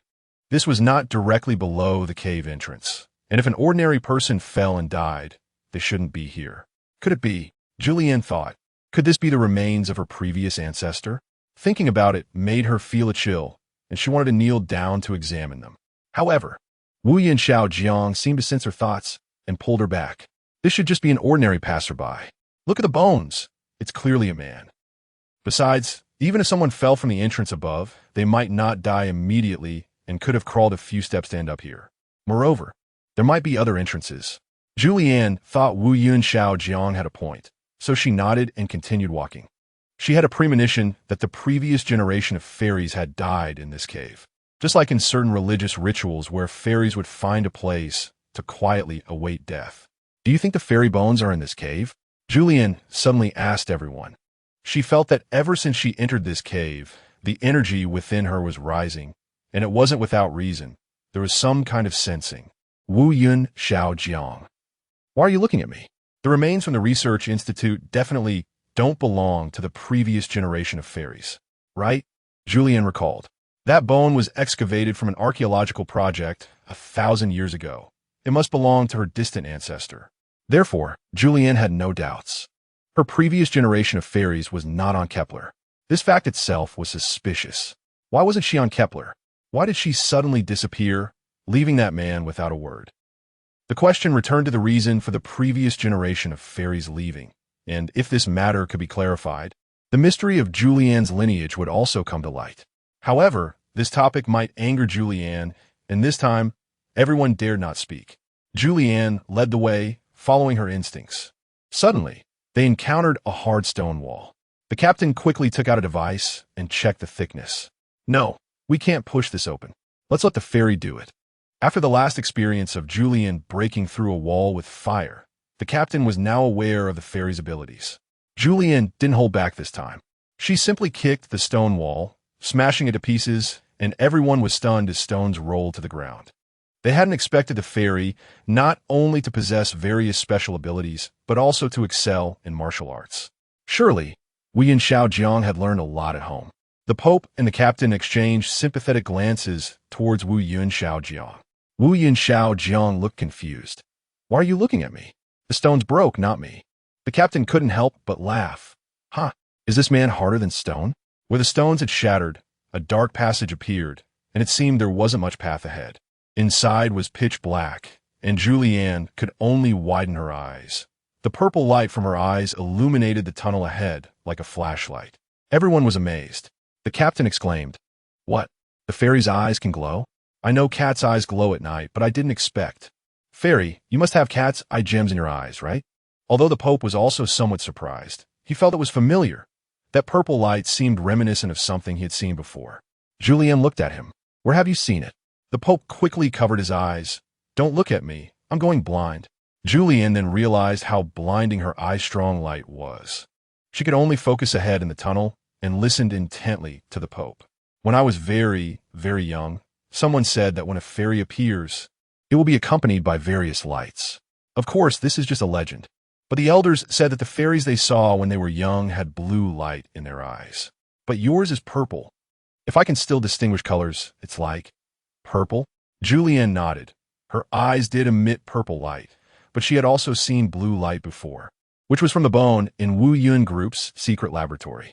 That bone emitted blue light, but sometimes flickered between blue and purple. "Let us go. Keep moving forward and see if there is anything else."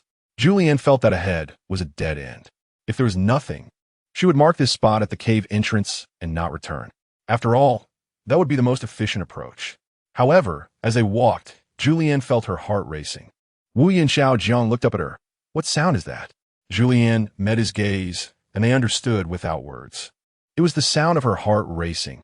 "Is my heart going to burst out?" The captain said, "Don't scare me. I don't want to see a bloody scene." The racing of her heart made Julianne's blood flow rapidly, and at the same time, her pores opened up, and she was panting. "I can't. I'm too tired. We need to find a place to rest." This required more energy than usual for Julianne, and her heart raced as if she had just run 800 meters. Wu Yin-Xiao Jiang supported her. Let us see if there are any smooth rocks ahead. It's too wet down here to sit. Okay, Julian softly replied. Let us go. I should be able to manage. I can do it. As she spoke, Julian suddenly tripped and fell. Wu Yin-Xiao Jiang sensed something was wrong. She was fine just moments ago, and as a fairy, Julian never got sick. Her body was always stronger than that of men. However, the sensation of her racing heart felt like a heart attack, and this fall was even more alarming. What was wrong with her?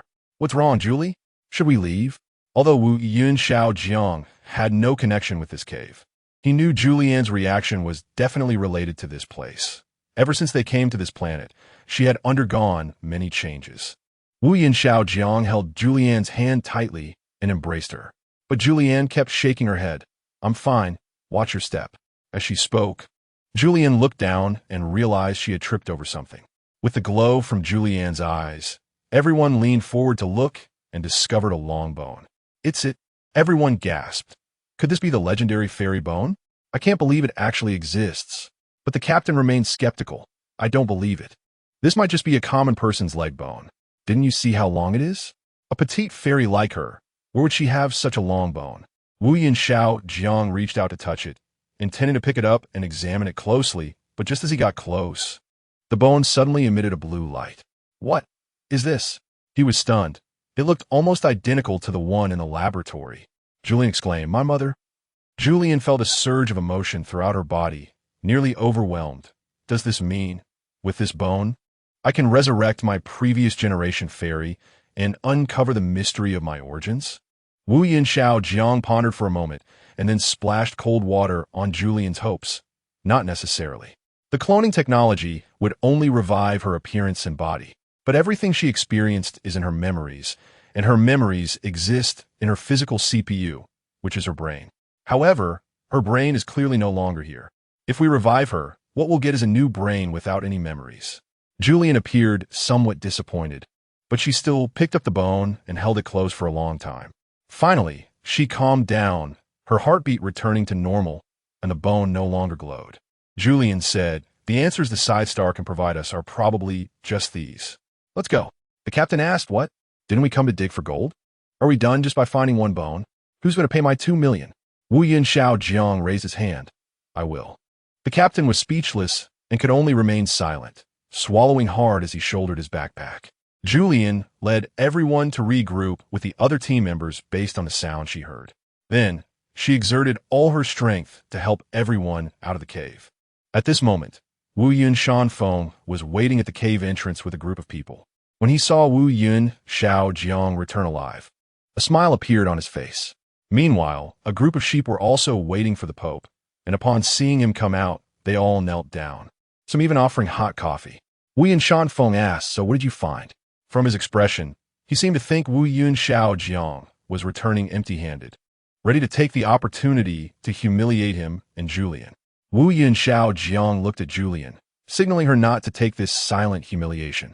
Thus, Julian pulled the bone from her embrace and held it up in front of Wu Yin-Xiao, whose eyes widened. Is this the spirit bone of another fairy? Chapter 143 Return. The Abnormal Human Research Institute. It was said that if Julian didn't come out soon, Wu Yin-Xiao would have to find reinforcements to blow up the mountain. Fortunately, Julian could clearly hear what the group outside was saying, so she returned promptly. However, the celestial bone had already been found, and Julian was certain that this was what had drawn her in. Ever since she had held the celestial bone while exiting the cave, Julian could no longer feel the energy of the mountain. From this, she could even infer that the last days of the previous generation of fairies were spent in this mountain. How lonely must she have been? Julian dared not think about why the fairy did this when there were clearly better options. Just when she thought this was the end, Wu Yin-Xiao's eyes lit up at the sight of the celestial bone. Julian knew that it was because of the research project under the Wu Yun group. They only had a very old celestial bone and could not extract much useful information, meaning that project had made no progress so far. However, if they had this new celestial bone, everything would change. Wu Yin-Xiao had long been eager to prepare the spaceship, waiting to return to Kepler 22b. This time, when he saw Julian, he was far from his usual indifference, instead striving to please her. Professor Zhu, What do you need this bone for? In the spaceship's cabin. Wu Yinshan Feng approached Julian with a grin. Why not let me have it? And I'll give you a large sum of money. Julian? Seeing Wu Yinshan Feng's demeanor, everyone present was stunned. The 20 or so bodyguards had never seen this old fox act so obsequiously toward anyone. Could it be that he was very fond of this daughter-in-law? However, there had been rumors in the martial world that Wu Yinshan Feng opposed this marriage and had quarreled fiercely with his son over it, causing Wu Yun Shaojiang to leave home in anger, with the two nearly severing their father-son relationship. What was going on now? Onlookers watched from a distance, silent. Wu Yinshan Feng spoke to Julian in a friendly tone. You see, Professor Zhu, this thing you discovered has significant value for science. It can't serve any purpose in your hands, so why not give it to us? We will also provide you with some compensation. How about you name a price? Julian, not for sale. Wu Yinshan Feng. Having been rebuffed, Wu Yinshan Feng naturally felt displeased. But he also knew that Julian was someone who responded better to soft approaches than hard ones. So he forced a smile, his face stiffening. Although he had cursed Julian 1,000 times in his mind, he maintained a flattering exterior. Julian certainly knew this. After all, she could read minds. Moreover, this old man was standing so close to her. She couldn't help but sigh. After all, you are a major entrepreneur, the founder of the Wu Yun Group, the father of the world's richest man, and chairman. You really can be flexible. Those nearby who understood Wu Yinshan Feng's temperament couldn't miss the implication in Julian's words. They stifled their laughter, and Wu Yinshan Feng glared at them in anger, then turned back to Julian with a smile. Professor Zhu, let's discuss this further when we return. Saying that, he turned to whisper something to Wu Yun Shaojiang. Although his voice was low, Julian still heard, go back and advise your woman. Julian smiled gently, watching Wu Yun Shaojiang sit next to her. This time, she whispered, Baby, why are you standing over there? Wu Yun Shaojiang.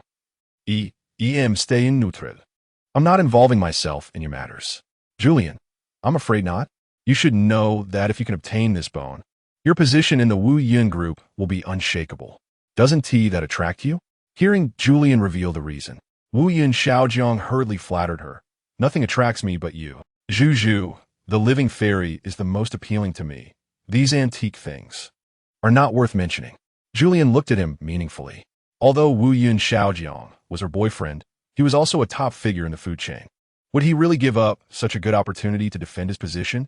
A month prior, Julian had heard that internal conflicts within the Wu Yun Group had intensified, with even elders proposing to exclude Wu Yun Shaojiang, which had drawn a stern reprimand from Wu Yinshan Feng.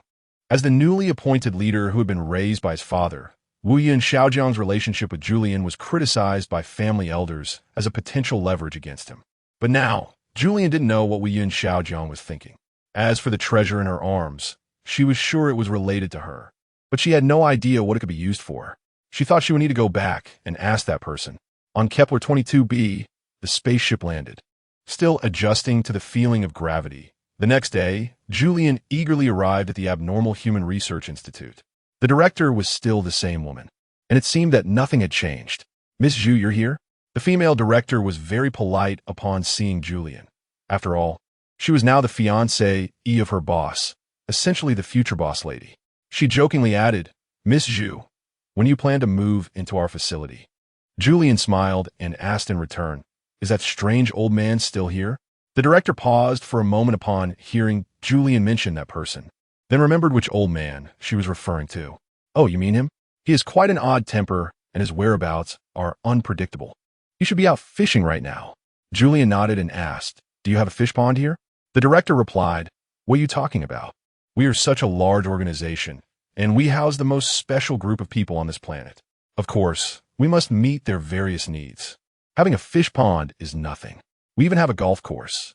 After hearing this, Julian nodded thoughtfully, signaling the director to lead the way to find the over 100-year-old old man. Sure enough, by a large pond, the old man was standing with fishing gear, intently watching the water. The scenery here was quite nice, and Julian hadn't expected that the Abnormal Human Research Institute had such a large area of wilderness and woods beyond the luxurious hotels. Watching the man back from a distance, Julian fell into deep thought. Not wanting to disturb him, she stood quietly beside him. You're here? The man didn't look at her but knew Julian was right behind him. Julian was somewhat surprised. "Your hearing is really sharp." To Julian, although the man looked to be in his 30s or 40s, based on the stories he had told last time, he now seemed like a centenarian in her eyes. The man said flatly, "Don't forget what I've been through, Miss Fairy." Julian, he even remembered that she was a fairy. Seeing Julian silent, the man asked again, "So, what brings you here? You're not asking for money from Dad, are you?" Julian, "No." This strange man had once again referred to himself as her father, which was absurd. "I, Julian the fairy, have no father." The man set down his fishing rod, tossed the fish he had just caught into a nearby bucket, and spread his hands. "Then who am I?" Julian remained silent, pulling the celestial bone from her messenger bag. "Old man, what do you think this is?" The man was slightly taken aback when he saw the bone, and soon his eyes turned red. He tightly held the bone, examining it closely. "It's her, it's definitely her, I can feel it. I can even see her in front of me, so young and beautiful, healthy." "Julian, what happened to you?" The man suddenly broke down in tears. Julian heard someone calling her name and thought it was directed at her. It took her 2 seconds to realize that the previous generation fairy was named August. Julian, of course, was also Julian. Julian couldn't even be called a name, but rather a wealthy symbol representing the legacy of the fairy. What amazed her was that just by seeing this bone, the man could think of his old lover. Julian used mind reading. This man's heart confirmed that he was not lying and did not have a talent for acting. Therefore, Julian could basically conclude that this bone belonged to the previous generation fairy, who indeed left the Kepler 22b planet for the Scythe Star, the reason for which remained unknown.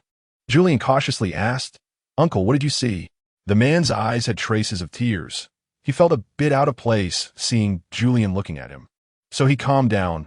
"I didn't see anything. I just know this is her. I can feel it. I never expected that after 100 years. I'm still alive, but she's gone." "Julian, are you sure?" She thought. Why would the fairy's lifespan be shorter than ordinary people's? Perhaps this man had gained the ability to live forever for various reasons. But why did the fairy die for no reason? Could it be that fairies themselves have no advantage in lifespan? But Julian still couldn't understand why the previous generation fairy would leave her boyfriend without a word during their sweetest time. Suddenly, she seemed to remember something and questioned the man. "What exactly did you do that you Haven T told me?" However, the man's eyes were filled with confusion. "I didn't do anything. I clearly remember that the night before, she said she loved me. Why did she leave the next morning?" Julian asked again. Did her body undergo any changes? Any signs of aging? The man thought for a moment and replied with certainty, "Absolutely not. She always looked very young and beautiful." "Julian, are you saying that aside from her youth and beauty, you can't remember anything else?" How shallow. The man was confused. He truly had not noticed any abnormalities. In fact, everything was as normal as usual the day before August Julian left. As for the fairy, he knew she was different from ordinary people, but that was all he understood. The man's evaluation of the previous generation fairy was, "The person in my eyes is not much different from what others say about you." Chapter 144. Inheritant Julian was at home, feeling downcast. In this small apartment, she had spent many happy times, and now she was back here again. People from Wuyun Mountain came to visit, bringing with them bags of luxury goods. Enough that Julian could never use them all in her lifetime. "Teacher Zhu, a small token of appreciation. I hope you accept it," Secretary Lu said with a sly smile. The kind that made one feel this person was hard to deal with. Julian wasn't sure if he was being intentional or just pretending. She didn't plan to keep him as a guest, so she said directly, "It was your master who sent you here, right? If it's about that bone, please leave. I won't transfer it until I figure out what it can do." Secretary Lu sat down without hesitation. "Miss Zhu, you're joking. I know you're Mr. Wu's fiancée, which is why I came to visit you. As someone who has watched Mr. Wu grow up, I thought it was only appropriate to pay my respects." Julian calmly looked at the man, but inside she was deep in thought. This man was definitely not simple. He came in with a senior's demeanor. Since he was a senior, she couldn't just continue to chase him away, could she? "Then, Mr. Lu, what would you like to know?" "This fairy will certainly tell you everything she knows." Julian casually poured tea for the man across from her and pushed it in front of him, her eyes saying, "It's just tea. Drink it if you want." Secretary Lu looked at the cup of tea with disdain, but under Julian's intense gaze, He gritted his teeth and took a sip, then praised, "Teacher Zhu, your tea skills are truly impressive." Julian replied, "Are you insulting me?" Secretary Liu looked around Julian's small room, occasionally exclaiming in admiration, "Teacher Zhu, this apartment is really quaint. I wonder if you might be interested in moving to a larger one." Julian smiled lightly. "I'll live alone. How much bigger do you want me to move?" If nothing unexpected happened. This was another form of bribery from Secretary Liu. "The houses on the East Coast are nice. We happen to have a few villas there that I can sign over to you right now," Secretary Liu said generously, mentioning luxurious villas. "Teacher Zhu, what do you think?" Julian quickly interrupted, "No need. I'm fine living here." But she felt quite stifled by the situation. Secretary Liu held back his anger and flattered her. "You are a fairy. Living in a more spacious place with a better view would benefit your cultivation." When it came to cultivation, Julian wanted to laugh. She was just a low-tier fairy. What kind of cultivation was she doing? However, this did remind Julian that the man's purpose for visiting was likely still about that bone. To be honest, Julian didn't care much about houses or cars. She was doing quite well. She wasn't very interested in material things from the outside world. But this bone had thoroughly captured her attention, and she couldn't wait to figure out everything about it. So, after thinking for a moment, Julian firmly said to Secretary Liu, "Secretary Liu, please leave. I want to give you what you want, so it's futile to say any more." Secretary Liu understood the implication. The master's message had been conveyed, and he had no further business here. However, as Yunshan's most capable assistant, Secretary Liu didn't want to leave empty-handed. So he needed to try harder. "Miss Zhu, you must understand the significance of this matter. Wuyun Group has the most advanced technology in the universe. We are also looking for the answers you seek, so if we could reach a cooperation, wouldn't it be a win-win situation?" Julian thought about it and realized there was some truth to that. Now that the bone was in her hands, even if she slept with it every day, it wouldn't do much. In fact, she only had a connection with it. It lit up when it saw her, but Julian was completely clueless about it. However, she thought that once she handed the bone over, it wouldn't be so easy to get it back. Therefore, Julian would strive to secure her maximum rights in this cooperation. "Secretary Liu, I understand this logic," Julian said flatly. "First, this bone was discovered by me, and second, it belongs to my ancestors. Although you might argue that I have no evidence, so what? By both emotion and reason, this thing is mine." Secretary Liu nodded, his eyes seeming to say, "I never said it wasn't. Rest assured, Teacher Zhu, we are not people who take by force." Julian continued, "So, since it is mine, there is no reason to hand it over willingly, right?" Secretary Liu grew a bit anxious and tried to explain, "We don't want to take it by force. We can exchange." "I know," Julian interrupted him. "So, I also want to fully participate in the project you are about to undertake. I want to ensure that my ancestors' belongings are completely secure." Hearing this, Secretary Liu finally understood Julian's meaning. This girl was very good at beating around the bush. Secretary Liu appeared somewhat troubled, but this concerns the company's advanced technology project. It would be better if you fully entrusted it to us to handle, which would avoid a lot of trouble, don't you think? "What do you mean?" Seeing Secretary Liu stammering, Julian's expression became sharp. "So, you want to use my thing for the project, but don't allow me to intervene. Is that it? Then this matter is non-negotiable. Please leave, Secretary Liu." Wait. Secretary Liu hurriedly changed his tone. "Teacher Zhu, this matter is not entirely up to me, but I can go back and persuade the master. There might still be a glimmer of hope. I certainly hope you and Wuyun Group can cooperate happily, especially since you have that relationship with Mr. Wu." Julian smiled lightly. "You may leave easily, but if we can't reach an agreement based on my terms, then I'm afraid it won't work out." Secretary Liu had more to say, but when he saw Julian open the door, it was clear she wanted him to leave. He sighed and picked up his briefcase, heading out the door, only to freeze. "Mr. Wu?" Secretary Liu exclaimed in terror. "What are you doing here?" Wu Xiaojiang's cold voice came from the hallway, and Julian quickly leaned out to look.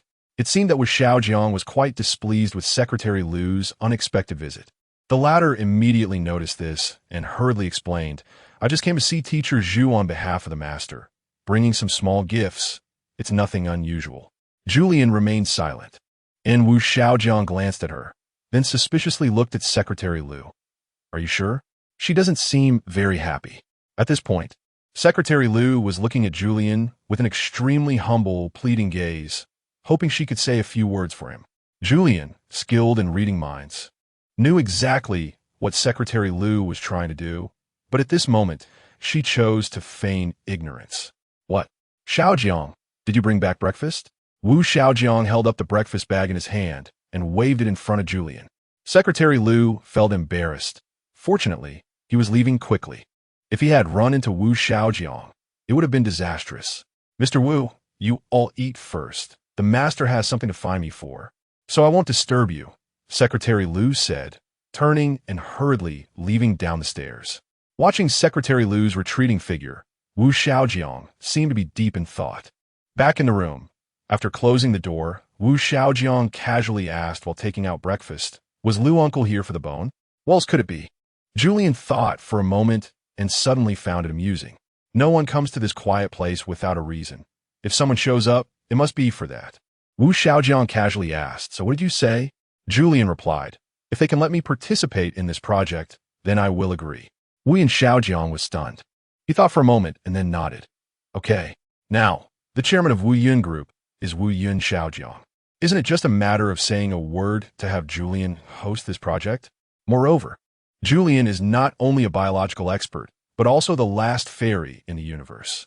For both emotional and logical reasons, she should be involved." "Okay, what is okay?" Julian looked at him in confusion. This matter seemed a bit complicated. Wu Xiaojiang's single word left Julian somewhat puzzled. Did he agree? Or was he just acknowledging that he understood? Wu Xiaojiang chuckled lightly. "Let's eat first." After dinner, Wu Xiaojiang took Julian to school. On the way, Julian cautiously covered the pocket in front of her chest. Seeing her careful demeanor, Wu Xiaojiang couldn't help but chuckle. "Don't worry, no one will come to steal anything. Even if an ordinary person got it, they wouldn't be able to control its energy." Julian asked in confusion. "How do you know?" Wu Xiaojiang replied. "I guessed. Kepler-Doris University. Today is the first day of the new semester. Due to climate change, the start of the semester has actually been postponed for a month. The school's broadcast was still playing this message. Due to the uncertainties of global climate change, we are once again welcoming everyone today. According to the Meteorological Bureau, a once-in-a-millennium little ice age is about to arrive, and the climate will be unusually cold. So please be prepared." A little ice age? Julian was puzzled. She knew about ice ages, but a little ice age probably wouldn't be as cold, but still relatively cold. The last time she heard this term was 10 years ago on TV, and she couldn't believe at the time it comes so quickly. "Did you hear that? A little ice age," several passing students were discussing. "The temperature will drop at least 15 degrees. I'm planning to open a store that sells down jackets. I'll definitely make a fortune then." 15 degrees? It might not be just that. I heard that during the little ice age, not only does the climate get colder, but daytime will also be shorter and sunlight will noticeably weaken. So I estimate that the temperature will be below zero all day. Down jackets won't have a market anymore. We should go into the mink fur business. But the cost is high. The students chattered away, discussing how to cope with the arrival of the little ice age. "How about we sell houses instead? Heated homes will surely sell fast. Everyone will want to stay indoors." "What you're saying is true. Who doesn't want that?" Another student argued.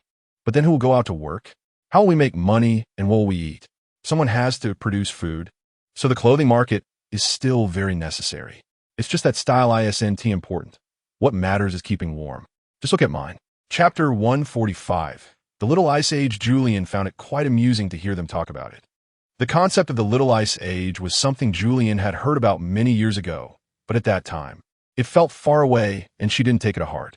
However, in the blink of an eye, the Little Ice Age had actually come before her. The formation of ice ages is a very complex climate issue, and even now, scientists related to the field have not fully understood it. Regarding the Great Ice Age, experts still have not reached a conclusion. According to climate experts, there have been occurrences of the Great Ice Age in history, roughly every few 100 million years. And after each ice age, the climate would become warm and suitable for human survival. As for the causes of ice ages, some believe it is due to gases like methane, as well as certain deviations in planetary rotation that lead to insufficient sunlight. The Little Ice Age, on the other hand, has occurred more frequently with historical records indicating that it happens approximately every few hundred years. In the past 2,000 years, there have been 5 occurrences, all documented in historical texts. In the descriptions of ancient people, it was characterized as an extreme cold climate disaster, with continuous heavy snowfall for several days and temperatures remaining extremely low, resulting in crops failing due to the climatic impact. This little ice age often lasts for several decades, or even 100 years, causing food shortages that can trigger significant social unrest and a series of problems. This made Julian think about the Scythe Star, which has a rich human history. But on this peculiar planet, humans appear and disappear repeatedly. Could this cycle of disappearance and reappearance be related to the Little Ice Age? With this thought, Julian felt that someday in the future, she would have to return to the Scythe Star to see what astonishing events might have occurred there. Thinking of this, Julian even felt a bit of anticipation. On the first day of school, Julian walked into the auditorium as usual, where the students were sitting upright and looking very obedient. Julian was satisfied and, in order to get closer to her classmates, she smiled and made small talk. "Everyone, how was your holiday?" The students felt that Julian seemed like a different person, so gentle, and they suspected there was something fishy about it, so they all pretended to be casual and answered obediently. "Teacher, I just did homework during the holiday. Nothing else." "Ms. Zhu, I was immersed in studying the new textbooks during the holiday." As expected, the textbooks you helped compile are different. They look very professional, with words and phrasing just right and no unnecessary details, definitely not your style. After this student finished speaking, he attracted strange looks from the whole class. "Hey, you can flatter. But did you really check the editorial directory of the textbooks?" The students expressed their disdain for such flattery, and soon, they all began to imitate it. "Teacher, you've become even more beautiful after not seeing you for a few months. You truly are a fairy." "Hey, teacher, I heard you and Wu Yun are engaged. Is that true?" As soon as this was said, the auditorium fell silent, and everyone looked at the brave, gossiping student with expressions of horror. That student also realized he might have said something inappropriate, so he fell silent and lowered his head. You have to know, it was the first time discussing Julian's personal matters in class. Moreover, strangely, Wu Yun Xiaojiang had not come to class at all this semester. And since Julian did not casually answer the previous question, this left everyone with a bad premonition. Were they going to break up? Just as everyone was filled with gossiping curiosity and feeling a bit anxious for the boy who had just spoken, the large screen in front of the podium suddenly turned on, displaying a conference scene. Clearly, sitting in the center of the meeting room was Wu Yun Xiaojiang. Everyone then realized why Wu Yun had not come to class. It turned out he was in a meeting. Then, Julian sighed. It seemed this class could not proceed, and everyone had to attend the remote meeting. This was the unique teaching style of Kepler-Doris University, where during a teacher's class, the conference screen could be opened at any time, terminating the class, and students would have to listen to their leaders give a meeting that could be very beneficial, wasting 2 precious hours of their lives. On the screen, the host walked to the center of the meeting room and began to host the meeting. "Hello, students of Doris University. As the founding company and investors of this campus, we believe it is necessary to hold a serious online public meeting with everyone before the world enters the Little Ice Age. As we all know, the Wu Yun Group, being the most important company on Kepler, has been committed to charity in recent years, helping tens of thousands of families struggling on the poverty line to achieve poverty alleviation and reemployment. As a large enterprise with a strong humanitarian spirit, we believe that preparing for the arrival of the Little Ice Age and helping everyone through the difficulties is the responsibility assigned to us by society." In fact, the students did not want to listen to this nonsense. Every time there was a meeting, they just wanted to hear the key points at the end. The host talked on, which was of no use. They wanted to hear Wu Yun Xiaojiang's concluding speech. Why not just get to the point? After a long while, everyone was nearly asleep, with students slumping all over the classroom. Suddenly, Wu Yun Xiaojiang on the screen opened his microphone, cleared his throat, and said, "Ahem. The teacher of classroom 1038, please maintain classroom discipline and do not let students sleep during the meeting." Hearing the number 1038, the students who were dozing off instantly woke up. Wasn't he that their classroom? Was Wu Yun Xiaojiang picking on Julian again? Why was he targeting her classroom specifically? Listening to Wu Yun Xiaojiang's words and looking at the students in the back row who were still asleep, Julian's face turned red. She didn't need to say anything more, as Wu Yun Xiaojiang had already woken the sleeping students. She was quite sure why Wu Yun Xiaojiang liked to criticize her in front of everyone, making her feel very ashamed. Even the meeting's host felt awkward. Stammering into the microphone, "Chairman, may we continue?" Wu Yun Xiaojiang coldly nodded, signaling the host to proceed. He continued, "In order to respond to the arrival of the Little Ice Age and to allow students to embrace fresh knowledge, communicate with each other, foster relationships, and grow independently, the board has decided that when the Ice Age arrives, our school district will implement a lockdown." As soon as this was said, the sub-venue erupted in an uproar, with all the students exclaiming, "Huh?" in a rising tone. "What does the Little Ice Age have to do with whether we get holiday?" Immediately, some students voiced their objections. College students are not like elementary school students. As soon as the leaders speak, they know what it means. A lockdown means that the originally leisurely college life, which allowed them to travel and see the world, would be restricted, and their basic freedom would not be guaranteed. The meeting host seemed to hear the students' complaints, so he said, "Everyone, don't misunderstand. We're talking about a lockdown, but holidays will still be given. It's just that activities will need to take place within the school." Students responded, "Isn't that the same as not having holiday? We can't go out." Then, the host smiled without speaking and handed the speaking rights to Wu Yun Xiaojiang. Silence. A crisp reprimand made all the sub-venues, that is, classrooms, instantly fall silent. No one dared to provoke Wu Yun Xiaojiang. He was a school director. When he wasn't angry, he could complain about the school's regulations, but if he got angry and someone dared to provoke him, they would truly be brave. Wu Yun Xiaojiang stared expressionlessly at the camera and coldly said, "The Little Ice Age is going to last a long time, and you are the youngest top talents on this planet. You are the hope of Kepler.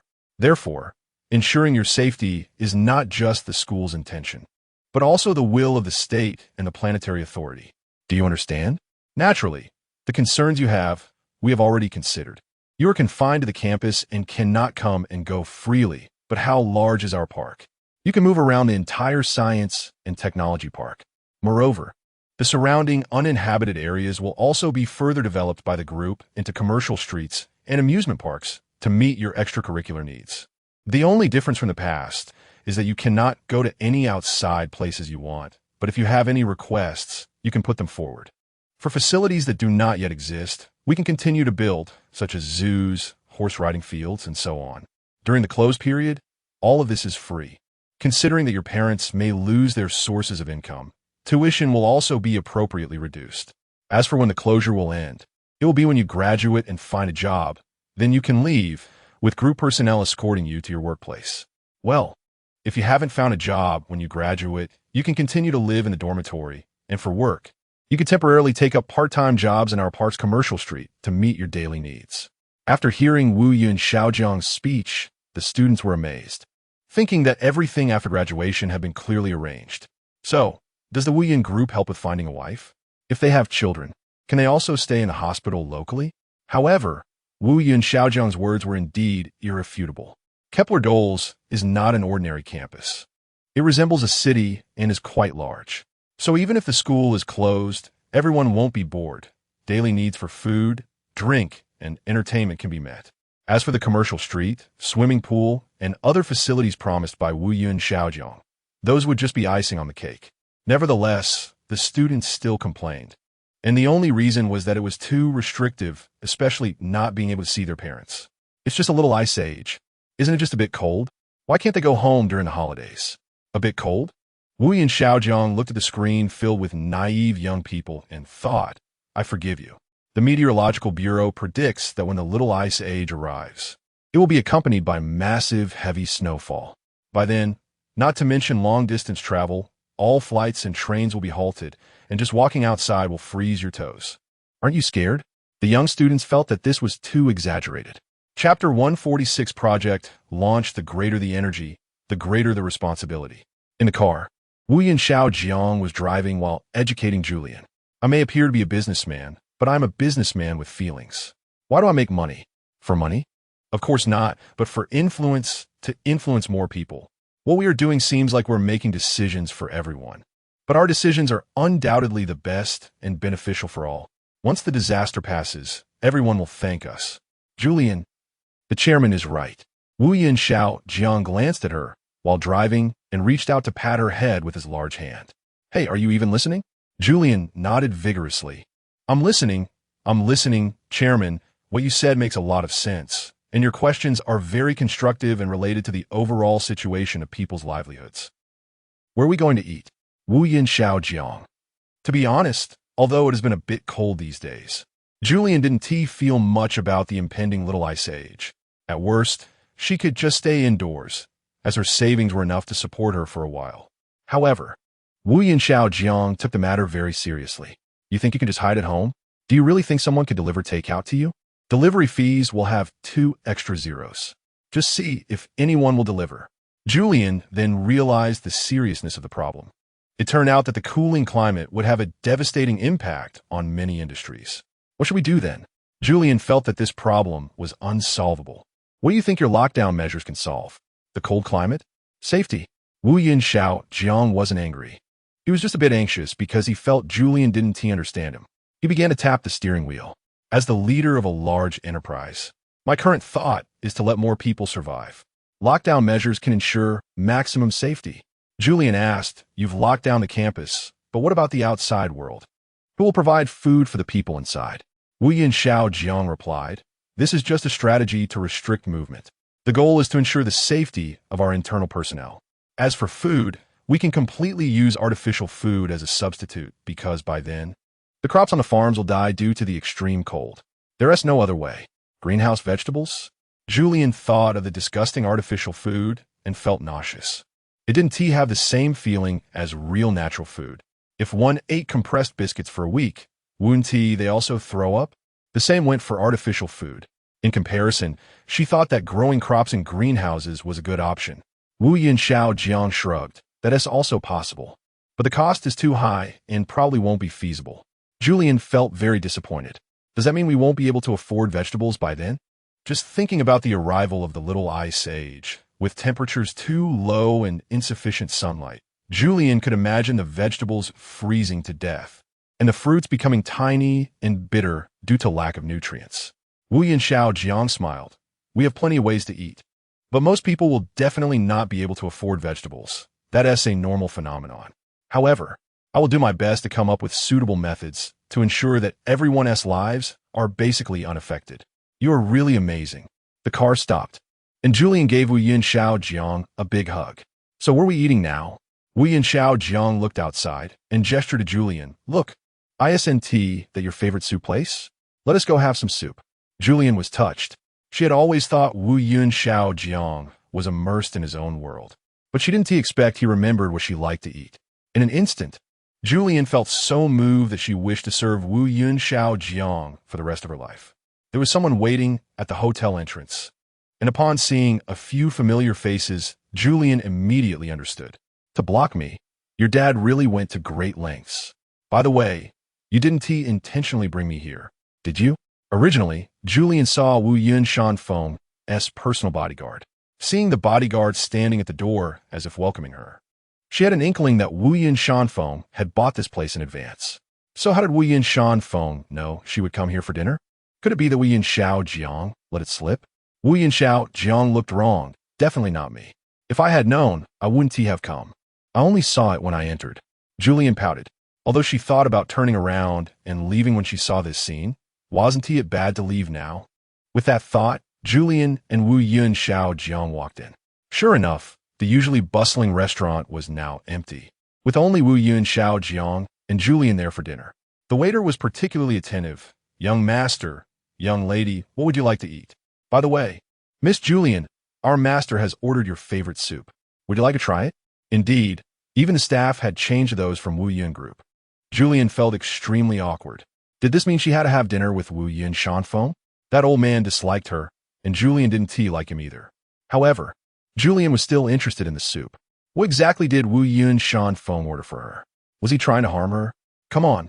Thank you for your master's kindness. How could I refuse? Julian smiled sweetly at the waiter, who was taken aback and then beamed. All right, Miss Julian. I'll go get your soup right away.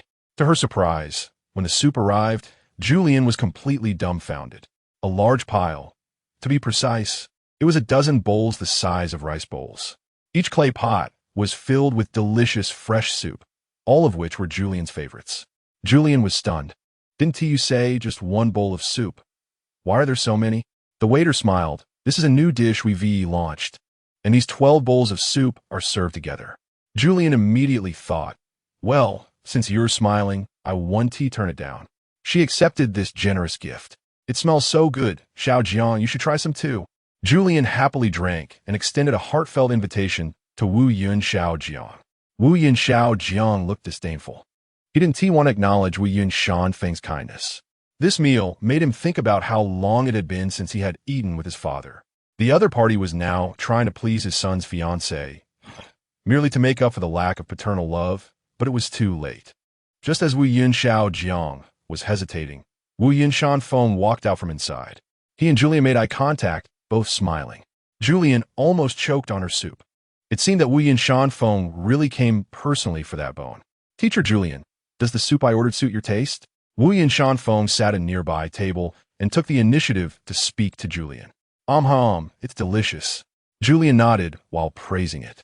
After all, she couldn't say she didn't like it because it was indeed good. Even though she knew this was just a tactic of Wu Yun Shanfeng, the soup had indeed won Julian's heart. I'm glad you like it.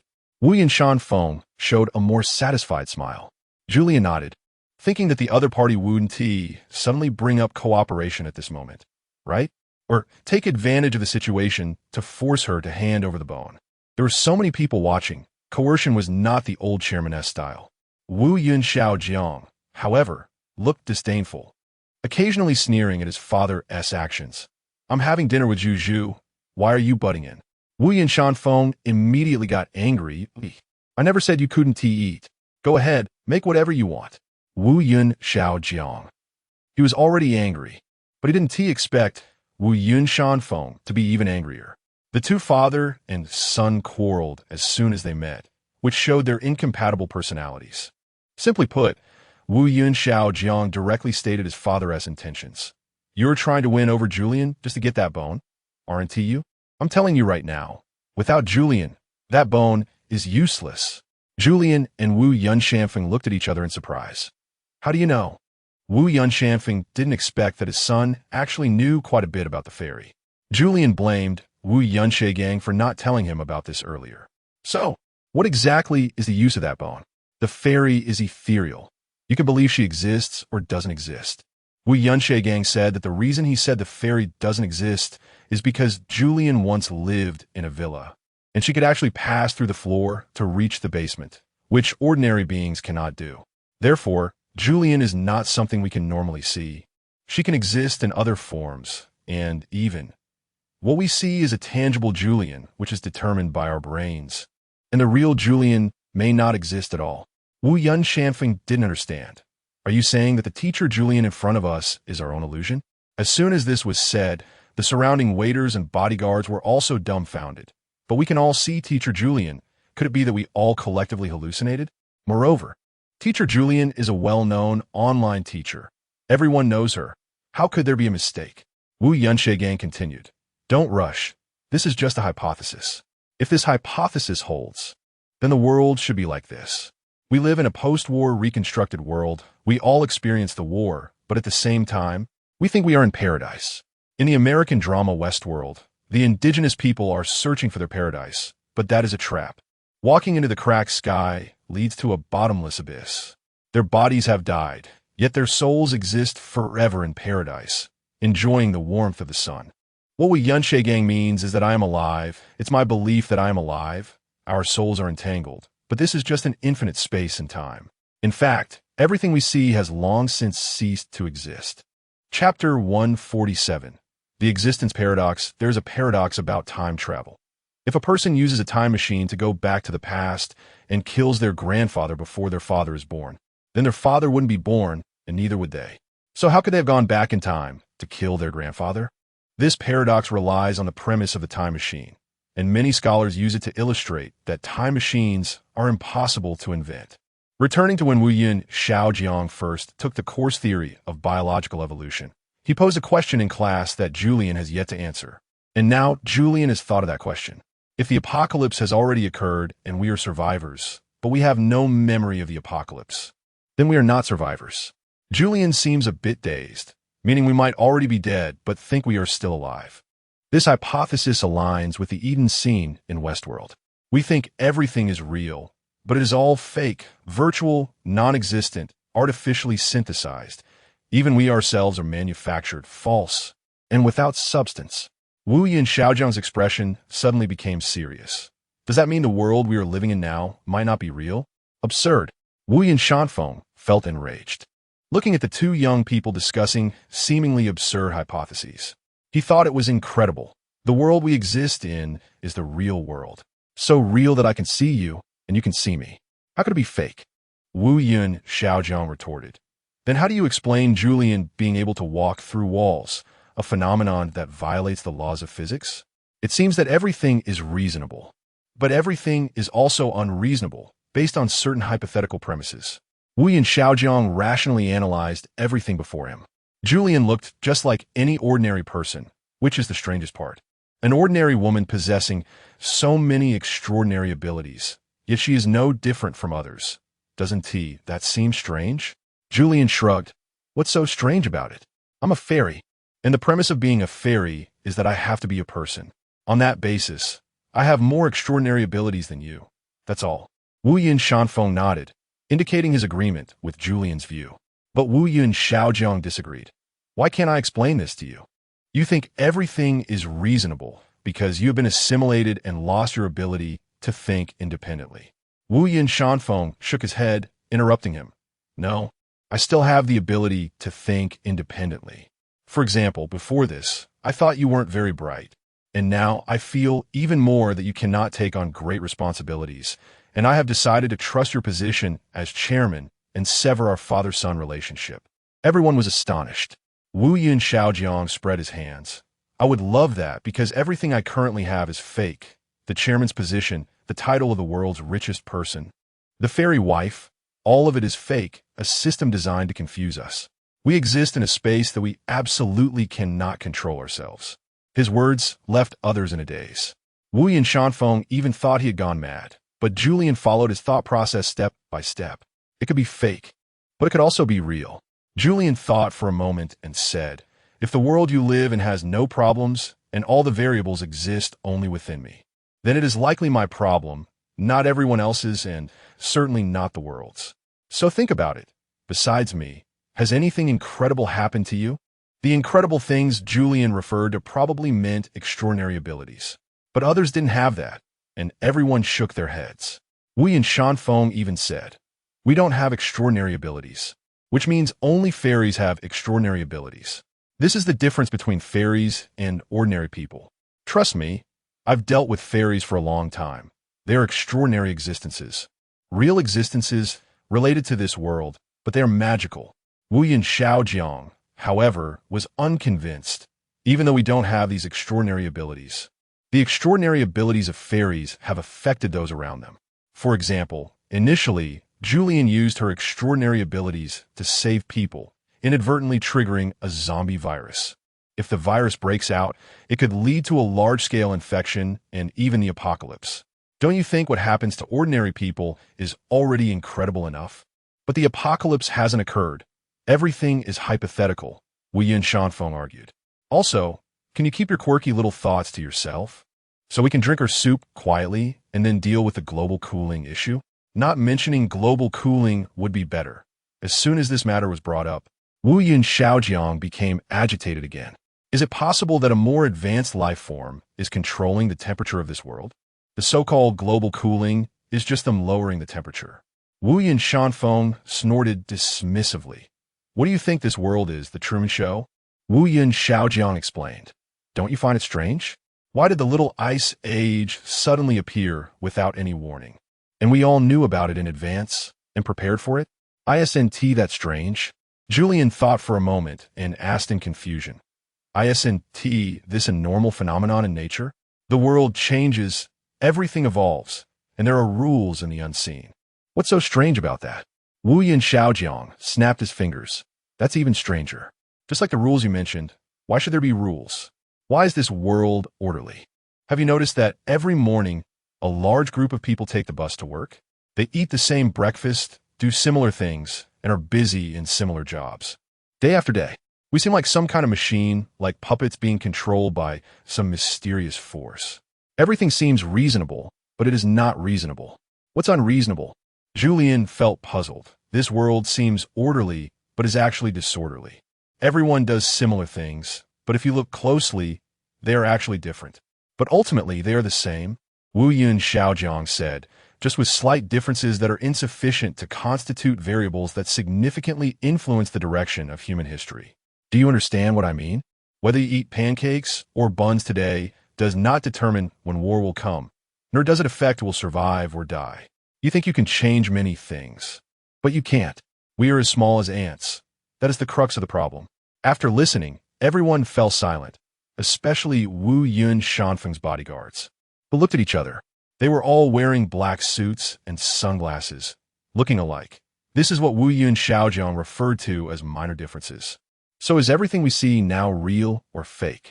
Julian posed a soul-searching question, pulling everyone back to reality. If the world we are in now is real, then we will face the issue of global climate cooling. Julian analyzed that this would be a severe test. As a benchmark enterprise on Kepler, Wu Group also has an obligation to play a significant role during this time. But if all of this is false, then everything we are about to do will be meaningless. So should we do it or not? Of course we should do it. Wu Yun Xiaojiang, who has always been contrary to the mainstream opinion, decided that not only should we do it, but we must do it very well. Why? Didn't you just say that all of this is meaningless? Is the world we live in fake? Wu Yinshan asked mockingly. Wu Yun Xiaojiang ignored him and explained the significance of doing this. Precisely because it might be fake, we should prepare well to face the upcoming problems. If it is not fake, then the Little Ice Age will indeed come, bringing great disasters to this planet. By then, it will be too late to regret. On another note, if it is fake, then we are in a predicament where everything is not under our control. The whole world is just a game. Winning in this game is extremely difficult, so we must prepare even more thoroughly. The crowd was confused but felt that what he said made a bit of sense. Wu Yinshan thought for a moment and made a concluding statement. In other words, your viewpoint hasn't really affected us. Everything still needs to be done step by step. So, can I say that what you just said was nonsense? Wu Yun Xiaojiang defended himself. Of course not. The questions I raised are very forward-looking and have important discussion value and research significance. But right now, the most important thing is to face the upcoming issue, the arrival of the Little Ice Age. As for the issue of the fairy.S Withered Bones project that you care about, you can ask Julian herself for her opinion. Saying this, Wu Yun Xiaojiang directed the conversation towards Julian, looking at her with encouragement in his eyes. However, Julian seemed a bit scared and said, "How about, if I participate in this project, I will agree to your proposal, otherwise, it's off the table." Wu Yinshan clapped his hands. "That's great. Of course. I agree. Having you in charge of the entire project is perfectly fine." Chapter 148 New Bones at the headquarters of Wu Yun Group. In a large laboratory filled with a sense of technology, everyone sat around chairs, watching the huge glass cabinet in the center where a bone was lying horizontally. Julian was sitting close to the glass cabinet, motionless, staring at it. Suddenly, Julian's gaze intensified, and two beams of purple light shot out from her eyes, leaving the shareholders around her stunned. But that wasn't all. The key point was that after the bone sensed the purple light, it seemed to come alive, beginning to flicker with blue light. This scene was quite bizarre, and everyone expressed their disbelief. Seeing this, Wu Yinshan proudly told the shareholders, "Look, how about that? This is the magic of the fairy." The surrounding shareholders immediately lined up to flatter him. "Chairman Wu Yun, this thing is really amazing. Where did you get it? Also, does this thing have a connection with Teacher Julian?" They seemed to have a reaction. Some shareholders raised questions. "This bone looks nice, but what is its actual use?" "It emits light, that's its use. In the absence of any power supply, this thing can actually emit light. Don't you find that very strange?" At the same time, others expressed their thoughts. This viewpoint successfully attracted everyone's attention. No electricity, no energy consumption, and it can emit light. Don't you think that's very unreasonable? Another person glanced at Julian and said, "Isn't it because Teacher Julian is here?" When Teacher Julian wasn't looking at it, that thing didn't emit light. So I believe it's due to the fairy herself, not an energy supply issue. Perhaps the fairy herself can provide energy. Then where does the fairy's energy come from? Could it be from the food I eat? Seeing everyone's eyes suddenly turn to her, Julian felt a bit at a loss.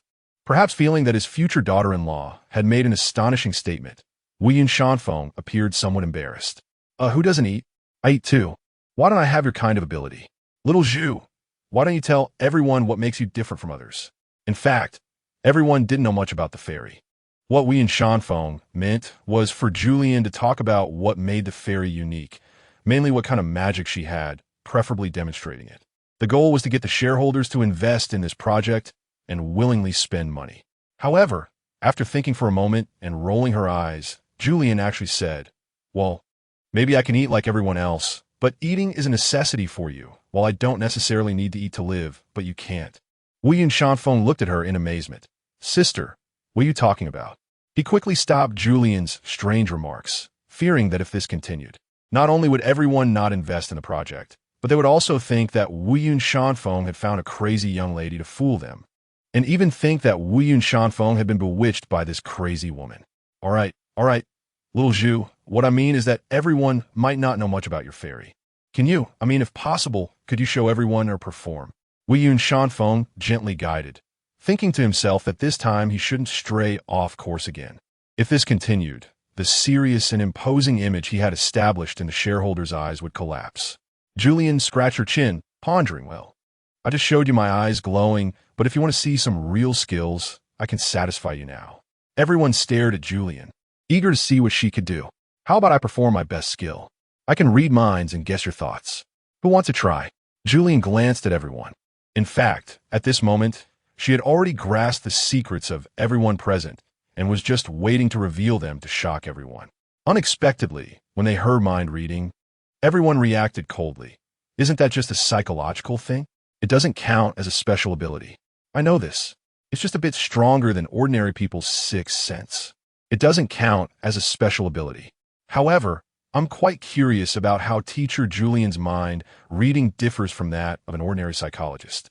Because I've had some conflicts with my wife recently and just saw a psychologist a few days ago, but I feel the effect wasn't very obvious. That's normal." Upon hearing this, Julian immediately became interested. "I can see. Your wife has cheated on you, Mr. Zhang. Her heart has long been elsewhere. So you might as well get a divorce to protect her assets." "Don't say such things." The person in front of her looked at Julian in disbelief, then turned to the man next to him, who was also looking at him, expressing the same doubt. It turned out that the person in front of Julian was surnamed Wang, and the man beside him was Mr. Zhang. Mr. Zhang's eyes flickered, but he quickly regained his composure, picked up his briefcase, and intended to leave, saying as he walked, "What fairy? What bullshit project? Trying to stir up trouble between me and old Wang. I won't invest in such a project. Crazy woman." Who knew that Julian would be very angry upon hearing this. And she actually flew to the door to block Mr. Zhang's way. If Julian saying she could read minds had provoked ridicule, then this ability to fly completely changed everyone's view of her. Everyone's mouths dropped in astonishment, realizing that the fairy really had some skills. Mr. Zhang was a bit frightened, but still mustered his courage to arrogantly say to Julian, "Get out of the way, young lady. Considering you are the girlfriend of Chairman Wuyun, I won't hold it against you. Put away your tricks and don't spread gossip. Otherwise, don't blame me for disregarding the feelings of the Wuyun family." Julian had never experienced this before. What she had said was what she saw, and being scolded by Mr. Zhang naturally made her feel wronged. So she simply confronted him. "Mr. Zhang, I can read minds, you know. Your heart tells me that you didn't attend the shareholders meeting the night before because you secretly met with Mr. Wang's wife at the Marriott Hotel. But you told everyone there was an emergency meeting at your company. If you want to prove your innocence, why not show everyone the expense records? Otherwise, all the big shots present, checking the hotel records at the Marriott shouldn't be difficult, right?" Mr. Zhang was stunned. He instantly realized that this girl was definitely not simple and most likely came prepared. So he questioned, "Who sent you? Did my wife ask you to investigate me? Fabricating evidence of my infidelity?" Julian sneered. "You know whether it's fabricated or not. After saying that, she turned to Mr. Wang. Hey, Mr. Wang, if I'm not mistaken, your wife told you she went shopping with her girlfriend last night, but she didn't buy anything at all. This morning, you even praised her for being frugal and good at managing money. As soon as these words came out, everyone couldn't help but laugh. Mr. Wang's face turned red with embarrassment. I never doubted her. I wondered why she spent all night shopping. Wait, I'm going to call that girlfriend now. By the end, Mr. Wang himself was not sure anymore. Mr. Zhang reached out to stop him, but it was already too late. Mr. Wang's phone had already connected. Hello. Xiaomei, did my wife go shopping with you last night? He put on speaker for everyone to hear. On the other end of the line, a sweet voice came through. Oh, Wango, what are you saying? Ever since I fell out with AI GL last time. She hasn't played with me for a long time. It's been over a month now, right? Okay, I got it. After hanging up the phone, Mr. Wang's veins bulged on his arms. He wished he could tear Mr. Zhang apart. But my wife keeps telling me every few days that she is going shopping and getting her nails done with Xiaomei, and she doesn't come home all night. Although Mr. Zhang appeared calm on the surface, beads of sweat the size of soybeans had already fallen from his forehead. He clenched his fists tightly, his palms sweaty. Brother Wang, listen to me. There must be a misunderstanding here. Don't listen to this little girl-esque nonsense. My relationship with your sister-in-law is innocent. After all these years, you still don't trust me? Shut up. Mr. Wang could no longer listen. He rushed up from behind and punched Mr. Zhang in the face. Is this how you repay me for our years of friendship? Huh? Is this how you treat me? After the punch, Mr. Wang was still not satisfied. He grabbed Mr. Zhang's finger and used his fingerprint to unlock his phone, finding the payment records. Sure enough, there was a transaction from the Marriott Hotel last night. See, I didn't wrong you, did I? Mr. Zhang wiped his mouth and looked. It turned out to be blood, and he fainted. Someone in the crowd shouted, "Call an ambulance." At that moment, Wu Yunshan's bodyguard was already on the phone calling for an ambulance, and a few people carried Mr. Zhang out. As they passed the door, Wu Yunshan glanced at Julian, as if to say, "Look at the trouble you've caused me." Although Wu Yunshan looked very imposing, Julian was not afraid of him at that moment. Instead, she playfully stuck out her tongue and said, "Chairman, you don't have any secrets you don't want people to know, do you? Come on, let me see." No, stop. Wu Yunshan waved his hand. Let's leave it at that for today. You go check on Xiao Jiang. How is it on that side? Here's the key to the laboratory door. Let your assistant lock it up later. I have a meeting to attend, so I'm leaving. Julian watched a group of well-dressed men walk away, shrugging helplessly. Is the human heart really so easy to see through? It seems everyone has secrets, and not just one. Thinking this way, she suddenly felt much more relieved.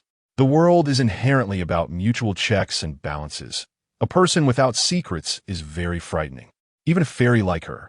Julian has secrets and fears. Chapter 149 Project Launch. Meanwhile, at the Kepler-Doris University Conference Center, Wu and Xiaojiang sat in the middle, expressionless, looking at everyone present. In this large conference room were the senior executives of the university's board of directors, internal leaders, and the tardy Julian. Sorry, everyone.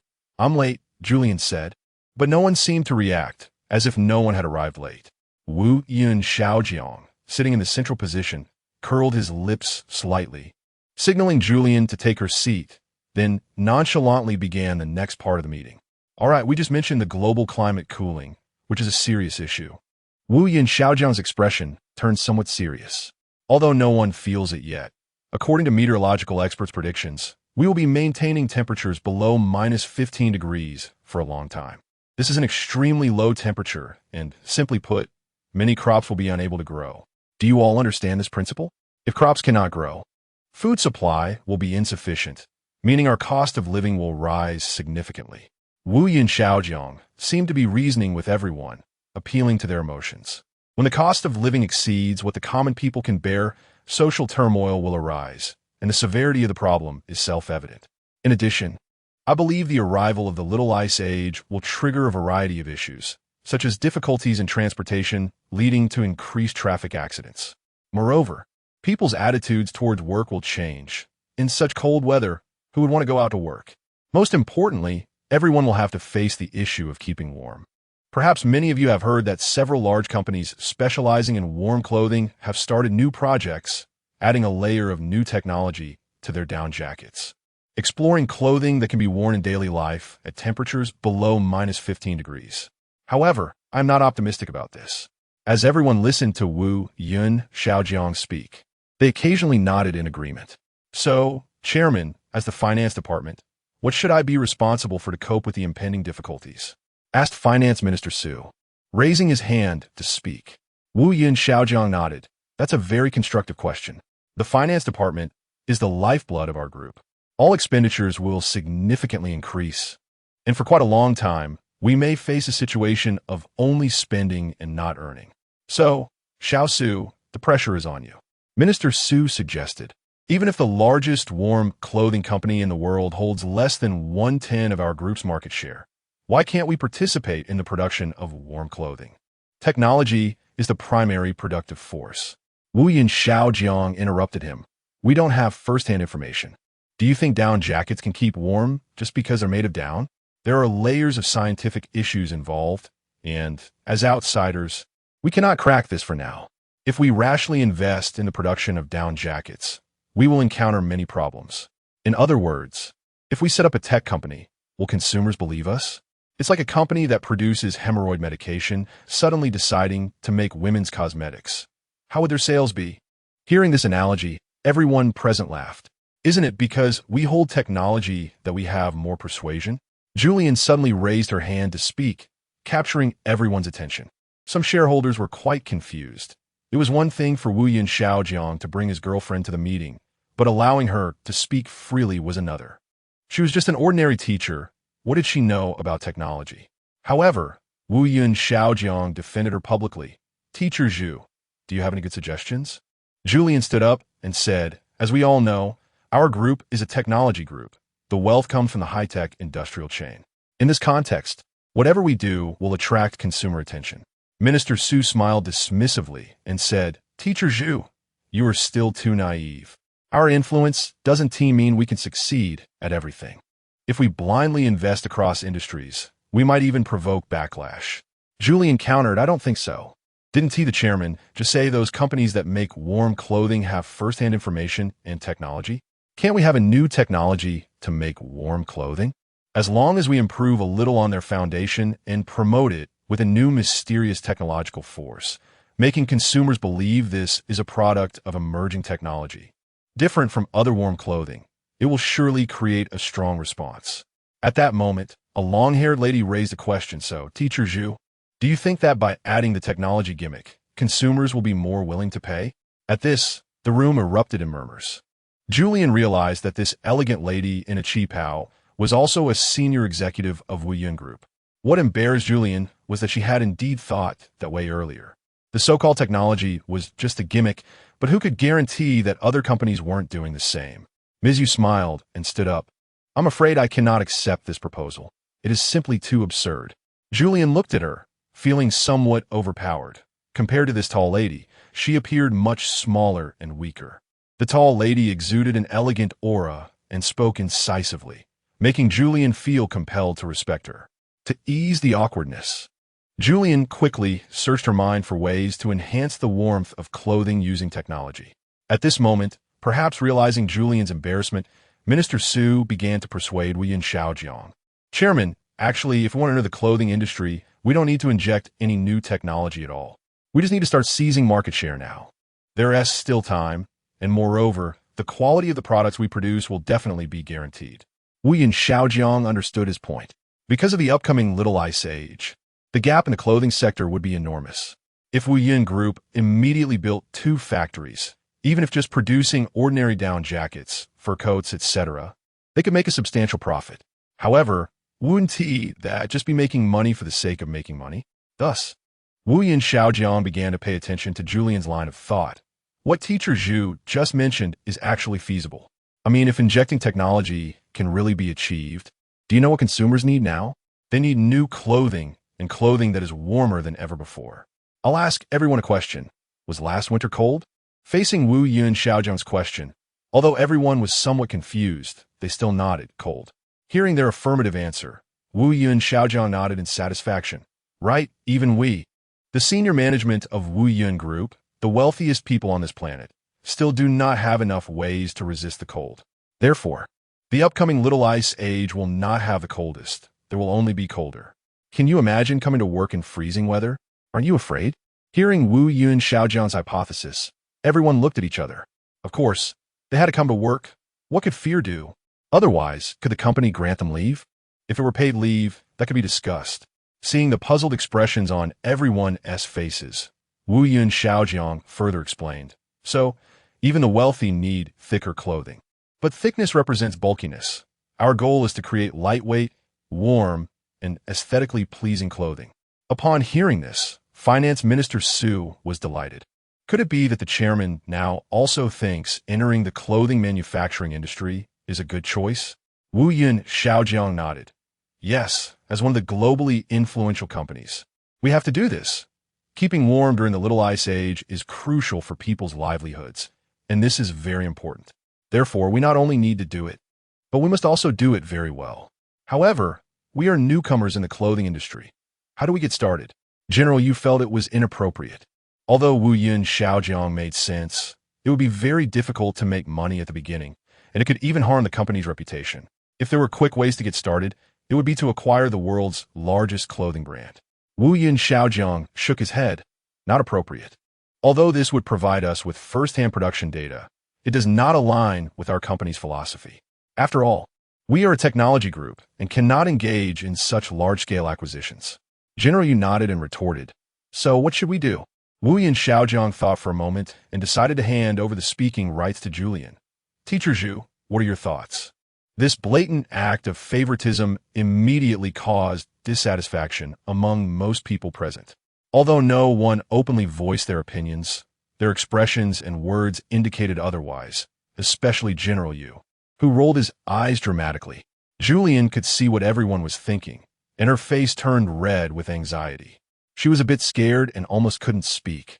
But when she caught General Yu's gaze, her confidence surged. It turned out that Julian used her mind-reading abilities to see that General Yu had feelings for Wu Yun Xiaojiang. However, looking at this woman, who seemed incredibly elegant and not young anymore, Julian was furious to find that she was coveting someone else's boyfriend. Thinking of this made Julian extremely angry. Although we don't have first-hand data, most of the information in the clothing industry is publicly available, even if some things are confidential. Let's assume there are some technologies that haven't been disclosed. As the world's most advanced technology company, we can already purchase their fabrics from the market for analysis. How hard can that be? Julian rambled on, and while others seemed to understand, some had already changed their views on her, no longer seeing her as just a pretty face. As for the technological issues I mentioned earlier, everyone didn't give me enough time to explain, especially some who speculated on this basis, making me feel quite anxious. Wu Yun Group is a united and progressive company, not one that is internally conflicted. Do you understand what I mean? Saying this, Julian fixed her gaze on General Yu. General Yu tightened her chi-pao. Chapter 150. The Secret of General Yu. General Yu tightened her chi-pao, her eyes flickering uncertainly. She knew that Julian was talking about her, but her face remained calm, showing no discomfort at all. She even added appropriately, yes, what the Wu Yun Group needs most is unity. We shouldn't engage in scheming against each other. Wu Yun Xiaojiang's lips revealed an awkward smile. He felt that there was something between the two women, but as a rough and careless man, he couldn't grasp the underlying reason. Thus, he could only change the subject. In that case, let's end our meeting here for today. We can disperse, and I will arrange another meeting with the HR department another day. It's getting late, so everyone should tidy up and go home. Everyone was quite pleased with Wu Yun Xiaojiang's generosity. He rarely let things go so easily. In the past, even if meetings went late, everyone had to return to the office to clock out before leaving. Unexpectedly, they could leave directly from the meeting room today, which was unprecedented. However, everyone believed that it was because Julian was present that Wu Yun Xiaojiang lost his composure and even took work less seriously. As people gradually left, only Julian, General Yu, and Wu Yun Xiaojiang remained, making the large conference room feel empty and awkward. Julian took the initiative to greet General Yu. Is there anything else? Why aren't you going home? General Yu smiled and said, actually, I wanted to say a few words to General Wu Yun, but since Miss Julian is here, it seems you two have plans for tonight, so I won't disturb you. Oh, no, no, no. Julian waved her hands repeatedly, You can say whatever you want to him. I won't disturb you too. I'll just wait here. General Yu's eyes began to dart again, feeling somewhat awkward. Julian knew that General Yu didn't really have anything to say. She had stayed only to see Julian's reaction. Therefore, General Yu was clearly provoking her. Wuyun Xiaojiang, however, remained indifferent. Sister Yu, let's talk about it tomorrow. Don't keep Zhu waiting, she isn't very patient. After saying that, he took Julian's hand and left the meeting room without looking back. Julian could already hear General Yu cursing internally. After getting into the car, Julian obediently sat in the passenger seat this time. She looked at Wuyun Xiaojiang's profile and thought how handsome this man was. As the car drove steadily, Julian suddenly said, I think General Yu is interested in you. Wuyun Xiaojiang slammed the brakes abruptly, almost throwing Julian against the windshield. Julian was startled. What are you doing? You say Sister Yu. She's almost 40. What could happen between us? Wuyun Xiaojiang said lightly, Don't think too much. I don't have feelings for her. I know. Julian smiled lightly and said, But she has feelings for you. Wuyun Xiaojiang shook his head. So what? I already have you. This is something everyone in the company knows. She isn't oblivious. If she openly tries to dig a wall from under me, she probably wouldn't want to stay in the company. For some reason, hearing Wuyun Xiaojiang use the phrase digging a wall made Julian feel particularly amused. How humble for a chairman to describe himself that way. Julian shook her head. Who knows? What are we having for dinner? I'll cook, Julian suggested. Too much trouble. Wuyun Xiaojiang smiled lightly and said, After you cook, I'll still have to clean up. We might as well eat at a restaurant. Anyway, there are around 80 out of 100 restaurants near Wuyun Mountain that are under my father's name. Ever since that last incident, he has bought up almost all the restaurants you like. Really? Julian felt a bit complicated. It seemed that the matter meant a lot to him, but it was equally important to her. After a long day of attending 2 meetings, Julian was quite tired. Now she finally had time to relax, looking out at the night scenery, reflecting on a year and a half spent with Wuyun Xiaojiang. She suddenly felt that their relationship had become much more subdued over time. But that was fine. Life is like boiling water, burning for a long time only to produce a few bubbles in the end, ultimately returning to silence. Those crazy days were still remembered. But great ups and downs are not the norm of life. The mundane is what you should experience the most. Xiaojiang, I love you. Julian suddenly turned her head, tears glistening in her eyes as she said to Wuyun Xiaojiang. Huh? Wuyun Xiaojiang looked at her, not knowing what had happened. He was somewhat flustered. Zhu, what's wrong? I love you too. The car stopped steadily by the roadside, and the two embraced tightly inside the car. This was the feeling of love. Sometimes, it only takes a hug. As passion faded, what remained were values and a sense of responsibility.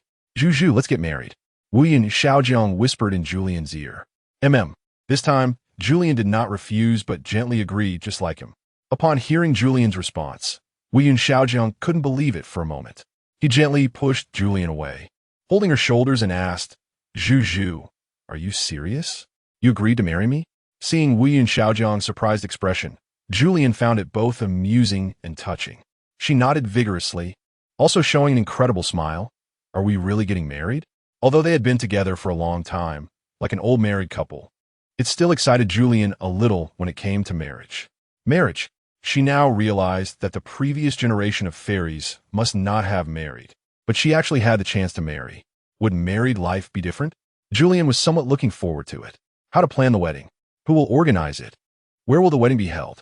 Which friends and family should be invited? These questions flooded into Julian's mind, making her feel both overwhelmed and excited. Seeing Julian's breath quicken, Wuyun Xiaojiang quickly patted her chest. Dear, calm down. After all, this isn't a big deal. It's something we all experience, and besides, I will be with you. No matter what the future holds, I will face it with you. Hearing Wuyun Xiaojiang say this, Julian felt much more at ease. As long as Wuyun Xiaojiang was by her side, nothing was insurmountable. Baby, let's go eat first. Wuyun Xiaojiang took Julian's hand and got out of the car, strolling through the bustling market. To be honest, since returning to Kepler 22b, they had been busy for several days and hadn't had much time to wander around. This city seemed much the same as 2 months ago, but also somewhat different. It had gained some new things, yet some previously new shops looked a bit old. Looking at the bustling market, Julian felt a surge of emotions. In the blink of an eye, The changes made one feel as if this world were fake. Yet being in it made everything feel real.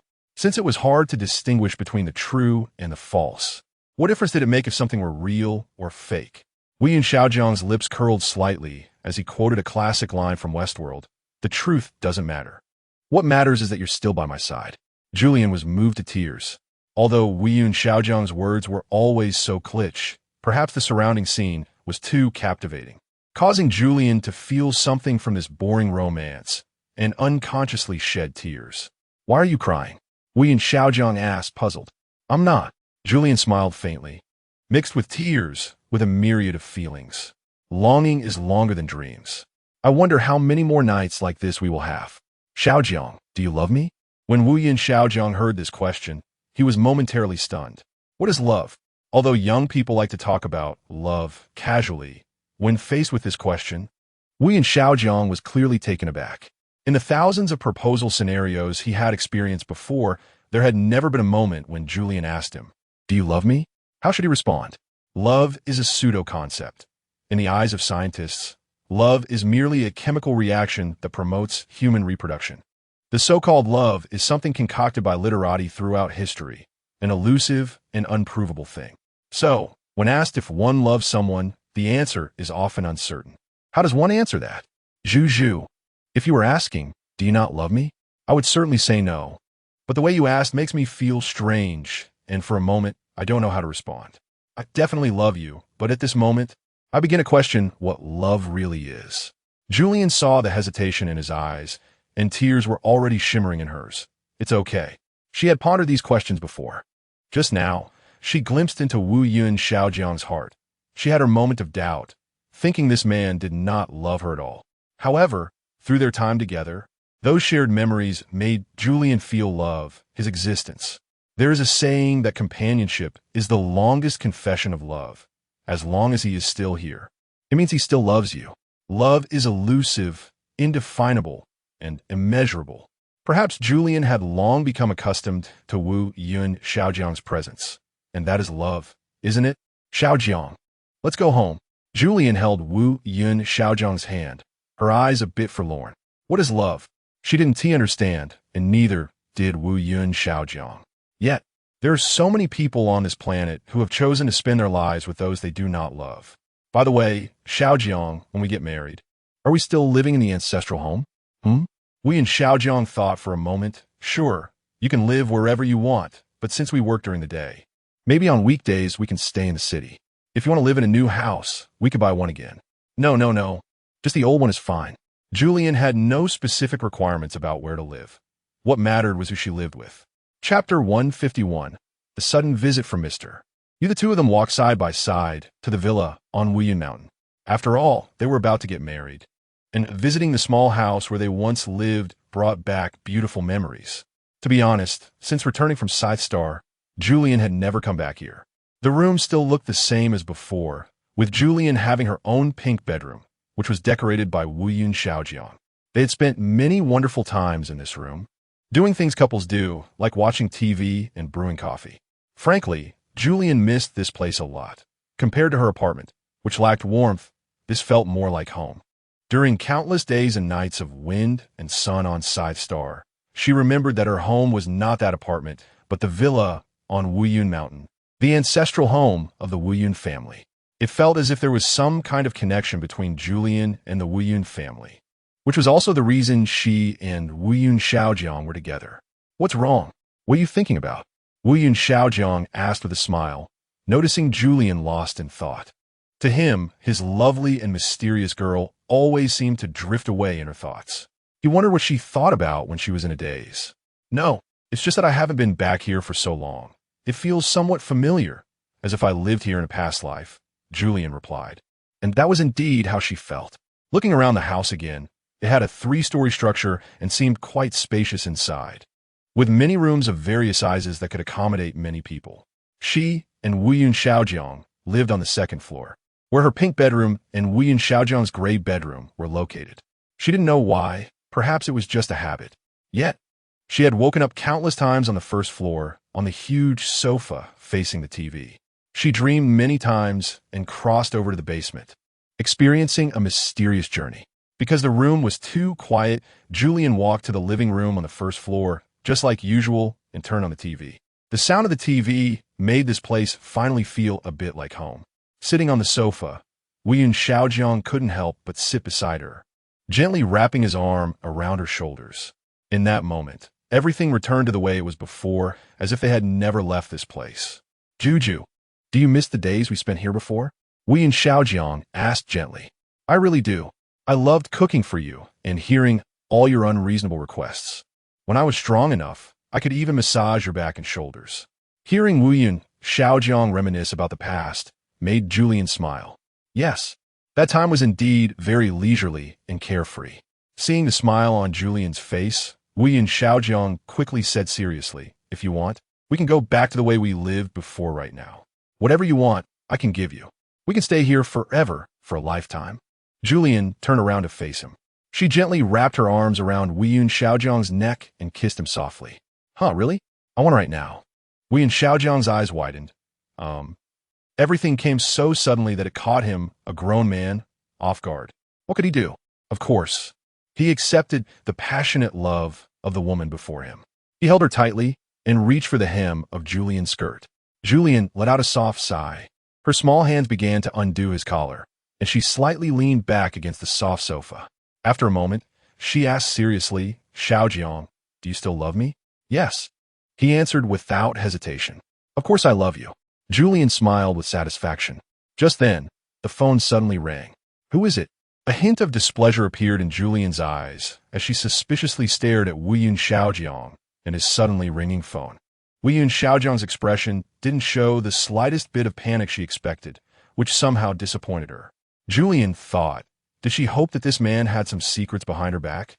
Wuyun Xiaojiang picked up the phone to check the screen and then showed an impatient expression. He tossed the phone aside and muttered, Mr. Yu. Julian was slightly taken aback, a hint of an awkward smile appearing on her face. Why don't you answer it? Actually, she wanted to ask, why would a woman call you so late at night? But she held back, because Wuyun Xiaojiang had clearly told her before that he had no feelings for Mr. Yu. If she pressed on now, it would surely make him feel uncomfortable. So even though she was unhappy, Julian chose to remain silent. Wuyun Xiaojiang coldly said, it's annoying. Why is he looking for me at this hour? There shouldn't be anything particularly important. Besides, I don't like talking about work after hours. Implying that Mr. Yu's call was likely about some minor work issue and not personal. He said this to alleviate Julian's doubts. Suddenly, Julian had a whimsical idea and asked, can I see your phone? By this time, the phone's ringing had stopped. Wuyun Xiaojiang was slightly taken aback, then replied, why not? Although he wasn't very keen on it. After all, a young and domineering CEO would definitely have things on his phone that he wouldn't want his girlfriend to see. Various important business information, secrets, things he didn't want any outsider to know. But as Julian's boyfriend, letting her see it would avoid some potential conflicts. So, Wuyun Xiaojiang agreed. Julian smiled with satisfaction and waved her hand, saying she wouldn't look, that was nothing, just a joke, and that she trusted him. This was indeed just something Julian casually said. After all, how could a fairy who was adept at reading minds be curious about the contents of her boyfriend's phone? From Wuyun Xiaojiang's eyes, she could tell that this man would never cause trouble outside. After a while, the phone rang again. Julian said, you should answer it. If you don't, she might keep calling. After thinking for a moment, Wuyun Xiaojiang picked up the phone. Hello, Mr. Yu, what is it so late? Although Wuyun Xiaojiang was somewhat impatient, he still maintained the courtesy he had towards colleagues at work. Is it not okay to call? I just wanted to ask. Mr. Wuyun, my computer is broken. Can you come help me fix it? A soft voice of a woman, still charming, came from the other end of the line. This tenderness could easily move even Julian, a woman, to sympathy. Wuyun Xiaojiang sighed heavily. Isn't the bonus I gave you this month enough to hire a repairman? Why not seek help on the platform instead of choosing to call me, the slowest method? I'm not a computer repairman. Julian was surprised, her mouth agape. This man really is too straightforward. Even his voice sounds so pleasant. I really like it. The woman on the other end sounded a bit disappointed. I just wanted to call you, Mr. Wuyun. Is it wrong to call even if there's nothing else? Wuyun Xiaojiang coldly responded. Can we talk during the day? I need a rest at night. Don't you sleep at night? I can't sleep. The woman's voice sounded aggrieved. with a hint of a pout. Mr. Wu Yun, I'm home alone and can't sleep. Can I come to your villa to find you? Of course not. Wu Yun Xiaojiang felt a headache. Mr. Yu, I really don't know what you're thinking. How could you come to my house? If my colleagues hear about this, it will spread like wildfire. Where am I supposed to put my face? Julianne, wow, it turns out this man actually cares about his reputation. Mister, you seemed a bit displeased. Can you open the door? I'm at your doorstep, and the car is parked right outside. Wu Yun Xiaojiang was stunned. What on earth are you doing? He turned to look at Julianne, seemingly seeking help. Then he walked to the window and indeed saw a car with its lights on at the entrance. He immediately hung up the phone and said to Julianne, Quick, use your special power to blow this woman away. Julianne, she's come to see you. Maybe it's something important. Shouldn't you go out and talk to her in person? Wu Yun Xiaojiang appeared somewhat impatient. You don't know. Ever since I came back this time, she's been calling me nonstop. I'm almost driven crazy. As a senior executive in the company, I can't just fire her directly. I have to consider my father's reputation. But rest assured, there's really nothing between us. You could be completely at ease with that. Julian nodded, always fully confident in Wu Yun Xiaojiang's character. You should go and clear things up with her. It's not easy for a woman to come to find you late at night. Wu Yun Xiaojiang thought it made sense and said to Julianne, How about you go instead? You're braver. Julian shot him a look. Hurry up, go, and come back quickly. Yes, as a man, how can I let my girlfriend handle this? I'll go. I'm going right now. Wu Yun Xiaojiang seemed to have made a significant decision, casually opening the door. You wait in the bedroom for me. I'll be right back. Okay. Julian nodded and hid behind the curtain. In the distance, Wu Yun Xiaojiang walked to the iron gate, and a woman got out of the car outside, looking at him face to face through the gate. As someone with keen hearing, Julian certainly captured all their movements. Their conversation was as clear as if it were happening right next to her, almost as if it were meant for her to hear. Xiaojiang, you finally come out to see me. The woman's voice was a bit agitated, with a hint of tears. Julianne, who can stand this? Chapter 152. Cold weather. Julian hid quietly behind the curtain, occasionally looking up to see the woman at the entrance. She found that the woman seemed to be looking at her as well. Julian could even feel that the words coming out of the woman's mouth were not meant for Xiaojiang, but for her. Could it be that the other party knew Julian could hear her? Xiaojiang, you don't know how much I miss you when you're not at the company. The woman's voice was somewhat choked, expressing her deep longing for Wu Yun Xiaojiang. I would rather work overtime at the company, as long as you are there, just to spend a little more time with you. Ms. Yu, please don't speak like that. It's inappropriate. Wu Yun Xiaojiang calmly declined. No, Ms. Yu's voice grew agitated. Ever since you got a girlfriend, you've been neglecting your work, and everyone sees it. Even Mr. Wu Yun has noticed. Can't you feel it? What does that mean? Wu Yun Xiaojiang retorted. Julian, nanny?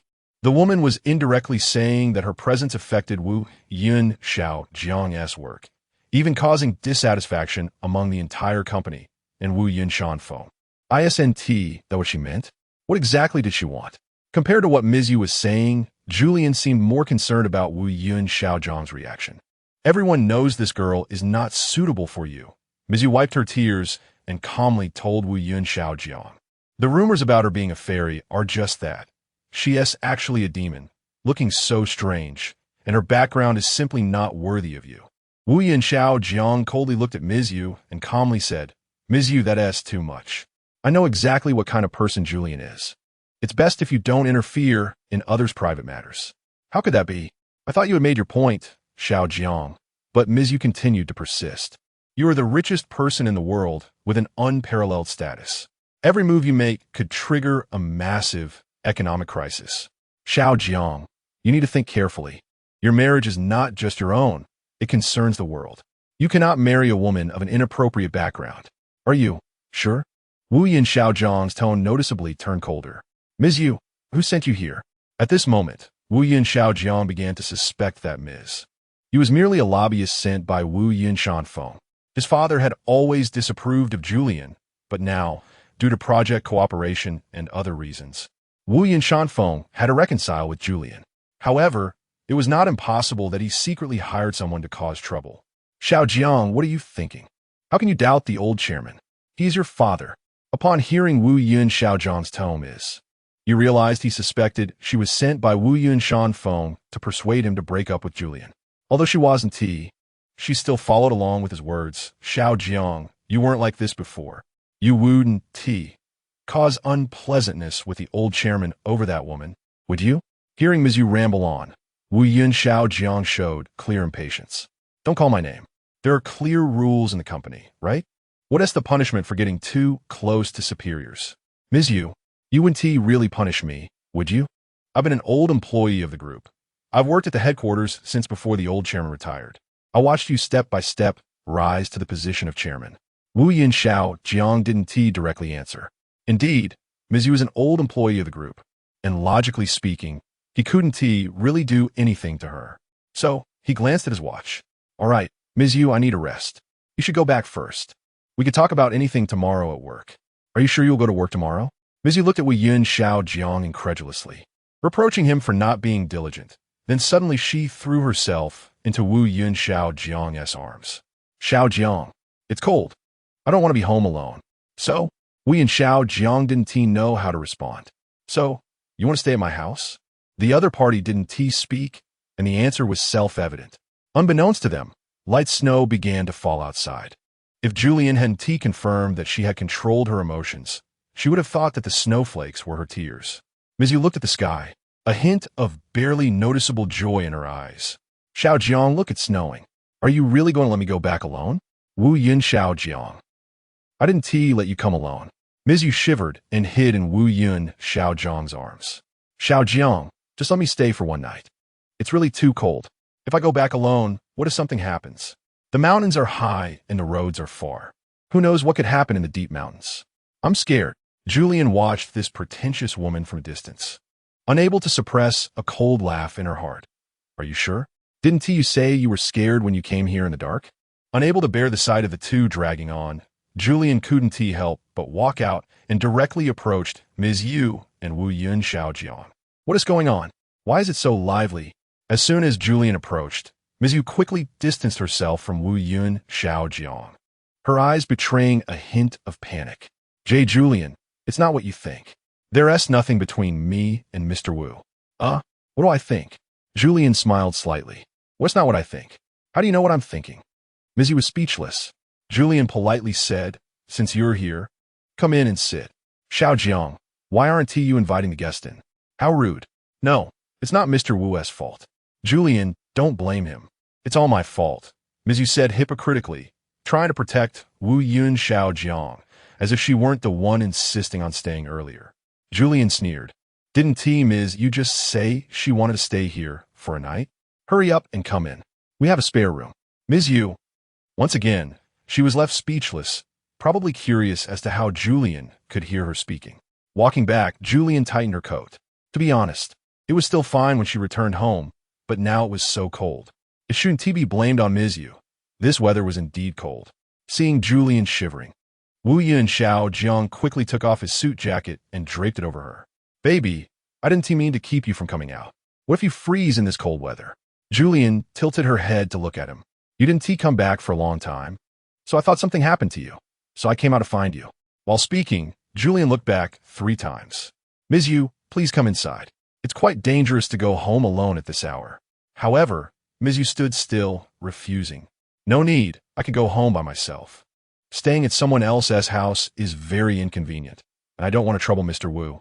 Wu Yun Xiaojiang was overjoyed and turned back to wave his hand. Ms. Yu, be careful on the way. I want to see you off.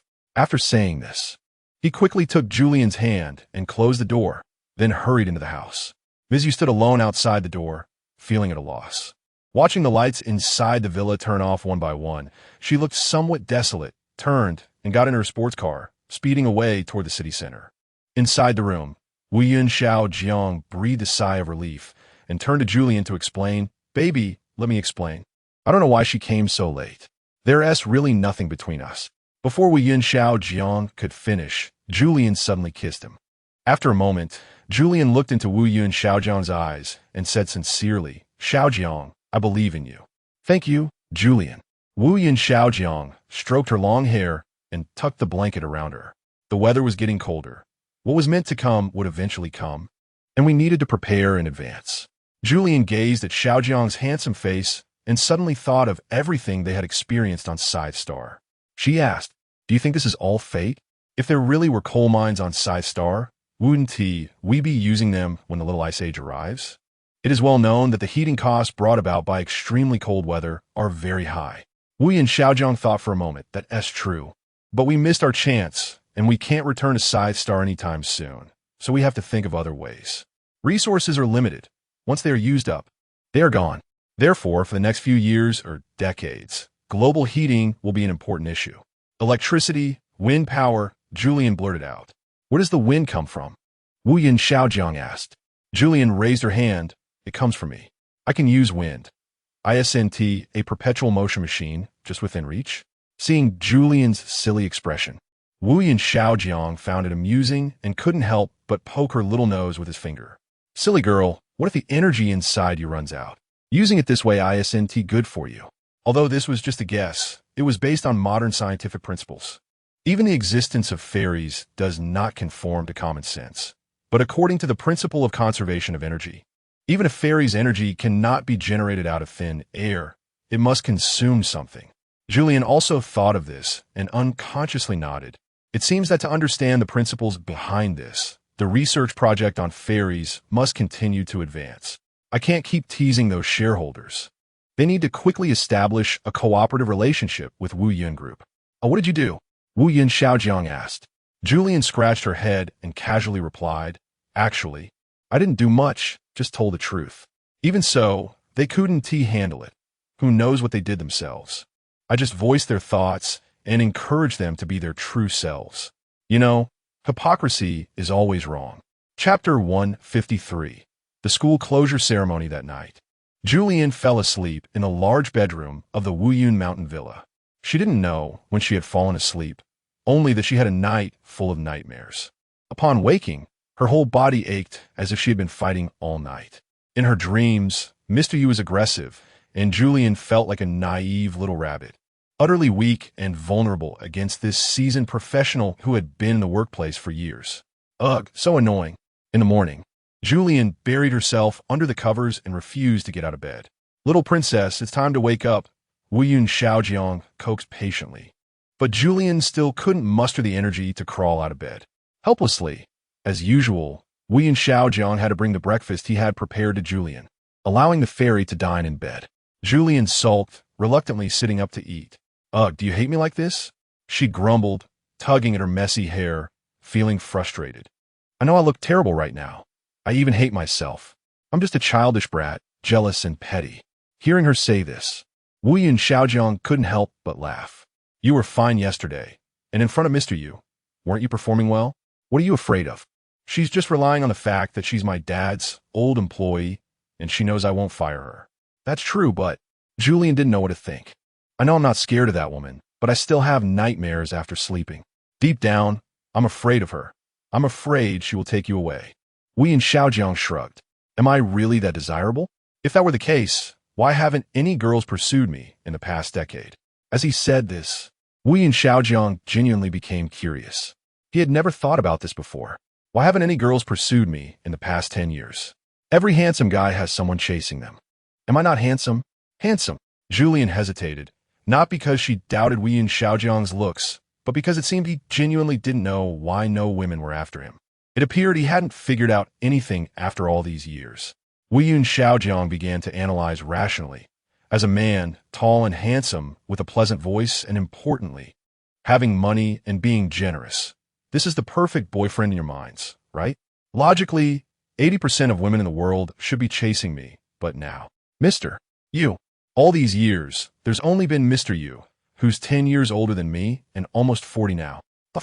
Julian laughed. Mr. Yu is pretty good looking. He's a company executive. Are you not satisfied with that? Speaking of which, it's completely normal for a woman of Mr. Yu's age, wealth, and status to date a younger guy. And Wu Yun Xiaojiang, without his wealth, would be a perfect target for a wealthy woman. Wu Yun Xiaojiang suddenly looked at Julian seriously. Without you, I might really consider it. Julian, her expression shifted from mockery to indifference, then finally to anger. Wu Yun Xiaojiang, what did you just say? Wu Yun Xiaojiang realized he had misspoken and quickly covered his mouth, afraid to say more. However, a soft pillow came flying toward him. hitting him square in the face. As he dodged, he pleaded, "No, Juju, sweetheart, eat your breakfast properly. We still have to go to school for a meeting. You know today is an important day." When it came to the important day, Julian instinctively glanced at the calendar. School closure day? Oh no, we haven't prepared for the move yet. The notice said that both teachers and students should follow the school closure regulations and must stay in the school dormitory unless there are special circumstances. Although, well, you're my special circumstance, so you don't have to stay at school. You can even skip work. I'll earn money to support you, Wei and Xiaojiang said, kneeling on the bed and trying to please Julian. How about it, wife? Julian rolled her eyes. What are you thinking? I want to work because I love my job, not because I love making money, got it? Although Julian's background was vastly different from Wei and Xiaojiang's, she wasn't lacking in money. Even though her relationship with her foster parents wasn't good, their passing left her with a considerable inheritance. Besides the rental income from several shops, she had stocks and funds that brought in income. Julian didn't care about these. She loved her work, which also provided a decent income. To her, making money was just a byproduct of her job. If Julian didn't want to work, she could easily sell the properties left by her foster parents and buy a small manor in the countryside to retire. But she didn't do that. Firstly, because she loved this city, and secondly, because she genuinely loved her job. Moreover, now that the boss of the company had become her boyfriend, she found working with him quite interesting. Yes, you're right, Wei and Xiaojiang said, half-heartedly responding to Julian while reaching out to pull her slim arm. Get up, baby. It's getting late. If we both arrive late, we'll definitely be laughed at. Although Julian was reluctant, she still found his reasoning valid. So, she mustered the energy, changed her clothes, and got ready to go out. The two of them left together and got into the car, with bodyguards following behind. On the way, Wei and Xiaojiang drove and asked Julian, how about we start planning the wedding? If the school is closed, it will be difficult to hold the wedding. Julian didn't think it was a big deal. Isn't it just a ceremony? Even if we're stuck at school, can't we hold the wedding on the lawn? Simple and convenient. And we can receive blessings from many people. Wu Yun Xiaojiang. Okay, then I'll stop by the Civil Affairs Bureau first, and we'll get her certificate. Julian checked her watch. Let's go to the school closure ceremony first. We shouldn't be late. We can get the certificate after the ceremony.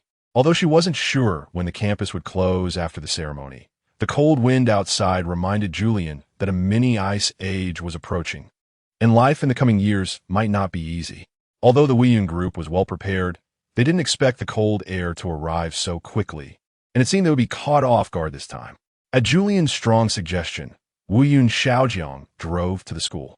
The ceremony hadn't started yet, and was still being prepared. Upon seeing Weiyun Xiaojiang, the principal greeted him with a smile. Mr. Weiyun, you finally made it. Weiyun Xiaojiang replied indifferently, Is it time? I'm not late, am I? No, of course not, the principal hurriedly said. It's just that there are some matters here that require your personal orders. Saying this, he led Weiyun Xiaojiang to the back of the podium. Many high-level company executives were preparing things, and Secretary Liu handed Weiyun Xiaojiang some documents. Chairman, these are the materials needed for today's speech. Please review them. Weiyun Xiaojiang took the speech with a blank expression and nodded. He glanced at it. Most of it was kitsch and lacked innovation. However, since it was delivered by Secretary Liu, he assumed it was mostly his father's intention. Wu Yinfeng hadn't cared about his work for many years. This time, suddenly sending Secretary Liu with the manuscript made Weiyun Xiaojiang feel a bit touched. Very good, Weiyun Xiaojiang said as he leisurely walked back to the front of the stage. Outside, in a vast open grass field, although the sun was high in the sky, the warmth it provided was minimal. Today, without exception, all the guests attending the ceremony tightly wrapped themselves in their suits. It wasn't too cold when they left home, but unexpectedly, as noon approached, the temperature suddenly dropped. Looking up at the big sun in the sky, everyone couldn't help but murmur, with such a big sun, it shouldn't be like this. It must be said that the Weiyun group really knows how to pick a date. The date for the school closing ceremony was not chosen randomly. It was specifically selected by Weiyun Group's expert team, based on temperature trend charts provided by the Meteorological Bureau, making today a day of temperature drop. The weather forecast stated a high of 28 degrees, but who noticed that the low was only 10? Therefore, Weiyun Xiaojiang's intention is evident. On such a cold day, everyone should come out for a stroll, Otherwise, the dangers of a little ice age might be hard for everyone to realize. As a result, the students in the audience were quite vocal about their complaints. You say this Wiyun is really getting weirder. Closing the school is one thing. But to hold a ceremony for it, could it be for news material? These hypocritical rich people. This person is indeed strange. It's no surprise he would do something like this. Is it possible that starting today, we're going to be locked in here, not allowed to go out? Haven't you seen the notice? The school even prepared warm clothing and down blankets for us. By then, everyone will wear the same clothes and use the same blankets. Not to mention going out, even comparing will be saved. Exactly, it's not about having little, but about having equal. I think Wiyun is quite clever. Look, he is also cold, wearing a suit. Although he is holding on, his lips are trembling, haha. Strange, you say that Julian, who wears skirts all year round. While others are freezing, how is she not cold at all? Did you forget? She's a fairy. How could she be cold? Fairies are not afraid of the cold. I can't understand that. Isn't it all flesh? Is a fairy's skin different from a normal person's? More resistant to the cold. Oh, more resistant to the cold? I just thought of an idea. Don't say it out loud, please. Julian can hear you. Chapter 154. Trapped silence fell as the host began the ceremony. Julian sat on the side, feeling a bit bored. Although she was on stage, she was in the back row, so the audience below couldn't really notice her. She thought it wouldn't hurt to play on her phone. At least that's what she thought. Cough, cough, cough. Unexpectedly, Wuyun Xiaojiang, who was sitting directly in front of her, noticed. He felt Julian's head lean down, resting on his back, so he coughed lightly a couple of times, reminding everyone to adhere to the discipline of the venue. Julian pouted. She didn't need to think to know that Wuyun was referring to her. She quickly put her phone away and sat up straight. She thought the ceremony was really boring. She wondered what the board was thinking. It was something that could be done with just a notification, yet they had to waste everyone's time for several hours. It was really troublesome. Wuyun Xiaojiang couldn't hear her complaints, so he cleared his throat and began to speak. Hello, everyone. Thank you very much for coming to our school closure ceremony. As for the reason for the closure, our Secretary General has already explained it to everyone in the recent video conference. All the details have been provided in writing, and I hope everyone reads it carefully and doesn't miss any details. All right, let us start the closure ceremony now. Julian straightened up to watch. She wanted to see what the school closure ceremony was, given that the speech was so short. As she watched, she was dumbfounded. It turned out that the so-called closure ceremony was just a symbolic act of slowly closing the school gate. Because Wuyun Group's Kepler-Dors University was not just a university, it was a city. Therefore, all roads lead to Rome. The gates could never be fully closed. The closure wasn't about shutting a single gate, but about sealing off the entire city of doors and strictly controlling the entry and exit of people. In practice, it was still quite difficult.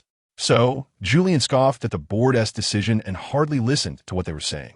Finally, it was over. By the time this boring closure ceremony ended, Julian was almost asleep. She tugged at Wuyun Xiaojiang's arm with a bit of a spoiled tone, saying, "Darling, let us go home." "No, we can't go back," Wuyun Xiaojiang said, pointing to the gate in the distance that had already been closed. "The school is closed. We can't go home." Julian was shocked. "Wasn't it just a ceremony? I thought it was just for show. You have to make them open the gate." Wuyun Xiaojiang looked at Julian in disbelief. "How is that possible? I personally ordered the gate to be closed. If we open it now, who would lose face?" "Julian, so we can't get out now? You're staying here tonight?" "Of course," Wuyun Xiaojiang said firmly, but he comforted Julian. "But don't worry, I've arranged a room for you. It's in the apartment outside the teaching area. The environment is quite nice." Julian felt a bit helpless, but there was nothing she could do at the moment, so she had to follow Wuyun Xiaojiang's arrangements. "All right then, I'm a bit tired from walking. Let us go back to the room and rest." Julian didn't mind where she stayed because she didn't like going out. She just wanted to lie down. What is the rush? How long has it been since we wandered around the school together? Come on, walk with me. Seeing Wuyun Xiaojiang acting spoiled, Julian couldn't refuse, so she followed him towards the playground. To be honest, Julian had graduated from university many years ago, and such a leisurely stroll around campus was something she rarely experienced. Every day was a rush to and from work, and she seldom enjoyed life. often forgetting to stop and appreciate the scenery along the way. The weather was slightly cold, and Wu Yun Xiaojiang took off his coat and wrapped it around Julian, saying, "Cold, right? I told you to wear more, but you wouldn't listen." Julian shrugged. Fairies don't feel cold. To be honest, I don't even know what cold feels like. Wu Yun Xiaojiang was surprised. Then how do you distinguish temperatures? Wearing a skirt all the time? Won't your skin get frostbite? Julian shook her head nonchalantly. No, look at my skin. Is it frostbitten? It's still as fair as jade.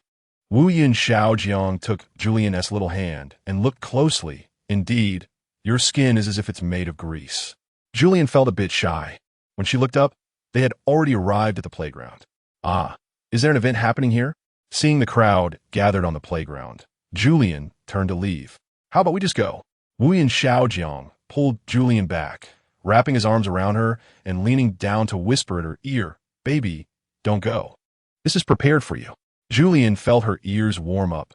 The sudden flirtatious atmosphere caught her off guard. "Ah, Xiaojiang, what are you doing?" Julian shyly grasped Wu Yun Xiaojiang's hand, feeling a bit embarrassed. Wu Yun Xiaojiang suddenly became a bit mischievous, actually making moves on Julian in front of everyone. Julian's face turned bright red, and the people nearby began to cheer. Wu Yun is making progress. Then, Wu Yun Xiaojiang led Julian to the center of the crowd. On the grass of the playground, there was a small path made of flowers, with all kinds of flowers lining the sides. Occasionally, bees and butterflies fluttered around them.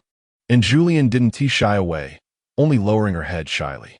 The priest had been waiting at the other end of the path, wearing a kind smile. Julian suddenly realized, is this a wedding? Ah, but I haven't changed into a pretty dress. Looking down at her floral dress, Julian felt a bit embarrassed and smiled shyly. At the end of the path, Wu Yun Xiaojiang tremblingly took a ring out of his pocket and put on Julian's finger, causing others to laugh. Especially the priest, who asked Julian, "This beautiful lady, do you wish to marry him?" Julian nodded. "I do, we agreed on this." The onlookers smiled knowingly. Oh, these two really are a perfect match. Regarding the union of Julian and Wu Yun Xiaojiang, the crowd had various opinions, but most were blessings. Wu Yun finally found a good partner, so emotional. Julian isn't bad either. If this temperament can find a partner, she can consider herself satisfied for life. Nonsense. Wu Yun is the one who is climbing high. Damn, Julian isn't losing out either. Wu Yun is handsome and wealthy. She is just a little fairy. What is there to climb high for? This question of who was climbing high on whom had sparked wide discussion since Wu Yun Xiaojiang and Julian got together. And even now, there was no definite answer. The priest asked Wu Yun Xiaojiang again, "I assume you've long decided to marry this beautiful lady beside you. I do like to ask you, what qualities do you find attractive in her?" Wu Yun Xiaojiang thought for a moment, a smile curling on his lips. "First of all, I think Julian is a very beautiful girl, extremely beautiful. She has a charm that attracts me greatly. How should I put it? From the first moment I saw her, I knew she deeply attracted me." Wu Yun Xiaojiang looked at the priest with a smile, as if asking, "Are you satisfied with my answer?" The priest nodded with a smile. "Very good. Now you can kiss her." Everyone cheered again. "Kiss her, kiss her." Julian didn't want to, so she shyly lowered her head. This is so embarrassing. She hadn't prepared much, and unexpectedly, Wu Yun Xiaojiang secretly organized a wedding for her. Wu Yun Xiaojiang looked at Julian with an ambiguous gaze, knowing that Julian was somewhat reluctant, so he didn't push her. Julian felt extremely embarrassed. Her face flushed all the way to her ears. All she could think about was when it would end so she could go home. She had always thought that getting married was just about getting a certificate. It was that simple, just to let everyone know. There was no need to hold such a complicated wedding, which was a drain on resources and energy. These overly formal things were really unnecessary. Wu Yun Xiaojiang held Julian in his arms and slowly walked towards the guests, thanking everyone for coming. From a distance, Wu Yun Xiaojiang saw his parents sitting in the last row, somewhat surprised. He hadn't informed them. So how did they end up here? Julian noticed too and felt a bit scared. Because of outside rumors, Wu Yun Shanfeng had always been opposed to their marriage, and she wondered why he was at the wedding. Was he there to cause trouble? However, when they reached Wu Yun Shanfeng and his wife, he unexpectedly showed Julian a friendly smile. "Girl, you're amazing. You've managed to get the highest valued man in the universe." "What are you talking about?" His wife lightly elbowed him, scolding him for his inappropriate remarks. She looked at Julian gently and said, "Dear, you know we only have Xiaojiang as our son, so his father has always been quite strict with him. You must understand that being a parent is not easy. Once you are married, you'll be part of our family, and you can always bring Xiaojiang home to see us. Our doors are always open to welcome you." Julian smiled in response. As long as Andy doesn't mind. Today, the lady was wearing a big red jacquard qipao, looking not only noble but also festive. Completely different from the simple appearance she had when she first met Julian on the street. Hearing Julian call her Andy, she deliberately made an unhappy expression. "What day is it today? You shouldn't be calling me Andy." Chapter 155. Marriage Mom? Julian understood immediately. As soon as the lady spoke, she changed her words. Sure enough, the lady's eyes immediately squinted into a smile when she heard it. "Good child," she said, taking out a red envelope she had prepared earlier and placing it in Julian's palm, which looked thin. Julian felt it wasn't much money, so she gladly accepted it, and the lady was happy as well. "According to tradition, we should have a meal together," the lady suggested. "How about we just go to the hotel on the Dulles campus for a simple meal?" The Wu family, being a well-known family on Kepler, had many relatives and friends. Therefore, it made sense for Wu Yun Xiaojiang to choose to hold the wedding in the enclosed campus. This way, there would be many fewer people, everything would be simpler, and it aligned with Julian's expectations. "Xiaojiang, when will this end?" On the way, Julian carefully held Wu Yun Xiaojiang's hand and whispered. Wu Yun Xiaojiang affectionately patted her head and smiled. "Be good. It will be over soon. Don't rush. Today is a day of great joy. Just one day in a lifetime, so be a little patient." The two chatted and laughed as they arrived at the hotel, with a large group of people following behind, making quite a scene. Fortunately, the hotel was relatively quiet. The Wu family hadn't invited too many relatives, only about 20 people in total, and as for Julian, in this unfamiliar city, she wished she could even bring her ancestors to attend the wedding. Luckily, her good friend Liao Jingya arrived just in time, complaining, "Why didn't you tell me you were getting married? I didn't even have time to change out of my bridesmaid dress." Julian rolled her eyes. "Did you see me change into a wedding dress?" Liao Jingya helplessly replied, Okay, at least you remembered to invite me to your wedding. If it weren't for the wedding, I wouldn't even see you usually." Once the two sisters met, they began their endless banter. Liao Jingya was still as carefree as before, loving and hating boldly. She complained to Julian, "You went to the alien planet recently and didn't tell me. I only found out you went to the Scythe Star from a video on TV, and there was a flood there. Aren't you making people worry about you?" Julian laughed. "What could happen to me? You should worry about Xiaojiang. If something happened to him there, no one would pay your salary next month." As soon as Wu Yun Xiaojiang heard this, his face darkened immediately. Liao Jingya glanced at him and didn't dare to speak again. After a few people sat down, Liao Jingya cautiously nudged Julian and whispered, "Is Wu Yun's temper still the same as before? Why does it feel like he has changed so much?" Julian thought for a moment and realized they had indeed experienced some unusual events, but after returning, the memories seemed to have stayed in another world, and thinking back now, they weren't so profound anymore. Julian only remembered that Wu Yun Xiaojiang seemed to have died a few times, and they had escaped from death and ultimately returned to Kepler. "Yes, Xiaojiang died once and I saved him." "Ah," Liao Jingya gasped in surprise. But seeing Julian's smiling expression, she thought it was just an exaggeration. "Is it really that serious?" "Fortunately, you both returned safely, thank goodness." Julian smiled. "What's the big deal? I'll take you next time." Liao Jingya shook her head repeatedly. "I won't go. The little ice age is coming. Who knows how cold the Kepler system will be? I'm freezing to death just in the house, and you want me to go to an alien planet."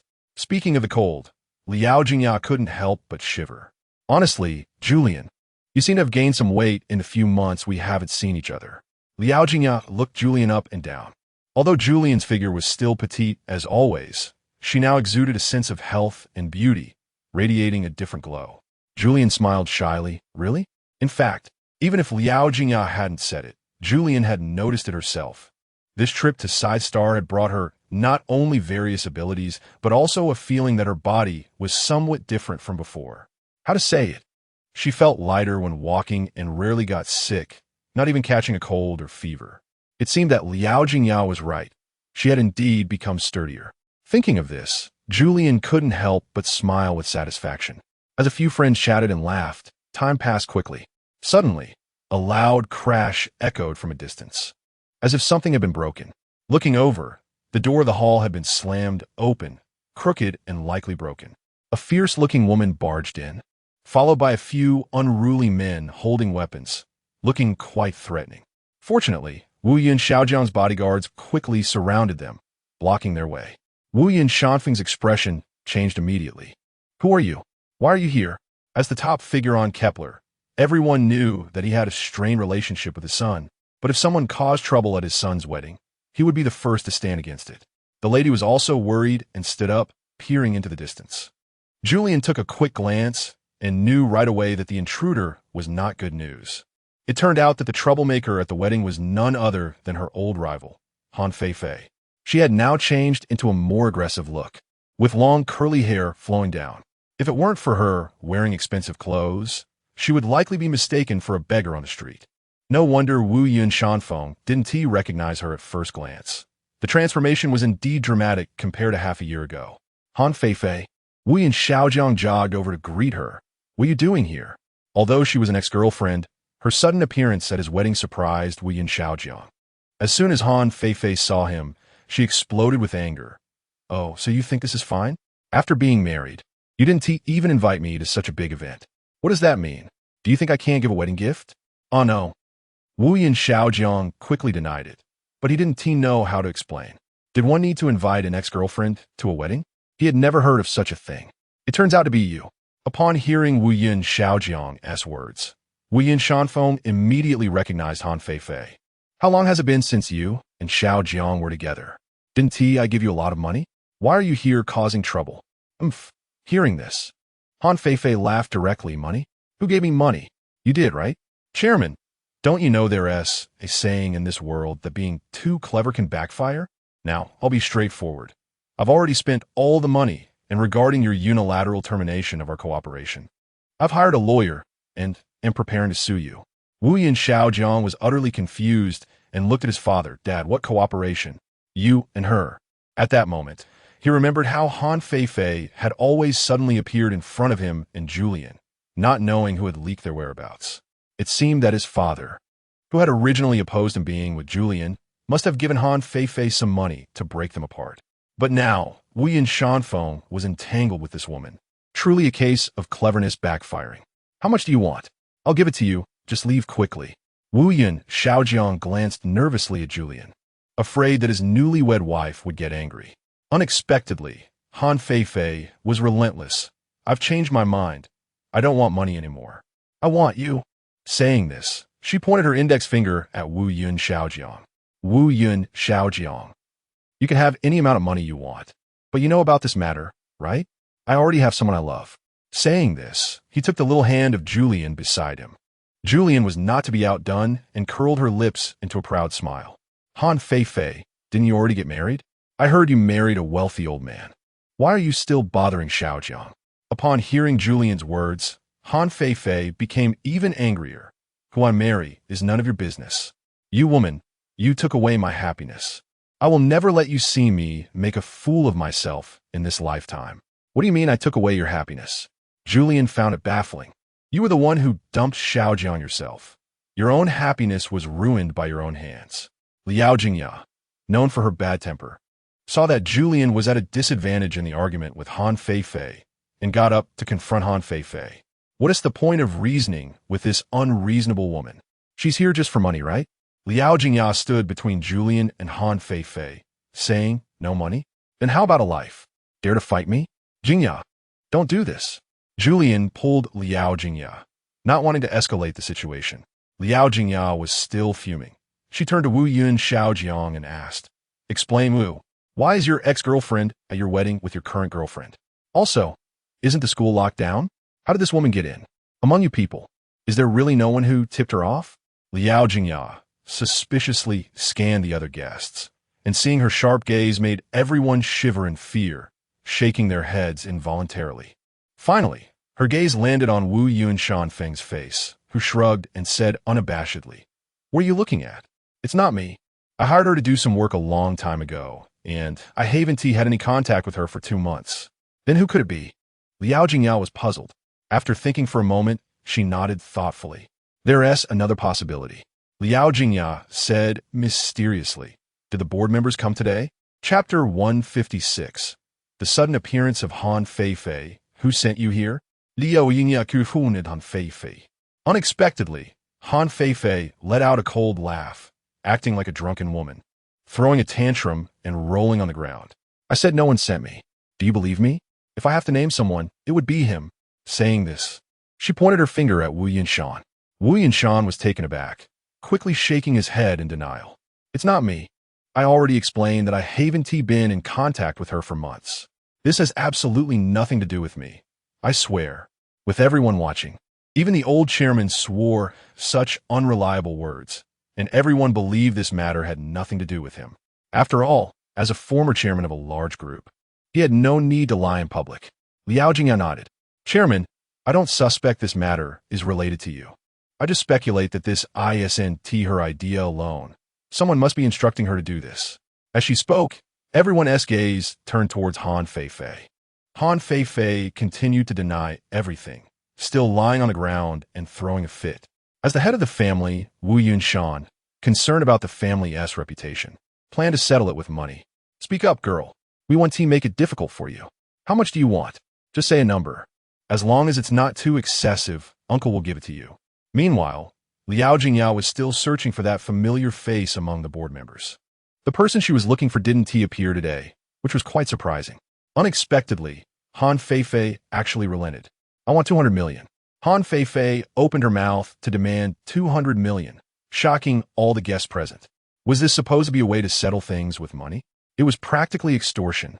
Wu Yinshan initially planned to agree, but was interrupted as Wu Yin Shaojiang stepped in between the two and said to Han Feifei, This is my matter. I will handle it. Our family is wealthy, but I'm not a fool. He looked at Han Feifei coldly, his words carrying a threatening tone. If you don't leave, I'll call the police. I have a recording of everything you said. Everyone was stunned. Wu Yin Shaojiang was still as stingy as ever.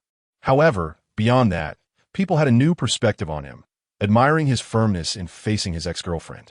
Han Feifei clearly didn't expect Wu Yin Shaojiang to treat her this way. She looked at him in disbelief. Do you lack this little money? You scumbag. Not only did you fool around, but when you abandoned me, you didn't give me a single cent. Say it again, who abandoned whom? Wu Yin Shaojiang interrupted Han Feifei loudly, directly questioning her, who ran into the arms of a rich old man. Besides, didn't I give you money back then? If anyone here doesn't believe it, we can check the bank statements right now. Han Feifei clearly didn't anticipate Wu Yun Shaojiang to be so heartless. Not achieving her goal, she simply sat on the ground, refusing to get up. I'll just sit here. It won't delay your matters, right? Regarding Han Feifei's behavior, Wu Yun Shaojiang really had no other way but to pretend not to see it. However, the bodyguards were already rolling up their sleeves, seemingly ready to throw Han Feifei out at any moment. Wu Yinshan was very displeased. Matters that could be resolved with money weren't worth the trouble, and he couldn't understand why his son was dragging things out. Just then, the face Liao Jingyao had been hoping for arrived late. Yo, Mr. Yu. Long time no see. Liao Jingyao took the initiative to greet him. Why are you so late on the day of Mr. Wu's wedding? Seeing a hint of a smile on Mr. Yu's face, Liao Jingyao felt she was almost right. Everyone in the company knew that Mr. Yu liked Wu Yun Shaojiang, and just a few days ago, Julian had also found out. Therefore, it was reasonable for Liao Jingyao to suspect her as the mastermind behind this incident. Everyone's attention turned to Mr. Yu. Originally, this was Wu Yun Shaojiang's wedding day, and people thought she wouldn't come because she was too heartbroken. Unexpectedly, not only did Mr. Yu come, but she was also wearing a smile, making it difficult for others to guess her intentions. Sorry, I got stuck in traffic, mister. You said apologetically, but still wore a gentle smile, leaving others perplexed. It's okay if you were delayed, just don't be doing anything bad behind the scenes. Liao Jingyao spoke with a hint of meaning, and after she finished, Mr. Yu's expression changed immediately. Teacher Liao, what do you mean by that? Mr. Yu feigned indifference. Questioning Liao Jingyao replied, what do I mean? Mr. Yu should be clearer than I am. Saying this, she reached into Mr. Yu's bag, pulled out her phone, and turned to hand it to Wu Yun Xiaojiang's assistant. Mr. Wu, check it out. What are you doing? You crazy woman. Mr. Yu's demeanor shifted from warm and generous to harsh, clearly displeased with Liao Jingya for taking her phone, and reached out to grab it back. But unexpectedly, she was stopped by the bodyguards. Seeing Liao Jingya's expression, Wu Yun Xiaojiang suddenly realized that there might be content on the phone that he wanted to know. So he instructed the bodyguards to hand it over to the technicians to unlock it. After the phone was unlocked, they found a communication record with Han Feifei in Mr. Yu's chat history, which also involved a large transfer. Wu Yun Xiaojiang was furious, his face turning green as he questioned Mr. Yu. What is this? You've worked for the Wu family for so many years. I and my father have never treated you poorly, right? Is this how you repay us? Mr. Yu's face lost the calmness and joy from earlier, turning panicked and flustered. She was likely thinking of a way to shift the blame. It's not me. I didn't teach. That money was for a bracelet I bought from her. As for why she appeared here, I don't know. While saying this, Mr. Yu turned to the surrounding bodyguards. Someone is causing trouble at the chairman's wedding. Why don't you hurry and arrest her? Han Feifei panicked upon hearing this. Sister Yu, what is wrong with you? Just now they asked me for a long time, and I didn't sell you out, but you, to protect yourself, came here and sold me out. You can't do this. It's dishonest. Saying this, Han Feifei took out her phone and displayed her chat records to everyone. The information on her phone was edited. You can see mine. She transferred a total of 10 million to me 3 times, just to get me to create a scene at the wedding and prevent your marriage from happening. Wu Yun Xiaojiang was shocked, and the one even more astonished was Wu Yunshan. His expression changed from surprise to anger in an instant. He didn't expect that the mastermind behind this incident was actually his longtime employee, Mr. Yu. Xiao Yu, our family hasn't treated you poorly, right? Wu Yunshan stared at Mr. Yu in disbelief, asking her, why do this to us? Why make things difficult for us on my son's wedding day? Wu Yunshan angrily reprimanded Mr. Yu, who trembled in fear. Because I love him. Love is equal. There's nothing wrong with love. I was the one who came first. I'll watch him grow up. Why is it that he is taken by a woman he barely knows? This is unfair. I can't bear the thought of marrying someone who isn't me. Mr. Yu began to roar, tears streaming down her face, showing that she had her grievances. Wu Yunshan shook his head. Matters of the heart cannot be forced. It's all just your one-sided wish. No, I don't believe it. I was so good to him. I devoted my youth, my 10 years to your Wu family. Why treat me this way? Wu Yun Xiaojiang took the conversation and said, over the years, which bonus have you not received the most? Even if you occasionally violate company discipline, I won't hold it against you. What more do you want? I want you. Yu Zong blurted out. This statement left everyone present stunned. What a dramatic scene of high society ethics. At this moment, Julianne seemed to no longer be the protagonist of today's wedding. She had turned into a bystander. Wu Yun Xiaojiang earnestly said, all right, since you keep asking, let me explain our relationship. It is strictly professional, just an ordinary superior-subordinate relationship. I have never had any other feelings for you, nor have I engaged in any inappropriate behavior. Do you have any objections to that? You, Wu Yunzong. Please don't treat me this way, I beg you. Yu Zong initially wanted to get angry, but when he saw Wu Yun Xiaojiang's cold gaze, his heart sank. His original questioning turned into a plea. I really can't live without you. Please don't drive me away. Wu Yun Shanfeng sighed and instructed the bodyguard beside him. Take these 2 away first. A good day has been ruined by this mess. We will deal with it later. Everyone should eat first. Dear guests, I sincerely apologize for the embarrassing scene. Our family matters truly should not be made public. Wu Yun Shanfeng bowed deeply in front of everyone. The executives waved their hands, indicating that it was fine. After all, everyone had just witnessed a show, and they were too busy gossiping to remember to eat. Wu Yun Shanfeng felt that the food had gone cold, so he asked the kitchen to prepare a new batch.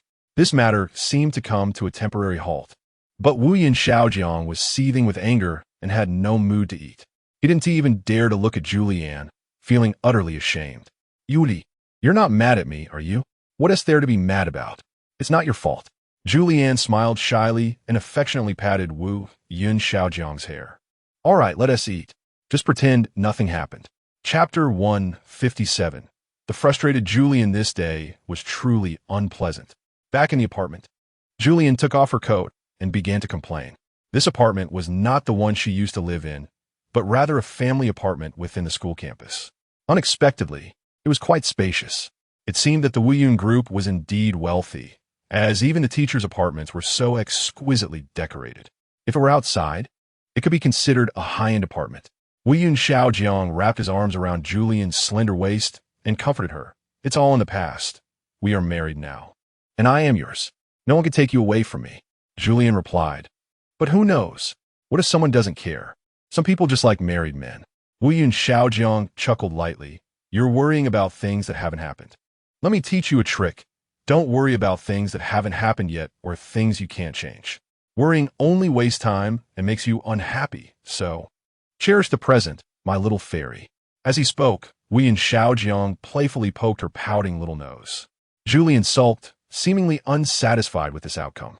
Although the apartment was indeed nicely decorated and much better than her previous place, there was always a feeling of something being different, as if she wasn't at home. And Julian just couldn't adapt. It's getting cold.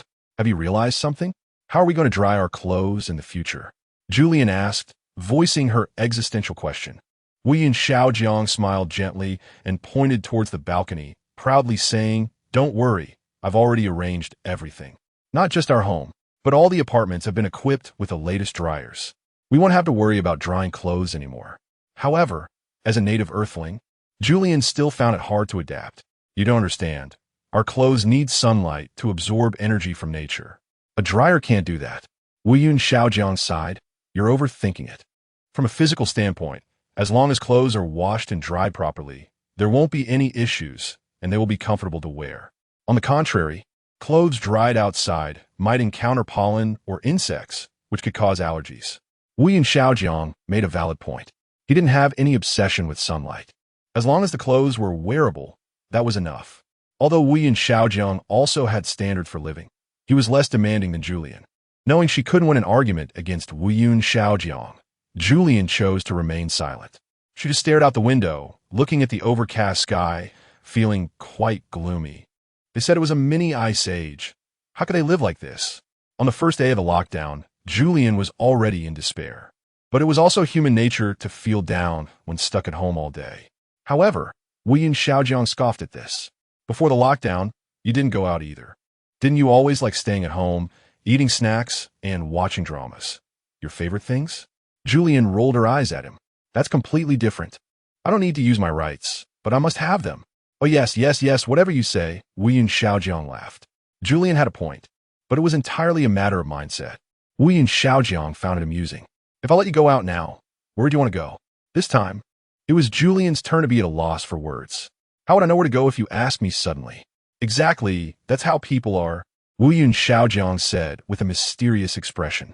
The more unattainable something is, the more one desires it. Once you have it, you might not cherish it. Once you realize that the biggest trait of human nature is greed, all problems can be solved. Julian's expression changed immediately. Are you saying I'm greedy? Wuyun Xiaojiang shook his head in denial. No, I'm not targeting you. I'm saying everyone is greedy. Julian replied. How did you manage to live this long with such a way of speaking? Wuyun Xiaojiang continued shaking his head. There's nothing I can do. My charisma is just too strong, and everyone is captivated by me. Julian said, Oh, I see. So it's due to narcissism, blind narcissism. Wuyun Xiaojiang pinched her chubby little face. Sweetheart, who are you talking about? Who is more narcissistic between us? You, Julian blurted out. You're a big man, so self-absorbed. Aren't you afraid of being laughed at by others? Wuyun Xiaojiang smiled. All right, I won't bicker with you anymore. I'll go cook for you. What do you want to eat? Oh, don't be so troublesome. Let's order takeout. I'm not picky when it comes to food. Julian waved her hand generously. The lockdown has started, and takeout can't come in. It's better to just go downstairs to eat, don't you think? Wuyun Xiaojiang suggested. No, I don't want to move, Julian pouted. Just order takeout. Okay, whatever you say, Wuyun Xiaojiang agreed immediately. However, he hesitated for a moment, thinking, but I'm the chairman. Can I really so easily expose my whereabouts? Julian responded. Although they were currently living in a common apartment within the Wuyun group apartment complex, it wasn't easy for outsiders to find them. This building had quite a few empty units, and its structure was different from other apartments. They lived on the top floor, which could be said to be exclusively theirs. Aside from their living quarters, the rest were facilities. Generally, no one would come here. So, ordering takeout would be akin to voluntarily exposing their location. Julian asked in surprise. So what do I do? Starve? No, of course not. Wu-Yun Xiaojiang quickly denied. How could I let my wife starve? Of course, I'll cook for you. Don't you like that? Julian thought for a moment and nodded in agreement. If they continued arguing, they wouldn't be eating dinner at all. What do you want to eat, sweetheart? Wu-Yun Xiaojiang patiently asked, his tone filled with tenderness. Darling, do you like blueberry cheesecake? I've told you so many times, I don't like cheese at all. I like blueberries, not cheesecake. Julian nearly shouted. Of course, she wasn't really angry. She was just complaining that Wu-Yun Xiaojiang couldn't remember her preferences. When will you seriously listen to me about what I like or don't like? Even if you just remember a little bit, I wouldn't be like this today. Darling, we are married now. We will live together for a long time, until we grow old together. A lifetime is too long. I don't want to live so tired. For some reason, Julian suddenly felt emotional. You keep saying you love me, yet you don't remember what I like. Love isn't just words. Wu-Yun Xiaojiang replied. Actually, you have to understand that I am an only child raised in a pampered environment, and most of my time is spent working. It's normal not to remember these little things. Little things? Julian looked at him incredulously. Are these little things? Although they seem minor, they're the most frequent occurrences in life and occupy the longest part of your life. They may seem trivial, but if you face them every day, they're not little things. They're the most important part of your life. Xiaojiang, can you not be so perfunctory? This is our first day of marriage. I don't want to argue with you. Wu-Yun Xiaojiang felt wronged. Did I want to argue? Aren't you the one arguing with me? I didn't plan to argue at all. I was just asking you if you wanted to eat blueberry cheesecake. Wu-Yun Xiaojiang defended himself. No, after all this, can't you understand? Julian was very angry. Although she didn't know why, she was just very angry, and the anger was growing. Yes, it was originally a small matter, and today was their wedding day, so why be angry? After this experience, Julian seemed to see a future where she was loved, spending each day in arguments and trivial matters. What meaning does such a life have?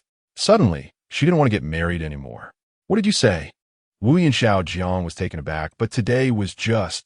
I know, I just said I don't want to... Not that I don't want to, Julian interrupted him. Everything would proceed as planned. I would still do what I needed to do.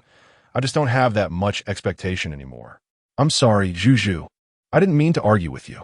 Tell me what I should do. Can I apologize to you? Wu-Yun Xiaojiang said pitifully. I love you, that's true. I'm not lying. Although there are some things I can't remember, I only remember blueberry cheesecake. I don't remember if you like it or not. That's my fault. Give me another chance. Tell me what to do. Okay, baby? Julian looked at him quietly. I'm sorry. I was too impulsive. I shouldn't have argued with you. It's not your fault. Don't say you're sorry. Wu-Yun Xiaojiang began to take the blame. It's all my fault. If I hadn't remembered wrong, you wouldn't be angry. And we wouldn't be like this now. So it's all my fault. Give me a chance. I want to make it up to you. Saying this, Wu-Yun Xiaojiang wrote out a check for 10 million star coins. Here, wife, this is your pocket money for this week. Go spend it. Julian said, Is the way rich people solve problems this simple and crude? Wu-Yun Xiaojiang replied, Not only that, there's more. From now on, I'll do all the housework. No need for a maid. Julian responded, That's really unnecessary, baby. Let's solve dinner first. I'm hungry, dear. As you command, my lady. Wu-Yun Xiaojiang saluted, his face showing a satisfied smile. Chapter 158. Work during a lockdown, are we really not allowed to go out? After a hearty meal, Julian casually asked Wu-Yun Xiaojiang. The latter patted her head and comforted her, Don't worry, we can go out. But we have to wait a few days since the school lockdown ceremony just ended. Julian nodded, Okay, but is the lockdown really necessary, even though the weather is cold? Wu-Yun Xiaojiang didn't answer directly and said, It's the board's decision, for everyone's safety. As for its scientific basis, that remains to be explored, and adjustments will be made according to the actual situation later.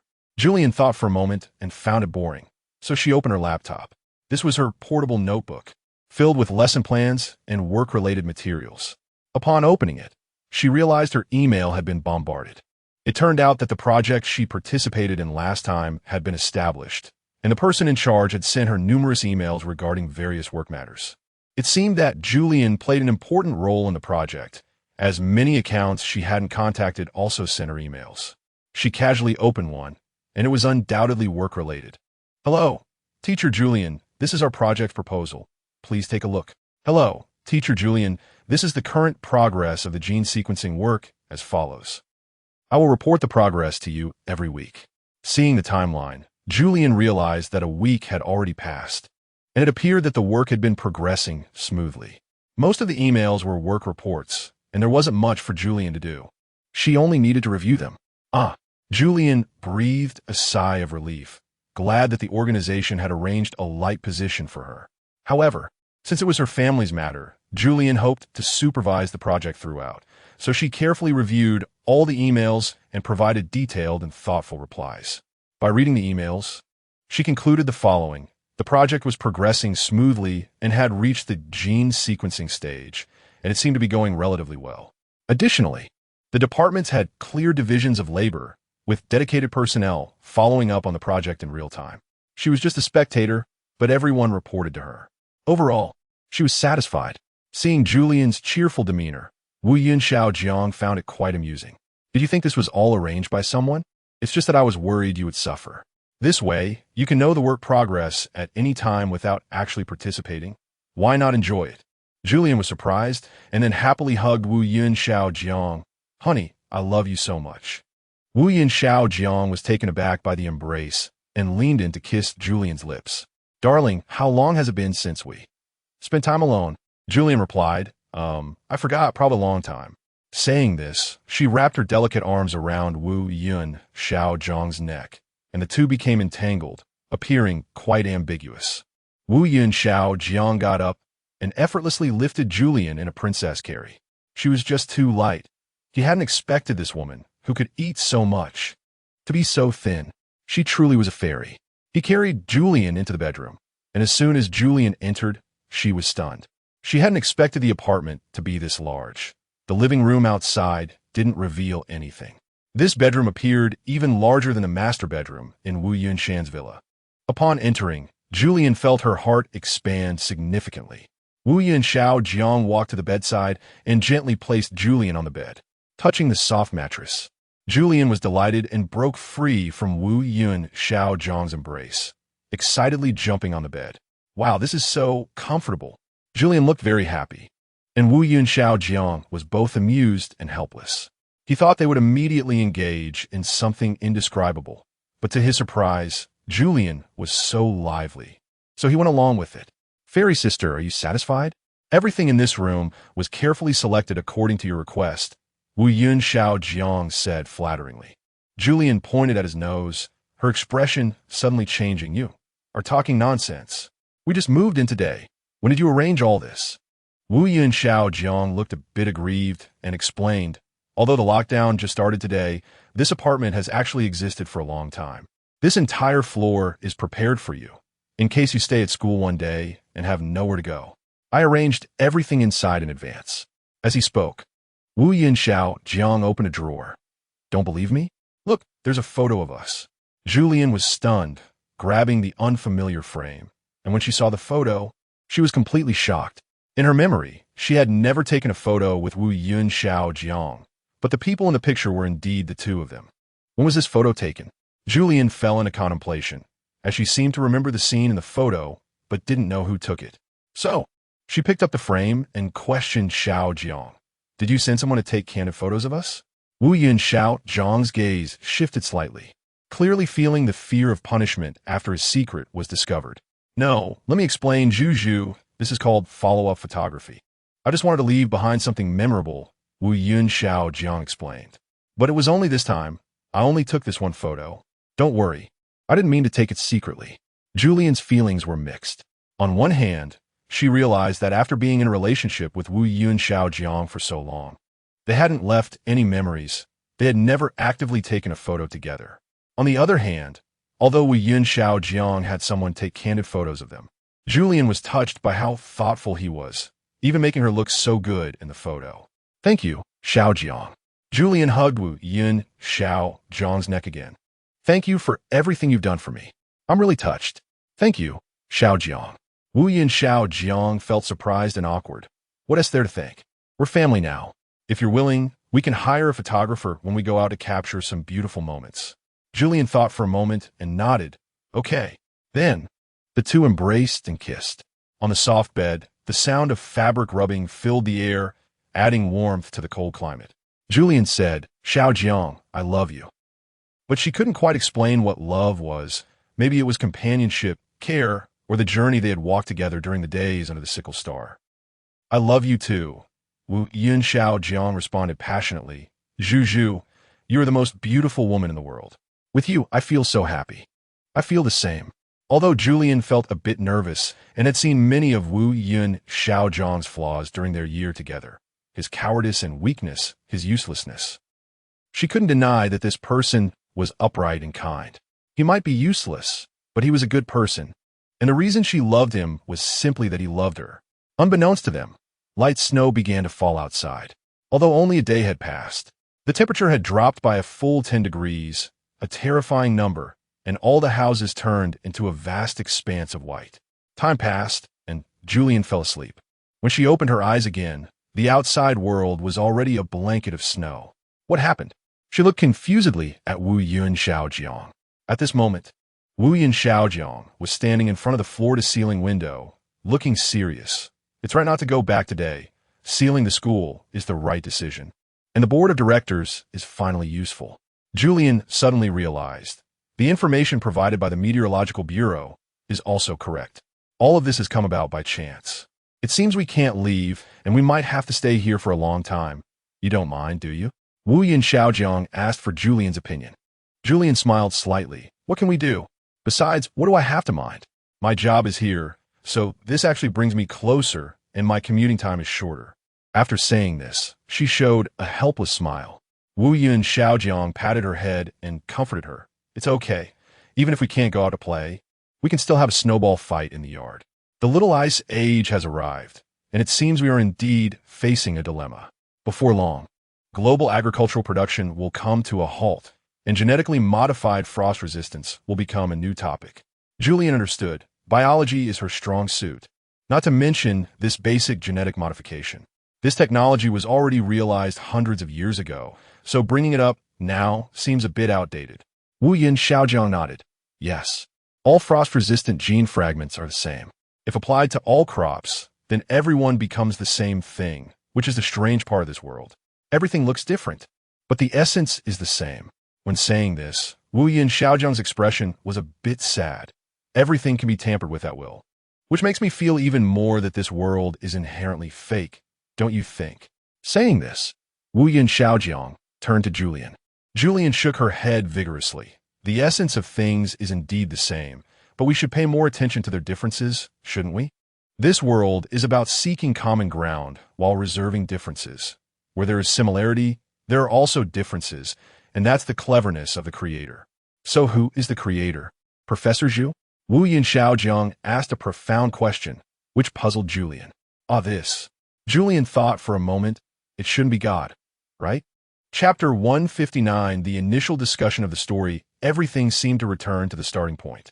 Watching the snow outside gradually grow heavier, transforming into large flakes. Wu Yin Xiaojiang's eyes reflected a deeper melancholy. He sat quietly, gazing out the window, lost in thought. Julian got out of bed, slipped on her soft slippers, approached him from behind, and gently wrapped her arms around his waist, asking, "What are you thinking about? Are you feeling depressed just after getting married?" Wu Yin Xiaojiang did not turn around. He let out a light laugh. How could that be? It's not about the marriage. Even if we weren't married, these issues would have to be faced sooner or later. I just feel everything is a bit strange. Julian teased, what? Do you doubt that this is all real? Hearing her say this, Wu Yun Xiaojiang remained silent, as if tacitly agreeing. Noticing his demeanor, Julianne continued. Since you can't differentiate between what's real and what's not, then what's the difference between the real and the fake?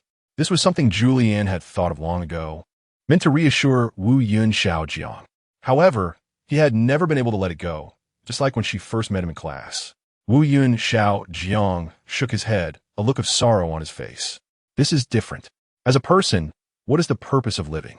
We must have a spirit of seeking the truth. Otherwise, do you think I would be as successful as I am today? Julianne smiled bitterly. When did you come to such an understanding? Don't you think your success has come more easily compared to others? It seems so unreal precisely because it came easier. Wu Yun Xiao Jiang murmured, his expression serious. That's why we need to explore the principles behind it. Seeing Wu Yun Xiao Jiang's fluctuating mood, Julian suddenly thought that perhaps getting married so abruptly was a bit too sudden. Looking at the large snowflakes outside, she too felt melancholic. She wanted to encourage Wu Yun Xiao Jiang and herself simultaneously. There's a saying that goes, since you are here, you might as well be at peace. I believe it means that no matter what kind of predicament you face, you should confront it calmly, as every situation is just a different way of living. So, Xiao Jiang, you are actually doubting yourself and the world right now. You think what you see is not real, but that's just your perception. As long as you want, all of this can be real, and you can open your arms and embrace it wholeheartedly. As Julian spoke, she secretly praised herself, truly worthy of being a gold medal lecturer. She spoke so articulately. However, Wu Yun Xiao Jiang seemed unmoved, still stubbornly holding onto his own thoughts. Julianne felt he had been alone for too long, his thoughts somewhat closed off, so she decided to take him out for a walk. Look how beautiful the snow scene outside is. Let's go for a walk, Julianne suggested, taking Wu Yun Xiao Jiang's hand. He had no choice but to follow her into the elevator. They thought there would be no one outside, but unexpectedly, despite the much colder temperature, there were still many people out there. Perhaps the snow was too overwhelming, and the students were all curious. The location of Dulles University is not high in elevation, and the climate has always been pleasant, almost like spring all year round. It had been over a decade since such a snowy scene was encountered. Therefore, it was not surprising that students were out having snowball fights and building snowmen. As a teacher, Julianne immediately took this opportunity to educate Wu Yun Xiao Jiang. Look how happy they are playing. Can you say their happiness is fake? In this world, each of us has gone through different experiences. Perhaps this world is virtual. As you said, fake, where people outside cannot come in and those inside cannot go out. But even if all of this is fake, the joy and sadness we experience, the laughter and sweat are real, and I love you, and I can feel that this is real too. Wu Yun Xiao Jiang was somewhat moved, responding passionately. Julianne, I love you, I love you. After saying this, he leaned forward to look at the students playing happily in the distance, as if pondering something. Indeed, from his perspective, it seemed real. Wu Yun Xiao Jiang's face slightly twitched, seeing the children playing joyfully in the distance. Julianne suddenly remembered something and asked Wu Yun Xiao Jiang, I remember you once said your ancestors had a connection with a fairy. Wu Yun Xiao Jiang looked at her, confusion in his eyes. He didn't understand why Julianne suddenly brought this up. Although surprised, he nodded, yes, my great-grandfather. But that was a long time ago. We don't really know what happened. It's all just hearsay. Julianne shook her head, no, not that. I mean your father. Don't you remember you once said your father had a story with a fairy? Although you never told me the specific details, I vaguely remember this. Wu Yun Xiao Jiang's expression became strange. He seemed unsure why Julianne still remembered this, as he had almost forgotten he had mentioned it. However, now that he thought about it, he indeed had talked about it a few months ago when Wu Yun Shan Feng disapproved of two people dating. Unintentionally, Wu Yun Xiao Jiang had revealed this matter. Oh, it seems there was something, but I'm not clear about it. You know, my relationship with my father has never been good, Wu Yun Xiao Jiang explained helplessly. Julian expressed understanding, saying it was fine. But based on my guess, the fairy your father encountered should be around the same age as him, right? Could it be? I don't know. Wu Yun Xiao Jiang interrupted, not waiting for Julian to finish. Don't get excited. Let's drop this topic. I don't want to know too much about him. He has my mother now, and they're doing well together. There's no need to bring up the past. Julianne was somewhat taken aback.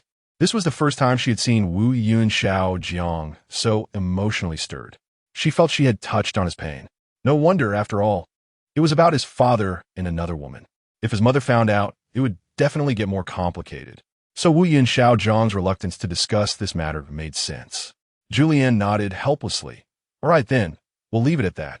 I want to bring it up again. After saying this, her eyes fell into a slight melancholy. Clearly, this matter was not only related to Wu Yun Xiao Jiang, but also to her. Why couldn't she bring it up? In Julianne's view, Wu Yunshan phone was likely connected to the previous generation fairy, August. If that were true, it seemed everything could be understood. Julianne had always thought Wu Yunshan phone didn't like her, which was why he didn't want her to become their family's daughter-in-law. However, in many instances, Wu Yunshan phone had taken care of her. For example, the last time she dragged Wu Yun Xiaojiang to the Wu Yun Group headquarters to meet Wu Yunshan phone, he didn't utter a single word of blame. Instead, he seemed to be on her side, wanting to chase after Wu Yun Xiaojiang. Although everyone thought he didn't like Julianne, he always showed a friendly demeanor when facing her, never displaying his dislike in her presence. This puzzled Julianne. After all, for the richest potential father-in-law in the world, if he didn't want a woman to marry into their family, it would be as easy as pie. Just a word could resolve it. Yet he didn't do so. This made Julianne very curious. However, at this moment, Wu Yun Xiaojiang was very resistant to this topic, and she could not continue discussing it with him. So, where exactly should I find the answer? Just then, the phone rang. Hello, is this Ms. Zhu? This is the project manager. We have updated the work progress and hope you can fully participate. In general, the recent work involves writing a report and making a PPT to share your research with everyone, as it may help our project. As she spoke, Julianne received an email. The email subject was latest work progress. Please review. Upon seeing the email, Julianne perked up as if she had just been injected with enthusiasm. She got excited at the mention of work. This was enough to make even capitalists weep. A good employee of Wu Yun Group, Wu Yun Xiaojiang found her excitement both amusing and bewildering. He finally understood why his father had never fired her over the years, but instead allowed Julianne to become increasingly arrogant. He couldn't help but wonder if this woman in front of him was real. She was so outstanding, unpredictable, and temperamental, so different from others. Was she really real? Wu Yun Xiaojiang thought that no matter what the final answer was, at least his love for this woman was real, and that was enough. What are you thinking about? Julianne casually glanced at Wu Yun Xiaojiang while replying to the email. She seemed unconcerned about what he was thinking. The most important thing right now was work. What could be more exciting than work? It's nothing. I just think you're really beautiful. Wu Yun Xiaojiang felt a bit happy. You focus on your work. And at noon, we can go eat nearby.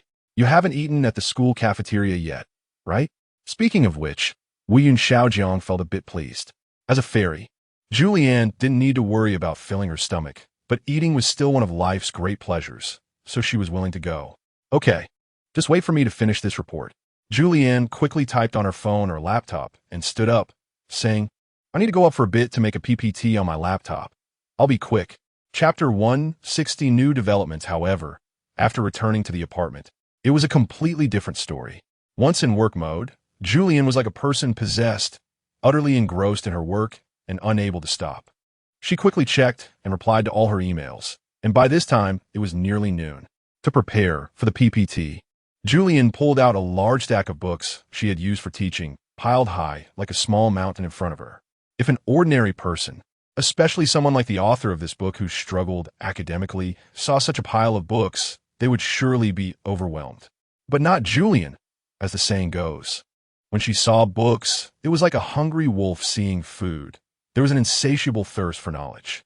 Fortunately, she had already read these books before and grasped the major topics, so a quick review was all that was needed to remember the important information. It's no wonder that Julianne was exceptionally talented. Within just 2 hours, she had gone through all the thick books with unmatched efficiency. With this knowledge in her arsenal, writing a report and creating a PPT was no big deal. To be honest, Julianne was quite happy to present to everyone. She enjoyed showcasing herself in front of others. After all, as a teacher, Julianne loved to share her unique insights, and naturally, others enjoyed listening to her. Otherwise, why would the diverse biology lecture be so packed? After completing all of this, Julianne realized, oh no, what time is it? She then noticed that she had been so immersed in her work that she had left Xiaojiang alone downstairs without a care. Glancing at her watch, it was precisely 1 p.m. Julianne thought to herself that Wu Yun Xiaojiang must be anxious waiting downstairs and should be coming up to find her. But Xiaojiang hadn't come, perhaps having a great time playing with the kids?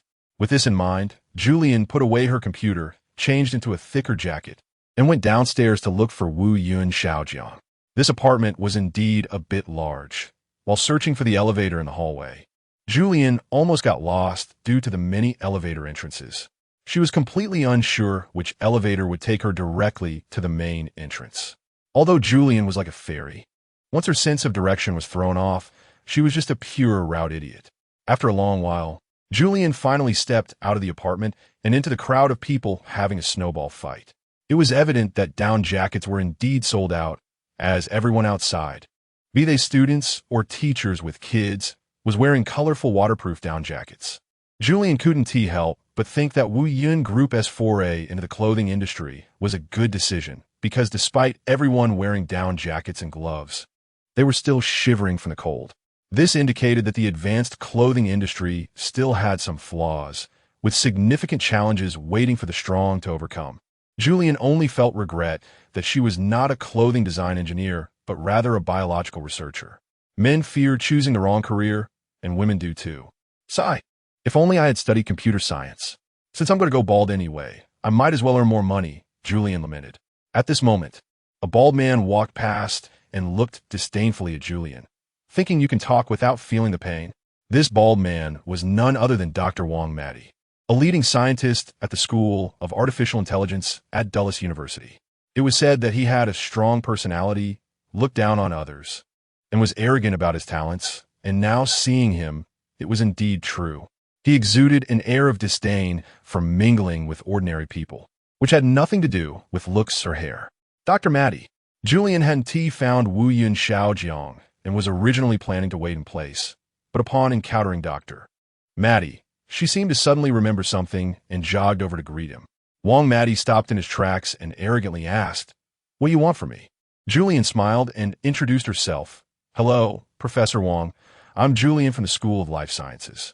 Upon hearing this, Wang Madi was momentarily taken aback, then, with a serious demeanor, adjusted his glasses, looked down, and stared at Julian with wide eyes, exclaiming, "Oh, this the recently married Dr. Julian? How come you have time for a stroll in the garden so soon after your wedding?" Although Julian felt his tone was somewhat sarcastic, she didn't mind at all. "Professor Wang, you're joking. With the school being closed, where else can I go but here to take a walk? By the way, Professor Wang, I have a question I'd like to ask you." Wang Madi made an exaggerated expression of disbelief. "Did I hear you correctly? The famous Dr. Julian actually has a question for me? I'm flattered." Julian smiled. Although Wang Madi liked to mock others, she could see that he wasn't inherently bad. Through her mind-reading ability, she sensed that Wang Madi thought she was trying to cling to Wu Yun Xiaojiang to marry into a wealthy family, hoping to use that connection for her career. So, Julian took the initiative to explain, "Professor Wang, you might have some bias against me. Although my academic level is not as high as yours, I believe my spirit of seeking knowledge is commendable."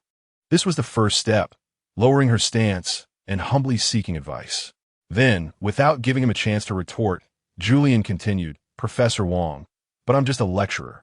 In the competitive academic world, I still need to work hard to make a living. Unlike you, who has already become a full professor at such a young age. That is truly admirable." This was the second step, clarifying the facts. Julian emphasized her status as a lecturer merely to illustrate that she hadn't taken any shortcuts or used the Wu family's influence to gain her title. This tactic, combined with flattery, was well received by Wang Madi. He thought to himself that if Julian had married Wu Yun Xiaojiang to pave her academic career, then given Wu Yun Xiaojiang's seemingly low emotional intelligence, she would have already charmed him into promoting her to associate professor. But she hadn't. What did this indicate? It indicated that Julian was a good girl who didn't crave vanity. In an instant, Wang Madi's fondness for Julian skyrocketed. "Go ahead. What question do you want to ask me?" Wang Madi patted his chest, assuming a posture of being all-knowing and willing to share everything. Julian said seriously, "Professor Wang, I understand your expertise in the field of artificial intelligence, but I don't know much about that area. With my limited scientific understanding, I'd like to ask, what is the difference between us humans and artificial intelligence robots?" After hearing this, Wang Madi nodded, looking at Julian as if she were a fool for a full 3 seconds. Then, he began to answer, "Oh, Julian, your question is really Simple and easy to understand. To be honest, many people have asked me this question before, but I never knew how to answer it. Julian felt a bit embarrassed, as his question indeed seemed somewhat superficial and broad, not particularly professional. So, she added, "We study biological genetic sequencing. I think it's somewhat similar to computer coding." You're absolutely right. This time, Julian's statement was affirmed by Wang-Madi, who noted that biological coding was indeed very similar to computer coding. Thus, sometimes, to solve problems in biological genetics, research institutions had to hire talents from the computer field. This was also a hot topic in current research, simulating biology using computer coding to mimic biological functions. Simulated biology? What is that? Can you elaborate? Julian looked at Wang-Madi with curiosity, staring at him intently, causing him to feel a bit uncomfortable. The latter replied, "Dr. Julian, I can already sense your earnest thirst for knowledge. Please stop staring at me. I'll tell you, simulating biology does not mean using biology to solve practical problems. Instead, it uses computer technology to simulate biological behavior, creating simulated organisms that resemble actual living beings, but they are fake, artificial intelligence disguised in human skin." Got it? Julian nodded, somewhat understanding, meaning it's still artificial intelligence, just made a bit more realistic, right?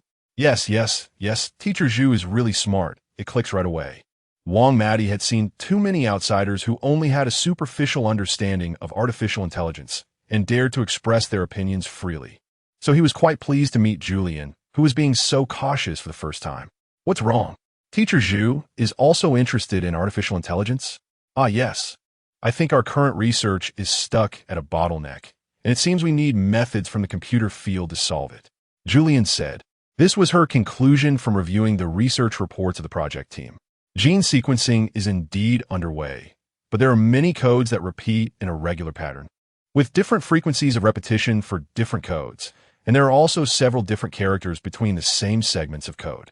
This makes gene coding appear simple, yet complex, leading Julian to vaguely sense some kind of logical relationship related to computers, which is why she happened to want to stop Wang-Madi to ask him about it. Wang-Madi generously stated, "Teacher Zhu, if you need help, I can assign my best team to assist your research group." Julian was taken aback. "If that's the case, I really appreciate it. Don't worry, money is negotiable. Our group will definitely not treat your researchers poorly." Speaking of money, Julian felt confident. Not to mention that the funding for her project group is continuously provided by the finance department of the Wuyun Group headquarters. Moreover, even without using the project's funds, yesterday, Wuyun Xiaojiang just gave Julian 10 million star coins as pocket money, which could sustain the salaries of external researchers for a while. What are you so happy about? At this moment, out of nowhere, Wuyun Xiaojiang appeared, startling Julian. Chapter 161. Blizzard, it's nothing, just a work-related question, Julian said casually. She assumed that Wuyun Xiaojiang had heard some of what was said earlier, so she felt there was no need to repeat it. As she linked arms with Wuyun Xiaojiang and prepared to leave, she waved goodbye to Wang-Madi. "Mr. Wang, we're leaving now. Let us chat next time." After their conversation, Wang-Madi completely changed his opinion of the young girl in front of him and smiled as he said goodbye. Wuyun Xiaojiang took Julian for a walk along the pedestrian street in the Kepler-Delors Park. Despite the heavy snowfall, the small restaurants and clothing stores along the street were bustling with activity. Looking at the warm, yellow light emanating from the shop windows, Julian felt a Christmas-like atmosphere. Julian was very happy. Hand in hand with Wuyun Xiaojiang, they walked along the snow-covered path, feeling so content. Amidst the warm atmosphere around them, Julian, though not cold, instinctively rubbed her hands together. "Xiaojiang, what should we eat?" For some reason, since the weather turned cold, the days had been getting darker more quickly. Most of the time, the daytime sky was overcast and gloomy. Now, it was still before noon, yet the sky had already darkened. Most people would likely feel down about such weather. But Julian remained optimistic.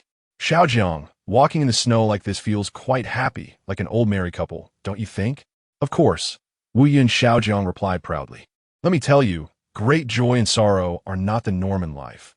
Life should be plain and simple."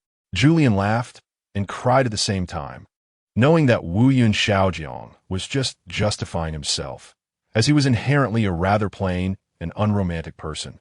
However, Julian didn't care about any of that now, Because he was right. While people always crave passion, great joy and sorrow are ultimately not the norm in life. Most of the time, life is indeed plain. Back to the main topic. Where should we go to eat? Julian thought about food, not out of hunger, but simply out of boredom. Wu Yin Xiaojiang affectionately ruffled her hair. Sweetheart, close your eyes and walk forward. Stop wherever you smell something good. What do you think? Julian replied. Do you think I'm a puppy? But to be fair, Julian did have an exceptional sense of smell. Within a 10-mile radius, if anyone was cooking meat, she would know it. Even though as a fairy she didn't need to eat, she was very sensitive to smells and particularly interested in food. Let us go in and take a look. Although Julian didn't find walking in the snow too tiring, the deep and shallow steps in the thick white snow made her feel a bit guilty, and the soft ground was uncomfortable. She really didn't want to walk any longer, so she wrapped her arm around Wu Yun Xiaojiang's and entered a barbecue restaurant by the pedestrian street. Everyone doing business on this street knew Wu Yun Xiaojiang, as this was still the territory of Dolores University, and both residential and commercial properties were assets of the Wu Yun Group. So overall, these shop owners had to respect Wu Yun Xiaojiang as the chairman, as he was their boss. Hey, Chairman Wu is here.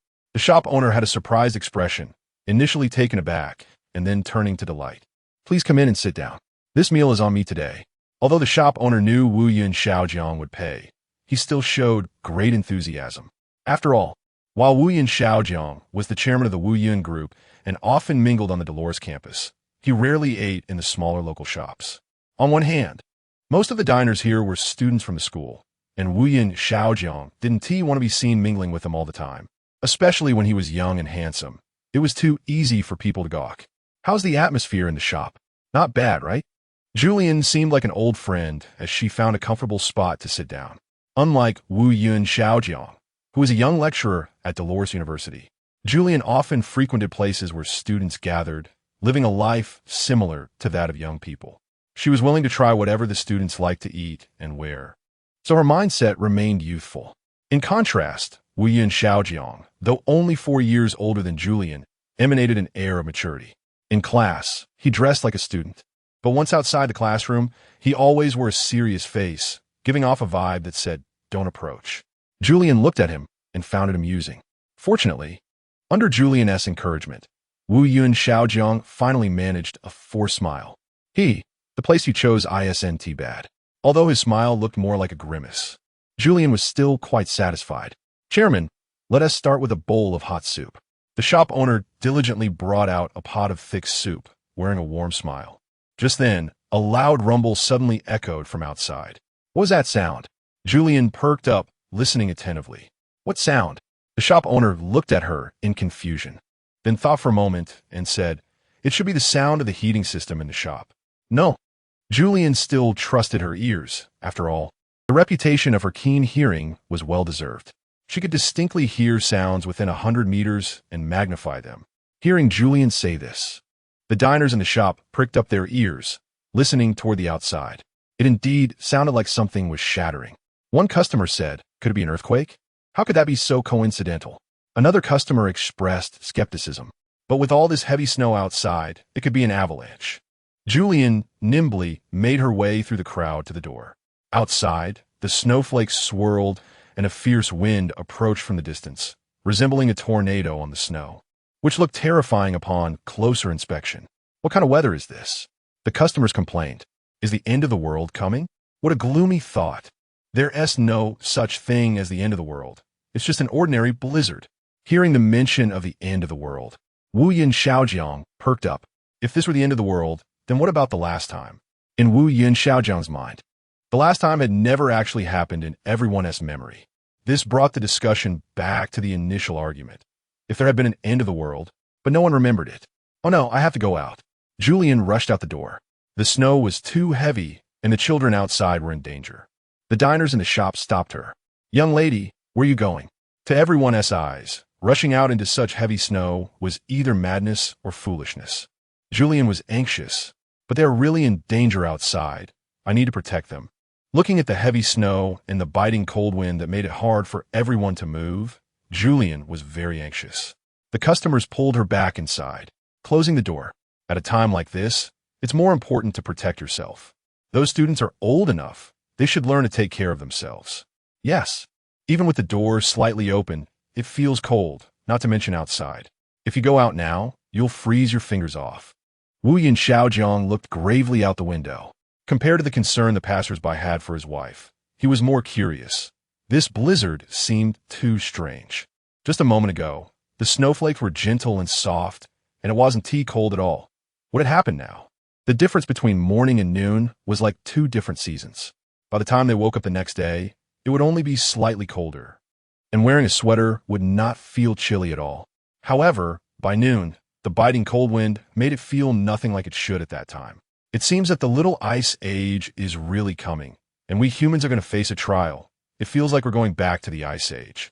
It's not that dramatic. Throughout history, blizzard events have frequently occurred, bringing significant disasters to people. The most typical damage has been to crops and buildings. However, today's buildings are quite sturdy, but crops may not be so resilient.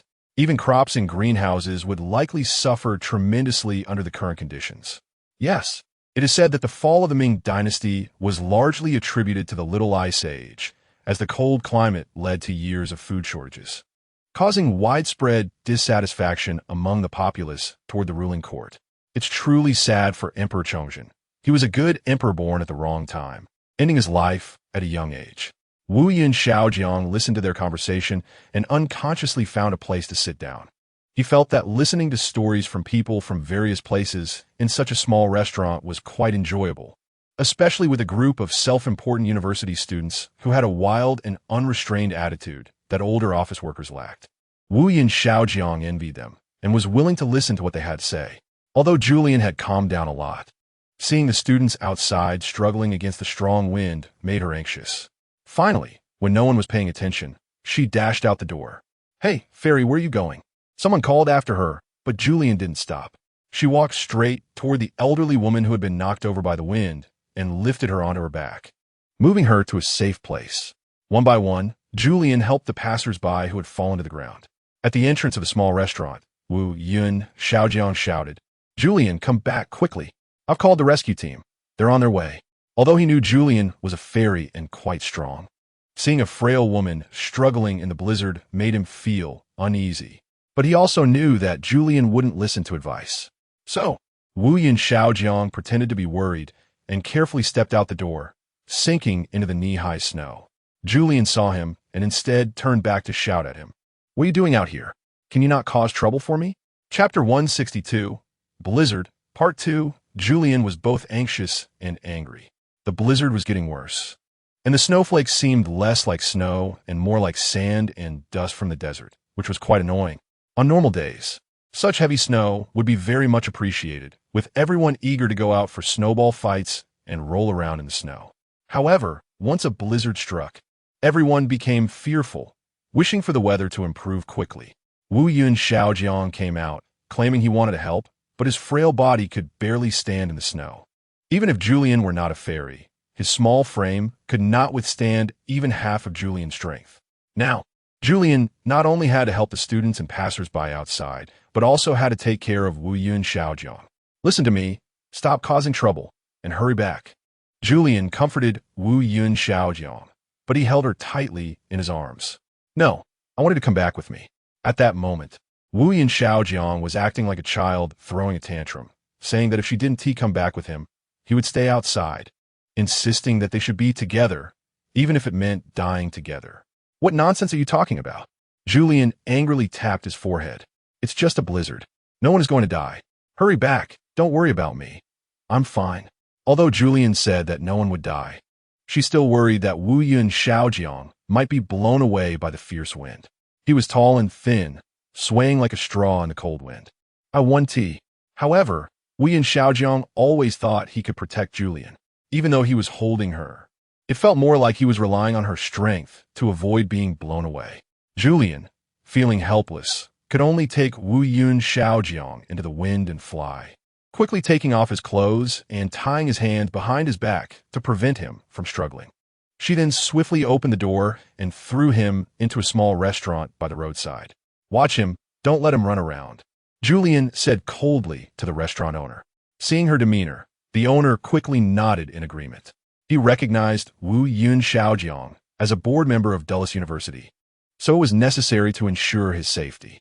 The woman who had just flown in was undoubtedly the fairy Julian, Wu Yun Xiaojiang's new wife, rumored to be quite fierce, so the owner had even less reason to offend her. When Wu Yun Xiaojiang was thrown in, his hands were tied behind him, and it was obvious who had done it. So, the owner was torn about whether to help Wu Yun Xiaojiang untie him and give him freedom. Wu Yun Xiaojiang looked at the owner with a complex expression, 3 parts commanding and 7 parts pleading. The owner knew that if he untied him, he would surely run out, otherwise Julian wouldn't have tied him up. Therefore, the owner reluctantly said, "Chairman, I'm sorry, but for your safety, please stay here for now." Wu Yun Xiaojiang didn't respond, but his eyes clearly showed his anger. To appease his anger, the owner brought a bowl of hot soup and kindly said, "Here, Chairman, if you're bored, you can have some soup. You look a bit pale. I assume you haven't eaten yet." Wu Yun Xiaojiang indeed hadn't eaten. When they first entered the restaurant, they were met with a blizzard, and Julian rushed out before they could even order, leading to their argument. Everything felt so natural, and Wu Yun Xiaojiang sighed, lamenting his sad yet ordinary married life. What do people seek in life, huh? The owner was caught off guard by his question. "Chairman, I haven't studied much, so I can't understand such profound questions." The owner was quite laid back, and with few customers in the restaurant. Most had left when it started to snow, and the remaining ones returned home as they all lived nearby. Meeting Wu Yun Xiaojiang was interesting for him, as he now had someone to chat with. "I run this little shop partly to make a living and partly because it's a hobby," the owner said with emotion.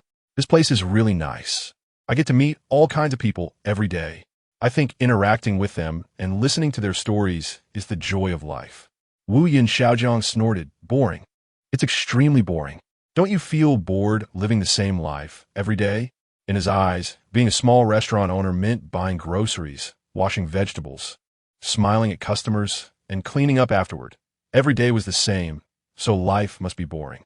However, the owner disagreed. "No, while the days may seem the same, the things that happen every day are different. The people I meet are different, and everyone has unique experiences. Listening to their stories is quite interesting. In fact, Chairman, I think you're quite interesting. You speak in a fun way, different from others I've met." Wu Yun Xiaojiang found it strange and asked, "How am I different?" The owner shook his head, smiling. "I can't quite explain it. You're a wealthy person, but compared to other wealthy people, you have a unique aura that's hard to describe." At that moment, Julian rushed into the room and tossed in another person, who looked like they had frozen stiff. The owner was confused, but quickly realized what had happened. What happened to this child? "Quick, get a towel." He instructed his staff to help the person who had collapsed on the ground, who looked like a student, probably a college student wandering nearby. "Oh dear, how did this sudden snowstorm come about? Everything was fine, and then it turned into this. How many people will get sick from the cold?" The owner lamented while using a warm towel to wipe the student's face. "No choice, it's a little ice age," Wu Yun Xiaojiang said coldly. The recent lockdown was the right decision. If they hadn't locked down, these people might have been on their way home. What if they ended up in a place without shelter during a blizzard? Thus, in special circumstances, like this natural disaster beyond control, special response measures should be in place. Stop using warm towels. Rub their hands and feet with snow first, or they'll get frostbite. Wu Yun Xiaojiang complained about the owner's lack of common sense. Just as the owner was at a loss, Julian knelt down and used her palms to perform chest compressions on the person. This wasn't CPR. Julian was using her energy to awaken the injured. Sure enough, a minute later, the person lying on the ground woke up, looking bewildered. "Who am I? How did I end up here?" "Look, the child is frozen silly," the owner said happily when he saw the person wake up, jokingly. Julian explained, "There's a blizzard outside. Do you remember? A little ice age has come. You should try not to go out in the future." The child looked aggrieved. "I just came out for a meal. Didn't expect to be running for my life. I can stay in, but how do I eat?" With the weather changing, vegetable prices were skyrocketing. Even though water and electricity were free in the apartment, cooking was still unaffordable. Julian looked at Wu Yun Xiaojiang and smiled slyly. "Chairman, is there a way for everyone to stay home and still have meals? Organize personnel to deliver meals, with the costs covered by the company?" Wu Yun Xiaojiang suggested tentatively. Julian gave him a thumbs up. Indeed, you're smart, Chairman. Wu Yun Xiaojiang replied. Is that a compliment? I'm just a victim here. Congratulations, you got it right, Julian said with a smile. It's the only way, Chairman. Just be a good person. Wu Yun Xiaojiang thought for a moment. Let's discuss this again. This matter needs to be decided by the board of directors. However, I will carefully consider your proposal. The student, who was originally lying on the ground and barely alive, was extremely grateful to Julian. Thank you, Teacher Zhu. Even if we can't get it for free, it's okay. As long as you can help us with the delivery, we can still afford it as long as the price is reasonable. In such severe weather, everyone was at a loss for what to do, and they could only empathize with each other to barely maintain their lives. In this way, Julian saved over 100 people in one day. Most were lightly injured and were sent back to their dormitories or rented apartments, while a few who were severely affected by the blizzard were taken to the campus hospital. Thus, Julian's efforts minimized the impact of the blizzard. By the evening, the blizzard finally calmed down, leaving only light snow, but the accumulated snow on the ground was almost up to the thighs, and the outside was deserted. Julian could only fly. Speaking of this fairy's flying ability, it was even better than a helicopter. Helicopters couldn't land just anywhere, but Julian could take off and land at any time, unrestricted by time and space. Wu Yun Xiaojiang lay on Julian's back, and the two returned to the apartment together. Lying on the sofa in the apartment, Wu Yun Xiaojiang contentedly closed his eyes, thinking, this day has worn me out. Julian smiled. Did I make you do too much? What's there to be tired about? I'm mentally exhausted, mainly worrying about you. Do you understand? Wu Yun Xiaojiang said, pulling over the blanket that was originally on the side of the sofa. It's just too cold. It's much more comfortable inside. Although Julian could endure the cold and heat, she felt the same way, being in a spacious home. Wrapped in a blanket while watching TV was the most comfortable thing, a true enjoyment for a corporate worker. Sir, how about I give you a back rub and shoulder massage? Julian said mischievously as she leaned closer to Wu Yun Xiaojiang, who shrank fearfully into the corner of the sofa. What are you doing? Don't come over. Or should I help you with a back rub and shoulder massage, my dear wife? Wu Yun Xiaojiang flattered Julian. My dear wife, you worked hard. Was today tiring? Chapter 163. Fragmented Love. Aha, what are you doing? Don't tickle me. Wu Yun Xiaojiang let out a painful laugh, accompanied by bursts of screams as the two of them tumbled on the sofa. Julian didn't hold back. With her fairy-like agility, her fingers became even more nimble, making Wu Yun Xiaojiang feel as if he was suffering to death. I can't take it anymore. Zhu, please stop tickling me. I'll do anything you want. Well then, go wash the dishes. When has it ever been me washing the dishes? Wu Yun Xiaojiang blinked his long eyelashes, looking like a well-behaved, yet aggrieved big boy. Julian couldn't help but chuckle. Xiaojiang, you're really adorable. Really? I don't feel that way. I think you're the cute one. Wu Yun Xiaojiang was afraid of saying the wrong thing, and, upon hearing Julian compliment him, wished he could return 10 compliments. Julian patted his shoulder. Babe, go wash the dishes. I'll find a movie for us to watch together later. Okay. Wu Yun Xiaojiang obediently went to wash the dishes like a little kitten. Meanwhile, Julian opened the projector, searching for a movie that caught her eye. Westworld? Should we watch it again? Julian felt it was familiar. The last time she watched this movie was several years ago back in college. She hadn't expected it to still be on the charts. It must be pretty good. With that thought, she started the movie. The familiar opening theme, the sound of piano keys being struck, the eerie atmosphere, it all felt so natural. A horror suspense film was supposed to evoke this feeling. She made 2 drinks, planning to watch the movie with Wu Yun Xiaojiang once he finished washing the dishes. The sofa was soft and cozy, and she was truly happy, especially since this day had been so fulfilling. Outside the window, light snow was falling, creating such a proud atmosphere. Logically, it would be perfect to watch a romantic film at this time, but Julian just happened to see this film, so it was only natural. All right, dear, here, have some fruit. Wu Yun Xiaojiang not only finished washing the dishes, but also brought a plate of fruit to Julian. The latter was deeply touched. How thoughtful. Wu Yun Xiaojiang smiled shyly. I saw online that people do this, cut fruit for their loved ones. How else can I express my love for you? Your love is overflowing. Hurry up and eat. Julian smiled, using a fork to give Wu Yun Xiaojiang a piece of watermelon. You know, getting to eat such fresh fruit at this time is really not easy. It's a new frost-resistant variety grown in a greenhouse. Let us try it. Julian, are you treating yourself as a test subject? I'm fine, but if you eat it and get diarrhea, don't blame me for not warning you. I'm willing to try new things. Wu Yin Xiaojiang took a bite of watermelon and found it quite tasty. He snatched the plate. You don't seem to like it much, so I'll eat first and cut another plate for you later. Julian, what is this? Is it addictive?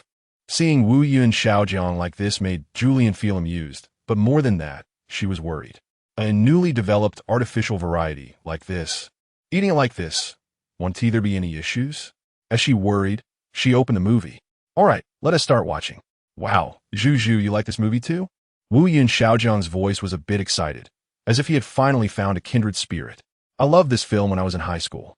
It inspired me to work hard and get into college. Julian was speechless.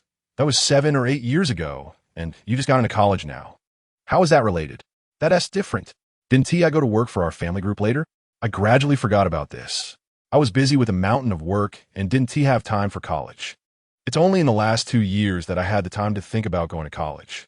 Julian, are you sure it's not that you kept repeating the year until you got in? Of course not.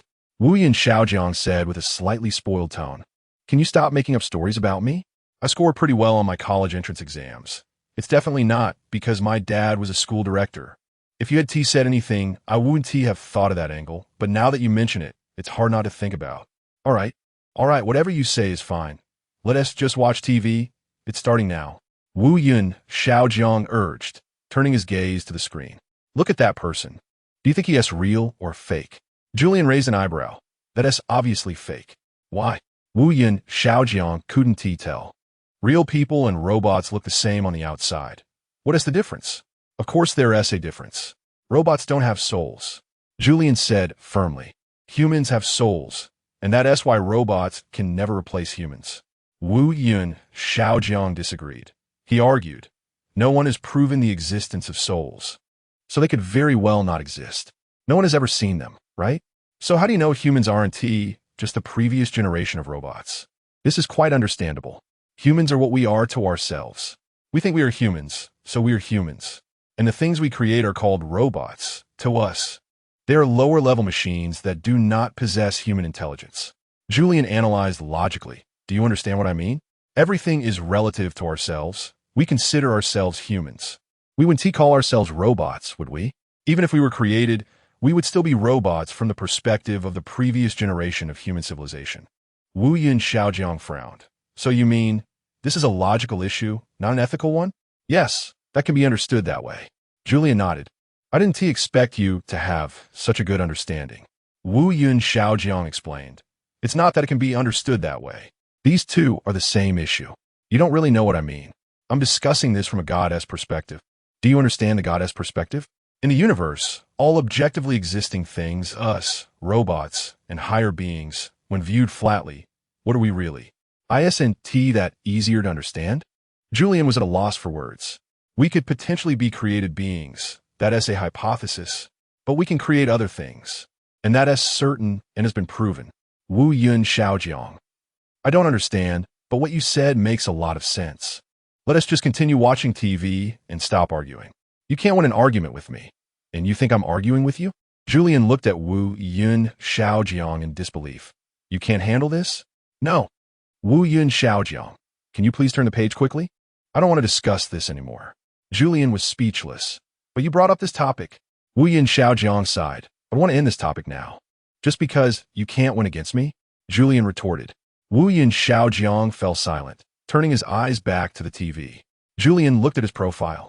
This handsome man had now become a master of sophistry in her heart. Wu Yin Xiaojiang. Julian was angry. If we don't clarify this today, don't think about sleeping. Wu Yin Xiaojiang glanced at her, his tone a bit impatient. Is this how married women are? So keen on holding onto a question and causing a fuss? I'm causing a fuss.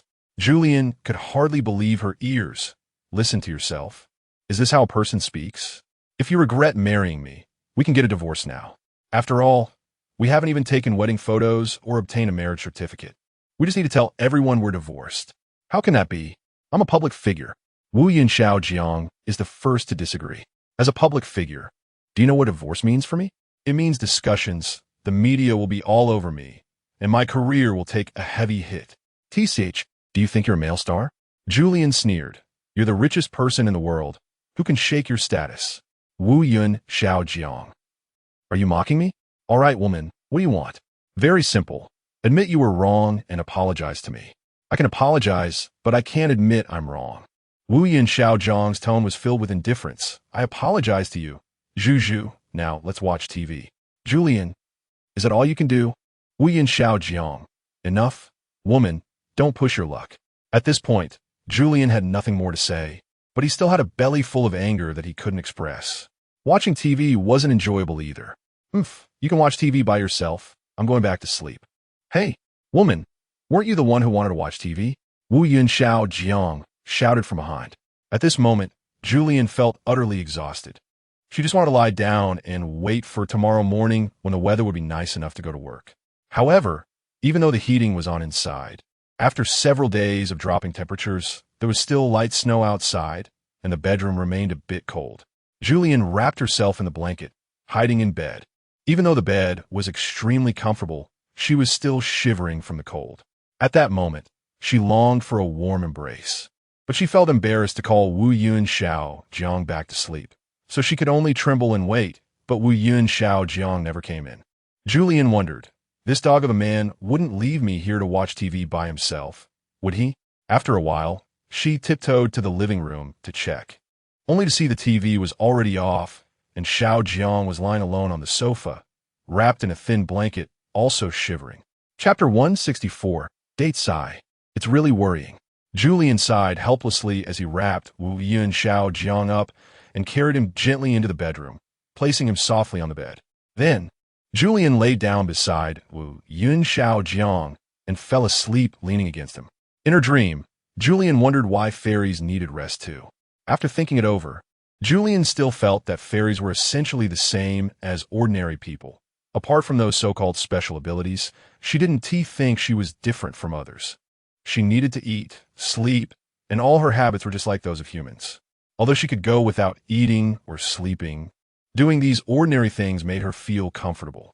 After sleeping through the night gently, when Julian woke up the next morning, she saw the sunlight streaming in through the floor-to-ceiling windows.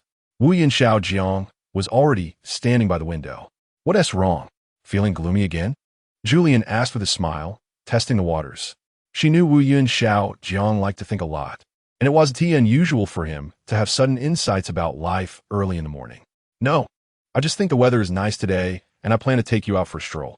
Wu Yun Xiao Jiang looked in good spirits, seeming as if he hadn't felt this way in a long time, completely different from the unreasonable Wu Yun Xiao Jiang from yesterday. All right, Julian got up without hesitation, suggesting they go out for a stroll and have breakfast. Saying this, the two of them arrived at the elevator door one after the other. This floor had only Wu Yun Xiao Jiang and Julian living on it.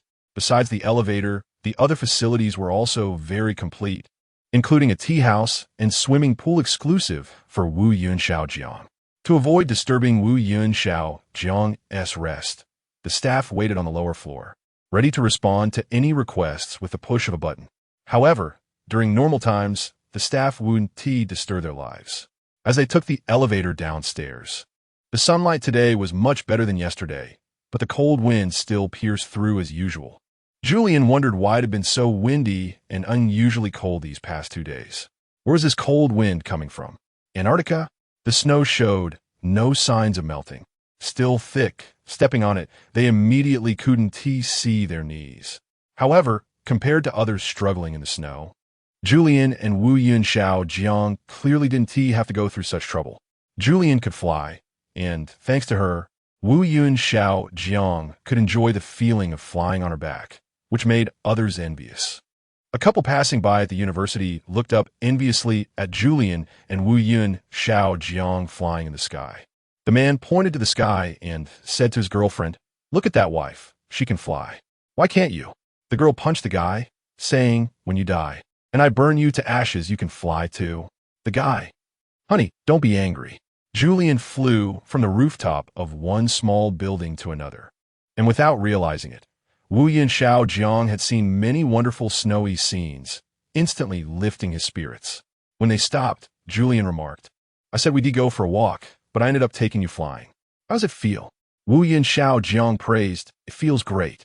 It's like having the best view from a tower. My dear, you're amazing. You know, if we have a child in the future, will they inherit your genes and be able to fly too?" Oomph. Upon hearing this, Julian scoffed, saying, "The child will be neutralized by your genes and become just like everyone else." Wu Yun Xiao Jiang frowned. "Is it that serious? You only have a bit of a special ability. I think I have a special ability too, like my luck has always been great." Julian found it amusing.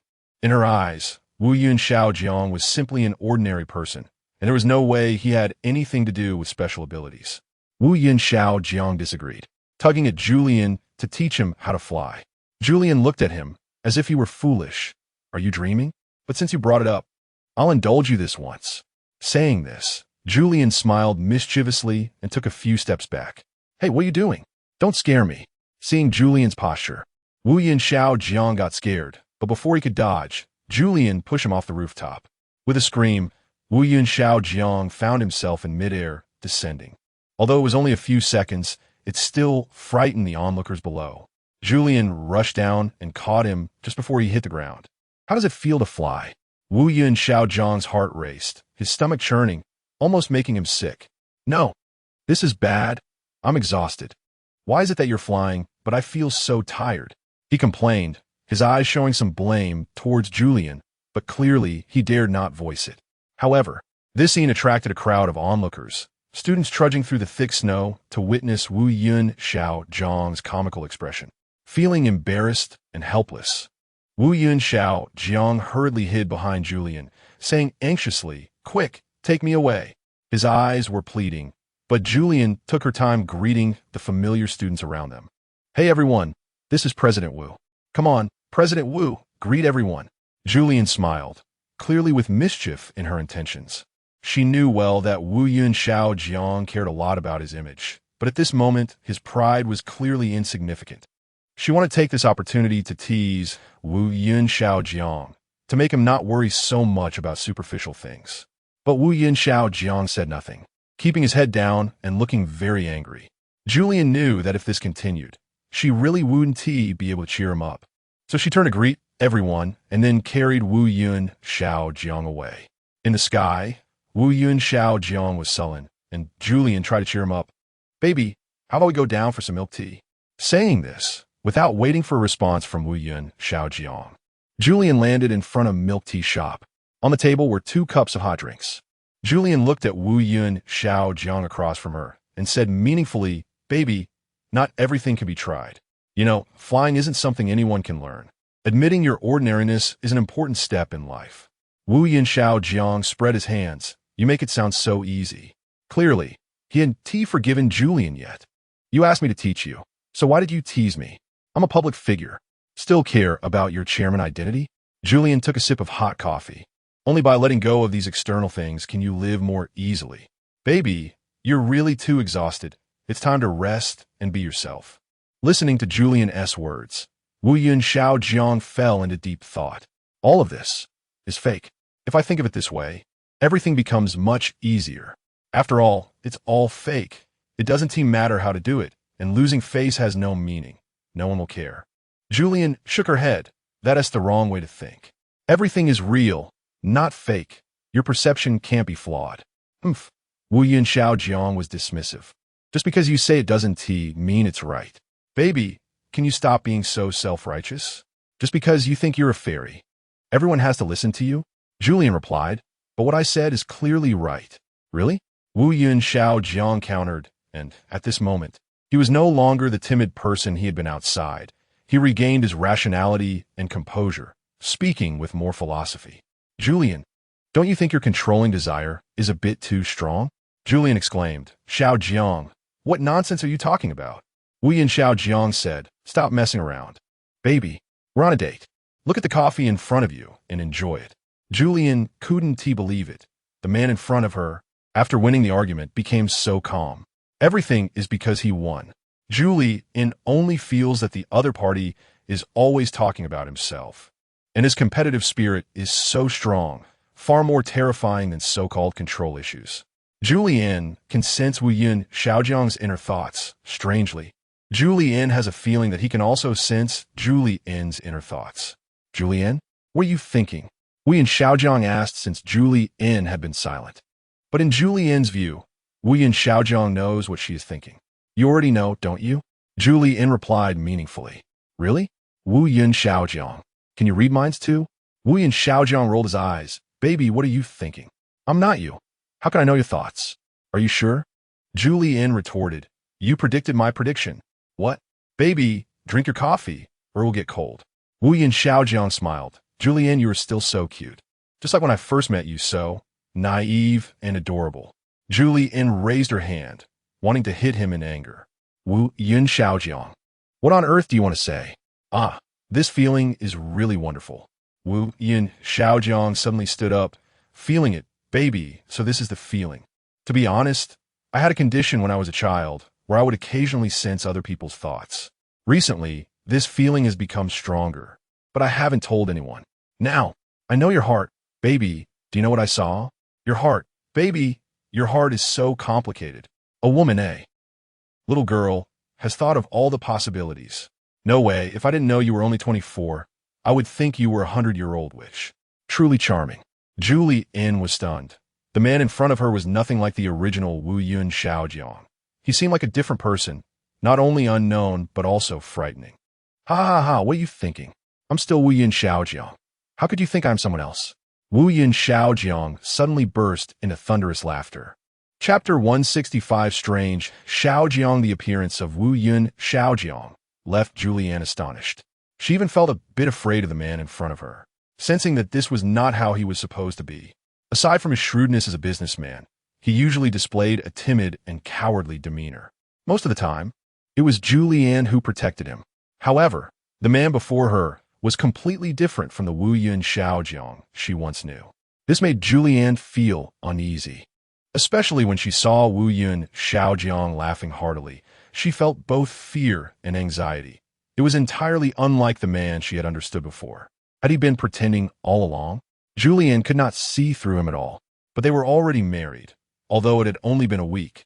The man had changed so drastically that it felt terrifying. Yet, even though Julian was not afraid, she felt deeply deceived. If Wu Yun Xiaojiang had been pretending, what was his purpose? Was it just to trick her into marrying him? And then what? What would he do next? However, if he had other motives, why expose his flaws now? When Julian asked him if he also had special abilities, he had denied it just a few nights ago. But just now, his eyes seemed to acknowledge everything. At that moment, Julian felt that something was off about him. She could even sense the energy emanating from him. And everything that followed made her feel as though Wu Yun Xiaojiang was provoking her. What exactly do you want? At that moment, Julian was also uncertain. She was questioning Wu Yun Xiaojiang, hoping to get an answer. This was against her nature. She had never been so out of control before, nor would she question others. Wu Yun Xiaojiang's behavior angered her. She was suspicious that the man in front of her was hiding other secrets, and she wanted to know the purpose behind his concealment. I didn't want to do anything. When you asked me earlier, I answered you, that's all, Wu Yun Xiaojiang said, his tone cold and unfamiliar. He seemed like an outsider to the situation at hand, as if everything happening had nothing to do with him. I told you, I have a strange illness since childhood. This feeling comes and goes. My ability to perceive others' thoughts feels just like yours. Speaking of this, Wu Yun Xiaojiang's tone carried a hint of pride. Do you know how amazing it is to know what others are thinking? That feeling is so exhilarating. It's getting stronger, and I can clearly sense what you're thinking, just as you can with me. So what? Julian did not know the other party's intentions, so she took a step back in her words to avoid revealing her thoughts. At the same time, she pondered why the good Wu Yun Xiaojiang had changed like this. Or had he always been this way? Had she just not noticed? You need to pay attention to one thing. I'm expressing a phenomenon, stating a fact, not acting out of some purpose, Wu Yun Xiaojiang said lightly, then took a sip of tea. Waiter, the tea is cold. Please bring me a new cup. Okay. The waiter approached cautiously, sensing that the atmosphere between the two was off. She hurriedly left with the teacup and did not dare to ask Julian if she needed a tea change. Julian scoffed coldly, knowing that the other party was still probing her thoughts. Can you put aside your tricks and talk to me calmly, like a normal person? She was commanding him, or perhaps pleading. Wu Yin Xiaojiang smiled faintly. Sorry, I don't even know what's wrong with me. When you asked me earlier, I suddenly thought of these things. Before this, I had never mentioned them to anyone. Julian believed this because, up to that point, he could still see what she was thinking, but he was being interfered with by something. Julian speculated that it might be his energy, because his energy interfered with her. It prevented her from fully using her own abilities. Why have you become like this? Lost in thought, Julian suddenly voiced her inner doubts. Wu Yin Xiaojiang shrugged. You're asking me? I'm only responsible for expressing phenomena, and exploring principles is your forte, isn't it? Julian replied. I'm scared of you now. You've changed. Not only can you read minds, but you also dare to argue with me? What I'm puzzled about is why you can do what I can do. I'm starting to suspect that you can also fly. However, when she asked this question, she already had the answer in her heart. Wu Yin Xiaojiang would definitely not be able to fly. Earlier, when he asked her to let him fly, and she dropped him, as an instinct for survival. If he could fly, he would have opened his arms at the last moment before hitting the ground. But Wu Yin Xiaojiang did not. So Julian's speculation was mostly correct. The man before her could not fly, but he could read minds, and she did not know the reason why. This was different from ordinary psychology. It was a special skill, that much was certain. From Wu Yin Xiaojiang's eyes, it was clear that his abilities were all innate. Could it be that this special skill was the reason he had thrived in the business world over the years? If so, that would count as cheating. Xiaojiang, I ask you, why did you marry me? Julian asked, her tone somewhat accusatory. Wu Yin Xiaojiang chuckled lightly. If you ask me, do I have to answer? What if I don't? Seeing Julian's angry expression, he suddenly burst into laughter. Ha! Look at how mad you are. I'm just teasing you. Of course, I'm married for love. Otherwise, why wouldn't I marry someone else? Or not marry at all? In this vast sea of people, I chose you, and you chose me. There's no reason behind it. That's love. As for your doubts, I understand them. I have no ulterior motives for marrying you. And the reason I've become like this today is completely an accidental event. It was your words that stimulated me, leading to that little performance earlier. Most of the time, I'm just like a normal person, or rather, we both are just like normal people. When Julianne heard the phrase we both, she suddenly realized something. Was mind reading a unique ability of the fairy family? If so, how could Wu Yun Xiaojiang possess this ability? If not, where did he get it? In conclusion, this question seemed simple, but was actually unsolvable. Julian speculated, Wu Group has been committed to research in biological genetics. So I suspect there might be a possibility that you're not a naturally born human, but rather a genetically modified human. A mind-reading gene fragment has been implanted in you, and this small fragment of gene comes from the fairy family. Wu Yin Xiaojiang smiled bitterly. That's impossible. I don't know what you're thinking. Genetic technology only emerged in recent years, and I'm already 30. 30 years ago, the technology was very primitive. It was impossible to complete human gene splicing, so I can be certain that I was born to my parents. The reason I can read minds is that I'm exceptionally gifted. As for why it has become more pronounced recently, it's all because I've spent too much time with you. How about that? Can you accept this explanation? Julianne was stunned.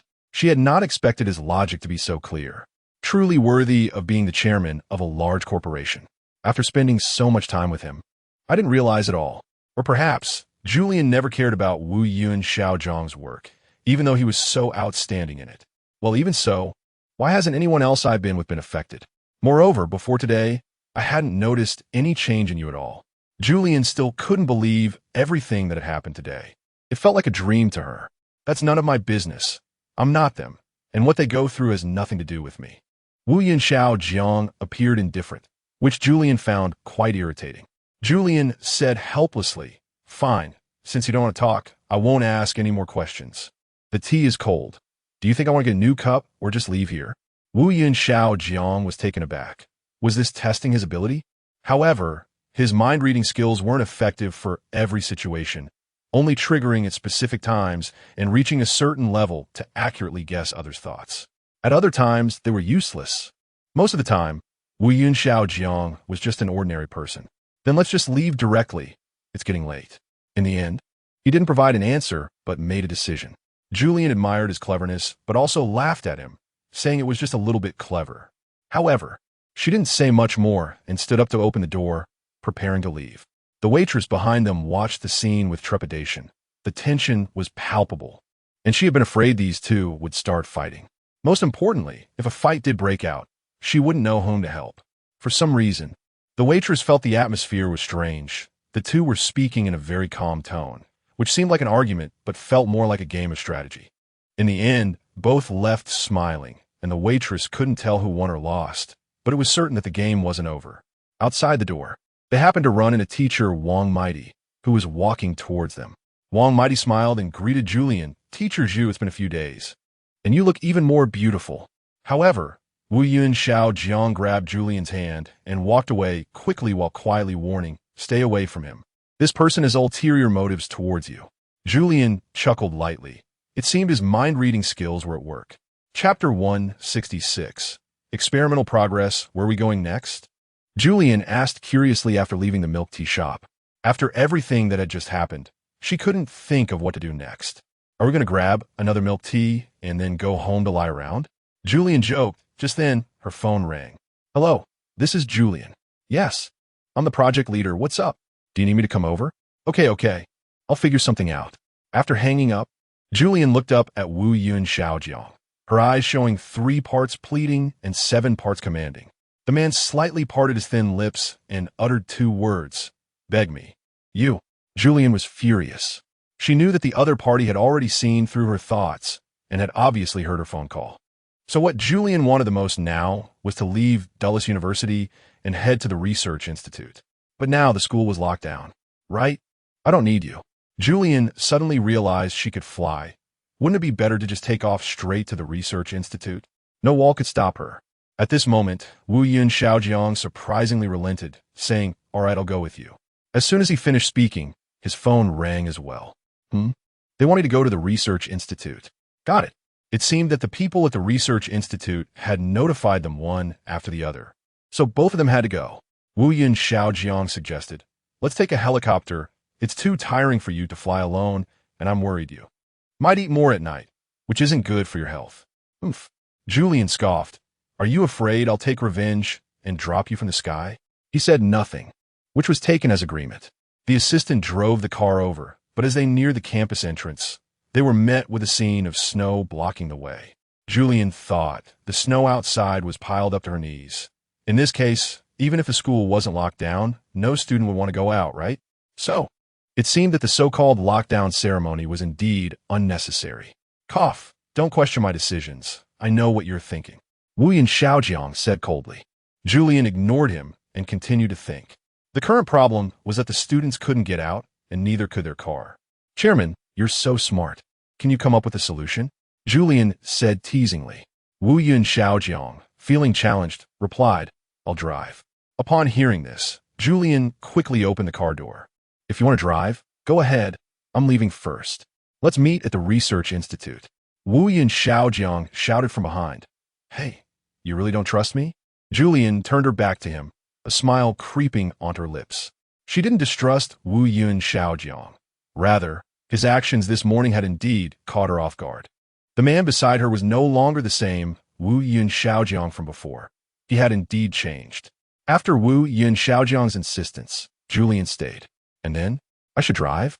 She widened her eyes and retorted to Wu Yun Xiaojiang. He swallowed hard. "Forget it. Let us wait for the helicopter to arrive. It'll be here soon." Sure enough, not long after, Julian saw a helicopter hovering above. The helicopter found a flat area and slowly landed. Wu Yun Xiaojiang seemed satisfied and walked up confidently. Julian had no choice but to follow. On the helicopter, Julian thoroughly enjoyed the snowy scenery. "Wow, this is so beautiful." Wu Yun Xiaojiang raised an eyebrow. "Didn't you look down when you were flying before?" Julian shook her head with a silly grin. "No, I was focused on flying, of course. I was watching the road. How could I think about the scenery?" She was speaking the truth. As the saying goes, one cannot concentrate on 2 things at once. When flying, one must focus on navigating. Even though there are no roads in the sky, one still needs to watch the flight path. If one looks down at the scenery, they might accidentally crash into a skyscraper, resulting in serious injury or death.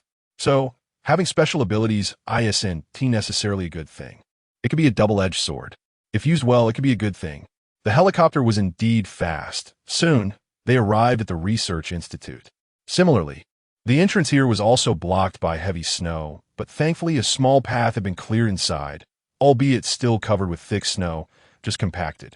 Following this path, Julian and Wu Yi and Xiaojiang walked inside the building. In the lobby on the first floor, the expert team had been waiting for them. It seemed that there had been new developments in the project. Hearing this news, Julian was the most excited person, as the current research topic was the origins of the previous generation of fairies, specifically the bone she found in the Scythe Star cave. Last time, it seemed they were at the gene sequencing stage. She wondered how far they had progressed and what conclusions they had drawn. The chief expert said to Julian, Professor Julian, "Chairman, I called you here to report our progress and also to discuss the problems we are currently facing, seeking your opinions." Julian nodded. "Just tell me directly. I haven't participated much, so follow your line of thought." The expert nodded in satisfaction and continued. "The bone we are currently studying is comparatively newer than the one studied previously, so the residual DNA is more intact. Our gene sequencing has gone quite smoothly, and we have obtained a lot of information. However, there is one thing we don't understand. It seems this bone has been used." Hearing this, Julian was confused. She turned to look at Wu Yun Xiaojiang, then turned back to ask the chief expert, "Sir, what do you mean by used? Could it be that the DNA on it has been extracted for cloning?" The expert didn't directly deny it, but said, "That interpretation isn't wrong. But the information we currently have indicates that the fairy must have reproduced, and not just once." Julian was horrified. The thing she feared the most had finally happened. If the previous generation of fairies had offspring with humans, then wouldn't Julian be their descendant? In that case, she wouldn't be a pure fairy anymore, and her identity, which she had always been proud of, would be shattered. On the other hand, the more frightening possibility was that the strange man from the Abnormal Human Research Institute could really be Julian's father. However, there was still one thing she didn't understand. What does "not just once" mean? The expert explained, "Professor Julian, we can't determine that at the moment. By common understanding, it could mean having had children twice, like normal human reproduction. Of course, it's also possible that after death, the DNA was extracted to create clones, but that possibility is extremely slim. According to our calculations, the DNA from the bone was copied at least 20 years ago, and back then, biological elite technology wasn't advanced enough to successfully achieve cloning. When it came to 20 years ago, Julian thought that was the year she was born, right?" Suddenly, she remembered an inconsistency. The strange man from the Abnormal Human Research Institute claimed that he encountered the previous generation of fairies at least in the 1960s, which means it has been 70 or 80 years since then, and she is now only in her 20s. How could she possibly be their child? Therefore, that strange man was very likely not Julian's father. So, how did Julian come about? This became a question she was eager to know the answer to. The expert continued, "Of course, everything is speculation until we have concrete evidence. For the next step of the research, I hope you, Professor Zhu, can join us." Julian was puzzled. What does that mean? "I'm already involved in this project." Seeing the expert's somewhat awkward expression, Wu Yun Xiaojiang directly pointed out, "He wants to compare your DNA with that of the previous generation of fairies to see how much useful information can be found." Julian was incredulous. "But experimenting on living people is illegal. If you understand the situation, you should know that I'm still a legally protected citizen of Kepler 22b, right?" "Professor Zhu, that's not what we mean," the chief expert explained apologetically. "It doesn't have to be like that. We're seeking your permission. We only need a strand of your hair. Of course, if you're willing, you don't need to pull out. Just cutting off an inch will do. What do you think?" Julian scratched her head, thinking that she had been experiencing serious hair loss lately, losing a handful every morning while combing her hair. So what was the harm in giving them a strand? She casually pulled out a few strands and handed them to the expert. The expert was overjoyed and immediately had his assistant freeze and store Julian's hair in liquid nitrogen. He didn't expect Julian to agree so easily. Next, the chief expert and his team invited Julian to tour their laboratory and see their research results, mainly consisting of some data and charts displayed on a large screen. Although Julian was proficient in biology, she knew nothing about math. Looking at those things was worse than not looking at all. The expert introduced himself, Professor Zhu. My name is Wang Mian. You can call me Xiao Wang. I'm younger than you. By the way, the laboratory is open for visits. But please don't touch the biological specimens. And keep your distance from the things in the glass cabinets. Just look, don't touch. Will it be dangerous? Julian asked, just as she was about to reach for the glass cabinet, feeling a bit scared. No, I'm afraid you might damage my samples, Wang Mian replied. Julian responded, then why don't you just kill me? Chapter 167 Holiday. After leaving the research institute, the two of them boarded the helicopter again. In this weather, the main road was deserted, and even the cars that had originally been parked by the roadside were covered up, buried beneath thick layers of snow. A gust of wind might reveal the car tops, but undoubtedly, with the appearance of sunlight, the water would flow down, and these cars had already frozen. The weather was good for a while, bad for a while. But most of the time, it was bad. The snow never melted, and the Kepler planet was experiencing an unprecedented chill. People would come out when the weather was slightly better, flocking to supermarkets to purchase daily necessities. Due to the climate, everything had become more expensive. Transportation, which had previously been fine, now became both costly and slow. Ground transportation was certainly unusable, and most deliveries could only be made by helicopter, with rising costs being self-evident. And since the weather was mostly bad, when a strong wind blew, helicopters couldn't fly, or they would require extra fees. Thus, people's living costs increased, leading to widespread complaints among the public.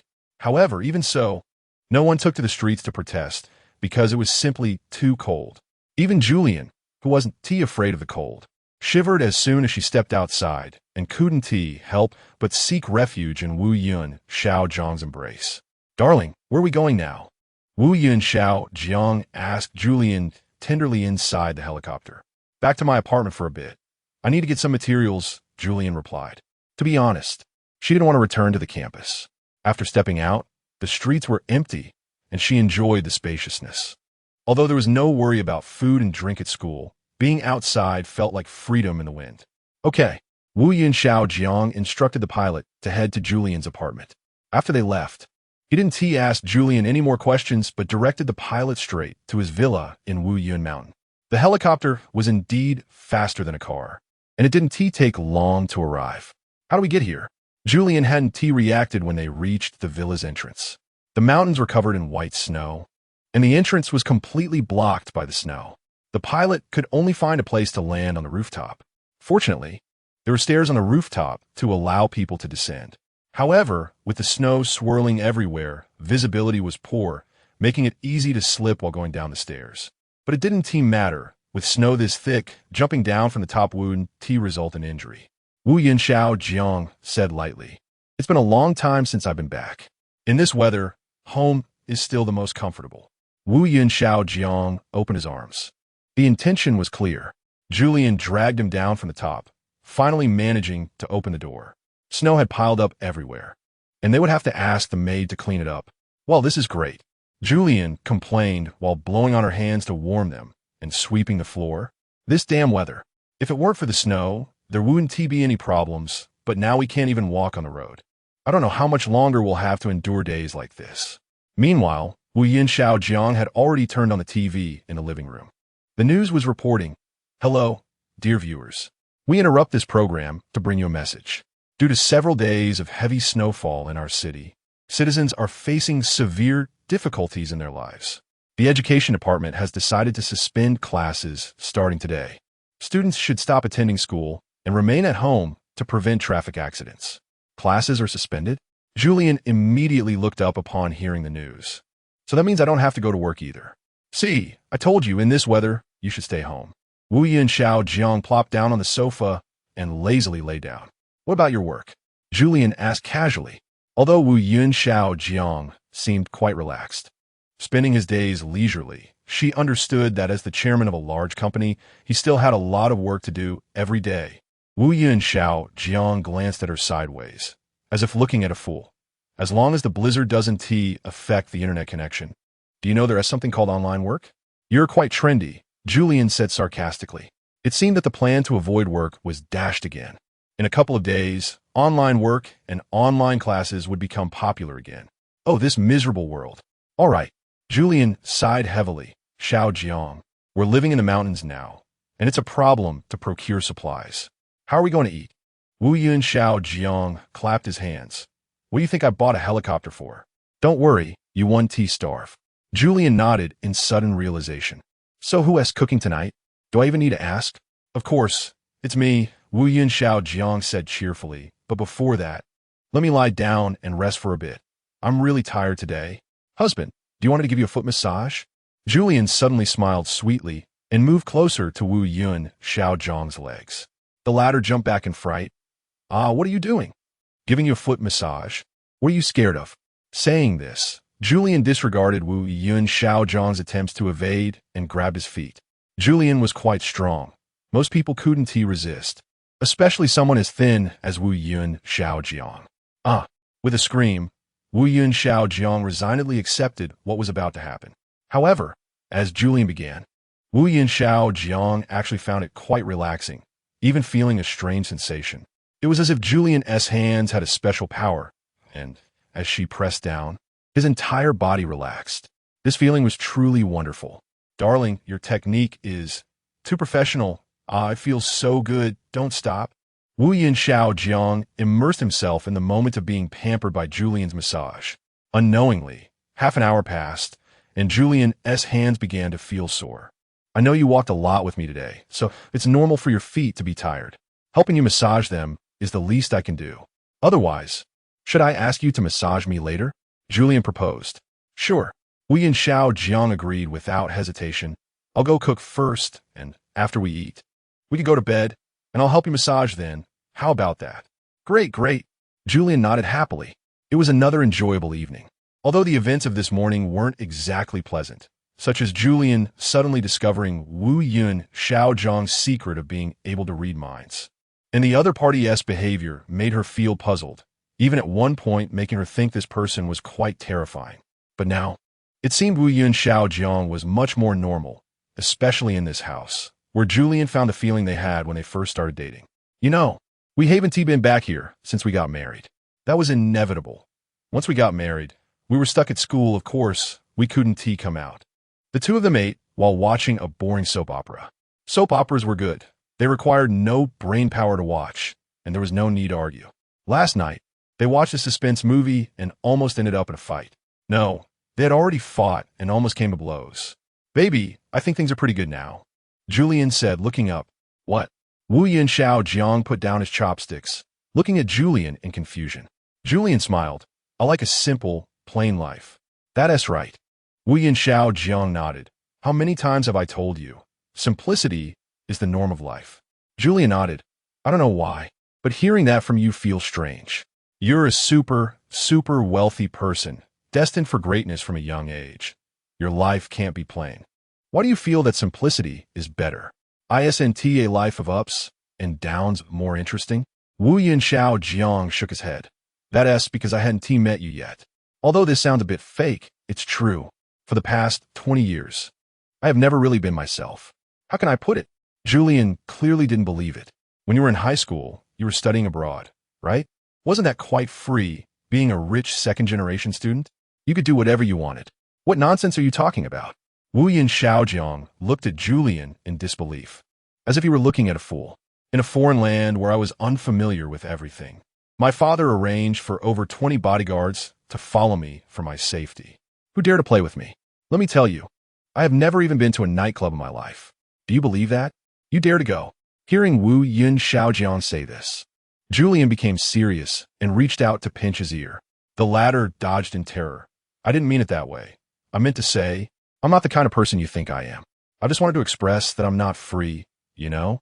Plus, my relationship with my father has never been good since I was a child, so the chances of me doing what I want are very slim. Not all like you think. So I guess my first half of life can be described as bumpy, but since I got married, it's been much more mundane. Ever since I met you, my father doesn't dare to cause me trouble anymore. Julian chuckled. It must be because there's a fairy protecting you, right? Wu Yun Xiaojiang nodded. That's actually true. My father fears nothing in this world, except for fairies. Upon hearing this, Julian suddenly remembered something.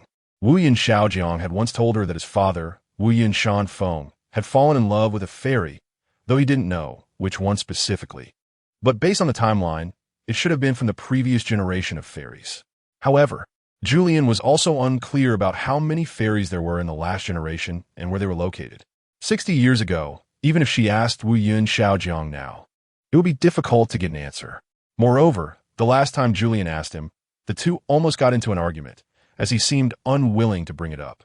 Thinking of this, Julian turned and went to the kitchen to take out a bottle of long-stored red wine. Wu Yun Xiaojiang was a bit surprised to see this. Are you going to drink? It's been a long time since I've had any. Yes, I don't have to work tomorrow, so let's celebrate. Chapter 168. Why night? Thinking back to the last time they drank in this room, Wu Yun Xiaojiang was extremely angry and forced Julian to sign a century-long love agreement. It seems that it has been over a year since then. Julian opened a bottle of red wine and smiled at Wu Yun Xiaojiang, who was feeling drowsy and didn't know what she was up to. Although Wu Yun Xiaojiang could read minds, his special ability didn't exist all the time. It would only be triggered in certain specific situations and then generate energy to understand others' thoughts. However, Julian was different. She could know what others were thinking at all times if she wanted to. The chairman has collected so much wine. Why not drink it? It's a shame not to drink it. I might as well drink it for you. Julian greedily looked at the wine in her glass. Of course, her intention wasn't just about the wine, but all the remaining wine in the wine cellar. Wu Yun Xiaojiang nodded lightly. You said it yourself. I just love collecting. But if you drink it, then there's no wine left. So what is the point of my collection? Isn't collecting for the sake of drinking? As soon as Julian heard this, she immediately felt amused. Why let it sit there, waiting for it to breed? Wu Yun Xiaojiang. I mean, someone like you, a top billionaire, collecting things you want to sell, what is the point of just keeping them? You don't take them out to look at. You don't drink them, and when you die, you can't take them into the coffin, really. Julian couldn't help but complain. This concept of collecting was utterly meaningless to her. The two continued to chat casually as the bottle of red wine gradually emptied. Wu Yun Xiaojiang, feeling drowsy, said, Julian, now that we're married, why do you still seem so distant? What is mine is yours. My money is your money, right? As long as you're willing, the entire Wu group can be handed over to you immediately, and I can work for you. No, that is not necessary. Julian quickly waved her hand to refuse, saying, I'm not a business person. I can't lead a big group. I'm just not cut out for business. The company still needs you, and I could just work for you to make a living. Why do you want to give up your job? Wu Yun Xiaojiang retorted, seemingly with a hint of reproach in his tone. Other people's wives, especially those who are wealthy, don't work.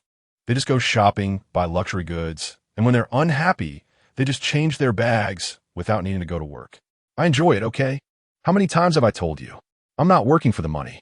Julian quietly complained, and besides, when I see you at school, I ascend that more often. I enjoy being with you at work. Hearing this, Wu Yun Xiaojiang felt warm inside. So you insist on working because you want to see me all the time? Haven't we always been together?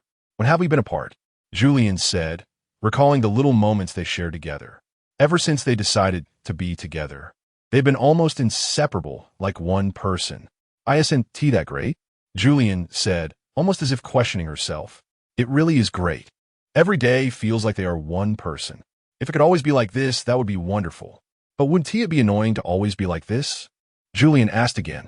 Although Wu Yun Xiaojiang could be quite bothersome, she could usually tolerate it. She didn't know how he felt about her. She was just a bit curious now. Not at all. I find you very interesting. Wu Yun Xiaojiang said as he drowsily fell onto the sofa. Julian, I'm going to sleep in the room. Will you hold me? In a half-asleep state, Wu Yun Xiaojiang was still acting spoiled, saying, Juju, hold me. I want a hug. Julian had no choice but to hold him and walk into the bedroom, gently placing Wu Yun Xiaojiang on the bed. How is this position? Is it comfortable? Julian asked thoughtfully.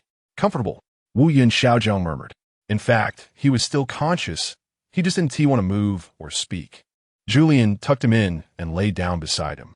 Wu Yun Xiaojiang wrapped his arms around Julian and whispered in her ear, Baby, come under the covers. It's cold outside. After saying that, he pulled Julian in and wrapped her in the blanket too. It was warm inside the blanket, and Julian felt very comfortable, naturally hugging Wu Yun Xiaojiang. The two held hands under the blanket, and a sense of happiness welled up. Hey, Xiaojiang, should we have kids? Julian suddenly had an idea. A cough, cough, cough. What did you say? Wu Yin Xiaojiang suddenly woke up, startled. He had been dozing off. But this mention of kids scared him awake. Kids? How could that be? Julian frowned and questioned Wu Yin Xiaojiang. Hey, you don't want to have kids with me? Wu Yin Xiaojiang stammered. Ah, it's not that I don't want to. You're not. Aren't we? Ah, you're not a fairy? Fairies don't reproduce like that. Julian had just said it casually, but she didn't expect Wu Yun Xiaojiang to react this way, which made her suspicious. Tell me, quickly, what do you really think? Do you not love me? Baby, how can I not love you? Wu Yun Xiaojiang was now fully awake, sitting up straight to explain, it's really not what you think. I just feel that it's inappropriate. Then tell me what you think I'm thinking? How can you know what I'm thinking? Julian interrupted him. Wu Yun Xiaojiang, are you hiding something from me? Wu Yun Xiaojiang hurriedly defended himself. Wife, how could that be? Please believe me, dear, we're married now. What did I possibly hide from you? You know everything about my past before we got married, don't you? Wu Yin Xiaojiang was almost in tears, completely different from his earlier demeanor. He seemed to have turned back into that timid boy who relied on Julian for protection. Julian hesitated. When she was strong-willed, no one could stop her, but the Wu Yun Xiaojiang in front of her was truly unpredictable, leaving her unsure of what to do. Besides, wanting a child was something she had said offhandedly. She didn't expect Wu Yun Xiaojiang to take it seriously and even refuse on the spot. Julian was just feeling frustrated. Forget it, let us just sleep. Julian felt that she had overreacted earlier and didn't he know how she had gotten stuck in a corner. Her emotions had improved a lot now. Wu Yun Xiaojiang breathed a sigh of relief and held Julian as they fell asleep. The quiet Julian lay in the blanket, truly obedient, which made Wu Yun Xiaojiang very satisfied. Hoo-hoo. Julian made a humming sound to her sleep. Wu Yun Xiaojiang couldn't help but chuckle. What did you eat today? Is your throat uncomfortable? He looked at Julian, who was sleeping soundly in his arms, and a smile crept onto his lips. Silly girl, I must have my reasons for doing things. It's all for your safety, my little treasure. Sleep, sleep. Wu Yun Xiaojiang happily tucked Julian in and curled up beside her, leaning against her shoulder. He couldn't help but hum a tune, holding Julian's small hand and occasionally giving a squeeze. This girl was just too cute. She was even cuter when she wasn't angry. He thought to himself, and couldn't help but kiss Julian's cheek. Julian, about having kids, it's not that I don't want to. Once Wu Yun Xiaojiang confirmed that Julian was asleep, he softly murmured to himself, it's just that there's a precedent for humans and fairies having offspring, and the results were not good. I don't want you to suffer that hardship. In this world, who can say for sure about so many things? Wu Yun Xiaojiang sighed, thinking about how he met you in the vast sea of people, and now we are married. I believe everything is fate. Julie, thank you for agreeing to marry me. As he pondered, Wu Yun Xiaojiang suddenly felt a wave of heat throughout his body and couldn't help but take off his pajamas. Getting closer to Julie's skin, he found it so smooth that he couldn't resist caressing it. Julie? Wu Yun Xiaojiang asked, are you asleep? She turned over and softly responded. Unable to resist, Wu Yun Xiaojiang pressed down on her and kissed her. Julie, I love you. What are you doing? Julie instinctively wrapped her arms around Wu Yun Xiaojiang's neck, looking at him on her body and feeling puzzled. I finally fell asleep, and you woke me up again.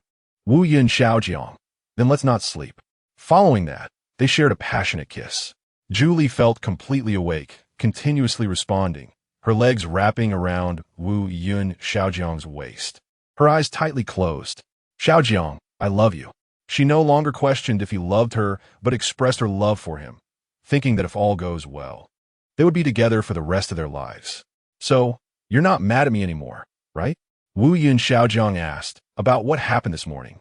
I regret not telling you. All right, I forgive you. Julie kissed his nose. Everyone has their little secrets.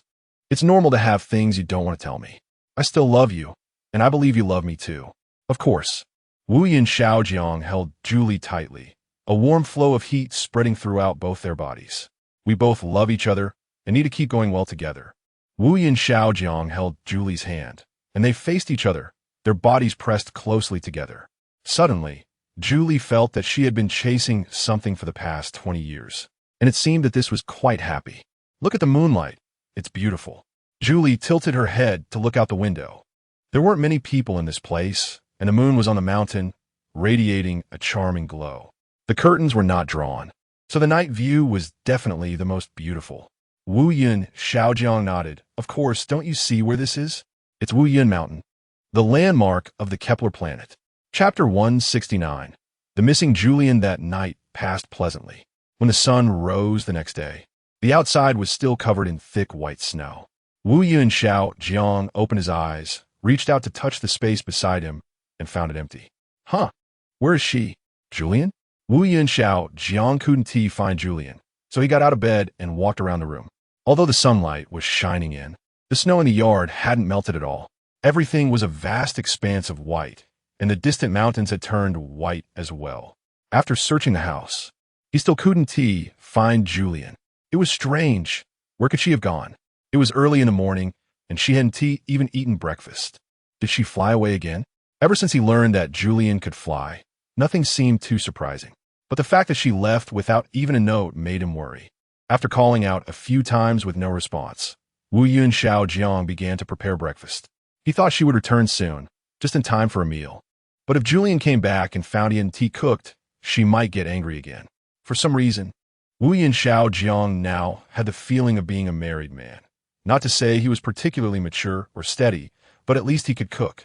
To be honest, he was a bit worried, not knowing where this woman had gone without saying a word, and he couldn't reach her by phone. It was indeed strange. Perhaps the signal was bad due to the snow. As he anxiously cooked, he pondered where Julian might have gone. It was deserted around, and yesterday they had just said today was a holiday. Shouldn't she be resting in the room? Going out for a walk didn't seem like her style. Regardless, she should have at least said something in advance. Suddenly, he remembered something that had happened before. There was a basement deeper in this place. Previously, Julian had mysteriously disappeared in the morning and then inexplicably appeared in the basement. But according to her own description, after falling asleep in the basement, she would suddenly appear on the sofa in the morning. This series of inexplicable events made Wu Yun Xiaojiang feel incredulous. However, after experiencing so much with Julian, everything suddenly seemed reasonable. It seemed that whatever happened to Julian was logical. There was nothing unbelievable about it. But right now, the basement had become a museum, and the sudden heavy snow had blocked the entrance. There was no way to get in through the museum's main door. Should he go in to take a look? He couldn't just cross over. He could only use the main entrance. With that thought, Wu Yun Xiaojiang heated the food in the pot. Then he stepped outside, where a whole bunch of bodyguards were staying in the first-floor bedroom, and someone was on guard at the villa's entrance. Wu Yun Xiaojiang casually asked, "Did anyone see Julian leave this morning?" The bodyguards exchanged puzzled glances, feeling bewildered. "Chairman, we haven't seen Miss Julian. Isn't she supposed to be resting in her bedroom?" Wu Yun Xiaojiang nodded. It seemed that Julian indeed hadn't gone out through the main door, so she must have crossed over somehow. In any case, this place had a special energy for Julian. Wu Yun Xiaojiang still couldn't understand this issue. How could a person cross from one space to another out of thin air? Humans weren't liquid. How could this be possible? After waiting a long time with no news from Julian and being unable to contact her by phone, Wu Yun Xiaojiang told the bodyguards, "Have 2 people watch the entrance, and the rest go to the museum entrance to clear the snow and look for her." The bodyguards were taken aback. The museum's main door is locked. How could anyone be inside? In fact, not only was the main door locked, but the outside was also piled high with thick snow. There was no way anyone could get in. However, since the chairman had given the orders, they all complied. A few burly men took their tools and soon cleared the snow in front of the door, revealing a locked glass door. This was the Fairy Museum. Inside were items related to fairies, some vivid portraits, and ancient texts that modern people couldn't understand. The door was locked, and the bodyguards felt confused. "Chairman, look. The door is locked. No one should be able to get in, right? Are you sure Miss Julian isn't there?" Wu Yun Xiaojiang shot him a glare. "Hurry up and open the door." The bodyguards had no choice but to comply. Once opened, the inside was dark. Even though it was daytime, it was quite frightening without lights. The electrical system seemed broken. "I'll have someone come to fix it," the assistant said to Wu Yun Xiaojiang. "It looks like this place hasn't been visited in a long time. I wonder what happened to those people at the Ancient Text Research Institute." They were given the keys, but it seems they don't come to work when we're not around. At this point, Wu Yin Xiaojiang was also curious about how far the research on fairies had progressed. A group of them cautiously entered. The entire hall was empty and didn't seem like anyone had been there. Moreover, with the snow outside, even if someone had come in, they should have left wet footprints. But the floor was bare, only covered in dust, a testament that no one had been there for a long time. As they continued deeper, they turned a corner and arrived at a hall that seemed to be a living room, located directly beneath Wu Yun Xiao Jiang's villa. The furniture was old-fashioned, reminiscent of medieval Europe. The grand chandelier, though unlit, looked quite expensive. "Boss, are you sure someone is here?" Even the brawny bodyguards felt a chill in this eerie place. "Stop talking nonsense. Hurry up and find her," Wu Yun Xiao Jiang urged. He believed Julian should be here because he had witnessed her disappearing from this sofa and appearing in the upstairs living room. Everything seemed to be a certainty, not a coincidence. However, after searching around, the entire basement was thoroughly checked, and there were only dust-covered old books and furniture that hadn't been tended to for years. No sign of any person.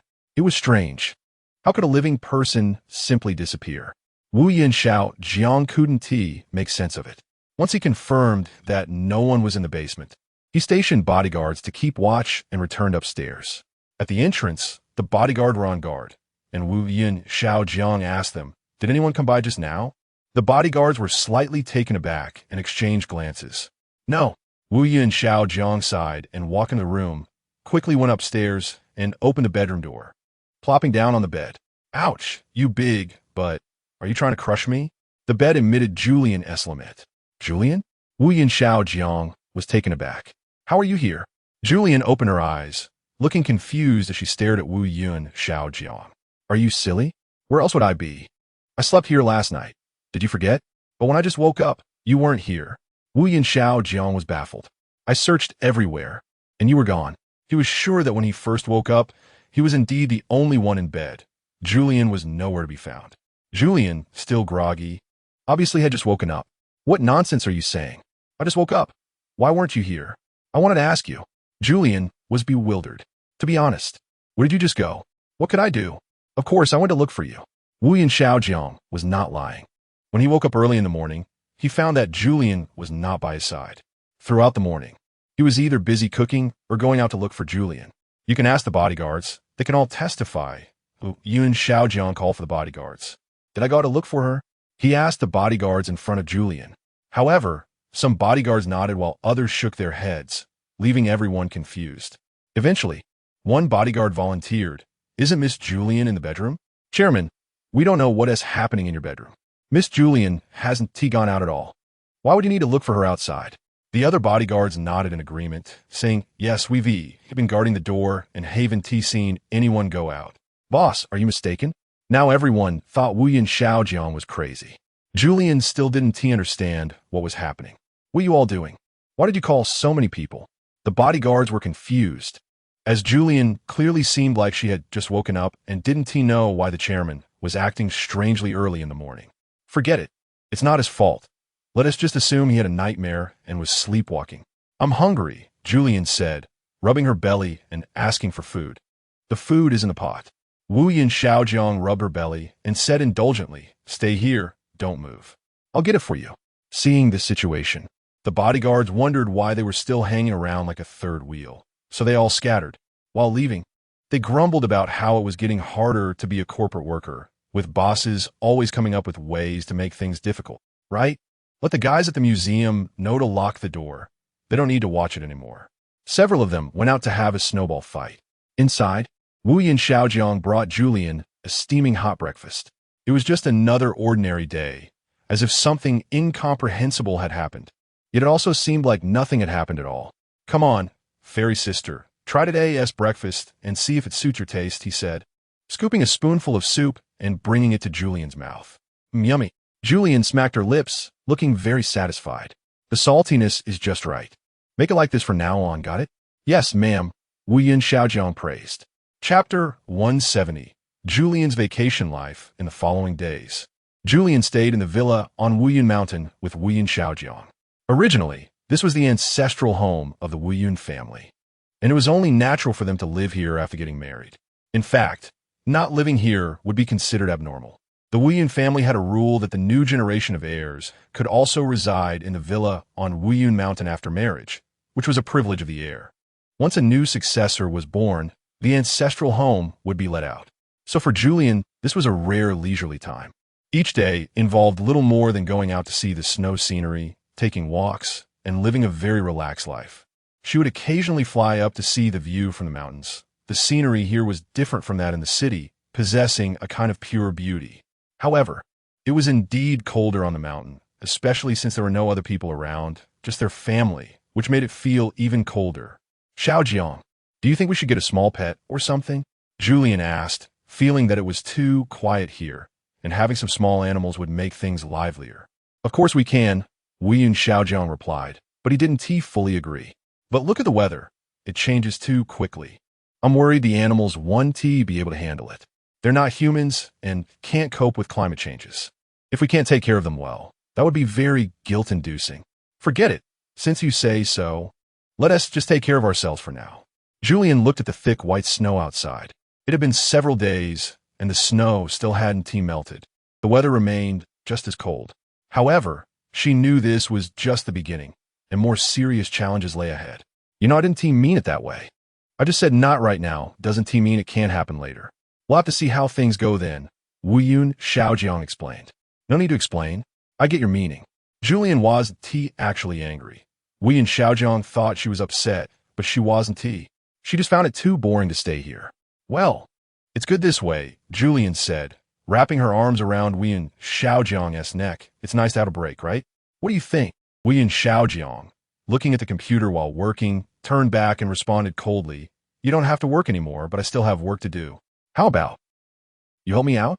No, just focus on your work. I wouldn't understand what you're doing anyway. Julian waved her hands. Help me get a cup of coffee. Julian was taken aback. Are you giving me orders now? All right, I'll go make you coffee.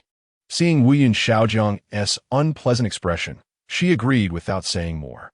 She knew he was busy with work, and recently she had no idea what he was occupied with. Even though he was working remotely, he was still overwhelmed every day. Julian had never seen him like this before. So for these few days, it was Julian who had to take care of Wuyun Xiaojiang. What is going on? How many times have I told you not to bother me with these trivial matters? Wuyun Xiaojiang yelled into the phone. Julian rarely saw him this angry. Right now, Wuyun Xiaojiang resembled a domineering CEO. Don't be angry, Julian soothed him. How about you take a break from work and we play for a while? Play what? Wuyun Xiaojiang looked up, his face quite displeased. Although the days spent here were fairly good, the company's matters had him overwhelmed. Most of the time, it was nice to be idle, but once he got busy, things piled up like ants. To be honest, in all his years of work, he had never experienced such a situation. He didn't know what project was currently going on inside the group that had piled everything together with all the documents needing his approval sent to him at once. It was incredibly frustrating, but he couldn't ignore them either. If he did, and something went wrong, Wuyun Shanfeng would surely explode with anger. To spare everyone's worries and to keep his father happy, Wuyun Xiaojiang had no choice but to suffer through it. Ugh, this is really annoying. I don't know what these people are doing, pushing all the work onto me. What are the people in the department doing? It makes me so angry. Can't the HR department hire a few more employees? If I have to do everything, what do they even exist for? Julian was surprised to hear Wuyun Xiaojiang complain. She found it hard to believe. She never expected this man in front of her to also be an ordinary person who could get angry. If she hadn't witnessed this scene today, she would have thought Wuyun Xiaojiang wouldn't get angry at all. Having been together for so long, she had never seen him like this. It seemed Julian had never spent time with Wuyun Xiaojiang while he was working. That being said, even though Wuyun Xiaojiang was complaining, he still had to finish his tasks, cursing his employees while completing his work. Without my brilliant leadership, this work would take ages to get done. After finishing, Wuyun Xiaojiang couldn't resist boasting a little. Julian, sir, what should we have for dinner tonight? Julian asked sweetly, just tell me. I'll handle the cooking. Wuyun Xiaojiang scoffed. When did you learn to cook? Forget it, I don't trust you. I'll do it myself. If time runs out, you can use my phone to order takeout. The helicopter will deliver it on time. Julian, isn't that a bit too much trouble? To be honest, they had been married for a while, and Julian had never known that Weiyun Xiaojiang could have a helicopter deliver takeout. Indeed, the life of the wealthy was different. But with the snow falling outside, she couldn't bear to have him order takeout. Let us forget about that. I'll go cook, Julian suggested. Please believe me. I'm quick, and I promise it'll be edible. Seeing Weiyun Xiaojiang's skeptical expression, Julian swore to the heavens. Weiyun Xiaojiang downed his drink and then stood up. I'll do it. I'm really worried about whether you can cook. Saying that, he went upstairs and entered the kitchen, tying on a small floral apron. The kitchen was the place he spent the most time at during this period, and this small apron was his most frequently worn outfit. Cooking was also what Weiyun Xiaojiang was best at. Are you really willing to cook for me? Julian leaned against the kitchen doorframe, jokingly asking him. Nobody is born loving to cook. No one is born loving work. Everything is cultivated over time. Weiyun Xiaojiang said lightly. I'm happy to cook for you because I love you. Just remember that. What if one day you don't love me anymore? Julian asked playfully. The air fell into silence. After a long while, Weiyun Xiaojiang said, Then it will be your turn to cook for me. Julian laughed. Time passed second by second, and the two chatted casually, enjoying their days happily. As usual, Weiyun Xiaojiang finished cooking and watched TV with Julian. Today really exhausted me, Weiyun Xiaojiang complained while eating. If I could, I'd really want to switch places with you for a day. Let you be the chairman for a day while I enjoy being a happy fairy. Julian shrugged. That's right. The life of a fairy is indeed very happy.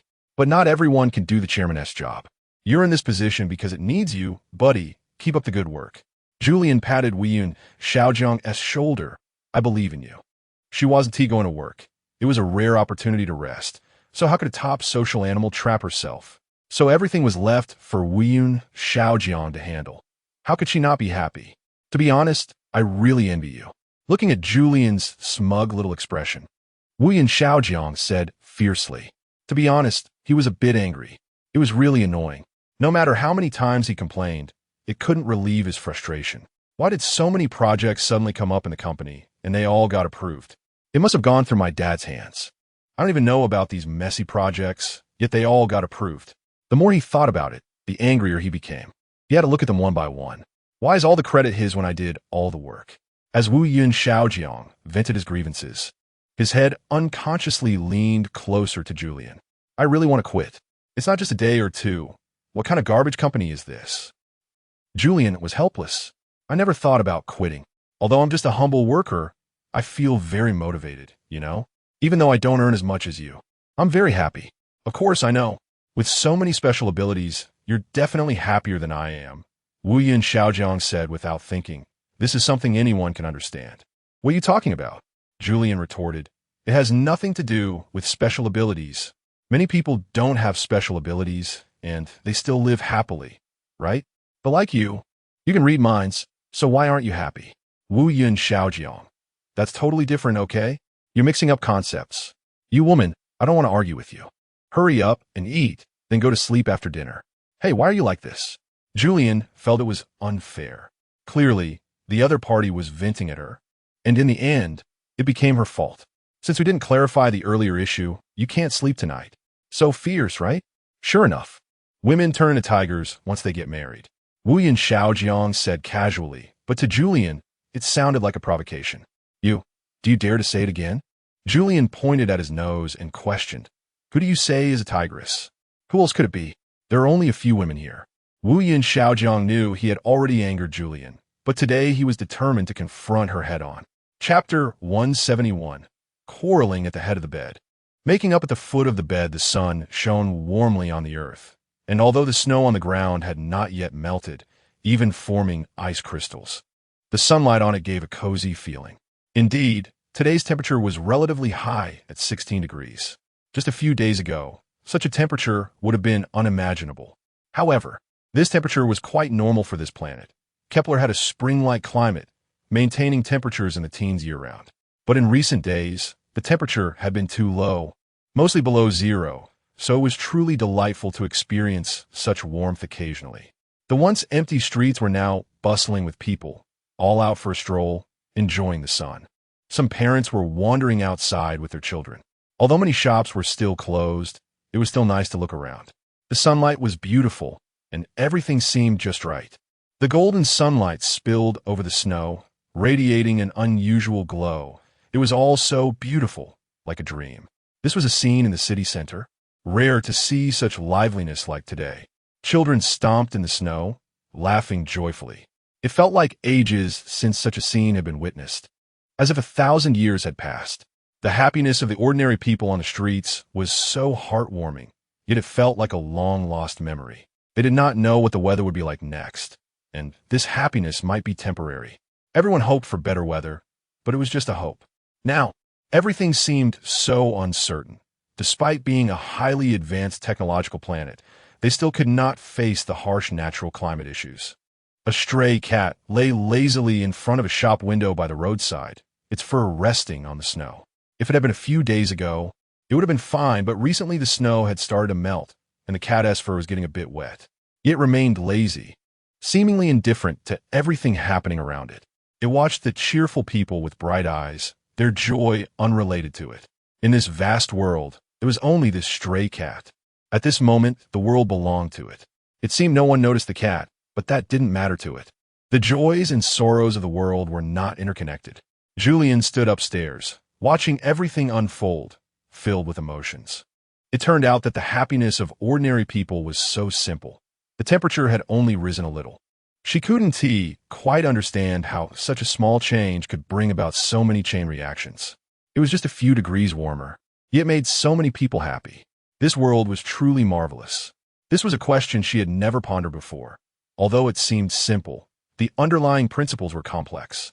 She found it hard to comprehend how a rise in temperature, the sun coming out, and the snow melting slightly led to people going out and having such fun. What happened next? Julian couldn't help but let her imagination run wild. Would everyone go on a shopping spree? Then develop more and more desires, parade in the streets, and encourage shops to open to satisfy their entertainment activities?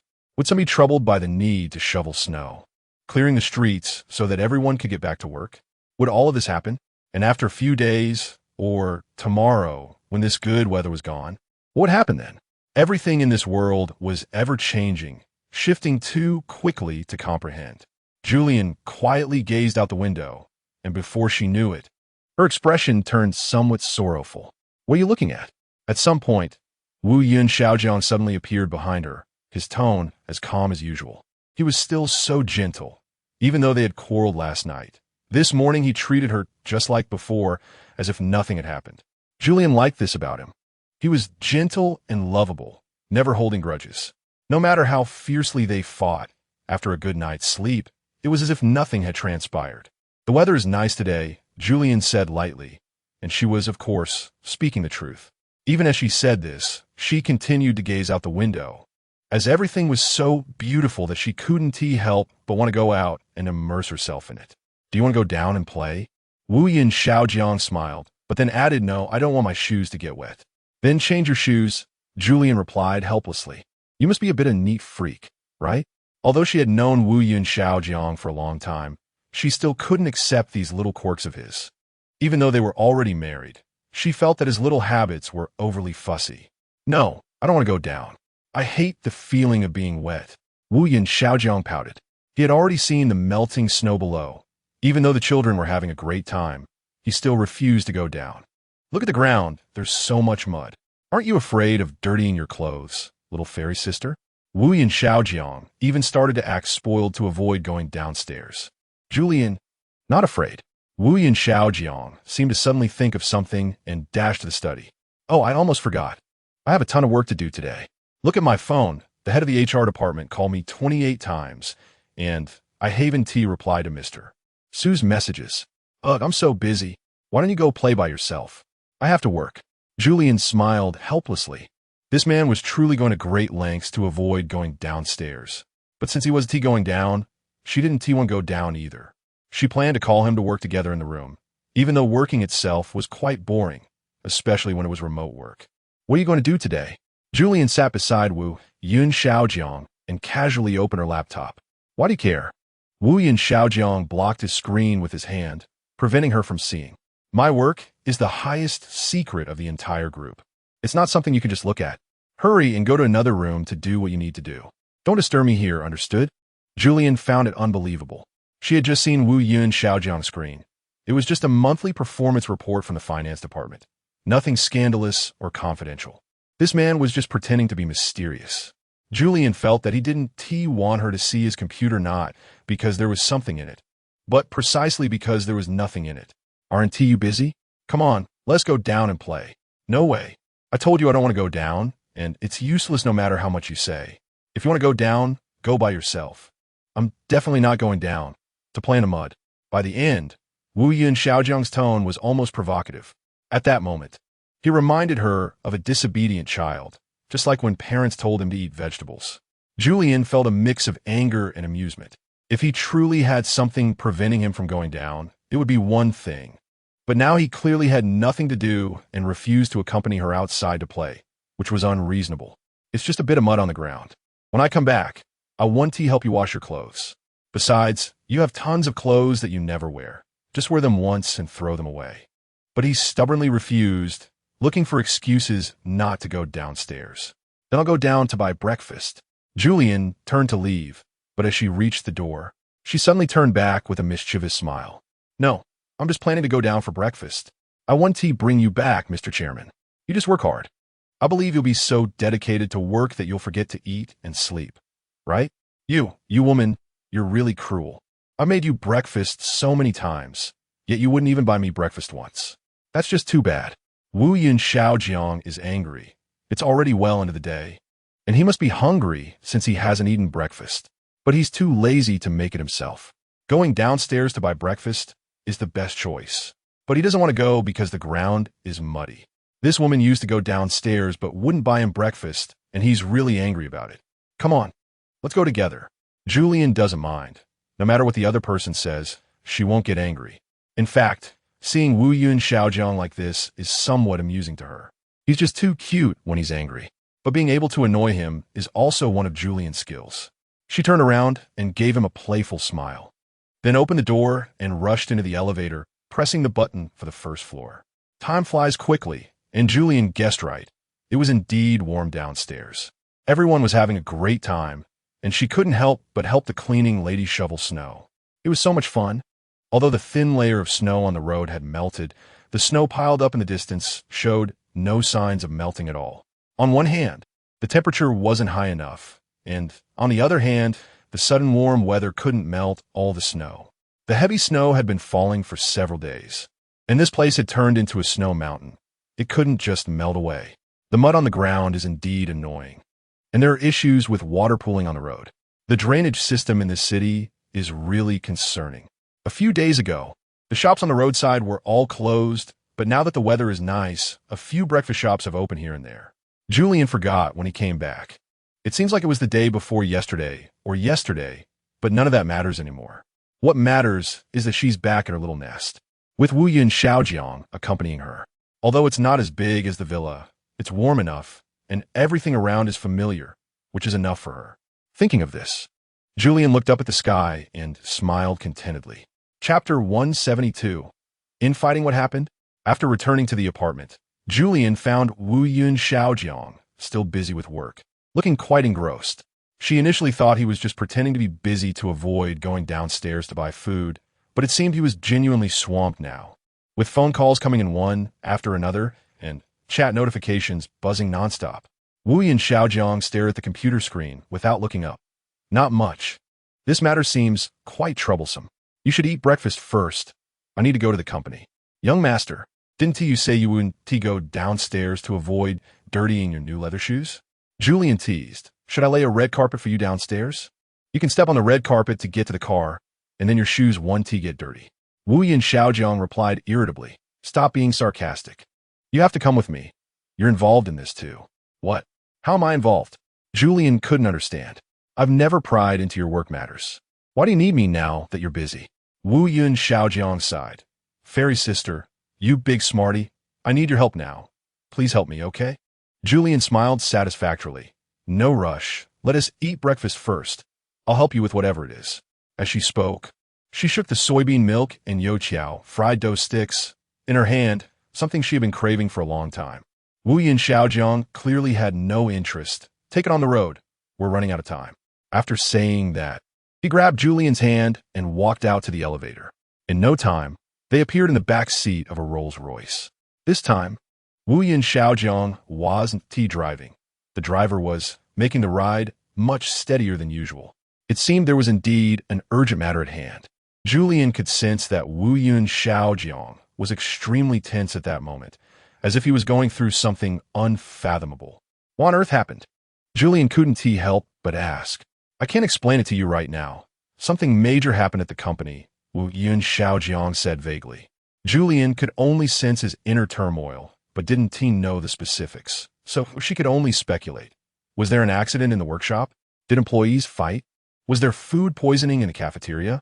Or is there a problem with your education system? Please stop guessing. Wu Yin Xiaojiang was a bit impatient with Julian's questions and simply said, it's infighting among the top executives of the group. It seems they're doing something behind my back that they shouldn't be. I need to stop them quickly. If they're doing this behind your back. How did you find out? Julian was curious. Although it's common for snitches to inform the chairman, everything has its signs. Since Wu Yin Xiaojiang wasn't well liked, there must be a reason he just found out about it today. Wu Yin Xiaojiang became a bit impatient. He told the driver, Xiaojiang, drive faster. As fast as you can. Then he turned to Julian. Don't ask. It's hard for me to explain. You'll understand when we get there. Anyway, you're so smart, you can read minds. Julian. So the two of them awkwardly continued on their way until they finally arrived at the headquarters of the Wu Yin Group. By this time, the Wu Yin Group had already turned upside down. It was said that since last month, the old chairman, Wu Yunshan Feng, had not been overseeing things here anymore and had instead bought a large estate to retire to the countryside. In light of the coming mini ice age, Wu Yunshan Feng and his wife found a warm place to escape the cold and took this opportunity to fully retire. Julian hadn't been to this place in a long time, and it seemed everything had changed. At least the front desk was now manned by a trendy young girl with a curvy figure, dressed quite revealingly and sporting twin ponytails. She couldn't help but curl her lip, wondering who had replaced the staff here. If it was Wu Yin Xiaojiang, he would certainly end up giving them a good beating. As she thought about this, she shot a fierce look at Wu Yin Xiaojiang. Meanwhile, her inner voice said, did you fire all the old employees and replace them with young and pretty girls you like? Wu Yin Xiaojiang, who also had some mind-reading skills, knew exactly what Julian was thinking the moment he saw her eyes. See, these people weren't replaced by me. Now, they don't even need my approval to change staff. I don't even know who is in charge of the group now. Wu Yin Xiaojiang gritted his teeth. A lot must have happened during the time he wasn't around. Julian also felt confused. Isn't this a family business? When did outsiders get to interfere? Could it be that someone within the family handed over power? Julian didn't quite understand all the overt and covert power struggles. Seeing Wu Yin Xiaojiang arrive, the young girl at the front desk greeted him.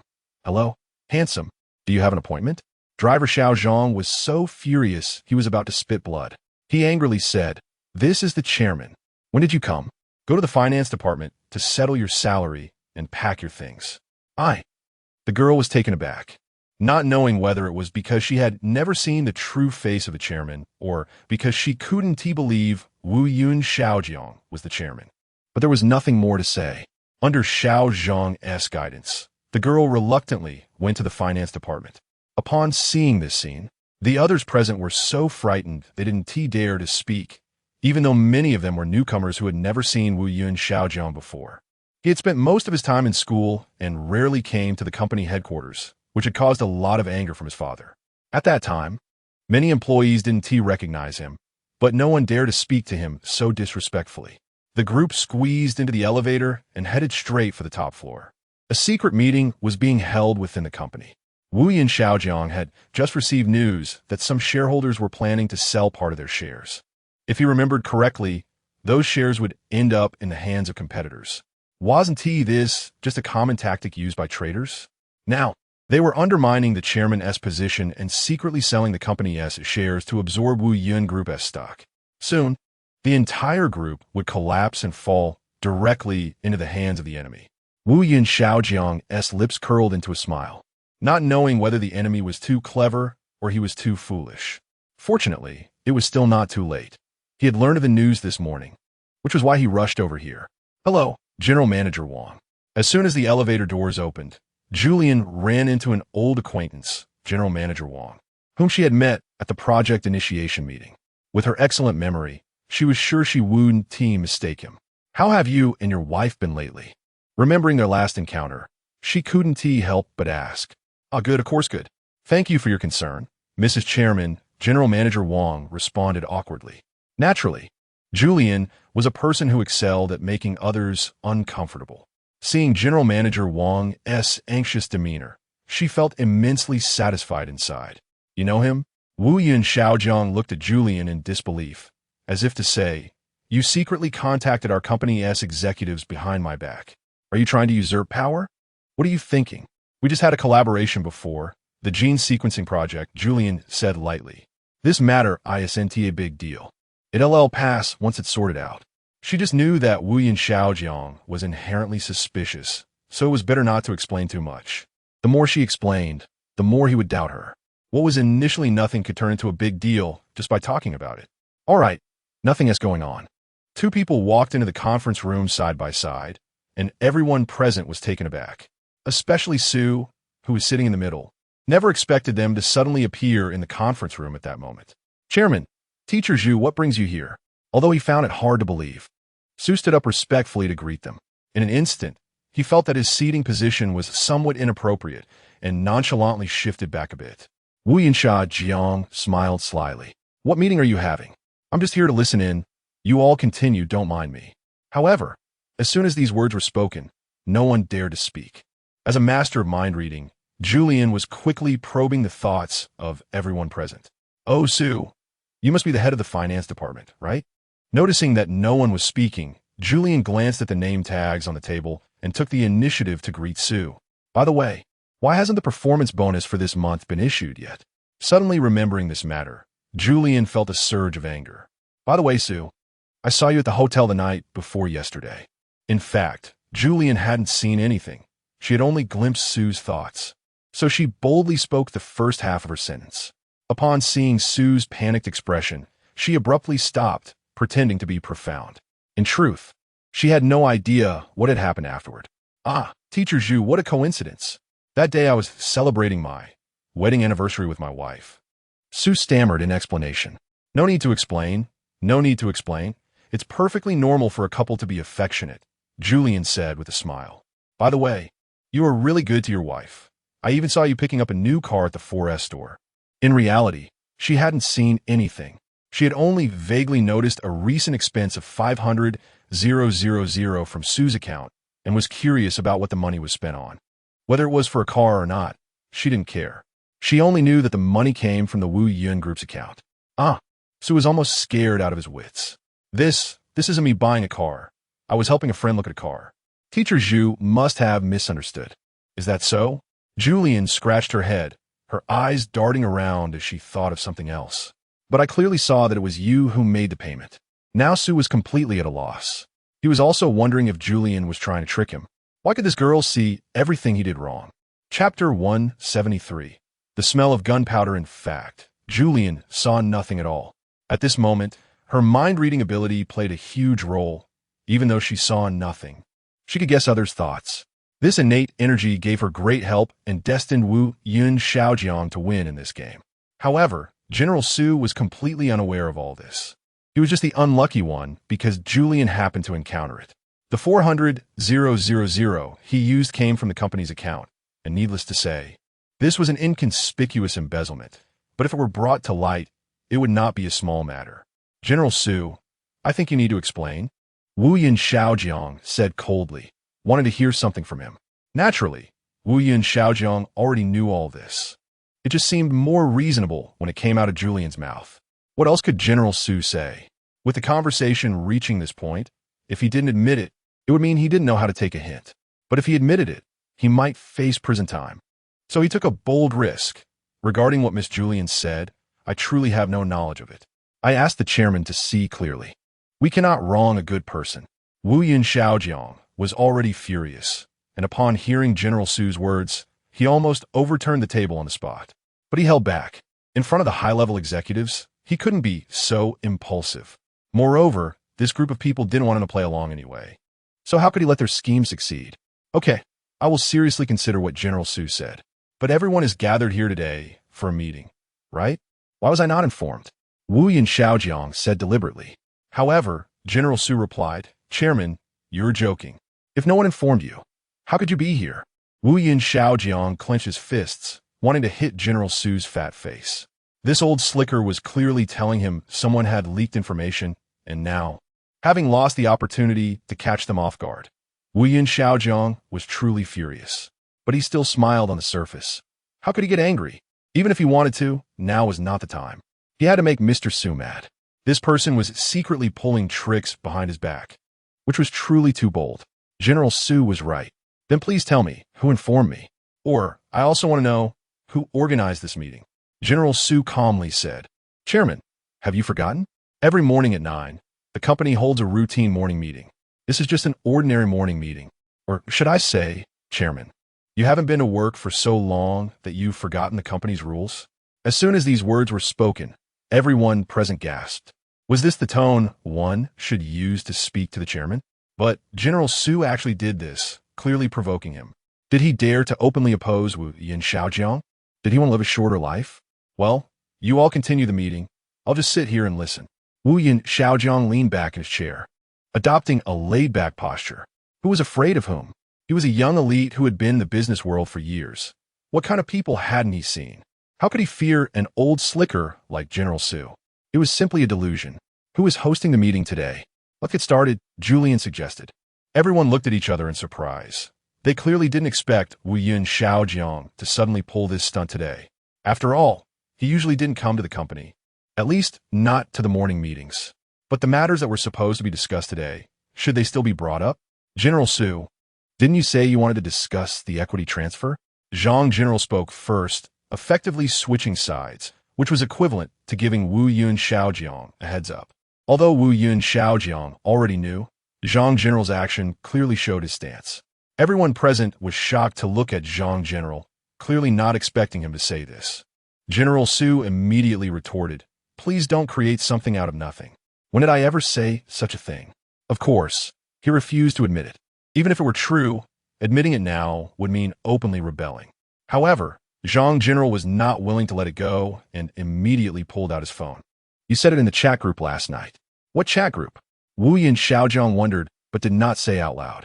It was obvious that these few people had built a chat group behind his back to share some rebellious activities.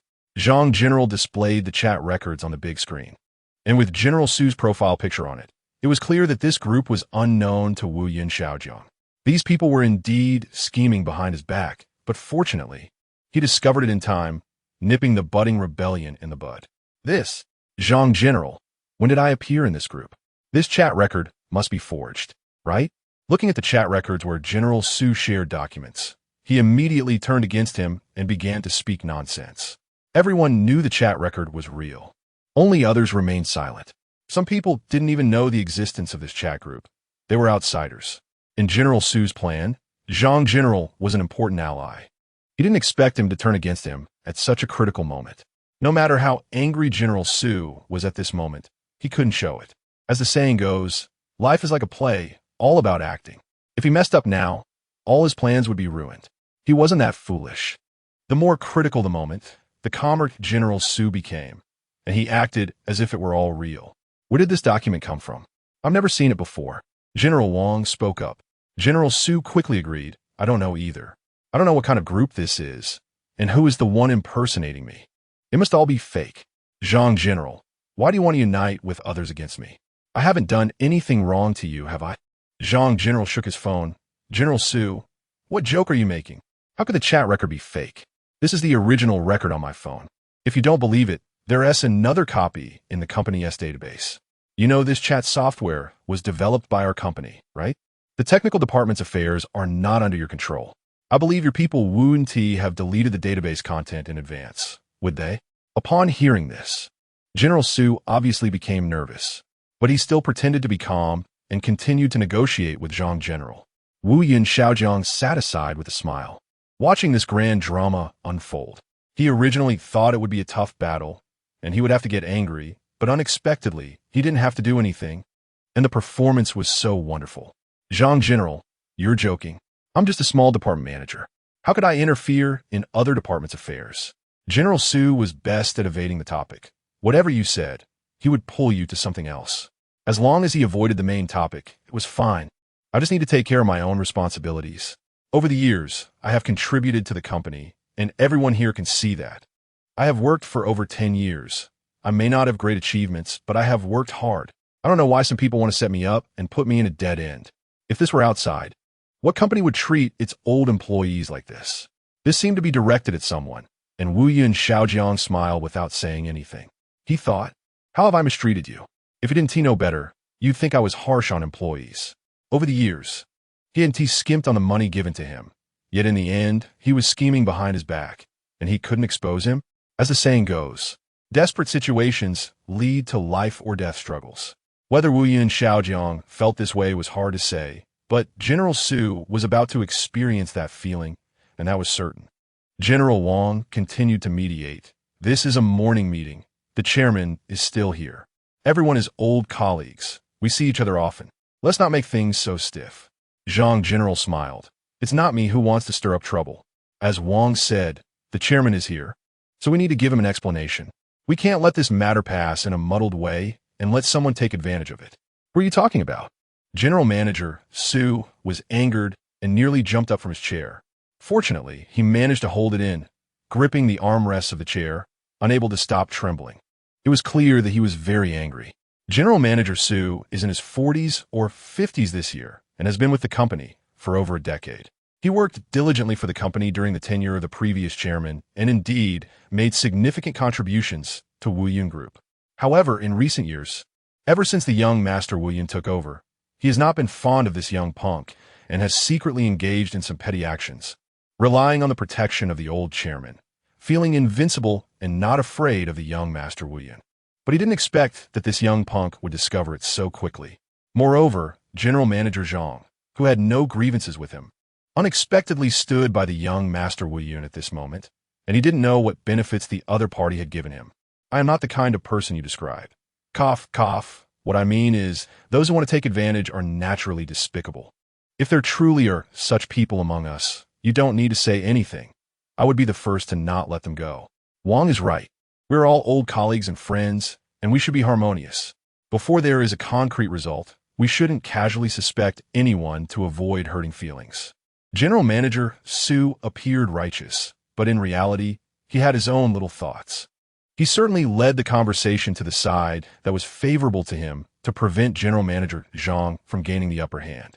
At this moment, General Manager Yu, who had been silent on the side, spoke up. As a female colleague, and such an elegant one at that, her words naturally carried some weight. Let me say a few words. In my opinion, our arguing here is meaningless. If we want to know whether that chat record is real or not, it's simple. We can send someone to the technical department to ask, or call the technical department personnel over to inquire, and we will know, right? As for whether anyone has engaged in illegal activities, wouldn't it be simpler to have the legal department come and investigate? What are we arguing about here? Upon hearing this, General Manager Zhang immediately applauded. What General Manager Yu said is right. How did I not think of that earlier? Miss Yu is indeed clever. Chapter 174. Open struggles and underhanded tactics. Everyone still remembered what happened before with President Yu. So when she said this, someone let out a cold laugh. Especially President Su, who immediately showed a particularly disdainful expression. He didn't know who it was that destroyed someone else's family and now had the face to stand here and give pointers on the situation. It was hard to say who was really laughable. After this was said, another wave of cold laughter followed. President Yu felt embarrassed and a bit unable to hold her ground. She wanted to stand up and argue with President Su, but was pulled back by Li Qingqing beside her. Sister, don't stoop to their level. Now is not the time to argue. Let us deal with the company's matters first and then handle him. President Yu calmed down and didn't say much. Although last time, after the unpleasant incident at Wu Yun Xiaojiang and Julian's wedding, Wu Yun Xiaojiang wanted to dismiss her. President Yu had made many contributions to the company, and Wu Yun Shanfeng, considering past relationships, only gave her a simple punishment without any substantial consequences. However, after that incident, President Yu had clearly become much smarter. She wouldn't cling to Wu Yun Xiaojiang anymore, nor would she go against Julian. At least on the surface, she was now in a neutral position. President Su still looked pleased. As of now, no one present had managed to catch him in any wrongdoing. But how could Julian let this go? Wu Yun Xiaojiang looked at her with a pleading gaze, hoping that Julian would take this opportunity to show off. After all, she was the proper chairman's wife and should have a place on the board. Julian understood this and continued, "Everyone, stop arguing. If the loudest voice wins, then the chairman's position should belong to the donkey of the production team, right?" As soon as this was said, everyone couldn't help but laugh. Wu Yun Xiaojiang's face turned as dark as coal. Could they not joke about him like this? But Julian was happy. It was all worth it. Although Wu Yun Xiaojiang cared a lot about his reputation, he wouldn't really fuss over these little things, especially with his wife. President Su, your contributions to the company are evident to all. Especially in recent years, the company's performance has been on a straight upward trend, with transaction volumes reaching unprecedented levels. Julian appealed to reason and emotion, but we all know that the climate is changing too quickly, which will definitely affect our performance. Some small companies are already on the verge of bankruptcy in this situation. President Su, I don't quite understand your decision to sell the company's shares at this time.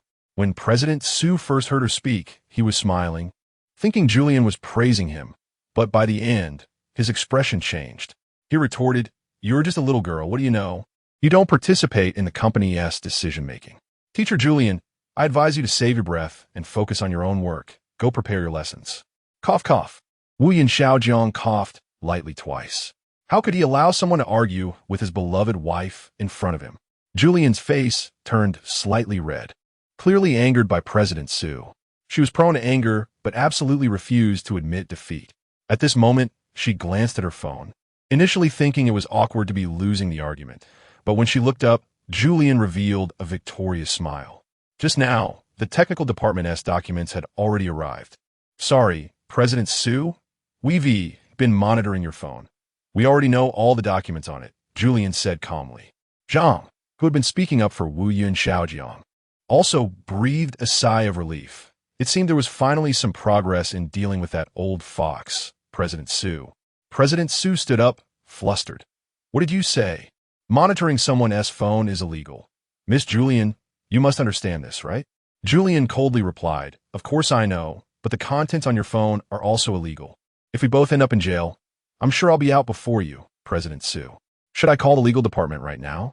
The nearby printer had already started working, and the chairman's secretary delivered several documents downloaded from President Su's phone. Inside were important secret cooperation details with another company. This guy was definitely a traitor, and now was solid evidence. Faced with this undeniable proof, President Su had no more words to say. Wu Yun Xiaojiang stopped Julian. "Wait, don't make things so tense. What's wrong? Even now, you still want to protect him?" Although she said this, Julian knew very well that Wu Yun Xiaojiang was skillfully playing the game of using a knife to kill someone. But in the end, he started acting like the good guy again. She really couldn't figure out this man's character. However, for the moment, it was already annoying enough. Julian certainly would give him face, so she didn't say anything more. "All right, does anyone have anything else? If not, let us adjourn." Wu Yun Xiaojiang stood up and, before anyone could speak, pulled Julian out the door, leaving the others somewhat confused.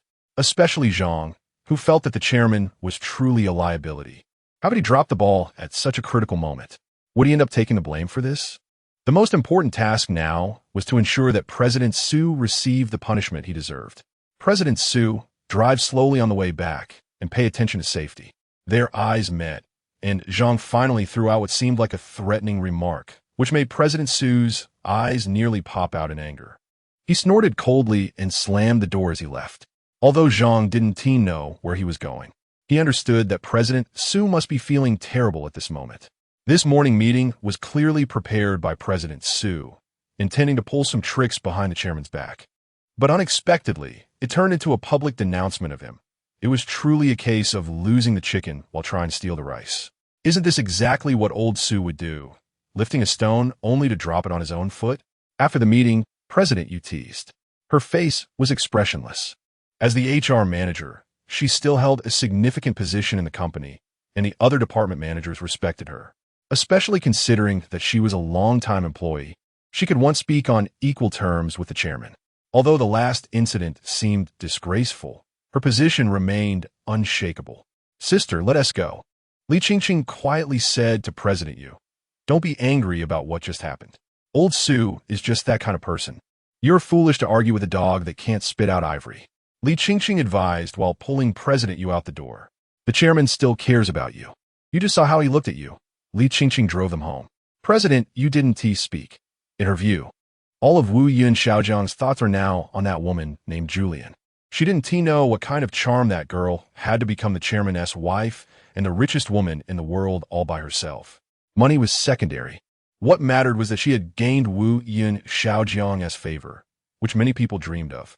President Yu hated it, resenting the love she could not obtain. None of this mattered anymore.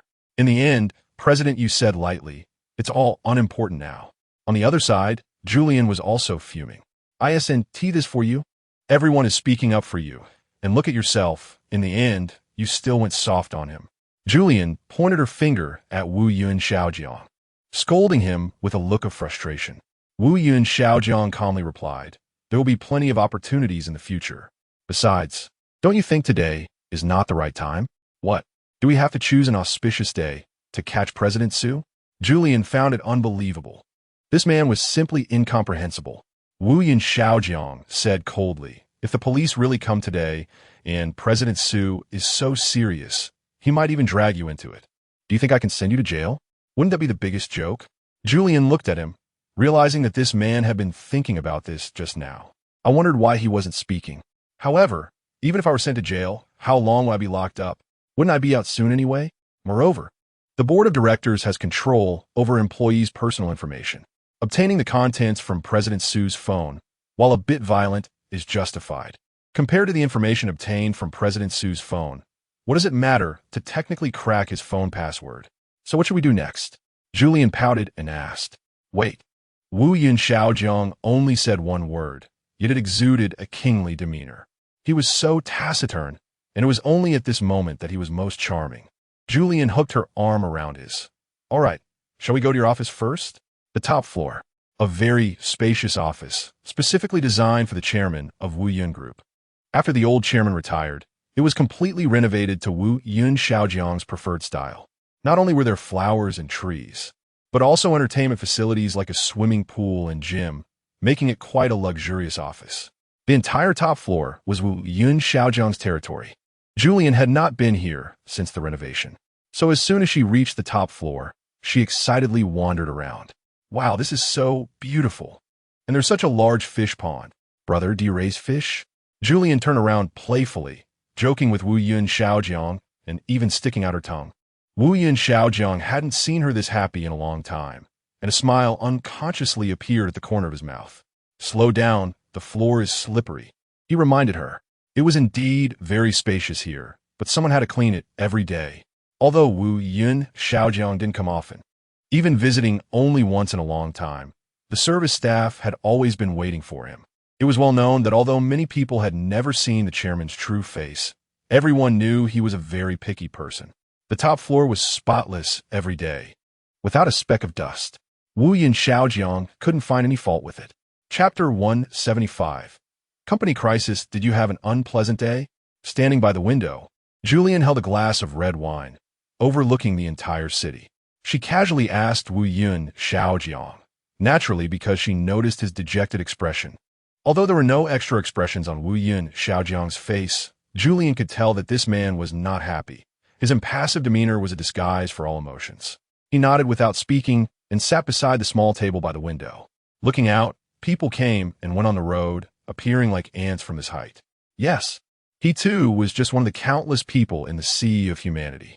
The cleverness of this world lies in the fact that heaven is fair to everyone. No one will gain more than they should. Even if they do, they will eventually have to give it back. Wu Yun Xiaojiang thought that he was no different from these people in the vast sea of humanity. He just controlled most of the wealth, and this wealth did not bring him happiness. It didn't even make his life smooth sailing, but instead added more intrigue and competition. Where there is wealth, there is competition. Everyone is eyeing this money, wanted to take a piece of flesh from the Wu group. Once it is known that the greatest nature of man is greed, all problems become easy to solve. Looking at the crowd outside, Wu Yun Xiaojiang sighed.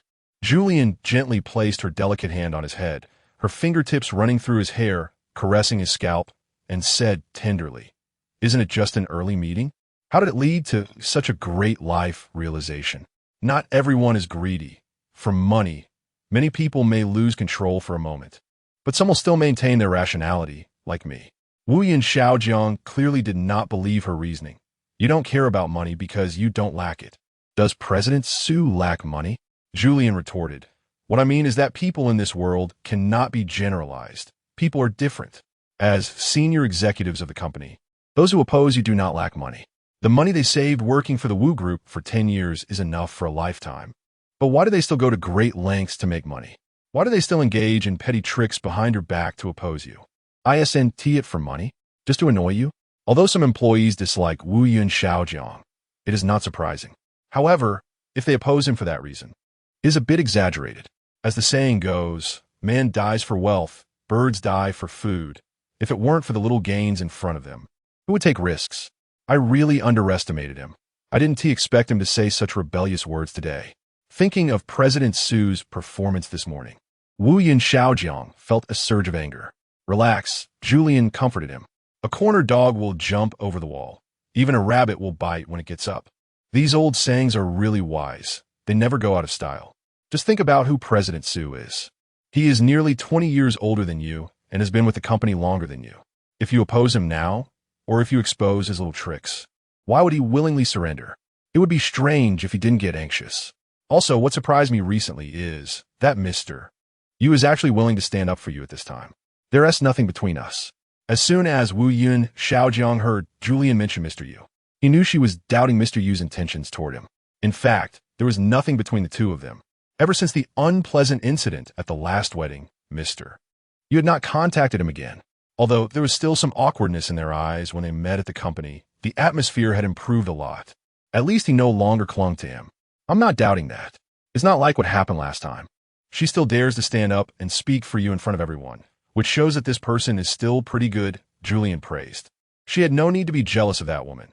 Now she was Wu Yun Xiaojiang's legitimate wife, and no one could shake her position. So what should we do next? Wu Yun Xiaojiang's face was serious. Julian took a sip of the red wine in her hand and calmly said, "This matter won't end like this. I know that old fox Su too well. He might even want to take us down with him. Is it that serious?" Julian obviously found it hard to believe. Although President Su looked like a deadbeat, he wouldn't go so far as to risk his life. Wu Yin Xiaojiang explained further, "That's right. He has worked in the company for many years and certainly holds our lifeline. If this matter is not handled well, he might do some self-destructive things that would push us into a very serious crisis. And of course, he wouldn't have a good outcome either. What do you call this? Killing 1,000 enemies and losing 1,200 of your own. I can see that. I think he is that kind of person." Julia nodded, wrinkling her nose. "By the way, aren't you a domineering CEO? Why not find a hitman and, under the cover of night, secretly deal with him? Have you read too many novels? This is a society ruled by law." Wu Yin Xiaojiang looked incredulous. "I'm a serious entrepreneur.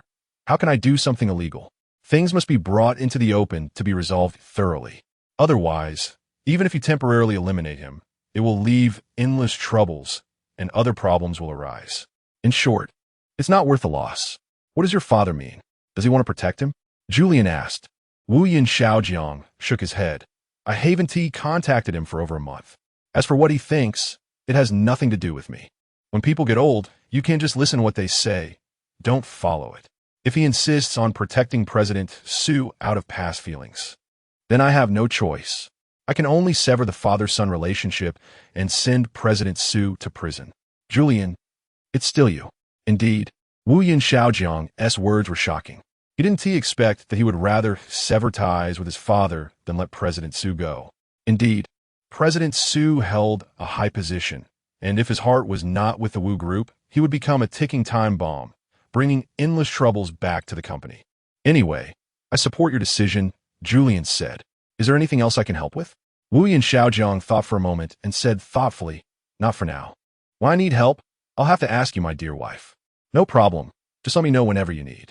Julian generously agreed, but as a return, the housework. Don't worry, I'll take care of everything. Wu Yin Xiaojiang sensibly took on all the household chores. It was originally his responsibility, and he took this opportunity to please his wife, which was perfectly reasonable. Suddenly, there was a knock on the door, and the two of them were sitting in the large office at a loss. Come in. Wu Yin Xiaojiang quickly reacted, saying first. The door opened, and it was a service staff from this floor. Hello, Chairman. There's a lady outside who wants to see you. She doesn't have an appointment. May I let her in? Of course not. Why would I need to ask? Wu Yin Xiaojiang was clearly a bit angry at his subordinate's ineffectiveness. He was already annoyed, and now an unannounced visitor had come, especially a woman, which might annoy Julian. Thinking of this made him even more frustrated. Why don't you hurry up and go out? But the lady said she is your good friend and doesn't need an appointment. The service staff looked aggrieved and felt caught in a dilemma. Wu Yun Xiaojiang was bewildered. When did I ever have such a close female friend? Zhu, please don't misunderstand. This person must be too arrogant. Let us call her in and see. All right, let her in. Mr. Wu Yun, long time no see. I hope you're doing well. Before the waiter could go out to call someone, a beautifully dressed girl suddenly appeared at the door. It seemed she had been eavesdropping outside, waiting for Wu Yun Xiaojiang to let her in. It's you? Wu Yun Xiaojiang was quite surprised. He never expected to see this girl standing in front of him. Julian looked puzzled. She had thought the so-called good friend was Han Fei Fei. But the person in front of her was someone she had never seen before, and she was very pretty, clearly a well-mannered girl for a wealthy family, behaving like a proper lady. Julian looked at Wu Yun Xiaojiang. Her eyes seemed to be asking, who is she? However, Wu Yun Xiaojiang, being somewhat oblivious, completely missed Julian's meaning. Instead, it was the other girl who spoke first. Brother Xiaojiang, I heard from Uncle that you were married. Why didn't you tell me you got married? Wu Yin Xiaojiang replied vaguely. Weren't you abroad at that time? Who would have thought you'd be back so soon? If I had known you would return in a few days, I would have postponed the wedding to let you join the fun. Ahem. Julian felt a bit unhappy. She was increasingly curious about who this woman was.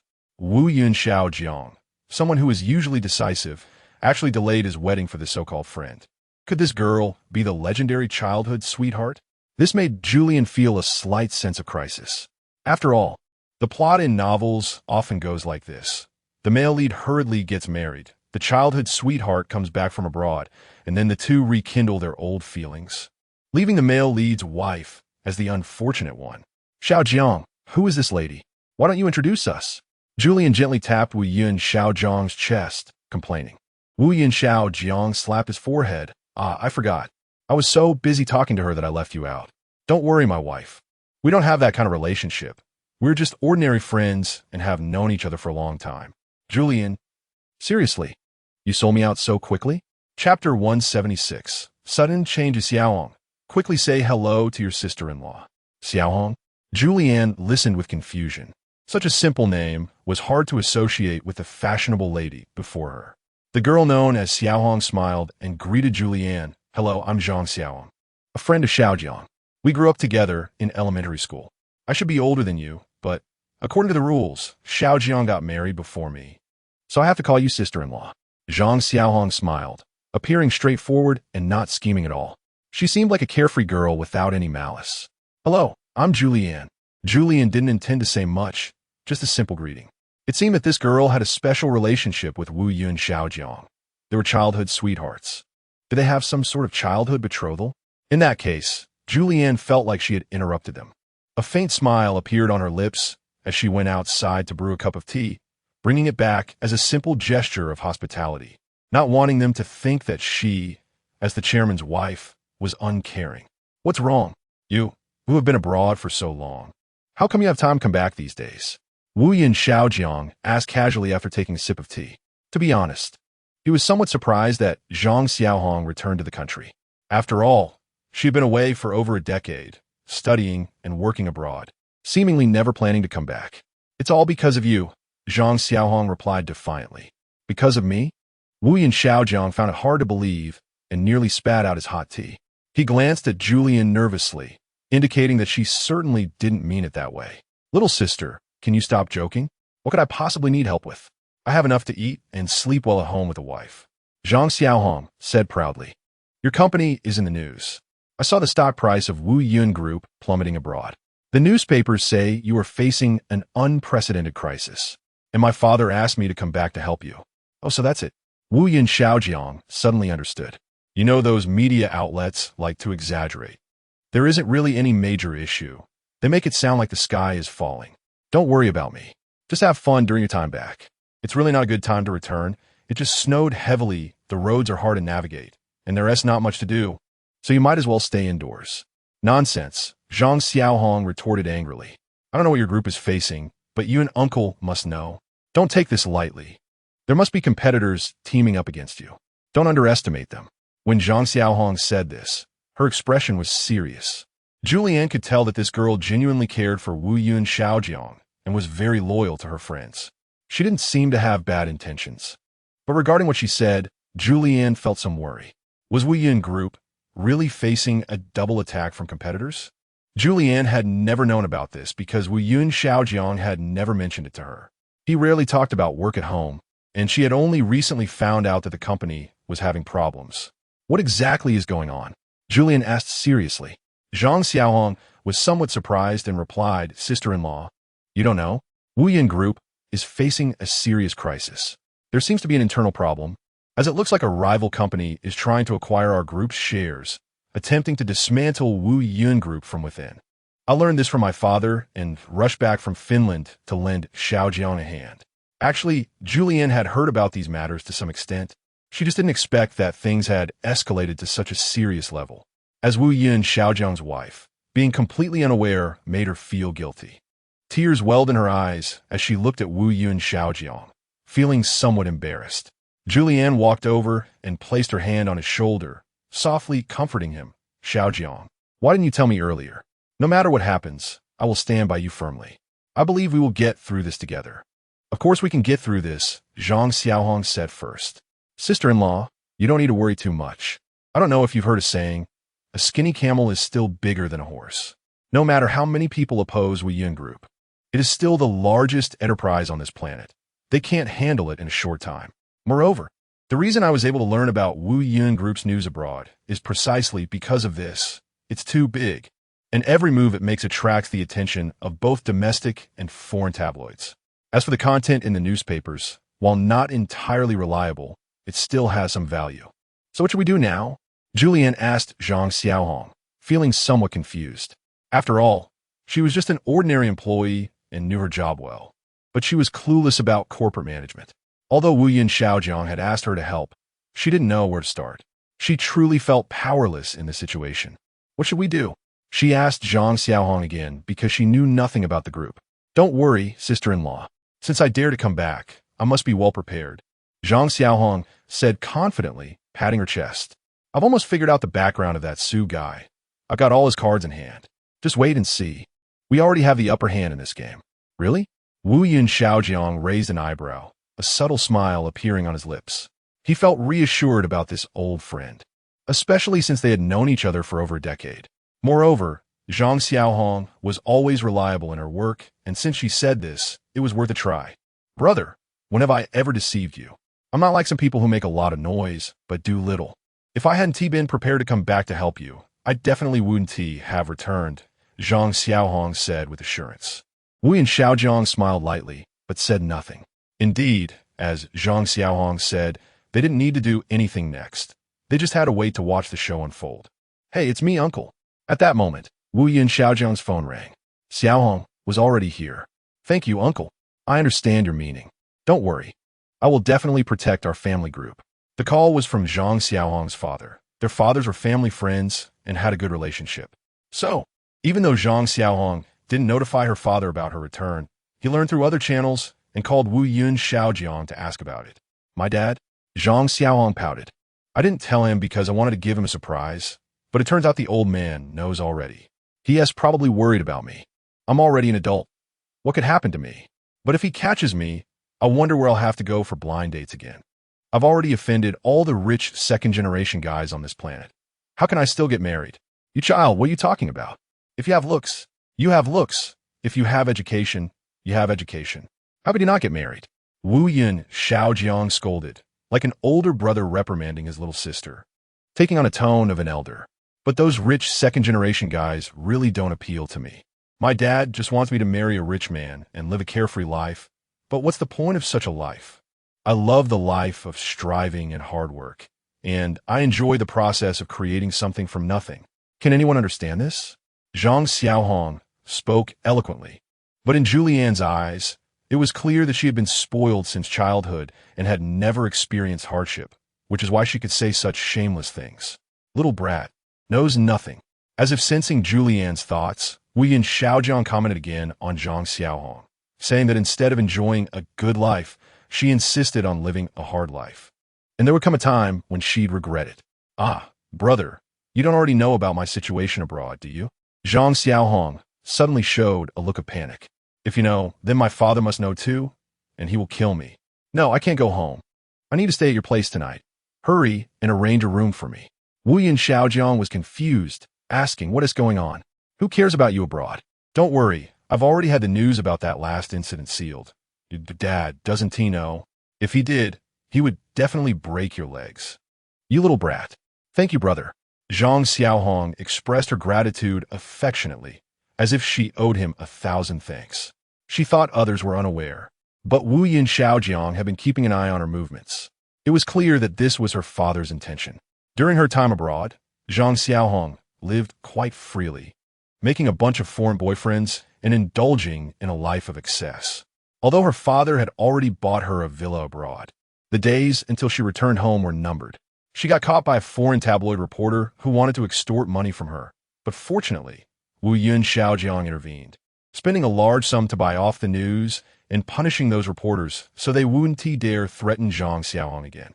So, to Wu Yun Shaojiang, Zhang Xiaohong was like a little sister. Whatever trouble she got into abroad, he, as her brother, would take responsibility for cleaning up. Hey, brother, you're so good to me, the best. Zhang Xiaohong linked her arm with Wu Yun Shaojiang's shoulder, calling him affectionately. Julianne could hardly watch and could only turn her gaze away. Chapter 177. Clothing production. By the way, how is the new production line coming along? There were only a few people in the conference room, but the slides were still playing on the big screen. The meeting felt quite formal, even though the number of attendees was not large. Zhang Xiaohong asked everyone. She had heard abroad that Wu Yun Group wanted to invest in clothing production. She was just curious about the progress because it looked like another wave of severe cold would arrive in a few days. If they could catch up, they could make a substantial profit. How's it going?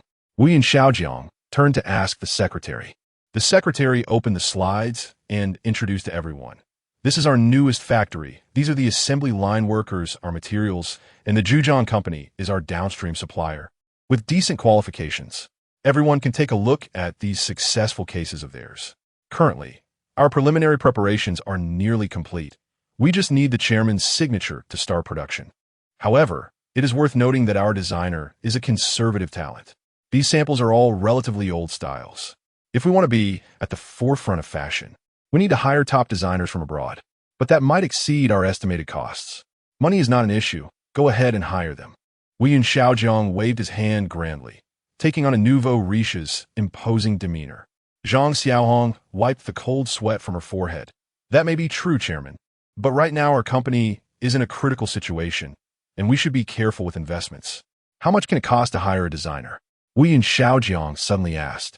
Then he looked at Zhang Xiaohong with bright eyes and said, Right? Aren't you a design major? How about I hire you at a high salary to be our company's designer? Really? How much are you offering? Coincidentally, Zhang Xiaohong had come back specifically to help him, and she had no job to do in the country. So, taking on the role of Wu Yun Group's designer seemed perfectly reasonable. She just wondered how effective it would be for the company. My design style is quite unique. Hiring me comes with certain risks. Are you sure about this, Chairman? If you are, I can start right now and won't charge you a penny. This condition made the senior executives present quite tempted, but Wu Yun Shaojiang stated that they could afford a designer's salary and would not shortchange Zhang Xiaohong. Since the chairman had no objections, starting today, I will be a formal employee of the company.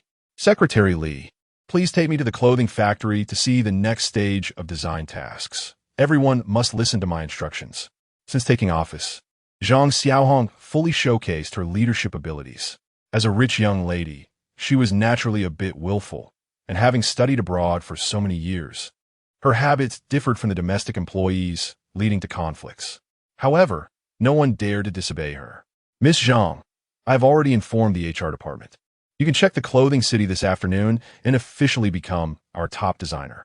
We have heard of your reputation, and I believe that if our clothing company carries your name, sales will surely increase significantly. I wish us a pleasant cooperation, Secretary Li said thoughtfully. At Wu Yun Xiaojiang's suggestion, the secretary brought red wine from the chairman's office, and a few people raised their glasses together to toast for a smooth and pleasant cooperation. It cannot be ignored that the original designer's design approach was relatively conservative, adding only a bit of detail to traditional clothing without making any significant changes. However, my design philosophy is completely different. Design should be bold, strokes must be steady, and changes must be firm. Even if such things do not currently exist in the market, if you design it, sales may not necessarily be poor. On one hand, there will be no infringement issues, which saves us quite a bit of effort. On the other hand, it involves a psychological element. People often have a strong curiosity about new things. As long as we do good marketing, we need not worry about selling clothes. Zhang Xiaohong spoke eloquently, making some valid points, and those around her nodded in agreement. For example, if a street is full of restaurants, if a new restaurant opens, one too many people want to try it? Or, if a new restaurant offers dishes that are different from other restaurants, one too even more people want to try it? This captures a bit of human psychology, the liking and pursuit of new things. Clothing design follows the same principle, making a small change. Adding a little cleverness to traditional clothing without making major alterations will definitely be welcomed by consumers. Look at those so-called big brands. I am referring to our traditional old clothing brands. They were once big names, and some designs were ugly, yet they were still sought after, right? So whether something looks good or not is not important. What matters is the design. She made a lot of sense, and Julian also agreed. However, there was one point she didn't understand, which is the issue of facing a small ice age. Miss Zhang, I have a question. Our clothing currently focuses on warmth. You know that even though it snowed heavily a few days ago, that is not the coldest time on this planet. The hardest times have yet to come. Therefore, our clothes cannot have any issues in functionality. Can you ensure that your redundant designs 1T affect the clothing as functionality? Well, Zhang Xiaohong smiled slyly. Madam, do you think anyone would really go out in -40 or 50 degrees? So what you mean is, in cold weather, it is true that clothing emphasizes warmth. However, if the weather is too cold, clothing loses its effectiveness.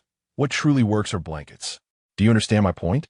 In such cold weather, people 1T go out at all. They LL work from home, order takeout, and if the floor heating doesn't keep them warm, they LL wrap themselves in down comforters while eating takeout. At that time, clothing loses all its effectiveness. Zhang Xiaohong's perspective was indeed different from everyone else's. It was not only novel, but also quite persuasive. We can advertise that our clothing is warm, but indoors. My point is simple. No clothing can be both beautiful and warm in -40 or 50 degrees. What other clothing companies can't do, we can't do either. But this way, we can promote warmth in our aesthetics. Because consumers, when they make a purchase, 1T consider such issues. They 1T ask themselves if they will actually use this item after buying it. They 1T use it, that much is certain. But they can wear it at home, that's all I mean. After listening, everyone nodded, feeling that Zhang Xiaohong made a lot of sense. However, Julian felt something was off in her heart. Although many companies would do this, to say it plainly, isn't this deceiving consumers?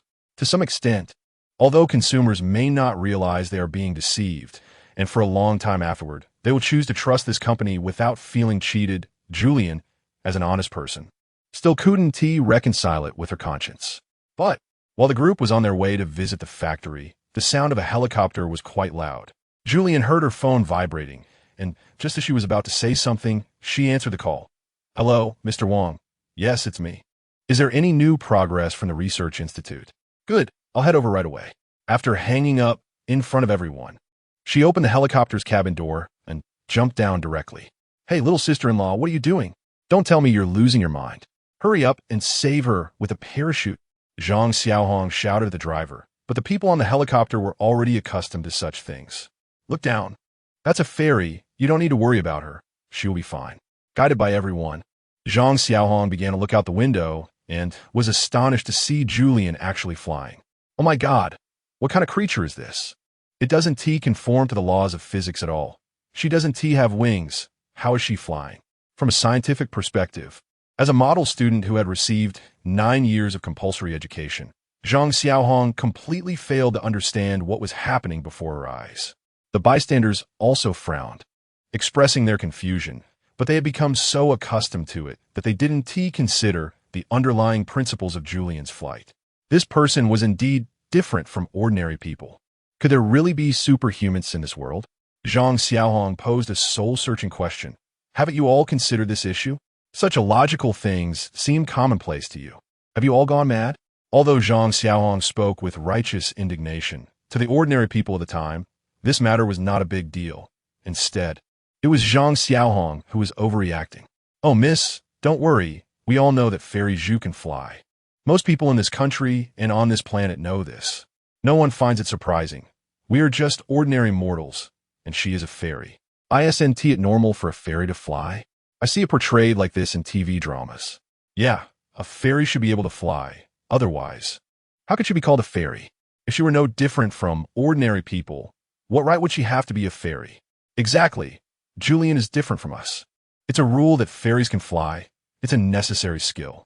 Zhang Xiaohong thought they had all gone mad, but she had never heard of fairies being able to fly before.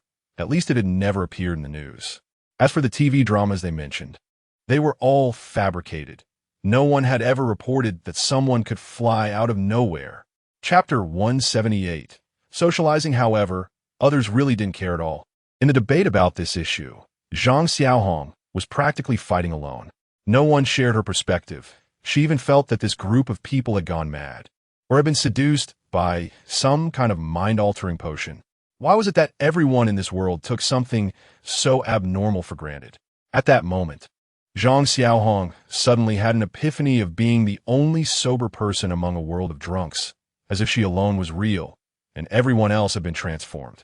Those transformed individuals had lost their intelligence, like robots with very low IQs, lacking independent thinking, and were easily manipulated by others.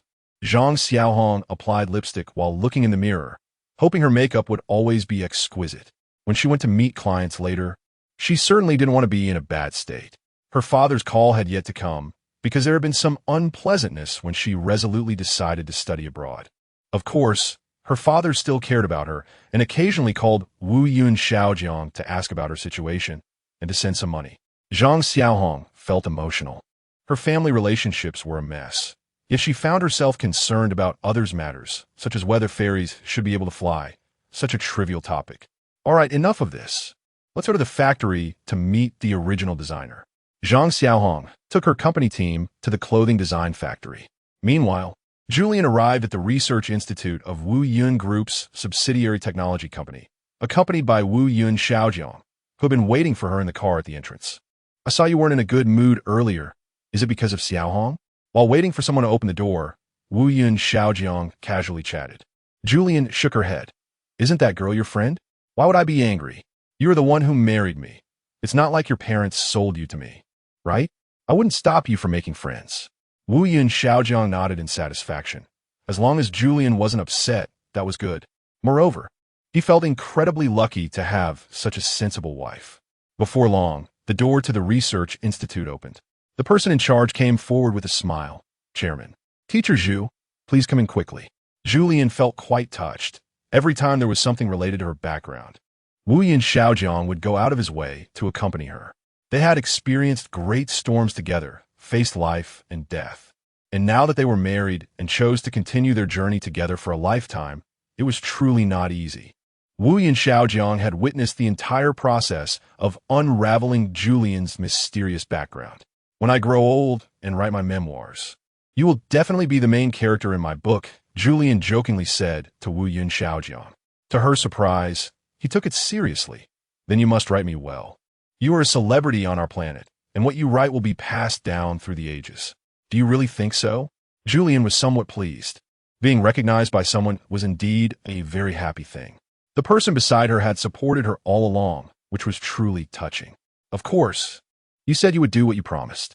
Besides, if you have nothing else to do next, you can start writing about our story. Wu Yin Xiaojiang looked at Julian happily.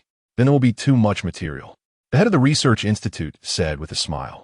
He appeared to be a middle-aged man in his 40s or 50s, with an ordinary appearance but a friendly demeanor. He was dressed very simply. But who would have thought he was an old director? Mr. Lu Jingwen, may I ask what progress has been made on this project? Julian politely asked. This time, the content is too much. If there wasn't any major progress, we wouldn't have the nerve to invite you both here, Lu Jingwen said emphatically. This progress involves gene sequencing and traceability issues. That's why we specifically held this meeting and invited the chairman and Miss Zhu. After all, this matter is of great importance and must be communicated to you. In fact, Julian was just nominally the project leader. She hadn't been here for some days. But whenever there was progress at the Research Institute, they would notify her to come and report on the project's developments in real time. Julian felt somewhat guilty about this. Thus she said, "So you feel embarrassed."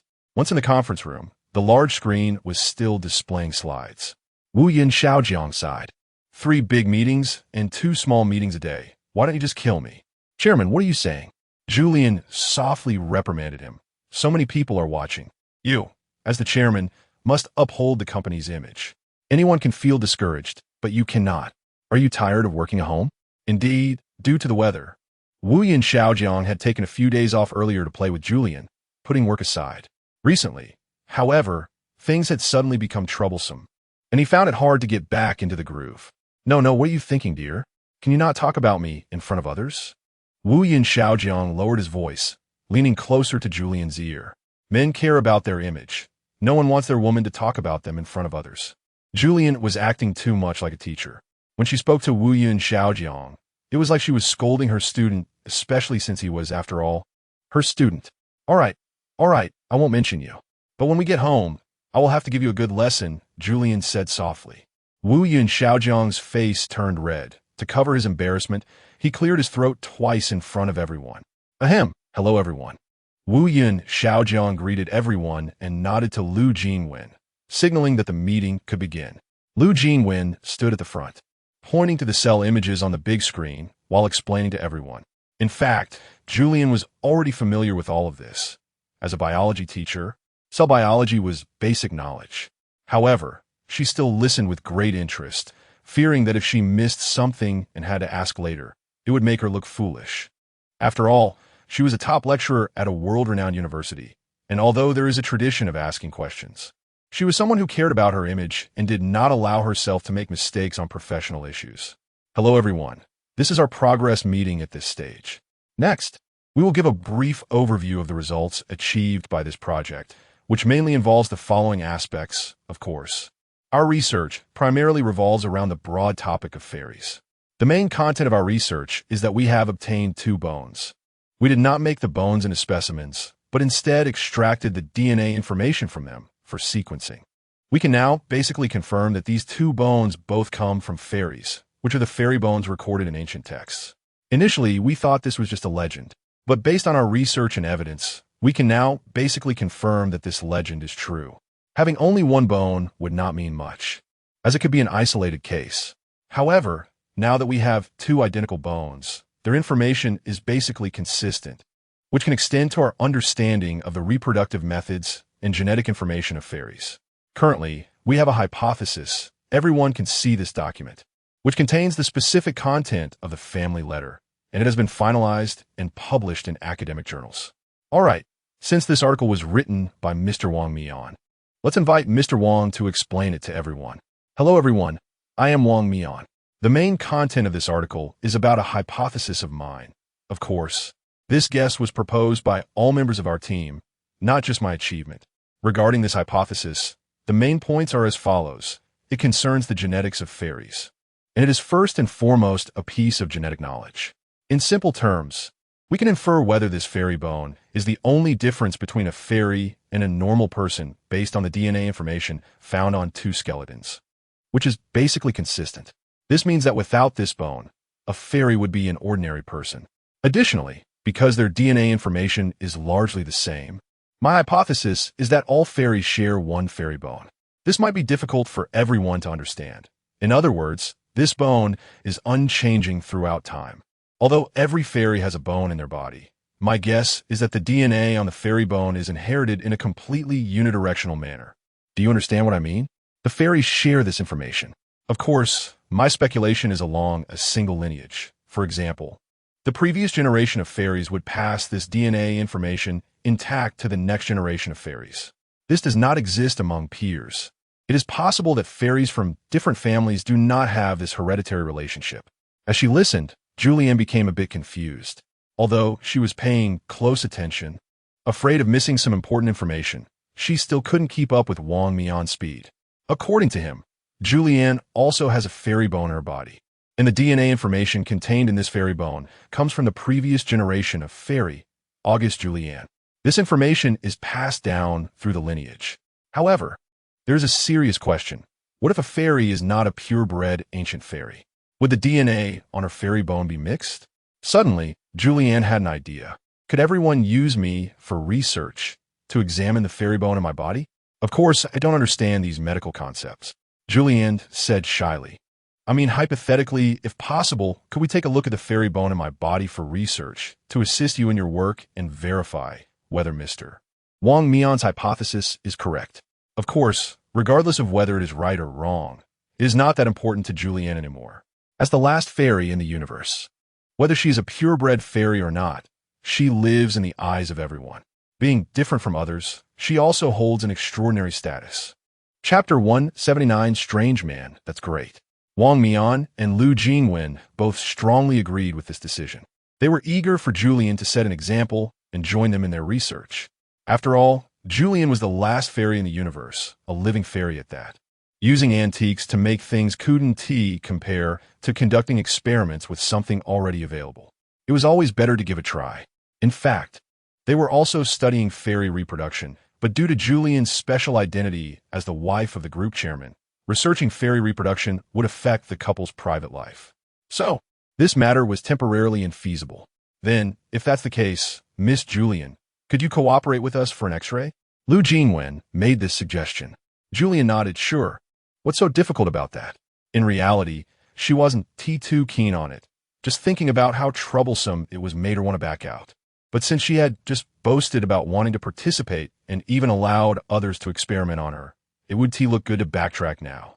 Although Wu Yun Xiaojiang wasn't too willing either, he thought his wife would be happy doing this, so he didn't stop her. On the other hand, he was indeed a bit eager for the project to progress quickly, to uncover Julian's origins and solve the mystery of the fairy. Let's go now. Huh? Right now? Wouldn't it be a bit too late to go to the hospital? Julian didn't expect this group to be so anxious. It seemed they had been waiting for her to give in. In an instant, she felt like she had fallen into a trap set by these people and felt it was somewhat unworthy. But now that she had already agreed, what could she do? No. Our research lab has all the equipment. If it's convenient for Miss Julian, you can come upstairs with me right now, and we can get results immediately. Lu Jingwen said. He had been engaged in research for decades, so he had this confidence. Moreover, Wuyin Group was such a wealthy company. Their equipment was even more complete than that of hospitals. If they went to the hospital now, wouldn't that be redundant? All right, fine. Julian hesitated a bit. But deep down, she was extremely excited, her heart rate quickening significantly. After all, she hadn't had an X-ray in years and didn't know what her skeletal structure looked like. Just thinking about seeing her bones and that long-awaited fairy bone made her heart race like a deer. Let's go. Before leaving, Wu Yun Xiaojiang's expression changed. He stared at Julian and gently leaned close to her ear, saying, I can see your thoughts. If you don't want to go, you don't have to. No one will force you. Julian knew that Wu Yun Xiaojiang's mind-reading ability had kicked in again, but she just smiled and didn't refuse to have the X-ray, directly following Lu Jingwen upstairs. This was a conference room on the first floor. The building was quite large, and the entire floor seemed to be filled with conference rooms. Except for the one they had just used, which was lit, the other areas were empty. The building had more than 10 floors, and the upper floors were pitch dark. The corridor had motion sensor lights that flickered occasionally, making it somewhat eerie. How many floors do we need to go up? Do we need to take the elevator? Julian asked cautiously, as it was her first time in this building. No need, just a few steps and we'll be there, right upstairs. Lu Jingwen, although older. Move quickly. Climbing the stairs was as easy for him as it would be for a young person. It seemed he had not neglected his exercise. These older research experts cared about their health. In contrast, Julian felt her own stamina was lacking, and she was reluctant to climb stairs. But since the old gentleman was climbing, she followed suit. Is it right here? Upon reaching the second floor, at the end of the dark corridor, Lu-Jin-Wen stopped and took out a key from his loose pocket to unlock the door. This floor didn't have many rooms, but it was undeniable that each room was quite large. Looking through the glass window, there were many advanced pieces of equipment inside. "All right, come in," Lu-Jin-Wen said, inviting her in. In a spacious laboratory, Julian saw these advanced devices. She didn't know how to describe it, but she felt this place was impressive. Lu-Jin-Wen turned on the lights, and everything appeared before Julian's eyes. Although she could see clearly in the dark, the white light made the laboratory look even more advanced. Everything was so novel, somewhat familiar, yet completely unknown. "What should I do?" "Just stand there and don't move. The equipment will scan your whole body," Lu-Jin-Wen said with a smile. "Just relax. There is nothing to be nervous about, young lady. This is the most advanced equipment in the world. It won't cause any harm to your body." Despite that, Julian still felt a bit nervous. From her position, she could see the computer screen perfectly. Watching herself while being scanned felt a bit strange. "All right, it's starting," Lu-Jin-Wen said as he rotated the computer and moved the mouse. "Let us look here. This is the skeletal structure of the human body. How wonderful this all is. We can look at this bone. Here, it currently looks the same as a normal human skeletal structure, with no differences. Continuing to look down, we haven't found the place where the fairy bone should exist in our previous research. That bone is simply too large. It wouldn't fit anywhere in the human body. Based on our current understanding, fairies don't look different from ordinary people on the outside. Even looking at you, Miss Julian, you appear smaller than an average woman. So where should such a large bone be placed? Let's take a look. This one. No, this is the thigh bone. The largest bone is the thigh bone, and there is no bigger bone. But the thigh bones are symmetrical and differ in size and shape from the fairy bone. Strange, Miss Julian. Could it be that you don't have a fairy bone in your body? Hearing this, Julian almost fainted. How absurd. I am a fairy. This is common knowledge. How could I not have a fairy bone? You must be mistaken, Professor Lu. Julian was about to explode with anger. She had always been concerned about her origins. Even when others said she was a pure fairy, she would get angry. Now, Lu-Jin-Wen claimed she didn't have a fairy bone. Wasn't that insulting? She stared at the X-ray on the computer, continually zooming in to find that familiar bone. But after straining her eyes at the screen, she still couldn't find the fairy bone. As a biology teacher, she knew anatomy. These were basic concepts, so she could tell at a glance that her body was no different from an ordinary human. "Ah, this is really too strange," Julian exclaimed to herself. "But I know I am a fairy. This is something I've known since birth, and there can't be any other result. I've been searching for the mystery of my origins, and I have countless connections to the earth. All of this is real. But this result in front of me is just too strange." "Miss Julian, please don't panic," Lu-Jin-Wen reassured her. "I know you are a fairy. This is something everyone knows, and people across the planet recognize this. Let us think about it. There must be something else going wrong. Or perhaps the specimen we studied isn't even a fairy relic, and there could be other possibilities. In any case, don't worry. Your origins are not in question. Everyone knows this. You see, you have so many extraordinary abilities, which are very different from ordinary people, enough to prove that you are a fairy. So no matter the outcome, don't worry too much." Upon hearing this, Julian couldn't hold back any longer. "Professor Lu, is there a possibility that I'm not a fairy, but just an ordinary person with special abilities? Nothing more?" "That's impossible. You have a perception of the fairy bone," Professor Lu frowned. "This is what Professor Lu told me. When you get close to the bones, they react. No matter where those two bones came from, you have a deep connection with them. However, there is no such bone in your body, and that's the most intriguing part. Perhaps we misunderstood the reproductive methods of fairies that we studied before. Some theories need to be overturned and rehypothesized. Could it be? I was also curious about it. A long bone like that cannot exist in a normal person's body. So where did it come from? Was it manufactured? Before the fairy dies, She tries to leave behind such a bone and then copies her DNA onto it. No wonder the two bones are almost identical. Could they have been produced in some way? Lu Jingwen began brainstorming, completely ignoring Julian's increasingly twisted expression. He started to ponder everything that had happened before. Miss Zhu is definitely a fairy, that's for sure. If this hypothesis is flawed, then the research doesn't need to continue at all, because the entire project's purpose is to unravel Julian's identity mystery. If the original hypothesis is overturned, everything that follows is meaningless. So where exactly is the problem? Lu Jingwen couldn't figure out. Julian also couldn't understand. Should we print out the slides first? I can take them back and study them further. Now she was eager to leave this place. By the way, Professor Lu, please keep today's results confidential. Julian didn't want this matter to be known to outsiders. If the media and reporters found out, it would undoubtedly cause a huge stir. Okay, Miss Zhu, I understand your point. I won't disclose this matter until we have a conclusion. Lu Jingwen planned to conduct the next research alone. Once the matter of the fairy bone was clarified, he would then reveal everything. Otherwise, Julian would have to bear too much pressure alone. Thank you. The two of them went downstairs with the slides, and on the way, Julian stuffed her large slide into her clothes. She didn't want others to see it. If she returned to the hall with the slide, they would definitely ask questions. And then what should she do? Chapter 180 online class, are you back?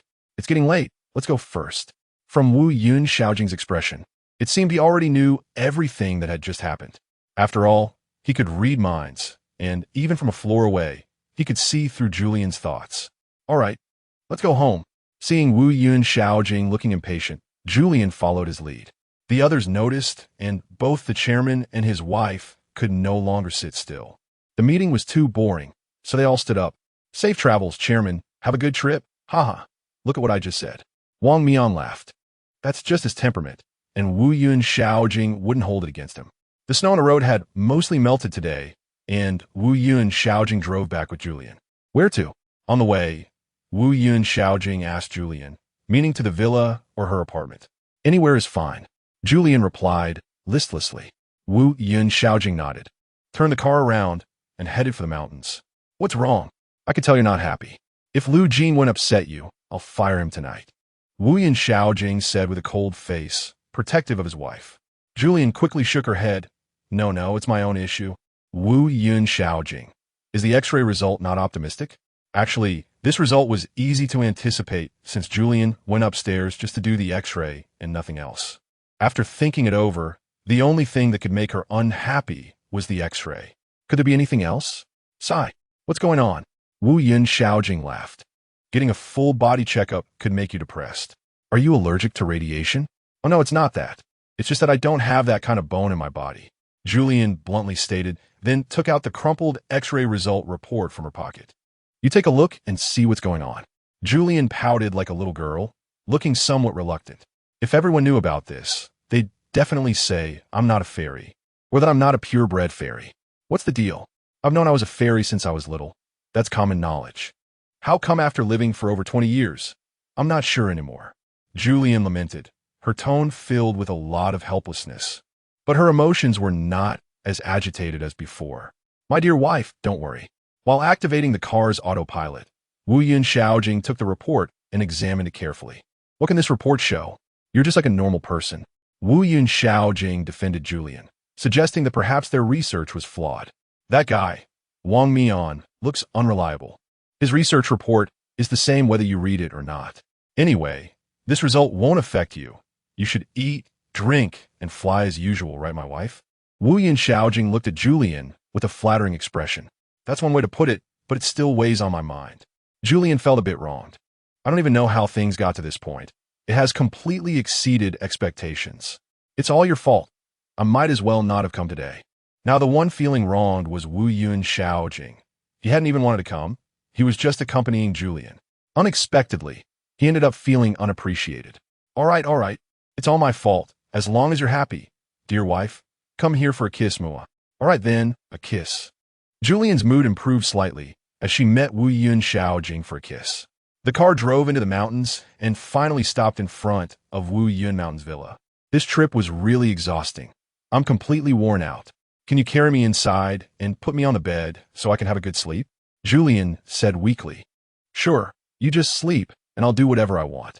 Wu Yun Xiaojing gave a mysterious smile, then picked Julian up and opened the villa's door, walking inside.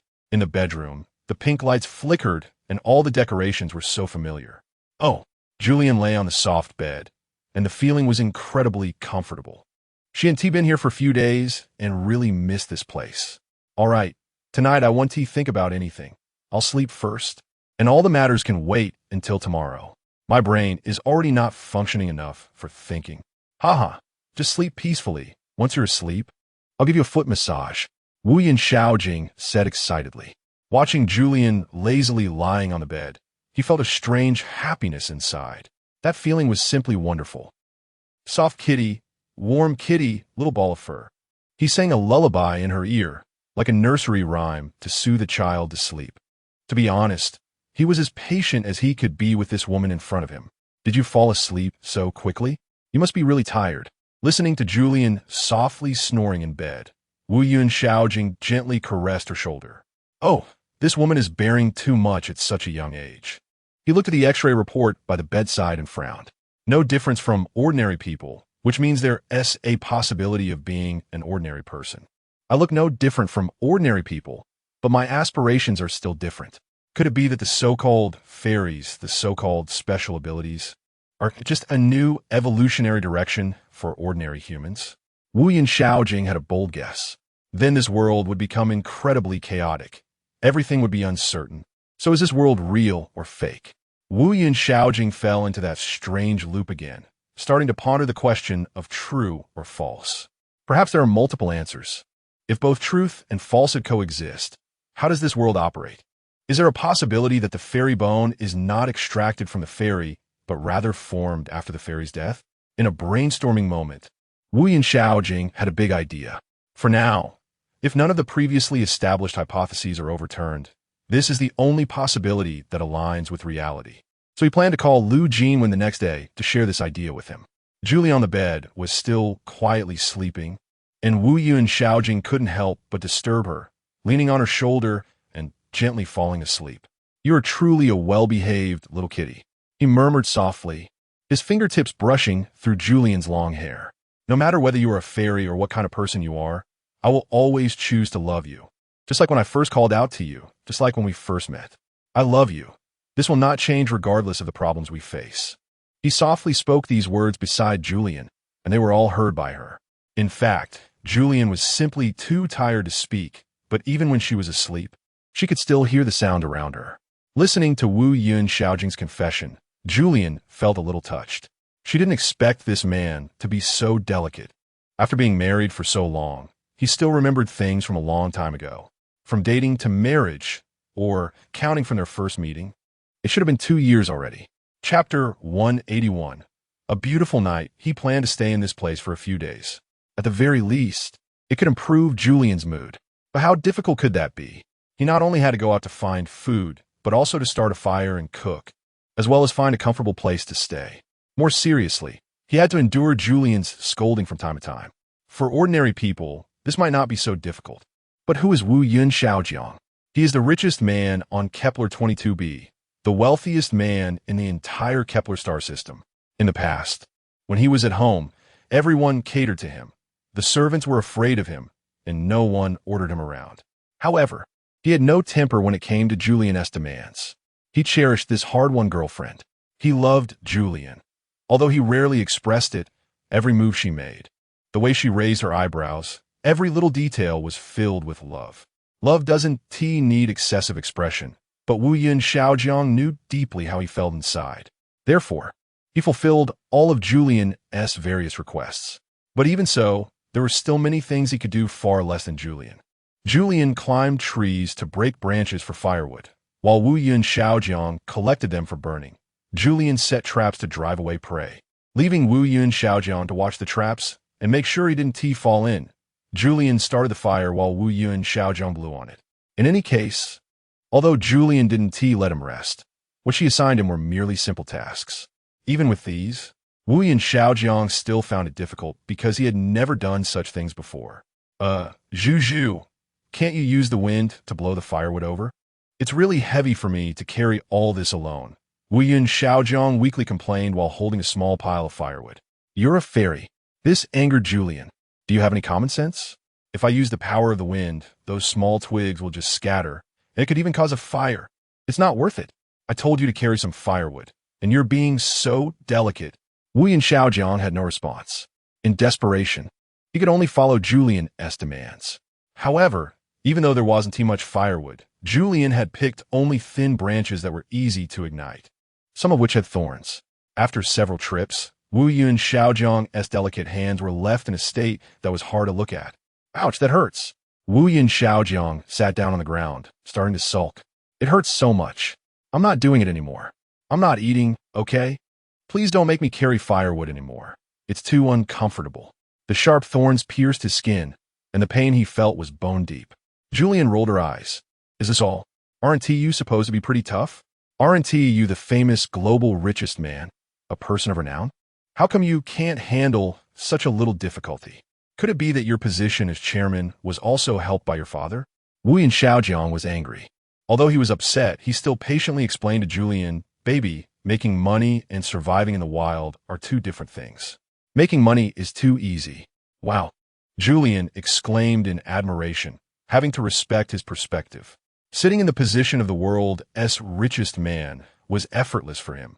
No wonder. Making money isn't easy. Julian expressed her opinion directly. If making money were easy, I would have become a rich woman long ago. Will the position of the richest person even go to you? Seeing Julian's puffed-up expression, Wu Yun Xiaojiang laughed. You child, you don't understand. Making money requires some talent. Just like how you are a fairy. You have talent. And others do too, but talents vary, which determines what kind of work suits a person. Julian was stunned. Perhaps she could say that she was completely convinced by the man in front of her. She had once thought Wu Yun Xiaojiang was useless, at least not as impressive as rumored. However, some of his occasionally amazing viewpoints were so wonderful. Julian suddenly felt that the man she loved wasn't so bad after all. Perhaps he was just like this. It was the absurdity of the experiences they had gone through recently that made Wu Yun Xiaojiang's performance seem so lacking, leading Julian to misunderstand him. However, this filter lasted only 3 minutes. Then, while searching for food, they encountered a new problem. To eat or not to eat, that is a science. Wu Yun Xiaojiang looked at the sheep in the distance, his eyes lit up. He seemed to recall the lamb skewers that Julian had once served him. Under the effect of stomach acid, the memory of those skewers was so fragrant. He was so hungry, although he knew that the sheep were transformed from the natives. He couldn't help but want to eat. Do you think it would be much better if we didn't know this? Maybe right now, we will be eating roasted lamb legs. Wu Yun Xiaojiang hid in the grass, looking at the flock of sheep from a distance, unable to stop drooling. Of course, this wasn't his fault. He was too hungry. It had been several days since he had eaten. Originally, he never thought about today, while eating all kinds of delicacies on Kepler 22b. Hunger truly makes people do all sorts of things. Julian said, wake up. Those are natives. Although they look like sheep, they can talk. Can you really bear to attack them? In Julian's view, if they were real sheep, then it would be fine, because the rules of this world were survival of the fittest. However, those sheep were transformed from the natives, which raised a serious question, setting aside ethics. Such sheep would definitely be smarter than primitive sheep. This meant that hunting sheep had become much more difficult. Moreover, if they provoked them, they could face fierce attacks. So Julian hesitated. But Wu Yun Xiaojiang was excited. You're a fairy. You can live by drinking dew. But I'm not. I need to eat, man. Julian pouted. Who said I don't need to eat? I'm also very hungry, okay? Wu Yun Xiaojiang said. Then let us go hunt together. All right. Seeing Wu Yun Xiaojiang so determined to eat those sheep, Julian had no choice but to reluctantly agree. However, she had a premonition that within 3 minutes, this guy would definitely back down. Do you have a plan now? Don't talk nonsense. Even in the face of unbearable hunger, Wu Yun Xiaojiang's mind remained very clear. As the chairman of a large group, planning various strategies was what I was best at. From now on, you follow my orders. Julian was shocked. I never expected I would see this day. Today, Wu Yun Xiaojiang suddenly transforms into a domineering CEO and starts commanding me? Julian never thought that the usually meticulous Wu Yun Xiaojiang could become so imposing. She secretly resolved to cooperate with him this time. Then, Julian waited for Wu Yun Xiaojiang to give orders. Wu Yun Xiaojiang pointed to the flock of sheep not far ahead and said to Julian, "Fairy, I command you to go catch a sheep and bring it back now."